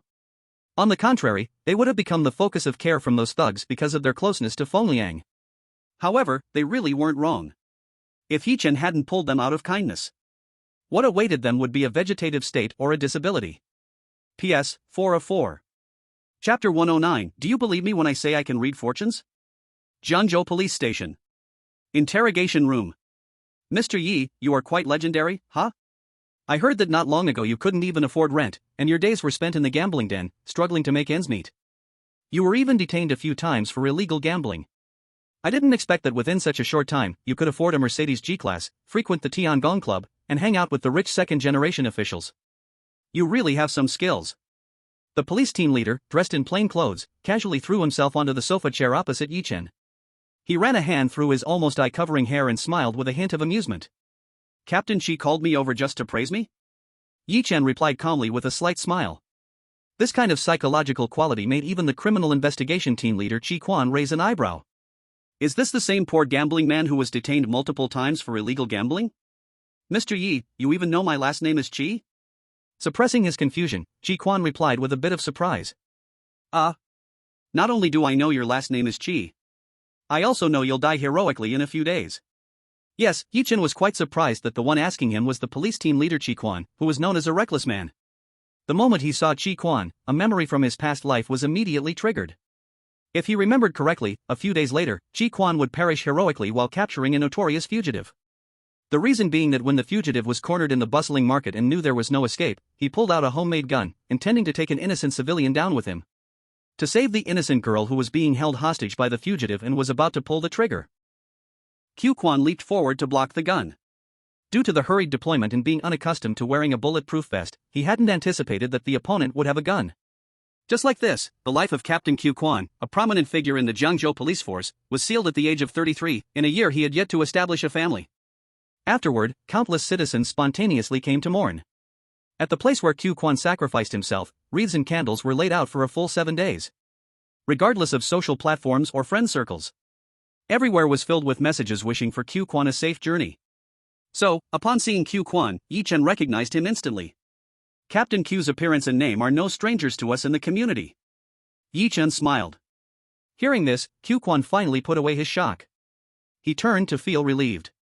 Indeed, for someone like Yi Chen who had been in trouble a few times, knowing him was nothing surprising. Alright, Mr. Yi, let's have a good chat. No need to panic, this is just a pure formality of assistance in the investigation. Q Quan shook his head.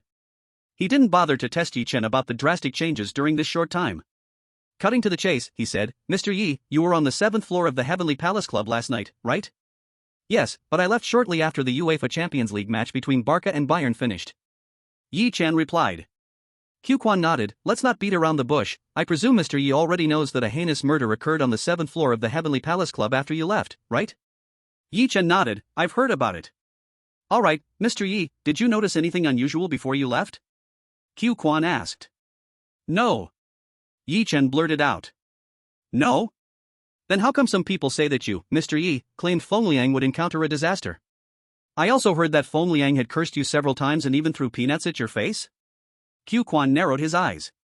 Aren't you angry, Mr. Yi? What? Captain Q, are you suspecting that Feng Liang's death is related to me? Just because Feng Liang cursed me, just because he threw peanuts at my face, and because he was killed shortly after I left? Yi Chen shook his head calmly.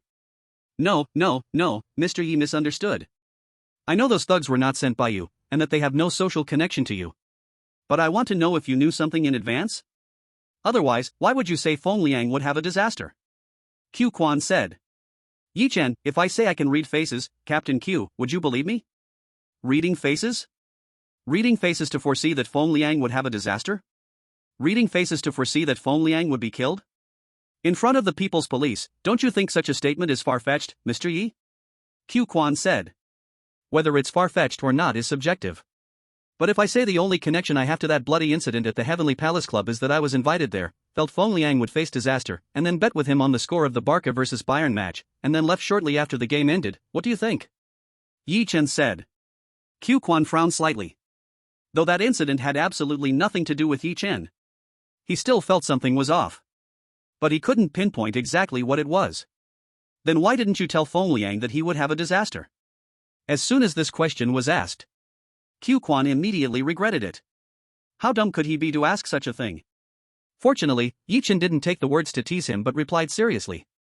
I'm sure Captain Q knows that Feng Liang's attitude towards me was unfriendly at that time. In such a situation, if I said he would have a disaster, what do you think would happen? Furthermore, is there 100% certainty in metaphysics?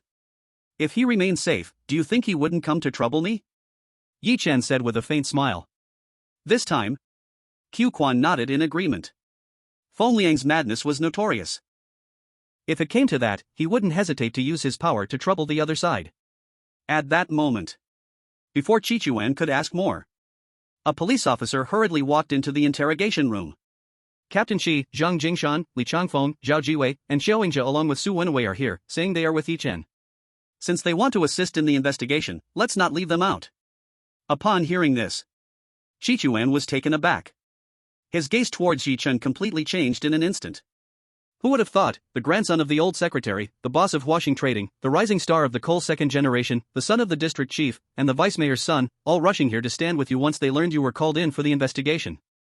Truly extraordinary. Qi Chuan's heart was stirred, as if millions of waves were crashing. He initially thought Yi Chen was just clinging to the powerful, merely a lackey for these official rich second generations. Who could have imagined that as soon as Yi Chen was called to the bureau, those official rich second generations came rushing in right after him? Was this the relationship of clinging to power and being a lackey? No, it was more like those official rich second generations were looking up to him. For a moment, Qi Chuan felt endless curiosity about this person with several previous convictions on his record. But he also knew this was not the time for curiosity. Since those young masters are here, let them in. as soon as Chi finished speaking, before the officer could exit the interrogation room. In the next moment, Zhang Jingshan and the others had already arrived at the door of the interrogation room. Brother Yi! Brother Yi! Brother Yi! Upon seeing Yi Chen sitting in the interrogation room, Zhang Jingshan and the others quickly walked in. But that call of Brother Yi left Qichuan stunned. How could these young masters all call him brother together? This is truly. Wasn't this guy just a low-level gambler who had been administratively detained several times? How could a low-level gambler make these prominent figures call him brother? Especially Zhang Jingshan, the son of the old secretary, who, although not as ostentatious and overbearing as other official rich second generations, was still a rebellious and unruly character. And yet, they all called Yi Chen brother in unison? Before Yi Chen could say a word, Qichuan stood up, shaken internally. With a sigh, he said, "Gentlemen, with this display, are you afraid I, Qichuan, will torture Mr. Yi? I say, Captain Qi, this is a bit classist, isn't it? Brother Yi came with us and is leaving with us. You called him back for the investigation but left us out." "What does that mean?" Zhang Jingshan said. "Alright, you brat, don't give me that classist talk. Is that how I, Qichuan, operate? First, I need to hear from Mr. Yi, then I will look for you guys. But since you're here so eager to cooperate, fine, let's get started. Tell me everything you saw and experienced at the Tiangong Club," Qichuan said. Though the cooperation of Zhang Jingshan and the others was not in his original plan.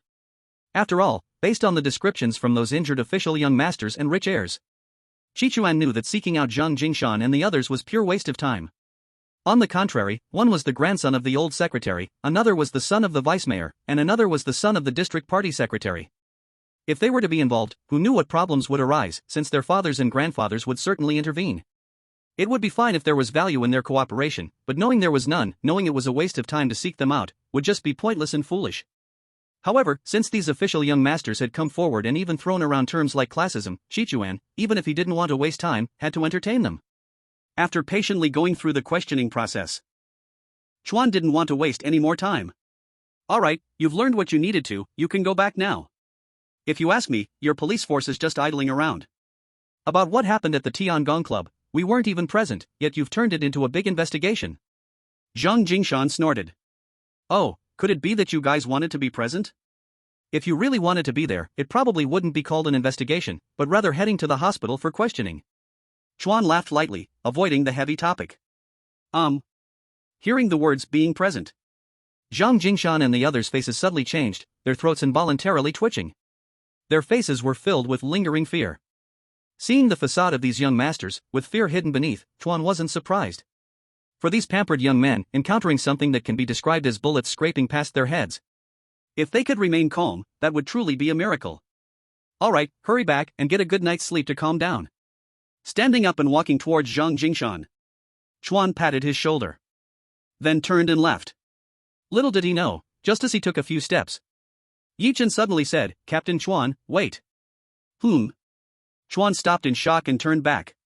Yi Chen didn't speak immediately, instead staring at him. "What's wrong? With that look, are you trying to tell me I'm going to have a bloody disaster too?" Chuan joked. Yi Chen showed a serious expression. "Captain Chuan, don't say it lightly. Looking at your expression, there really seems to be a bloody disaster waiting for you." "Damn!"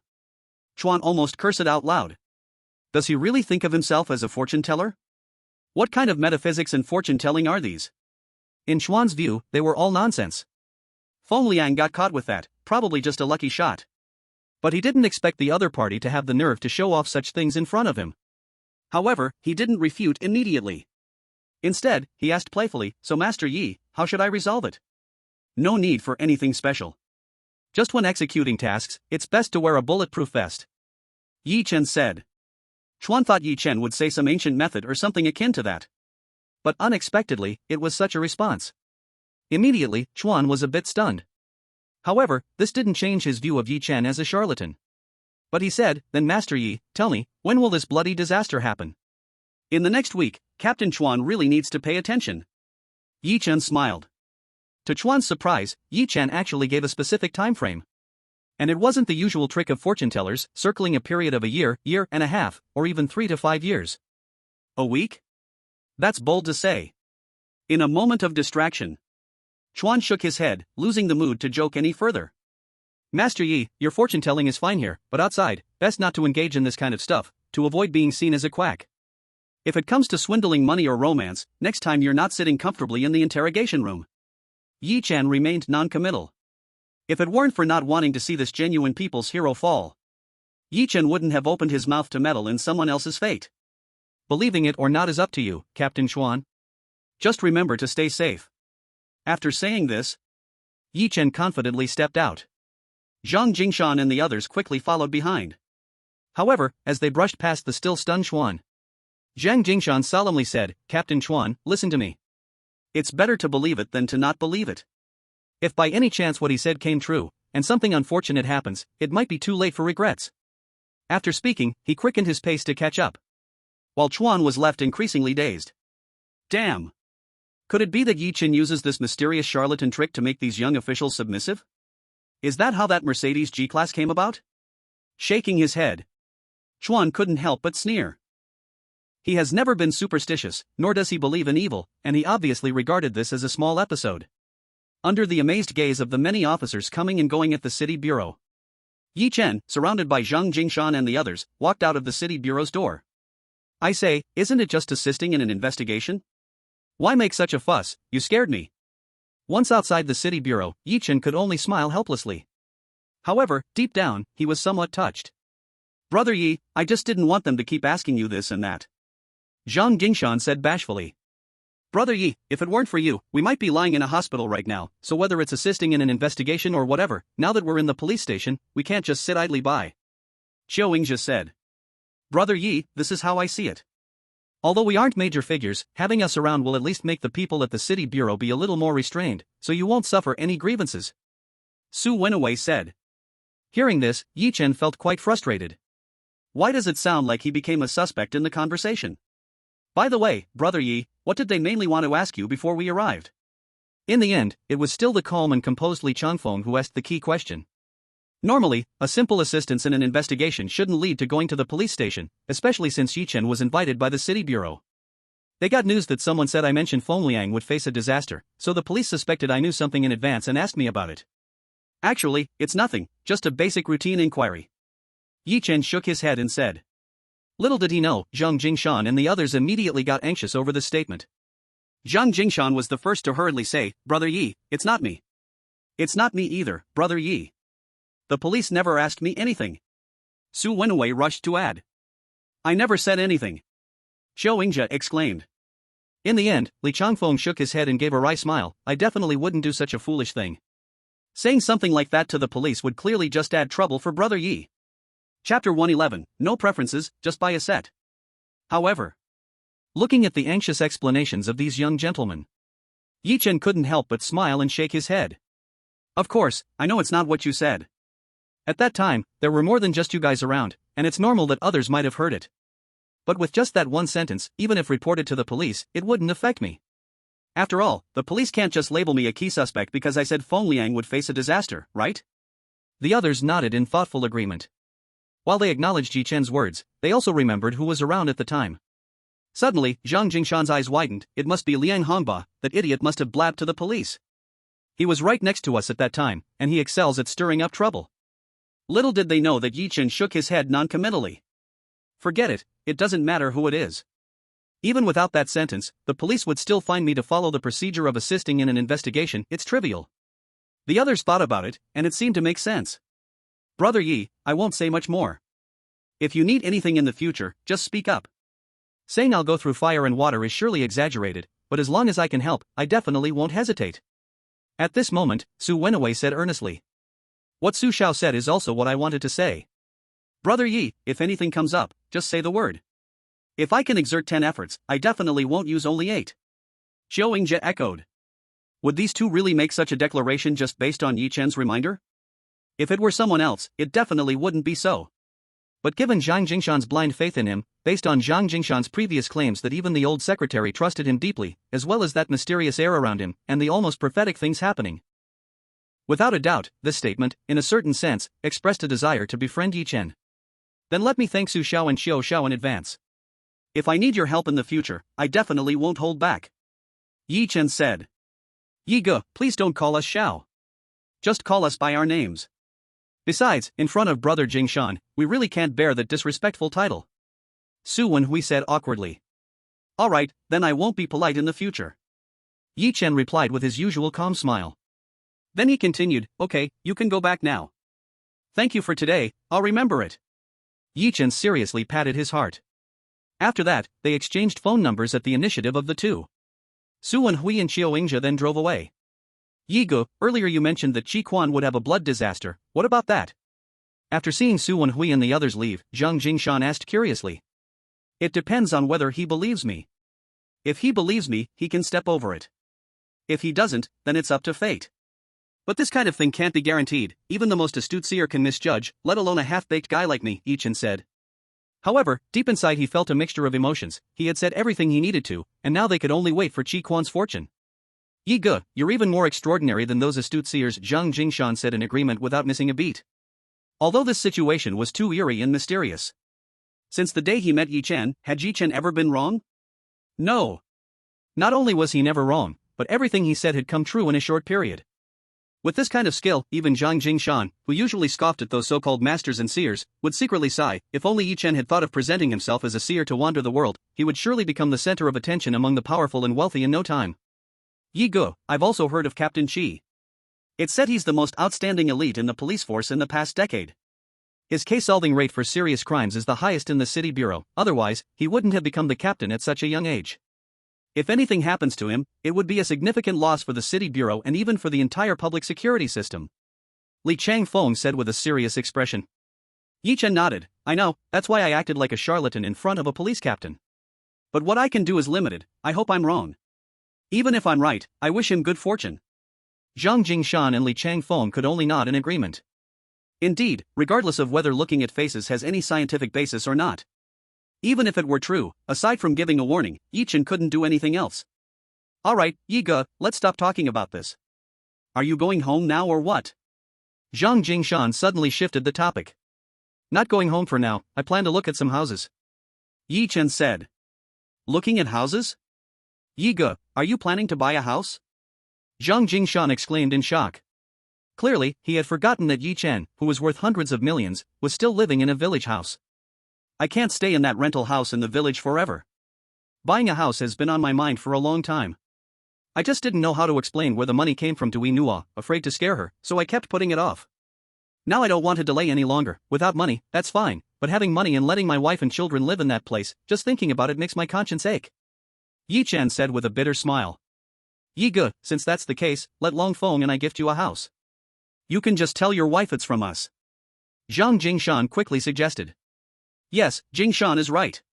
Li Changfeng, who had long thought of repaying Yi Chen, chimed in.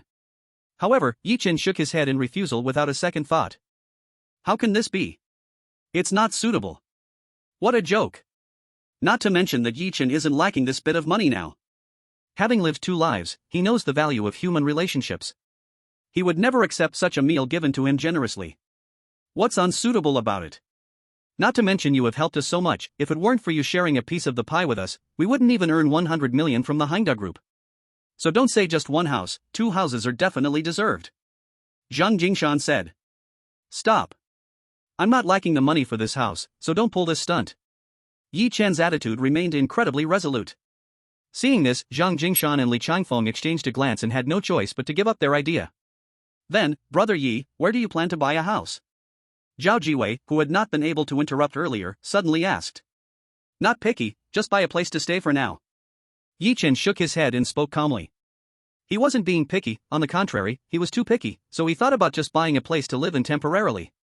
After all, none of the properties in Jiangzhou right now could make his heart flutter. Therefore, his gaze was set on a piece of commercial land that the Jiangzhou government would auction off soon. That would be his first shot at entering the real estate market. At that time, he would use cutting-edge future design concepts to create luxurious residences that lead the trend of the times. And what he truly wanted was to build a super villa belonging to the future while advancing into the real estate industry. In that case, Brother Yi, why not go check out the Shanshui stream? I live there too. Zhang Jingshan hesitated and said. Although Shanshui stream couldn't be called a top-tier residential area, a price of 60 to 70,000 was still considered mid to high-end. But thinking about how Yi Chen was now worth several hundred million, Zhang Jingshan couldn't figure out if Brother Yi would still look down on it. That sounds good. Let's go take a look at Shanshui stream. No longer hesitating, Yi Chen nodded and walked towards the Mercedes-Benz G-Class. PS, 1/5? Chapter 112, 20 million or so. Since Li Changfeng and Zhao Jiwei had other matters to attend to. Plus, they couldn't provide much advice on buying a house. So, the trip to Shanshui stream was just Yi Chen and Zhang Jingshan. Welcome to Shanshui stream. As soon as they entered the sales department of Shanshui stream, a mechanical smile immediately greeted their ears. But as soon as he saw the female salesperson striding towards him, Yi Chen was instantly stunned. Not only was he stunned, but the other party was also astonished to the extreme. It was none other than his high school female classmate. She was also the classmate who had been pursued by Yi Chen. Unfortunately, before he could succeed, he had already lost his chance. Coming from a poor orphanage, his status made it difficult to catch the eye of the class beauty. Even though at that time, in terms of looks and grades, Yi Chen was among the best in the class. However, in front of those wealthy second-generation officials, and in light of an essay that won first prize called My District Chief Father, his outstanding grades could not evoke feelings from the class beauty. Of course, the cliché humiliations often seen in novels did not happen. The little class beauty simply responded to Yi Chen's confession with, "You're very capable, but I want to focus on my studies right now." At that moment, Yi Chen naively thought that the little class beauty truly wanted to prioritize her studies. Until days later, when he saw the little class beauty walking into the grove after evening self-study with the winner of the essay first prize, he suddenly realized the truth. As a result, the budding feelings of a young boy were also abruptly crushed. Later, he got into a top university. The class beauty's college entrance examination results barely reached the second-tier line. Then, they never had any further interactions. Having been short on money, Yi Chen did not attend any class reunions, so he had not seen the class beauty again. Unexpectedly, fate played a trick. Their next meeting was in such a way. While the other party was sizing up Yi Chen was also sizing up her. 10 years have passed, not only has she not aged, but she has also become even more charming. Are you Yi Chen? The female salesperson exclaimed in disbelief.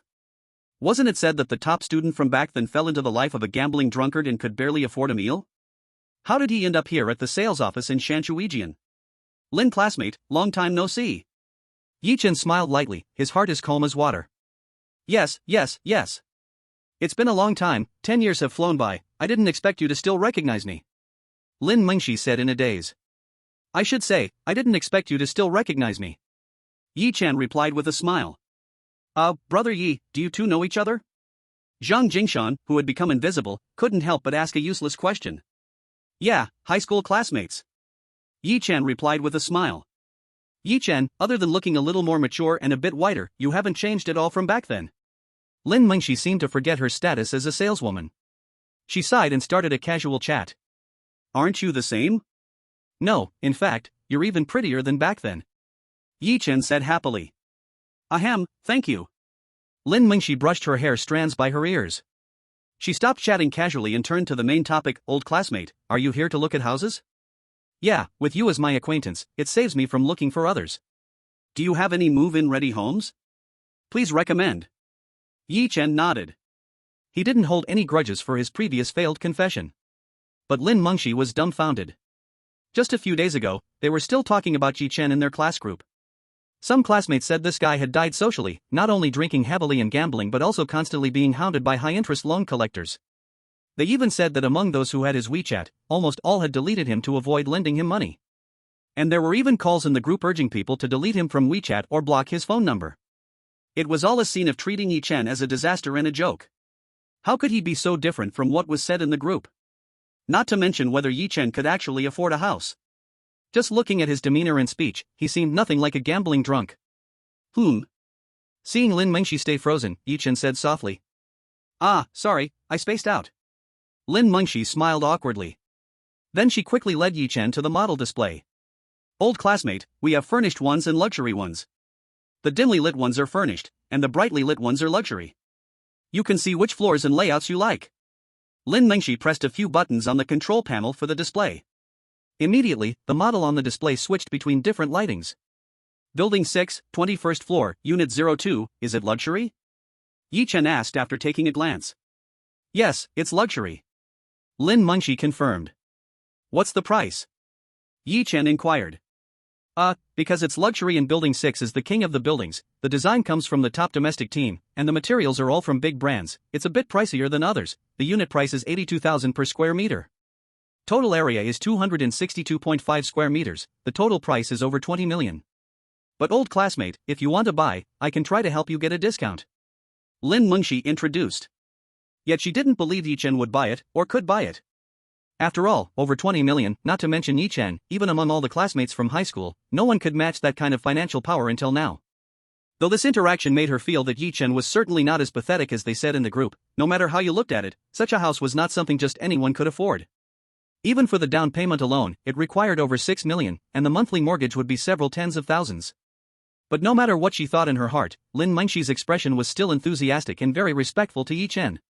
Brother Yi, since you are interested in this house, why not go see the actual property? At this moment, Zhang Jingshan chimed in. Can we see the actual property? Yi Chen asked Lin Mengxi.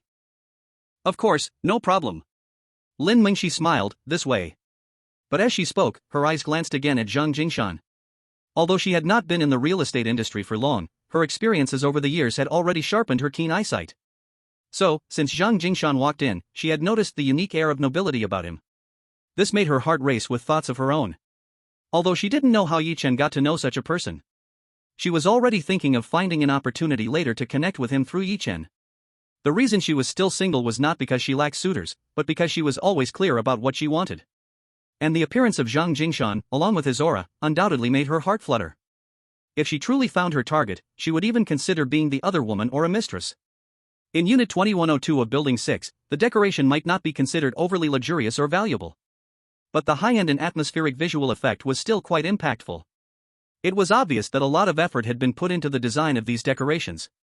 Exuding a grand yet warm homey feel, combined with Lin Mengxi's words that every unit's decor was different, not just a copy-paste. This left Yi Chen with nothing to criticize.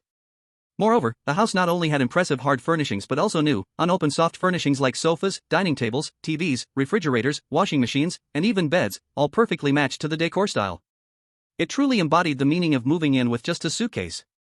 After putting on shoe covers and circling the 200 square meter area, the group returned to the sales office again. Brother Yi, is this the one? Zhang Jingshan asked. Yes, this one is good. Yi Chen nodded with a smile. Old classmate, are you really buying? At this moment, it was Lin Mengxi who lost her composure. A house costing over 20 million, was he really going to buy it? Wait, where did Yi Chen get the money? Do you think I'm joking with you? It's this Building 6, Unit 2102. Yi Chen said. Then, let me find the manager and see if I can apply for a better discount for you. While her mind was blank, Lin Mengxi instinctively said. But before she could move, Zhang Jingshan said, no need to trouble yourself for a discount, I can just make a call. Ha? Lin Mengxi was stunned. But Zhang Jingshan ignored her, directly pulling out his phone. P.S. 2/5? Chapter 113, they are too busy to pay attention to you. Soon. In just a few minutes. A man in his 40s, dressed in a suit, appeared before Zhang Jingshan with a fawning smile. Oh dear, young Master Zhang, why didn't you call me directly, so I could personally host you? Upon seeing Zhang Jingshan, the general manager of the sales office immediately approached with an excited expression and extended his hand. After shaking hands, the manager asked, young Master Zhang, are you looking to buy another house? Why would I buy so many? Just to gather dust? Zhang Jingshan replied with a light smile. Then who are you here for? I'm here for Brother Yi. Brother Yi? Someone who could make Zhang Jingshan call him brother? In the absence of anyone else but Yi Chen, the manager immediately extended his hand towards Yi Chen. Young Master Yi, hello. In 2 lifetimes, it was the first time someone had called him Young Master Yi. Yi Chen was as embarrassed as could be. Too kind. Alright, enough small talk, Brother Yi is interested in Building 6, Unit 2102, give him a discount. Zhang Jingshan said. Ha? What is the price per square meter and total price for Unit 2102? The manager immediately asked Lin Mengxi.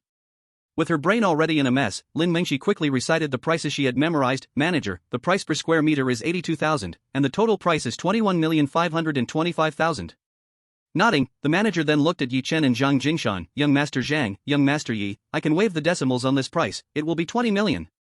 As he finished speaking, he turned to Zhang Jingshan with a wry smile. Young Master Zhang, this is the greatest authority given to me by the chairman, and it's a price only my own family gets. If you call the chairman, it can definitely be lower. No need to trouble yourself. 20 million is already a good discount. Let's go with this price. Before Zhang Jingshan could speak, Yi Chen said. The general manager couldn't help but look at Zhang Jingshan. Since Brother Yi has said so, let's go with this price. Zhang Jingshan said. Alright, is it full payment or? The general manager hesitated. Full payment. Yi Chen replied decisively. This word full payment shocked Lin Mengshi, making her tremble in disbelief. Her gaze towards Yi Chen changed once again. Is this the drunkard living in a poor rental house? Is this the gambler who is occasionally harassed by loan sharks? Thinking about how classmates urged everyone to delete Yi Chen's WeChat and block his phone number. Thinking about how those classmates viewed Yi Chen as a joke. At this moment, Lin Mengshi suddenly realized that those classmates are the true joke. Following the shift in her emotions, Lin Mengshi inexplicably fell into regret. Did she miss out on an endless potential stock in her youth? Okay, young Master Yi, please provide your ID card, then hold on a moment. I will have someone arrange the contract. The general manager smiled broadly. He then took the ID card that Yi Chen handed over. He then said to Lin Mengshi, Xiaolin, please stay with young Master Yi for a bit. On the sofa in the VIP area, Lin Mengshi sat there uneasily. In the end, she couldn't help but force a smile and asked, old classmate, what industry are you in now? It's nothing particular, just fortunate to catch a few opportunities. Yi Chen replied lightly, shaking his head. No matter how good the luck is, it has to be built on strength. Thinking about our class, you are the most successful now. Lin Mengshi said. What success or not? I'm just starting a bit faster than them.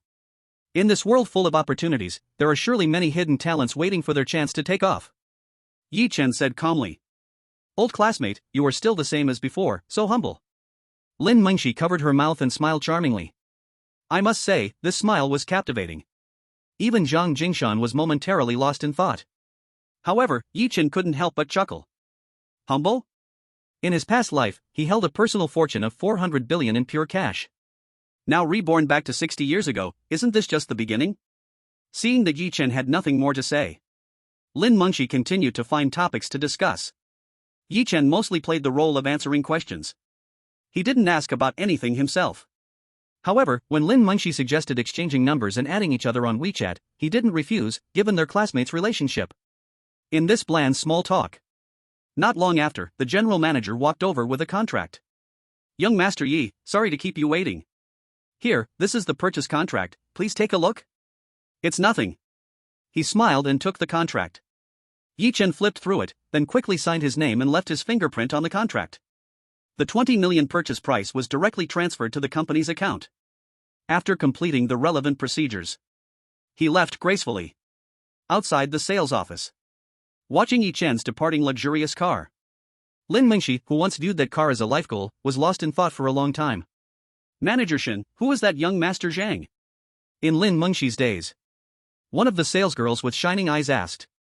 Who is he? Noticing the excitement in the salesgirl's eyes, the general manager knew exactly what they were thinking. He is the boss of Yuntian Network Company, the heir of Yong'an Construction, and the grandson of our old party secretary Zhang Weiman in Jiangzhou. Set aside those little thoughts of yours, even though he is a rich bachelor, he is definitely not someone you can catch. After throwing down this remark with a hint of amusement, Manager Shin turned and walked away. As soon as Mr. Shin left, the salesgirls immediately gathered around Lin Mengshi. Mengshi, that Yi Xiao is your classmate, right? What's his background? Mengshi, you've hidden this pretty deep. I didn't expect you to have such a classmate. Mengshi, can you give me his WeChat ID? Mengshi.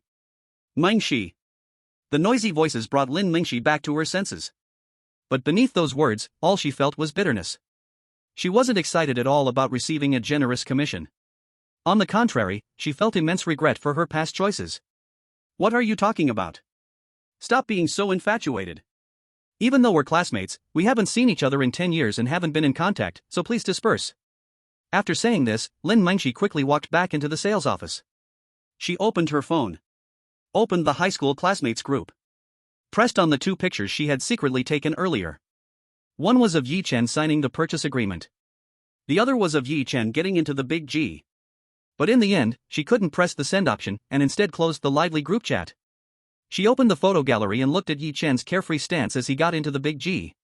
This once-class flower felt all sorts of mixed emotions. In her eyes, a hint of complexity gradually formed and finally transformed into determination. On the bustling city avenue. Inside the Porsche Panamera waiting at the red light behind the big G. With one hand on the steering wheel and the other holding a ringing phone.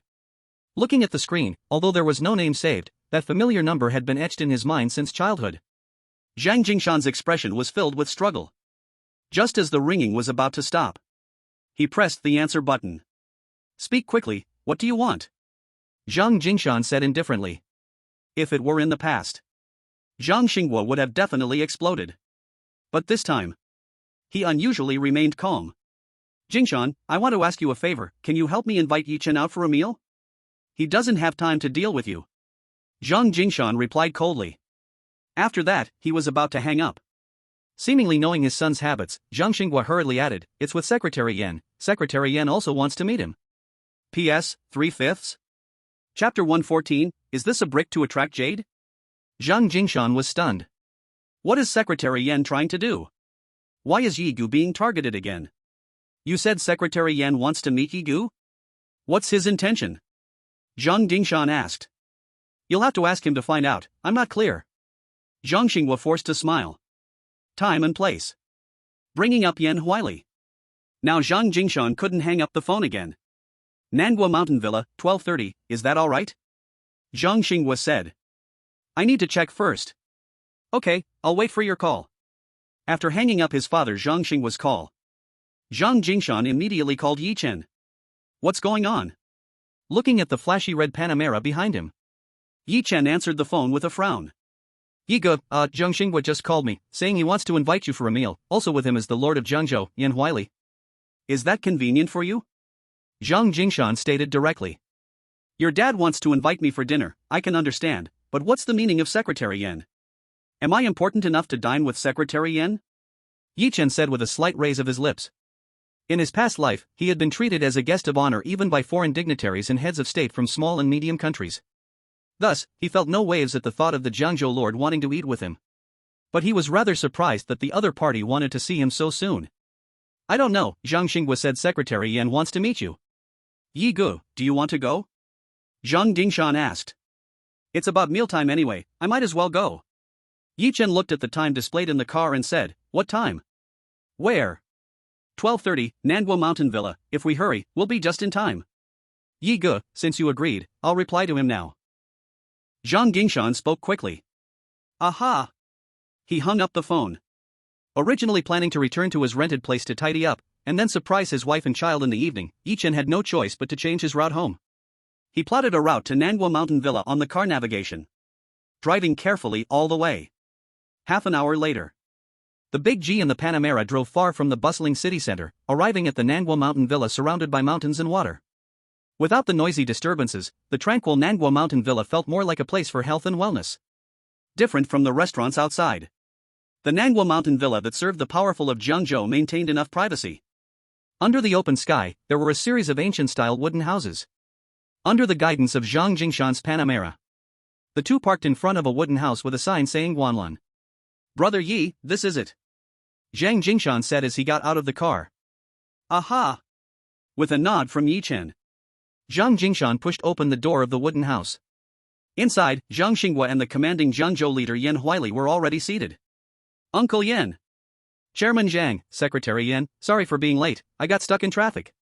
With a respectful yet confident call to Yan Huili, Yi Chen also opened his speech. No worry, we just arrived too. Sit down, please. Without hiding his commanding presence, Yan Huili smiled at Yi Chen. It seemed he wanted to capture something from Yi Chen's expression. However, the other party was calm and composed without any hint of restraint. This made Yan Huili secretly nod in appreciation. At not yet 30, to have this level of composure and confidence in front of him. Apart from those high-ranking officials, it is hard to describe with mere words. No wonder the old secretary praised him so much. Little Chen, I hope you don't mind me calling you that, huh? Changing from the attitude he had in Zhang's mansion, Zhang Xinghua laughed heartily as Yi Chen took his seat. Hypocrite! Zhang Jingshan snorted in disdain. Zhang Xinghua, used to this by now, completely ignored it. Chairman Zhang, you can call me however you like. Yi Chen said. Fine, but don't call me Chairman Zhang. You and Jingshan are buddies, just call me Uncle Zhang. Zhang Xinghua smiled, not diving into the topic immediately. Instead, he said, what do you want to eat? I'm fine with anything, as long as it's to Uncle Zhang and Secretary Yan's taste. Yi Chen said seamlessly. Yi Chen's natural and relaxed demeanor again made Yan Huili secretly nod in approval. Okay, then I'll arrange it. Zhang Xinghua smiled and started pressing buttons on the electronic screen. Not asking Yan Huili was because he knew what Yan liked and disliked. As for Zhang Jingshan, better not, Zhang Xinghua preferred not to seek unnecessary trouble. After placing the order on the electronic screen, Zhang Jingshan finally adjusted his expression seriously. Little Chen, Uncle Zhang needs to apologize to you first for my previous attitude in the old mansion. I reflected on it and realized I judged you too quickly, which is indeed my fault, I'm sorry. The head of a construction company being able to apologize to a younger generation, especially someone like Zhang Xinghua who, while not very powerful, had high standards and a bit of arrogance, shows that he truly reflected and felt regret. Uncle Zhang, you're overreacting. It's nothing, I didn't take it to heart. Yi Chen smiled and replied. Since you're not bothered, then I'm relieved. After apologizing, let me also thank you, Little Chen, if it weren't for your reminder, I might have ruined my life. Not only me, but I would have dragged Gingshan and the old man into trouble too. Jingshan must have told you about it, so I won't go into details. Truly, this favor is as heavy as a mountain, hard to repay. So, here is a little token of my appreciation from Uncle Zhang. Please accept this. With solemnity, he said. Zhang Xinghua took out a bank card and placed it on the revolving table. It turned to Yi Chen's front. Uncle Zhang, since you say I'm buddies with Jingshan, being polite is really unnecessary. Besides, I haven't done anything, so please take it back. Yi Chen shook his head with a bitter smile and was about to return the card to Zhang Xinghua. But the latter pressed it down, refusing to let it turn. With a serious tone, he said, Xiao Chen, you can be modest, but I can't forget the favor. If it weren't for your words, if it weren't for your reminder, my Zhang Xinghua and the Zhang family would have fallen into hell. At that time, no amount of money could solve the problem. There's not much money on the card, just 10 million, as a token of Uncle Zhang's gratitude, so you must accept it. Right, just accept it, don't be polite. If you ask me, 10 million is still too little, even 100 million wouldn't be too much. Zhang Jingshan interjected. But Yi Chen still shook his head. Uncle Zhang, I appreciate your kindness, but I really can't take this money. It's just my words, whether you believe or not is up to you. If I really took your money, what would that make me? Wouldn't I be like those hustlers? Xiao Chen. Zhang Xinghua wanted to persuade him to accept again. But Yan Huili, who had been quietly observing Yi Chen's words and actions, interrupted with a smile. Xiao Yi is right, you should keep this so-called gesture to yourself. With Jingshan and the old secretary's connections, this is just being pretentious. Besides, Xiao Yi's assets are probably more than what you can operate in your account, you should take this 10 million back to deal with your messy situations, huh? Yan Huili's words, spoken intentionally or unintentionally, made Zhang Xinghua suddenly freeze. Though Zhang Xinghua was not a big shot, he still had about 400 to 500 million he could freely operate. Could Yi Chen's assets really exceed 400 to 500 million? What a joke. Clearly, he didn't know that Yi Chen had just made a large profit from boldly trading Henda Group. And this matter, neither Zhang Jingshan nor the old man Zhang Weiman would tell him. However, unlike Zhang Xinghua, Yi Chen found a trace of amusement in Yan Huili's sudden remark. Listening to this, it seemed like he wanted to throw out a brick to attract Jade. Chapter 115, Are you trying to kill me with praise? Old Yan, what do you mean by that? Zhang Xinghua was stunned by Yan Huili's words. He had previously looked into Yi Chen's background, and it wasn't just once. If one were to summarize, it would be that he was definitely social scum, a disgrace. Wasting nearly 600 points on the college entrance exam. Wasting 4 years of hard-earned results from 12 years of studying. They say that a poor boy will eventually rise up. But he wasted a good hand of cards, playing badly. Just because of a failed startup, his personality changed drastically, falling into drunkenness, gambling, domestic violence, and borrowing at high interest. Not only did he shatter the bliss of his beloved wife and child, but he also turned himself into useless mud, spending every day surrounded by alcohol and gambling, even landing in the police station multiple times with a record. The last time he was pursued by loan sharks was not long ago. Though because of Yi Chen's involvement in the Kong Likun incident, he had altered Zhang Xinghua's and the Zhang family's fate. The old man's blunt words shattered his narrow-mindedness. He did acknowledge the old man saying, one must not focus only on the toes or the past, but look ahead to the future. Similarly, he reluctantly acknowledged the saying of seeing someone in a new light after 3 days was indeed fitting for Yi Chen. But that didn't mean he would believe that Yi Chen's assets were greater than his. How long had it been since Yi Chen was last chased by those high-interest loans? Just over a month. And now he could accumulate several billion in assets? What a joke, was this even realistic? Old Zhang was confused, especially because these words came from Yan Huili's mouth, making him even more puzzled. Little did he know, Yan Huili just smiled. He said, Xiaoyi has caught the Hendat group. In just a few days he managed to rake in 4.6 billion. Not only him, but also Jing Shan and that guy from Huaxing Trading, each raked in 1 billion. So, if we're talking cash, Zhang Xinghua, you can't really compare to him. Ah? Is that even possible? Zhang Xinghua widened his eyes in shock. A look of astonishment was already evident on his face. Yan Huili ignored him and continued. Since the day I stepped into Yanjing, not counting the 20 years before I entered Peking University, I have faced many storms over the decades and met many legendary figures. But someone like you, this is the first time I've seen. Su Jia himself is a legend who made a fortune by skimming profits. But you, in just a few days, took away several billion from him. If this gets out, you'll quickly become a hotshot, do you believe it? Little did he know, before Yi Chen could speak, Zhang Jingshan grew anxious. Brother Yi, I haven't told Secretary Yan anything. Zhang Jingshan was indeed talkative. But this kind of thing, he could only tell the old man. In front of a person like Yan Huili, how could he dare to shout recklessly? It's all right.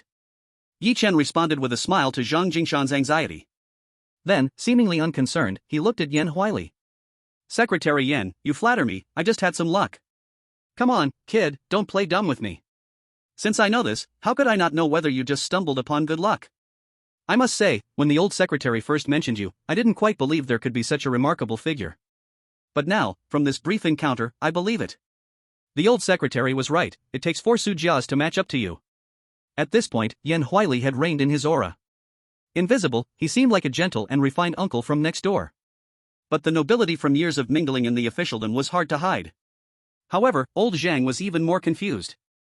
How did this get tied to Su Jia? And that 4 Su Jias could match 1 Yi Chen? Did the old man actually say this? Could he really say such things?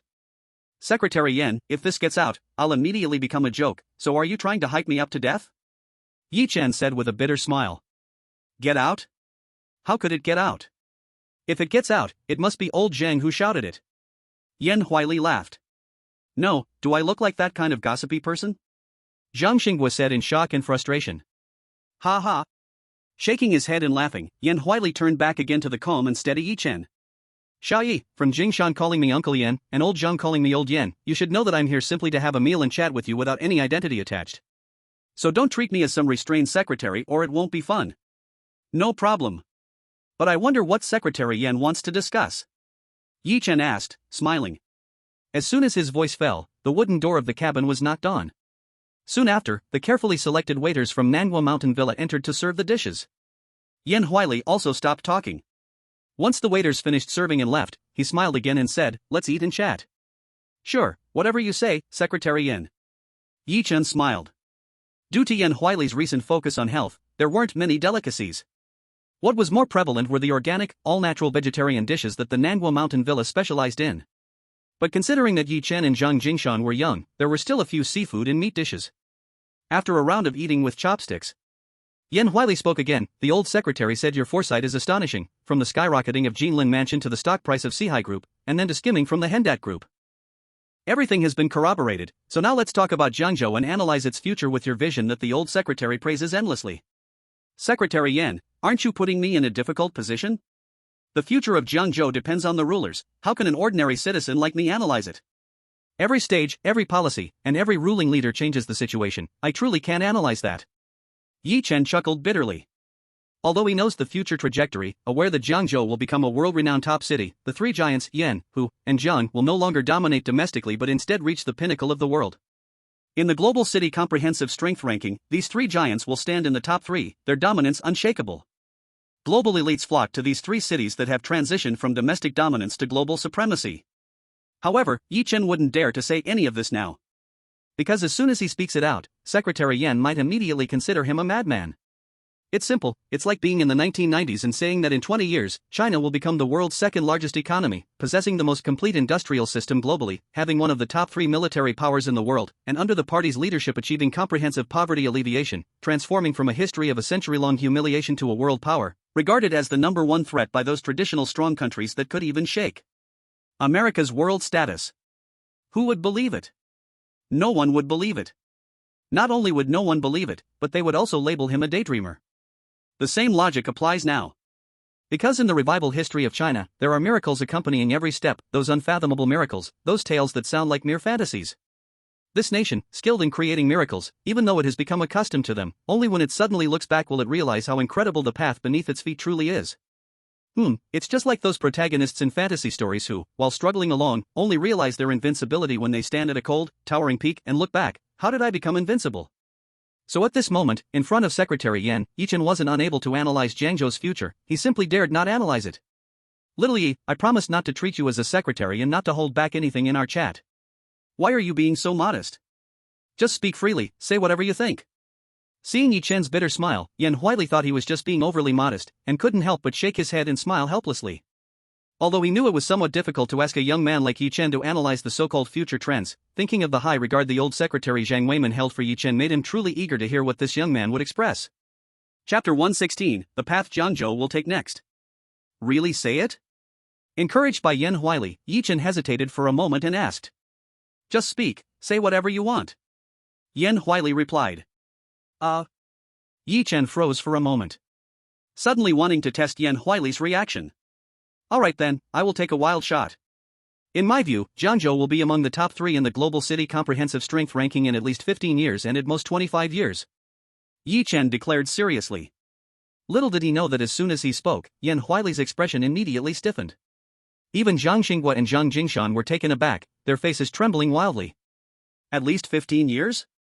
At most 25 years? Could it really become one of the top 3 in the global city rankings? If this were online, he would surely be commented on with, how many drinks did you have to say that? In terms of the domestic urban status, Beijing is the political center, Shanghai is the financial center. The status of these two will never be shaken in the country's macro-strategic development. That is why there is the saying of Yanshang River. And according to the saying, even if there is a turn, it is not Jiang Zhou's turn. Furthermore, in the 15-year or even 30-year goals set by the country, no one dared to fantasize about such a giant leap forward.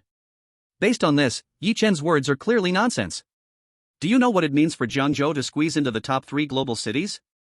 After being stunned and astonished, Yan Huili asked. It means that China stands at the top of the world, it means leaving traditional powers like Britain and America far behind, it means the great rejuvenation of the nation has reached a point where the whole world bows down. Yi Chen said seriously. So do you think it can be done in at least 15 years or at most 25 years? Yan Huili asked again. Looking back at modern history, from broken walls and ruins, from hunger and poverty to today's prosperous nation with no worries for food and clothing, and a strong army, let's not go far, just 40 years ago, did anyone dare to imagine the peace and stability we have today? With nothing to our name, we created the current prosperous era on our own. Isn't that even more incredible? As he spoke, Yi Chen grew more passionate. Yet Yan Huili found himself at a loss for words. He felt that Yi Chen was mixing concepts. But he couldn't refute it. I do not deny what you said, the past few decades have absolutely been great, unique in world history. But do you think it is appropriate to apply the progress of those decades to the future? Yan Huili said. Secretary Yan, you misunderstood. I am not applying past patterns to the future. What I want to express is that this is a nation and a people that are good at creating miracles. On this land under our feet, nothing is impossible. Yi Chen said. Yan Huili was stunned into silence for a moment, then involuntarily let out a wry smile, as if the rhythm had gone off track. Then, returning to the main point, are we getting a bit off track? Right now, it's time for you to analyze Jiang Zhou's future. No, Secretary Yan, not at all, because Jiang Zhou's future is also the future of the nation. Beijing is the political center, Shanghai is the financial center. Compared to these two, we Jiang Zhou are undoubtedly the most diversified and also an economic fortress for the country, with decades of pioneering experience in reform and opening up. Plus, with the geographical advantage of neighboring Hong Kong, we have opened a direct window to the international community. As the most developed base in the country, it is beyond doubt that the national focus will shift to Jiang Zhou. Yi Chen spoke eloquently, like a prophet with a vision for the next 60 years. At this moment, he seemed to be summarizing. Continue. Yan Huili said seriously. In this context, the balance of national resources, barring any accidents, will bring a huge tilt towards Jiang Zhou, seeking a true breakthrough path. Yi Chen said. So what do you personally think is the path Jiang Zhou should take next? Yan Huili asked. Technology. Yi Chen answered without thinking. Technology? Yan Huili's eyes widened. Yes, the era of industrialization to informatization has already completed its process, and the era of informatization has now reached a critical peak. What follows is a transition period from informatization to technologization. Looking back over the past few years, whether it is industrialization or informatization, we have largely been on the trailing end. Although we have gradually caught up in the post-informatization era, we still have no advantages. Yi Chen paused and continued, these issues that I can see and think of, without a doubt, the National Strategic Bureau has long understood. Even before the arrival of the information age, preparations for the technological age had already begun. All these years of silent hard work and planning were undoubtedly to open the true curtain of the technological age ahead of everyone else and stand at the forefront of the world. If nothing goes wrong, the full arrival of the technological age won't be far off, and the curtain will soon be drawn by our country, China. Once the curtain truly rises, Zhangzhou will be at the forefront. As I said before, unlike the politics of Yanqing or the finance of Hoodoo, Zhangzhou's diversity means we are not tied down. It means we can boldly seize opportunities without hesitation. With the arrival of the epoch-making technological age, supported by the country's resources and policies, countless ambitious capitals and high-end talents in technology will flock to Zhangzhou. Holding the country's resources in one hand and standing at the forefront of the times with the other, while behind us are ambitious domestic capital and top-notch talents pushing us forward. Such Zhangzhou will surely leave international metropolises around the world far behind. When the curtain of an era rises, 15 years often marks a dividing line. Zhangzhou, standing at the cutting edge of the epoch-making winds, may not even need to wait for that dividing line to come. It may already be enough to stand proudly on the world stage. At that time, one can only imagine what kind of sight it will be. Even if Zhangzhou is not the political center and not the financial capital, relying on leading the technological age, I personally believe it can definitely make it into the top 3 of the global comprehensive strength rankings. Although Yi Chen's long speech was extremely one-sided, it was one-sided but hit the nail on the head. As the person in charge of Zhangzhou, he couldn't possibly be unaware of the country's macro strategy. Otherwise, he wouldn't have reached this position. On the contrary, just as Yi Chen said, the full arrival of the technological age is indeed not far off. Last month, he went to Beijing with his superiors, and that's exactly what they talked about. Although the country did not openly look forward to entering the global city rankings in the next few years, the message from the top was undoubtedly to make Zhangzhou a major hub for economic and technological development. However, Yi Chen had now made it all clear to him. In an instant, Yan Huili suddenly felt that this young man had become incredibly terrifying. Compared to the old secretary's evaluation, Yi Chen seemed to have surpassed him. But before Yan Huili could respond, Yi Chen interrupted him. But what? Yan Huili subconsciously asked, eager for clarification. Chapter 117, She's Not Right for You. But before entering the technological age, Zhangzhou still needs to take another step to stimulate the economy. Real estate, which has long been considered a double-edged sword, needs another surge of attention. However, I believe that this surge will likely not target the lower and middle classes, but instead focus on high-end groups. In addition to stimulating the economy and releasing a new round of potential signals from Zhangzhou, there will also be a greater push for investment attraction policies. This will bring more high-end industries to settle in Zhangzhou, paving the way for the full arrival of the technological age. Yi Chen analyzed seriously. But Yan Huili almost gasped in shock, nearly dropping his jaw. Because what Yi Chen said was exactly what he had discussed with the provincial government's senior officials after returning to Zhangzhou from Beijing. The goal was, just as Yi Chen said, to lay the groundwork for the country's plan for the arrival of the technological age. Now, Yi Chen had spoken it out loud. What kind of freak is this? In his shock, Yan Huili suddenly realized that this guy should definitely be recruited into the National Development Strategy Bureau. It's pure talent wasted not to have him there. Brother Yi, what are you talking about? Is the meaning that now investing in real estate, soon one can reap another wave? Hearing this, Zhang Jingshan, who was confused, suddenly said this. From Yi Chen's lengthy speech, he summarized 3 points. First, Zhangzhou is very impressive, with limitless potential. Second, Zhangzhou may use real estate to stimulate the economy again, this is an opportunity. Third, Brother Yi is very impressive. Yes, Brother Yi is indeed very impressive. Although he didn't fully understand, from Yi Chen's confident manner and Yan Huili's reaction, Yi Chen's impressive image grew mighty in his heart again. As for Zhang Xinghua, he was even more confused than Zhang Jingshan. Even though he couldn't digest what Yi Chen said, it didn't stop him from looking at Yi Chen with a dazed expression. Combining this with the personal information he obtained earlier about Yi Chen. Then looking at the person talking confidently with Yan Huili in front of him. It simply could not be connected together. He really wanted to ask, is this still the same person? However, in response to Zhang Jingshan's exclamation, Yi Chen smiled and shook his head non-committally. I'm talking about high-end real estate, so don't think about speculating. In the future, the real estate industry, while not sinking into decline, will definitely gradually return to rationality. Those who still want to speculate and flip houses are just looking for death. Housing prices won't rise, but they won't drop either. This is the trend. Cough, I thought so. Zhang Jingshan awkwardly smiled. Young Yi, you really live up to the old secretary's high praise, astonishing everyone. Let alone if what you said is correct, just the fact that you can figure these things out makes Yan Huili have to feel amazed. I've seen many young talents, but compared to you, they can't even compare. Maybe the term young talent is not even suitable for you anymore. It's a monster, huh? Not wanting to ask further, Yan Huili sensibly stopped that topic, with admiration written all over his face. Secretary Yan, what's this monster business? I'm just speaking off the top of my head, my personal opinion. You told me to speak freely, so if it's off the mark, please take it as a joke. Yi Chen smiled. This calm and composed demeanor, when shining brightly, was full of ambition, and when reserved, was smooth and easygoing. It made Yan Huili have to be distracted again. How many years has it been since he had seen such a young person? No, it should be said that he had never seen such a young person. Even those legendary figures who had achieved fame and success likely wouldn't have this kind of grasp. Not only are you talking freely, but you're also really daring to say it, huh? Yan Huili laughed heartily. Following that, the rhythm entered into casual chatting. Upon learning that Yi Chen grew up in an orphanage, Yan Huili, who came from poverty and achieved a turnaround in life from the mountains, was even more shocked. Without any background, without any environment influencing him, how can he possess such foresight and analytical ability? This.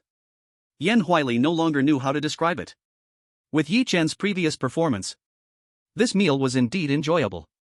Because of Yan Huili's public office, their light-hearted chatting quickly came to an end. Finally, as they were about to walk out of the wooden house named Guanlan, Yan Huili suddenly stopped his steps. With a playful smile, by the way, I almost forgot, I heard you can read faces? Yi Chen was taken aback. Help me take a look. Yan Huili said seriously with a smile. Zhang Xinghua. Zhang Jingshan. Yi Chen thoughtfully said, Secretary Yan still believes in this? Haven't you heard that most politicians believe in these things? Yan Huili said. That's the case, but I'm afraid if I say it, you'll think I'm flattering or ingratiating myself. Yi Chen smiled. Does that mean I'll have a smooth career? Yan Huili said.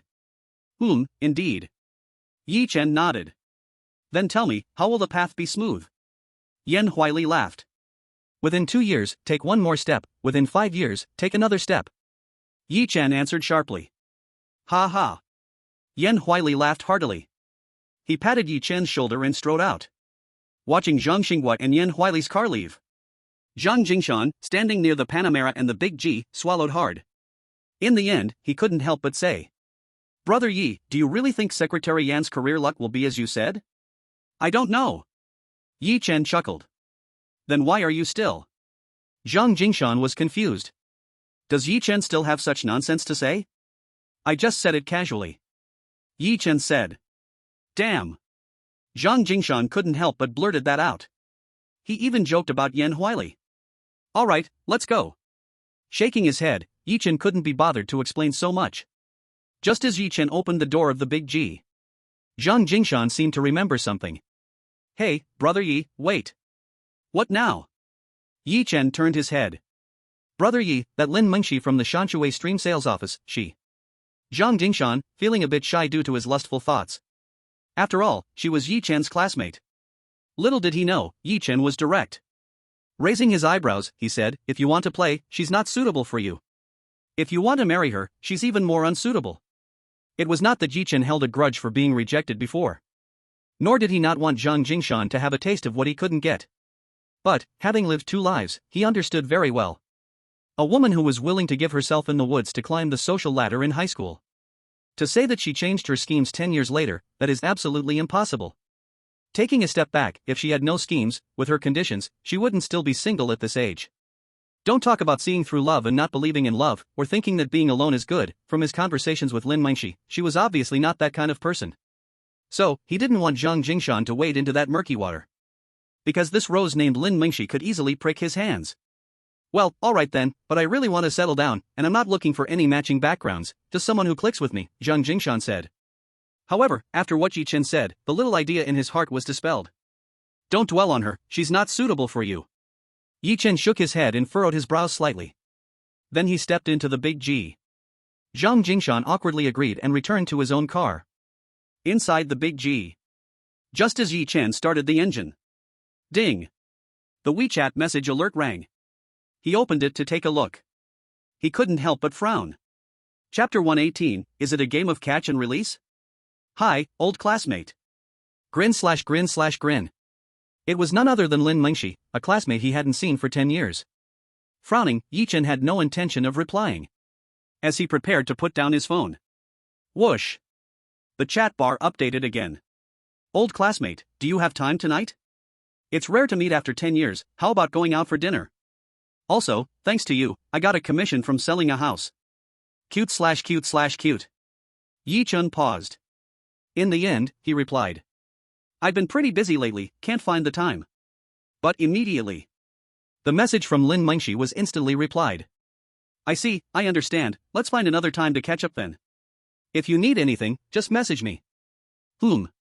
After a bland reply, Yi Chen locked the screen and put down his phone, driving the Big G. On the other side. In the break room of the Shanshui Stream Sales office. Lin Mengshi bit her pink lip lightly. Her mind couldn't help but recall her journey up to this point. Before this, she had never regretted rejecting Yi Chen's pursuit. Even if Yi Chen's looks were among the best among her suitors. Even if Yi Chen entered a top university with a nearly 600-point college entrance exam score. Even if she was tossed aside after the district chief's son from the next class got bored of her. She has never regretted rejecting Yi Chen. Later, after stepping into society and wandering through several big cities, she was raised as a canary, had affairs with many rich second-generation heirs, and was even coerced due to her star dream. Unfortunately, fate played tricks on her, and in the end, she gained nothing good. The only thing she accumulated was a pile of luxury brands and promises so false they couldn't be any more fake. Yet, even so, she never thought of that boy who confessed to her. Even when classmates joked about Yi Chen in the group, her heart was like still water, and she didn't even feel fortunate about not choosing Yi Chen at that time. He was nothing more than a transparent passerby in her life. Over the years, she had plenty of opportunities to date properly, but she didn't, because she clearly knew what she wanted was absolutely not something an ordinary relationship could give her. So when her dream of stardom shattered, she dove into the real estate industry. She didn't choose those top-tier residential areas costing over 100,000 per square meter because she felt she couldn't handle those old foxes. She didn't select those mid to low-end housing areas because those just-needed groups didn't catch her eye. And the hillside resorts starting at 60 or 70,000 per square meter undoubtedly became her best choice for catching a golden turtle. Half a year into the industry, were there clients who had their eyes on her? Yes, and quite a few. However, older men or those with a wandering heart were not her type, so she didn't even have the thought of teasing them. What she was waiting for was a diamond bachelor, or at the very least, a married man under the age of 45. Having seen so many affairs in real life, she didn't mind taking on the role of the mistress to launch a counterattack against the legitimate wife. It didn't matter what morals or ethics were at stake because, for her, this was the best shortcut to change her destiny and enter high society, reaching the peak of life. Unfortunately, after half a year, she still couldn't find a suitable prey. Just when she was engulfed in thoughts of compromising her standards, Yi Chen and Zhang Jingshan appeared. At first, she wanted to leverage her old classmate Yi Chen to get close to Zhang Jingshan. But as soon as Yi Chen bought a 20 million house in cash, and the general manager revealed Zhang Jingshan's identity, she had to abandon her original idea. Simply put, as the general manager said, the door of the former Jiangzhou secretary's family was not one she could enter. And directly paying 20 million in cash to buy a house, driving a Mercedes G-Class, Yi Chen knocked on the door of her fantasies. Even though she knew Yi Chen already had a wife and child. But to Lin Mengshi, this didn't matter at all. What mattered was that everything Yi Chen showed matched her requirements perfectly. More importantly, Yi Chen had pursued her before. Based on these 2 points, the light of hope in her heart was already shining brightly. Even if the last message on the chat was a bland it couldn't make Lin Mengshi feel much disappointment. She didn't believe there were many men who could resist temptation. Moreover, it was Yi Chen who had pursued her back then. Although 10 years had passed, she still had enough confidence in her looks. Gently releasing her pink lips, she whispered flirtatiously to herself, "Old classmate, is this your way of teasing? But it's okay, 10 years ago, you pursued me, now, let me pursue you instead." Unaware that he was already being watched by the goddess he had longed for night and day. Back at his rented room, Yi Chen began to pack things he thought were necessary to take to the new house. Not just his, but also Chen Inua's and Yuyu's. Finally, everything was packed into a big and a small suitcase. Time flies by. In the blink of an eye, the slanting rays of the evening sun shine into this rental room with decent lighting. On the verge of leaving. Looking at this room that has been rented since before Yuyu was born and has remained my home until now. Yecheng, living 2 lives, feels a multitude of mixed emotions. Goodbye. he whispers softly as he turns back. Only then does Yecheng drag his suitcase out. He shoves the suitcase into the trunk of the big G. Then he drives away from this urban village he has stayed in for 5 or 6 years. First, he goes to Zijing Kindergarten to pick up Yu. Next, he drives to Huaxing Trade to pick up Chen Yinhua after work. Finally, he rushes to a private restaurant just in time for dinner. Chen's Private Kitchen. A private restaurant that has become a popular check-in spot in Zhengzhou. Chen Yinhua says gloomily, "We could have just cooked something at home. Why did you think of coming here? The food might not even be that good, but the price has been hiked up by those bloggers. A few ribs cost 78. Yecheng smiles and replies, "I saw that you liked a video of this private kitchen on Douyin, so I thought we should come. As for the price, it's a bit high, but it's just us 3, and we can't eat that much." Upon hearing this, Chen Yinhua feels warmth in her heart. Because she never expected Yecheng came here just because she liked to post on Douyin. Yet she teasingly responds, "What if one day I like a Rolls Royce or Bentley on Douyin? Will you have to buy one then?" Yecheng answers seriously, "If you like it, I'll definitely buy it. Forget it. You should focus on starting your flawless cream business first. In the beginning, funds will definitely be tight, so save where you can. You can splurge only after you've built a solid foundation." Chen Yinhua shakes her head dismissively and can't help but lecture him. This makes Yecheng feel quite embarrassed. He has over 1 billion left after setting aside 2 billion for the flawless cream. Moreover, in a couple of days, there's a wave of worth tens of millions waiting for him to collect. So pretending to be poor is indeed a bit tough for him. However, facing Chen Yinua's teasing, he still nods with a bitter smile. Yes, you're right, my wife." Unbeknownst to him, calling her wife makes Chen Yinhua feel embarrassed and flattered. Her pretty face can't help but blush slightly. Instantly, she shoots him a glance, "Stop being so cheeky." As she speaks, she hides her flushed face. Suddenly, she becomes serious. "By the way, there's something I want to tell you." What is it?" Seeing Chen Yinhua addressing him seriously is rare, Yecheng's expression becomes earnest. "Yihan called me this afternoon. He said they've picked a wedding date, July 21st in the lunar calendar, which is August 29th. Isn't that just in 10 days? So rushed?" Chen Yinhua helplessly nods. "I asked, and Yihan said the date was chosen by my mom consulting a fortune teller. She claimed it's a lucky day for everything, a rare marriage day. Yihan wanted to postpone a bit, but my mom insisted on this day, and he had no choice but to agree. Your mom is probably afraid that a delay will lead to changes, and Wang Qian might not be willing to marry Yihan then." Yecheng says playfully. "I think so too." Chen Yinhua awkwardly agrees, then shakes her head. "My mom is currently focused on getting Yihan to bring Wang Qian home. No one else's opinions matter, and I don't dare to say anything to avoid trouble." "You seem to not like Wang Qian much?" Yecheng asks. "It's not about liking or not, mainly it's about Yihan. As long as he likes her." Chen Yinhua replies. "So do you think Yihan will be happy with her in the future?" Yi Chen asked. Chen Yinhua fell silent for a moment. "Happiness is not something I can judge. Besides, my mom has always wanted Yihan to quickly bring Wang Qian home. If any of our relatives dare to say anything bad about Wang Qian, she would get furious. So I can't say anything, and I don't dare to say anything. If I do, it'll just invite criticism." She paused and continued before Yi Chen could respond. "To be honest, there's a girl named Chiwen who works as a makeup artist at a wedding company. Although she isn't as pretty as Wang Qian, her character and personality are 1,000 times better. She has always liked Yihao, but it's a pity that a goddess has a dream while the king has no heart. Yihao is completely enchanted by Wang Qian and has never even considered that girl. A few times, I tried to hint to Yihao about that girl, hoping he would think it through. Unfortunately, he couldn't take in what I was saying, and gradually, I didn't want to say much more. I could only let it be.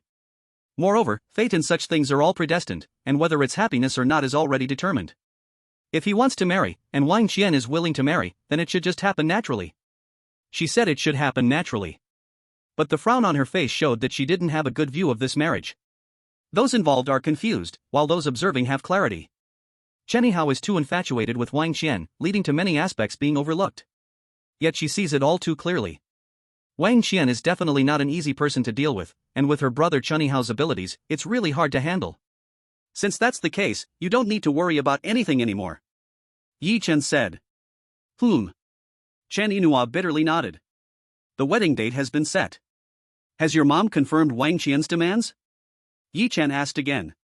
Chen Yinhua thought for a moment. "The 180,000 betrothal gift will be sent over in a few days. The house and car are pretty much ready, we'll pay the down payment in these few days. Anyway, it will definitely be settled before the wedding." Yi-chen, about this matter, I really feel sorry for you because over 300,000 of that money is yours. It's okay. Why do you keep bringing up those 300,000? Spending it on Ihao's wedding also counts as my way of supporting my little brother-in-law and starting a family. After all, he has spoiled Yu so much over the years, and for us too. If it weren't for him, we probably wouldn't have been able to get a marriage certificate. So don't say it's just over 300,000, even if I take care of everything, it's only right. Yi-chen sighed. Even though he held an absolutely pessimistic view of Chen Yihao and Wang Qian's marriage in his heart, he did not say a word against Wang Qian, nor did he let Chen Yihao think of ways to persuade Chen Yihao. As Chen Yihao said, fate and happiness are all predestined.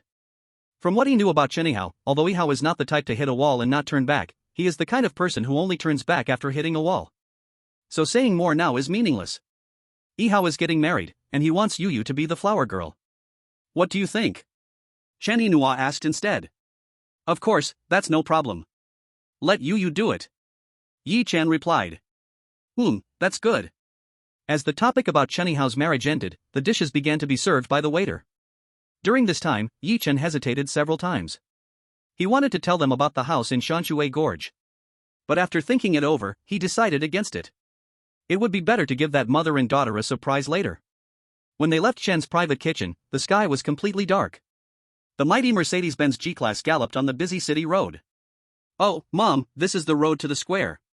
Is Daddy going to take us to the square? Lu Yu, leaning against the window to see the scenery, suddenly shouted in delight. The little girl had been to the most bustling square in Jiangzhou a few times and recognized those landmarks along the way. Immediately, she became excited. And Chen Yihao, who had been talking to Yi-chen, was momentarily stunned. The road to the square? Swish. By instinct, she turned her head to look out the window. Only then did she realize that they had already deviated from the path to their city-village home. Are you taking Yo-Yo to Times Square? Chen Yihao asked in surprise. No. Yi-chen smiled. You better not be wasting gas just for a joyride. Chen Yihao said confused. It's not a joyride. Yi-chen glanced at his bewildered wife in the rearview mirror and smiled slightly. Then where are you going? What for? Chen Yihao increasingly puzzled. Yi-chen, I'm giving you a surprise. Chen Yihao, a surprise for us? What surprise? You'll find out soon, don't rush. Yi-chen said. Seeing Yi-chen's demeanor, she stopped asking. She simply looked out at the passing night scenery, her face filled with confusion. She could not figure out what this guy was up to after all. Today is neither her birthday nor Yo-Yo's birthday. And it is definitely not their wedding anniversary. So what surprise could be causing all this fuss? Daddy, are you taking me and Mommy to the square? The square is that way. The little girl, focused on watching outside, had not paid attention to her parents' conversation. At the intersection, seeing Dad Yi-chen not turning toward the square, the little girl immediately got anxious. Yo-Yo, we're not going to the square for now. Daddy is taking you to another place, a place 100, 1,000, 1,000,000 times better than the square. Yi-chen said with a smile. A place 1,000,000 times better than the square? The little girl blinked her big, sparkling eyes, filled with anticipation. Yes, 1,000,000 times better. Yi-chen chuckled. Soon, under the swift ride of the Big G, the Shanshui River neighborhood near the riverside came into Yi-chen's view. P.S. 2 out of 4. Chapter 120, This is a Scare. As the Big G smoothly entered the Shanshui River neighborhood and descended into the underground parking garage, Chen Yihao could no longer contain herself. Yi-chen, what's going on? Why did you bring Yo-Yo and me here? Also, why did the gate guard let us through? Surprised. Chen Yihao was truly taken aback. Though Shanshui River wasn't the top residential area in Jiangzhou, it wasn't a place for ordinary people, nor could regular buyers afford such high-end residences. Starting from 60 or 70,000, and rumored to be 800,000 per square meter. For a neighborhood like this, the entry control was undoubtedly extremely strict. But how did they let Yi-chen through? On this question, she had a glimmer of an idea. But she was afraid to think in that direction. I've told you not to rush, you'll know soon. Yi-chen smiled. He parked the Mercedes Big G in an unoccupied parking space. He opened the trunk and took down the 2 suitcases, one big and one small. Isn't this our suitcase? You are. Chen Yihao said. Thoughts began to clarify, but with clarity came a sense of chaotic blankness in her mind. I said not to rush, just wait. Yi-chen smiled and looked at Yo-Yo. Yo-Yo, come with Daddy. Daddy, what are we doing here? This is a parking lot, not better than the square. The little girl asked in confusion. Wait and you'll see it's better than the square. Just come with daddy for now. Yi-Chen said, dragging the suitcase towards the elevator of Building 6. With her brain a blank slate, Yo-Yo followed him in disbelief. In the elevator, Yi-Chen pressed the button for the 21st floor. And Chen Inouye, meanwhile, was holding back her curiosity to ask if he bought a house here. Because she felt it was too crazy. Houses here casually started from tens of millions for a set. How could it be something their social class could afford? As her previously clear thoughts suddenly plunged back into chaos. Ding! Yi-Chen was the first to step out of the elevator. At the door of room 2102. He pressed the 8-digit passcode on the keypad to open the door. Yi-Chen, you. Chen Inouye's tongue started to trip over itself. Let's talk inside. Yi-Chen smiled, interrupted her, opened the door, and took the suitcase inside. Press the one-button switch that controls all the lights in the house. Swish. In an instant, the over 200 square meter house was filled with light. The high-end and grand decoration immediately captured the eyes of Chen Inouye and Yi Yuyu. The well-furnished furniture created a warm and luxurious feeling. For Chen Inouye, this was undoubtedly a mansion, a real mansion. Yet for a brief moment, she felt as if she were turned to stone. She stood frozen, dazed, and speechless. Wow, Dad, is this our new home? You said we would move into our new house soon, is this the place? The little girl didn't understand anything unbelievable or hard to believe, nor did she know how much such a house would cost. Seeing this beautiful house, Yi Yuyu could no longer contain her excitement and shouted. Yes, this is our home, it's Yuyu's home now. Do you like it? Yi-Chen smiled. I like it. I like it so much. We have a new home, we can live in a new house, yay. Amid the cheers of excitement, Yi Yuyu dashed straight to the sofa in the living room. The sofa seemed to hold an irresistible allure for the child. Is this your surprise? Coming back to her senses, Chen Inouye, with a dry throat, looked at Yi-Chen. Yes, is this surprise surprising enough? Yi-Chen grinned. This is a shock. Chen Inouye blurted out. As she said, this wasn't a surprise, it was truly a shock. For a property like this, she never even dared to dream of it, not even to hope for the courage to wish for it. If she had to talk about aspirations, she thought that before Yuyu turned 10, being able to afford a 70 to 80 square meter house in a low-end community would already satisfy her. But now, Yi-Chen had brought her to a luxurious house that definitely looked over 200 square meters, located in a high-end residential area where most people wouldn't even dare to dream to live. What else could it be but a shock? And when did he buy this? How much did it cost? Where did he get this money? One question after another surged in Chen Inouye's mind. Did you buy this? Chen Inouye asked, her voice trembling. Yes. Yi-Chen nodded happily. When did you buy it? Chen Inouye blurted out. Today. Yi-Chen maintained that simple smile. How much did you pay? Chen Inouye asked again. 20 million. Yi-Chen said. 2 million. These 3 words almost made Chen Inouye collapse on the ground. Did you rob a bank? Chen Inouye suddenly exclaimed. She had given her mother, Lu Shuiqin, the bank card with over 300,000 yuan in it. By accident, she bought a discounted Mercedes G-Class that had been cheaply sold after being damaged by the boss of the car show. Chen Inouye could accept all of this. Because she believed Yi-Chen's explanation, that through a coincidence in Jinlin Mansion, he used a 200,000 yuan deposit to take advantage of inside information, making a profit of 4 million. But that 4 million, even after spending 1.5 million on the Mercedes and giving over 300,000 to her mother, even then, it was still 16 million short of the 20 million for this house. Where did this money come from? Even if he won the lottery, it wouldn't be this kind of jackpot. However, before Yi-Chen could answer, Yi Yuyu, who had run from the sofa to the balcony, suddenly turned and shouted, Mom, come here, hurry. Chen Inouye trembled. Instinctively, she turned to look at Yi Yuyu, who had run to the balcony. Unbeknownst to her, the little one had run back anxiously because Mommy hadn't moved. She grabbed Chen Inouye's hand and pulled hard. She couldn't pull her. Realizing this, Chen Inouye finally said, Yuyu, what's wrong? Mom, come with me to see, it's so beautiful. Yi Yuyu urged. Being told this by Yi Yuyu, Chen Inouye was stunned. Then, without waiting for Yi-Chen to answer her question, she stepped forward and followed Yi Yuyu to the balcony. Mom, look quickly. The little girl pointed her finger ahead. But there was no need for her to point. The moment Chen Inouye stepped onto the balcony, her whole being felt as if electrified. Goosebumps rose all over her body. For the breathtaking beauty in her view was once again hitting her eyes with shock. The night view of the Pearl River, in a complete 180-degree panorama, was before her eyes. The ferry for a night tour on the Pearl River was slowly gliding across the river's surface. On both banks, crowds of people were leisurely strolling, creating a lively scene. The trees along the river were scattered yet orderly. The colorful lights did not lose their warmth. And there stood the Jiangzhou Tower in the distance. At this moment, Chen Yinua's brain completely crashed. This was the Pearl River night view she had never seen before. So beautiful, yet so unreal. P.S. 3 of 4. 5 chapters are owed, right? Starting tomorrow, I will make up for it. Tomorrow I will start updating in the daytime. Chapter 121, Let Zhang Jingshan and Li Chanfeng take on everything. Toot. A sound from the ferry horn pulled Chen Yinua back to reality. Such a breathtaking night view of the Pearl River may seem ordinary and dull to the rich living in these luxury neighborhoods. But for the working class at the bottom, it was undeniably a deep plunge into delight. Do you like it here?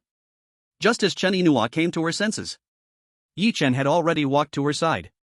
But the gaze looking ahead was calm and undulating. The only thing present was a hint of emotion mixed with a smile. You still haven't answered where you got the money? 20 million, this is 20 million, not 200,000. Chen Yinua said, trembling. She did not feel any excitement for being able to live in a mansion. On the contrary, there was only worry. Just a month or two ago, loan sharks had come to block her door, shouting and threatening to collect the 37,000. Just 2 months later, he was driving a Benz G-Class and bought a 20 million riverside mansion. This incredible rise was something Chen Yinua couldn't face calmly. Don't worry, it definitely came from a proper source. Yi Chen smiled wryly. However, deep inside, he was already sighing quietly. From the moment he chose to give Chen Yinua this surprise, he planned to appropriately confess some truths. After all, pretending to be poor all the time wasn't a solution. Without waiting for Chen Yinua to inquire further, Yi Chen took the initiative to continue. Do you remember when I talked about picking up bargains at the antique market? You said. Chen Yinua replied. I picked up bargains at the antique market, then used the money earned from that to book 2 apartments at Jinlin Mansion. A few days later, the property prices there skyrocketed, and I made 4 million. Later, I also helped Zhang Jingshan once, which is how I got to know him. He said he'd take me to see a bigger world, and I went to the stone gambling site in the western suburbs. When he said this, Yi Chen hurriedly added, Don't be anxious, I just went there to join in the fun. At the stone gambling site, he asked me to pick a piece of stone to try my luck. If something good came out, it would be mine, if not, it would be his. Unable to refuse his kindness, I randomly picked a piece nobody wanted, and it ended up revealing premium jade, which was bought immediately by a gemstone merchant for 24 million. At this moment, Chen Yinua was wide-eyed, staring in shock. Is this some kind of heavenly book? This is pure nonsense. Yi Chen continued. On the same day, news spread that the Sihai Group might face great trouble, potentially facing multiple charges and being monitored by the inspection team. Your company's president, Li Changfeng, is skilled at manipulating stocks and suggested that this was an opportunity to short sell the Sihai Group. Zhang Jingshan joined him, and when it came to my turn, remembering that 24 million was also thanks to Zhang Jingshan, I handed over everything to them. I thought, if I got tricked, then I would be even with Zhang Jingshan. Not long after, the Sihai Group really had an incident, and I believe you've heard about the Sihai Group stock crash, followed by a few days later, Li Changfeng proposed to withdraw. Just like that, I made a profit of over 20 million. As if telling a mundane story, Yi Chen's emotions showed little fluctuation. But inside, he was reciting Amitabha, realizing he could only pull Zhang Jingshan and Li Changfeng out to bear all this. Well, he could just contact them later to sort things out. However, the calmer Yi Chen spoke, the more Chen Yinua couldn't help but believe him. Because based on her understanding of Yi Chen, if this guy were lying, his expressions, tone, and speech pace would all be different. Others might not notice, but she had a bit of experience. Moreover, even if Yi Chen wanted to lie, he wouldn't drag her company's boss Li Changfeng into it, otherwise, he would be shooting himself in the foot. She had also heard that boss Li Changfeng was indeed an expert in stock trading. So, what Yi Chen said should be true. But how did he get to know Li Changfeng? You've gotten to know boss Li Changfeng? Chen Yinua exclaimed. Yes, I met him because of Zhang Jingshan. We went to the gambling stone market in the west suburbs together. Yi Chen replied. Then does my promotion to the head of the business cooperation team have anything to do with you? Chen Yinua frowned. No. You were promoted before I got to know him, how could that be related? Worried that Chen Yinua would overthink, Yi Chen still kept this matter to himself. After hearing this, Chen Yinua finally relaxed her frown. She then said, Continue. Where was I? Yi Chen asked. You were saying you made over 20 million from the stocks in Sihai Group. Chan Inua replied. Yi Chen nodded. He continued, at that time, I already wanted to be honest with you, to tell you all this, but I knew, given our emotional state at that time, you definitely wouldn't believe it, and it might even cause some trouble, so I held back and didn't dare to tell you. What happened next? Chan Inua asked. She knew that since Yi Chen hadn't mentioned the Wuxi cream, there must be more to follow. Sure enough. Yi Chen said, later, I happened to learn that the Hangda Group might build a stadium in the suburbs. One day, while having dinner with Zhang Jingshan and Li Changfeng, we talked about it, discussed and analyzed, and we all agreed that something was definitely going to happen in the suburbs. Later, we found out it was very likely to be developed, and the government might extend the subway there. Hiss. Chen Inua couldn't help but gasp. Because this afternoon, the municipal government had already announced that the subway line 10 extension would open stations in the suburbs. Immediately after the municipal government's announcement came out, the Hangda Group also issued an announcement that the stadium had been located in the suburbs. These two pieces of news had already surged to the Weibo hot search. So you bought land there in advance? Chen Inua exclaimed in disbelief. Yes, I invested all the money I earned from Zhang Jingshan and Li Changfeng. If the suburbs are really developed and connected to the subway, it could lead to a huge profit, at least 10 or 8 times. But I didn't expect that just the day after the purchase, people from the Hangda Group came to me, saying they wanted to acquire the land we just bought. Yi Chen said. What kind of luck is this? Chen Inua was once again stunned. Then, she suddenly remembered the previous 2 small incidents. Immediately, she exclaimed, last time you said you went out to discuss cooperation late at night, and less than an hour later you came back saying you wanted to make 4 billion, but the other party only wanted to give you 20 million, was it about the Hangda Group? And last time at my mom's house, Wang Xian heard you say something about a deal under a few hundred million being out of the question on the balcony. Is that true? Did someone from the Hangda Group really call you? She was already a mess, completely overwhelmed. Yi Chen smiled bitterly and said, it's not that I wanted to hide it from you, but honestly, I don't know how to explain it so you'd believe me. After all, even I find the series of events happening to be so unbelievable. Later, did Hangda Group really buy the land from you at 10 times the price? Chen Inua gulped nervously. Yeah, back then Hangda Group seemed really desperate. I figured the outskirts there were definitely special, and there had to be big moves coming. Otherwise, Hangda Group wouldn't have acted so quickly, so I didn't budge on the price. Not long after, it seemed like Hangda Group couldn't wait anymore, so they gritted their teeth and bought it at 10 times the price. With that, Yi Chen suddenly changed the topic. A few days ago, after I received the money, I immediately invested it into the Flawless Cream project. I've already hired professionals to set up a laboratory and started looking for subcontract factories to acquire. It's estimated that the entire plan will cost at least 1 or 200 million, which is definitely more than enough. That's why I'm here to buy a house. Inua, you've suffered these years. Let's say goodbye to the past and make life good again. Although there were many aspects of what Yi Chen said that were worth pondering, Chen Inua wasn't focused on digging into every little detail anymore. As long as the money came from a legitimate source and not through illegal means. That's enough. And with names like Zhang Jingshan, Li Changfeng, and the Hangda Group involved, she believed Yi Chen couldn't be lying. If it weren't true, even web novel writers wouldn't dare to make up a story like this. With that trust in Yi Chen's honesty, she even overlooked the mention of the Flawless Cream part. She stared blankly and murmured, my god, even novels wouldn't dare to write like this. Meanwhile, in a certain neighborhood in Jiangzhou, in a brand new, perfectly decorated 120 square meter apartment. The room was packed to the brim, too many people to sit, they could only stand crowded together. But on everyone's face, there was an overwhelming rage. The furious shouts nearly tore the ceiling down. Zhong Jianxi, you bastard, come out and explain yourself. Zhong Jianxi, do you think hiding in your room and not opening the door will save you? Do you believe we'll tear down your door? Zhong Jianxi, you heartless bastard, how can you look us in the eye, the dozens of families in Jinzhong village? Zhong Jianxi, you animal, you teamed up with outsiders and ruined our entire village. Are you even human? P.S. 4 of 4. Chapter 122, The Aggrieved Zhong Jianxi. In the locked bedroom. Old Zhong was so terrified that he lost all color and trembled uncontrollably. The hysterical curses from outside had already left him collapsed on the floor. He didn't dare to open the door. He believed that once he did, the villagers, whom he had lived with for decades, would beat him to death. But he was also wronged. He never imagined that Hangda Group would choose to build the football field in the outskirts, or that the city government would extend the subway to Jinzhong village. If he had known, forget 1 million, 3 million, 5 million, he wouldn't have sold it. That bastard Yi, you're a son of a bitch. Not only did you trap me, you damn well ruined me. Zhong Jianxi wailed, looking up at the ceiling. Zhong Jianxi, come out. You bastard, come out. You have 5 more minutes. If you don't come out in 5 minutes, we'll tear the door down. The shouting outside continued. But at this point, Zhong Jianxi didn't dare go out. Although he knew he was innocent, logically, the villagers of Jinzhong shouldn't blame him. After all, when he returned and said, "Once upon a time, a big boss wanted to buy Jinzhong village, offering 1 million for a house, and the villagers were overjoyed, agreeing without a second thought. So can we blame him? And he was also one of the sellers in the wave of cheap sales." But Zhong Jianxi knew that talking now was useless. These villagers definitely wouldn't listen to his explanations.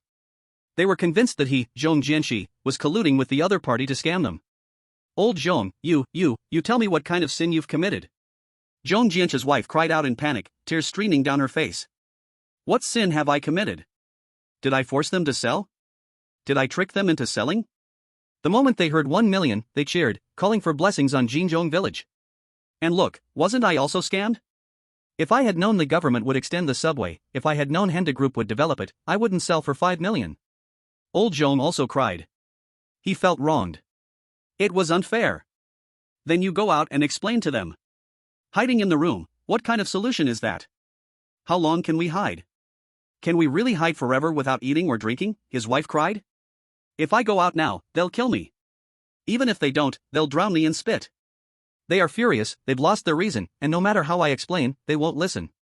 Going out would be asking for death. Old Zhong said. Then what should we do? Just stay in the room and let them make a fuss endlessly, his wife replied. Call the police, you call the police. If the police come, they'll settle down. Old Zhong said. Oh. Old Zhong's wife shivered and hurriedly took out her phone. However, telling her to call the police was clearly unnecessary. Because the police had already arrived. The other owners of the building had called them beforehand. After all, the roaring curse of dozens of people were no longer just a disturbance. What's going on here? This is a residential area, you shouting and yelling is a serious disturbance. Can't we talk nicely? A few police officers walked into Zhong Jianxi's crowded new home. With bewilderment, they shouted loudly. However, amidst the officers' shouts, the villagers' furious roars suddenly stopped. Officer, it's not that we want to disturb, it's that bastard Zhong Jianxi has gone too far. He's hiding in the room and won't come out, a villager yelled. What's going on? Why is he hiding in the room and refusing to come out? The police officer frowned. He's heartless, he has scammed us. He has sold dozens of families from Jinzhong village, the villager explained. Jinzhong village? Several police officers exchanged glances. The extension of Subway Line 10 and the news of Henda Group building a stadium had gone viral. Because of this, Jinzhong village had also entered the public eye. Immediately, the police officers raised their eyebrows. Tell me how he scammed you? It's like this. The villagers of Jinzhong began to speak all at once, their faces filled with indignation. Finally, the leading villager added, we must make Zhong Jianxi come out. He must give dozens of families from Jinzhong village an explanation. The police officers, after hearing the story, were dumbfounded. How could this be blamed on Zhong Jianxi? Go, you few, bring Zhong Jianxi out first, the leading officer instructed his colleagues. Then he turned to the villagers of Jinzhong and said, I warn you, when Zhong Jianxi comes out, none of you can take any extreme actions. Otherwise, don't blame us for arresting you. Okay, let him come out first. We promise not to hurt him, the villagers replied. Immediately, the crowded room fell into a deep silence. Under the identity of the police knocking on the door. Zhong Jianxi and his wife cautiously opened the door and appeared. Zhong Jianxi, you bastard. Zhong Jianxi, you heartless scoundrel. Zhong Jianxi, give us back our land. Little did they know, upon seeing Zhong Jianxi escorted by the police. The villagers of Jinzhong village immediately became furious, their eyes wide and faces twisted with anger. Everyone calm down. Do you want to go to the police station? Do you think the police station is better than here? The leading police officer furrowed his brows and shouted again. Only then did the furious crowd quiet down. Zhong Jianxi was nearly paralyzed with fear from the anger of the crowd. He immediately started to cry, Police comrade, they are misunderstanding me, they are wronging me. I absolutely did not sell Jinzhong village. I am also the one who got cheated. Zhong Jianxi, if it weren't for you asking us to sell, would we have sold? If you hadn't said the opportunity was rare, would we have sold? It's all your fault, you scoundrel. We already found someone to ask, if the houses and land were kept until now, they would at least have increased 5 or 6 times, maybe even 8 or 10 times. You still want our houses and land back? One villager shouted. Right, give us back our houses and land, and we won't sell now. That big boss, you brought him here, so you need to help us get it back. Zhong Jianqi, I think you must have been bribed and are colluding with the other party, otherwise why would you be so eager to find a big boss to buy our land? Do you think everyone doesn't know what kind of person you are? We all expected this, how could a selfish person like you help us all get rich? I don't care, anyway, you must get our houses and land back or we won't let you off. If you can't get the houses and land back, at least let the damned boss give us compensation, not much, just 400,000 for each family.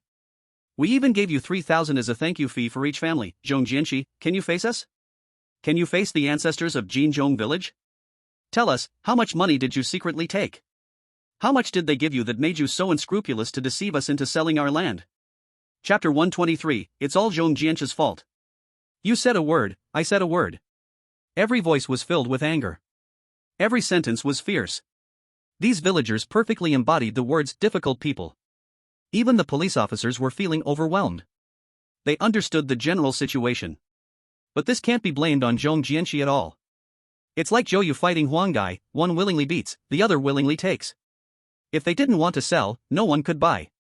Moreover, as for the land in Jinzhong village, if it weren't for the government extending the subway over there or for Manga Group wanting to develop it, not even 100,000, 50,000 would be worth nothing. Now that it's seen as a development opportunity, and the land is about to rise, they point the blame at Zhong Jianqi for helping to cheat them. Does that make sense? Besides, if Zhong Jianqi really colluded with the other party, really was bought out, how could they come find him? Wouldn't he have taken the money and hidden away quietly already? Brothers and uncles, I haven't colluded with them, I really haven't. From beginning to end, I haven't deceived you. If you must say I deceived you, I only exaggerated my own role. That day I was sitting at the village entrance when that person suddenly approached me, asking if the houses and land in Jinzhong village were for sale. I said I would sell, but they said they wanted a large amount. They wanted what kind of factory? They wanted large scale. They just don't want it anymore. Then I went to find you all, asking if you wanted to sell, and you all happily agreed to sell right away. After that, you kept urging me to finalize the deal, daily pushing me to have the other party come to collect. The other party delayed for a few days, and you were all anxious, worried they wouldn't collect and that you would be left with nothing. Have you all forgotten? Could you show a bit of reason? Can you give me a break? Honestly, can you blame me? Can you really blame me? Yes, every family gave me 3,000 as a thank you fee. Now I'll return all that thank you money to you, I don't want even a penny. Is that okay? In trembling and fear, Zhong Jianqi was on the verge of tears. It was too unjust, too damn unjust. Return 3,000? Is 3,000 going to settle this? Is it about 3,000 now? Zhong Jianqi, didn't you say you weren't colluding with the other party? Well then, go help us get our land back. As long as you help us reclaim our land, the whole village won't blame you. We will remember your great kindness. In short, it's just one thing, if it weren't for you, Zhong Jianqi, we wouldn't have sold our land. No matter what, you either get our land back or have the other party compensate us 4 million. Talking about anything else is useless. They didn't buy Zhong Jianqi's explanation at all. The villagers were still filled with anger. And this moment truly revealed the real face of humanity. 1 million versus 18 million. These two figures were enough for the villagers to disregard any sense of right and wrong. In short, it's all Zhong Jianqi's fault. Can you all talk some sense? You actively sold your land, did Zhong Jianqi force you? On what grounds are you blaming him? Just because he asked if you wanted to sell? Is there such reasoning? Also, the person who acquired your land followed proper procedures and paid in full. This was a mutually agreed transaction, legal and compliant. Can you just throw a tantrum? You want Zhong Jianqi to help you reclaim your land. Ask yourself, is that even possible? Even if we take a step back, if it were you, could you return the land at the original price? No matter how you argue, whether you approach Zhong Jianqi or the person who acquired your land, not only are you unreasonable, but you also showcase your ignorance of the law. If you must blame someone, blame yourselves. The leading police officer couldn't bear to watch any longer. He immediately said sternly.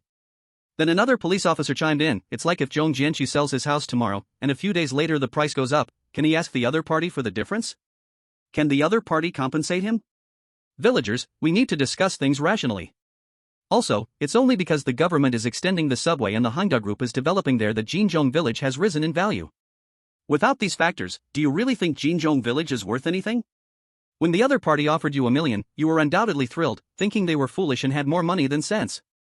The police officer's words silenced the villagers. Indeed, they had all regarded the other party as a fool with too much money at that time. But who could have imagined that just a few days later, the land in Jinzhong village would soar in value? Officer, it hasn't even been half a month since we sold our land. Not even half a month, who can stand it? The villager leading the group from Jinzhong village said. You all have to accept it, whether you like it or not. This just means you have bad luck, and you can't blame anyone else. Alright, everyone disperse. Quickly go back home, don't make things difficult for Zhong Jianxi, and don't disturb the other residents in the community, the police officer said. Are you helping Zhong Jianxi? Are you speaking for that black-hearted bastard who ruined our land? A young man from Jinzhong village shouted. Are you trying to challenge us? We don't even know who exactly took your land, how can you say we are helping him? We are just trying to reason with you, a police officer shouted angrily. I warn you all, disperse immediately. If you keep causing trouble, don't blame us for taking all of you to the police station. With the police officer shouting, the villagers from Jinzhong village suddenly fell silent. The representative from Jinzhong village fell into deep thought. After a short moment, he turned to the police officer and said, Officer, are we just going to accept this? I don't care if you accept or not, that is your business, but our duty is to maintain peace.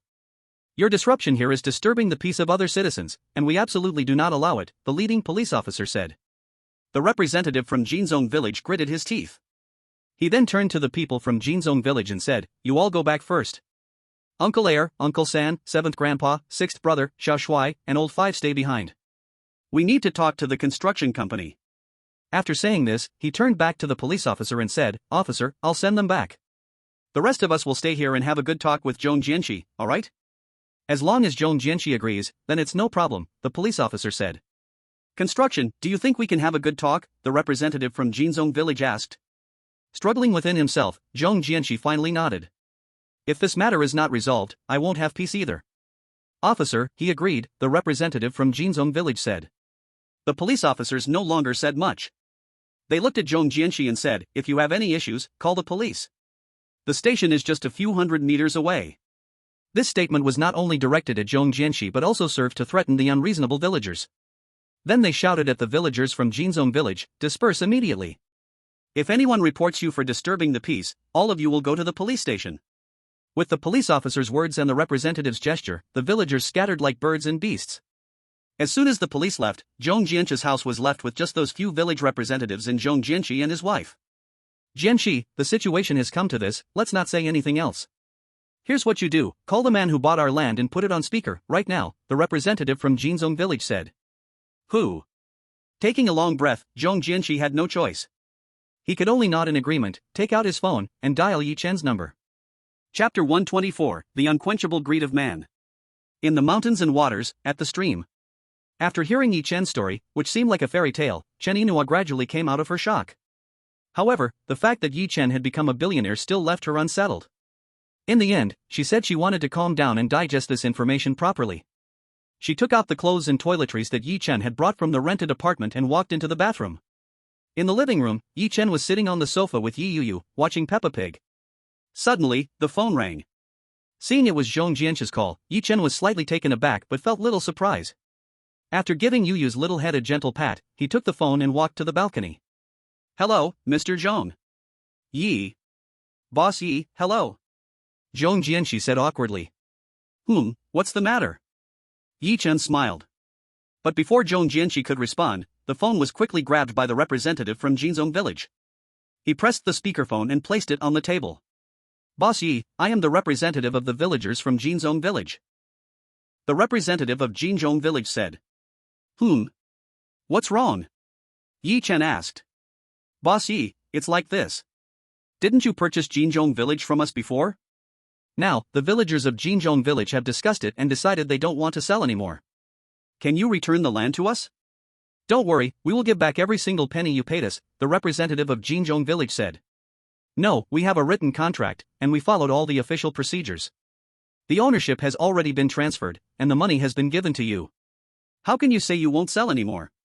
Yi Chen said with a smile. Mr. Yi, since you've put it that way, let's not beat around the bush. We all know the government plans to extend the subway to the suburbs and that the Henda Group wants to develop the suburbs. We believe your information is certainly more reliable than ours, the representative of Jinzhong village said, suppressing his emotions. And then? Yi Chen asked. Then? Then it means that Jinzhong village is now worth its weight in gold. You only gave us 1 million at that time. Do you think that price is reasonable? The representative of Jinzhong village said. Before, nobody knew the government would extend the subway or that the Henda Group would develop these matters. I just wanted to find a cheap piece of land to build a factory, and out of the whole Jiangzhou, Jinzhong village was the cheapest. Honestly, given the situation back then, offering you 1 million was already extremely generous. I doubt anyone besides me would even offer such a price. Yi Chen said. But now, Jinzhong village is worth its weight in gold, the representative of Jinzhong village said. What are you trying to say? Yi Chen chuckled. He had thought of this a long time ago. He was even prepared to give them an extra 200,000. Although in his past life, Jinzhong village was acquired by the Henda Group for 70 to 80,000 per household, even after a long protest, the Henda Group never raised the price. After all, such a precedent should never be set. In this life, he had given them a price of 1 million, which was already very kind. Otherwise, if he hadn't purchased it, they would have inevitably fallen into the same cycle of being bought by the Henda Group for 70 to 80,000. In a way, Yi Chen had been quite fair. However, even so, he had anticipated they would not be willing once the announcement was made. So he had already thought of giving an extra 200,000 when they approached him. This was not because Yi Chen was afraid of their protests, it was purely out of a sympathetic heart. Boss Yi, you should give us some extra money, that would be fair, right? The representative of Jinzhong village said. Fine, I don't want to talk too much. Let's be straightforward. I will give you each household an extra 200,000. Yi Chen said. Unbeknownst to him, as soon as he finished speaking, another villager from Jinzhong village immediately shouted, "What's this? 200,000? Just 200,000? Are you treating us as beggars? We've asked around, and based on our land, it's worth at least 10 times or 8 times more than that. So, the land of each household is worth at least 10 million. At this shout, the other villagers from Jinzhong village remained silent. Undoubtedly, they shared the same thought. Just 200,000? They definitely could not accept that. However, they forgot that they had no bargaining power whatsoever. Let alone 200,000, even if Yi Chen didn't offer a single penny more, they had no place to complain. Because in his past life, the Henda Group never even gave them an extra cent, even when they protested online and it became public opinion. But the public opinion was overwhelmingly in favor of the Henda Group, and apart from a few people trying to smear the Henda Group, no one sympathized with them at all. It's a simple principle, just like selling your own house. After selling, the house price suddenly skyrocketed.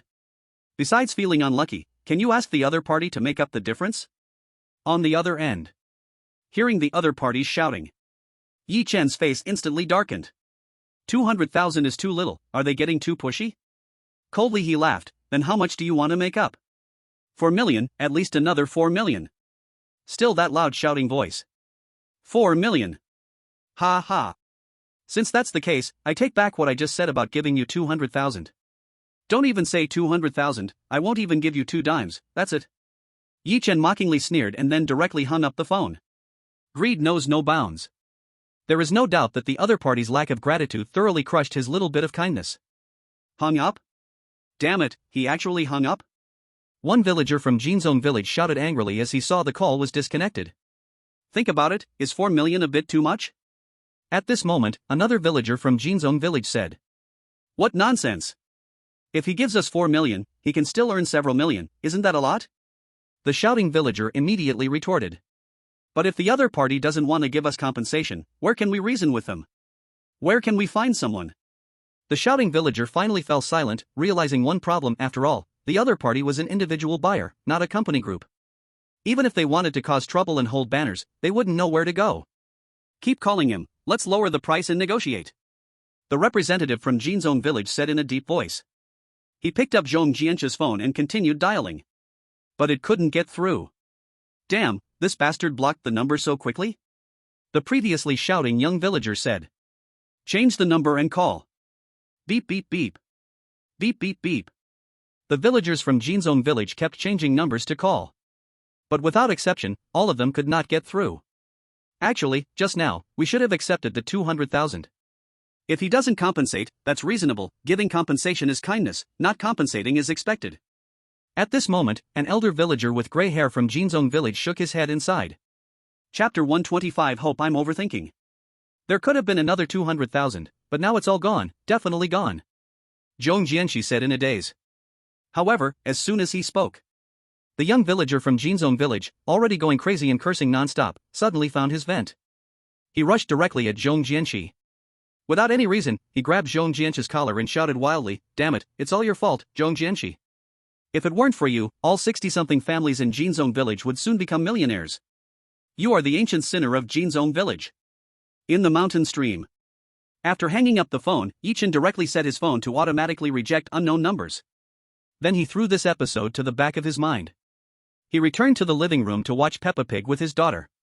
Not long after. After taking a shower, Chen Yinhua came out of the bathroom in her pajamas. "Yo-Yo, stop watching and go wash up with mommy." Now in her pajamas, Chen Yinhua called to Yo-Yo who was watching TV. "Just one more episode." The little girl raised a finger. "What time is it that you still want to watch another episode? Hurry up, be good," Chen Yinhua said. "Oh." Only then did the little girl reluctantly move from the sofa. But before her feet hit the ground, she didn't forget to kiss Yi Chen on the face. "Dad, I'm going to take a shower." "Go ahead, sweetie." Patting the little girl's bottom, Yi Chen's eyes were filled with affection. As Chen Yinhua took Yi Yo-Yo to wash up, Yi Chen, feeling bored, started flipping through the channels on the remote. Since it was rare for her to stay up so late, the little girl almost fell asleep while taking a shower. So as soon as she finished washing, she was hurriedly led by Chen Yinhua into the bedroom to sleep. "Yo-Yo is asleep?" Seeing Chen Yinhua come back out, Yi Chen asked gently. "Yes, she is asleep." Chen Yinhua nodded in response. "Come, let me take you to get familiar with the house. You haven't really explored it yet." As he said this, Yi Chen stood up. Leading Chen Yinhua, they began to wander around the house of over 200 square meters. In Chen Yinua's state of still feeling as if she were in a dream. After a round of wandering, the two arrived at the balcony.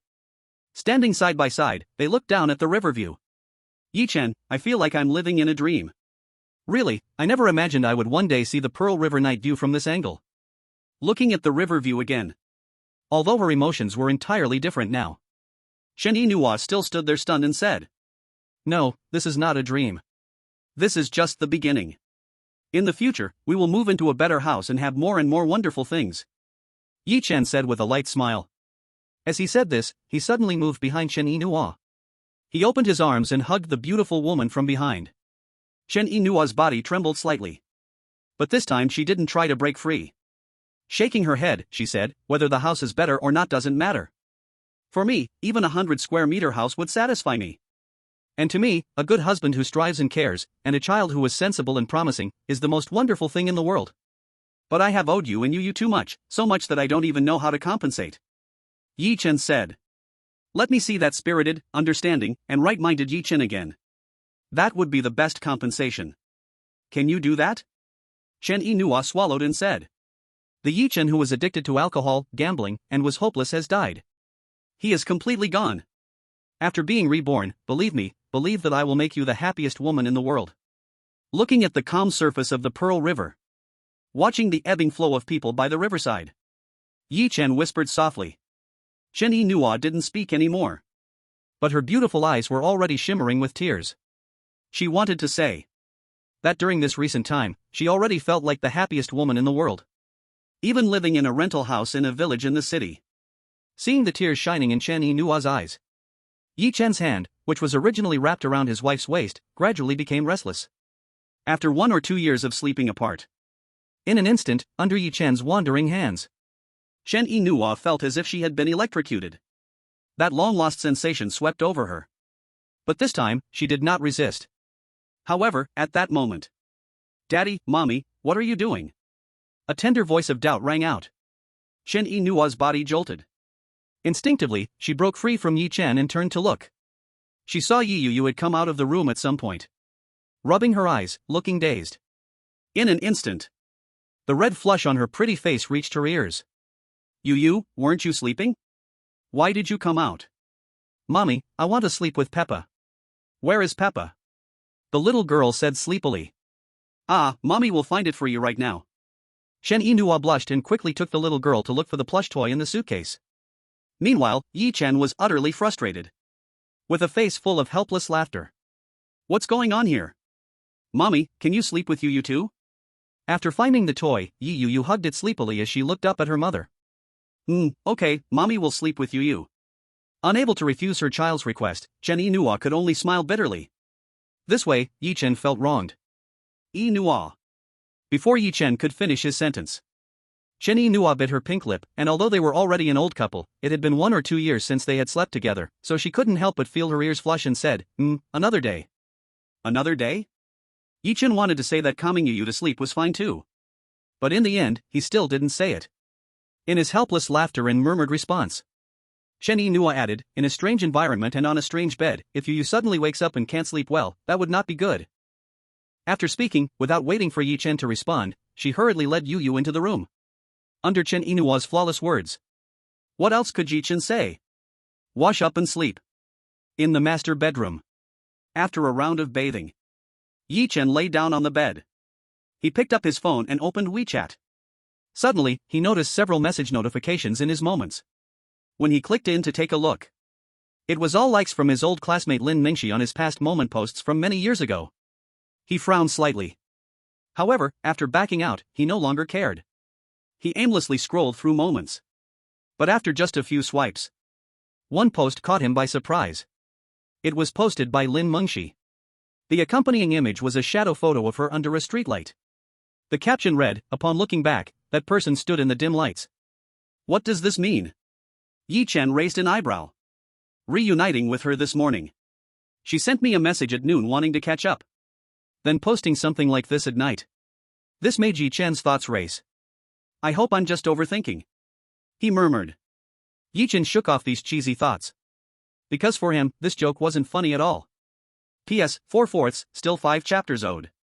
Chapter 126, Wuxia Group. A dreamless night. The next day, on the way to send Chen Yinhua to work. In the Big G. Yi Chen, why not buy me a Honda Fit? I'll drive Yu to school myself and then go to work, it's just on the way, so you won't have to be bothered. Chen Yinhua said. What's wrong? Don't you want me to drive you anymore? Even though there was no spark between them last night, they had somewhat repaired their feelings to what they should be. So Yi Chen dared to joke around. One thing at a time, I just want you to get a little more sleep. Besides, you'll definitely be busy later on, can I keep delaying your time? Chen Yinhua shook her head. But you're not busy yet. Yi Chen laughed. Stop joking, I'll have to brush up on my driving skills sooner or later, I can't always make you take me everywhere. Hearing this, Yi Chen felt relieved. Indeed, she made sense. Then you can drive this Big G, I'll buy another one. You're at it again, do you really need to waste money like this? Plus, with my driving skills, I feel nervous driving a car worth tens of thousands, let alone a Mercedes worth 1 or 2 million. Let's be serious, I'm just an employee at Huaxing Trading. Is it appropriate to drive a 1 or 2 million car to work? Chen Yinhua gave him an annoyed look. Yinhua, seriously, have you considered quitting your job? Even though I have a decent relationship with Li Changfeng, I'm still living under someone else's roof. Yi Chen said. Let's discuss it once your flawless cream is on the right track and I can help out with it. Chen Yinhua thought for a moment. That works. Yi Chen nodded seriously. He understood Chen Yinhua, knowing that she was not the type to sit idly. If she really returned to being a stay-at-home wife, that would be tough for her. About the car, should we get a nicer one? A Honda Fit is. Before Yi Chen could finish his sentence, Chen Yinhua quickly interrupted, let's just buy a Honda Fit for now. It's small and easy for me to drive, just a way to practice for now. If I really want to buy a better one, I can wait until later, otherwise, I truly won't dare to drive. Unable to argue against Chen Yinhua, Yi Chen could only nod in agreement. After dropping Chen Yinhua off at her company, he immediately ran to the Honda dealership. He directly paid in full for a top-spec Honda Fit. However, when he drove it back to the underground parking lot in Shanshuijian, he couldn't help but feel it was a bit off. Because when he looked around the entire parking lot, there wasn't a car worth less than 700,000. This made the compact Honda Fit stand out even more. That night, he went shopping at a supermarket with his wife and daughter. They bought all the daily necessities that should be furnished in the new house. Just the dry fire between a doting wife and the husband has never really ignited. It's not that Chen Yinhua is unwilling, on the contrary, as their feelings revived and warmed, that dry field also needed Yi Chen's nourishing rain. Unfortunately, for 2 or 3 nights in a row, everything was messed up by Yu. Whenever Chen Yinhua tried to get out of bed, Yu would always wake up. This left Yi Chen extremely frustrated. Isn't it said that daughters are their father's little warm jackets? 3 days passed in a flash. Chen Yinhua seemed to have also gotten used to life by the mountains and streams. That newly bought Honda Fit, after Yi Chen sat in the co-pilot seat for 3 days, she also became skilled at controlling it. By the 4th day, there was no need for Yi Chen to sit in the co-pilot seat to guide her. For several days. With the 30 million he had taken, Pang Jun had not contacted Yi Chen at all, not even a phone call or a text message. Let alone any report on the progress. If it were someone else, they would definitely be anxious, certainly thinking that Pang Jun likely took the money and ran. But Yi Chen was not worried at all, he didn't even bother to ask. However, even though he didn't ask about Pang Jun, he hasn't been idle these days. Using the previous life's name, he registered Ting Loan Company, Limited and the trademark Yiren Rushue in advance. With the help of Zhang Jingshan, all the procedures were smoothly processed and completed in just a few days. In short, now he just waits for Pang Jun to call him. On this day, the weather was bright and beautiful. Located in the city center, the 5-star Four Seasons Hotel. At the entrance stood a large poster for the Wuji Touring Auction in Zhangzhou's 8th session. Stepping out of the big G, Yi Chen looked at this poster, and the corners of his mouth couldn't help but slightly rise.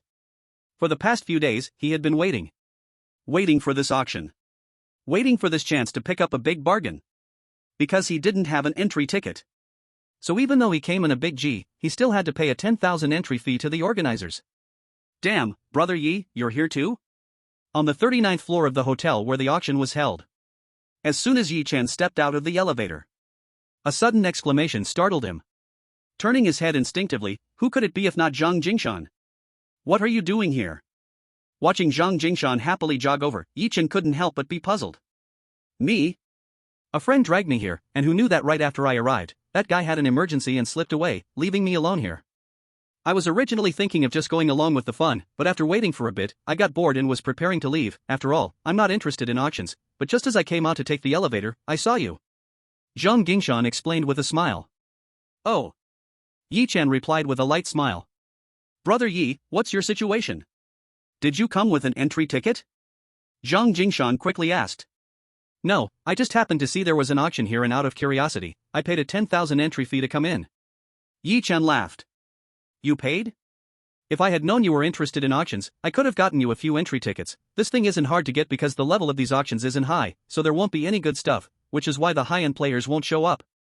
I didn't expect this stupid organizer still charges a 10,000 entry fee. Damn, that's really heartless. Zhang Jingshan said indignantly. However, Yi Chen just smiled noncommittally. What Zhang Jingshan said was indeed true, the level of this kind of auction is low, and there won't be many high-end players coming. But that doesn't mean there aren't any good things. In the previous life, the organizer was for the Wuji Group's nationwide touring auction, originally unremarkable. It was hard for the upper class to pay too much attention to, but after this auction involving 10 cities and a total of 10 sessions was over, the Wuji Group and the traveling auction have unexpectedly trended on the internet. It is only because the so-called Treasure Appraisal Authority, Wuji Group, made a mistake in their judgment, and they were fooled by themselves. Previously, 3 auction items that remained unsold through 9 auction events were finally bought one by one at the 10th and final event. This was nothing unusual, just a normal occurrence, but the problem was that the total auction price of those 3 items was less than 3 million. However, shortly after the auction ended, the 3 items that came out of the Wuji Group auction were exposed to have a real price of nearly 100 million. More importantly, the nearly 100 million figure was just an estimated value. When it comes to collecting value, it far exceeds 100 million. Once this news spread online, netizens joked that Wuji Group didn't lose, essentially using 100 million for an advertisement, as not many people knew about them before. Now the whole internet knows about Wuji Group. But whether they really lost or not, only Wuji Group truly knows, because after this blunder, their authoritative reputation, built on the banner of appraisal, suffered a major setback. After all, under the guise of authority, they misjudged their own items and sold things worth tens of millions to nearly 100 million at a price of less than 3 million. With such operations, how could the upper-class society still trust Wuji Group's authority in treasure appraisal? In his previous life, Yi Chen remarked online when he saw the Wuji Group blunder that if someone is unlucky, even drinking cold water will get stuck in their teeth. However, now, fate has brought him back to his past life. Facing the opportunity that Wuji Group was about to release, how could he miss it? However, while picking up a bargain is one thing, for Wuji Group, the cash cow, he didn't mind giving them a chance to save face. Chapter 127, I Want to Get Him. Facing Zhang Jingshan's furious comments about greed, Yi Chen shook his head with a smile and said, "It's not about being greedy or not, the organizing party is also trying to avoid too many idlers messing around. You said this traveling auctions level isn't high, so if someone has auction capital, isn't it easy to get a ticket? So this entry fee is to block off ordinary people, otherwise, wouldn't it be chaotic? That makes sense." Zhang Jingshan replied with some embarrassment. "Didn't you say you wanted to go back?" "Go ahead," Yi Chen smiled. "Brother Yi, look at what you're saying. Just now, I was thinking about going back, but now that you're here, how could I leave? Zhang Jingshan chuckled awkwardly. After saying that, he glanced around and quietly added, Brother Yi, is there something special about this auction that brought you here? Why do you say that? Yi Chen asked in surprise. Nothing, I just feel that you wouldn't come for such a low-level auction for no reason. Zhang Jingshan replied. The problem is, I can't get into the high-level ones right now. Yi Chen said playfully. Cough, cough. Zhang Jingshan awkwardly cleared his throat. Alright, stop coughing. Since you're not going back, let's go in together. Patting Zhang Jingshan's shoulder, Yi Chen laughed and walked in. Inside the large venue, a massive number of seats were set up. Though the level of this auction wasn't high, there were still about 100 or 200 seats filled with people. On the makeshift auction stage, the items for auction lay one by one in transparent glass boxes. Behind the auction stage, a large screen was scrolling through detailed information about the auction items. As Yi Chen and Zhang Jingshan found a seat to sit down. Not long after, this nationwide traveling auction at Jianzhou Station commenced with the auctioneer's appearance. However, Yi Chen, as he said, was purely there to join the crowd. In the continuous auction of more than 10 items, there was not even a hint of willingness to bid. On the contrary, the atmosphere remained leisurely and calm, with absolutely no emotional fluctuations. This left Zhang Jingshan a bit puzzled. Could it be that Yi Chen was just bored and came to join the fun? But his intuition told him that it shouldn't be that simple. Just as he was feeling extremely frustrated and clueless. Suddenly, Yi Chen's expression changed drastically. This change happened to be caught by Zhang Jingshan. He was instantly shocked. Brother Yi, what happened? Zhang Jingshan couldn't help but be startled. Because what he saw was not excitement or thrill, but anger, a rage that seemed capable of murder. This sudden display of emotion made Zhang Jingshan shiver involuntarily, even amidst his shock. Since the first day he met Yi Chen had always given him a feeling of being gentle and elegant, as if he had everything under control, and it even seemed like he had no temper at all. Even when facing the provocation and humiliation from Limu in the west suburbs gambling Stonefield, and Fengliang at the Tiangong Club, he seemed to have brushed it all off with a smile. But now, out of nowhere, he revealed this anger that looked like he wanted to kill someone? What on earth is going on? Instinctively, Zhang Jingshan followed Yi Chen's gaze. He saw a slightly balding middle-aged man raising a sign to bid. And Yi Chen's eyes were cold and fixed intently on the man. Brother Yi, do you know Balding Pang? Zhang Jingshan asked in surprise. Do you know him? With that question from Zhang Jingshan, Yi Chen suddenly withdrew his gaze. The coldness in his eyes and the pause on his face were quickly suppressed. Not really an acquaintance, just seen him once or twice. He is in e-commerce, with estimated assets of several billion. He initially cooperated with Chongfeng's washing trade, but later heard that he's a nasty character with a terrible personality, so Chongfeng decided to stop supplying him even if it meant less profit. Oh right, this was all recent. Later, I don't know where he found another supplier, but 2 weeks ago he came to us at Yunsan Network, wanting us to help promote his products, which I rejected on the spot. If I helped him, wouldn't that just be slapping Chongfeng in the face? After refusing to cooperate with them, I also heard some gossip about this guy. It said that he got involved with his sister-in-law and even made her pregnant. His wife couldn't take the stress and went abroad with their child after the divorce, and his sister-in-law, after being exposed, disappeared out of shame. Besides that, there are rumors that he has also gotten inappropriate with several female employees in his company. And he used some despicable means. Afterwards, those women were threatened and intimidated by him, forced to leave with humiliation. Oh, I almost forgot to mention, he previously had some connection with Sun Tianchi from Maple Leaf Hotel, but what kind of connection, I don't know. Zhang Jingshan spilled everything he knew. But after finishing, he suddenly remembered the angry expression of Yi Chen that he had never seen before. He immediately widened his eyes and asked, what is your relationship with him? I want to deal with him. Yi Chen suppressed his emotions and spat out these 4 words darkly. Ha! Brother Yi, do you have a grudge against him? Zhang Jingshan exclaimed. Yi Chen said nothing. But the coldness in his clenched teeth undoubtedly provided the answer. A grudge? It was more than just a grudge. In his past life, it was this damn scoundrel who caused Inua to suffer unbearable humiliation and forced him to share a fire with the other party to perish together. After being reborn, although he changed Inua and Yu's fate, Yi Chen had never thought of letting this person off. He was just waiting for the opportunity. Unexpectedly, this rival met him right here. Now, listening to Zhang Jingshan say such a thing, saying that this rascal has a bit of a connection with Sun Tianchi, Yi Chen seemingly understood some things in an instant. In his previous life, he had nothing but his wife and daughter. Logically speaking, even if a finance company had no thresholds for loans, they shouldn't have lent him 150,000. Now he learned that this Ping Tuzu has some connection with Sun Tianqi, and Sun Tianqi is the boss of Sang Biao, giving a loan to himself, exactly Sang Biao. It all makes sense, everything is clear. Regarding the loan of 200,000 from Anda Finance Company, it's mostly Peng Tuzu working behind the scenes. He has a thieving heart for Yi Nuo. Yi Ge? Yi Ge? Seeing Yi Chen in a daze, Zhang Jingshan called out again. Yi Chen came back to his senses and responded. Yi Ge, it's fine for me to handle your grudge against Peng Tuzu. I will make it splendid for you. Without Yi Chen saying much, just from the fact that his usually calm and steady heart was now out of control with anger evident in his expression, Zhang Jingshan knew it wouldn't be a simple matter. How splendid? Yi Chen asked. Just wait and see. As long as I don't take his life, I still have the ability to deal with it. I, Zhang Jingshan, haven't wasted my years in Jiangzhou. Zhang Jingshan said firmly.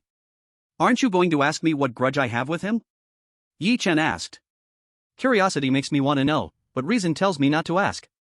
Zhang Jingshan said, regardless of the grudge, just seeing that kind of anger and hatred on your face for the first time is enough for me to take him down hard. This is what I owe to you, Yi Ge, and what my old Zhang family owes you. Yi Chen pressed his lips and stopped talking. Nodding, he raised his hand and patted Zhang Jingshan's shoulder. He did not intend to refuse Zhang Jingshan's goodwill. Everything was done without words. At that moment, the screen behind the auction stage displayed the next item for auction. It was a thick piece of wood carving, perfectly square. P.S. Wait a minute, there's more. Chapter 128, specifically targeting the unwanted. The next item for auction is a wood carving from the Qing dynasty. According to our Wuji Group's unanimous assessment, based on the content of the wood carving and the material, it originates from the royal mansion of the Qing dynasty. Therefore, the starting bid is 500,000, and each bid must not be less than 30,000. With the announcement, the auctioneer's hammer fell. Just as Yi Chen was about to raise his card. Unexpectedly, Zhang Jingshan raised his card first. Yi Ge, since we are here, I plan to get something for the old man. He loves those cultural items, and I guess he will like this. Zhang Jingshan said. What more could Yi Chen say? This square wood carving, like a box, was precisely one of his purposes for coming here. If it were anyone else bidding, he would definitely fight to the end. But since it was Zhang Jingshan, he decided to let it go. You're lucky. He shook his head meaningfully and let out a bitter smile. What do you mean? Zhang Jingshan scratched his head, confused. Go ahead and win it. Yi Chen said with a faint smile. At that moment, the auctioneer on stage called out to the raised card. Number 79 seat, 500,000. Immediately, someone followed with a bid.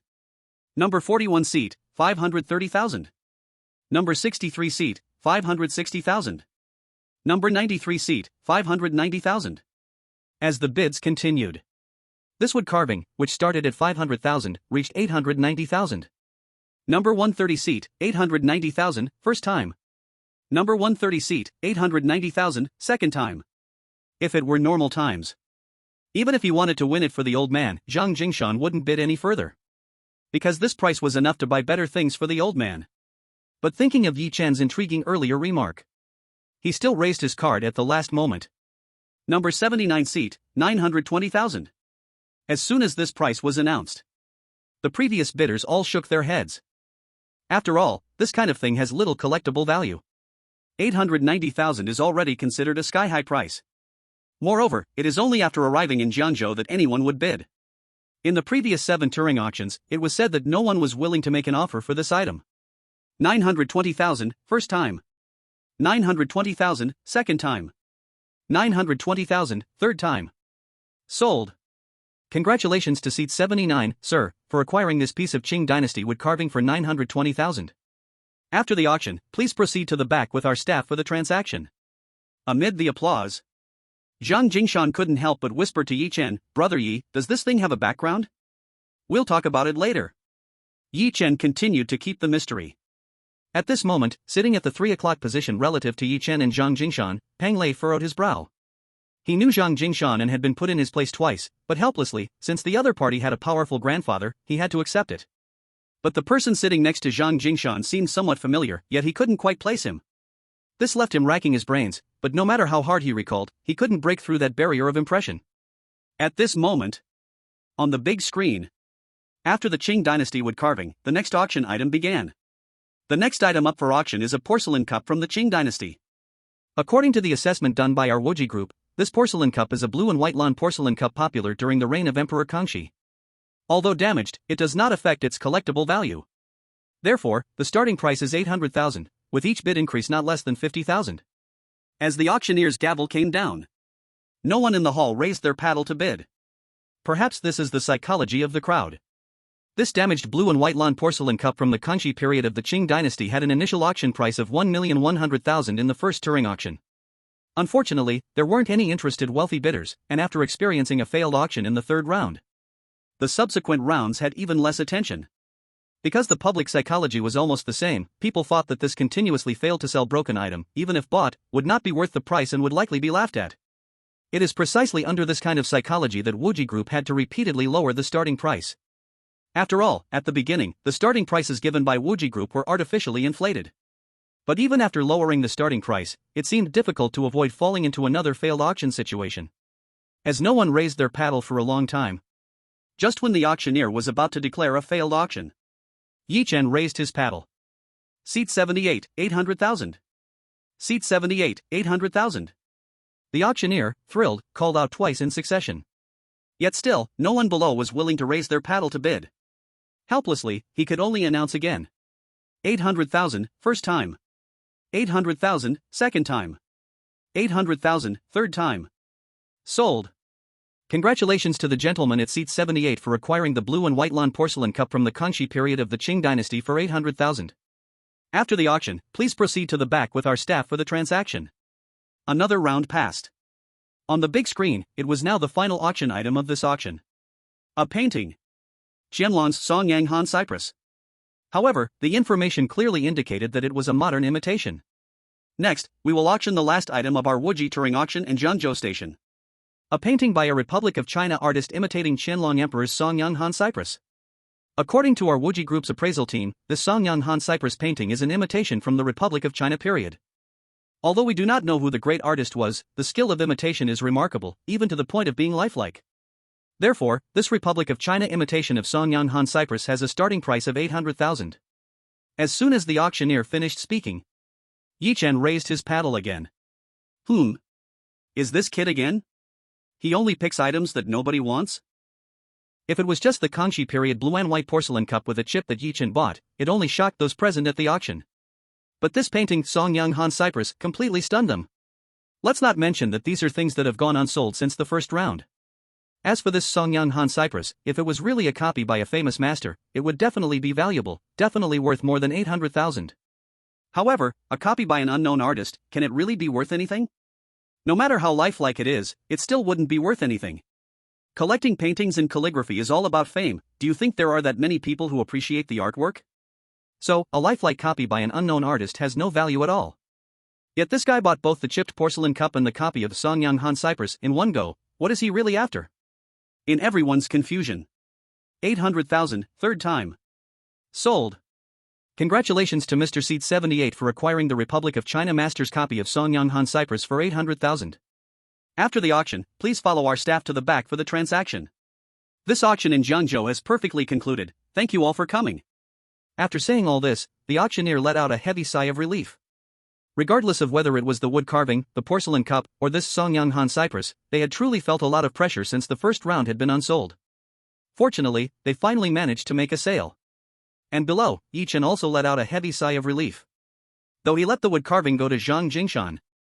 But after all, it was without any risk. He didn't even have to raise his bid to secure the two truly significant items, which was enough to make him happy. In his past life, these three items were later revealed to actually be worth nearly 100 million.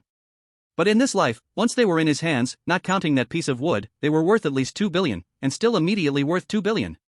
P.S. Waiting? Chapter 129, want to sell it back to you. Pay money, receive goods. And it comes with an appraisal certificate from Wuji Group. Since these were goods that had gone unsold for several rounds, Yi Chen and Zhang Jingshan were treated warmly by the auction house. After all, if it weren't for these two gentlemen making such a generous purchase, who knows how many rounds they would have gone without a sale. Coming and going, Yi Chen and Zhang Jingshan naturally became each other's lucky money gods. Walking out of the Four Seasons Hotel. Brother Yi, didn't those staff members just now look at us a bit strangely? Are they treating us like easy targets? With just this 1 or 200,000 worth of stuff, their enthusiasm makes me uncomfortable. If it weren't for the authoritative golden sign of Wuji Group, I would really think I got scammed. Zhang Jingshan said with great frustration. Thinking about that square piece of wood in his hand, resembling a box, he couldn't help but feel anxious inside. It's not about whether it was expensive or cheap, he didn't care about that tens of thousands. The key is, if the old man knew he spent nearly 90,000 to buy such a piece of wood, he might just get grounded. It's been unsold for several rounds, to say something harsh, it's a backlogged item. This time it finally sold, how could they not be enthusiastic? If they weren't, Wuji Group's corporate culture would have a problem. Yi Chen chuckled. Brother Yi, since you also know this is unwanted backlogged goods, then why did we buy it? Just to admire it at home? Zhang Jingshan was even more confused. No, I can't appreciate antiques, and I don't have the time to admire them. Yi Chen laughed. Then what's this? Zhang Jingshan's eyes widened. Then he suddenly thought of something, could it be a leak? Even the bravest falcon can have its eyes pecked out by an eagle someday. Yi Chen said. Brother Yi, is it really a leak? Zhang Jingshan became excited. Whether it leaks or not, you'll know soon, let's go. Yi Chen shook his head. Brother Yi, where are we going? Zhang Jingshan gasped in excitement. Isn't the headquarters of the Wuji Group in Jiangzhou? We are going to the Wuji Group. Yi Chen said. Ha? Going to the Wuji Group? What for?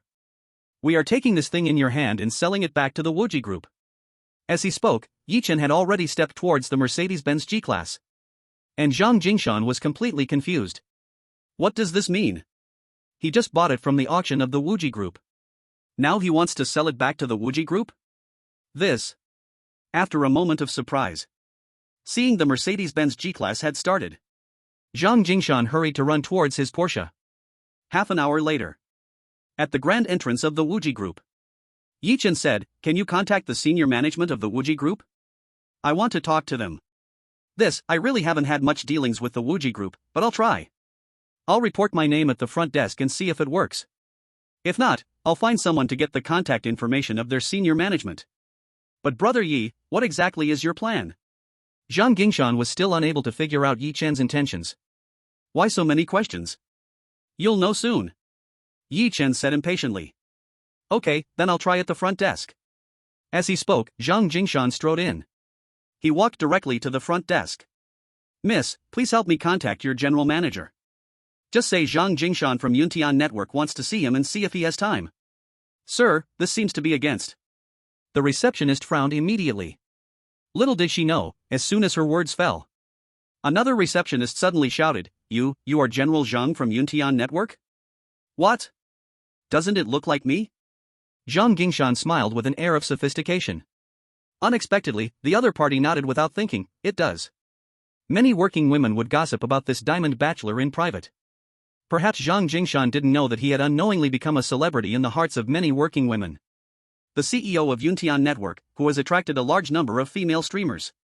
The heir of Yongnan Construction Company. And the grandson of the highly respected and well-regarded old secretary in Jiangzhou. With these multiple identities, it was impossible to say he was inconspicuous. General Zhang, although this doesn't comply with our front desk's administrative rules, I'll take the liberty to contact the general manager's office for you. The receptionist quickly said. Then I'll trouble you. Unlike when he was cursing, Zhang Jingshan smiled gracefully like a gentleman. You're too polite, General Zhang. The receptionist immediately pressed the phone next to her. Manager General Zhang Jingshan from Yuntian Network is here at our company and wants to meet you. Oh, good. Alright, yes, Manager The phone call ended in less than a minute. The receptionist put down the phone and smiled. General Zhang, manager he said he will send his secretary down to meet you, please wait a moment. Okay, thank you. Zhang Jingshan nodded with a smile. General Zhang, the resting area is over there. You can go there and wait a while. It should be quick. The receptionist gestured to lead Zhang Jingshan to the rest area. But Zhang Jingshan waved his hand to refuse, no need for that, it won't take much time. After he spoke, he suddenly began to size up the other party. General Zhang, you this. Under Zhang Jingshan's scrutiny, the receptionist inexplicably became nervous and blushed. You seem to have great potential to be a streamer. Have you considered changing careers to become a streamer? If you're interested, you can go to Yuntian Network and just say I sent you. Zhang Jingshan started to tease. Ah, General Zhang, are you serious? The receptionist exclaimed in disbelief as if happiness had suddenly descended upon her. Seriously, absolutely serious. The rogue nature of Zhang Jingshan was fully revealed. As if he had completely forgotten that Yi Chen was still beside him. And for this guy's behavior, Yi Chen couldn't be bothered to pay attention. Fortunately, he didn't let Yi Chen feel awkward for too long. The manager's secretary quickly ran out of the elevator. "Mr. Zhang, sorry to keep you waiting. Mr. He asked me to bring you up." It seemed that the front desk was not unfamiliar with Zhang Jingshan's face. They recognized Zhang Jingshan at first glance. "All right, thank you." With that, Zhang Jingshan stopped chatting with the front desk. He followed Secretary Yi Chen into the elevator. In the meeting room, when Yi Chen walked in with Zhang Jingshan, He Jijun, the general manager of Wujigong Group, immediately came forward to greet them. "Ha, Mr. Zhang, if you wanted to find me, you could just call my cell phone number, right? Why make it so complicated to have the front desk announce it? Even though our Wujigong Group hasn't had much interaction with your Yunshan network, this building was constructed by your father's Yong'an Construction Company, and when the old secretary was in power, he supported us a lot. Speaking of which, your Zhang family has a deep connection with our Wujigong Group." General Manager He Jijun tightly grasped Zhang Jingshan's hand and laughed heartily. Though in front of Wujigong Group, Yunshan Network was just a small player. Considering the old secretary's network and remaining influence, the Jiangzhou Circle would still give Zhang Jingshan some face. "Mr. He, you're too polite." Zhang Jingshan smiled lightly. "Oh, Mr. Zhang, who is this?" After some pleasantries, He Jijun asked about Yi Chen. "This is my brother Yi. He's the one who wanted to find you. I'm just here as a sidekick." Zhang Jingshan explained. "Oh. Mr. Yi, nice to meet you." Though a bit surprised at the situation, He Jijun quickly reached out his hand toward Yi Chen. "Mr. He, it's a pleasure," Yi Chen said with an innocent smile as he shook hands. "Mr. Yi, may I ask what you're looking for?" As their hands parted, He Jijun maintained his smile and jumped straight to the point. "Just a small matter. I won 3 items at your auction before. One is a wooden carving from the Qing dynasty, one is a porcelain cup from the Kangxi period, and one is a replica of the Songyang Han Cypress painting. Now I want to sell them back to you," Yi Chen said frankly with a smile. Little did he know, the moment he finished speaking, He Jijun's smiling face instantly darkened. Chapter 130, The Jade Pendant. Regarding the 3 items that had failed to sell at several auctions, He Jijun was aware. But he didn't take it seriously. After all, they were just items worth 200 to 300,000, if they didn't sell, they didn't sell. As the general manager, he couldn't let the failure of these low-value items trouble him. However, he didn't expect that the 3 items had actually been sold, and the person who bought them was right in front of him. But if you bought them, you bought them. Overall, this could be considered a good thing for their Wujigong Group. But now saying he wanted to sell them back, what did that mean? "Mr. Yi, you mean you want to sell them back to us? Why? Is there a problem with the items? Are they fake?" He Jijun frowned. No, Mr. He, you misunderstood. The items are not fake, on the contrary, they are something rare that comes once in 100 years. When I say I want to sell them back to you, it's not at the original price, about the price, we can discuss that later. So, could you please bring your appraisers over? Yi Chen smiled. What do you mean? He Jijun was confused. Actually, he wasn't the only one confused, even Zhang Jingshan was baffled. "Mr. He, don't worry. This is definitely a good thing for you. All you need to do now is bring your appraisers over, and I'm sure you will thank me later," Yi Chen said, his smile fading, becoming serious. However, this also made He Jijun frown deeper. Thinking about the fact that this was someone Zhang Jingshan brought, he finally nodded thoughtfully, "Okay. I hope you're not just putting on a show." With a call from He Jijun. Soon, several middle-aged and elderly individuals walked into the meeting room. "Mr. He, what is this about?" The appraisers spoke as they entered. He Jijun shook his head, looking at Yi Chen. "The expert is here, what do you want to do?" Yi Chen nodded. Then he sat down on the sofa. He reached out and picked up the wooden sculpture that was just placed on the coffee table by Zhang Jingshan, wrapped in a golden cloth. After Yi Chen removed the cloth, the several appraisal experts immediately gasped. "Isn't this the wooden sculpture from the Qing dynasty? Isn't this a piece from the royal mansion of the Qing dynasty that was supposed to be auctioned? How did it come back?" Hearing these voices, Yi Chen smiled faintly. "Experts, please wait a moment. This is indeed a piece from the royal mansion of the Qing dynasty, but it's not just any simple ornament." After saying that, Yi Chen picked up the fruit knife on the coffee table. "Mr. He, may I use this knife?" "You can." He Jijun, confused, nodded. With a smile, Yi Chen laid the wooden sculpture down on the coffee table. Then he looked at Zhang Jingshan. Jingshan, do you mind if I use the knife on this thing? Don't even mention using the knife, brother Yi, you can smash it if you want, do whatever you like. Though he still didn't understand what Yi Chen meant, Zhang Jingshan blurted out without hesitation. Alright then. Yi Chen stopped talking nonsense. Under the confused gazes of everyone, Yi Chen found a very fine crack on the wooden sculpture with the fruit knife. It was like a tiny crack as if the wooden sculpture had been smashed. Then, he stabbed the tip of the knife into that crack. No. No. That's a precious item, it's a precious item. This could be worth tens of thousands, if you ruin it, it won't be worth anything. The appraisal experts cried out anxiously. Even He Jijun's face shook violently. What is this guy trying to do? However, Yi Chen remained indifferent. After about a centimeter, he suddenly pulled the knife sharply to the side. SSSSS. Fragments immediately flew up. These were not wooden fragments, but rather fragments similar to aging patina. Now, the faces of the appraisal experts changed drastically. Because the area that Yi Chen had scraped open clearly revealed a seam. That seam was obviously not made by Yi Chen but had existed originally.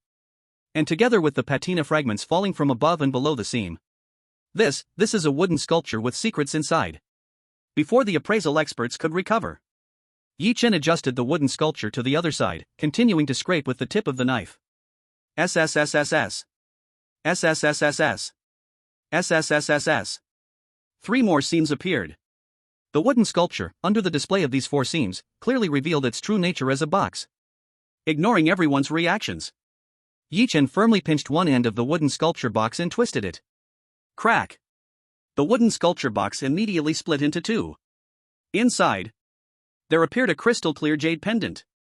Not to mention the antique value, just the quality of this jade alone was worth millions. My god! How is this possible? This Qing dynasty wooden sculpture actually has such secrets? No, this wooden sculpture has been with us for quite a while, how could we not have discovered this? In an instant, the appraisal experts exclaimed in disbelief. It seemed they absolutely couldn't accept the scene before them.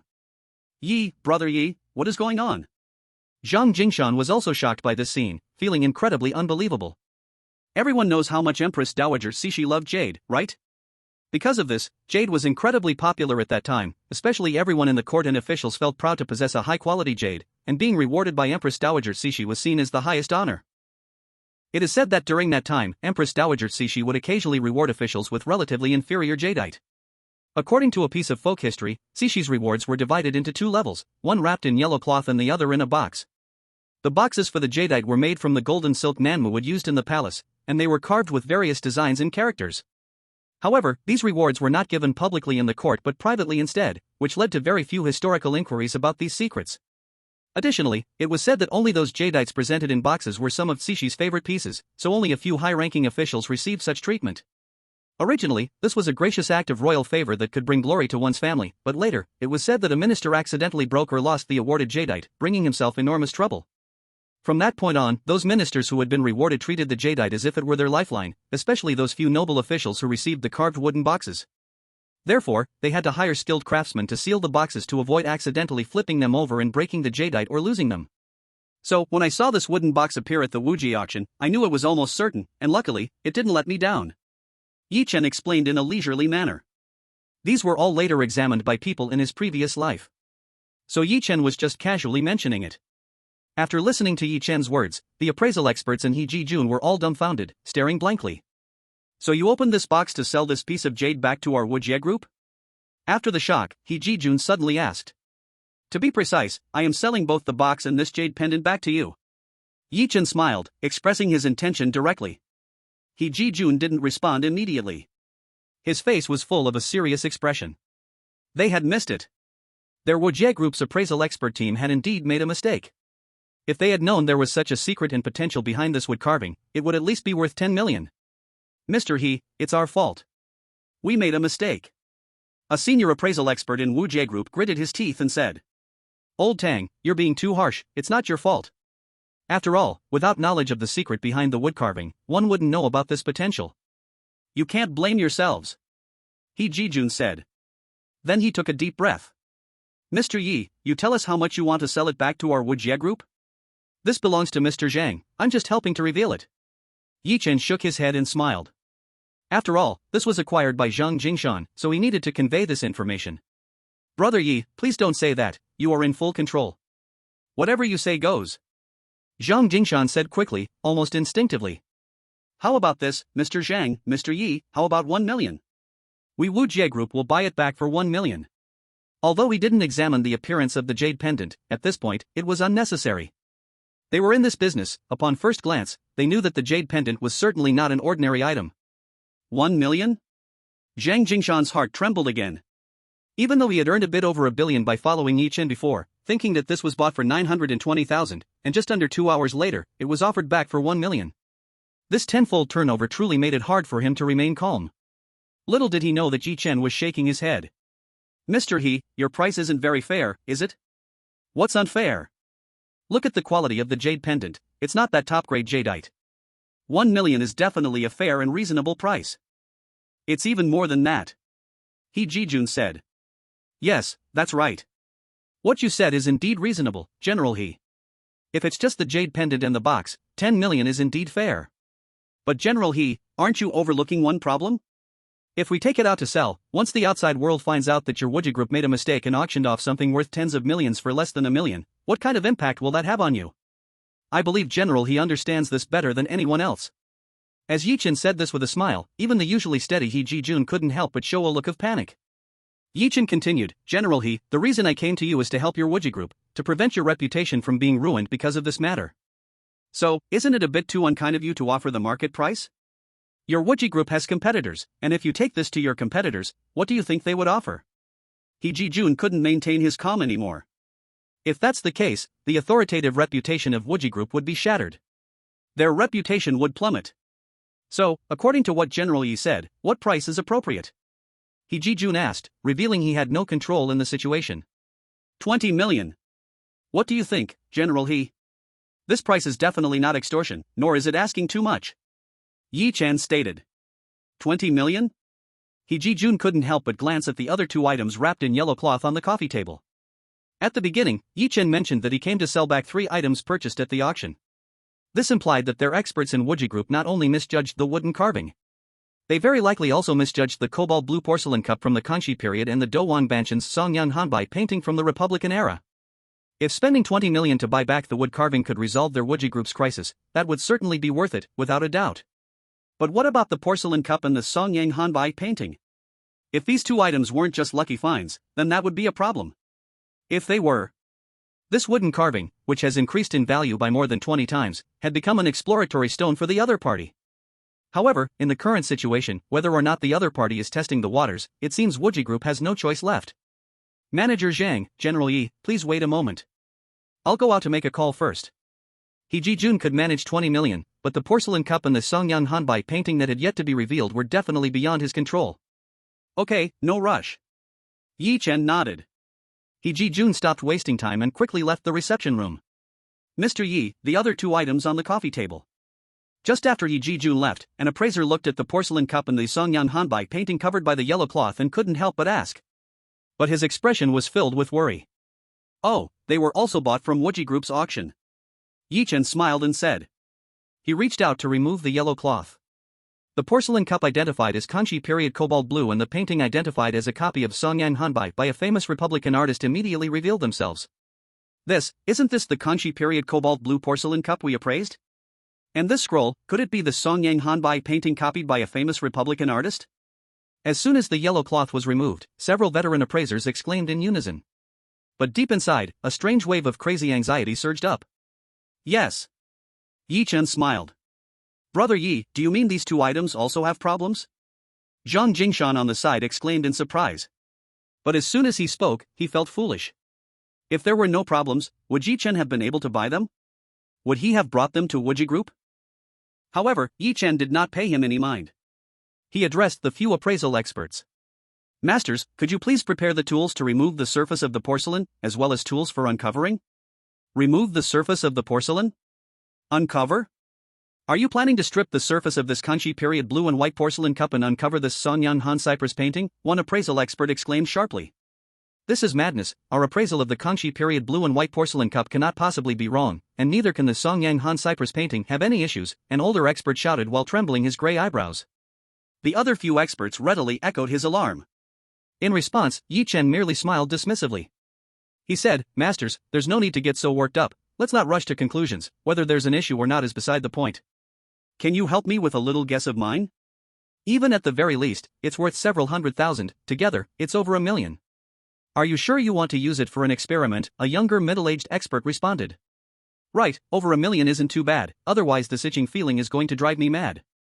"I wonder if you all can help me with this," Yi Chen said with a lighthearted smile. "Fine, since you want to do it this way, we'll help you out and see if we were mistaken or not," the middle-aged expert huffed, unable to stop himself. Although he spoke lightly, it was clear that he did not trust their previous appraisal. After his huff, the middle-aged expert exchanged glances with several other appraisal experts. Only then did he hastily leave the meeting room. Chapter 131, 200 million. Shortly after the departure of the middle-aged appraisal master, He Ji-jun quickly returned to the meeting room. "Mr. Zhang, Mr. Yi, we have agreed to the repurchase price of 20 million. Upon re-entering the meeting room, He Ji-jun spoke in a clear and straightforward manner. "It's said that Wuji Group handles matters swiftly, indeed, it's not merely talk." Yi Chen smiled. "Mr. Yi is too kind. However, you mentioned before that you were going to sell back to us the 3 items you acquired at the auction. Is there a problem with the Kanchi period blue and white porcelain cup and the Songyang Han Cypress painting?" He Ji-jun asked seriously. "Yes, Mr. He, let's not rush. I've already had your appraisal master prepare the tools, let's see what happens next," Yi Chen said, not revealing too much at once. "All right."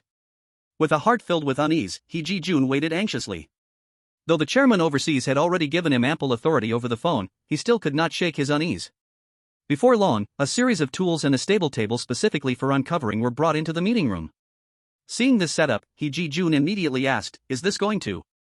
"Mr. He, this Mr. Yi suspects our appraisal of the Kanchi period blue and white porcelain cup and the imitation Songyang Han Cypress painting. He wants us to remove the surface of the porcelain cup and uncover the Songyang Han Cypress painting, so we've decided to do as he wishes," the older appraisal expert explained. He Ji-jun was not surprised by Yi Chen's preparedness. But he didn't expect the other party to demand the removal of the porcelain cup's surface and to uncover the imitation painting. Wasn't this a bit insane? But before he could speak, Yi Chen said, "Now that the tools are here, I'll trouble you masters to put in some effort. Let's get started." "All right, as you wish." There was no need for He Ji-jun to agree. These few appraisal experts, who were authorities not just in Wuji Group but in the entire industry, eagerly busied themselves despite the restrained frustration. If it weren't for that earlier incident with the wood carving, they certainly wouldn't have acted so easily. But given that these 2 items had flowed out from Wuji Group's auction and the proof of the earlier wood carving, they had no choice but to proceed. These proud and arrogant experts couldn't hold back anymore. Upon seeing an item, they accepted it. After all, losing was due to not knowing the secrets from the Empress Dowager Cixi's time. But to say they misjudged 3 items in a row, they couldn't accept that. Just like that. With a breath of frustration, the appraisal experts focused intently on their tasks. "Jingshan, this might take a few hours, you should go for now, I'll call you when I'm done." As those appraisal experts got busy, Yi Chen suddenly said to Zhang Jingshan. It was clear he wanted to send him away. What he feared was that once the secrets were revealed, this guy would start asking all kinds of questions. About that wood carving, Yi Chen could explain using the secrets he learned from his past life. But this porcelain cup and this painting, he hadn't researched deeply in his past life. "All right, then I'll leave first. Call me if you need anything." Zhang Jingshan, not one to be foolish, caught on and quickly left, feeling a bit awkward. He Ji-jun pondered for a moment. But in the end, he didn't ask much. Instead, he focused his mind and watched beside those appraisal experts. As for Yi Chen, he sat down on the sofa, bored to death. Not worried at all about what those appraisal experts might be up to. Half an hour later. "Ha!" one of the appraisal experts exclaimed in disbelief. Yi Chen smiled slightly, calm and unbothered. Following that first "ha," gradually, the emotions of those appraisal masters began to rise more and more. 1 hour. 2 hours. 3 hours. 4 hours. From beginning to end, including He Ji-jun, no one stepped out of the reception room even once. They even seemed to forget about eating, let alone using the restroom. In the midst of their occasional astonished exchanges, those appraisal experts seemed to forget about Yi Chen. Only He Ji-jun's expression kept changing. From panic to shock, to ultimately disbelief that was hard to describe. 6 hours later. Outside, the sunset was blood red. In the reception room, a few appraisal masters stopped their work. Yet their faces were filled with an inexplicable incredulity. That Qinghua blue and white porcelain cup from the Kanshi period, when the surface layer was removed, revealed its true form as a Changhua Dotsai chicken cup. In other words, this cup was disguised as a Qinghua blue and white one during the Kanshi period. Although this caused a significant loss of quality for the Changhua Dotsai chicken cup, even so, it was still of a value far beyond that of the blue and white porcelain cup. Even if it was of significantly lower quality and had a chip, in terms of collectible value, it was still worth at least 20 million. And that painting they had previously appraised as a copy from the Republic of China period, Songyang Han Cypress, also had results. The Songyang Han Cypress from the Republic of China period was indeed a copy. But when it was revealed, the layer beneath was, surprisingly, the authentic work of Emperor Qianlong. An authentic piece worth tens of millions. The significantly toned-down Changhua Dotsai chicken cup is still worth at least 20 million, and the true piece by Emperor Qianlong from Songyang Han Cypress is worth at least 80 million. This is absolutely reasonable. Mr. He, how much do you plan to repurchase it for? At that moment, Yi Chen stood up. He walked towards those appraisal experts and He Ji-jun. You, how did you know about the unbelievable secrets in here? The older appraisal expert trembled, his mouth dry. This isn't important. What matters is that the secrets have been revealed by you, right? If this porcelain cup and this painting were exposed outside, not only would the reputations of several appraisal masters be ruined, but the esteemed name of Wuji Group would also fall to the bottom. Although this isn't the fault of the masters, after all, based on surface appraisal, it really did look like a Qinghua blue and white porcelain cup, and indeed it was a copy of Songyang Han Cypress from the Republic of China. But the outside world would absolutely not interpret it this way. They would only think that the Wuji Group auctioned off antiques worth nearly 100 million or even over 100 million for less than 3 million, and how sensational would that be?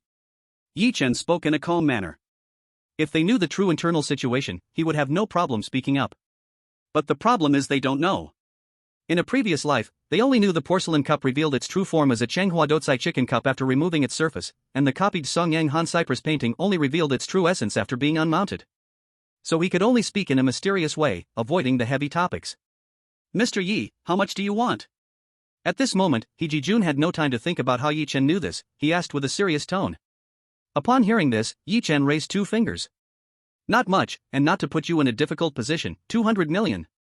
Chapter 133, You Are My Brother. Moreover, Mr. He, you can rest assured, once I step out of the Wuji Group, I won't say a word about this matter. I came here personally with these items just hoping to give you Wuji Group a hand. Otherwise, I believe your competitors will definitely offer a price higher than 200 million. So, Mr. He, 200 million, is that too much? During He Ji-jun's contemplation, Yi Chen shook his head with a light chuckle. Aside from that piece of wood carving, this Changhua Dotsai chicken cup and the Songyang Han Cypress painting cannot even be compared to the Qing dynasty's blue and white porcelain cup or the Republic of China's copy. Aren't you afraid I won't recognize them? Won't admit that these 2 items came from our Wuji Group's auction? Shedding the seriousness from his face, He Ji-jun asked with a smile. If I was afraid, I wouldn't have come alone without any recording devices. Yi Chen replied dismissively. Oh? Why is that? He Ji-jun asked. If Wuji Group can't even afford 100 million for the preservation of reputation fee, then this group is finished, because I'm not extorting you, I'm helping you. Yi Chen calmly shook his head. Ha, Mr. Yi is indeed extraordinary. Indeed, if we at Wuji Group can't account for such a matter, we wouldn't have come this far, 200 million, right? Wuji Group will pay it, along with the 20 million from Director Zhang, a total of 220 million. Mr. Yi, please wait here a moment, I'll go prepare the relevant documents, and after you sign with Director Zhang, the finance department will directly transfer the amount to you. He Ji-jun suddenly laughed loudly. Alright, thank you, so it's trouble for you, Mr. He. Yi Chen said. The one who should thank is me, it's Wuji Group, you have helped us, a great help that is far beyond 100 million. He raised his hand and lightly patted Yi Chen's chest. He Ji-jun smiled and walked away quickly. As for Yi Chen, he also took out his phone to call Zhang Jingshan back. However, what he never expected was that Zhang Jingshan had not left Wuji Group at all. For more than 6 hours, he had been wandering inside Wuji Group. He even took the opportunity to chat up the receptionist in the lobby who was there earlier. Only after receiving Yi Chen's call did he reluctantly leave. Xiaofei, you really aren't falling for that rich kid, are you? Seeing her colleague, who had been with her day and night, staring longingly as Zhang Jingshan left.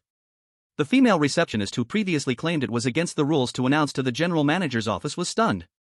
He's good-looking, has an impressive background, and runs a well-known internet company. It's normal to fall for such a rich kid, right? The receptionist Xiaofei, whom Zhang Jingshan tried to recruit as a streamer, turned around and smiled sweetly. No way, Xiaofei, you. Before the receptionist could finish her sentence, Xiaofei interrupted, but I still have self-awareness, That kind of high branch is not something I can climb, and I dare not climb it. At this point, Xiaofei paused, then said, Xiaoyu, I am preparing to resign. Are you really going to that company to be a host? The front desk colleague widened her eyes. Being a host is better than being at the front desk, isn't it? Xiaofei smiled. And over there, Xiaoyu, who initially refused to let Zhang Jingshan report to the general manager's office, was left dumbfounded. Indeed, going to Yunshan Network Company to be a host is not only better than being here at the front desk, but it's 100 times better. In an instant, she envied Xiaofei. At the same time, she couldn't help but feel regret. If she had immediately agreed to inform Zhang Jingshan about the general manager's office, wouldn't this opportunity now be hers? It's just that Zhang Jingshan was unaware of her thoughts, otherwise, he would have certainly said bluntly, you were thinking too much, you are not cut out for this. The efficiency of Wuji Group cannot be said to be slow. An hour later, Yi Chen had already walked out of Wuji Group with Zhang Jingshan. On the other hand, Yi Chen's account increased by 200 million. And Zhang Jingshan gained an extra 20 million. Brother Yi, I still feel like I'm dreaming, did I just make 20 million? Before the money arrived, everything was fine. But once the money came in, Zhang Jingshan was truly dazed, struggling to regain his composure for a long time. Even though he doesn't lack this 20 million now. But this way of making money, really, it's just too hard to imagine. However, soon he thought of another issue. That piece of wood carving, if Yi Chen hadn't told him to bid, he probably wouldn't have raised the price to 920,000. So, Yi Chen not only knew the value but also gave him this opportunity to make money.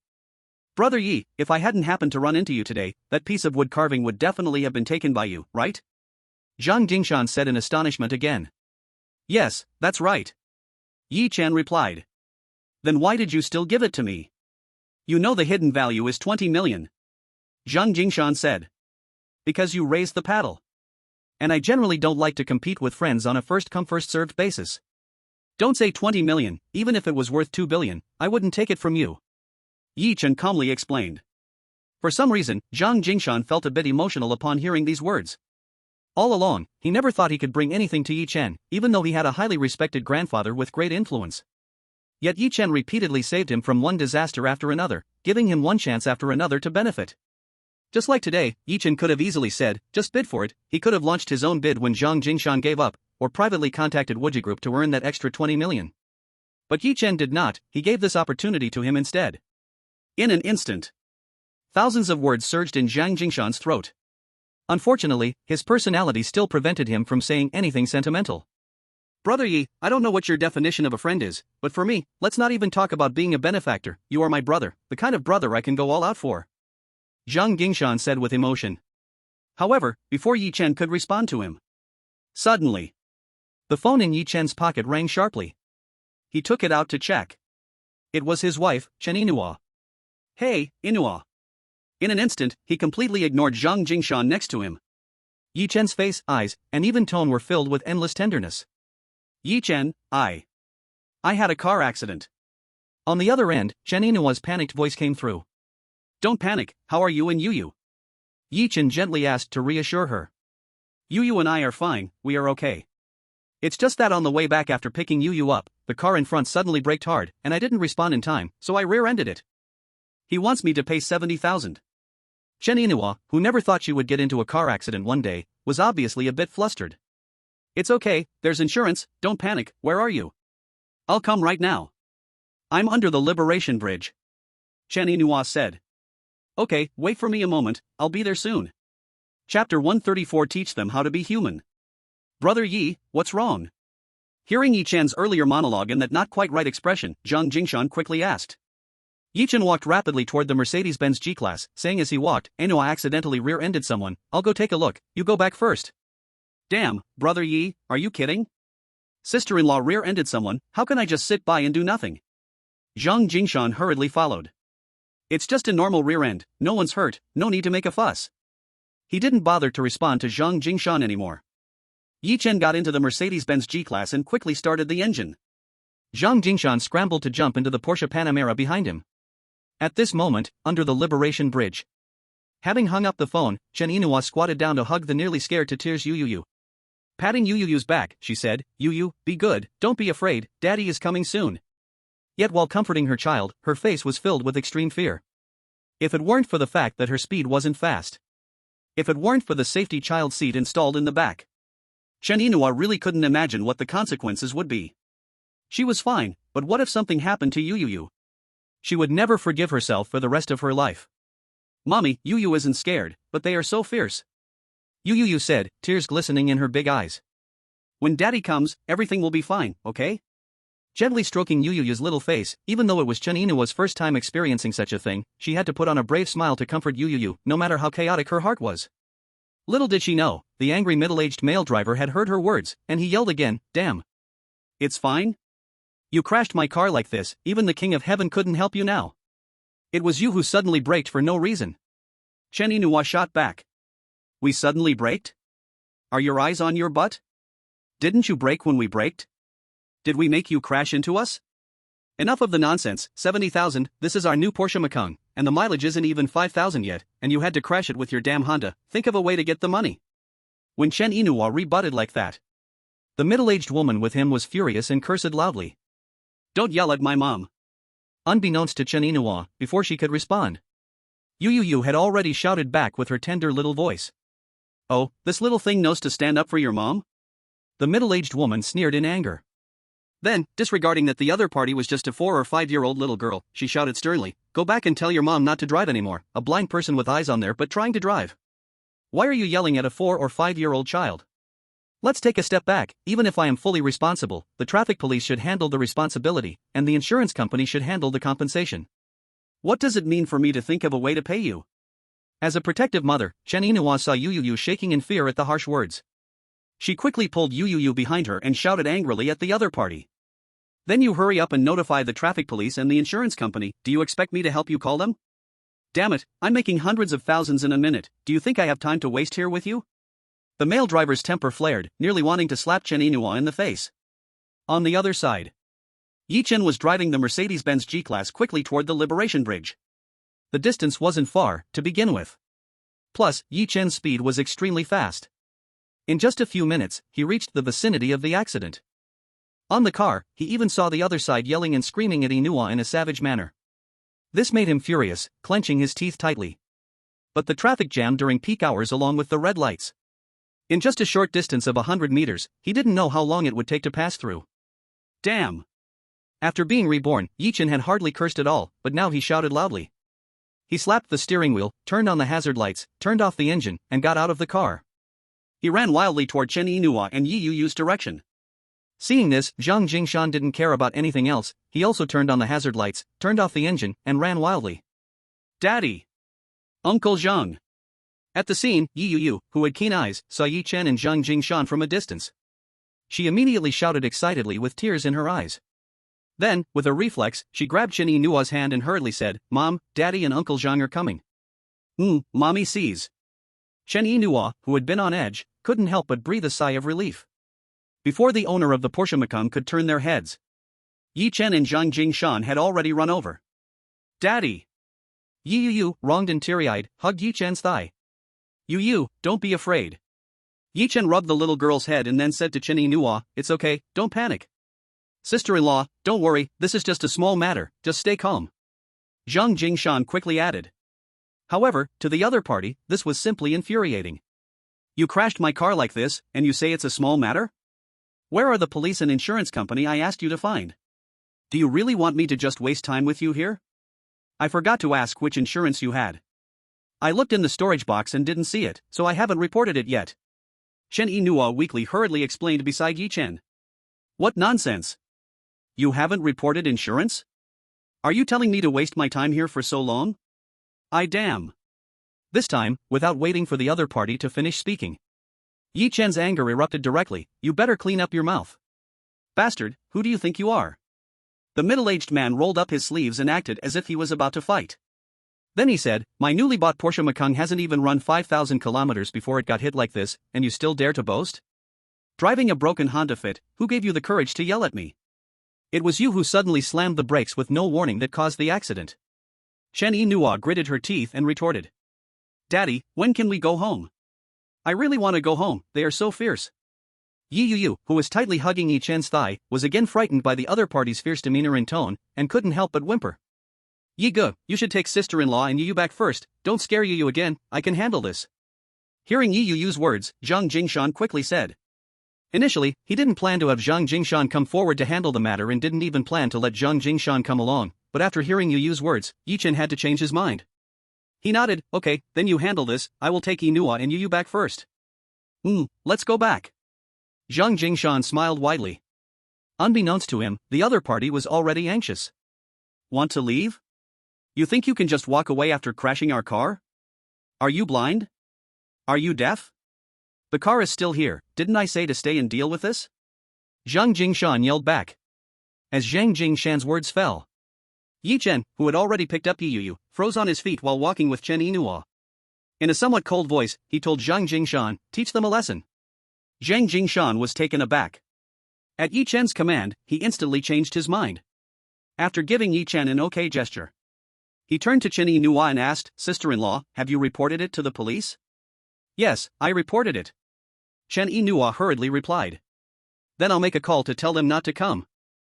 Chapter 135, I advise you to let go. Damn, are you calling to keep the traffic police away? Who do you think you're fooling? Why not say you control the entire traffic system of Zhengzhou?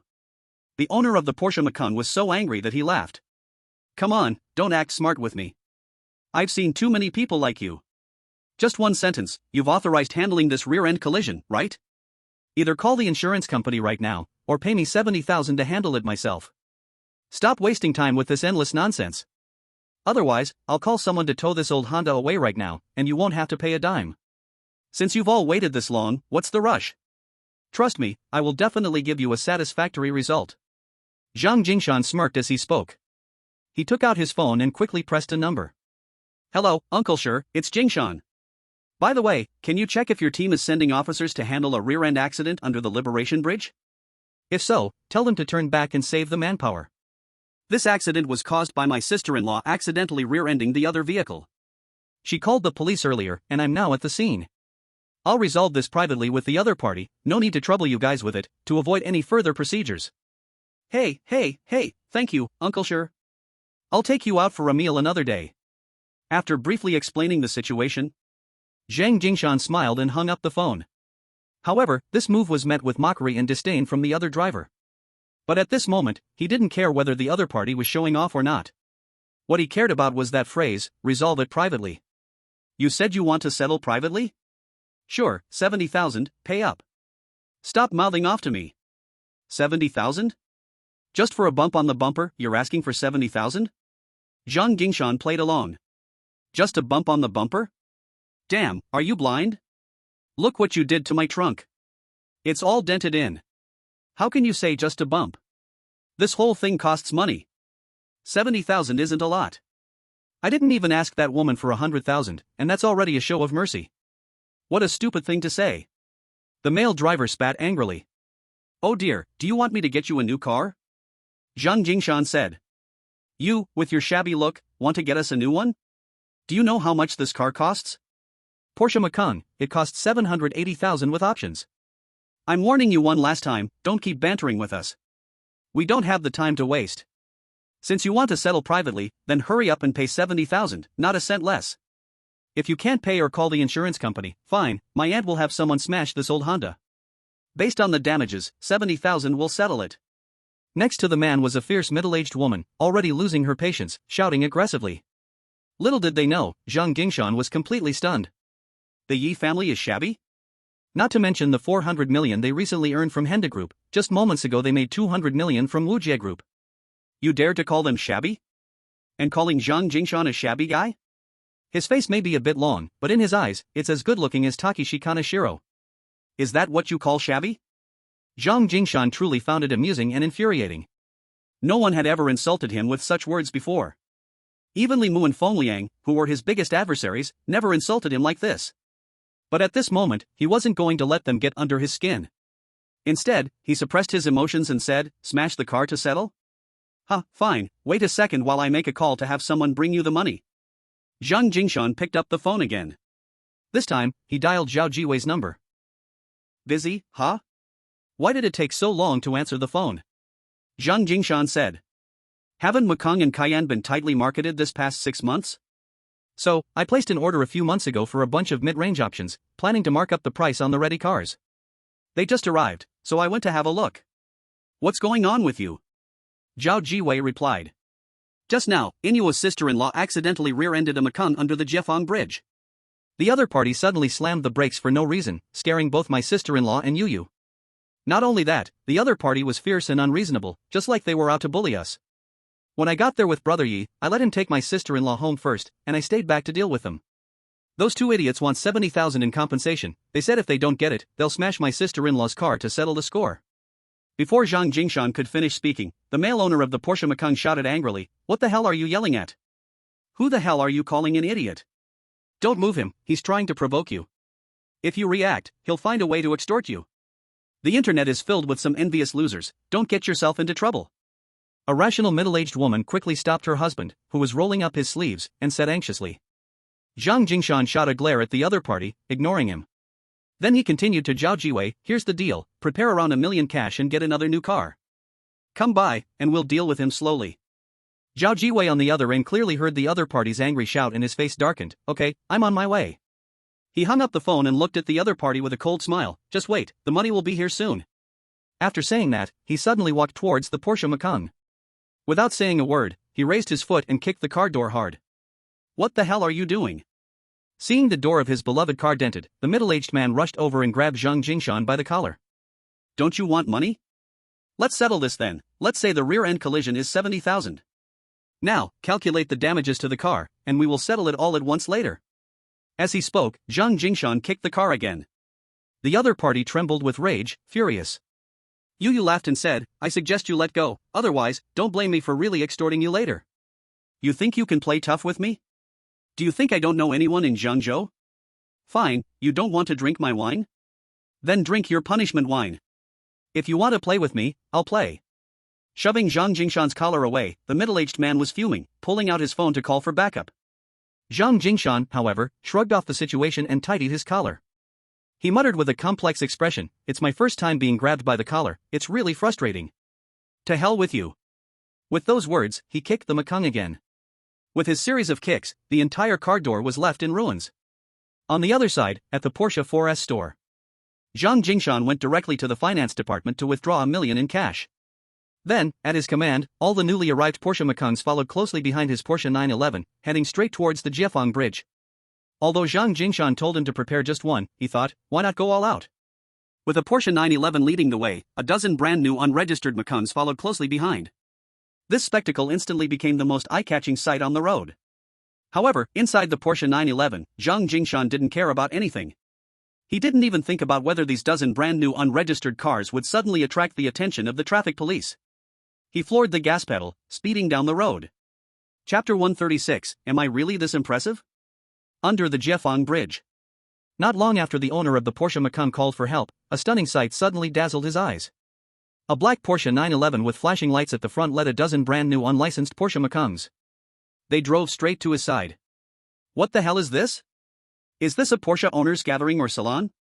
Before he could come to his senses, the convoy stopped. From the Porsche 911, Zhao Jiwei jumped down holding a large bag of cash from the passenger seat. "Old Zhang," he called out. Zhao Jiwei threw the bag of money over. Weighing more than 30 pounds, Zhang Jingshan reflexively hugged the bag tight. "Yi Guo and his wife left?" Zhao Jiwei asked. Yu got scared by this bastard, so I had Yi Guo and his wife take Yu back," Zhang Jingshan said. At this moment, the owners of the Porsche Makung were dumbfounded. Just now, Zhang Jingshan called them idiots, which made him furious. Now, being called a bastard made him shiver uncontrollably. What was in that bag was no longer in doubt. Because just now, the other side had mentioned the number 1 million. He had only considered it a bluffing joke. But now, under the spectacle of over a dozen brand new Porsches, he panicked, truly panicked. Thinking of the traffic police that still hadn't shown up. Didn't that confirm the truth of the phone call just now? A phone call made the traffic police retreat.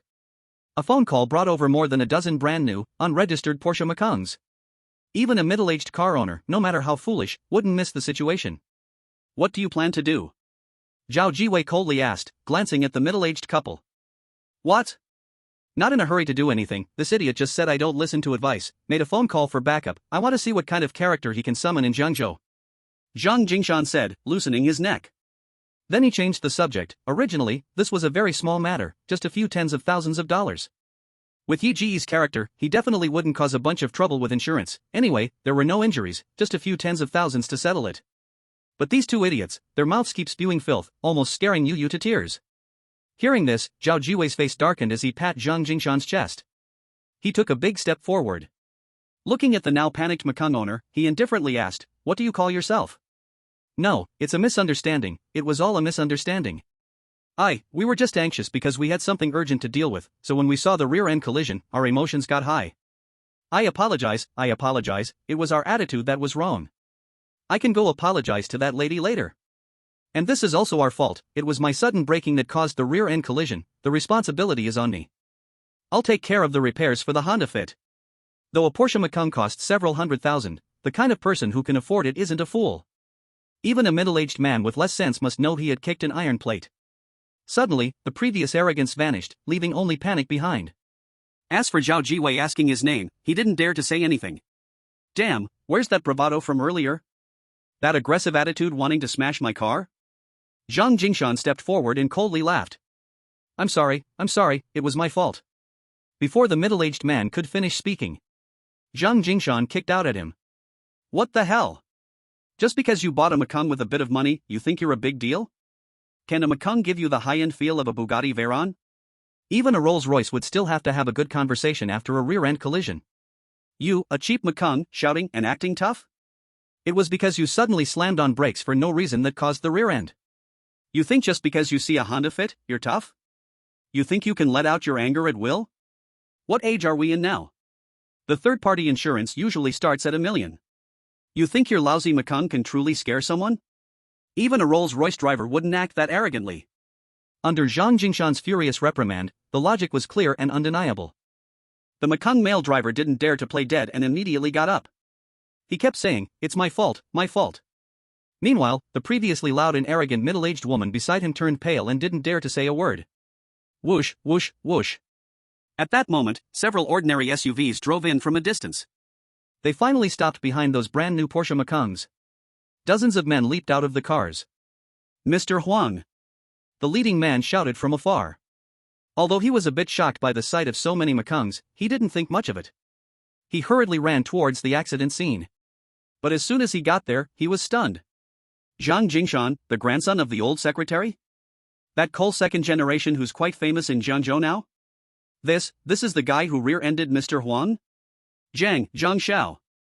Stunned or not, the man still urgently called out to Zhang Jingshan, his face pale. You recognize me? Zhang Jingshan frowned.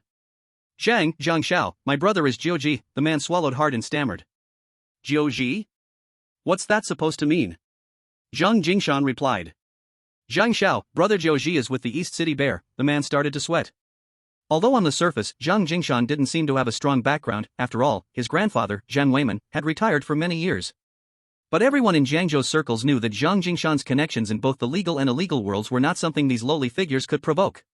With just one phone call, the police station would start counting their past deeds from adulthood. If they had a clean record, they might be fine, but if not. Only Zhang Jingshan didn't know the man's psychological activity at that moment. Otherwise, he would definitely be puzzled. Am I really that intimidating? You mean, your brother's brother is the Black Bear? Zhang Jingshan laughed. Yes. So you're here to back him up? The one who just shook you was him? Zhang Jingshan pointed at the Porsche Macan owner with a smile. Zhang Xiao, I didn't know it was you. If I had known it was you, even with 100 times more courage, I wouldn't have dared to come. So if it were someone else, you would dare to step up and deal with them? It's a society of law and harmony, the crackdown on black and evil is still ongoing, and yet you lowly fellows dare to leap around again? Do you think the food in the detention center is delicious or that living there is comfortable? Zhang Jingshan teased. However, this made the man's legs go weak. Zhang Xiao, no, it's a misunderstanding. That guy Huang just occasionally gives me some living expenses. I felt bad, so I came here just thinking of settling it peacefully. I never dared to think otherwise. After all, you're right, it's a harmonious society, and the crackdown on black and evil hasn't passed yet. How could we act recklessly? Oh, what if I don't want to settle it peacefully? Zhang Jingshan asked. Zhang Xiao, you what do you mean? The man was confused. Chapter 137, Brother Yi said, let me teach him how to be a person. Just now, Mr. Huang said that if I can't come up with 70,000 to compensate him, he would smash that Honda Fit. His meaning was that smashing the car would count as compensation, so, in that case, you take people and smash that Mekong. Don't worry about the inside, just smash the outside, and later I'll compensate him. Zhang Jingshan said. Ha? The man's eyes widened. Really smash it? What happened to the harmonious society? Zhang Jingshan didn't speak. He just gave him a look. In the next second, the man dared not hesitate any longer. With a wave of his hand, dozens of lower-level thugs, who had initially rushed towards Mr. Huang, surrounded the Mekong and began to cause damage. In just a few minutes, the Mekong, which had only a slightly dented bumper and trunk, now looked completely wrecked. Enough! At Zhang Jingshan's shout, the group of lower-level thugs stopped. Zhang Jingshan placed the bag of money on the hood of the Honda Fit and directly opened the chain. He turned to the Porsche Mekong owner, who had been silent all along. Mr. Huang, this is 1 million. You see how much the car is damaged, keep it yourself. If it really doesn't work, take all the money and leave the car, consider it as I bought it. If that doesn't work, those dozen Mekongs, all just arrived and haven't been registered, pick anyone to drive back. No, Mr. Zhang, this time it's my fault. I can't take this money, and I absolutely can't take the car. I hope you have a generous heart, don't hold this against me. The owner of the Porsche Mekong hurriedly said. Do you want it or not? Zhang Jingshan said in a deep voice. Mr. Zhang, I can't take it, truly can't take it. This time, I was wrong first. I shouldn't have bullied that lady like that. I shouldn't have been so aggressive. You can just treat me like a fart and let it go, okay? Mr. Huang said with a mournful face, trembling. Fine, since that's the case, then get lost. Zhang Jingshan couldn't be bothered to say more. He pulled up the bag's chain and threw it back to Zhao Jiwei. Thank you, Mr. Zhang, for being magnanimous. Mr. Huang didn't dare to say another word. He stumbled, dragging his wife back to the Porsche Mekong, which was full of scars and with glass almost completely shattered. In the blink of an eye, they were gone. And those thugs scattered like birds and beasts under Zhang Jingshan's wave. Old classmate, isn't this a bit too much? If you really want to deal with him, it's fine to handle it quietly. But if you pull this stunt and it gets exposed, have you considered the consequences? Don't forget, in a sense, you also represent the old secretary. If some people stir up public opinion, wouldn't you be causing trouble for the old secretary? After the crowd dispersed, Zhao Jiwei pulled Zhang Jingshan into the Porsche 911. He started with a serious tone. You're overthinking it. Even if it gets exposed, it won't cause me any trouble, and it might even bring a wave of praise. If the incident becomes public knowledge, and they know I'm standing up for Honda Fit against a bully who thinks driving a Porsche gives him the right to bully ordinary people, do you think there will still be trouble?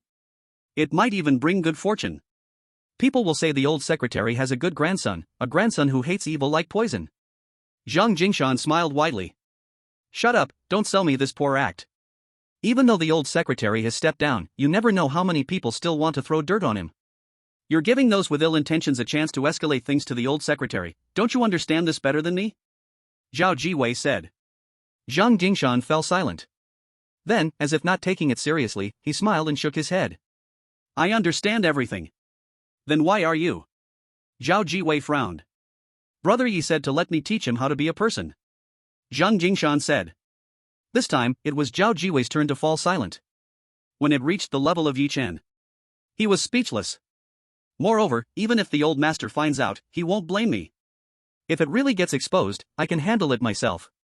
Trust me, after so many years in internet dealings, do you think I can't handle this little matter? Don't worry. He patted Zhao Jiwei's shoulder. Zhang Jingshan got out of the Porsche 911. But suddenly paused as he was leaving. He took out the key to his Pamela and threw it to Zhao Jiwei. My car is still parked on the opposite street. Please take care of it. I'll drive my sister-in-law's Honda Fit back first. Zhang Jingshan said with a smile. Then he walked toward the Honda Fit. Thinking for a moment, seeing that it was getting late, he still didn't dare to drive to the 4S dealership.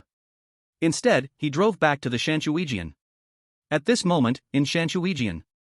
Building 6, room 2102. In the kitchen. Yi Chen, Mr. Zhang's side won't cause any trouble, right? Chen Yinhua, who was helping Yi Chen, couldn't help but feel worried again. In the living room, Yi Yu seemed to have forgotten about that incident, sitting on the sofa intently watching TV. Don't worry, what kind of trouble can there be? Yi Chen said with a helpless smile. He sighed again and said, in the past, when I was weak, I had to endure being bullied. Now that I've finally turned things around, why should I still put up with that kind of humiliation?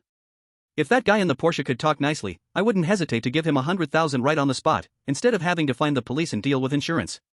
But they didn't do that, they nearly scared Yu to tears and kept shouting foul words at me. If I were thinking of keeping the peace, it wouldn't be fair to you too, and I wouldn't even be able to forgive myself. But before Chen Yinhua could finish, Yi Chen interrupted, there's no but in this matter. I even wish Zhang Jingshan could give him a good beating, so that their arrogance doesn't spread to others. You might not understand, but arrogant people often become obedient for a long time after they've been taught a lesson. All right. Chen Yinhua smiled bitterly, deep in thought. Are you going to drive again tomorrow? Yi Chen changed the subject. I think I should take a break for a few days, the car still needs to be fixed. Chen Yinhua said. Okay, then for the next few days, I will continue to be the driver for you and Yu. During their light-hearted conversation, the simple 4 dishes and a soup had already been served by Yi Chen to the table. After dinner, when Yi Chen was about to call Zhang Jingshan, his phone suddenly rang. It was Zhang Jingshan calling. Brother Yi, where are you? At Shanshuijian. Yi Chen replied. So, Brother Yi, I've brought back my sister-in-law's fit, and it's in your building's garage. Should I bring the keys to you, or do you want to come to me? I'm in 1901 of Building 5 at Shanshuijian. Zhang Jingshan said. I'll come over. Yi Chen thought for a moment. Alright, I happen to have a few bottles of red wine, let's drink a bit. Just as Yi Chen hung up the phone, Chen Yinhua suddenly changed her expression and walked towards Yi Chen with her phone. Yi Chen, look. Yi Chen took Chen Yinhua's phone and immediately saw the short video wildly circulating in the WeChat group. The video showed the scene of a rear-end collision under the Liberation Bridge. A dozen people surrounded a Porsche Macan, violently smashing it. Yi Chen, if these videos spread, will it? Chen Yinhua didn't finish her sentence, but her face was filled with worry. After all, Zhang Jingshan was there to support them. He's not an impulsive person. Since he chose to use this method, he won't be careless. Yi Chen frowned. However, even though he said that, Zhang Jingshan's way of handling it was undoubtedly completely beyond his expectations. He anticipated that Zhang Jingshan wouldn't let things go after his words about teaching them a lesson. But he really didn't expect Zhang Jingshan to use such methods. He shook his head and frowned before exiting the WeChat video. He opened Douyin and searched for the keyword hashtag Porsche smashed hashtag. Immediately, several videos popped up. Hashtag villains need villains to deal with hashtag just wanna say, well done. As a car owner who witnessed this rear-end accident, I want to say the Mekong owner deserves it. I heard that the Mekong suddenly slammed on the brakes, causing the Honda Fit to rear-end it, but when the Mekong owner got out, their attitude was extremely bad, leading to the luxury car being smashed. Some say the one calling for people to smash the Mekong belongs to a powerful rich kid. Isn't this bullying? Even if the Mekong owner was wrong, should they really resort to such means for revenge? At Jiangzhou Police, aren't you going to handle this? Yi Chen casually clicked into a highly rated comment section. The comments inside were clearly polarized. From his experience, it was evident that someone was deliberately stirring the pot. Yinhua, I'm going to Zhang Jingshan's place first, he just called me. Without thinking more about it, Yi Chen said. Okay, you go. Chen Yinhua nodded, her expression somewhat serious. Nodding, Yi Chen stopped talking and walked out of the house towards Zhang Jingshan's place. Building 5, apartment 1901. As he rang the doorbell, Zhang Jingshan immediately opened the door with a smile. He grinned and said, Brother Yi. I've troubled you. Yi Chen said seriously. Did you see those videos? Zhang Jingshan asked. Can you handle it? Yi Chen put on the shoes from Zhang Jingshan's home. He walked in without any courtesy. It's just a small matter, I've already gotten the traffic police involved. They've retrieved the video of my sister-in-law rear-ending that Porsche Macan, as well as the video of the other party getting out and bullying us. With this evidence, I am already in an unbeatable position, and I've also asked our Yunshan network company to start organizing public relations. We'll just truthfully announce the incident without exaggeration. Maybe some will try to use my identity against me, but it won't matter much. After all, the old man has been retired for many years. If I really did something terrible, it might implicate him, but this little issue, even if someone tries to turn it into a big deal, won't amount to anything.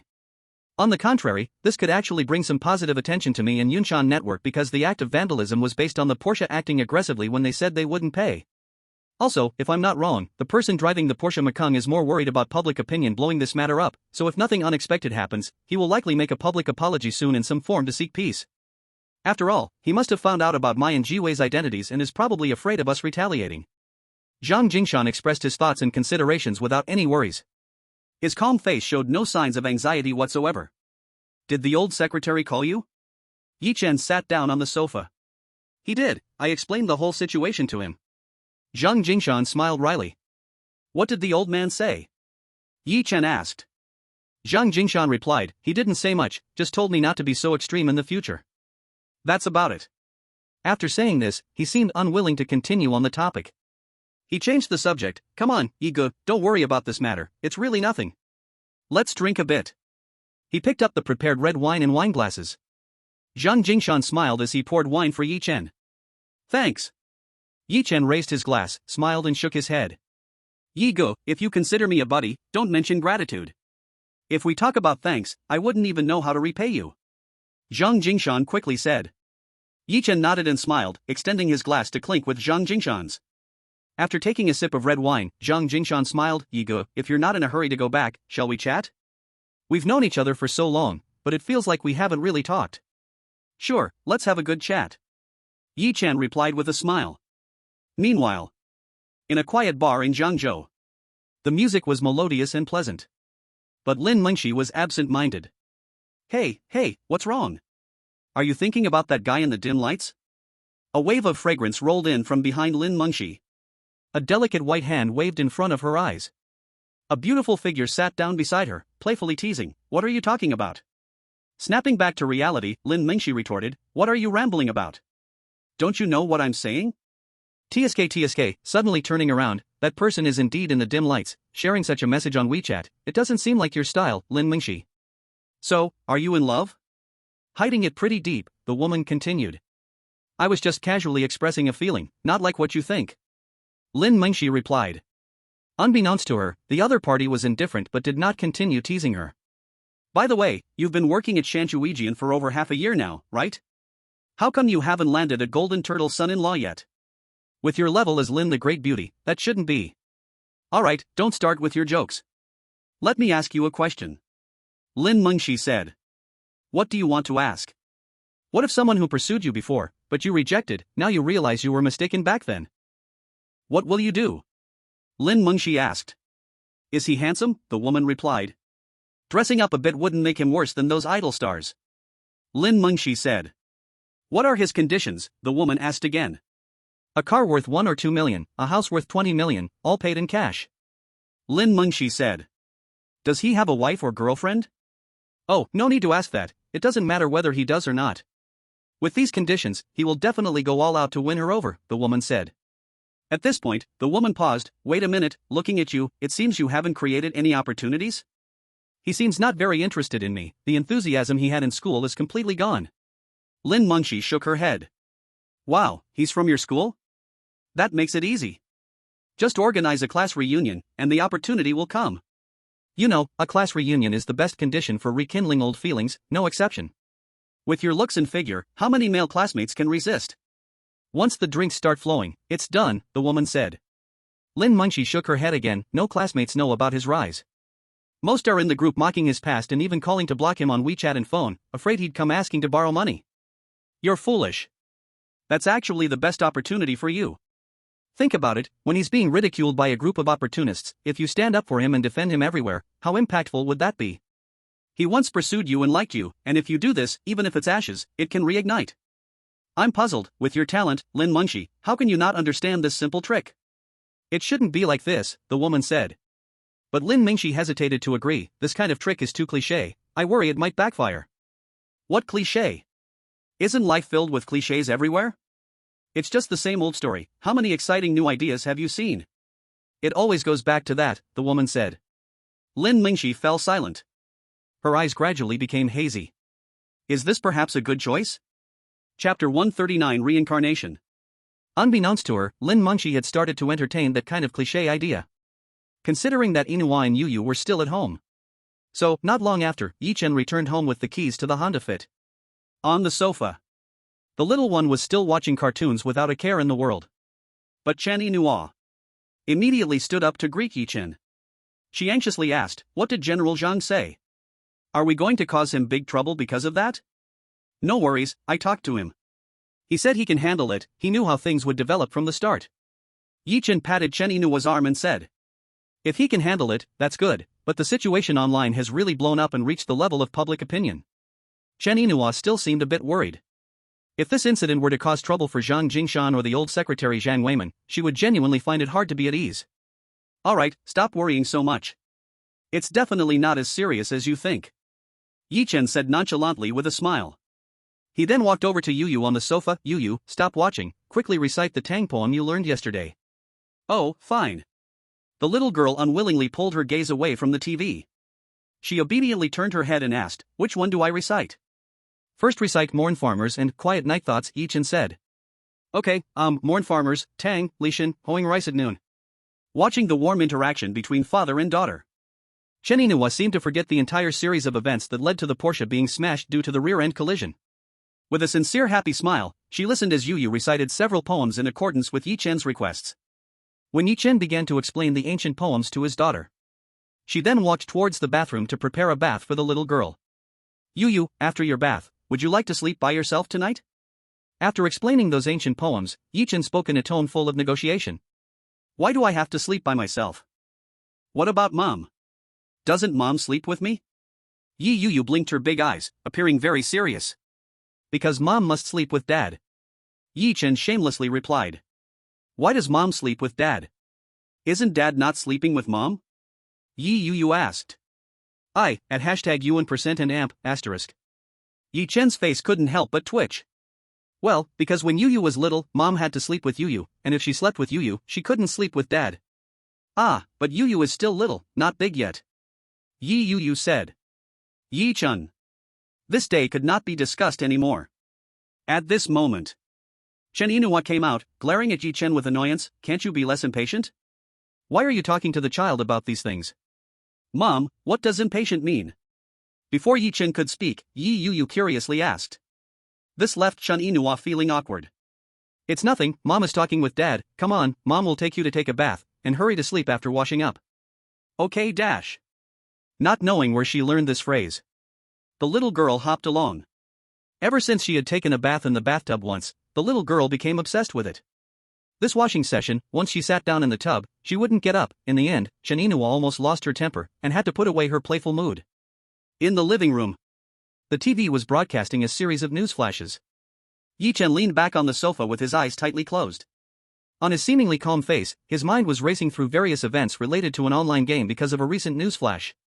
In the past life, a game called Reincarnation swept the world for decades. Once launched, it attracted a swarm of capital looking to invest and acquire, countless in number. Even the nearly monopolistic gaming giant could not manage to take over despite multiple offers.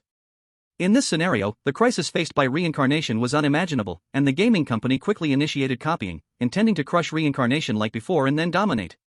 However, this time Reincarnation was different from past opponents who fell beneath them. Even with countless top talents in the gaming industry, they could never replicate the experience of Reincarnation developed by its genius team. There was simply no comparison with Reincarnation across the board. In less than a year, Reincarnation not only dominated 90% of the online gaming market in Huagua but also attracted countless mobile players who were obsessed with battle royales, bringing them to Reincarnation. Originally, with the rise of mobile games, online gaming was entering a period of immense decline. But no one could have expected that the emergence of Reincarnation restored the glory of online gaming once more. This made the previously invincible company restless, using all sorts of methods, desperately trying to destroy Reincarnation, but all their efforts ended in vain. On the contrary, because of the company's reckless and desperate measures, and the majority of adult players were lured away to Reincarnation, it left only underage and elementary school students among their mobile gamers, ringing the death knell for their downfall. After Reincarnation became a sensation throughout the country, it soon made its way overseas. Everywhere it went, people became obsessed and fanatical, and Reincarnation steadily advanced without ever daring to slack off, upgrading alongside technology. Ultimately, with official support, it entered the era of holographic gaming helmets and holographic gaming pods. What do holographic gaming helmets and pods mean? It means no need for computers and keyboards. Directly putting on the holographic game helmet that connects the brain and body nerves through iris verification, or entering the holographic game pod, serves as a medium to enter the game. In other words, it brings humanity into a truly second world. There, it is both virtual and real. The competitions between people, the struggles between powers, even the disputes between nations, all unfold in Reincarnation. Of course, these are all later stories, let's not talk about them for now. However, such a game that has affected the whole world, and one could say, changed all of humanity, was initially developed by a team of recent graduates from a company that was about to close down. Yi Chen remembers that in his previous life, when the game company named Hidden Dragon was facing closure, it was sold for less than 30 million, and along with the acquisition, the genius team that developed the game was also acquired. For less than 30 million, a year later, not to mention the competition from other capital, just the offer from Goose Factory reached 700 million, a year and a half later, Goose Factory offered 1 billion, 2 years later it directly threw out 2 billion, and even 3 years later crazily threw out 5 billion. While Goose Factory could not achieve its desires, the world couldn't help but marvel at the courage and guts of the person who originally acquired Hidden Dragon, as refusing Goose Factory was equivalent to issuing a suppression, leading to endless oppression in sight. In his previous life, after Yi Chen became successful, he had thoroughly researched the Hidden Dragon company that developed reincarnation over and over again. So, with his memories brought back, he knew that although Hidden Dragon company would meet its benefactor in a month, before that, due to the lack of funds, the company was already swaying and about to fall apart. As Yi Chen's thoughts soared.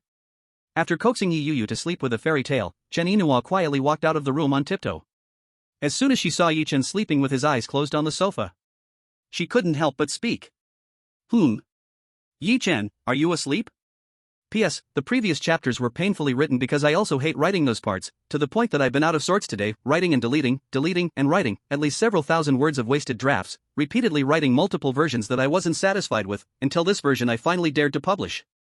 So, I beg all the readers to continue supporting me. Thank you. Chapter 140, Dawn viewing the sky, dusk watching the clouds. Ah! Chen Yinua's voice startled Yi Chen awake. His thoughts in his mind came to a halt. He grinned, is Yu Yu asleep? She fell asleep hugging her little Peppa Pig. Chen Yinua said. Yi Chen's eyes sparkled, will she wake up again later? Hearing Yi Chen's question, Chen Yinua knew what this guy was plotting in his heart. Ahem, she's gotten used to it here, so she probably won't. Chen Yinua said awkwardly. Then what are we waiting for? Yi Chen suddenly jumped up from the sofa. With an excited face, he pulled Chen Yinua towards the master bedroom. What are you doing? We haven't even showered yet. Come on, let's go together. What does that even mean? What do you mean by that? Hurry up, or you'll wake Yu Yu. As he spoke, Yi Chen pulled Chen Yinua and walked briskly toward the master bedroom. Often, resistance and acceptance only come down to a single step. When resistance ceased to be resolute, Chen Yinua obviously chose to compromise. However, under the spray of the shower, Yi Chen's eyes were reddened. It was hard to tell whether it was the tap water or his tears. Only because of the shocking scars on Chen Yinua's body. Although the flawless cream has magical effects that can show results in a few days. But while it shows effects, to actually completely eliminate all traces, it still requires some time. In an instant, the emotion of guilt surged in his heart, hard to describe. Yi Chen raised his hand and viciously slapped his own face. Slap. It was a crisp and loud sound. What's wrong with you? Why are you hitting yourself? Have you gone crazy? Chen Yinua exclaimed in shock at this sudden slap. Yinua, I'm sorry, in those past years, I was wrong. Choking on his words, looking at the scars, Yi Chen struggled painfully to speak. In this moment, he didn't even dare to look directly at Chen Yinua. Chen Yinua, who just regained her awareness, was slightly taken aback. Warm water flowed down. Her beautiful eyes were also somewhat sour. Taking a deep breath, she said, it's in the past, so let's not mention it. Although reason told me I should have left you long ago, fate ultimately brought us back to this point. This is my last choice. If this choice is wrong again, then I can't live anymore. Raising her slightly trembling hand, Chen Yinua placed it on Yi Chen's face. Like Yi Chen, her face couldn't tell if it was tears or something else. It started in the bathroom. It ended on the mattress. After nearly 2 hours. I'm going to take a shower, then I'll go back to Yo-Yo's room. Getting off the bed, Chen Yinua said, feeling weak all over. Huh? Why go back to Yo-Yo's room? Yi Chen was startled and quickly turned over. Are you silly? If she wakes up and doesn't see me, won't she cry and make a scene? Even though it's time for her to sleep independently, we have to do it step by step, right? With a playful scold, she shot Yi Chen a glance. A radiant glow added to the flowing Chen Yinua as she walked into the shower. After the smoke cleared, peace returned. Bright moonlight filtered through the window curtains. Yi Chen, after sweating, took another shower. When he lay back down on the bed again, WeChat rang. Old classmate, are you asleep? Melancholic. It was none other than the goddess from back then, Lin Mengshi. Yi Chen thought for a moment. He still didn't reply. Instead, he started scrolling through his moments. Since he had very few friends on WeChat, there wasn't much to look through. when he reached a few hours ago. He saw Lin Mengxi's moment again. But different from the last time's shadow and light. This time, it recorded the sunset with clouds painted across the sky. The caption read, "Morning sees the sky, evening sees the clouds." Yi Chen frowned. Morning sees the sky, evening sees the clouds. Sitting or walking, thinking of you? Yi Chen was not a narcissist. If Lin Mengxi didn't often reach out to him on WeChat, he definitely wouldn't care so much. Whatever will be, will be. But the other party's frequent initiations on WeChat made it hard for Yi Chen not to speculate about her intentions. He thought about deleting her WeChat, but in the end, he still gave up, even though he never thought about having any further interactions with her, not even just the connection of being classmates. When Yi Chen chose to ignore and put down his phone, Lin Mengxi, who had waited for over 10 minutes without any reply in her high-end rented apartment, appeared somewhat lonely. However, after a brief moment of loneliness, she opened the high school classmates group chat that was buzzing with conversations. "Hey everyone, we've been chatting for so long, many of us haven't seen each other for a long time. Should we organize a class reunion? Damn, the goddess Mengxi has popped up. We must gather. If goddess Mengxi speaks, how can we not gather? Mengxi, it's about time you spoke up. I've been suggesting a reunion, but no one listened to me. Sad. Now that goddess Mengxi has spoken, the reunion is definitely happening. If it's a real reunion, I'll contribute 2,000 as a fund. I'll put in 1,000. Come on, let's quickly gather a reunion fund. The girls don't need to contribute, we guys can handle it based on our capacity, no pressure. I'll put in 1,000. I'll put in 800. Looking at the classmates group chat filled with amounts thrown around, Lin Mengxi couldn't help but recall Yi Chen swiping his card without even furrowing his brow to buy a house for 20 million. And that stunning Mercedes-Benz G-Class. When Yi Chen was driving the G-Class and pulled out 20 million to buy a house in full, those classmates who had urged everyone to collect thousands for a reunion were still treating Yi Chen as a joke, gleefully mocking him, even calling for others to block Yi Chen to avoid being asked for money. In contrast, Lin Mengxi couldn't help but shake her head and laugh sarcastically. But in the group chat, she still typed. Since everyone is so enthusiastic, I'll add our former homeroom teacher to the group so that the teacher can contact other teachers from our class. If we want to have a reunion, we can't just include ourselves, the teacher and other teachers shouldn't be left out. The reason for this suggestion was that Lin Mengxi knew that if it was simply a class reunion, Yi Chen would definitely not participate. Even when she invited him personally, he repeatedly declined, let alone a so-called class reunion. But if the homeroom teacher and other teachers were involved, Yi Chen was likely to accept. After all, as an orphan, Yi Chen had received considerable kindness and help from several teachers, especially the homeroom teacher. And Lin Mengxi understood this point, which was why she initiated the so-called reunion. Otherwise, with these classmates shouting about contributing 2,000 or 3,000, she wouldn't even have considered attending. Chapter 141, Build High Walls, Store Up Grain. Inua, I'll transfer 30 million to your account later, keep it for whatever you need. The next day, on the way to Huaxing Commerce, Yi Chen suddenly spoke while driving the G-Class. Little did he know that as soon as he said this, it startled Chen Inua greatly. What? How much did you say you transferred to me? 30 million. Yi Chen smiled. 30 million? Why are you transferring so much money to me? I can't use that much, you better spend the money wisely. Chen Inua hurriedly replied. Her mind was thrown into chaos. 30 million, what does that even mean? This was an amount she couldn't even dream of. She had never even imagined having 8 digits in her bank account one day. 30 million isn't that much, I even feel it's a bit short, considering you still have to pay off the credit card and small loans I let you borrow before, as well as what you borrowed elsewhere. Yi Chen said. That much isn't necessary. Over the past couple of years, I've already paid off most of it, probably just around 30 or 40,000 left, you don't need to transfer so much. Chen Inua replied anxiously. You can keep the rest for spending, to sound a bit impressive, we're not short on money now. If you see something you want to buy, just go ahead and buy it. After those tough years with me, it's time for you to enjoy life. Yi Chen said sincerely, chuckling. Are you trying to make us one of those nouveaux riches? The warm currents flowed in her heart, bringing her comfort and happiness. Chen Inua still spoke harshly. If we are, then so be it, the money is earned honestly, without shame to heaven or guilt in my heart. We can't just hold on to money without spending it, continuing to live in that miserable poverty. If that's the case, we're truly just stupid. Yi Chen replied. Fine, you're right. Chen Inua agreed. Then it's settled, I'll transfer 30 million to your account later. Yi Chen said. Okay, fine, just consider it me saving for you. In the future, if you need funds, a couple of million can help you out. Chen Inua nodded, no longer resisting. But she had no intention of splurging this 30 million. The awareness of being cautious even in good times was deeply ingrained from her past life of fearing poverty. Short on funds? Yi Chen smiled. With 60 years of memories ahead of him, how could he fall into a shortage of funds? Every step was within his plan, and there was no chance of error. Even if we take a step back, even if it truly became tight, 20 or 30 million wouldn't mean anything at that point. If we ever reach that point of being short on funds, then 20 or 30 million would be nothing, Yi Chen said. So go ahead and spend, buy whatever you want. I know you always adhere to the concept of being cautious in peace and following the principle of building high walls and storing grain, but we really don't have that need now. 20 or 30 million can still be spent freely. Don't worry, I will spend it.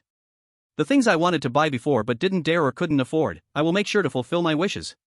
Chen Yinhua said with a helpless smile. All right. Yi Chen grinned broadly. After dropping Chen Yinhua off at Huaxing Trading, Yi Chen headed straight to the bank. 30 million was directly transferred to Chen Yinua's account. At that moment, in the bank account. After deducting the first phase funding of 30 million for Pang Jun, after deducting the 20 million spent on buying a house, and now the 30 million transferred to Chen Yinhua, there was still over 500 million remaining. And such a big client naturally enjoyed the favor and flattery from the bank manager and several staff as they escorted him out respectfully. In Big G, Yi Chen selected the route to Qianlong Gaming Company from the car navigation. Though Qianlong Gaming Company in his previous life would not be acquired for another month. Right now, the company was already in a state of turmoil, on the verge of collapse. Not only had the research and development funds been cut off, even the janitorial staff's wages couldn't be paid. Even the core team of the company had fallen to the point of surviving on instant noodles. Facing such an opportunity, Yi Chen would definitely not miss it. Now was the best time to make a move. Tianhai District. Chebi Village. Police cars blocked all entrances and exits of the entire urban village. The district bureau, city bureau, and armed police SWAT teams had heavily surrounded Chebi Village. All of this was because an hour ago, someone reported that a fugitive wanted for arrest appeared in Chebi Village. Even if it was still uncertain whether the situation was true. But a fugitive on the run for 7 years, wanted for 11 murders across 3 provinces and 7 cities, was enough to make the entire Jiangzhou police force restless. A black Jeep Wrangler with its sirens blaring was parked at the village entrance. A man got out of the car. It was no other than Qi Quan, the captain of the city police team who had previously approached Yi Chen for assistance in the investigation of Feng Liang's death, only to be told by Yi Chen that there would be a blood disaster. Dressed in plain clothes, he took off his sunglasses and shook his flowing long hair. Captain Qi. Captain Qi. Captain Qi. What's the situation? Is it confirmed that that bastard is inside? Qi Quan chewed gum and asked. Captain, it's confirmed. Through video comparison, it's that crazy scum, a police officer replied. Have the residents inside been evacuated? Qi Quan asked. We can't evacuate. To avoid alerting the snake, we can't carry out evacuation work, otherwise, if the other side notices something wrong, all our efforts will be in vain. Damn. Not evacuating the people, not doing any advance preparations, and launching the arrest operation. Who gave this order? Is there a hole in their head? What if the people are taken hostage? What if there are innocent casualties? Who's going to take the blame for this? Qi Quan immediately cursed out loud. Qi Quan, do you think I have a hole in my head? At this time, a middle-aged man walked up from behind Qi Quan. It was the newly appointed deputy of the city bureau, who had just taken over to replace Li Mu's uncle He Jinjun, the previous number 2. Director Song, was it your order? Qi Quan raised an eyebrow. What? Director Dong went to the party school, so I have to take charge. I can't even give an order? Deputy Director Song said in a deep voice. Director Song, I didn't mean that, it's just that don't you think this order? Before Qi Quan could finish, Deputy Director Song raised a hand to interrupt. I know what you want to say, but this is a necessity. That son of a gun is not just cunning, and based on his past escape records, if he is exposed in public for more than 3 hours, he will flee immediately. Although we don't know how he appeared in Shiji village, he won't stay long unless he wants to miss the chance of being caught. We don't have time for extensive planning. There is danger, but I have already ordered a team of undercover officers to let the residents go home to avoid danger, and that crazy bastard has already been located at the rental building at number 135, Liuxian, Shiji, but we still don't know which floor and which unit he is in. What we need to do next is to make sure he doesn't escape from that rental building and complete the capture inside. Deputy Director Song said with a serious expression. Damn, what are we waiting for? Stop wasting time, let's go catch him. Qi Quan tossed his hair. He felt for the pistol at his waist. He turned and rushed inside. Chapter 142, Ways to Make Money. As soon as Chi Quan moved, the armed officers under him, who were already wearing bulletproof vests, followed suit. After all, this was a rare opportunity for achievement. But before Chi Quan could charge forward, Deputy Director Song suddenly called out, "Chi Quan!" Swish! Chi Quan's pace suddenly halted. He turned back and asked, "What's up?" "Wait a moment," Deputy Director Song said and waved to the side. Immediately, an officer ran over quickly with a bulletproof vest. "What does this mean?" Chi Quan asked. "I know you are reckless, facing life and death countless times, but it's better to wear this thing, just in case," Deputy Director Song said. "Can I still run with this thing on?" "It's too cumbersome. In all my years of handling cases, I haven't needed this." "Just take it back," Chi Quan insisted. "Chi Quan, I order you to wear it." "I know you're skilled, but that bastard has been on the run for 7 years, he might have some weapons on him." "Hurry and put it on." "I don't want any of our people to get hurt because of a soulless bastard," Deputy Director Song urged. "Captain Chi, just wear it." "Captain Chi, what Director Song says is right, it would be a problem if that bastard has a gun." "Captain Chi, after all, the opponent is such a vicious criminal, better safe than sorry," Chi Quan's subordinates quickly urged. "Get lost." Chi Quan was amused. He really wasn't used to those things. Not only did they slow him down, but they also affected his agility. But just as he was about to angrily scold them, out of nowhere, words from a few days ago popped into his mind. That guy who was like a fortune teller had mentioned that his luck was dim, and there was a disaster waiting for him, so he should wear a bulletproof vest while on mission in the coming week. Today happened to be exactly 1 week. It coincided with the mission to capture a vicious criminal. And it just happened to involve the bulletproof vest. Is this a coincidence? Before he could shout "Get lost!" Chi Quan froze in place. "Captain Chi? Captain Chi?" The subordinates called out again upon seeing his reaction. All right, stop your damn blabbering." Acting angry, Chi Quan grabbed the bulletproof vest and quickly put it on. In no time, he had it on. He waved his hand and said, "Let's go." On the other side, Qianlong Gaming Company. Originally a team of over 30 people. Now, there were only 7 left, including the legal representative. Everyone else had already scattered. Even the cleaning lady left after receiving her long overdue wages. "Old Sue, what should we do now? Our company's books are completely empty. We probably can't even pay this month's utilities," a disheveled young man said. Their team of 9 had been together since college. Through the ups and downs over the years, they spent most of their time living together. As soon as they graduated, they raised funds to start a company, determined to revive the golden era of online games by creating a wildly popular game across the country. They even came up with a name for it, Reincarnation. At first, they developed a few games that were reasonably well received to keep the company running. But as time went on, their proud personalities found it disgusting to create games just for profit. Under this resolution, to avoid distraction, they sold off everything and focused entirely on conquering reincarnation. Unfortunately, fate had other plans. They had exhausted their original capital, and their accounts were now in the red, making it impossible to continue the development of reincarnation. Stuck at 45% progress. Everyone in the company had left except for the 7 of them. Is there any way to make money? As the team leader and legal representative of the company, Suing Jie stared at the ceiling, gritting his teeth. Not a damn thing. I've even sold my few pairs of AJs online, and I'm still tens of thousands of dollars in debt to a loan. I'm about to get bombarded with phone calls. We've exhausted all the options we could think of, we really can't find any money to continue. Even if we could raise some, given this situation, it would barely make a difference. With less than half of the development done, we'll need even more money as time goes on. How about we make a few more games to sell? Make a few? Do servers not cost money? Where's the cash going to come from? Besides, if we keep making those idiotic trash games, I'd rather starve. Old Sue, you said you were out looking for investors, right? Is there any news? Finally, amidst the noise, someone asked the crucial question. Investment. These 2 words made everyone silent as they looked to Suing Jie, the leader. He bitterly shook his head. No, as soon as they hear we're making an online game, no one wants to invest. Later, I tried a different approach, hoping they'd buy our company, but I might as well have been seen as a lunatic. So, it's a dead end? Are we really breaking up like this? Someone immediately responded. What else can we do? Dreams are full, but reality is skinny. Damn, I finally get that. Forget it, let's just disband here. Together, we're a fire, apart, we're scattered stars. Disbanding is fine, with our skills, we could easily find high-paying jobs. Fine, but if it was just for a good paycheck, I wouldn't have studied game development in the first place. I wanted to create a game that could bring online gaming back to its glorious era.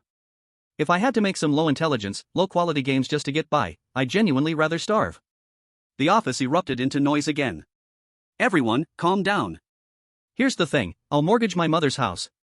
It should be worth around 300 to 500,000. We can use this money to last another month or two, and we'll simultaneously keep developing and looking for investment or acquisition. If we really can't find anyone, then we'll have to accept our fate. Suingjie took a deep breath and stood up. Old Su, that's your mom's house. The others immediately exclaimed in shock. I can't think about that right now. You all have exhausted everything for reincarnation. As the founder of Qianlong Company, if I have any strength left, I must shine the last bit of light. If we can manage to attract investment or an acquisition, it would be like bringing us back to life. Our goal is the same, we want to leave our name in the gaming world and create a dominant era. And reincarnation is our hope, we can't just accept defeat until we reach the end. Suingjie's gaze was resolute as he gritted his teeth and spoke again. If we really can't attract investment or get acquired, then you'll lose your house, said a member. So what if I do? At worst, I'll share a bed with you guys, as long as you can offer me a place to sleep. Suingjie forced a smile. Just then, a sound of footsteps echoed. It clearly reached the ears of Suingjie and the others. In the next second, the seven turned their heads at once. They saw a smiling Yichen striding in. Chapter 143, What? Is this a movie filming? Who are you? Seeing the unfamiliar stranger, Suingjie spoke first. Let me introduce myself, I am Yichen. Yichen said. Yichen? The few exchanged glances. No one had heard this name before. Mr. Yi, do you need something? Suingjie asked, perplexed. I heard your company wants to be acquired? Without wasting words, Yichen got straight to the point. Swish. As soon as those words were spoken, Suingjie and the others' eyes suddenly brightened up. But soon after, they fell back into frowns. Because they had never heard of Yichen's name. More importantly, the fact that he was dressed simply did not match the powerful aura of a seasoned acquisition mogul. I hope you don't mind me asking, are you here to acquire our company? Suingjie inquired. Yes, I have that thought. Yichen nodded without hiding it. Then do you know the current situation of our company? Suingjie asked again. Yichen shrugged and spread his hands. Smiling slightly, he said, isn't it obvious? It's about to become a shell company with no one left. However, though Yichen was stating the truth, it still pierced Suingjie and the others' hearts unbearably. Suingjie frowned and said, since you know this, how dare you propose an acquisition? If it had been another well-known company's boss, they would surely have been ecstatic about the other party's proactive acquisition proposal. But a young man, unknown, and simply dressed. This made it really hard for them to be happy. Facing Suingjie's frowning question, Yichen smiled and pointed towards the group. Finally, he locked eyes with Suingjie. At that moment, it seemed as if an aura also came along. It felt like they had returned to that commanding presence from their previous lives, giving Suingjie and the others a jolt. Because it seemed that his aura oppressed them strongly. As if it clashed completely with his simple clothing. Though surprised, Suingjie still blurted out first. Yes, exactly. A team that has a chance to make money but refuses to take it, and, regardless of everything, is determined to struggle for a game dream, deserves my admiration. No, I should say respect. For this, I'm willing to take a gamble on your reincarnation. Yichen nodded. This time, the others exchanged glances. Under Yichen's invisible aura and wording, that dim light of hope suddenly ignited again. So how do you plan to acquire us? The previously disheveled young man in charge of company finances asked eagerly. As soon as the words fell, the eyes of the others all lit up with fervor, staring closely at Yichen. In fact, this company is not important to me, you talented individuals are what truly matters. Instead of saying I'm acquiring the company, it's more accurate to say I'm acquiring you. Therefore, the acquisition price of 35 million is to help solve the current problems you're facing. Additionally, I will match each of you with a yearly salary, whatever salary you want, just name it. Moreover, regarding the development of reincarnation, whatever funding you need, just speak up, whatever amount you want, you will get it. Yichen said with a firm voice. Unbeknownst to him, upon hearing these words, Suingjie and the others were momentarily frozen, like stone. 35 million acquisition price? In other words, each of them would get 5 million? And a salary that they could name? Unlimited research funds? Damn. Is the other party crazy? Do they believe in reincarnation even more than this development team? After all, this is an online game that countless game companies and investors have turned away from. And in this era where mobile games are thriving, the market share for online games is almost non-existent. Aren't you afraid that reincarnation will fail? Aren't you afraid that after its release, it won't revive the glory of the online gaming era? Suing-Jie forced himself to calm down, suppressing his excitement. If the other party were a person in the gaming industry, he would not have asked this question. But Yi Chen did not give him the impression of being a professional in the gaming industry, so he couldn't help but be curious. To make you give up a lot of money-making opportunities and be willing to risk everything for reincarnation, even placing yourselves at the edge of the cliff. Honestly, I don't think it will fail. Of course, to go deeper, I'm not afraid of reincarnation failing, I'm not afraid of you failing. Yi Chen smiled. So you're not joking with us? Suing-Jie couldn't help but tremble slightly. If the other party was telling the truth, then this was truly a stroke of luck, encountering a benefactor. From start to finish, every word and phrase is no joke. Yi Chen said. Okay, you wait a moment, we'll discuss this among ourselves. With Yi Chen nodding with a smile, Suing-Jie quickly walked toward the office. The other 6 didn't need to communicate, they quickly followed him in. Meanwhile, Yi Chen leisurely swayed back and forth. On the other side. Tianhai District, Chebei Village. The plan to trap a burglar in the rental building ultimately failed. That fugitive wanted for over a decade managed to escape again. Fortunately, at that moment, all the residents in the rental building had their doors tightly shut. So no hostage situation occurred. After a chase, the fugitive was finally cornered in an alley from both ends. You brat, keep running, just keep running. Chi Quan panted, trying to catch his breath. With his physical fitness, he shouldn't be in this state. However, the bulletproof vest he was wearing was indeed too cumbersome. Instinctively, he raised his hand to pull off the bulletproof vest. Because the other side didn't seem to have a gun. But just as he put his hand on the bulletproof vest, he hesitated and pulled it back. Well, it's not worth the trouble now. If that guy named Yi Chen really is an unreasonable idiot, I have to deal with him later. Damn you. 11 lives, if it weren't for the fact that the law has to punish trash like you, I'd really want to shoot you right now.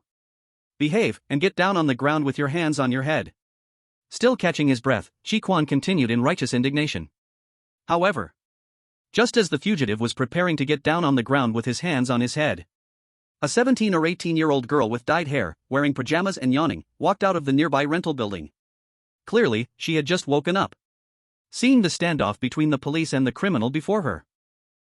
I don't know if it's because I'm carefree or if I've watched too many movies. Before Chi Quan could even panic, he spoke up.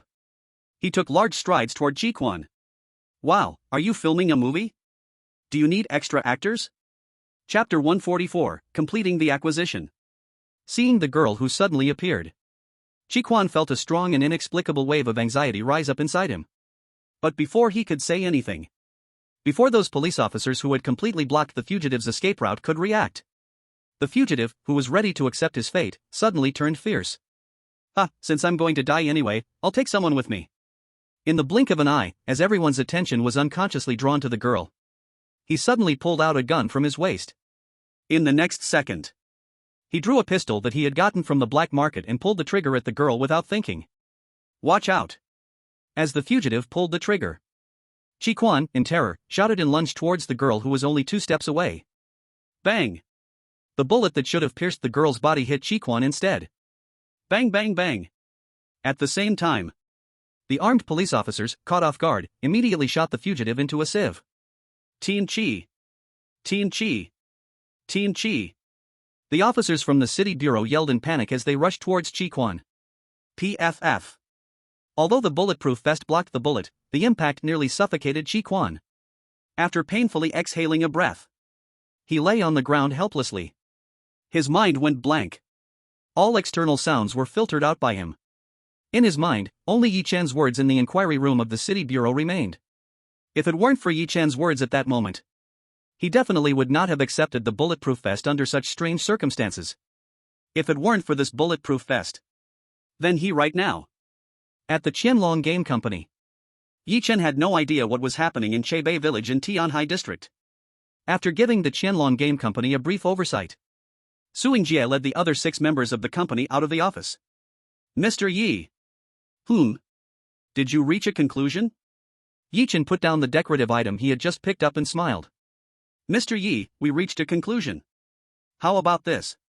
We don't want a salary, can you give us some shares? There are 7 of us, 4% each, that makes 28% for us. What do you think? Su Yingjie said seriously. Yet there was a somewhat awkward hesitation in his demeanor. The other side offered 35 million, which sounds nice as a company acquisition. But in reality, they all knew better than anyone if this broken company was worth 35 million. Clearly, the other party was after reincarnation and them. However, reincarnation was only 45% completed, and with the other party offering such a sky-high price of 35 million while still willing to provide them high salaries, the request for shares seemed a bit excessive. Even saying they would give up the high salary in exchange for shares. But reincarnation was the culmination of their entire team's efforts and represented all their dreams. To face it as mere workers was undoubtedly a form of relentless torment for them. Thus, they proposed the share distribution.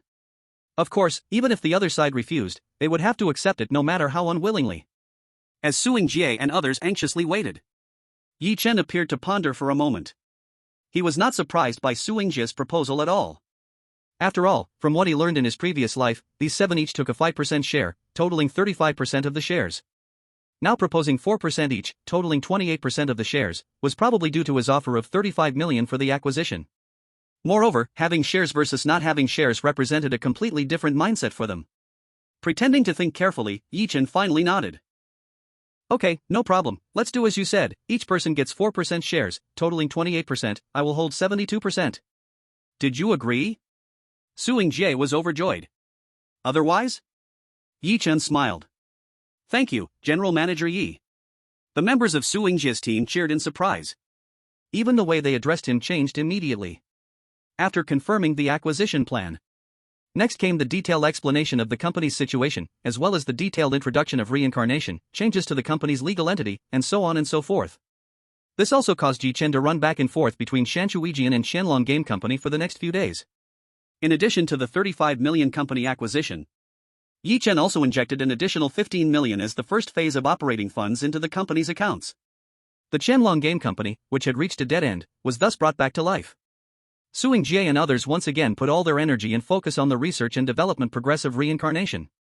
With no worries and abundant funds, they almost fully regained that energetic and passionate state of the past.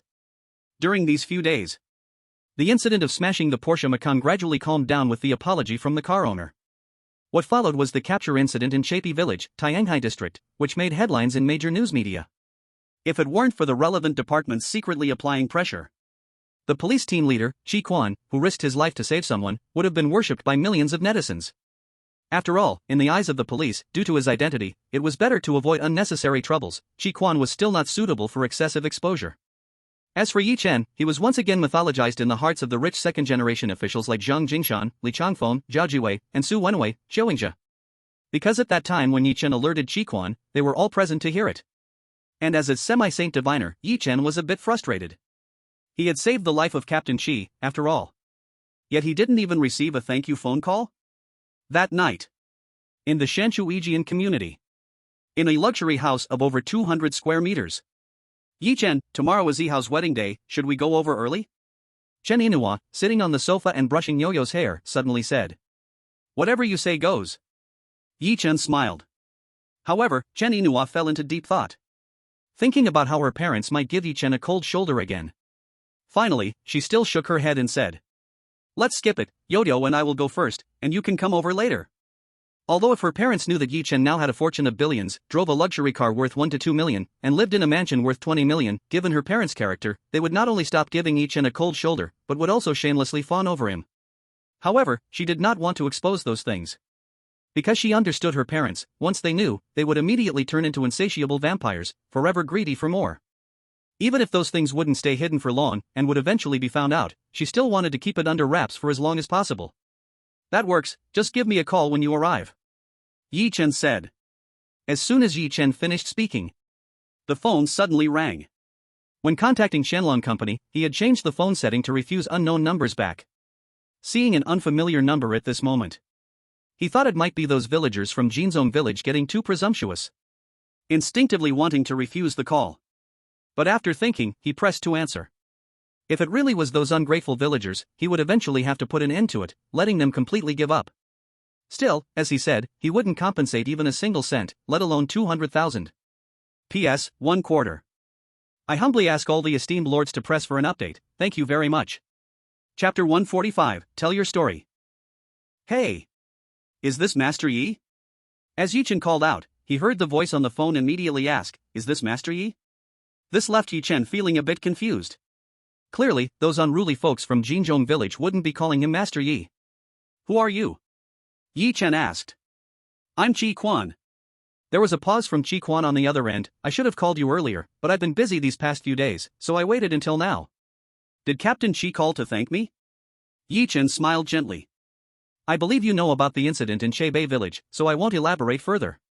Really, thank you. If it weren't for what you said in the interrogation room that stayed with me, I might not have worn a bulletproof vest for the operation in Chebei village. No, I should say I definitely wouldn't have worn that thing. In a way, you saved my life. If I hadn't put on the vest that day, I probably wouldn't have made it. Chi Quan said sincerely. Captain Chi, you're too polite. Yi-Chen replied with a smile. No really, whether you're a fortune teller or a half-immortal, this kindness that allowed me to walk with confidence, I, Chi Quan, won't forget. So, are you free tonight? We can find a place to have a few drinks and I can express my deepest gratitude. Chi Quan said. Sure, no problem. After a brief silence, Yi-Chen smiled softly. Okay, I'll add you on WeChat, remember to accept it, and I'll send you the address there. Alright. The call ended. Sitting beside him, Chen Inua had stopped combing Yuyu's hair.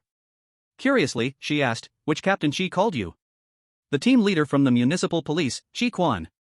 Yi-Chen spoke without hiding anything. What? The Captain Chi who risked his life to save others in Chebei village? Chen Inua's eyes widened in surprise. Yes, that's him. Yi-Chen smiled bitterly and nodded. Why is he looking for you? How do you know someone like him? Chen Inua was puzzled and stunned. Because of Zhang Jingshan and the others, our paths crossed by chance, and I helped him with a small matter, so he wants to find a place to chat. Yi-Chen explained. Help? What kind of help would the captain of the municipal police need from Yi-Chen? But seeing that Yi-Chen wasn't keen on explaining further, Chen Inua, with her keen mind, didn't pry deeper. After all, getting to know a prominent figure in the police force is a very good thing. Then hurry up and go, don't keep Captain Chi waiting. Knowing more people like him is a good opportunity. Chen Inua urged. Then I'll go? Yi-Chen chuckled. Go on. Just then, Chi Quan also sent a WeChat friend request. After Yi-Chen accepted, the other party quickly sent over the location. So Yi-Chen didn't linger with his wife anymore. After rubbing his little girl's face, he heard Yi Yu's sweet voice say goodbye. Only then did Yi-Chen grab his car keys and head out. The place Chi Quan chose wasn't high-end, but it was a well-known quiet bar in Jiangzhou. When Yi-Chen arrived, Chi Quan was already waiting. Over here. The moment Chi Quan saw Yi-Chen, he raised his hand and called out. Yi-Chen walked over calmly with a serene expression. Sitting down directly across from Chi Quan, Yi-Chen took his seat. The salary isn't high, so I can only bring you to a place like this, hope you don't mind. Chi Quan poured beer into Yi-Chen's glass and smiled. What kind of thing is that for Captain Chi to say? Yi-Chen shook his head. Alright, then let me rephrase it. Come on, let's drink to thank Master Yi for using his wit to help me regain my life. With a loud voice, Chi Quan raised his glass towards Yi-Chen. Under the relaxing and melodious background music, Yi-Chen clinked glasses with him and took a sip. So Captain Chi isn't calling me a fortune teller anymore? Yi-Chen teased playfully. Let me first apologize for what I said earlier in the interrogation room. Truly sincere apologies. Even if you are a charlatan, you must still have some skill as a charlatan. Although I do not believe in the supernatural, after this experience, I have started to believe a little. Chichuan let out a wry smile and poured himself another drink. Then he continued, you know? If I hadn't remembered your advice, if I hadn't put on that bulletproof vest at the last moment, I would probably be lying in the morgue right now. So, being able to save my life, I can indeed say it is thanks to you. Yi-Chen smiled. He didn't say any humble, modest words. If you need anything from me in the future, just say it. As long as it doesn't violate principles or laws, I, Chichuan, will definitely not have a second thought. Chichuan raised his glass to clink with Yi-Chen's again. Alright, with Captain Chi's word, if I really do need Captain Chi's help in the future, I won't hold back. After another beer went down his throat, Chichuan put down his glass. He pinched a peanut and put it into his mouth. Yi-Chen, is it convenient for you to tell me your story? No longer calling him Master Yi, Chi changed his tone abruptly. What story does Captain Chi want to hear? Yi Chen smiled slowly. The story of how a soldier's 3-day absence makes one look at them with new eyes. Your file is lying in the archives, let's agree on this first, business is business, okay? I have no other intentions, my gratitude is heartfelt. I am just a bit curious how you transformed from someone who was detained for gambling and drunkenly vandalizing public property into your current self in such a short time. Chi asked with great interest. He no longer held himself as some kind of police captain. Instead, it felt more like a casual conversation between friends. However, this question left Yi Chen speechless. How did he become like this in such a short time? Can he say it was because he was reborn back to this moment 60 years ago? Yi Chen let out a long sigh. He casually started to fabricate an outrageous story to impress. Chi listened with great interest, to the point that his gaze upon Yi Chen changed again and again. When Yi Chen finished his improvised story, Chi also began to wander into his own memories. Amidst his musings, he unknowingly started to share his own story. With soft light, melodious music, occasionally raising their glasses to clink. The two quickly became like old friends who had known each other for years. For Yi Chen, in a sense, a lifesaver, Chi opened up the heart he had locked away for many years. Even though it was only the second time he had met Yi Chen, it was as if the experience in Chebei village had quietly begun to change him. Time passed. In the blink of an eye, the beer on the table was almost finished. Just as Chi suggested they finish the drinks and head home. Outside the bar, a commotion suddenly erupted. Two groups of people were facing off, shouting at each other. After a brief standoff and shouting, they started fighting. Damn, these bastards can't be lawless anymore? The anti-gang campaign hasn't even cooled down and they're already fighting again? Seeing this scene through the glass, Chi eyes widened as he shouted angrily. Then he turned to Yi Chen and said, Yi Chen, wait for me for a moment. After saying that, Chi ran outside. Originally, Yi Chen had no intention of getting involved, not even interested in watching the show, but when he unintentionally glanced outside, he was immediately stunned.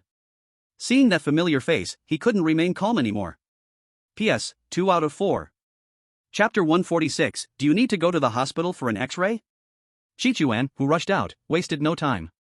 He flew straight in with a kick at the two groups of people who were fighting under the influence of alcohol. Bastards, stop it right now. Are you still thinking that the anti-gang campaign is just a front? Or do you think the slogan of a harmonious society can be just SH? What the hell is it to you? The leaders of the two groups spoke out at the same time. Unexpectedly, upon speaking, both sides instantly looked at each other in confusion. Who the hell am I? I'm a cop. Chi Quan shouted angrily. He pulled out his police badge and showed it. Then, in the astonishment of the other party, he grabbed the collar of the leaders of both groups with one hand each. You guys are tough, huh? Come on, hit me hard so I can see. If anyone else dares to move, everyone will go to the detention center, don't even think about running. There are cameras recording every single one of your faces.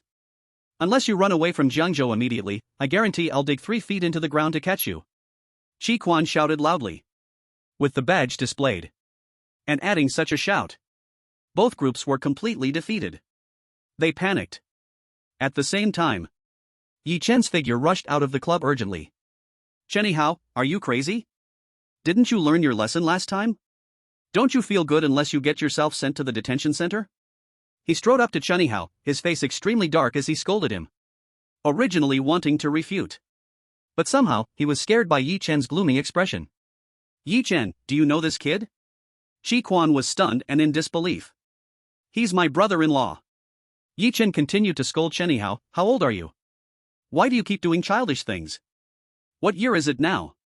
Do you still need someone to teach you that winning means jail and losing means hospitalization? Damn, it's this bastard who insulted your wife first. He's in cahoots with that punk I blasted last time. Damn it, Yi Chen, can't you figure out the right and wrong before barking? Chenny Hao could no longer hold back. Pointing at the man still grabbed by Chi Quan, he roared at Yi Chen. Really? Yi Chen's expression froze, stunned. But the next second, he suddenly swung around and slapped the man pointed out by Chenny Hao right in the face. This action not only left Chenny Hao dumbfounded, even Chi Quan was stunned. But this was not over. After the slap, Yi Chen then kicked fiercely at the man's stomach, directly kicking him out from Chi Quan's hold. You motherf. After getting beaten like this, the man angrily lunged at Yi Chen during his fall. If he was hit by the cop, it would be acceptable. But to be beaten by his weak brother-in-law, what a joke that would be if it got out. Little did he know that Yi Chen did not give him a chance to speak. He chased after him and delivered another slap. Then another kick. The man was kicked flying again. The clean and swift action, full of strength, left Chi Quan in shock. Was this practiced? But Yi Chen did not stop there.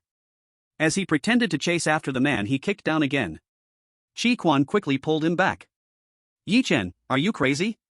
While tightly holding onto Yi Chen, Chi Quan shouted at the group, aren't you going to roll out of here and wait to be caught? With Chi Quan's shout, that group instantly scattered like birds and beasts, including the man Yi Chen had kicked twice, who was supported and quickly left. If the first time was because of his own carelessness that allowed Yi Chen to gain the upper hand, the second time made him aware that he definitely was not the opponent. Moreover, this cop was clearly in cahoots with the opposing side. If they didn't run, they would only be asking for trouble. Let go. Shaking off Chi Quan, Yi Chen returned to Chen Yihao's front again. But this time, the look in Chen Yihao's eyes toward Yi Chen was completely different. His eyes filled with disbelief and unacceptance. Is this still his weak brother-in-law, who couldn't be relied on? Although his sister, Yi Nuo, had been telling him recently. It is said that Yi Chen has turned over a new leaf and started on the right path. But he has always scoffed at this, not believing that Yi Chen would change much. Instead, he felt that his sister Yi Nuo must have been enchanted by that bastard Yi Chen again, softening her heart. However, he never expected that the scene that just unfolded would leave him utterly stunned. Where did you get hit? Yi Chen asked with a snort. Nowhere, just got punched in the head. Chen Yihao replied dazedly. Should we go to the hospital for an X-ray to see if you have a concussion? Yi Chen suggested. No need. Chen Yihao shook his head. You're getting married tomorrow. What are you doing out here at this hour? Are you planning to have a pre-wedding party like in the movies? Can't you be a little more sensible? If you really get caught, will you still get married tomorrow? Will you still have a job? Yi Chen scolded angrily. He hadn't repaired his relationship with Chen Yihao before. He had to tolerate Chen Yihao in everything, fearing that he would stir up more trouble. Now that he had reconciled with Yihao, he could naturally lecture him as a brother-in-law.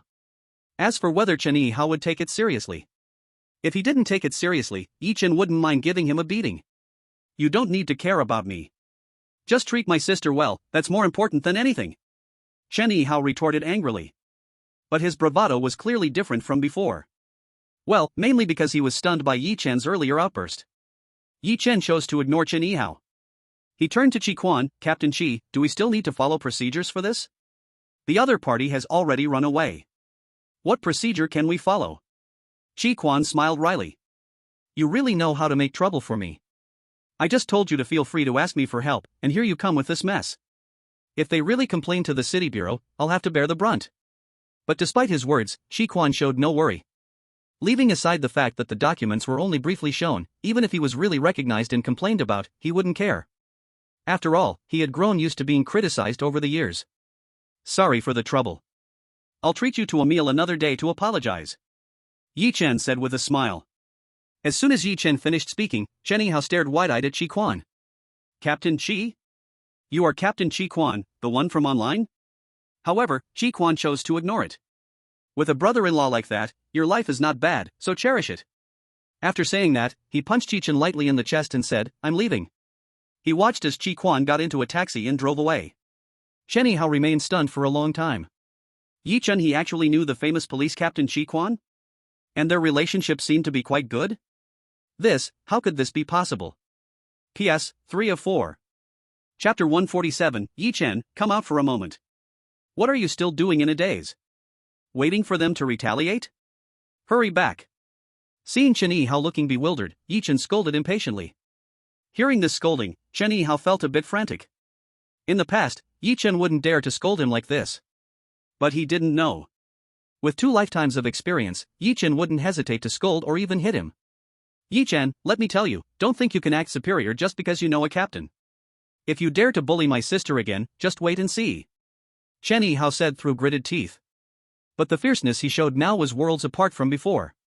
It could be said that there was hardly any intimidation left in him. Fine, if you really bully your sister, I won't be in a hurry. Just take your time to deal with me. Now hurry back.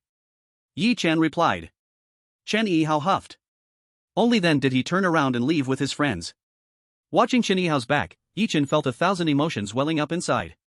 To be honest, if it weren't for Chen Yihao, he and Chen Yinua might have really been unable to get their marriage certificate. In that case, they might not even be able to register their household. This kid bore the pressure from his parents, secretly rummaged through the house, and dug out the household registration book, allowing Yi Chen and Chen Yinua to happily obtain their marriage certificate. Moreover, even before his entrepreneurial failure changed his temperament, he really treated Yi Chen like his own brother-in-law. Even when he had nothing for Yi Chen to gain from him, he still repeatedly mediated between himself and his father-in-law and mother-in-law. Even when his character changed drastically due to alcoholism and gambling, he still gave himself chances, even lending him money to help pay off a high-interest loan of 30 or 40,000 when he first fell into despair at the gambling table. This, no one knew, not even Chen Yinua or his parents. Only after being disappointed repeatedly did Chen Yihao begin to resent and hate himself, and all of this was remembered by Yi Chen. So regardless of how Chen Yihao cursed him over the years or how much he disliked him, Yi Chen never held a grudge. Because he owed him. After a moment of bittersweet reminiscence, Yi Chen called for a designated driver. He returned to Shanchuijian. It was already late at night. But Chen Yinua was still awake, waiting for him on the sofa. "Why aren't you asleep yet?" Feeling warm in his heart, Yi Chen said. "Waiting for you."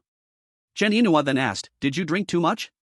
"No, I hardly drank anything, just chatting." As he spoke, Yi Chen joked, "Where's someone now?" Chen Yinua laughed and scolded him, "Look at you all smug, you helped someone, and they probably just owe you a favor. Favors are fine when owed, but once repaid, it's squared up, so don't trouble people unless absolutely necessary."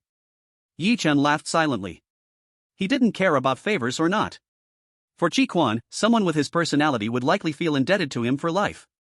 "Alright, since you're back, I'll go to bed now." "You should too. Tomorrow, when the wedding is about to start, I'll call you, and you can head over then," Chen Yinua said. "Sure, you go to sleep." In the end, Yi Chen still didn't mention Chen Yihao's matter. A night without words. While Yi Chen slept peacefully. In the WeChat class group of Class 7, Year 3 of Zhengzhou No. 7 Middle School. As some female classmates became active one after another. Even at deep of night, the entire WeChat chat group remained incredibly lively. The gathering fund had been raised, confirming the gathering with a total of 58,000. After confirming the gathering details, the former homeroom teacher and those teaching staff were all pulled into the group one by one. Amidst the excitement, the rarely late homeroom teacher sent a message. "Yi Chen, come out for a moment." Grin slash. "Teacher, he's not in the group. He used to be here, but he left later." "What do you want with Yi Chen, teacher?" "It's nothing." Grin slash. "I just haven't seen him since graduation, and I don't know how he's doing, suddenly thought I'd understand a bit." "Teacher, Yi Chen, well, he probably ran away. I heard he has become an alcoholic and a gambler, and sometimes he is blocked by loan sharks. What a pity for the top student of our class. He ruined a winning hand, that's exactly like Yi Chen, but you can't blame others, it's all his own doing." Only in front of the former homeroom teacher did these students slightly hold back their chatter. Otherwise, it probably would have been even more outrageous. Surprise. How is it possible? How could Yi Chen take this wrong path? Which classmate can provide me with Yi Chen's WeChat or phone number? Reporting to the teacher, I do not have it. Yi Chen deleted us a long time ago. Can't find anyone else. Teacher, it's probably very difficult to find Yi Chen now. Regarding what was happening in the class group, Yi Chen was completely unaware, and he never imagined that he had become a disaster and a source of fear for his classmates. He also had no idea that his former homeroom teacher still thought of him, cared about him, and was worried about him. The next day. The wedding day of Chen Yihao. Because Yi Yu was going to be a flower girl. So Chen Yinua took Yi Yu out early. However, even with an early start, they still prepared breakfast for Yi Chen. But during breakfast, Yi Chen suddenly remembered something. That is, in the trajectory of his previous life. In his known memories, it seemed like he had never heard about Chen Yihao getting married. Until he found his brother-in-law again after becoming successful, he was still a bachelor. In this life, his ability to marry Wang Qian was undoubtedly due to his mother-in-law Lu Shuaqin giving him over 300,000, just enough to meet the marriage conditions set by Wang Qian. In other words, Chen Yihao marrying Wang Qian was granted because of him. However, would it be a good thing for Chen Yihao to marry a woman like Wang Qian? Can it be good? Unconsciously, Yi Chen also frowned. As for other people's destinies, he didn't care. But for Chen Yihao, he could not be indifferent. If Chen Yihao was truly unhappy in this marriage, even if no one would blame him, Yi Chen himself would feel deeply guilty. But now, things had come to this, and it was about to become a reality. Under Chen Yihao's stubbornness to hang on one tree, and with Chen Jiangwo and Lu Shuochen dreaming of bringing Wang Qian into their home, he could do nothing and dared not do anything. Let fate decide, and hope it turns out happy. Yi Chen shook his head, dismissing all those messy thoughts in his mind. After breakfast, feeling bored, he drove his big G to visit the Qianlong Game Company. Until around 2 in the afternoon, he received a call from his wife, Chen Yinhua, saying the wedding car procession was about to return to the hotel where the wedding ceremony would take place. Only then did Ji Chen leave the company, rushing to the Carlton Hotel mentioned by Chen Yinhua. P.S. 4 of 4. Chapter 148, Evil People Need Evil People to Refine Them. Carlton Hotel. Although in Jiangzhou, it can't be considered a high-end hotel. Ordinary families would not consider holding their wedding banquet here. How should I say it? It's just not cost-effective. In comparison, it has a bit of style, but a wedding and 20 or so tables of food really won't happen without a budget of 200,000 to 300,000. As for why the Chen family chose the wedding banquet location here, no need to think. It must have been the request of the bride's family, the Wang family. For this reason, Chen Yihao borrowed as much as he could, using every method available, just thinking that he would fill this gap with the red envelope money from the wedding guests later. And to maintain face, Wang Qian insisted on holding the wedding banquet at the Carlton Hotel, also agreeing with Chen Yihao to fill the gap with the red envelopes from the wedding. Thus, they ended up at the Carlton Hotel. Yi Chen's speed was evidently slower than the wedding procession. When he arrived at the hotel, the wedding car procession had already arrived at the hotel entrance. However, the scene was quite chaotic. Originally full of spirit in their new clothes, Chen Jiangwo and Lu Shuochen were now anxious to the extreme. Other close relatives were extremely awkward. "Mother-in-law, can you just let Qianqian get out of the car?" Lu Shuochen urgently pleaded with a humble tone, "All our friends and relatives are waiting for us inside the hotel. Let's not do this anymore. If we delay any longer, we might miss the auspicious time. Don't rush to call her mother-in-law. Qianqian hasn't gotten out of the car yet, so she doesn't count as a member of your Chen family. I have worked so hard to raise Qianqian, taking care of her every need, and now you folks on your side won't even arrange the betrothal gifts? How can I feel at ease handing my daughter over to you? Mother-in-law, the betrothal gift of 16,008 is all here." Lu Shuochen exclaimed anxiously, spinning around. 16,008? Is that really all you can offer? Qianqian's mother scoffed. But we agreed on this price from the very beginning. How can it suddenly change now? Lu Shuochen pleaded with a face full of worry. Yes, we did agree on 16,008, but yesterday one of my friends had a daughter marry. She wasn't anywhere near as pretty as our Qianqian, yet her betrothal gift was 88,008. I'm not even asking for more than that, just 66,000. Is that too much? If I let this number slip, I'm afraid I'll be laughed at, let alone 16,008. If word gets out, people will say my Qianqian is so cheap. Qianqian's mother remained stubborn, as if nothing could sway her. You have to understand, over the years, there have been countless suitors for my Qianqian, always rich ones, but Qianqian still chose Yurihao. For that alone, shouldn't you at least give a betrothal gift of 66,000? Mother-in-law, our family, we have spent everything we have for Yihao and Qian's wedding. 18,000 for the betrothal gift, the down payment for a house, a Mercedes. Right now, the 16,008 has already exhausted us. If we had money, we could offer 60,000, or even 600,000. But this isn't. Mother-in-law, how about this? Let Qianqian get out of the car first, don't let anyone laugh at us, we can figure out the money later, okay? At this moment, Chen Jiangwo spoke up, yet still appeared humble before Qianqian's mother. On the side, Chen Yinhua watched, unable to bear it any longer. But in the end, she held back her frustration. Not to mention 66,000, she could easily come up with 600,000 at this moment. But in the end, it depended on her brother Yihao. What? How can your Chen family act like this? You can't even afford the betrothal gift? Go ask around, is there anyone else like this? Qianqian's mother glared. Then she added, I don't care, I'll say this once, if you want Qianqian to enter your family, you must give a betrothal gift of 66,000. I'm not asking for more from you Chen family, I've already made enough concessions. Hearing this, Chen Jiangwo and Lu Shuochen grew increasingly desperate. It truly embodied the saying that sometimes only those of equal malice can deal with each other. But the truth is, 66,000 was impossible to gather right now. As the auspicious time drew nearer, Lu Shuochen hurriedly called out to Qianqian, who was reluctant to get out of the car, Chen, can't you convince your mom? Let's get out first, get the wedding done, and later mom will definitely find a way to make up the 66,000 for your mom. How does that sound? Little did she know that Qianqian shook her head after some struggle. I'll listen to my mom. She had only been informed of the betrothal gift when she left home. So there was no room for negotiation. Her mother's attitude was firm, insisting on the 66,000. How could she slap her mother in the face? Moreover, her mother's earlier words were very practical. With her conditions marrying into the Chen family, they were the ones getting a deal. Was 18,000 too much? Now wanting 66,000 for the betrothal gift, was that excessive? Qianqian felt it wasn't at all. Daddy! At that moment, Yi Chen, having parked the car, walked toward the hotel entrance, where the wedding procession was waiting. Before he could reach, the beautifully dressed flower girl, Yi Yuyu, spotted him and quickly ran over, filled with joy.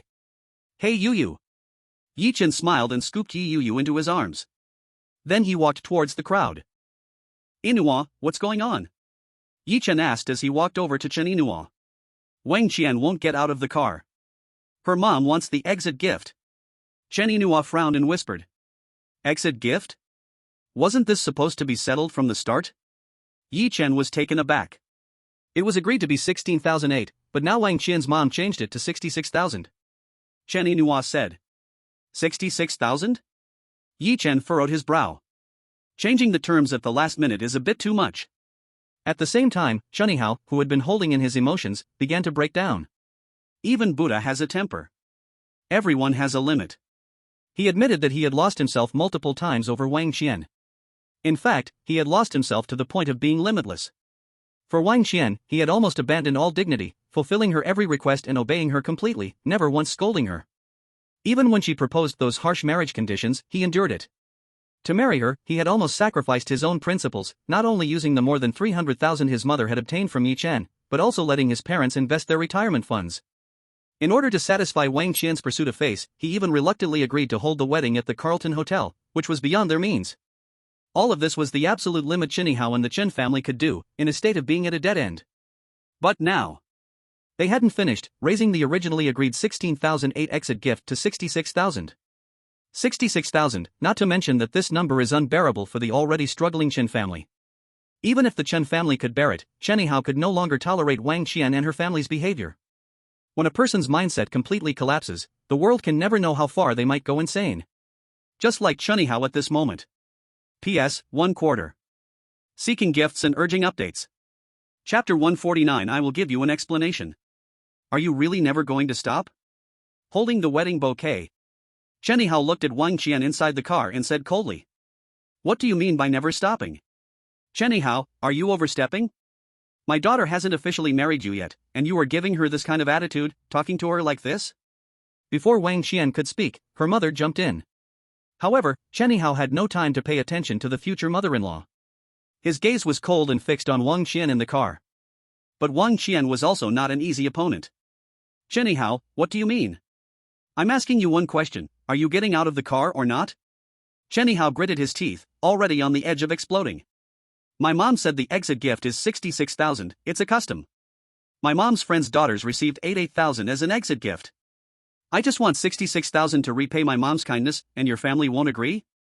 Wang Qian sneered. She seemed to take Chunihao's explosive edge lightly. But that had happened many times. No matter how emotional Chunihao became, in less than 2 minutes he would have to obediently back down and admit his mistake. So Wang Qian didn't need to care about any of it. I don't care about your customs. I'm asking you one last time, do you want to marry or not? At this moment, Chunihao was shaking all over. Even his teeth were trembling violently. With his roar, everyone was stunned. Especially both families. Ihao, are you crazy? Lu Shuoqin was anxious to the point of tears. She instinctively grabbed Chunihao's arm. Unbeknownst to her, Chunihao shrugged her off, get away. You bastard. Wang Qian's mother angrily pointed at Chunihao and started cursing. Chunihao, you dare to speak to me like this? Wang Qian, sitting in the car, looked at Chunihao in disbelief. Like an enraged mother tiger. Roaring, you bastard, it was you who begged me to marry you. Do you think I ever wanted to marry you? Fine. Ha ha ha. Chunihao suddenly burst into a mad laugh. 1. Just as Chunihao was about to step forward to speak. Recalling the past moments of conforming and submitting like a lickspittle, Chunihao completely exploded. He slammed the wedding bouquet onto the ground. Then he kicked the open back car door. Then as you wish, love whoever you want, I'm not getting married. The car door was kicked with a buzzing sound. Chen Hai ripped off his groom tag from his chest and threw it down. Then he forcefully pulled off the bow tie from his collar. This scene frightened everyone, especially Qin Jiangwo and Lu Shuaqin, whose faces turned pale and their minds went blank. The guests were all waiting in the wedding hall. The hotel had already arranged the stage lighting and music. More than 20 tables for the wedding banquet were in full swing. All relatives and friends knew that today was Yihai's big day. If this wedding doesn't happen, not to mention that Chen Yihai and the old Chen family would become a laughingstock. The 200,000 or 300,000 spent on this wedding would go down the drain. This money was all borrowed from everywhere. However, it wasn't just the Chen family in a panic. The Wang family wasn't any better off. Because this was a joint wedding banquet, the relatives from both sides were attending together. So the friends and guests included not only the Chen family, but also their Wang family. If this wedding doesn't happen, not only would the Chen family lose face, the Wang family would also become a joke. But Wang Qian's mother never expected that Chen Yihai, the obedient prospective son-in-law, would explode over such a little matter like the bridal gift. Wasn't it just over 60,000? Can't we just come up with it? Chen Yihai, good for you. Do you think I'm afraid of you? Do you really think that without you, Wang Qian can't get married? This wedding is not you not marrying, it's me, Wang Qian, who won't marry. Don't come crying to me later. Wang Qian took the bridal tag from the Mercedes wedding car and threw it out. Then she slammed the car door shut. What a disaster, what a disaster. Suddenly, Chen's mother, Lu Shuaqin, cried out loud, sobbing uncontrollably. She slapped Chen Yihai's arm. You scoundrel. Do you know what you're doing right now?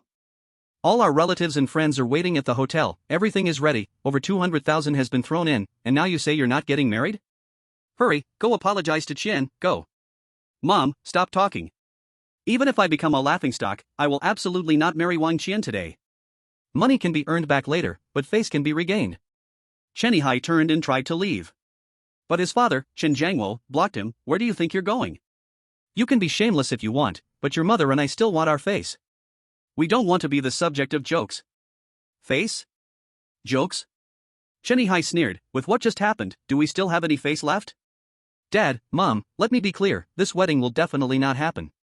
Don't even think about making me apologize to her, even if she kneels down and begs me, I will not marry her. You ungrateful child. If you don't get married, how do you expect us to explain to our relatives and friends? Do you want to drive your mother and me to our graves? Chen Jiangwo shouted in a trembling voice. Don't worry, I will give you an explanation, and I won't let those relatives and friends come for nothing. After gritting his teeth, Chen Yihai took out his phone. He quickly dialed a number. At a wedding planning company. Since early morning, Lin Shiwen had been working intensively for several hours and was now exhausted, collapsing on the company's sofa. Her expression was a bit wilted, her eyes hollow and dim, completely losing her usual lively spirit. Shiwen, what's wrong with you? Are you not feeling well? I know you've been working hard lately. If you're not feeling well, you should go rest. A tall, elegant middle-aged woman walked over to Lin Shiwen and patted her on the back. Sister Yang, I'm fine, thank you for your concern. Lin Shiwen forced a smile. No, if you were fine, you wouldn't look like this. When the company manager Sister Yang said this, her voice paused, as if recalling something. When you were doing makeup for the bride at the Four Seasons Hotel today, you were frequently lost in thought. I heard Lily and the others say that today is also the wedding day of that boy you've always liked. Is it because of this? Sister Yang, Lin Shiwen was eager to explain something. But she was interrupted by Sister Yang raising her hand. Shiwen, I'm someone with experience. You don't need to be like this. With your qualities, do you really worry about not finding a boyfriend? Is it really worth it? You've probably heard about my past experiences in the gossip. I had a boyfriend for 7 years, and suddenly he told me he wanted to break up. Within a month, he married another woman. Compared to that, what are you experiencing? Sister Yang continued, in life, everything is fated. What is yours will stay yours, and what isn't won't become yours no matter what. Even a cooked duck might still fly away. Fate is like this, you can't force it. What is meant to be will be. So, you should go home and get a good sleep. After waking up, I'll introduce you to a few quality potential partners that are definitely not worse than that guy you have a crush on. Sister Yang. As Lin Shiwen hurriedly wanted to continue defending herself. Suddenly, her phone, which was placed beside the sofa, suddenly rang. Caller ID, Hao. In an instant, Lin Shiwen's heart trembled violently, completely bewildered. Chapter 150. I'll help you arrange it. What is going on? Shouldn't Chunihao be at his wedding right now? Why is he calling me? Did he dial the wrong number? In the end, Lin Shiwen still picked up the phone, trembling. Hello, Chiwen. Didn't dial the wrong number? Lin Shiwen was stunned. Ihao, isn't today your big day? Why are you calling me? I broke up. Chunihao stated. Huh? What do you mean you broke up? Lin Shiwen's heart raced nervously. I had a falling out with Wang Qian. Chunihao straightforwardly said. Lin Shiwen was stunned like a wooden statue upon hearing this. Had a falling out with Wang Qian? What's going on? Lin Shiwen asked. It's that my relationship with Wang Qian is completely over, and there won't be any result or possibility anymore. Chiwen, do you remember I told you? If I had met you before dating Wang Qian, it would definitely have been you by my side. My sister has also advised me several times to consider you carefully, but I've been lost in confusion and lost the ability to judge what's worth it. Without any pause, Chunihao continued, I know calling you now is abrupt and unfair, but I can't help it. Chiwen, would you marry me? Would you be willing to build our home and life together? In the wedding planning company. Lin Shiwen's brain instantly crashed. This kind of scenario, which only happens in movies, novels, or staged short videos, she never expected would happen to her one day. And it came so suddenly. Are you sure you're not just angry? Lin Shiwen's trembling body carried a hint of a sobbing tone. I'm not angry at all, I am very calm and rational. I know the sudden call isn't fair to you, but whether you agree or not, you Lin Shiwen are the woman I, Chunihao, have fixed my heart on. Unless you marry someone else, I, Chunihao, will definitely pursue you to the end. I'm right outside the hotel, where the wedding venue has already been set up, and there are already 2 or 3 dozen guests and friends inside. If you are willing to marry me today, I will go to greet the wedding guests immediately. If you are not willing, I will let those guests and friends leave first, and we can hold the wedding when you feel it is the right time. Chunihao said. On the other end, Lin Shiwen stood frozen as if struck by lightning, unable to move. Without any mental preparation, they hadn't even been in a relationship for a day. If they were to marry like this, it would undoubtedly be the greatest joke under heaven. How would she explain this to her parents, her friends? Beside Lin Shiwen, Supervisor Sister Yang had clearly heard the conversation. But she did not say anything, just gently patted Lin Shiwen's fragrant back. At the entrance of the Carlton Hotel, Yichen walked over to Chunihao. Isn't this unfair to the girl? Have you not considered her parents and friends? How can she explain this to her parents and friends? If you genuinely want to be with her and do not want to ruin today's event, then change the wedding into an engagement party. This way, it can give her a buffer, and when you meet her parents later, you can have an explanation. Yichen patted Chunihao's shoulder solemnly. Chunihao's eyes widened in surprise. He then directed his voice toward the silent end of the phone. Chiwen, if you think the wedding is too absurd and too sudden, then let's change it to an engagement party. Of course, I know that even an engagement party still. Little did he know, before Chunihao finished speaking, Lin Shiwen had clearly already made her decision.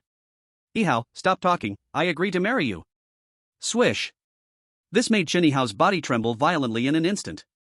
Tears immediately swirled wildly in his eyes. If you are not saying this out of anger, then I am willing to stake myself. Like you said, the wedding is too sudden and absurd, I can't explain it to my family, but I accept the engagement you mentioned. Lin Shiwen said, I will wait for you at the company. After hanging up the phone, Supervisor Sister Yang said, Chiwen, have you really thought this through? Even if it's an engagement, this is not a child's play. Sister Yang, I know. But if I refuse, he will have no way to end things today. I have waited for him for more than a year, and his sister has also always hoped he could be with me, so my heart tells me, it's worth doing this. Lin Shiwen said. Indeed, once a woman has a man in her heart, all her actions and thoughts become incomprehensible. However, Sister Yang won't persuade you. Since you believe it is worth doing, then go ahead. If his heart truly holds you, and his character is reliable, then based on your decision today, he will feel indebted to you for a lifetime, and he will genuinely treat you well forever. Sister Yang patted Lin Shiwen's head, smiling and shaking her head. Alright, silly girl, get up. Let's go, Sister Yang will personally do your makeup today. You must look beautiful. Thank you, Sister Yang. At the entrance of the Carlton Hotel. Engagement? If it's an engagement, don't we have to return all the red envelopes? Doesn't that make the 20 or so thousand we spent go down the drain? Once Lu Shuichen knew what Chunihao was about to do, she exclaimed anxiously. Money, money, money, do you always have to focus on money? Mom, I'm not saying you, but if you guys hadn't always pressured me, if you hadn't always meddled, would we have to encounter all this now? Dad, Mom, I don't blame you, however, I hope you can be broad-minded for once. What's more important, money or my life? If I marry Wang Qian today, I can't imagine what our family will be like in the future. I've realized it, Wang Qian isn't suitable for me, and I'm even less suitable for her. Following her, not only will I suffer in the future, but you two old ones will also have to suffer along. So, I cannot marry Wang Qian, and of course I cannot ask Qiwen to marry me right away. The banquet today has already been set up, and the only thing that can save the situation is an engagement. If you keep shouting, I will immediately go find Qiwen and elope with her. As for this mess, let it be a mess as it will. Chen Yihao's gaze was firm as he gritted his teeth and said. At this moment, Chen Jiangmo and Lu Shuoqin dared not speak again. At that time, those brothers also came to Chen Yihao's side in confusion. Yihao, what should we do next? Come with me to pick up the fiancé that Chen Yihao will protect and cherish for a lifetime. Even if it's not a wedding, we must make the occasion grand. After breaking up with Wang Qian, Chen Yihao's heart had suddenly opened up. At this moment, there was no trace of gloom on his face, and he spoke with vigor and determination. All right. One could not tell how much they cared for Wang Qian. Those brothers cheered loudly with excitement. However, just as those brothers walked towards the wedding car team, Wang Qian came down. But there was no longer the disdainful arrogance from before. With red eyes, she looked at Chen Yihao and said, Chen Yihao, are you sure you want to fight me like this? Are you sure you want to disgust me like this? Chen Yihao shook his head and calmly said, this is not to fight you, nor is it to disgust you. It's that I've suddenly figured it out and know what choice I should make. Wang Qian. I realized we are not on the same path. What you want, I cannot provide, what I want, you cannot provide either. So, let's end it here. As the words fell, he waved his hand, get in the car. I dare anyone to get in the car. Wang Qian suddenly shouted sharply, this car team was arranged through my connections, and no one is allowed to get in. Chen Yihao's face stiffened. He had forgotten this point.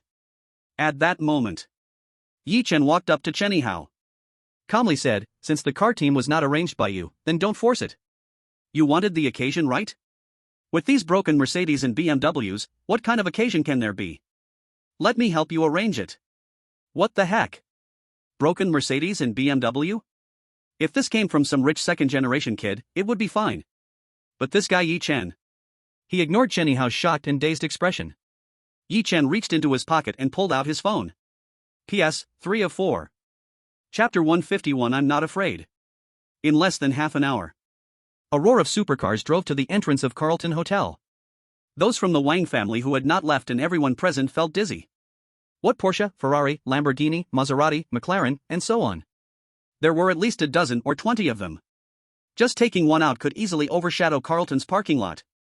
But of course, those who could afford such cars would not come to Carlton Hotel.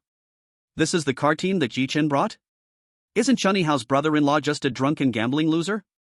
How could he possibly have such power? Not only had Wang Qian, who had not yet left, turned to stone. Even Lu Shuoqin and Chen Jiangwo were almost unable to stand firm. Just now, after Yi Chen made the call, the couple had scolded Yi Chen fiercely, seemingly wanting to vent their anger on him. If it weren't for Chen Yihao's intervention, it was likely that Chen Jiangwo and Lu Shuoqin, who had never liked Yi Chen from the first day they met him, would still be complaining. Yes, this so-called son-in-law who couldn't even borrow a few $100, they only thought Yi Chen was embarrassing them. But now, such a car team suddenly appeared? Could it really have been called by this useless piece of crap Yi Chen? How is that possible? In an instant, the entrance of Carlton Hotel became completely silent. The convoy stopped. A group of impressive young men stepped down one after another. Zhang Jingshan, the boss of Yunshan Network, Li Changfeng, the boss of Huaxing Trading, Zhao Jiwei, the second-generation coal tycoon, Vice Mayor Sun Su Wenwei, and the son of the District Committee Secretary Qiuingzhe. There were also several others who Yi Chen had met before at the Tiangong Club, along with a few he hadn't. Brother Yi, sister-in-law. Brother Yi, sister-in-law. Brother Yi, sister-in-law. This group walked straight towards Yi Chen. Each of them called out with a humble smile. Hello, Uncle Zhang. Hello, Uncle Li. Hello, Uncle Zhao. Hello, other uncles. Standing in front of Yi Chen, Yi Yuyu immediately greeted Zhang Jingshan and the others politely. Ha, Yuyu, come here. Uncle will lift you high.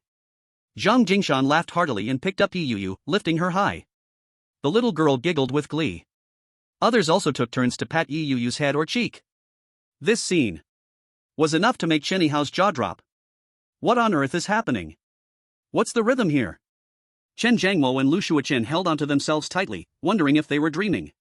A bunch of wealthy young men driving supercars were humbly addressing Yi Chen as Brother Yi, calling Yi Nua's sister-in-law, and playfully joking with little Yi Yu like this. Also, that leading one, the one who lifted Yu high, isn't he the guy who smashed a Porsche in the video a few days ago?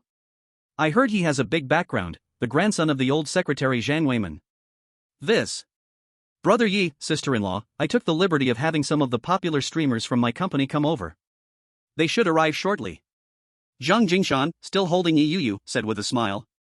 Zhao Jiwei followed closely. Brother Yi, sister-in-law, a few singers are coming to Jiangzhou for a commercial performance. I have some connections with their company, so I invited them over to sing a few songs and liven up the atmosphere. Li Chanfeng then chuckled. Brother Yi, sister-in-law, I don't have many resources, but I know a famous host from Jiangzhou TV. I called him to come over as a guest MC, he should be on his way. Amidst these words, Chen Yihao was completely bewildered. The others were even more stunned, frozen in disbelief. This is too. Yi Chen was a bit taken aback. But he quickly recovered. Nodding with a smile, he said, all right, I appreciate it, thank you. If you speak like that, Brother Yi, we won't like it. Your business is our business, your brother-in-law is also our bro. Zhang Dingshan chuckled. He turned and looked around. Quickly locking eyes on Chen Yihao, he asked, you were sister-in-law's brother, right? Ah. Chen Yihao was dry-mouthed. He recognized that Zhang Jingshan was the main figure in the car-smashing video from a few days ago. Thus, he naturally knew Zhang Jingshan's identity information online. Stop being shy. Don't you need a convoy? Here, take them. Since Brother Yi said this is an engagement convoy, we'll make do with this. When you get married, just let us know, and we'll guarantee you're the coolest guy in Jiangzhou. Zhang Jingshan laughed and handed over the car keys in his hand. The other wealthy second-generation members also pulled out their keys one by one. They urged their uniformed brothers to drive their cars. However, not only did this scare the brothers out of their wits, even Chen Yihao was trembling. Usually quite bold, Chen Yihao now struggled to find his words. Just take it and drive. Yi Chen smiled. I don't dare. What if something scratches or bumps it? Before Chen Yihao could finish, Zhang Jingshan interrupted, so what if it gets scratched? It's no big deal. Cars are meant to be driven for fun, not to be treated like precious treasures. So just drive, no worries.